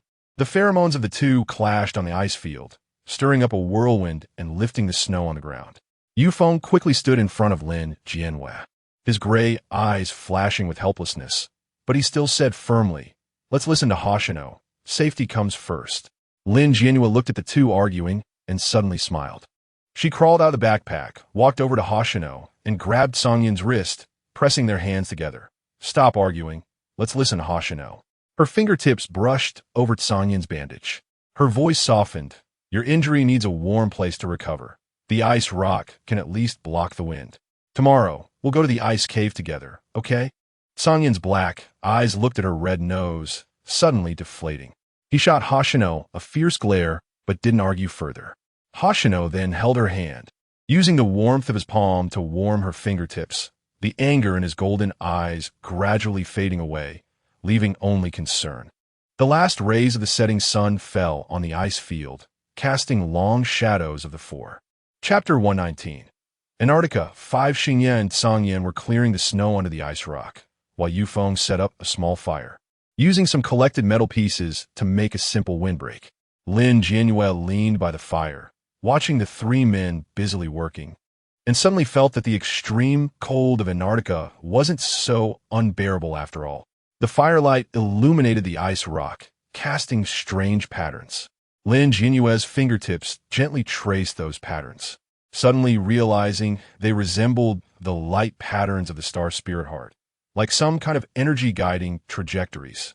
In the distance, the ice cave was becoming increasingly misty, with a faint green light flickering deep inside, as if calling or waiting. Tonight's wind seemed to be colder than usual. The temporary campsite under the ice rock was bathed in the warm glow of the bonfire. Xingye used his mental power to carve a hollow in the rock wall, embedding the fire pit inside to prevent the wind and snow from blowing in.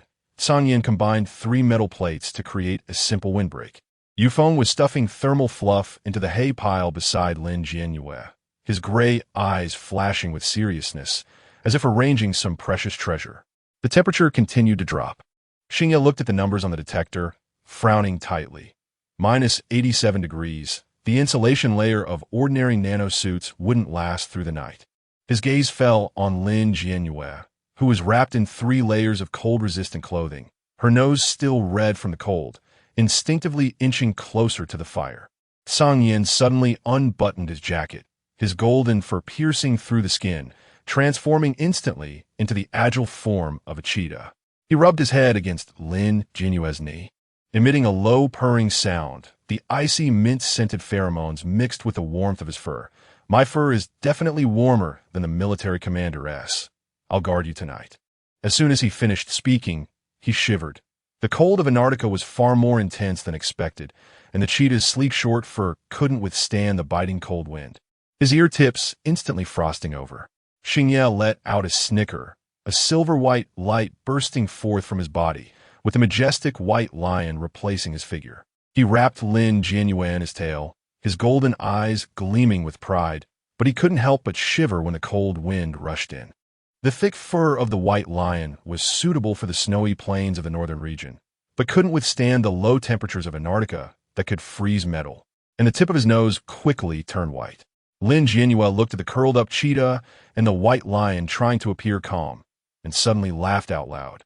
She reached out, gently touching Song Yan's frosted ears, then stroked Xingye's frozen mane.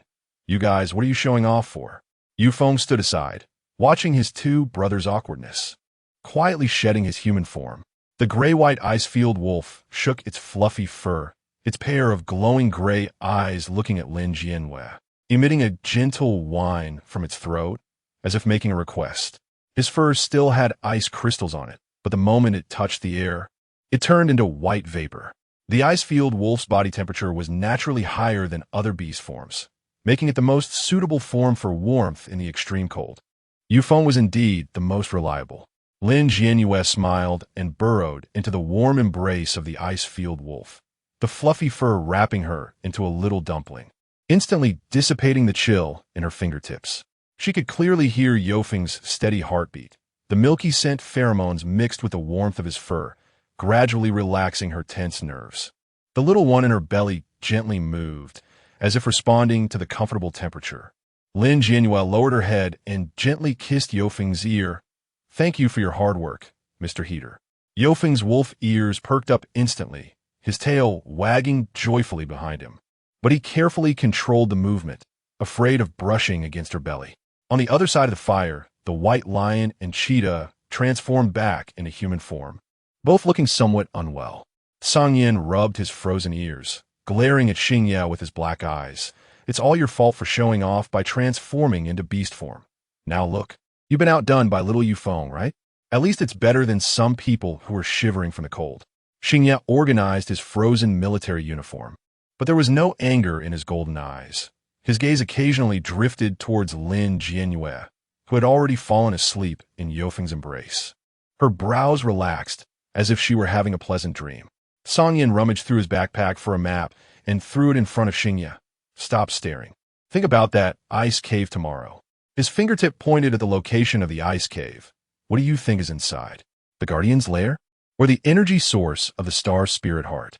Xingye's fingertip traced the mark on the map, his golden eyes flashing with seriousness. "The green light we saw in the morning, the energy fluctuations are very similar to the fragments of the star's spirit heart we found. But purer." He paused, lowering his voice a bit. "It could be the complete body of the star's spirit heart." "The body?" Sangyin raised an eyebrow. Elena's diary said that the star spirit heart shattered into 4 pieces a century ago. How could there be a body? Perhaps it wasn't completely shattered. Xingye tapped the map with his knuckles, mentioning the data found by the observation station, which noted that the Guardian had the technology to repair the star spirit heart. So maybe this piece in Antarctica is their core for repair. His gaze fell on the moss surrounding the ice cave. Those plants needed a high concentration of energy to survive, and the energy field inside the cave was definitely not simple. Excitement flashed in Sangyin's black eyes. "So, you mean we might be able to get a complete fragment all at once?" He touched the wound on his forearm, which wasn't hurting as much in the warm environment. "Just right. Saves us from running around. We can finish early and take Yueyue back to the Beastman star. I don't want a little one to be born in this godforsaken place." Xingye didn't reply, just added another piece of fuel to the fire. As the flames danced, he looked at Lin Jianyue's peaceful sleeping face, and a strong desire suddenly surged in his heart. Once this mission is over, he must take her to the northern region to see the aurora, even if it takes half the energy of the northern region to purify the atmosphere. He wanted her and the little one to see the original appearance of the Beastman planet. Yufeng gently adjusted his position to make Lin Jianyue more comfortable. His wolf ears attentively listened to the sound around them, but his gray eyes remained fixed on her face, as if guarding the world's most precious treasure. The wind and snow outside the ice cave continued to howl, but inside, due to this small fire and each other's presence, there was an oddly stable feeling. Lin Jianyue smacked her lips in her sleep, and the little one in her belly quieted down, as if aware that their parents were preparing for the adventure tomorrow. As night deepened, the fire gradually weakened, and Xingye added the last piece of fuel. He and Sangyin leaned against the rock wall, each lost in thought, but both tacitly lightened their breathing, afraid of disturbing the peace in the corner. No one knew what the ice cave would hide tomorrow, but at this moment, looking at the sleeping person beside him and their tightly clenched fists, they suddenly felt that no matter how great the danger, they could overcome it. Chapter 120. Antarctica. 6. The first light of dawn pierced through the icy mist of Antarctica, waking Lin Jianyue with a sharp pain in her lower abdomen. The wolf form of Yufeng remained curled around her, cradling her in its embrace, its fluffy tail covering her ankles like a natural blanket. The campfire had burned down to ashes, and Xingye and Sangyan leaned against the rock wall, feigning sleep, their hands resting close to her as if ready to protect her at any moment. Awake? Xingye's voice was hoarse from sleep, his golden eyes instantly clearing as he reached out to touch her forehead. After confirming her temperature was normal, he let out a sigh of relief. Is the little one throwing a tantrum again? Lin Jianyue shook her head, gently touching her abdomen. The fetal movements there were more frequent than usual, as if urging her to do something. She looked towards the distant ice cave, where white mist at the entrance glowed a faint blue in the morning light, resonating subtly with the fragment of the star spirit heart in her palm. It's time to set off. Sangyan had already prepared the equipment, his dark eyes gleaming with eagerness. If we wait any longer, the temperature will rise to a critical point, and the energy field of the ice cave may become unstable. His fingertips brushed over the bandage on his forearm, where the wound had scabbed over thanks to the herbal medicine Yufeng had found. But he could still feel the lingering sting of radiation. Yufeng transformed back into human form and silently handed Lin Jianyue a warm nutritional drink. His gray eyes filled with concern. Yeah, if you feel unwell, you must tell us. He stuffed a freeze-dried strawberry into her cold-weather suit pocket, knowing it would replenish energy, and that the little one would like it too. Lin Jianyue accepted the nutritional drink, playfully scratching his hand with her fingertips. Got it, our little housekeeper. The path to the ice cave turned out to be more difficult than expected. The blizzard from last night had frozen a thin layer of ice on the tundra, and if one wasn't careful, they could easily slip. Xingye led the way, his mental energy forming anti-slip patterns on the ground. Sangyan carried Lin Jianyue on his back, the tactical rope securely tied around his waist, each step taken with extra caution. Yufeng held a radiation detector, occasionally reminding them, 3 steps to the left. There's a crevice ahead. The ice layer is thin. We should go around. He said the energy field of the ice cave was altered. Lin Jianyue leaned against Sangyan's back, her voice somewhat lost in the wind and snow. Could be a trap left by the Guardians? Xingye paused for a moment, his golden eyes scanning the outline of the ice cave in the distance. It seems more like a kind of selection mechanism. His fingertip traced a complex symbol in the air, reminiscent of the spiral patterns on the metal platform at the observation station, possibly only allowing those with pure mental energy to enter. So, only Yueyue can go in? Sangyan's dark eyes flashed with caution. What do we do? I'll go in with her. Xingye's voice was firm. My mental energy can resonate with hers and protect her. Why should you go? Sangyan suddenly stopped, his peppermint-scented pheromones tinged with anger. My speed is faster than yours. If danger arises, I can get Yueyue out more quickly. Yofeng's gray eyes flashed with helplessness. He wanted to say, I can protect Yueyue too, but was stopped by Lin Jianyue pressing down on his hand. Stop arguing. Her voice carried a hint of laughter as she gently tapped Sangyan's helmet with her fingertip. The 4 of us go in together. We can't leave one behind. She touched her abdomen, where the little one lightly kicked her palm, as if agreeing the little one wants to go too. Sangyan's anger diminished significantly, and with a low laugh, he intentionally bumped into Xingye. Did you hear? The little one is on my side. Xingye didn't respond, but as he turned, he subtly moved half a step towards Sangyan, using his mental energy to shield him from the oncoming wind and snow. The entrance to the ice cave was more magnificent than expected. It stood about 10 meters high and 5 meters wide, with symbols carved into the rock walls that shared the same origin as the star maps. These symbols glowed faintly blue in the morning light, resonating with the fragment of the star spirit heart in Lin Jianyue's palm. Most remarkably, the temperature at the entrance was nearly 20 degrees higher than outside, with warm air flowing from the cave, carrying a strange scent of vegetation. This is the life energy of the Guardians. Yofeng's gray eyes lit up as he reached out to touch the symbols on the rock wall. A warm sensation traveled through his fingertips. Only true descendants of the Guardians.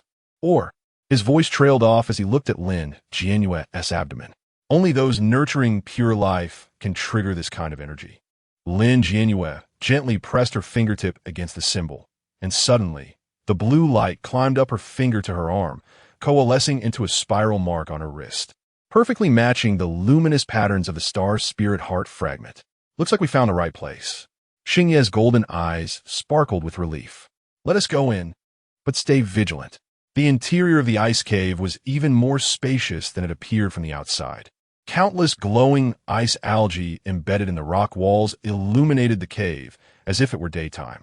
On the ground, a path of blue light wound forward, its end hidden in deeper darkness, where a floating stone platform could be vaguely seen. Follow the light. Lin Jianyue's voice was filled with excitement. She could feel the little one in her abdomen joyfully dancing, as if attracted by the energy here. Sangyan's dagger spun in his palm, his peppermint-scented pheromones tinged with caution. Something's not right. This is too easy. His fingertip brushed against the nearby ice wall, causing the ice algae there to suddenly contract as if alive. Xingye's mental energy spread throughout the cave, his golden eyes focused on the surrounding movements. Don't touch anything. Follow Yueyue. Her mental energy can guide us to avoid traps. Yufeng closely followed Lin Jianyue's side, the tip of his tail wrapped tightly around her wrist, his gray eyes flashing with tension. He could sense the energy fluctuations coming from deep within the cave, both familiar and unfamiliar like the aura of the star spirit heart, yet mixed with something else. After walking for about 10 minutes, the blue light path suddenly ended, revealing a fissure about 3 meters wide ahead. Beneath it lay an unfathomable darkness, with only scattered ice algae flickering at the bottom like fallen stars. We can't get through. Sangyan's dark eyes scanned the width of the fissure. I could jump over, but it's too dangerous with Yueyue. Xingye's mental energy probed across the fissure, his golden eyes narrowing. There are strong air currents below that can interfere with mental energy. Jumping over could get you swept down. Lin Jianyue looked at the stone platform on the other side of the fissure, where the blue light was growing brighter, and she could vaguely see a floating crystal. It was the star spirit heart they were searching for. Taking a deep breath, she was about to gather her mental energy to build a bridge when a sudden, intense movement in her abdomen stopped her, clearer than ever before. What's wrong? 3 voices rang out simultaneously, filled with urgency. Lin Jianyue shook her head, but her fingertip pointed towards the bottom of the fissure. There is something there. She could feel that the little one's movements were not due to discomfort, but in response to some kind of energy beneath the fissure. Chapter 122. Antarctica 7. When Xingye carried Lin Jianyue back to the observation station, his military boots left deep footprints in the snow, each step particularly steady. Song Yin was carrying the unconscious Yufeng, the minty scent of his pheromones carrying a rare heaviness.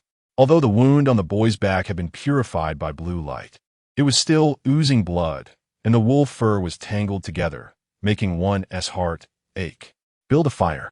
Xingye gently placed Lin Jianyue on a pile of hay covered with 3 layers of thermal clothing, his golden eyes tightly fixed on her pale face. Her breathing was very light, and the embryo's force field in her lower abdomen emitted a faint blue light, much weaker than before, as if it had exhausted its energy. Song Yin lit a fire and turned around just in time to see Xingye probing Lin Jianyue's condition with his mental power, his fingertips hovering slightly above her lower abdomen. Trembling slightly. How is she? His voice was very soft, afraid of disturbing this fragile balance. The force field is stable, but the mental power is severely exhausted. Xingye's voice was low as he rummaged through his backpack for the last vial of premium nutrient solution, carefully feeding it into her mouth. She needs to rest. We can't use mental power again. At this moment, Yufeng slowly awakened. As soon as his gray eyes opened, he looked around in a panic. When he saw Lin Jianyue, he finally breathed a sigh of relief and struggled to sit up, but was held down by Song Yan's hand on his shoulder. Stay lying down. Song Yin tapped his dagger against his wound. If you move around, I'll tie you to a post. The boy drooped his ears in grievance, but the tip of his tail quietly hooked onto Lin Jianyue's clothing, as if this would confirm her safety. The fire gradually burned brighter, illuminating the metal cabinet in the corner of the observation station. Xingye's gaze fell on the cabinet, suddenly recalling what Lin Jianyue had said before she fainted about the true heart of the star spirit. He stood up and walked over. using his mental power to open the rusty latch.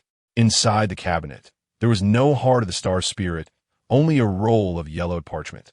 When unfolded, it revealed the complete star map that had appeared on the ice cave's rock wall. The center of the star map was marked with End of Days altar, and beside it, in the Guardian's language, it read, "Only when the four hearts gather and the blood of Yueyue guides can all poisons be purified." In a day's altar, Song Yin leaned over, his black eyes fixated on the northernmost point of the star map. The last stronghold of the Guardians on the northern ice plains of the Beastman planet 100 years ago. His fingertip traced the symbol of the altar, suddenly pausing. It says here purification requires sacrifice, which matches the vague records on the Polaris star map. Xingye's golden eyes shrank sharply, but Jianyue's embryo force field has already proved that purification does not require sacrifice. It was the Shadow Master who tampered with the information. He tapped the star map with his knuckles. The true method of purification should be related to the blood of Yueyue, which is Jianyue's genetic sequence. Yofeng's gray eyes suddenly lit up as he recalled a line from Elena's diary. The ultimate form of the Yueyue sequence is to coexist with the heart of the star spirit, not to sacrifice. The boy struggled to sit up, his fingertip pointing to a corner of the star map. There's a note here that says, "When the four hearts resonate, the embryo force field will evolve into the purification core."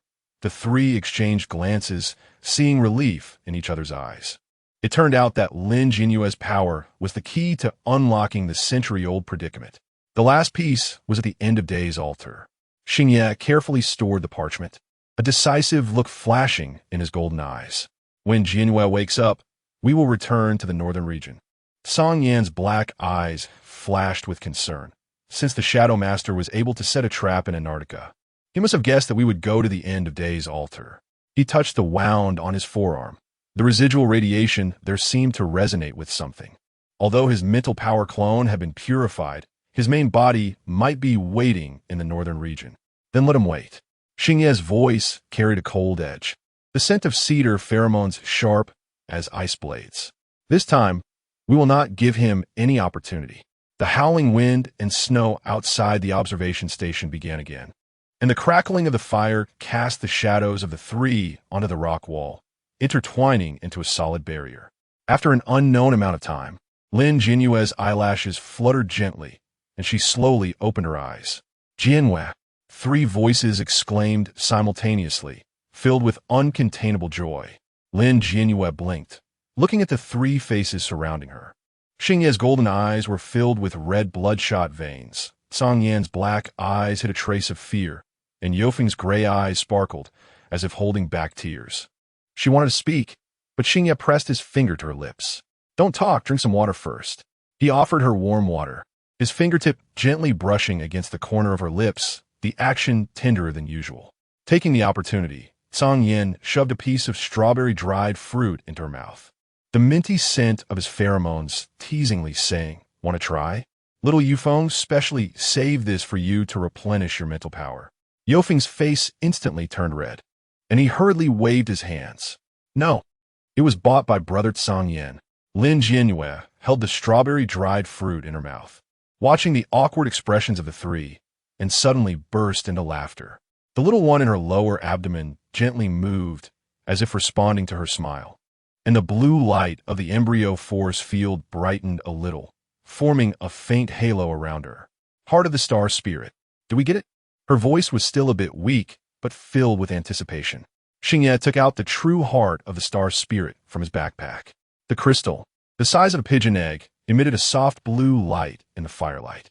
As it approached Lin Jianyue, it automatically floated in front of her lower abdomen, perfectly resonating with the embryo force field. "We got it." Xingye's voice was gentle. "There's one last piece at the End of Days altar in the northern region." Lin Jianyue looked at the flowing light patterns inside the crystal and suddenly remembered the Shadow Master's strange face, her fingertips tightening slightly. The Shadow Master. Will he come again? Song Yan's dagger spun in his palm, his black eyes flashing with fierce determination. "Let him come. If he does, we'll take him down.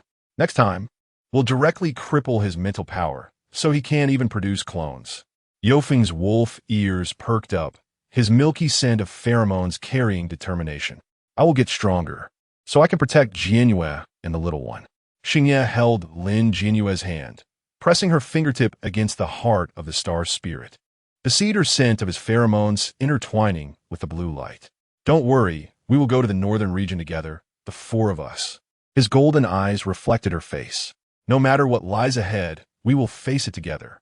Lin Jianyue looked into the determined eyes of the three, and her unease gradually dissipated.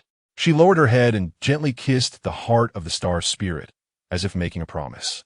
The crystal suddenly erupted with dazzling light, illuminating the entire observation station, and the symbols on the rock wall lit up, resonating across the stars with the star map of the North Pole and Cthulhu's star. It's responding.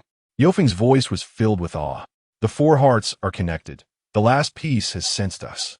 Suddenly, Xingye's communicator rang, an urgent message from a northern base. After he answered, his golden eyes instantly became serious. What? The Shadow Master's fleet has already arrived at the northern ice plains? Song Yan's black eyes shrank sharply. He's acting so quickly? Lin Jianyue's heart tightened, instinctively pressing her hand against her lower abdomen. She could feel the blue light of the heart of the star's spirit becoming frantic, as if it was issuing a warning. Xingye hung up the communicator, a decisive look flashing in his golden eyes. Return immediately, at maximum speed. He looked at Lin Jianyue, his voice carrying an undeniable tenderness. Trust me, this time I won't let you take any risks. Lin Jianyue shook her head, gently touching his cheek with her fingertip. I said, we are a team. Her gaze swept over to Song Yin and Yufeng, her blue eyes shining with determination. If we're going, we go together. The fire in the observation station gradually turned to ashes, and the morning light of Antarctica streamed through the door, casting a narrow beam of light on the ground. Xingye picked Lin Jianyue up horizontally. Song Yin carried Yufeng on his back, and the four figures disappeared into the snowstorm of the ice plains, leaving behind the symbols on the rock wall that were still flickering, as if bidding them farewell on their final journey. The engine of the Aurora roared across the ice plains, quickly breaking through the clouds and heading towards the Beastman planet. In the cockpit, Lin Jianyue leaned against Xingye's embrace, watching the diminishing Antarctic ice plains outside the window, suddenly feeling an immense sense of peace in her heart. She knows that the challenge of the end altar will be difficult, and the threat of the Shadow Lord has never disappeared. But as long as these three men are by her side, and with the little one in her belly accompanying her, there is no obstacle they cannot overcome. The heart of the star's spirit gently warms in her palm, as if echoing her determination. The end altar in the northern ice fields is waiting for their arrival. There, not only is the last piece of the heart of the star's spirit, but also the ultimate truth of the battle from 100 years ago and their future. Chapter 123. Return to the Beastman star as the Aurora ship jumped into the atmosphere of the Beastman planet. The northern ice field outside the porthole was shrouded in a snowstorm. The lead gray clouds hung low, and snowflakes were whipped into spirals by the fierce wind, striking the hull with a dull thud, like countless hands knocking on a door. Lin Jianyue leaned against the command cabin seat, her fingertips gently brushing over her abdomen. After 3 days of rest, the blue light of the embryonic force field had regained its previous brightness, and the fetal movements had become vigorous, as if cheering for the impending decisive battle. We would arrive at the end of Day's altar in half an hour. Xingye's voice came through the communicator, carrying a metallic chill. He was standing on the bridge, his golden eyes fixed on the radar screen, which displayed a dense array of red dots. The Shadow Lord's fleet had already formed a surrounding circle around the altar. Song Yin chewed gum, slapping the tactical map of the Crimson Flame organization in front of Lin Jianyue, excitement gleaming in his dark eyes. That old man Shadow Lord is quite proactive. It seems the last piece of the Star Spirit heart is more important than we thought. His fingertip traced a weak point on the map. My people are already lurking on the western side of the ice field, ready to blow up their energy tower as soon as we land. Yufeng held a stack of ancient guardian tomes, his gray eyes bloodshot but still remarkably bright. The diary says the entrance to the end of Day's altar is hidden beneath 100 meters of ice and requires the power of the four symbols to open. He pointed to the illustrations in the ancient tome, corresponding to fire, ice, wind, and light, perfectly aligning with our pheromone attributes. Lin Jianyue's fingertips touched the hands of the three. Fire was Tsangyen's ice mint, bringing with its searing energy. Ice was Xingye's cedar. Wind was Yofeng's milky scent and light. She smiled down, stroking her abdomen. It was the embryonic force field of me and the baby. Suddenly, Xingye's communicator blared a piercing alarm, and the ship jolted violently as if struck by something. It was the Shadow Lord's particle cannon. His voice was filled with anger. They've discovered us ahead of time. Tsangyen instantly tore off his outer coat, the crimson gold leopard pattern appearing on his arm, just in time to stretch my legs. He grabbed Lin Jianyue's wrist and pinned a crimson flame badge to her cold weather suit. This is an emergency signal. Press it if anything happens. I'll be there in 3 minutes. Yufeng draped a rune-embroidered cloak over Lin Jianyue's shoulders, his gray eyes flashing with tension. This is the Guardian's protective cloak. It can resist mental attacks. The illusions in the altar are powerful. Don't be deceived. As the Aurora ship forced its way down in the snowstorm, Lin Jianyue was shielded in Xingye's arms, the military coat wrapping her tightly, and the cedar-scented pheromone formed an ice shield against the splintering ice. The moment the cabin door opened, a bone-chilling wind rushed in, mingled with the roars of the Shadow Lord's army and the booming of energy cannons. Stay close to me. Xingye's mental force formed an ice bridge on the snow, his golden eyes scanning the chaotic crowd ahead. Tsangyen is going to blow up the energy tower. Yufeng and I will take Yueyue to the altar entrance. Move fast. Lin Jianyue was led by Xingye, stepping in the snow, sometimes deep, sometimes shallow. Yufeng transformed into an ice-field wolf, using his claws to mark glowing route signs on the ice. The milky scent pheromone leaving a faint trail in the storm, guiding the way. In the distance, Tsangyen's crimson flame energy burst like fireworks, dyeing half the sky orange. The sound of the energy tower exploding came through the wind and snow, causing the ice beneath their feet to tremble slightly. The entrance is beneath the ice lake. Yufeng suddenly stopped, his wolf claw pointing to a lake surface covered by the snowstorm, where bluish light flowed faintly beneath the ice, resonating with the fluctuations of the star spirit heart. Xingye's mental force probed into the ice layer, his golden eyes narrowing. There's a Guardian's energy barrier. It requires the power of the force symbols to open. He held Lin Jianyue's hand, injecting the cedar-scented pheromone into her palm. Use your embryonic force field to activate it. Lin Jianyue pressed her palm against the ice surface, the cherry blossom scent of her embryonic force field intertwining with Xingye's cedar scent. The bluish light beneath the ice suddenly surged, forming a gigantic four symbols totem on the lake surface. Yofeng's ice-field wolf form took the position of wind, injecting the milky scent pheromone into the totem. Tsangyen's figure rushed in from the storm, the crimson flame energy landing in the position of fire, the ice mint scent bringing searing heat.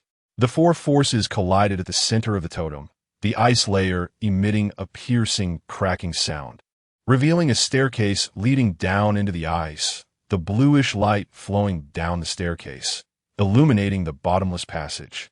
Go down. Xingye shielded Lin Jianyue in front of him, stepping onto the staircase first.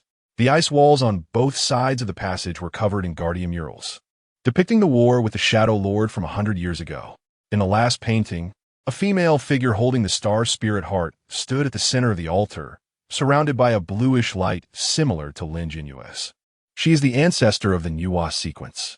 Yufeng transformed back into his human form, his gray eyes fixed on the mural. The diary says she was the first female to coexist with the star spirit heart. Tsangyen's dagger suddenly pressed against the corner of the passage, the ice mint scent radiating vigilance. Someone's here. A group of guardians clad in ice armor emerged from the shadows, their eyes a pure blue, gripping ice crystal spears, silently blocking the way. The leading guardian raised his spear, and the murals on the ice wall suddenly came to life, countless ice arrows shooting out from the painting, aiming directly at Lin Jianyue. Watch out! Xingye's mental force instantaneously formed an ice shield, blocking the ice arrows just as Tsangyen's dagger had already slashed the throats of 3 guardians, while Yufeng used his wolf claws to inscribe runes on the ice wall, temporarily freezing the mural's attack. Lin Jianyue's embryonic force field suddenly expanded, the cherry blossom scent pheromone surging toward the guardians like a tide. Strangely, the cold guardians slowed their movements the moment they came into contact with the bluish light, and the blue in their eyes faded somewhat. Their core is the energy of the star spirit heart fragments. Yofeng's voice carried surprise. Ye's force field can soothe them. Xingye immediately adjusted the strategy, no longer attacking the guardians' bodies, but instead enveloping the ice crystals in front of their chests with his mental force. There lay the core of the fragment energy. Song Yin and Yufeng followed suit, avoiding vital points with their ice arrows and wolf claws, only shattering the ice crystal cores. As the guardians lost their cores, their bodies gradually turned into ice shards, but before dissipating, they slightly bowed to Lin Jianyue, as if paying their respects. The ice door at the end of the passage slowly opened, revealing the full view of the end of days altar at last. It was a massive ice cavern.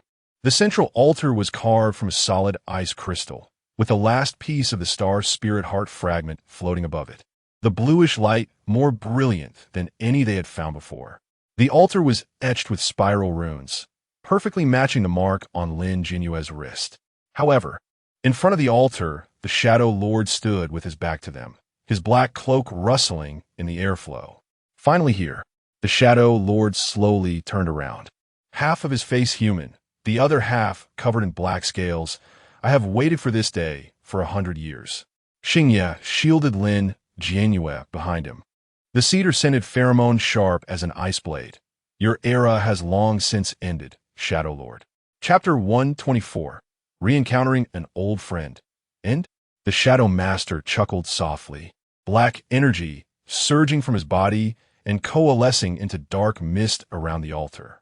Once I obtain the 4 hearts and purify the reproductive capacity of the Orc planet, making all females into vessels for the Star Spirit Heart, I will establish a new order. His gaze fell greedily on Lin Jianyue's lower abdomen, especially you. The perfect vessel of the Nuwa sequence. Your embryonic force field can unleash the Star Spirit Heart's greatest power.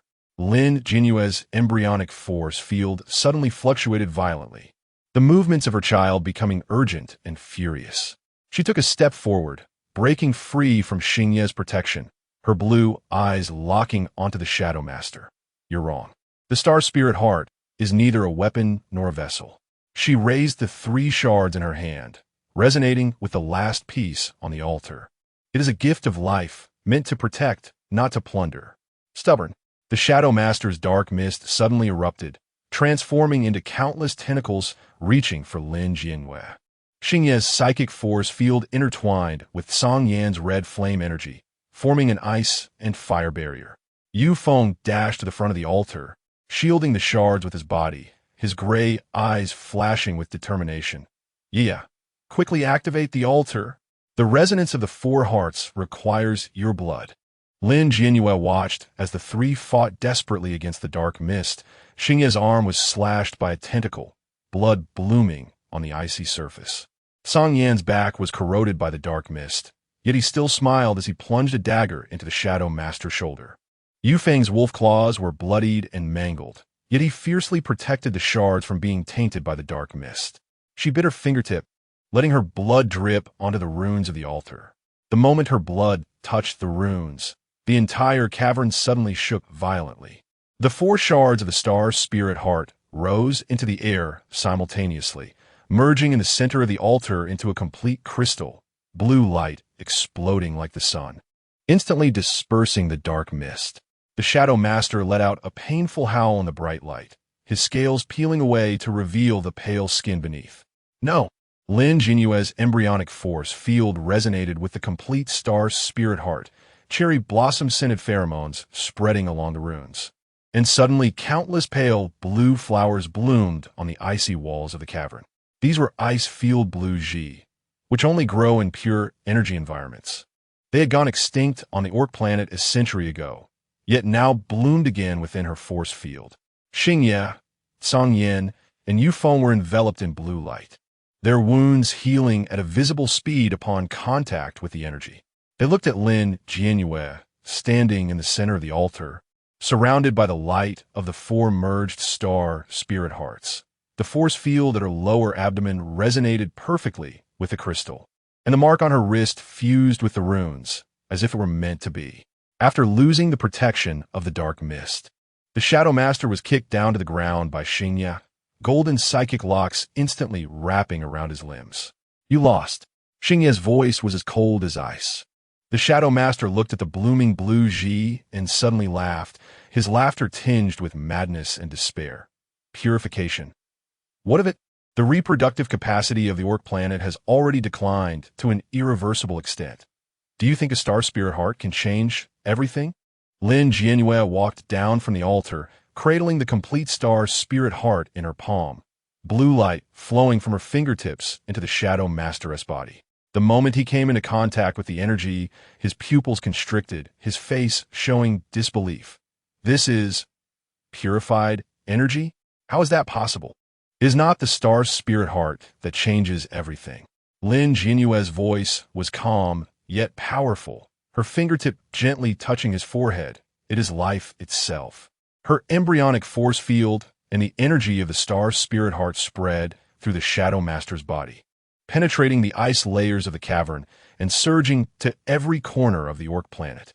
On the northern ice fields, withered blue Ji seeds began to sprout.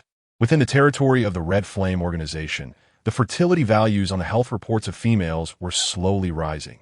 In the ancient library of the Dark Mysteries, fragments of pages recording breeding methods suddenly emitted a faint golden light. The blue light of the star spirit heart gradually merged into Lin Jianyue's body, finally transforming into a stream of light that burrowed into her lower abdomen. The movements of her child became particularly clear, as if cheering. The Shadow Master lay on the ground, watching all of this, the madness in his eyes gradually fading, leaving only exhaustion. So, it turns out, I was wrong. On the ice walls of the altar, the last mural began to change. The originally blank section gradually revealed Lin Jianyue's figure, cradling a baby, with Xingye, Zhang and Yufeng standing beside her, and behind the four of them was the revitalized Orc planet. It is over. Zhang Yan walked to Lin Jianyue's side, wiping the bloodstains from her face with his sleeve, his black eyes shining with unprecedented tenderness. Yufeng's tail wrapped around her wrist, his gray eyes sparkling. "Yeah, look outside." A crack had appeared at the top of the cavern, and a beam of sunlight pierced through the ice layer, landing on Lin Jianyue's face. She looked up and saw that outside the crack on the northern ice fields, the blizzard had stopped, and the long-lost aurora was dancing in the sky. Even more splendid than Xingye had described, with green and purple light bands intertwining, illuminating the entire snowfield. Xingye gently embraced her from behind, resting his chin on the top of her head, the scent of cedar pheromones bringing a sense of stability after survival. "We are home." Lin Jianyue leaned in his embrace, looking at Zhang Yan and Yufeng beside her, feeling the movements of her child in her lower abdomen, suddenly realizing that this long journey had finally reached a gentle end. But she knew this was not the end, but a new beginning. The revival of the Orc planet would take time, and her story with the three men was just beginning, while the little life in her womb, coexisting with the star spirit heart, would become the warmest link connecting the past and the future. Sunlight streamed through the crack, casting a golden beam of light on the ice fields, like a path to hope. Chapter 125:10 Cubs. The lights in the northern laboratory had been on for 3 whole months, due to the constant adventures in time and space. The cubs in Lin Jianyue's belly did not arrive within a month this time, and she did not pay much attention to it. As long as the cubs were healthy, that was enough. Lin Jianyue, wearing a white lab coat, was scrolling through dense data on the holographic projection with her fingertips. The energy of the star spirit heart flowed through her wrist, coalescing into pale blue strands of light in the petri dish, creating a wonderful reaction with the extracted toxin samples. The 173rd experiment showed a purification rate of 89. She recorded it in the experimental log, her blue eyes carrying a bright yet fatigued light. Since returning from the end of days altar, she had immersed herself in this biological laboratory specially built for her by the Northern Army, equipped with resources coordinated by Xingye, reagents sourced by Zhang Yan from the secret warehouse of the Red Flame organization, an ancient text brought over by Yueyue from the Dark Mysteries Library. When Xingye entered the room, this was the scene he saw. She had fallen asleep at the lab table, a few strands of hair scattered by her cheek. Her fingertips resting on the edge of the petri dish, where the pale blue strands of light were quietly burrowing into her lower abdomen. The energy of the star spirit heart had long since merged with her and the cubs, becoming her strongest support. He tiptoed over and gently covered her with a military blanket. For 3 months, she had hardly slept a complete night. The energy of the embryonic force field sustained her spirit, but it couldn't escape his eyes. The dark circles under her eyes grew heavier, and she often subconsciously touched her belly during meals, which had already formed a noticeable curve, and the fetal movements were becoming more frequent. "Still up late?" Sangyan's voice came from the doorway, holding a food box in his hand. The icy mint-scented pheromones mingled with the aroma of food. The old chef from Red Flame had just made a nourishing soup, claiming it was cooked with Cthulhu Star's warm jade grass, good for the cubs. Yueyue followed behind, holding a thick blanket, his gray eyes full of concern. "The lab is too cold. I added a layer of fleece. If Ye wakes up, cover her with it." His fingertip gently tapped the petri dish, and the strands of light suddenly danced joyfully. It was a response from the cubs. Lin Jianyue was awakened by the aroma of food, rubbed her eyes, and saw the 3 of them surrounding her, suddenly smiling, just in time for good news. She pointed at the waveform diagram on the holographic projection. The final formula for the purification agent was complete. By neutralizing the toxin with the energy of the star spirit heart and adding the extract of the spirit cultivating grass from the Guardian's ancient texts, it could repair the damaged ovarian genes in females and increase fertility by at least 60, with cub survival rates reaching over 90. Xingye's golden eyes lit up instantly as he reached out and picked her up horizontally. "Leave the experiments to the assistants. You need a rest now." But Princess Del is still waiting for news. Lin Jianyue tried to struggle, but he pressed her back down, the cedar-scented pheromones exuding an undeniable tenderness, assuring her that the medical team had already sent it over and believed she would be fine. Sangyan opened the food box and scooped a spoonful of soup to her lips. "Drink the soup first. It won't taste good if it cools down." His dark eyes sparkled with pride. "Our Yueyue is truly amazing." Even the old physician from Red Flame praised this formula as a stroke of genius. Yueyue was beside her, massaging her temples, the milky-scented pheromones soothing her. The ancient texts say that spirit-cultivating grass needs pure life energy to activate, and only Yueye's embryonic force field can do it. Lin Jianyue sipped the soup, listening to the 3 of them discussing the mass production of the agent. Xingye was in charge of the northern production base. Sangyan was contacting medical institutions in Red Flame and other tribes, while Yueyue was taking the descendants of the Guardians to search for the scattered spirit cultivating grass across the Orc planet. She suddenly felt that the 3 months of hard work were worth it. A month later, cheers erupted in the major cities of the Orc planet. The first batch of purification agents was put into use, and the first good news from the Northern Hospital arrived. A female who had been determined to be unable to conceive forever tested positive for pregnancy 3 weeks after receiving the injection. Soon after, reports of success came one after another from Red Flame, Dark Mysteries, and the southern region. The fertility rates of females were visibly rising, and the survival rates of cubs had reached an all-time high. In Princess Del's palace, the head of the medical team was excitedly reporting, "Your Highness, your 3S level mental power has stabilized, and the ovarian gene repair rate has reached 92. You can definitely conceive." Del stroked her belly, a long-lost smile appearing on her face. She looked out the window at the blue Ji flowers blooming beautifully on the icy plains of the north. That was the vitality brought by Lin Jianyue's agent. She picked up the communicator and dialed the number for the northern laboratory, her voice filled with genuine gratitude. "Lin Jianyue, thank you." On the other end of the line, Lin Jianyue's gentle laughter could be heard, accompanied by Xingye's low reprimands, Sangyan's teasing, and Yueyue's soft words, like a warm song. As the snow in the north began to melt, Lin Jianyue's due date arrived. The delivery room was filled with a faint scent of cherry blossoms, the fragrance of her embryonic force field. Xingye stood at the front, his golden eyes fixed intently on her face, his palm resting on her hand. The cedar-scented pheromones, stable and strong, supporting her spirit. Sangyin stood on her right, holding her other hand, the icy mint-scented pheromones soothing her, occasionally telling jokes to distract her. Yufeng squatted by the bed, his gray eyes glistening with tears, the tip of his tail tightly wrapped around her ankle. The milky scented pheromones enveloping her and the soon-to-be-born cubs like a soft cloud. The birthing process was more difficult than imagined, yet filled with miracles. The energy of the star's spirit heart flowed through Lin Jianyue's body, alleviating her pain, while the embryonic force field resonated with the cubs' fields, guiding them safely into the world. The first one is out. The midwife's voice was filled with surprise. It's a white lion baby. Talent detection. 4S level.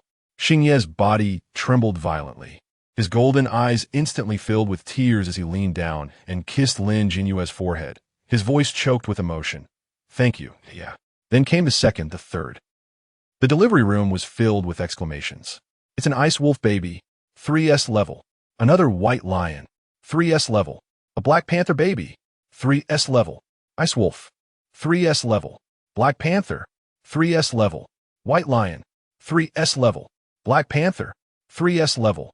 Ice wolf. 3S level. When the last cub was held up, the midwife looked at the little ones lined up in her arms, grinning widely. It's truly a miracle. 3 white lions, 3 ice wolves, for black panthers. A total of 10 babies, and the lowest talent is 3S level. Lin Jianyue was too tired to open her eyes, but when she heard 10, her lips couldn't help but curve upwards. She could feel 10 tiny lives wriggling around her, their fields tightly connected to hers, to Xingye's, to Sangyin's, and to Yofeng's, like a warm chain binding them all together. Chapter 126 here is her forever home. Xingye carefully placed a white lion cub in her arms. The little guy closed his eyes, but accurately nuzzled against her chest, making soft purring sounds. His golden brown fur was soft and resembled Xingye's beast form. Sangyin approached, holding a black panther cub. The little one gently pawed at Lin Jianyue's fingers, his amber eyes opening a slit, very much like Sangyin's cunning gaze. In Yofeng's arms lay 3 Arctic wolf cubs, the smallest one refusing to let go of his finger, with gray-blue eyes that were wet and mirrored Yofeng's own.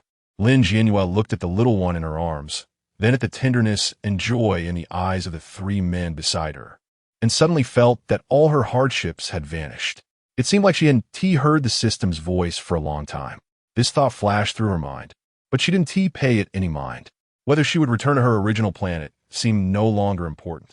Time passed, and 3 years went by. The castle in the northern region was forever filled with laughter and joy. The warm spring sun streamed through the floor-to-ceiling windows, and her 16 little ones chased and played on the carpet. The white lion cub was the most stable, surrounding Xingye and mimicking him as he fiddled with the military chess pieces. The Arctic wolf cubs were the most lively, following Yufeng around the yard chasing butterflies, occasionally coming back to steal Sangyin's dagger to play with. The black panther was the most mischievous, always climbing onto the bookshelf and scattering Yofeng's ancient texts everywhere.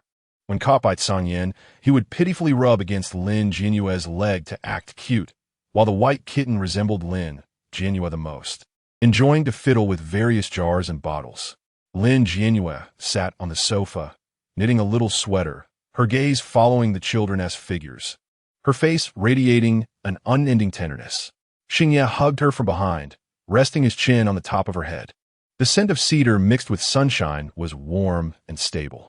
A messenger from Qian arrived, saying that Princess Del had given birth to a little prince with a talent rating of 4S. They had specially sent an invitation for us to attend the full moon banquet. Sangyin waved the gilded invitation in his hand, his dark eyes sparkling with amusement. That girl also mentioned wanting her son to have a betrothal agreement with our little princess. Yufeng came over with a fruit platter, his gray eyes filled with helplessness. The elder from Anchuan came again to ask whether the formula for the purification potion could be shared with other star systems. He fed a piece of strawberry to Lin Jianyue, saying he needed to ask Yueye's opinion. Lin Jianyue bit into the strawberry, her eyes curved with a smile. Just agree. Her fingertips brushed against Xingye's hand, where the wedding ring shone softly. They held their wedding during the children's full moon celebration, without any grand ceremony. Just the 2 of them and 10 little ones. yet it was happier than any celebration. By the way, Changyin seemed to suddenly remember something. He had been tidying up the lab a few days ago and found that silver bracelet you used before, the one that always flashed blue light. Do you want to look for it? Lin Jianyue was taken aback for a moment before realizing he was talking about the system terminal. She instinctively touched her wrist, which was empty, yet she couldn't recall when it had disappeared, as if it had never existed. No need to look for it. She shook her head with a smile, leaning against Xingye's embrace, watching the children pile up into a fluffy little mountain on the carpet. After all, it was of no use now. Indeed, it was of no use. The fertility rate on the beastman planet had long returned to the level of a century ago. The blue orchids bloomed everywhere on the ice plains, and new forests grew beside Chang's volcano. The library of Anshuan was filled with young ones eager to learn. Her purification potion had become the fountain of life for the beastman planet, and Princess Dell's little prince grew up healthily, becoming a well-known genius across the stars. As for her, she had 3 loving men, 10 adorable babies, and a warm home. Outside the window on the northern ice plains, the aurora reappeared, even more splendid than records from 100 years ago, with green and purple light bands flowing across the sky, reflecting the laughter and joy in the castle. Lin Jianyue looked at the sleeping Xingye beside her, Changyin dozing in his arms, Yufeng curled up at her feet, and the little ones piled together on the carpet. Suddenly, she felt that this was the happiness she had sought all her life. She would never go back. Here was her forever home.